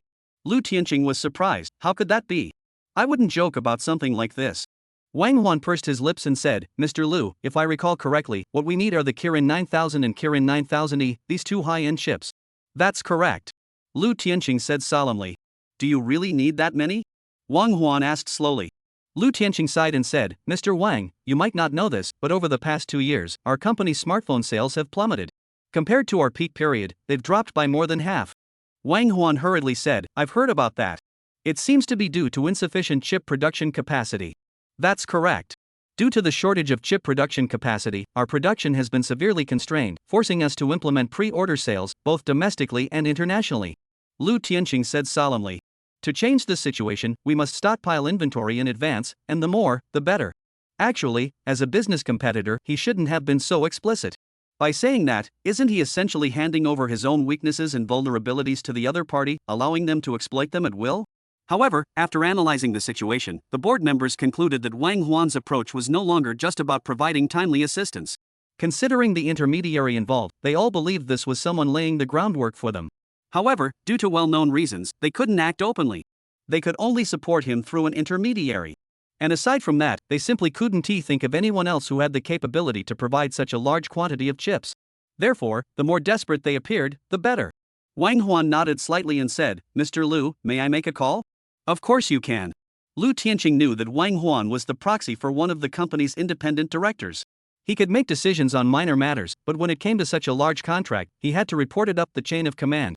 Wang Huan excused himself and left the meeting room, then called Fang Jian.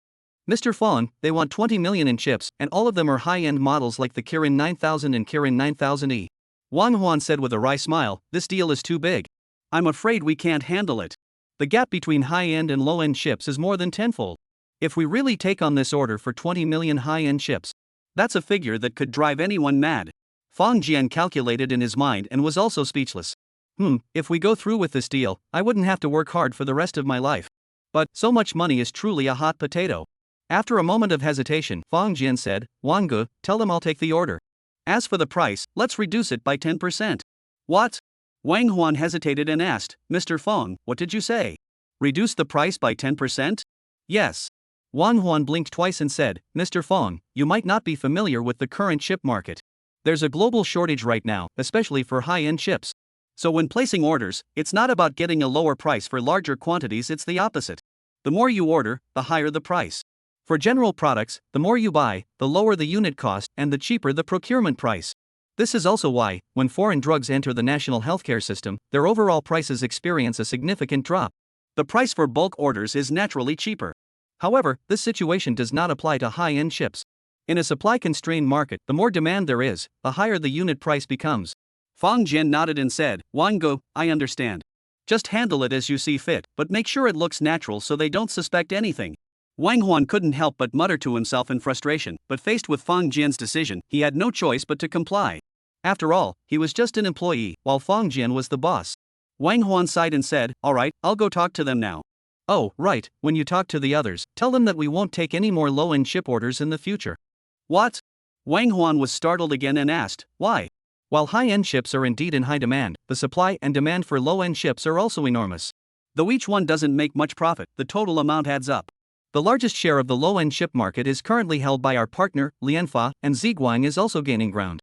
Fang Jian smiled and said, our production capacity is limited, so we won't get involved. Although we haven't made much headway in the high-end chip market, Lianfa has performed quite well in the mid to low-end market. The Dimensity 8 series and Dimensity 7 series are the most popular mid to low-end chips, and they are widely used in popular mid to low-end smartphones.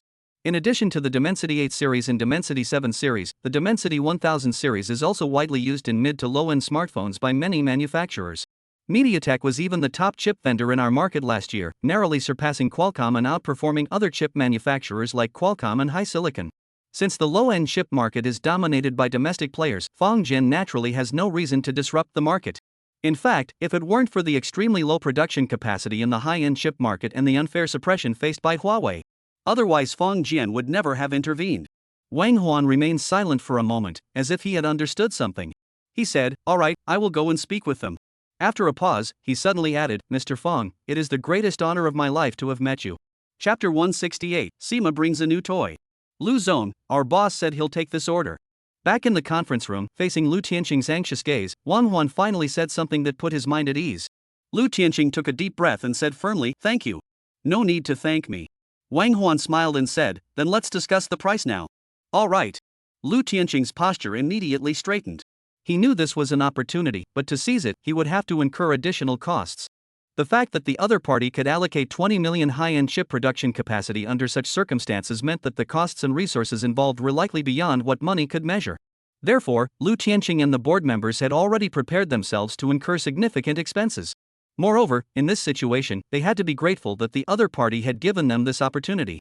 Wang Huan's face bore a faint smile as he said, following the principle of volume discounts, we have decided to reduce the price of each chip by 10. Ah. Ah. Ah. Lu Tianqing opened his mouth but no sound came out. However, Wang Huan imagined the words in his mind. There was nothing he could do. Wang Huan's expression and mood were identical to those of the man before him. Lu Tianqing remained silent for a moment before asking, Mr. Wang, did you say a 10% price reduction? Yes. Wang Huan replied matter-of-factly. You've bought so many that we're already at the point of selling at a low profit margin. Of course we have to lower the price.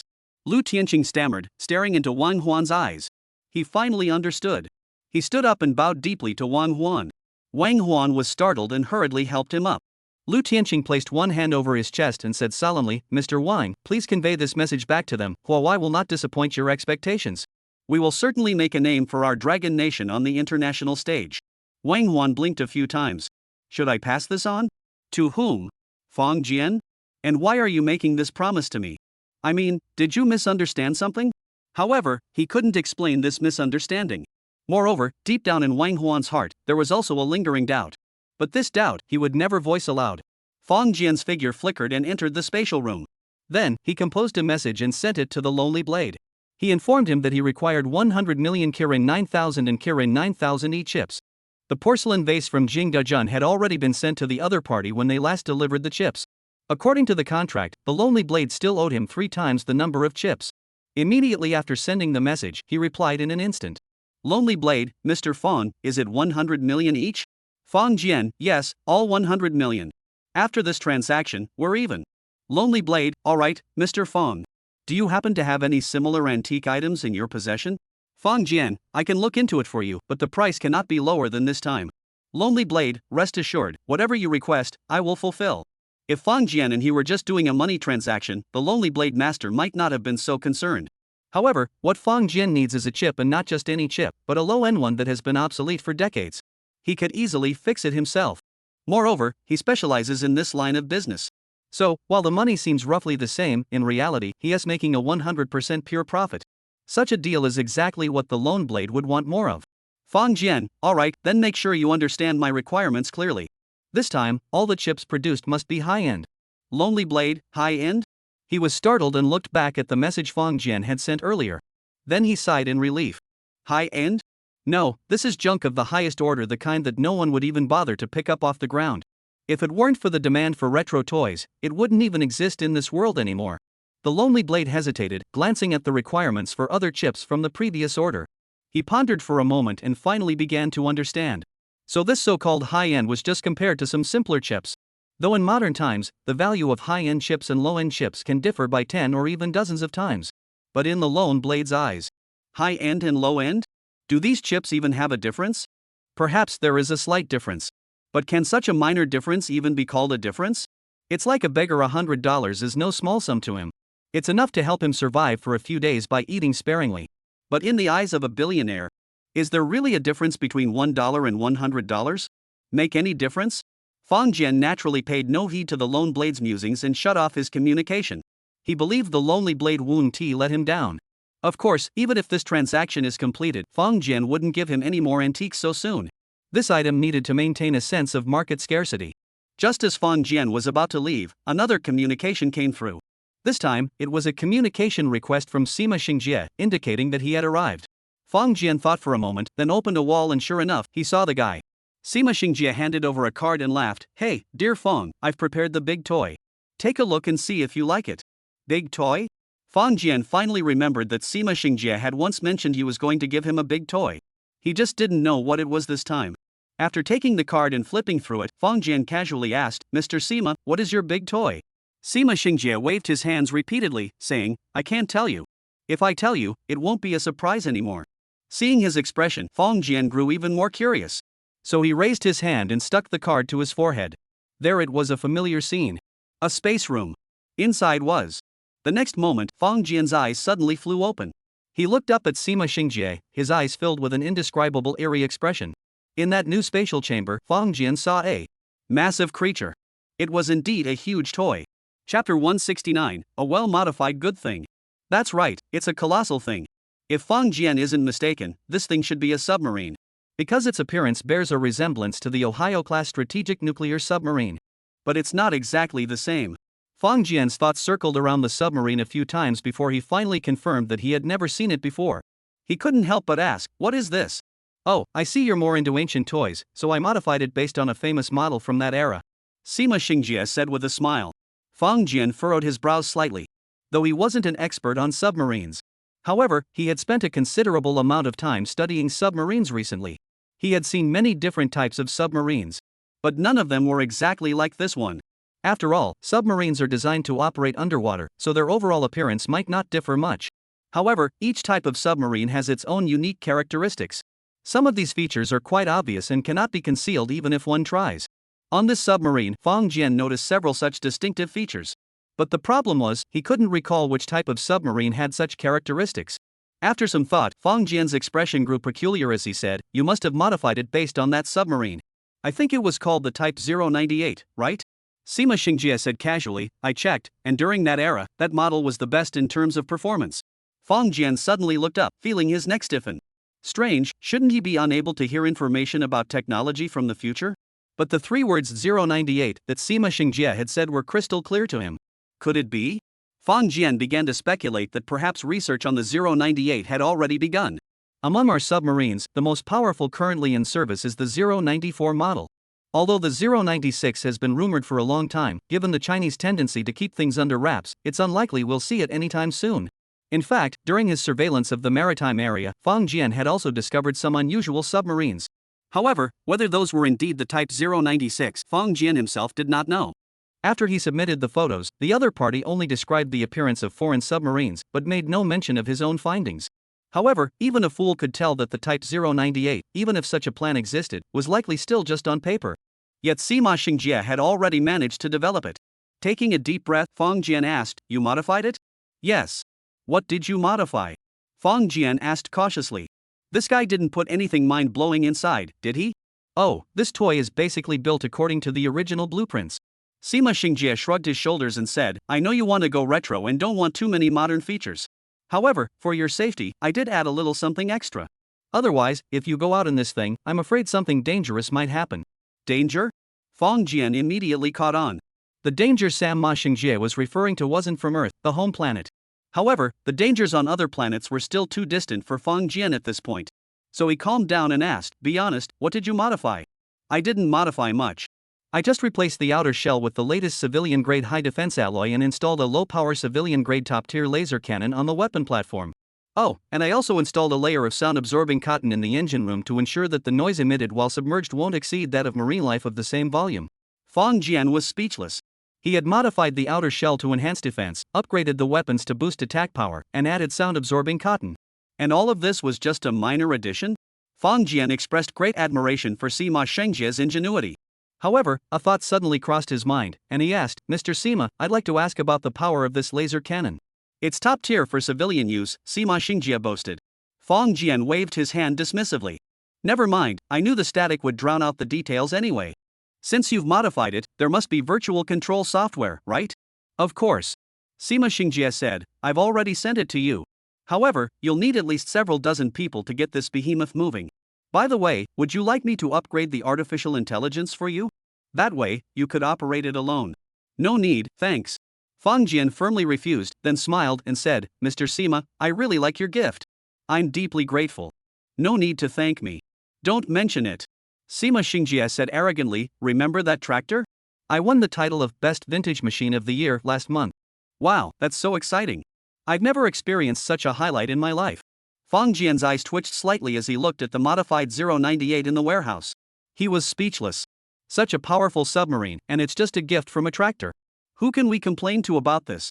Sima Xingjie waved his hand and said, "Alright, another friend has contacted me wanting to see the tractor. Mr. Feng, I'll be going now. If you need anything, feel free to contact me. Oh, next time I have some free time, I'll get you a better toy." "A better toy?" Fang Jian shuddered involuntarily. "Are you sure this is really just a toy?" This time, Sima Xingjie had already given him a sufficiently huge surprise. So, what kind of shock would that better big toy he mentioned be? Fang Jian raised his hand, intending to call him back. There was no need for him to come up with any more big toys. But his hand stopped midway. Well, although Fang Jian didn't want to admit it, his heart was still filled with anticipation. And he was hoping for it quite a lot. Watching Sima Xingjie leave in a hurry, Fang Jian hesitated for a moment before entering the software he had sent into the virtual game and logging in. Chapter 170, The Powerful Laser Cannon. Virtual games weren't something Fang Jian had played just once or twice. He had gained the experience to pilot an F-22 to that airport from here. It could be said that Fang Jian was well versed in this. However, this time, he was truly at a loss. Because when he followed the software's instructions and entered the game, Fang Jian found himself inside a submarine, the very submarine that Sima Xingjie had prepared as a special challenge for him. But the real kicker was that he was the only person in the entire submarine. How on earth was he supposed to operate this massive machine without any artificial intelligence? Fang Jian thought for a long time but couldn't come up with a good solution. So, he gave up thinking and began to learn the various operating procedures of the submarine. Fang Jian knew nothing about submarines beforehand. So, he started with the basics, opening and closing the hatches. However, even though he didn't need to study it systematically, he at least needed to master the basic operations of the weapons. According to the manual, this submarine was actually a ballistic missile nuclear submarine, equipped with standard gun tubes capable of housing nuclear warheads. Of course, at that moment, the tubes were completely empty. If Sima Xingjie could even load a nuclear warhead, Fang Jian guaranteed he wouldn't touch it with a 10-foot pole. His greatest curiosity about this thing was the modified laser cannon. Fang Jian was eager to understand just how powerful this laser cannon was. After searching through the virtual software, Fang Jian suddenly froze. What did he see? A virtual war option? Was that Sima Xingjie an internet addict? Why had he even bothered to create this option? However, this thing was undoubtedly the most suitable option for Fang Jian at the moment. He immediately clicked on the option. Then, Fang Jian was pleasantly surprised to discover that there was an identity selection option. Do I even need to choose? Of course, I'll be the captain. Once he confirmed his identity, the virtual game began. Fang Jian immediately noticed that the once empty submarine was now filled with people.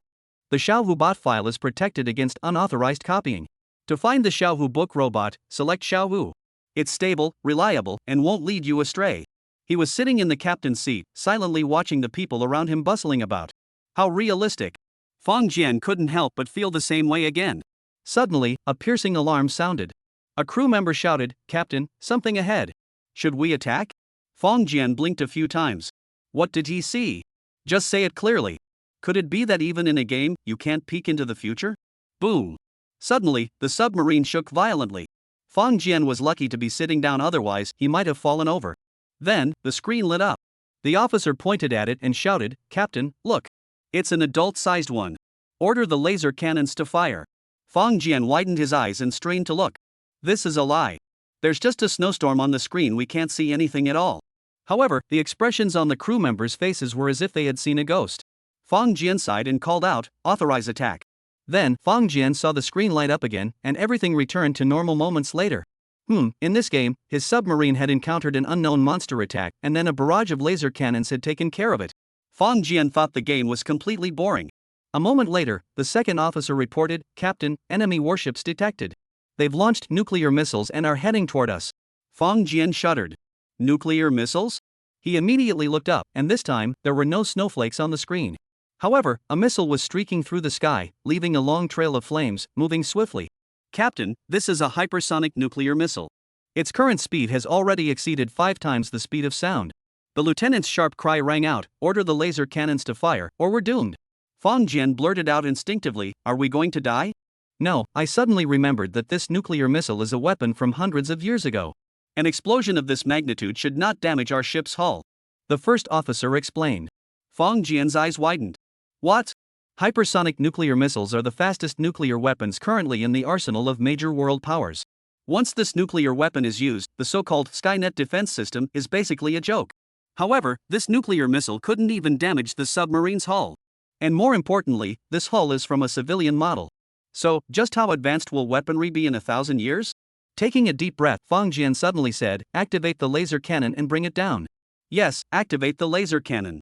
Fang Jian looked up at the screen, though he knew it was merely a game scenario. But everything was so realistic that he felt as though he were right there in the midst of it all.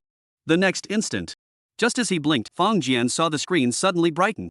Then, as the light dispersed, everything returned to calm. Fang Jian waited silently for a moment before asking, "Where's the nuclear missile? Was it shot down?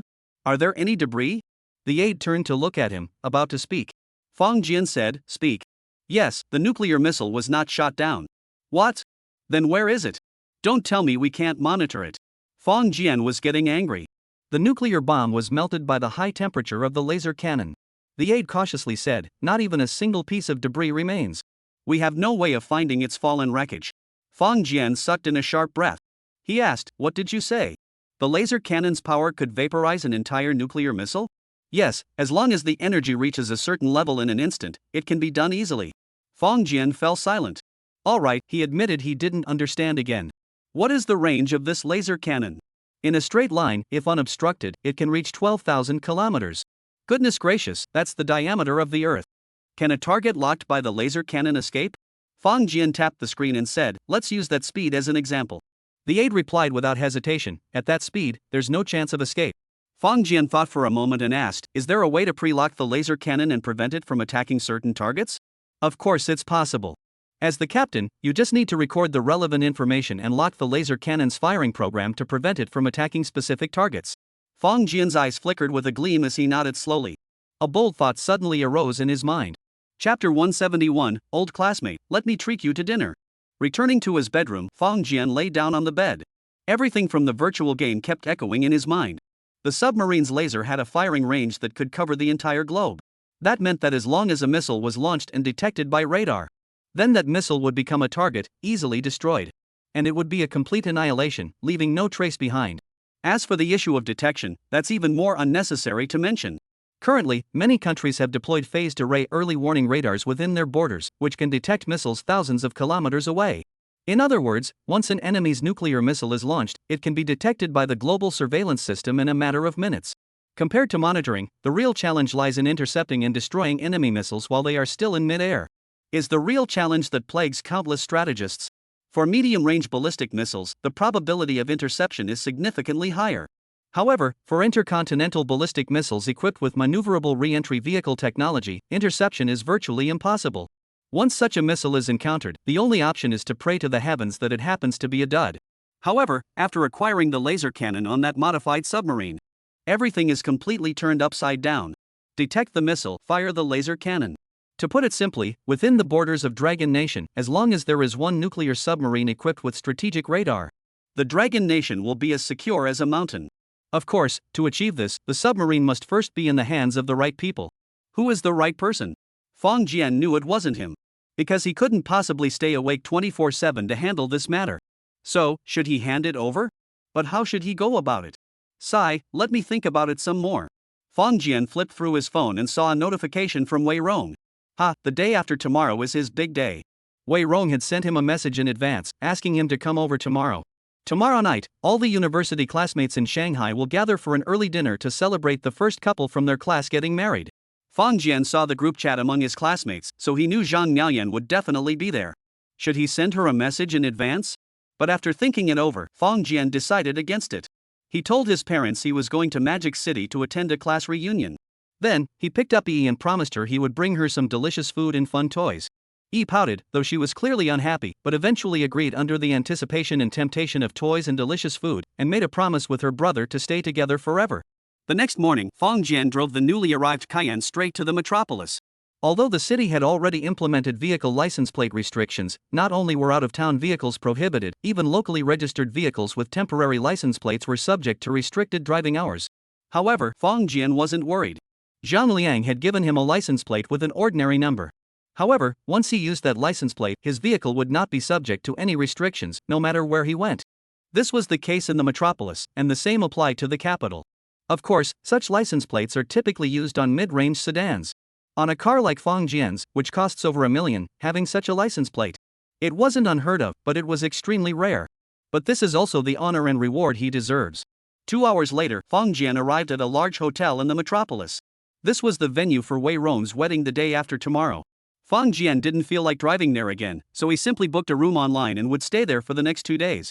When the car pulled into the hotel, the security captain glanced at the license plate and his expression changed. When Fong Jian got out of the car, the security guard even stood at attention and saluted him. Fong Jian also stood tall and returned the salute. Besides exchanging glances, neither said a word. However, they both saw a deep sense of goodwill in each other's eyes. Upon entering the hotel, Fong Jian used his ID to check in. However, as soon as he received the room key and turned around, his footsteps suddenly came to a halt. His expression then grew peculiar. The hotel door was pushed open, and a familiar, enchanting figure that had lingered in his heart for years walked in. Zhang Miayan. Fang Jian had imagined this moment countless times before. The most common scenario was at Wei Ron's wedding the day after tomorrow or at the class reunion tonight. But he never imagined they would meet here, at this very moment. Today, Zhang Miayan was wearing a well-fitted trench coat, holding a small suitcase in her hand, and exuding an air of sharpness and competence. A true career woman. Zhang Miayan had participated in numerous speech events at school and had often mentioned to others that her future goal was to become someone like Dong Mingzhu, the CEO of Gree. It seems her aspirations have already come to fruition. Fang Jian pursed his lips, neither approaching nor deliberately avoiding her. He simply watched silently. However, Zhang Miayan turned her gaze and walked toward him. Fang Jian was startled. Had she recognized him? After nearly 3 years apart, she had recognized him so quickly? Was she trying to greet him? Fang Jian's heart began to race.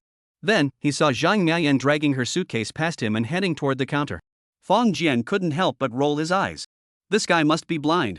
Ah, I knew I was overthinking it. Back in university, Fang Jian's grades weren't the worst, but they weren't good enough to avoid failing. But he was merely the most inconspicuous person in the crowd. From a young age, he had never been associated with the term prominent figures. And now, after 3 years apart, it's no wonder he didn't recognize him at first glance. Shaking his head, Fang Jian looked at the room key in his hand and was about to go up.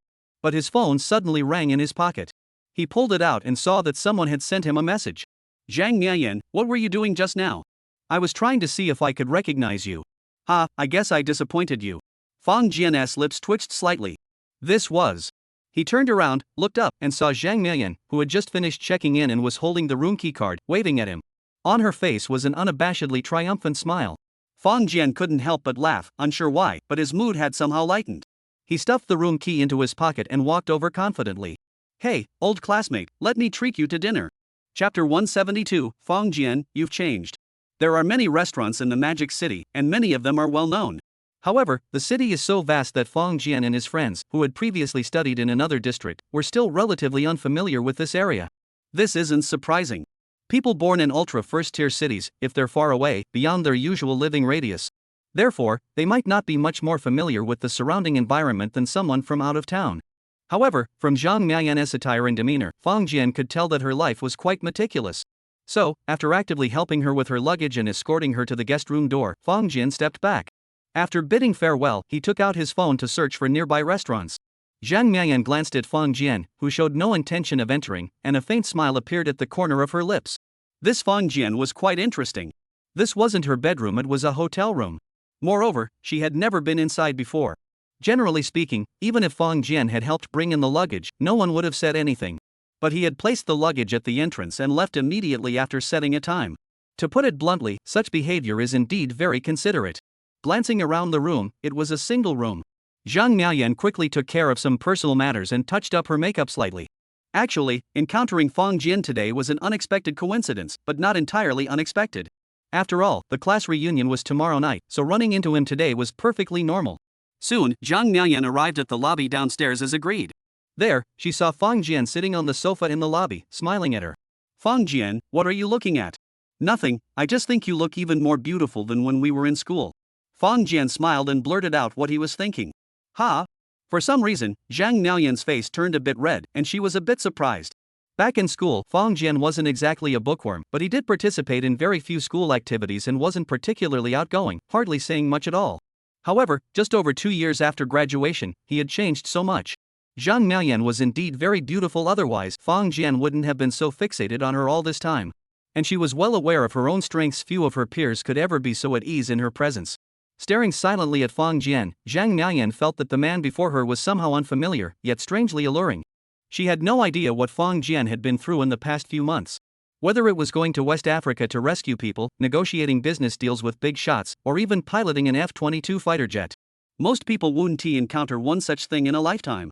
But Fang Jian had tried them all. Especially in the virtual world, where he had died countless times while learning to fly a fighter jet. He had died so many times that he had begun to feel indifferent toward life. Now, finding someone or something that could make him lose his composure was no easy task. Glancing at the time, Fang Jian said, "It's time for dinner. I checked the reviews, and the teppanyaki at this hotel is pretty good. If you're not opposed to it, why not give it a try?"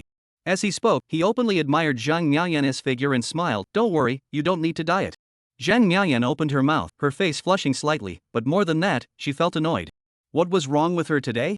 She was someone who liked to take the initiative in life, always in control of the conversation in a crowd, a habit she had developed since childhood. However, ever since she met Fang Jian, aside from that initial playful banter, this man had unconsciously taken control of the situation. And she hadn't even developed any rebellious feelings toward him. How strange. Soon, the two of them arrived at the French-style teppanyaki restaurant in the hotel. Fang Jian took the menu, handed it to her, and smiled. This is my first time eating here. I don't know what to order. You pick. Ha? Zhang Miaoyan raised her eyebrows slightly. You're treating me, yet you bring me to a place I've never been before and act so confident about it? Glancing at the price list, Zhang Miaoyan casually ordered a few dishes. Fang Jian took the menu, added a few more dishes, and handed it back to her. Zhang Miaoyan bit her lip and whispered, Fang Jian, didn't you say this is your first time eating teppanyaki? Yes. But the dishes you ordered are all signature dishes. Signature dishes aren't necessarily the most expensive, but they definitely include the most expensive ones. Zhang Miaoyan estimated in her mind that the cost of this meal, without drinks, would easily reach 4 digits. Fang Jian smiled and said, I don't know what signature dishes are, but I checked the online reviews. These dishes have the highest recommendation rates. Zhang Miaoyan paused, looked at him deeply, and suddenly said, Fang Jian, I've noticed that you've changed a lot since before. Fang Jian nodded slightly and said, yes, after going through some things, I changed a bit. He waved his hand and asked, how about you? How's life in Hong Kong? It's been okay. Zhang Miaoyan gently stirred the tea in her cup and said softly, by the way, why did you decide to go to Hong Kong City after graduation? My father has been doing business with Hong Kong for a long time. When I graduated, he started his own business and moved all his operations to Hong Kong. Zhang Miaoyan shrugged her shoulders slightly and said, so, our whole family had to follow him there. Is that the reason? Fang Jian was a bit puzzled. Zhang Miaoyan didn't seem like the type to follow her parents' orders blindly. Zhang Miaoyan giggled and said, alright, to be honest, I was curious about Hong Kong City back then, and plus I got accepted into Hong Kong City University's graduate program, so I just went. Fang Jian finally understood. He raised his teacup and said, destiny. Let's drink to destiny. Alright, to fate. The two clinked their cups and drank the tea, unable to suppress a chuckle. Suddenly, their phones rang simultaneously. They exchanged glances and opened their phones. Sure enough, more classmates had arrived and were chatting in the group chat, asking if anyone wanted to eat together. Fang Jian shook his phone and said, let's go together. Is that okay? Zhang Miaoyan paused for a moment and said, of course not. Alright. Fang Jian sent a message in the group chat inviting everyone over. Zhang Miaoyan watched from the side, her eyes filled with a hint of surprise. Such a good opportunity to be alone with her, and he just went and invited others? This Fang Jian is truly different now. What has he gone through in the past few years? It's truly intriguing. Chapter 173, An Unexpected Car Accident.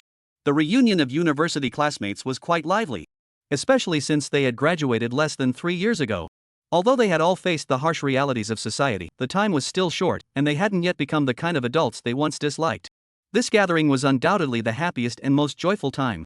This time, Wei Rong and his wife were getting married and had invited all their university classmates.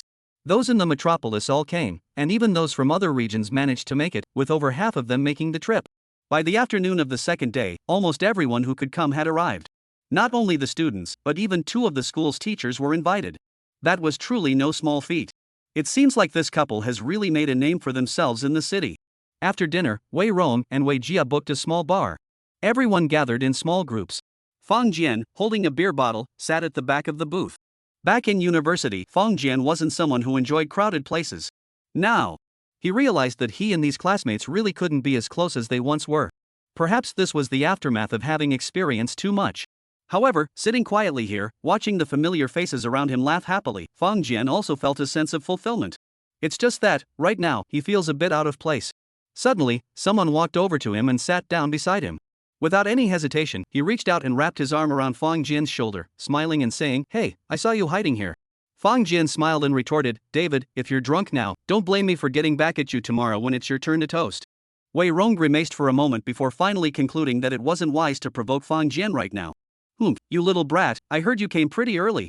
Yeah, it's your wedding. I couldn't be late. Wei Rong leaned in and gave a subtle nod toward a certain direction, saying, look. Fang Jian followed his gaze. There was Zhang Miaoyan at the center, surrounded by several male and female classmates, engaged in lively conversation. Their faces were radiant, and they were laughing heartily. What's going on? Fang Jian asked suspiciously. Those few over there are the ones who are doing the best right now. Wei Rong sighed and said, too bad, I'm just a bit short of what it takes to get in there. Fang Jian chuckled, you're just trying to show off. What, finding Wei Jia isn't enough? Are you trying to make yourself look bad? Wei Rong burst into laughter. Just looking at his smug expression, it was clear his life was going well, at least no worse than theirs. Because, at that moment, sitting beside Zhang Miayan was none other than Wei Rong's fiancé, Wei Jia. And he had just come from there. Wei Rong laughed for a moment, then winked and said, Fang Jian, I heard you came here and immediately went to eat with Zhang Miayan? What's going on between you two? Fang Jian replied irritably, what else could it be? We just happened to run into each other, so I invited an old classmate to dinner. You're overthinking it. Wei Rong chuckled and said, so you're not interested? Don't forget what you said back in school. Fang Jian secretly liked Zhang Miayan but hadn't told anyone. He had only mentioned it once in passing in front of Wei Rong. However, at the time, at least half of the boys in the class had the same feelings, so there was nothing to be embarrassed about. Fang Jian shook his head slightly, took a sip of beer, and said, that's all in the past. Past? Wei Rong scoffed. Zhang Miayan has grown even more beautiful now. I don't believe you're not interested anymore. Fang Jian thought carefully and said, I can't say I'm not attracted to her, but I just don't feel the same way I used to. Why? Fang Jian smiled and said, perhaps what I'm drawn to isn't her, but that youthful time. Wei Rong furrowed his brows and said, you kid, why are you talking so old-fashioned now? He gently tapped Fang Jian on the shoulder and teased, you're only a few years old. Cheer up. Let those arrogant goddesses see what it means to have the tide turn in 30 years. Fang Jian was startled and nearly spit out the wine he was drinking. This guy must be drunk. How dare he speak so boldly? He shook his head slightly. Suddenly, the noise around them gradually died down. Fang Jian and Wei Rong both froze, turning their heads in astonishment. Then, they both witnessed an astonishing scene. The small circle that had been the center of everyone's attention was now empty. Zhang Miayan, who had been drinking and had a flushed face, had stood up. Her face no longer bore the confident expression of before, but instead was filled with terror. In her hand, she held a phone, which was currently in use. Fang Jian could even see that Zhang Miayan's hands were trembling slightly. No one knew what the call was about, but it was enough to send this strong-willed woman, who had once aspired to be a powerful female leader, into such a state of panic. If it were anyone else, perhaps they wouldn't have been noticed so quickly. However, Zhang Miayan was always the center of attention wherever she went. Therefore, everyone immediately noticed that something was wrong with her. Moments later, Zhang Miayan hung up the phone. Her face was already extremely pale. She glanced around her, forced a smile, and took Wei Jia's hand, saying, Jia, I'm sorry, I won't be able to attend your wedding tomorrow. Wei Jia hurriedly replied, it's okay, it's okay. What's wrong? Who was on the phone just now? The people around Zhang Miayan all showed signs of concern, including two of the most outstanding male students, whose expressions even seemed tense. Zhang Miayan took a deep breath and said, that was my father's colleague. He just called me. There's been a series of car accidents in Hongchang. My parents are in the car, and the ambulance is on its way to the scene. Everyone looked at each other in shock. Wei Jia was speechless, not knowing what to do. Fang Jian raised his eyebrows slightly, stood up, picked up the phone, and walked out. Everyone was startled, silently cursing him in their hearts. This guy is so heartless. However, after stepping out, Fang Jian immediately dialed a number without hesitation. Chapter 174, Personal Matters Are No Longer Private. Upon hearing Zhang Miayan's words, Fang Jian immediately opened his phone and checked the flights from Magic City to Hong Kong City. However, the earliest flight was not until the next morning. Moreover, it clearly stated sold out in small letters. Glancing at Zhang Miayan's current state, Fang Jian knew she wouldn't be able to stay put tonight. However, if they were apart, he would also be unable to stay put. If he couldn't do anything about it, Fang Jian could only comfort her by her side. But since he had the ability to arrange a flight, contacting the Air Force was definitely the right choice. Although it was already quite late, he managed to find Lu Jinghua's phone number and dialed it. Xiao Fang, what's the matter? The phone rang twice before Lu Jinghua answered immediately. Fang Jian didn't beat around the bush this time. He went straight to the point. Mr. Lu, as an advisor to the Air Force, I would like to ask if you could arrange a private plane from Magic City to Hong Kong for me due to personal matters? He paused for a moment before adding, or, could my private plane fly from Yongcheng to Shanghai first, then immediately proceed to Hong Kong? Private jets aren't something you can just take off whenever you want. Without permission, they can't take off either. Lu Jinghua had already been about to go to sleep. Upon hearing this, he sat up straight and said, Xiao Fang, don't worry. I can arrange it immediately. I'll handle the flight and route planning for you. After saying that, he asked, first, tell me where you are. I'm at a bar in Magic City. Fang Jian hesitated for a moment and said, one of my classmates' parents were involved in a car accident in Hong Kong City. Apparently, an ambulance is on its way to the scene. My classmate is extremely anxious, and I want to take her to Hong Kong City immediately. Lu Jinghua said in a serious tone, all right, which airport is closer to you? Should we send a car to pick you up? No need, there are plenty of taxis here. Fang Jian thought for a moment and said, Pudong Airport is closer. Alright, you and your classmate take a taxi to Pudong Airport. I'll handle the rest. Lu Xinhua added, by the way, what's your classmate's name? Zhang Miayan. How do you write it? Zhang with the bow radical, female, followed by Miao, and then Yan. Got it. After hanging up the phone, Lu Xinhua immediately picked up the nearby secure phone and dialed the number directly. Just 10 minutes later, many people began to move. Fang Jian, though, kept insisting over the phone that this was his personal matter. However, Fang Jian did not realize that once someone had done so many things, their personal matters could no longer remain private. Moreover, Fang Jian rarely asked others for favors. Now that he had finally spoken up, those who knew of his influence were all determined to repay him. In Hanchang, the ambulance has arrived at the accident scene and has transported all the injured to the hospital. In handling traffic accidents, ambulances follow the principle of responding to the nearest location. However, just as the ambulance arrived at the hospital, they suddenly discovered that the entrance to this large hospital was already fully prepared, with both doctors and nurses in place. Even the emergency room had been cleared in advance. As soon as the ambulance doors opened, they rushed forward. Zhang Punxing, which one is Zhang Punxing? Xu Naixin, which one is Xu Naixin? Several figures shouted urgently. Fei Hu was a close friend of Zhang Punxing and Xu Naixin's family, as well as their business partner. They had planned to have dinner together today and then drive them home. However, unexpectedly, on the way home, they suddenly encountered a car accident. Fei Hu, who was driving, was lucky to survive with only minor injuries. However, Zhang Punxing and his wife, who were sitting in the back seat, were thrown from the car, suffering severe head injuries and falling into a coma. Fei Hu was both shocked and frightened. He immediately called Zhang Miaoyan, then abandoned the car and got into the ambulance. At that moment, hearing someone calling those two names, he hurriedly responded, "Here, here." Several doctors and nurses rushed over. One asked, "Are you Zhang Punxing?" "No, Zhang Punxing is him, and Xu Naixin is her." "We were in a car accident." "Understood, make way quickly. Take them to the emergency room immediately." After initial identification, the two were immediately taken into the emergency room. Their injuries were not the most severe in the accident, but they received treatment immediately. Fei Hu, who witnessed the scene with faint bloodstains on his body and twisted limbs, was speechless and couldn't believe what he was seeing. Judging by the hospital's setup, it seemed like the injured weren't just an ordinary couple, but rather some billionaire tycoons. However, he was well aware of the background of these two old friends. Therefore, he couldn't fathom why the doctors were placing such importance on them. Soon, two traffic officers arrived. They saluted and asked, "Are you Mr. Fei Hu?" "Yes. Could you please give us a detailed account of today's accident?" "Ah, sure. The three of us had a good meal today, and I offered to drive him home. However, at the red light intersection, we clearly stopped the car and were waiting for the green light. Suddenly, there was a loud crash from behind, and many cars collided." By this point, Fei Hu was also feeling a bit anxious. "All right, we understand." The officers exchanged glances and said, "Mr. Fei, if you remember anything else, please feel free to call us." "Ah, yes." Fei Hu nodded repeatedly. Then he suddenly asked, "Gentlemen, what exactly happened in this accident?" One of the officers shook his head and said, "We're still investigating. We might need to review the surveillance footage from the intersection to determine what happened." The other official said, "Mr. Fei, you seem injured as well. You should get some medical attention right away." Fei Hu finally felt that his legs and feet were indeed a bit uncomfortable. The details of the incident were soon uncovered. It was indeed an accident. However, the culprit was a 17-year-old boy who had been drinking. He was an unlicensed driver from a wealthy family. While driving, he was going too fast, and in a state of nervousness, he mistook the accelerator for the brake. As a result, a tragedy occurred. As a result, this young man has paid an unimaginably high price. In the accident, he was also injured, though not fatally, and remains unconscious. Additionally, the chain reaction accident resulted in 1 death and 7 injuries, making it one of the most severe accidents in recent years.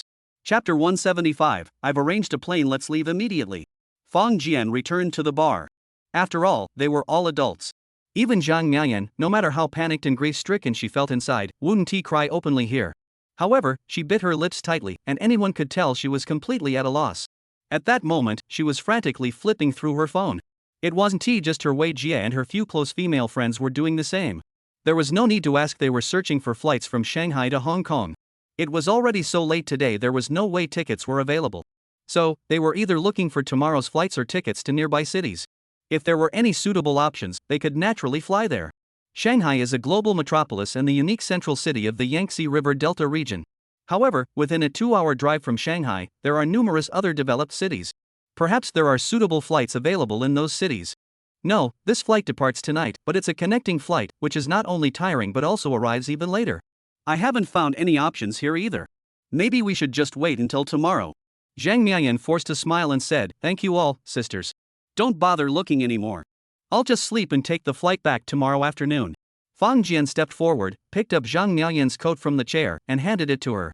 This action immediately caught everyone's attention. Several male students looked a bit displeased. Oh my, how could I have forgotten? Handing her the coat and escorting her back to the hotel to rest is also a good way to win her favor. This Fang Jian, usually so quiet, pulls off such a move at a crucial moment. I never saw that coming. Zhang Miayan paused for a moment, nodded slightly, and took the clothes. Fang Jian suddenly asked, Old classmate, do you have any important items in the hotel? What? If we leave for Hong Kong City now, do you need to go back to the hotel to pack your things? Zhang Miayan opened her mouth, her face filled with disbelief. However, she immediately said, No need to pack. I have my passport and travel permit with me. After a pause, she added, My phone is also with me. All right. Fang Jian said, then give the room key to Wei Jia and ask her to help you pack. After speaking, he turned to David and said, David, please take me and Zhang Miayan to Pudong Airport. The bar fell into complete silence. Everyone stared at Fang Jian in shock, unable to fathom what he was planning to do. A male student widened his eyes and said, Fang Jian, don't joke around. Fang Jian smiled slightly, looked at Zhang Miayan, and said, I have a way to get you to Hong Kong City immediately. Let's go to Puxi now. Are you coming?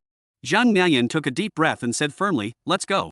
After speaking, she pulled out her room key card from her pocket and shoved it into Wei Jia's hand, saying, Jia, I'm sorry. Please help me. Wei Jia took the key, wanting to say something. How could you believe Fang Jian's lies?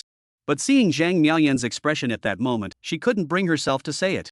Fang Jian pushed Wei Rong and said, David, let's go.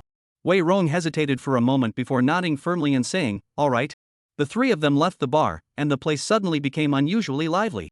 Everyone was buzzing with speculation, but no one believed that Fang Jian could really find a plane to take Zhang Miayan away. In fact, if only Fang Jian and Zhang Miayan had left, many people would have felt uneasy and followed them. However, with the groom present, things were different. Jia, what's going on with Fang Jian? A female classmate asked in confusion. What is he rambling about? Wei Jia shook her head slightly, holding her phone hesitantly. Hey, it's been 2 or 3 years since we last saw him, and Fang Jian has changed a lot. Another girl whispered, back then, he would never have stood up like this.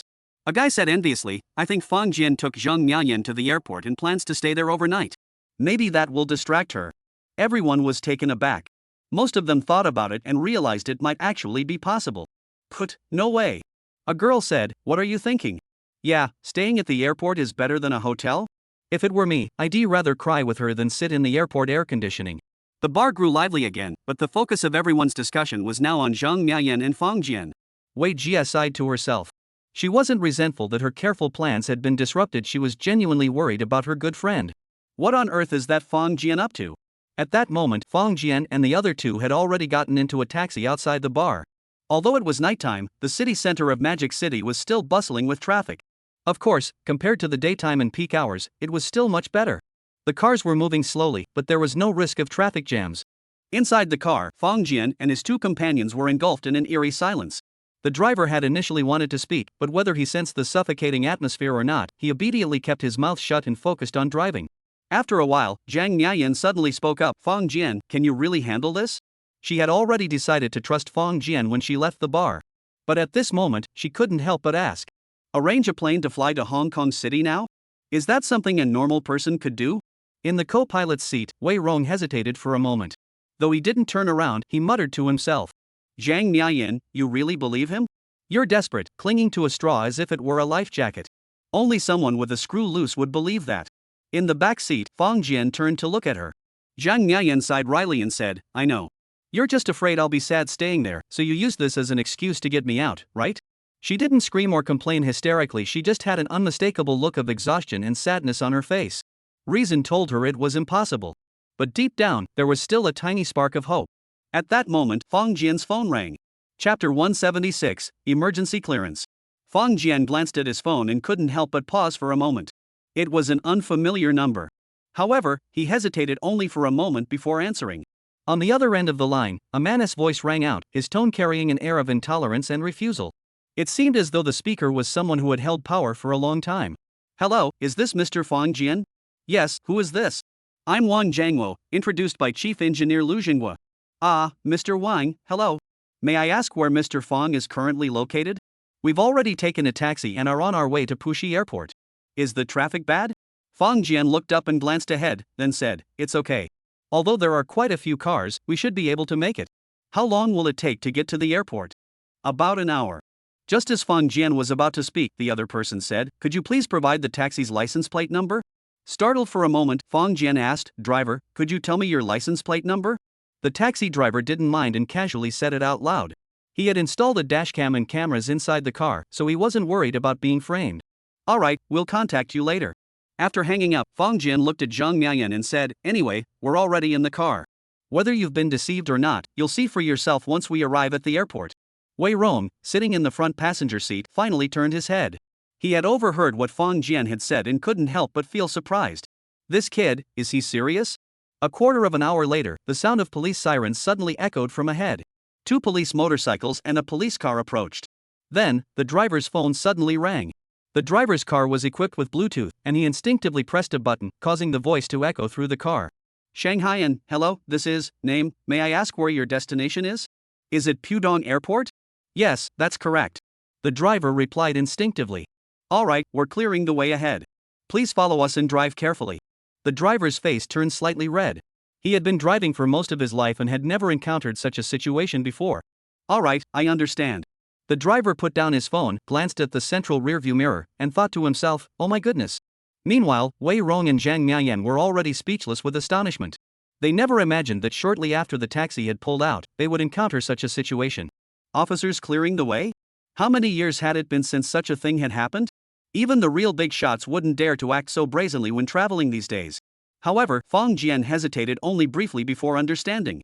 This was Magic City, after all, and the first filtration membrane factory of the Daewoo Group was located here.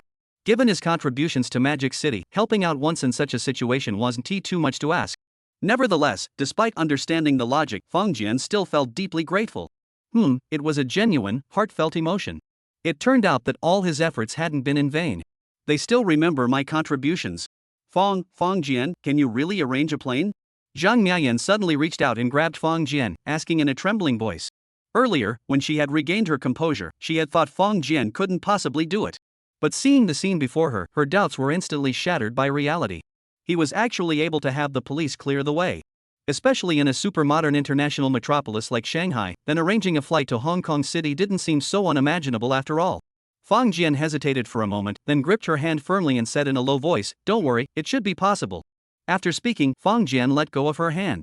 He didn't want anyone to think he was taking advantage of the situation. With the officials clearing the way, they made no stops along the way, and even the traffic lights were constantly being adjusted. As a result, they arrived at the airport in just half an hour. As the driver was about to stop, a voice came through the phone. Don't stop. Follow them and drive straight in. The driver sucked in a breath of cold air, stepped on the gas, and followed the motorcycle directly into the airport. Once inside the airport, the motorcycle also lost its way. However, a vehicle had already arrived ahead to take over as a guide, leading them directly to a plane. Fong Jian and the 3 others got off the plane, where a middle-aged man was already waiting. He looked at Fong Jian and shouted, Report, the plane has been inspected and is ready for takeoff. Please give instructions. Fong Jian glanced at the plane. He didn't recognize it. Fong Jian only recognized the F-22 and the Jin series of fighter jets. As for the rest, he didn't pay much attention. Although he didn't recognize the man, Fong Jian said, Let's depart immediately. Thank you for your assistance. The cabin door opened. Fong Jian turned around and said, David, here's the key card to my room. I didn't bring anything else. Could you please return it for me? Handing him the key card, Fong Jian smiled and said, This was an unexpected situation. I wasn't able to attend your wedding. I'm truly sorry. Oh, don't mention it. Wei Rong had been stunned and hurriedly waved his hands, saying, Let us focus on the important matters. Fong Jian nodded and said to the taxi driver, Sir, please take him back. He then waved to the others and said, Thank you all. After saying that, he pulled Zhang Miayan, and the 2 of them boarded the plane immediately. The plane wasn't very large, with few seats, and its comfort level was worlds apart from Fong Jian's private jet. However, at this point, neither Fong Jian nor Zhang Miayan cared about such details. Magic City Airport was always bustling. Whether taking off or landing, planes had to queue up. However, as soon as Fong Jian and Zhang Miayan boarded the plane, it immediately departed from its parking spot and slowly taxied onto the runway. Whoosh! Soon, the plane took off and flew toward the horizon. Wei Rong looked up at the receding plane, feeling as though he were in a dream. A quarter of an hour later, he got back into the driver's car and headed toward the bar. Fang Jian and Zhang Miaoyan had left, but today's class reunion was far from over. The driver asked cautiously, "Brother, what's the deal with that guy?" Wei Rong stammered, unable to speak for a moment. "Yeah, Fang Jian. What's going on here?" Chapter 177, Everything is Safe. On the plane, Zhang Miaoyan gently bit her lip, her gaze fixed on the window outside. Her face still bore a faint blush, as if lost in thought. Fang Jian glanced at her before looking away. He surveyed the layout of the aircraft. It could be said that the layout of this plane was the most rudimentary he had ever seen in any passenger aircraft. Fang Jian suspected that the engineers who designed this plane had never even considered comfort. Compared to his private jet, the riding experience was like night and day. However, in terms of speed and maneuverability, this plane was indeed quite impressive. There was no one else on the plane besides the pilot and 2 flight attendants. A flight attendant approached them, handing over 2 bottles of mineral water and a bag of snacks. Fang Jian glanced at the plastic bag and guessed they had hurriedly purchased them from a store at the airport. The flight attendant whispered, "We're running short on time, so we only prepared some water, bread, and a little fruit. Would you like to have something to eat first?" A shy smile appeared on his face. While it was partly due to the lack of preparation, it was more out of awkwardness over not knowing how to address the passengers. They had been ordered to prepare for takeoff immediately and ensure the passengers were well taken care of. However, the passengers boarding this time were of a very special status. Fang Jian smiled slightly. He had actually just finished dinner and had drunk 2 bottles of beer at the bar, so he wasn't hungry at all.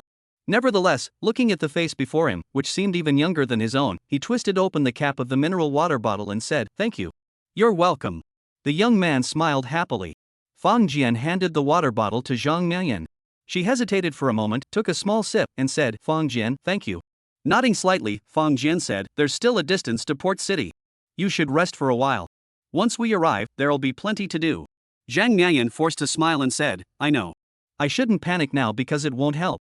I'm not a doctor, I don't know how to save lives. Even if I rush to the hospital right away, I'll just have to wait outside for news." But.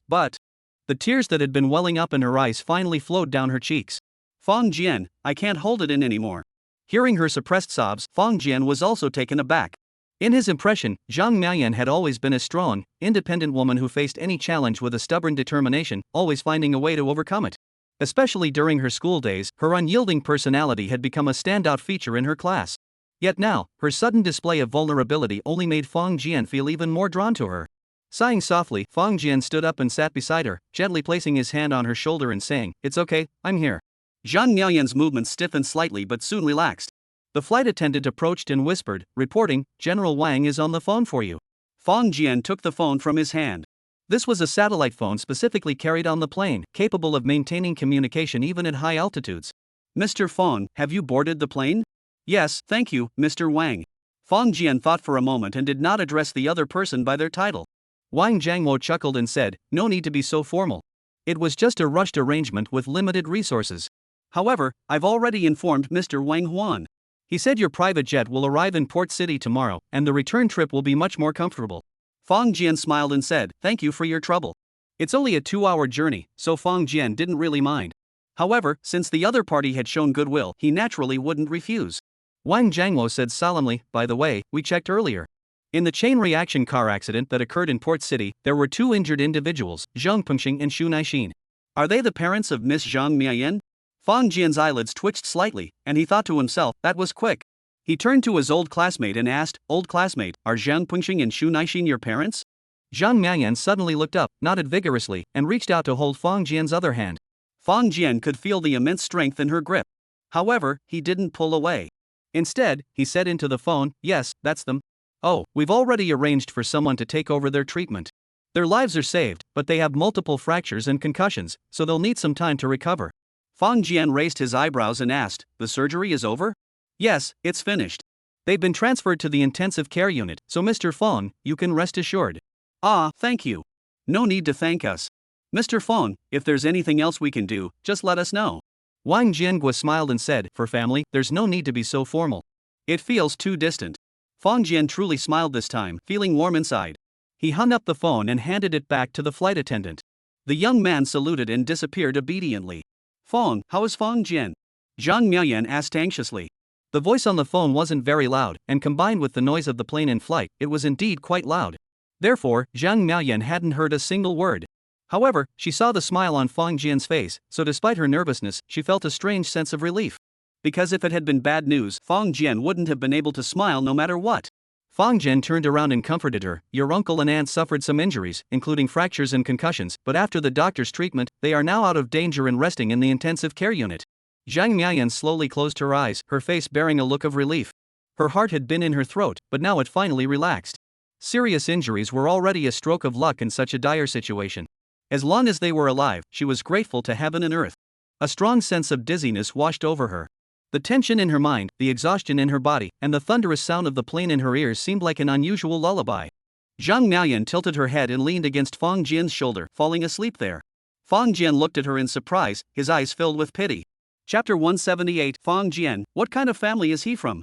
Wei Rong got out of the taxi and paid the fare. Though it was a bit pricey, he didn't give it a second thought. He gripped the room key Fang Jian had given him, his heart still brimming with excitement and anticipation. Then, he took a deep breath and walked into the bar. Although the incident with Zhang Miayan had dampened his spirits, in this world, there would always be protagonists. Moreover, today's protagonists were never meant to be Zhang Miayan, but rather Wei Rong and Wei Jia. However, the moment Wei Rong entered the bar, a crowd gathered around him. David, how's it going? A few male classmates looked behind Wei Rong, as if expecting something. Wei Rong naturally knew what they were thinking. In truth, most people were well aware of this, and during their school days, most of the boys had similar thoughts. Unfortunately, they couldn't act on it, or perhaps Zhang Miayan simply didn't find them attractive. Upon seeing their glances, Wei Rong thought to himself, "Don't bother looking, you have no chance." Of course, he wouldn't say that out loud. Instead, he nodded slightly and said, "They've been sent off." Sent them off? Jia, your brother Wei Rong doesn't know how to speak properly. What does sent them off mean? A girl who was extremely close to Wei Jia pulled her arm and complained. Everyone nodded in agreement. That statement was too vague, it wasn't the answer they were looking for. Wei Rong sighed wryly and announced loudly, "Everyone, let me report to you. I sent Fang Jian and Zhang Miayan to the airport." There were officials clearing the way, and the taxi drove straight into the airport and stopped right in front of the plane. He paused, looking at the stunned faces of the crowd. For some reason, he felt a slight sense of pride. Then, Fang Jian and Zhang Miayan boarded the plane. Wei Rong shrugged his shoulders and said, "I estimate that we should arrive in Hong Kong City tonight." The bar fell silent for a moment, then erupted like a volcano that had been held back. "Wei Rong, what did you say?" "David, say that again."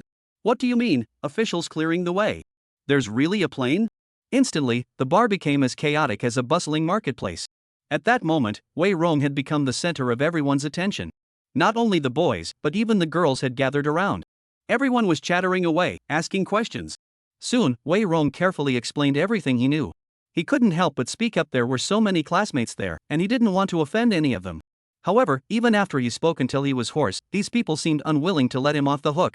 Finally, Wei Rong gave up and said with a roll of his eyes, "I don't know what's going on either. I'm just as confused as you are." At first, everyone was asking about the details of the trip to the airport and whether there was really a plane. But soon, the topic shifted. They started wondering what Fang Jian was up to now and how he managed to pull off such an incredible feat. After all, this wasn't some backwater county town. In a small county, those with influence are indeed quite powerful. The smaller the place, the more this holds true. However, such so-called influential individuals would pale in comparison if they were to come to the metropolis. This is one of the super-internationalized metropolises of the Dragon Nation. The intricate web of relationships and rigid regulations here are something a small place could never compare to.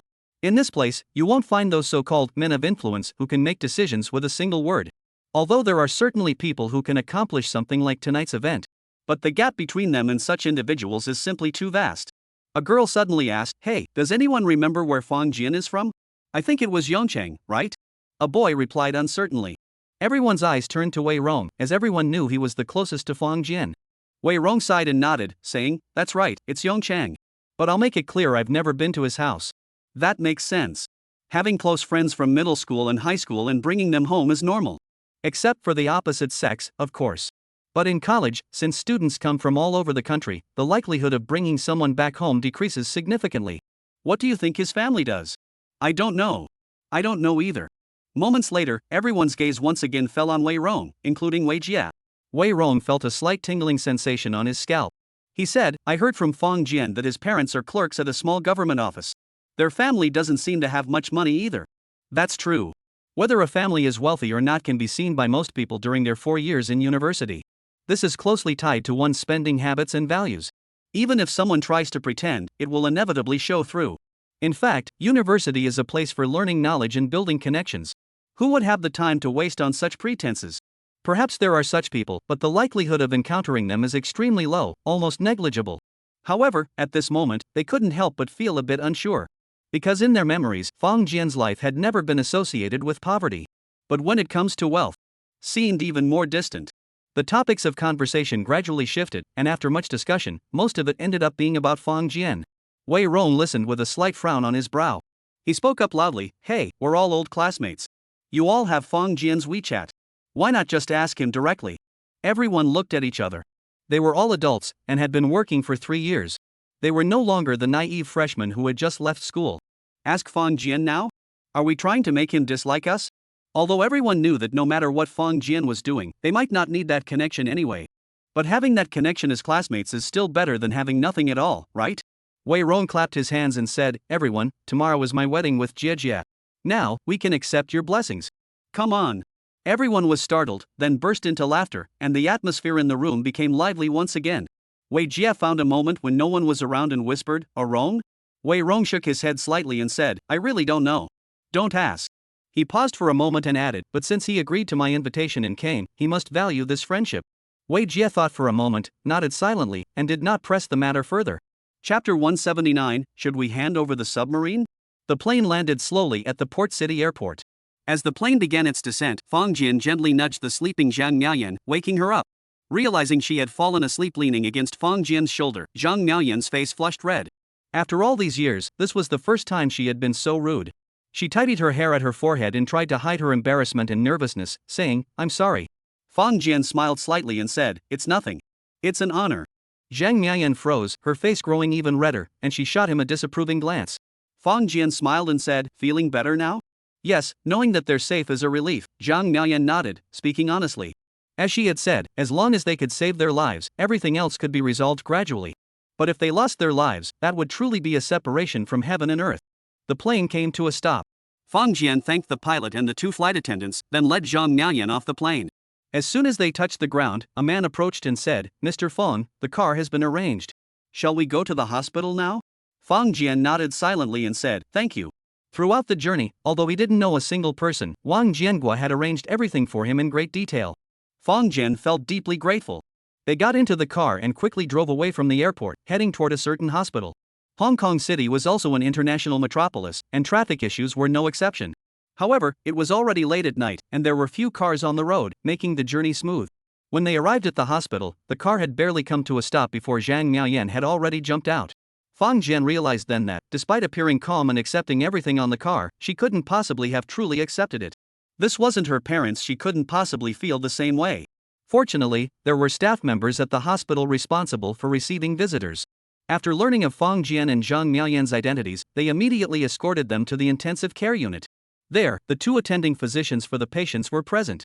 In fact, given their status, they should have already finished their work after the surgery. Communicating with the family was not their responsibility. Unless it was someone from Hongchang with a well-known name and fortune, they wouldn't bother to say much to ordinary patients. However, the 2 in front of them were different. They had been instructed countless times before and after the surgery. Even when dealing with Hong Kong's wealthy elite, they had never experienced anything like this before. Therefore, upon learning that these 2 had flown in directly, they obediently waited here. In their minds, they had already equated these 2 with the local tycoons. The injuries were actually quite simple. After reviewing the records, the bones were broken, but there were no signs of internal bleeding, so the internal organs should be okay. The most serious issue was the concussion. However, according to the doctor's explanation, the patient is not unresponsive to external stimuli. If everything goes smoothly, he might wake up tomorrow.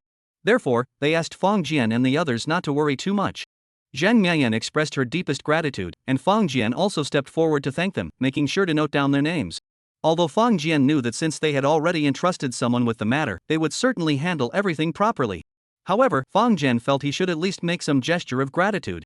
This was a basic principle of being a decent person. One couldn't rely on others for everything. The intensive care unit was off limits, and by the time everything was settled, it was around 2 a.m. Going home was out of the question, so he had to find a hotel near the hospital to stay the night. Fang Jian didn't have his passport, but that wasn't an issue at all. Someone had already thoughtfully arranged everything for him. After comforting Zhang Miaoyan for a moment, the 2 of them went to their respective rooms. This trip back to Hong Kong had definitely required a great deal of effort on Fang Jian's part. However, he never mentioned it once, as if it were just a small favor he had done. Zhang Nayan sat on the bed, thinking about her parents' injuries and the terrifying connections and abilities Fang Jian had suddenly demonstrated, and couldn't help but feel a bit dazed. As for Fang Jian, he sent a message to Wei Rong, informing him that everything was fine. As for the specifics, there was no need to go into detail. After all, they were just classmates. Lying in bed, Fang Jian hesitated for a moment, reflecting on everything that had happened today, and finally made a decision. That submarine, he had been undecided about whether to hand it over. After all, it was simply too advanced. Take the F-22 or the Ohio-class strategic nuclear submarine, for example. Though they are the most advanced weapons, they do exist in this world. If he were to give it away, it would certainly cause a huge stir and arouse curiosity. However, others could use their ingenuity to find some way to explain it away. But if he were to hand over this submarine as well, Fang Jian could figure it out with his toes. They'd know exactly what to think of us. An alien ambassador? That's probably the best idea a person with a normal imagination could come up with. Ah, never mind. If there wasn't something in that submarine that could completely destroy intercontinental missiles, Fang Jian might not be so torn up about it. But he knew that if the military had such a weapon, it would mean we truly stand invincible. Such a national treasure, kept hidden in one's own hands, is a source of constant unease. What could he possibly gain by making a deal with someone 1,000 years in the future? A vast fortune? He already had more than enough. Then, as a citizen of the Dragon Nation, one must make the choice that is expected. However, the effects of laser weapons are too powerful. If they were completely handed over, what if they were accidentally used against him? Although Fang Jian is equipped with personal protective bio-armor. However, this should be sufficient to withstand modern-level weapons. But can it withstand the laser cannon that can instantly vaporize intercontinental missiles? Fang Jian had no confidence at all.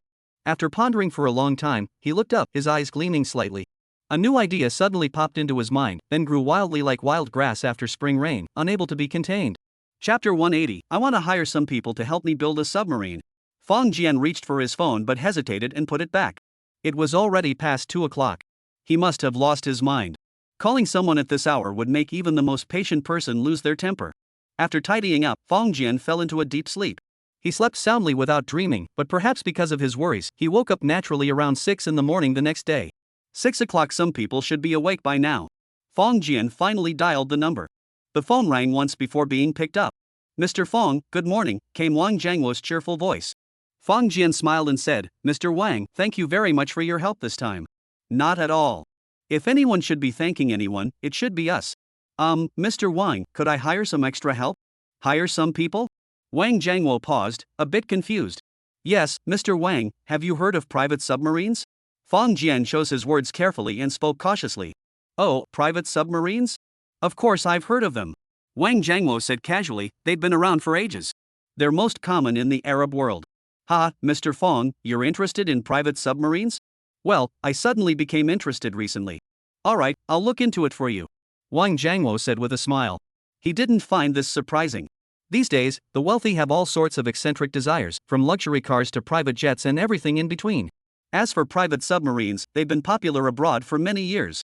Especially in Arab countries, where people have moved on from yachts to submarines. It's nothing out of the ordinary. Thank you, Mr. Wang. You're welcome. Are you planning to hire a submarine operator? Yes. That's good. Wang Jiangwo said solemnly, submarines are actually quite dangerous. Hiring someone from us will be much safer than hiring someone from outside. Of course, of course. Fang Jian subtly flattered the other party.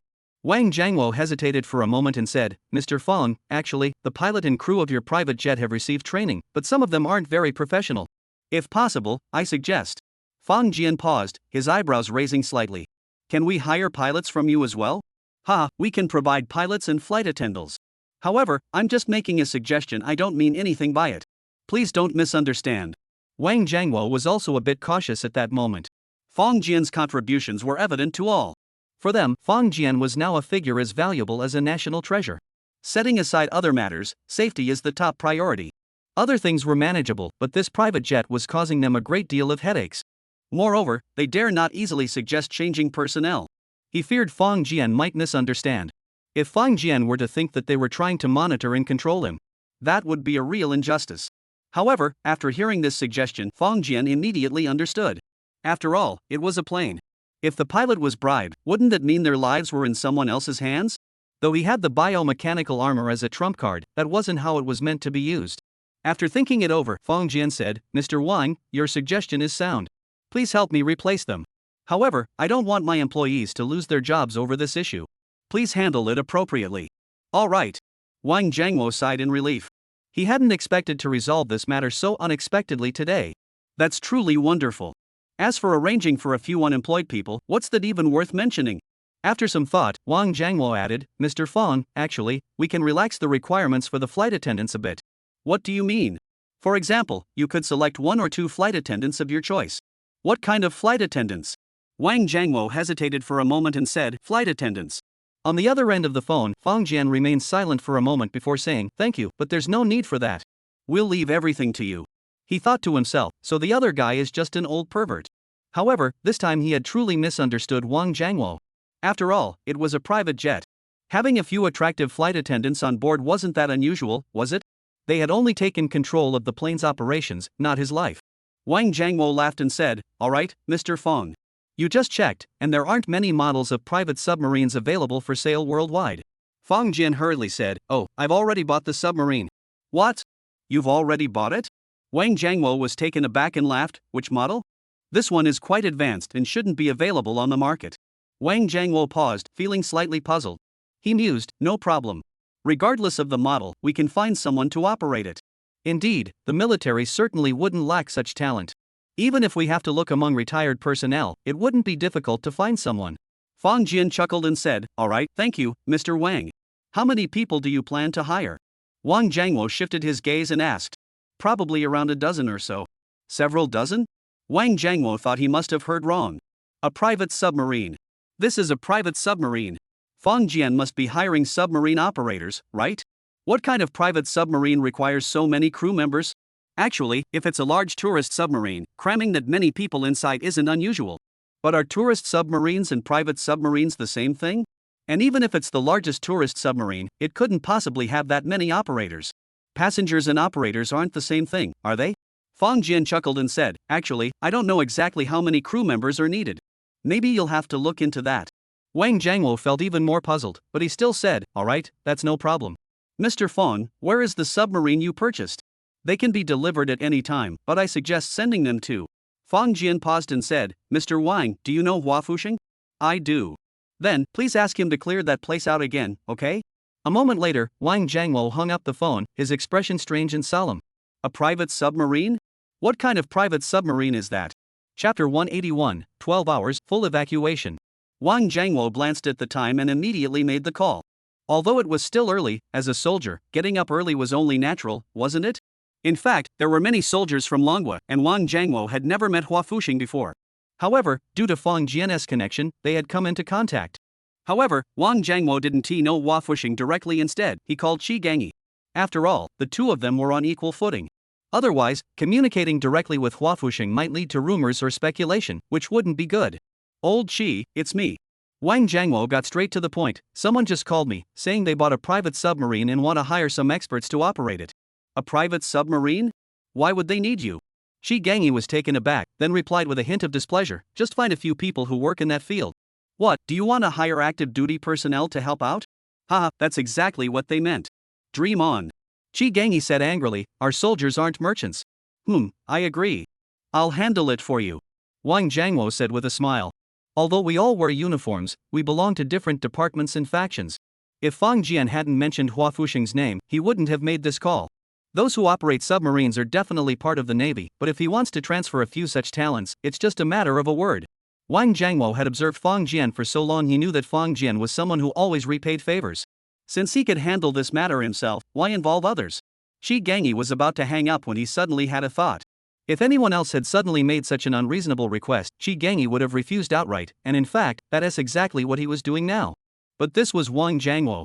Qi Gangi immediately recalled that over the past few months, they had established a new department. The department's responsibilities were minimal, to the point where it was rarely utilized. It was essentially a backup department, created solely for one person. Qi Gangi was also a member of this department. And the head of this department was none other than Wang Jiangwo. His expression changed slightly, and he hurriedly said, "Wait a moment, old Wang. Who exactly are you talking about?" Wang Jiangwo had already reached out his hand, but upon hearing those words, he couldn't help but sigh inwardly.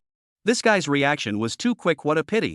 However, since his true intentions had been uncovered, Wang Jianguo no longer bothered to hide them and said, "Oh, that person is Fang Jian." Fang Jian. It was him after all. At that moment, Qi Gangyi had a million curses he wanted to scream out loud. But considering their respective statuses, he forced himself to endure it. I knew that old man wasn't any good. He must be trying to keep everything for himself. I understand. I'll personally select the candidates. Qi Gangyi said coldly. What model of private submarine do you need, and how many people? Hearing the other man's voice, which seemed to be gritting his teeth, Wang Jianguo couldn't help but chuckle and said, he said that the submarines being purchased this time are quite advanced and not available on the market. They'll need around several dozen people. Several dozen? Qi Gangyi was taken aback and couldn't help asking, are you sure? Wang Jianguo wasn't from the naval system, but he should understand what dozens of people meant for a submarine, right? Wang Jianguo replied slowly, I'm certain. He said dozens of people. Oh, right.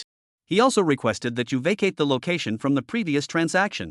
The location of the previous transaction. Qi Gangyi's expression suddenly changed, and his voice rose several octaves. What kind of submarine is it exactly? Wang Jianguo replied casually, I don't know. He didn't say, and I didn't feel comfortable asking. Why don't you go and try? Qi Gangyi's face turned dark. Should I go try?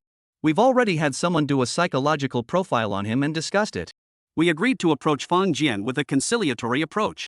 We need to make him feel the warmth and care of his homeland, not provoke him. Now you want me to go ask him? You really have no good intentions. With a cold snort, Qi Gangyi said, I don't have his contact information. You reply to him and tell him that the place must be cleared out by tomorrow morning. And make sure the surroundings are the same as last time, so he has no concerns. After speaking, he hung up the phone with a sharp click. Wang Jianguo chuckled. You don't have his contact information? You're pulling my leg, aren't you? As soon as Qi Gangyi hung up, he immediately dialed another number. What does it mean to act decisively? What does it mean to move with military speed? This moment showcased it all. An hour later. In the depths of a secret island, an urgent alarm suddenly sounded. Orders were issued at breakneck speed. Pack your belongings immediately and prepare to board the boat. Monitoring, all monitoring systems must be dismantled immediately, not a single one is to be left behind. All instruments must be packed away, data collection halted, and no errors are permitted. You have 12 hours, I give you exactly 12 hours, then evacuate immediately. In the empty space, those who received the orders immediately sprang into action. A researcher quickly approached and asked, Captain, what happened? I don't know either. You don't know? Yes, I received orders to leave this place within 13 hours and take all the large equipment with us. He paused and added, additionally, this place must be restored to its original state. No one is to remain here, and no surveillance equipment is to be left behind, not a single piece. He told his soldiers 12 hours, leaving an extra hour as a buffer. Sir, 12 hours isn't enough. We've been collecting data for 3 days. If we abandon it now, all our previous work will be in vain. The researcher looked distressed and asked, can we have an extra day? Sorry, military orders are absolute, we must comply. All right, we'll follow orders. Actually, if it were just about completing the preliminary inspection and departing, there was no need for so much time. However, this area has been designated as a research base for the Ohio-class strategic nuclear submarine. Precious research instruments have been sent here, we don't even know how many there are. Trying to pack all of this up and take it with us takes 12 hours, that's really no easy task. Chapter 182, that scum is still alive. Fang Jian stretched lazily and walked downstairs. The hotel offered breakfast service, and guests could eat using their room cards. However, when Fang Jian arrived at the restaurant, he was surprised to find Zhang Miaoyan there as well. He paused for a moment, hesitated, then took a tray, loaded it with some food, and walked over. If he hadn't run into her, it wouldn't have mattered, but since he had, he couldn't just pretend not to see her. Hey, getting up so early? Why not sleep in a little longer? Fang Jian said with a smile. Zhang Miaoyan forced a smile and said, to be honest, I couldn't sleep because my mind was racing. Fang Jian nodded slightly and said, I understand. If it were me, I wouldn't be able to sleep either. He paused for a moment before adding, but don't worry too much. The doctor said yesterday that they'll notify you immediately once they wake up. Yeah, I know, but I can't help but worry, so I can't sleep soundly. Zhang Miaoyan suddenly asked, by the way, how did you wake up so early? Fang Jian shrugged his shoulders and said, I don't know. Maybe I was too excited yesterday. Indeed, yesterday wasn't just about the officials clearing the way in the direct flight, it was also Fang Jian's first time experiencing something like that, so feeling excited was understandable. However, Zhang Miaoyan's face flushed slightly, and no one knew what she was thinking at that moment. The two finished breakfast in silence. Fang Jian said, I'll go with you to the hospital. In truth, he knew that if the two of them hadn't woken up yet, going there would be pointless. But thinking about Zhang Miayan's mood, he figured she'd probably feel more at ease at the hospital. Zhang Miayan lowered her head and said softly, "Thank you." Under normal circumstances, Zhang Miayan should have asked him to go back since he had come all the way from Shanghai to be with her. But for some reason, she couldn't bring herself to say it. Perhaps, at this moment, she had subconsciously begun to rely on Fang Jian. When they had finished tidying up and appeared in the lobby, someone immediately approached them. "Mr. Fang, Miss Shang, I'm your driver. Are you planning to go out?" Fang Jian smiled and said, "We need to go to the hospital. Thank you for your help." "Alright, no problem. Please follow me." Soon, they arrived at the hospital.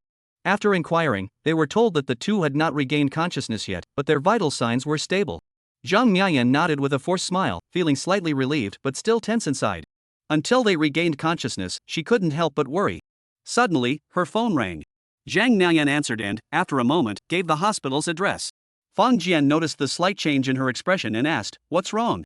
Zhang Miayan forced a smile, unsure if it counted as one, and said, "A lawyer called me earlier, saying they wanted to negotiate compensation with me." "A lawyer? Compensation?" Fang Jian asked in surprise, "What does that mean?" He said it was about this car accident. Fang Jian raised his eyebrows and said, "Oh, right. What exactly happened in the accident?" The two of them had rushed over last night and only learned that Zhang Pengxing and his wife were out of danger before returning. Zhang Miayan was so preoccupied with worrying about her parents that she had completely forgotten to ask about the cause of the accident. As an outsider, Fang Jian didn't feel it was appropriate to pry into every detail, so he didn't ask either. Zhang Miayan's face flushed slightly as she said, "I didn't know either. I'll go ask right now." After speaking, she took out her phone and said, "It was Uncle Gu who notified me yesterday. He must know." When she made the call, Zhang Miayan deliberately pressed the speakerphone button. Her intention was clear. She no longer considered Fang Jian an outsider. "Uncle Gu, hello, it's me." "Oh, Miayan, when can you come back?" "I'm already at the hospital." "At the hospital?" Gu Tang clearly paused and asked, "Do you know which hospital?" "Yes, it's the hospital. My parents had surgery yesterday, and we're just waiting for them to wake up." "Oh, that's good.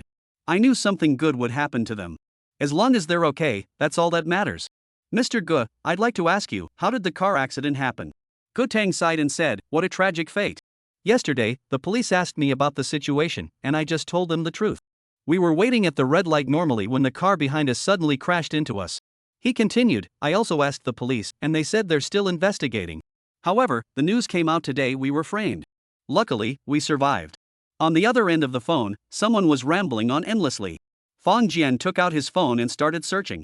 However, he quickly put it down in embarrassment. The information available on his phone didn't seem to include anything about Hongcheng. Indeed, the news here operates independently. Even in this era of globalized information, people from the mainland aren't easily able to access local news here. However, when Zhang Miayan finally hung up the phone, she had already found the truth in just a moment. It had already been disclosed on a news platform online. Last night, a chain reaction car accident occurred in Hong Kong City. A car lost control and collided with 3 vehicles waiting at a red light at high speed. The accident resulted in 1 death and 7 injuries. Although the authorities have not yet announced the investigation results, according to reports from journalists at the scene, the driver of the speeding vehicle was identified as Guo Minghong, the youngest son of Guo Linshuang, a well-known tycoon in Hongcheng. According to reporters, Guo Minghong is only 17 years old and does not yet have a driver's license. He is currently in critical condition at the hospital. Upon hearing this, Fang Jian and Zhang Miayan both looked up, their eyes filled with an indescribable expression. In fact, the incident was quite straightforward. An unlicensed driver, who apparently had no idea how to operate a vehicle, collided forcefully with a car that was properly parked and waiting for the traffic light to change. It is unclear how fast the car was going, but it managed to collide with 3 vehicles in front of it. This resulted in a chain reaction car accident. Fang Jian had initially believed that Zhang Pengxing and his wife were the most severely injured. But now he realized that one person had actually died. At that moment, he couldn't help but think to himself, why wasn't the driver the one who died? That scum is still alive. Chapter 183. Who are the family members? Fang Jian glanced at Zhang Miayan, who was biting her lips in anger, and sighed silently to himself. What a stroke of bad luck. Suddenly, a nurse approached and whispered, "Excuse me, are you a family member of Shu Nai Xin?" Yes, Zhang Miayan replied hurriedly. Fang Jian nodded slightly. The nurse then looked at the two of them and said, Shu Nai Xin has just woken up. She is conscious and in stable condition. She can be transferred to a regular ward at any time. In her heart, she couldn't help but feel a bit resentful. To be honest, although Shu Naixin and Zhang Pengxing were covered in blood, they didn't have any life-threatening injuries. The fact that she didn't wake up after surgery was likely due to shock, fainting, and the effects of anesthesia. Under normal circumstances, they wouldn't have been sent to the intensive care unit at all. However, the hospital was taking these two patients very seriously, which is why they were admitted to the ICU. Nevertheless, she vaguely understood that these two individuals had an extraordinary status. Therefore, even though she was growing impatient, she refrained from voicing any complaints. Zhang Miaoyan kept thanking them repeatedly.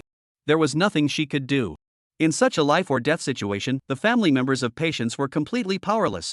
They were so afraid that they dared not even look at the doctors, let alone the nurses. Even if they knew it wouldn't help the patient, they did it for their own peace of mind. Soon, the hospital bed was wheeled out. Two nurses, one pushing the bed and the other standing by to assist, carried it out. Fang Jian was about to step forward to help when someone walked up beside him and took the other side of the bed. Glancing over, he recognized the face. It was someone he had seen last night. He nodded at him and whispered, "Thank you." "No need to thank me." The man smiled slightly and helped the nurses push the bed into the patient-only elevator. On the bed lay a middle-aged woman. She had opened her eyes, but her gaze was still slightly dazed. The elevator went straight up and reached the top floor. When the elevator doors opened, Fang Jian saw that the decor on this floor was far better than he had imagined. Noticing Fang Jian's scanning gaze, the young man beside him whispered, "Mr. Fang, this floor is the hospital's VIP ward. Currently, it's the best ward available. The two elderly patients are injured and cannot be moved easily. We will arrange for them to be transferred to the top-tier rehabilitation center in a month." Fang Jian paused for a moment, smiled slightly, and said, "Thank you, I'm very satisfied." There was one thing he didn't say: the conditions here were already quite good. It was far better than the conditions he had seen for elderly officials in Yongchang. However, he kept those thoughts to himself. If he had spoken them aloud, he would have been the fool. They pushed him into a ward with two beds, the other one empty, clearly reserved for Zhang Pengxing. The nurses bustled around for a moment, then one turned to Fang Jian and whispered, "Everyone, the patient has just woken up and is still weak. She needs plenty of rest. Please don't talk to her for too long or agitate her." Fang Jian stammered. "The real patient is there. What are you telling me to do?" However, he remained composed and replied politely, "All right, we'll take note of that. Thank you for the reminder." The two nurses gave some final instructions and left. Zhang Miaoyan glanced at Fang Jian and the young man beside him. Fang Jian immediately understood and nodded to the young man, saying, "Brother, let's go outside." He quietly closed the door and could faintly hear the voices of Zhang Miaoyan and her mother. He guessed that even if it weren't Zhang Miaoyan, even Xu Naoxin lying in bed would have a lot to ask. Fang Jian patted the young man on the shoulder and asked, "What should I call you?" "Mr. Fang, my name is Li Sun. I'm an overseas staff member stationed in Hong Kong. You can call me Little Li." "Alright, Little Li, we'll be counting on you this time. You're too kind. This is an order. We don't feel any trouble." Li Sun replied without hesitation. Fang Jian thought for a moment and asked, "How many people are there here?" Li Sun paused, wondering what he meant. But he quickly added, "Mr. Fang, please rest assured. We have arranged for staff to work in shifts here, with 4 people on duty at all times to ensure absolute safety." Fang Jian sighed wryly. That's too much trouble. He had originally thought there would be only one person, but he never expected there to be 4. But how was he supposed to repay this favor? Half an hour later, a nurse approached and asked, "Are you the family of Zhang Pengxing?" Fang Jian hesitated for a moment before nodding and saying, "Yes." Zhang Pengxing had also woken up, and everything was normal. He could be transferred to a regular ward. The nurse said, "Please come with us to sign the papers." "Sign?" "Yes, transferring from the intensive care unit to a regular ward requires the family's signature on a consent form." As she spoke, she handed over the paper and pen she was holding and explained, "Since the patient has just been transferred from the intensive care unit, he will require extra monitoring for a period of time. You, as family members, should also be prepared mentally, as..." Listening to her lengthy explanation, Fang Jian felt like he was in a bind. At this point, if I tell the nurse I'm not a family member, is it too late? Finally, the nurse finished her explanation and smiled, saying, "Mr. Fang, your wife is very beautiful, and she's very lucky to have such a loving husband like you." Fang Jian opened his mouth, then smiled awkwardly. Then he heard the heavy door slam shut behind him. Fang Jian turned around, looked at the closed door, and glanced at Li Sun. Li Sun hurriedly said, "Mr. Fang, Miss Zhang just came out but went back in." Fang Jian was speechless. This was too coincidental. At that moment, the elevator opened, and a hospital bed was wheeled out. No need to ask, it must be Zhang Pengxing's hospital bed. After another flurry of activity, everything settled down, and under the nurse's urging, Zhang Miaoyan finally emerged. Fang Jian thought for a moment and whispered, "Li Sun, I want to hire 2 of the best caregivers." "What do you think?" "Mr. Fang, please rest assured. We've already made arrangements. The 2 attendants transferred from Pengcheng Military Hospital should be arriving shortly." Fang Jian nodded slightly, unable to help but marvel inwardly at how thorough they had been. Suddenly, Zhang Miayan emerged and whispered, Fang Jian, my parents have fallen asleep again. Oh. That person called again. Can you come with me? Who? The lawyer. Zhang Miayan's voice was heavy, almost gritting her teeth. Chapter 184, Scope of Normal Compensation. Fang Jian raised his eyebrows and said, What? The lawyer is here? Yes, he said he's at the hospital entrance and waiting for me at the nearby cafe. Zhang Miayan said coldly. Although she knew that this matter couldn't be blamed on the lawyer. But who could blame him for representing the at-fault party? Taking out one's anger on someone else is human nature, and Zhang Miayan, being young, couldn't help it. So if she were to show a friendly face, that would be the real surprise. Let's go see what they want to say. The two of them left the hospital together. As for the two elderly people, what they needed most now was rest. When they would recover was still uncertain. Near the hospital, there was indeed a cafe. They walked in, and Zhang Miayan asked around before finding a seat. Sitting at the table were two men in suits, one slightly older and the other younger, roughly the same age as Fang Jian and Zhang Miayan. They naturally noticed the commotion and, upon seeing Zhang Miayan, both men's eyes flickered with a hint of admiration. They all knew that the person they were supposed to meet was a woman, but they never expected her to be so remarkable.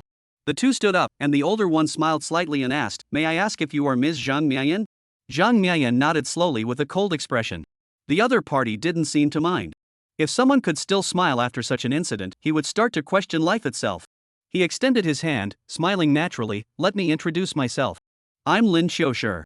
This is my colleague, Su Huanying. Zhang Miayan hesitated for a moment. Fang Jian smiled slightly and stepped forward naturally, shaking the other person's outstretched hand. In truth, this was merely a standard greeting, but since Zhang Miayan was unwilling, Fang Jian naturally stepped in to do so. Lin Xiushi was startled. He chuckled and shook his hand slightly, asking, May I ask who this gentleman is? My name is Fang Jian. I'm her classmate. I heard about this matter and came over to take a look. Oh. Lin Xiushi let go of his hand and said, Please sit down. Then he asked, Would you like something to drink? Although Zhang Miayan was in a terrible mood, her good upbringing still made her sit down. She glanced at Fang Jian and was about to speak. But Fang Jian spoke first, 2 cappuccinos, please. Lin Xiushi was about to wave, but heard someone beside him say, coming right up. Then, someone stepped past him and walked toward the cash register. Lin Xiushi froze for a moment before realizing that when Fang Jian had spoken earlier, he hadn't been addressing him. Moreover, as he looked toward that person, he felt a sense of suspicion. When had this person arrived? How had he come and gone without being noticed, like a ghost? Soon, the coffee was served, and the young man walked over to a nearby seat and sat down, seeming to have no connection to them at all. Seeing this, Lin Xiushi and the others' expressions grew solemn. After receiving the assignment, they had hurriedly looked into the matter. Apart from the perpetrator, Hua Minghong, the other 6 injured and 1 deceased were all ordinary citizens. Although in Hong Kong City, those who own their own vehicles have some degree of wealth. However, Hong Kong City is one of the regions with the widest wealth gap in the world. The wealthy live in half-mountain villas, indulging in extravagance. The poor, however, can only survive in cramped living quarters. If an ordinary person were to encounter such a situation, they would naturally handle it as they see fit. But when it comes to wealthy families, there are many different ways to interpret the situation. Of course, regardless of the circumstances, obtaining the victim's forgiveness is undoubtedly the most crucial step. If the victim's forgiveness cannot be obtained, the judge will inevitably impose a harsher sentence. Before meeting with Zhang Miayan, Lin Xiushi had already met separately with the families of 4 of the injured victims. Except for the family of the deceased, he had originally planned to first resolve the issues with the injured parties' families and then focus on the deceased's family. But, unexpectedly, as he glanced at Fang Jian, Lin Xiushi felt a subtle sense of unease. Watching the 2 lawyers' shifting gazes, Fang Jian also felt a bit bored. Aren't lawyers supposed to be smooth talkers? Why were these 2 so tight-lipped? However, he didn't notice. During this time, as Lin Xiushi's assistant, Su Huanying had not been idle.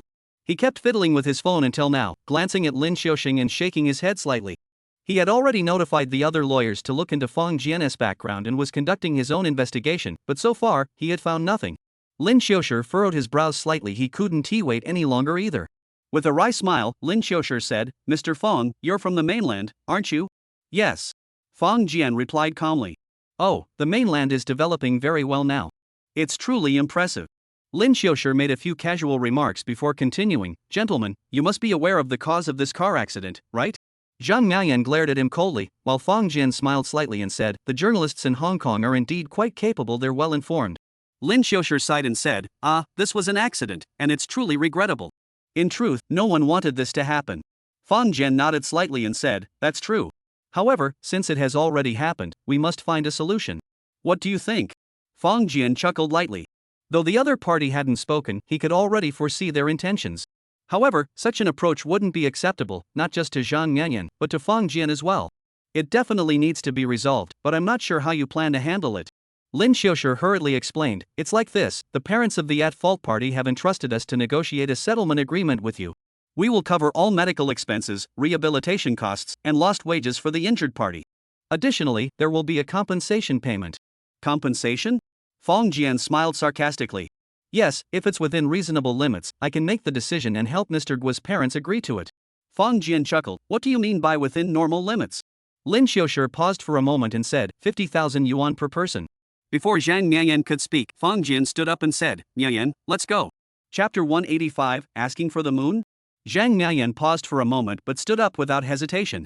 Lin Xiushi opened his mouth but quickly said, Mr. Fang, please don't act impulsively. If you're not satisfied with the compensation, we can discuss it further. In truth, the moment he saw the young man, Lin Xiushi had already sensed something was amiss. This young woman didn't seem like someone who would be easy to deal with. In fact, in such a car accident, if all medical expenses, lost wages, and nutritional costs were covered, and an additional 500,000 yuan were compensated, most people would choose to forgive. However, it was clear that Fang Jian did not belong to that majority. Fang Jian looked at Lin Xiushi and said slowly, Mr. Lin, I understand that you are acting on behalf of someone else and have your professional ethics, so I don't want to make things difficult for you. However, as the victim, what we need is not just financial compensation. His voice didn't raise, but his tone naturally grew heavier. We need an apology. The perpetrator hasn't come forward, nor has his guardian. You think you can settle this with just a few words? Do you think that's appropriate? Lin Xiushi's eyebrows twitched slightly as he pondered in his mind. The young lawyer beside him, Su Huanying, interjected, Mr. Fang, you may not be aware of the perpetrator's father's status. Fang Jian's face flashed a smile and he said, oh. Mr. Gui is one of the board members of the group. He holds a significant position in Hongcheng and is very busy. Not just anyone can meet him. Lin Xiushi silently glanced at his colleague but remained silent. Negotiations are like that. One plays the good cop, the other the bad cop. Hopefully, this young man will understand Mr. Guo's status and accept the agreement voluntarily. Zhang Miayan hesitated for a moment. She had lived in Hong Kong City for nearly 3 years. She naturally knew what kind of place this was.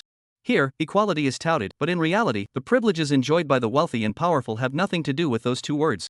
This is a place where, as long as you have enough money, you can break the rules. She opened her mouth, intending to Fang Jian to give up. However, when she saw Fang Jian's gaze, for some reason, her heart trembled slightly, and she closed her mouth, unable to speak. At this moment, Fang Jian was standing up for her. She absolutely couldn't be the one to ruin things in this situation. Fang Jian pursed his lips, nodded slightly, and said, that's true. Mr. Gui is a high-ranking official with a busy schedule. So, he doesn't have time to discipline his children. Well, then, I suppose I'll have to take care of it for him. Lin Xiushi and Su Huanying exchanged glances. This kid's tone was way too bold. Clearing his throat, Lin Xiushi said, Mr. Fang, I understand your feelings, but you may not be familiar with Hongqing's laws. He paused and continued, here, there is no death penalty, and since the perpetrator is a minor, even the judge would consider mitigating circumstances and reduce the sentence. What you're doing is just a waste of effort. Fang Jian nodded slightly and said, I understand, but I'm afraid I still cannot accept your terms.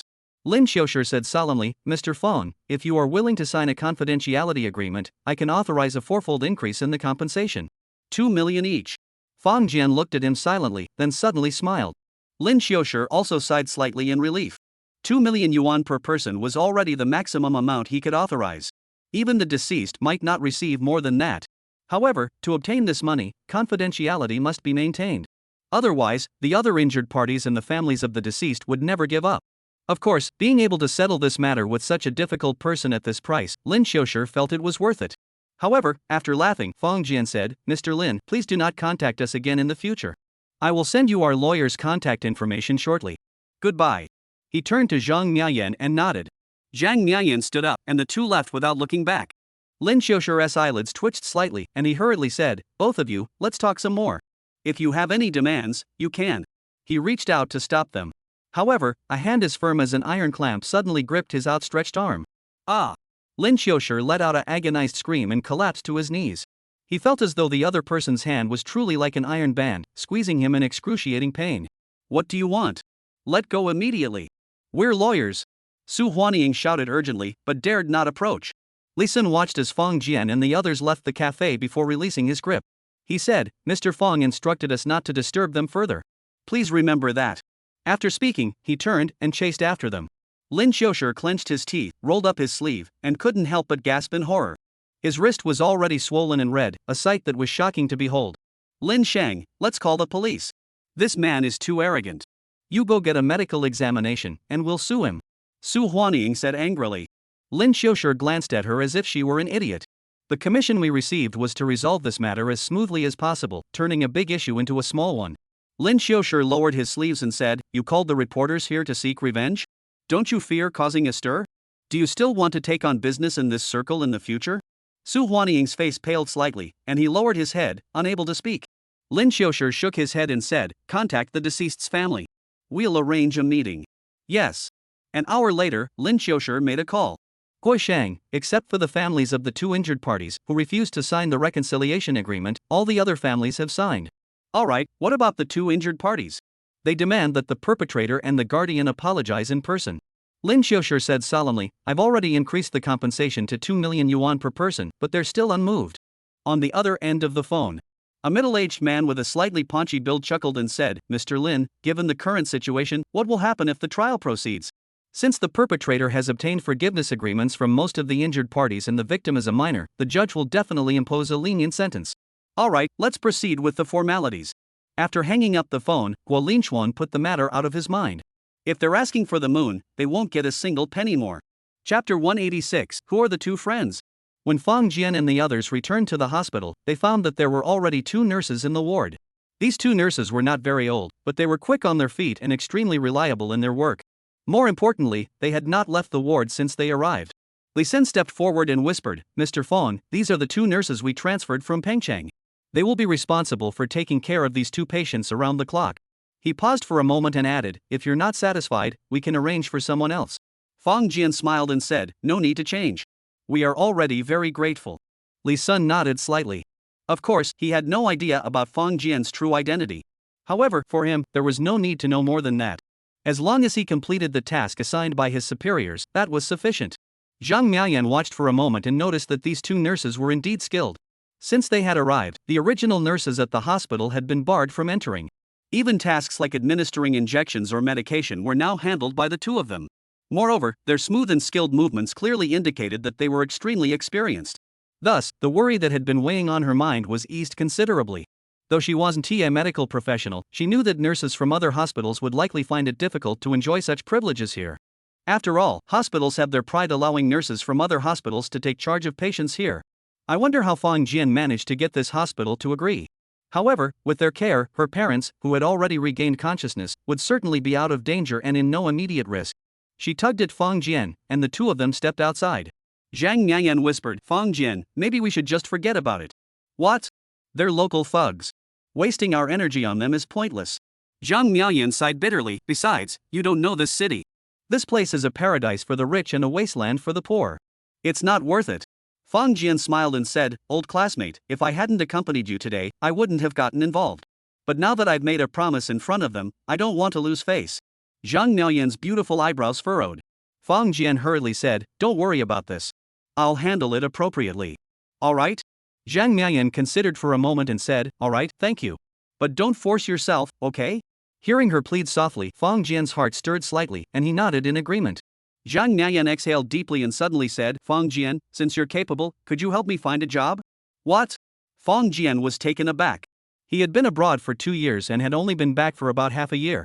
Besides occasionally watching short videos, he wasn't particularly fond of going online, so he wondered if this might be some new internet trend. Based on his understanding of Zhang Miaoyan, she didn't seem like the type to make such a request. Zhang Miaoyan flipped her hair and said, I majored in journalism in graduate school. After graduation, I plan to become a top-notch journalist. However, given the current situation, it's unlikely I'll have much opportunity for growth in Hong Kong. So, I've decided to return to Shanghai. Her eyes sparkled as she said, I believe that Magic City is the future first-class city in Asia, far surpassing this place. That's great, Fang Jian said with a smile. Your aspirations are admirable. I believe you will certainly become the top journalist in Magic City, and perhaps even in Asia, no, the entire world. Zhang Miaoyan couldn't help but smile charmingly. At that moment, her beauty was simply breathtaking. Yesterday, she was filled with fear and anxiety.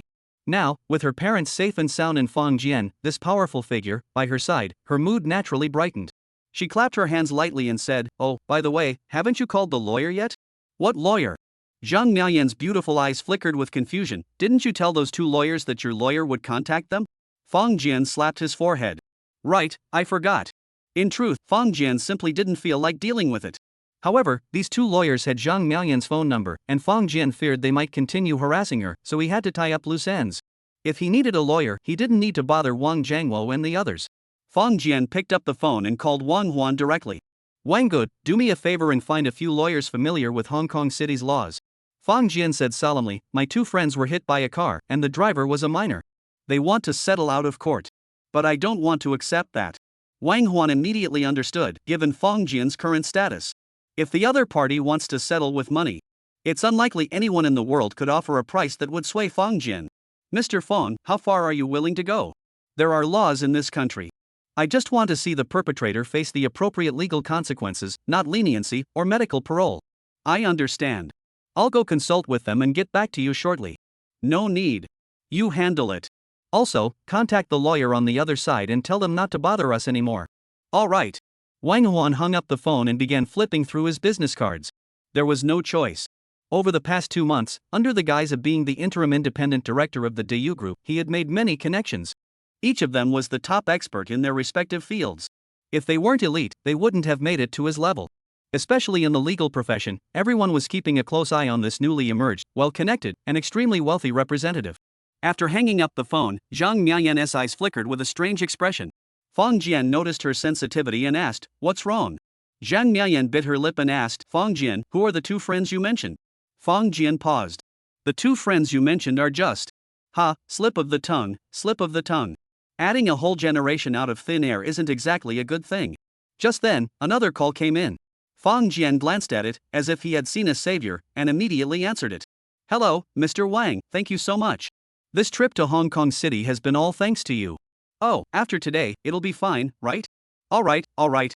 Actually, I also want to go over there. Let's make it the day after tomorrow." Chapter 186, Entering the Void, Resetting to 098. Chapter 187, Re-entering the Void, Resetting to 98. That evening, upon learning that her parents' condition had stabilized, Zhang Miaoyan finally felt truly at ease. The two of them were in the hotel lobby, making a video call with Wei Rong and Wei Jia, who were far away in Shanghai. Although they weren't present in person, any classmates who appeared on the video call showed great concern. Some male classmates, though reluctant, would never show any signs of it at this time. Finally, Wei Rong took a moment to step into a secluded corner with his phone and whispered, "Fang Jian, I'm fine here. Take good care of Zhang Miaoyan. Make sure she's well looked after." Fang Jian's lips twitched slightly, and he cleared his throat before saying, "David, I heard you guys are planning to go on a trip to Europe?" "Yeah, I also plan to visit Old Trafford Stadium. If possible, watching a match would be even better." "Have you bought tickets yet?"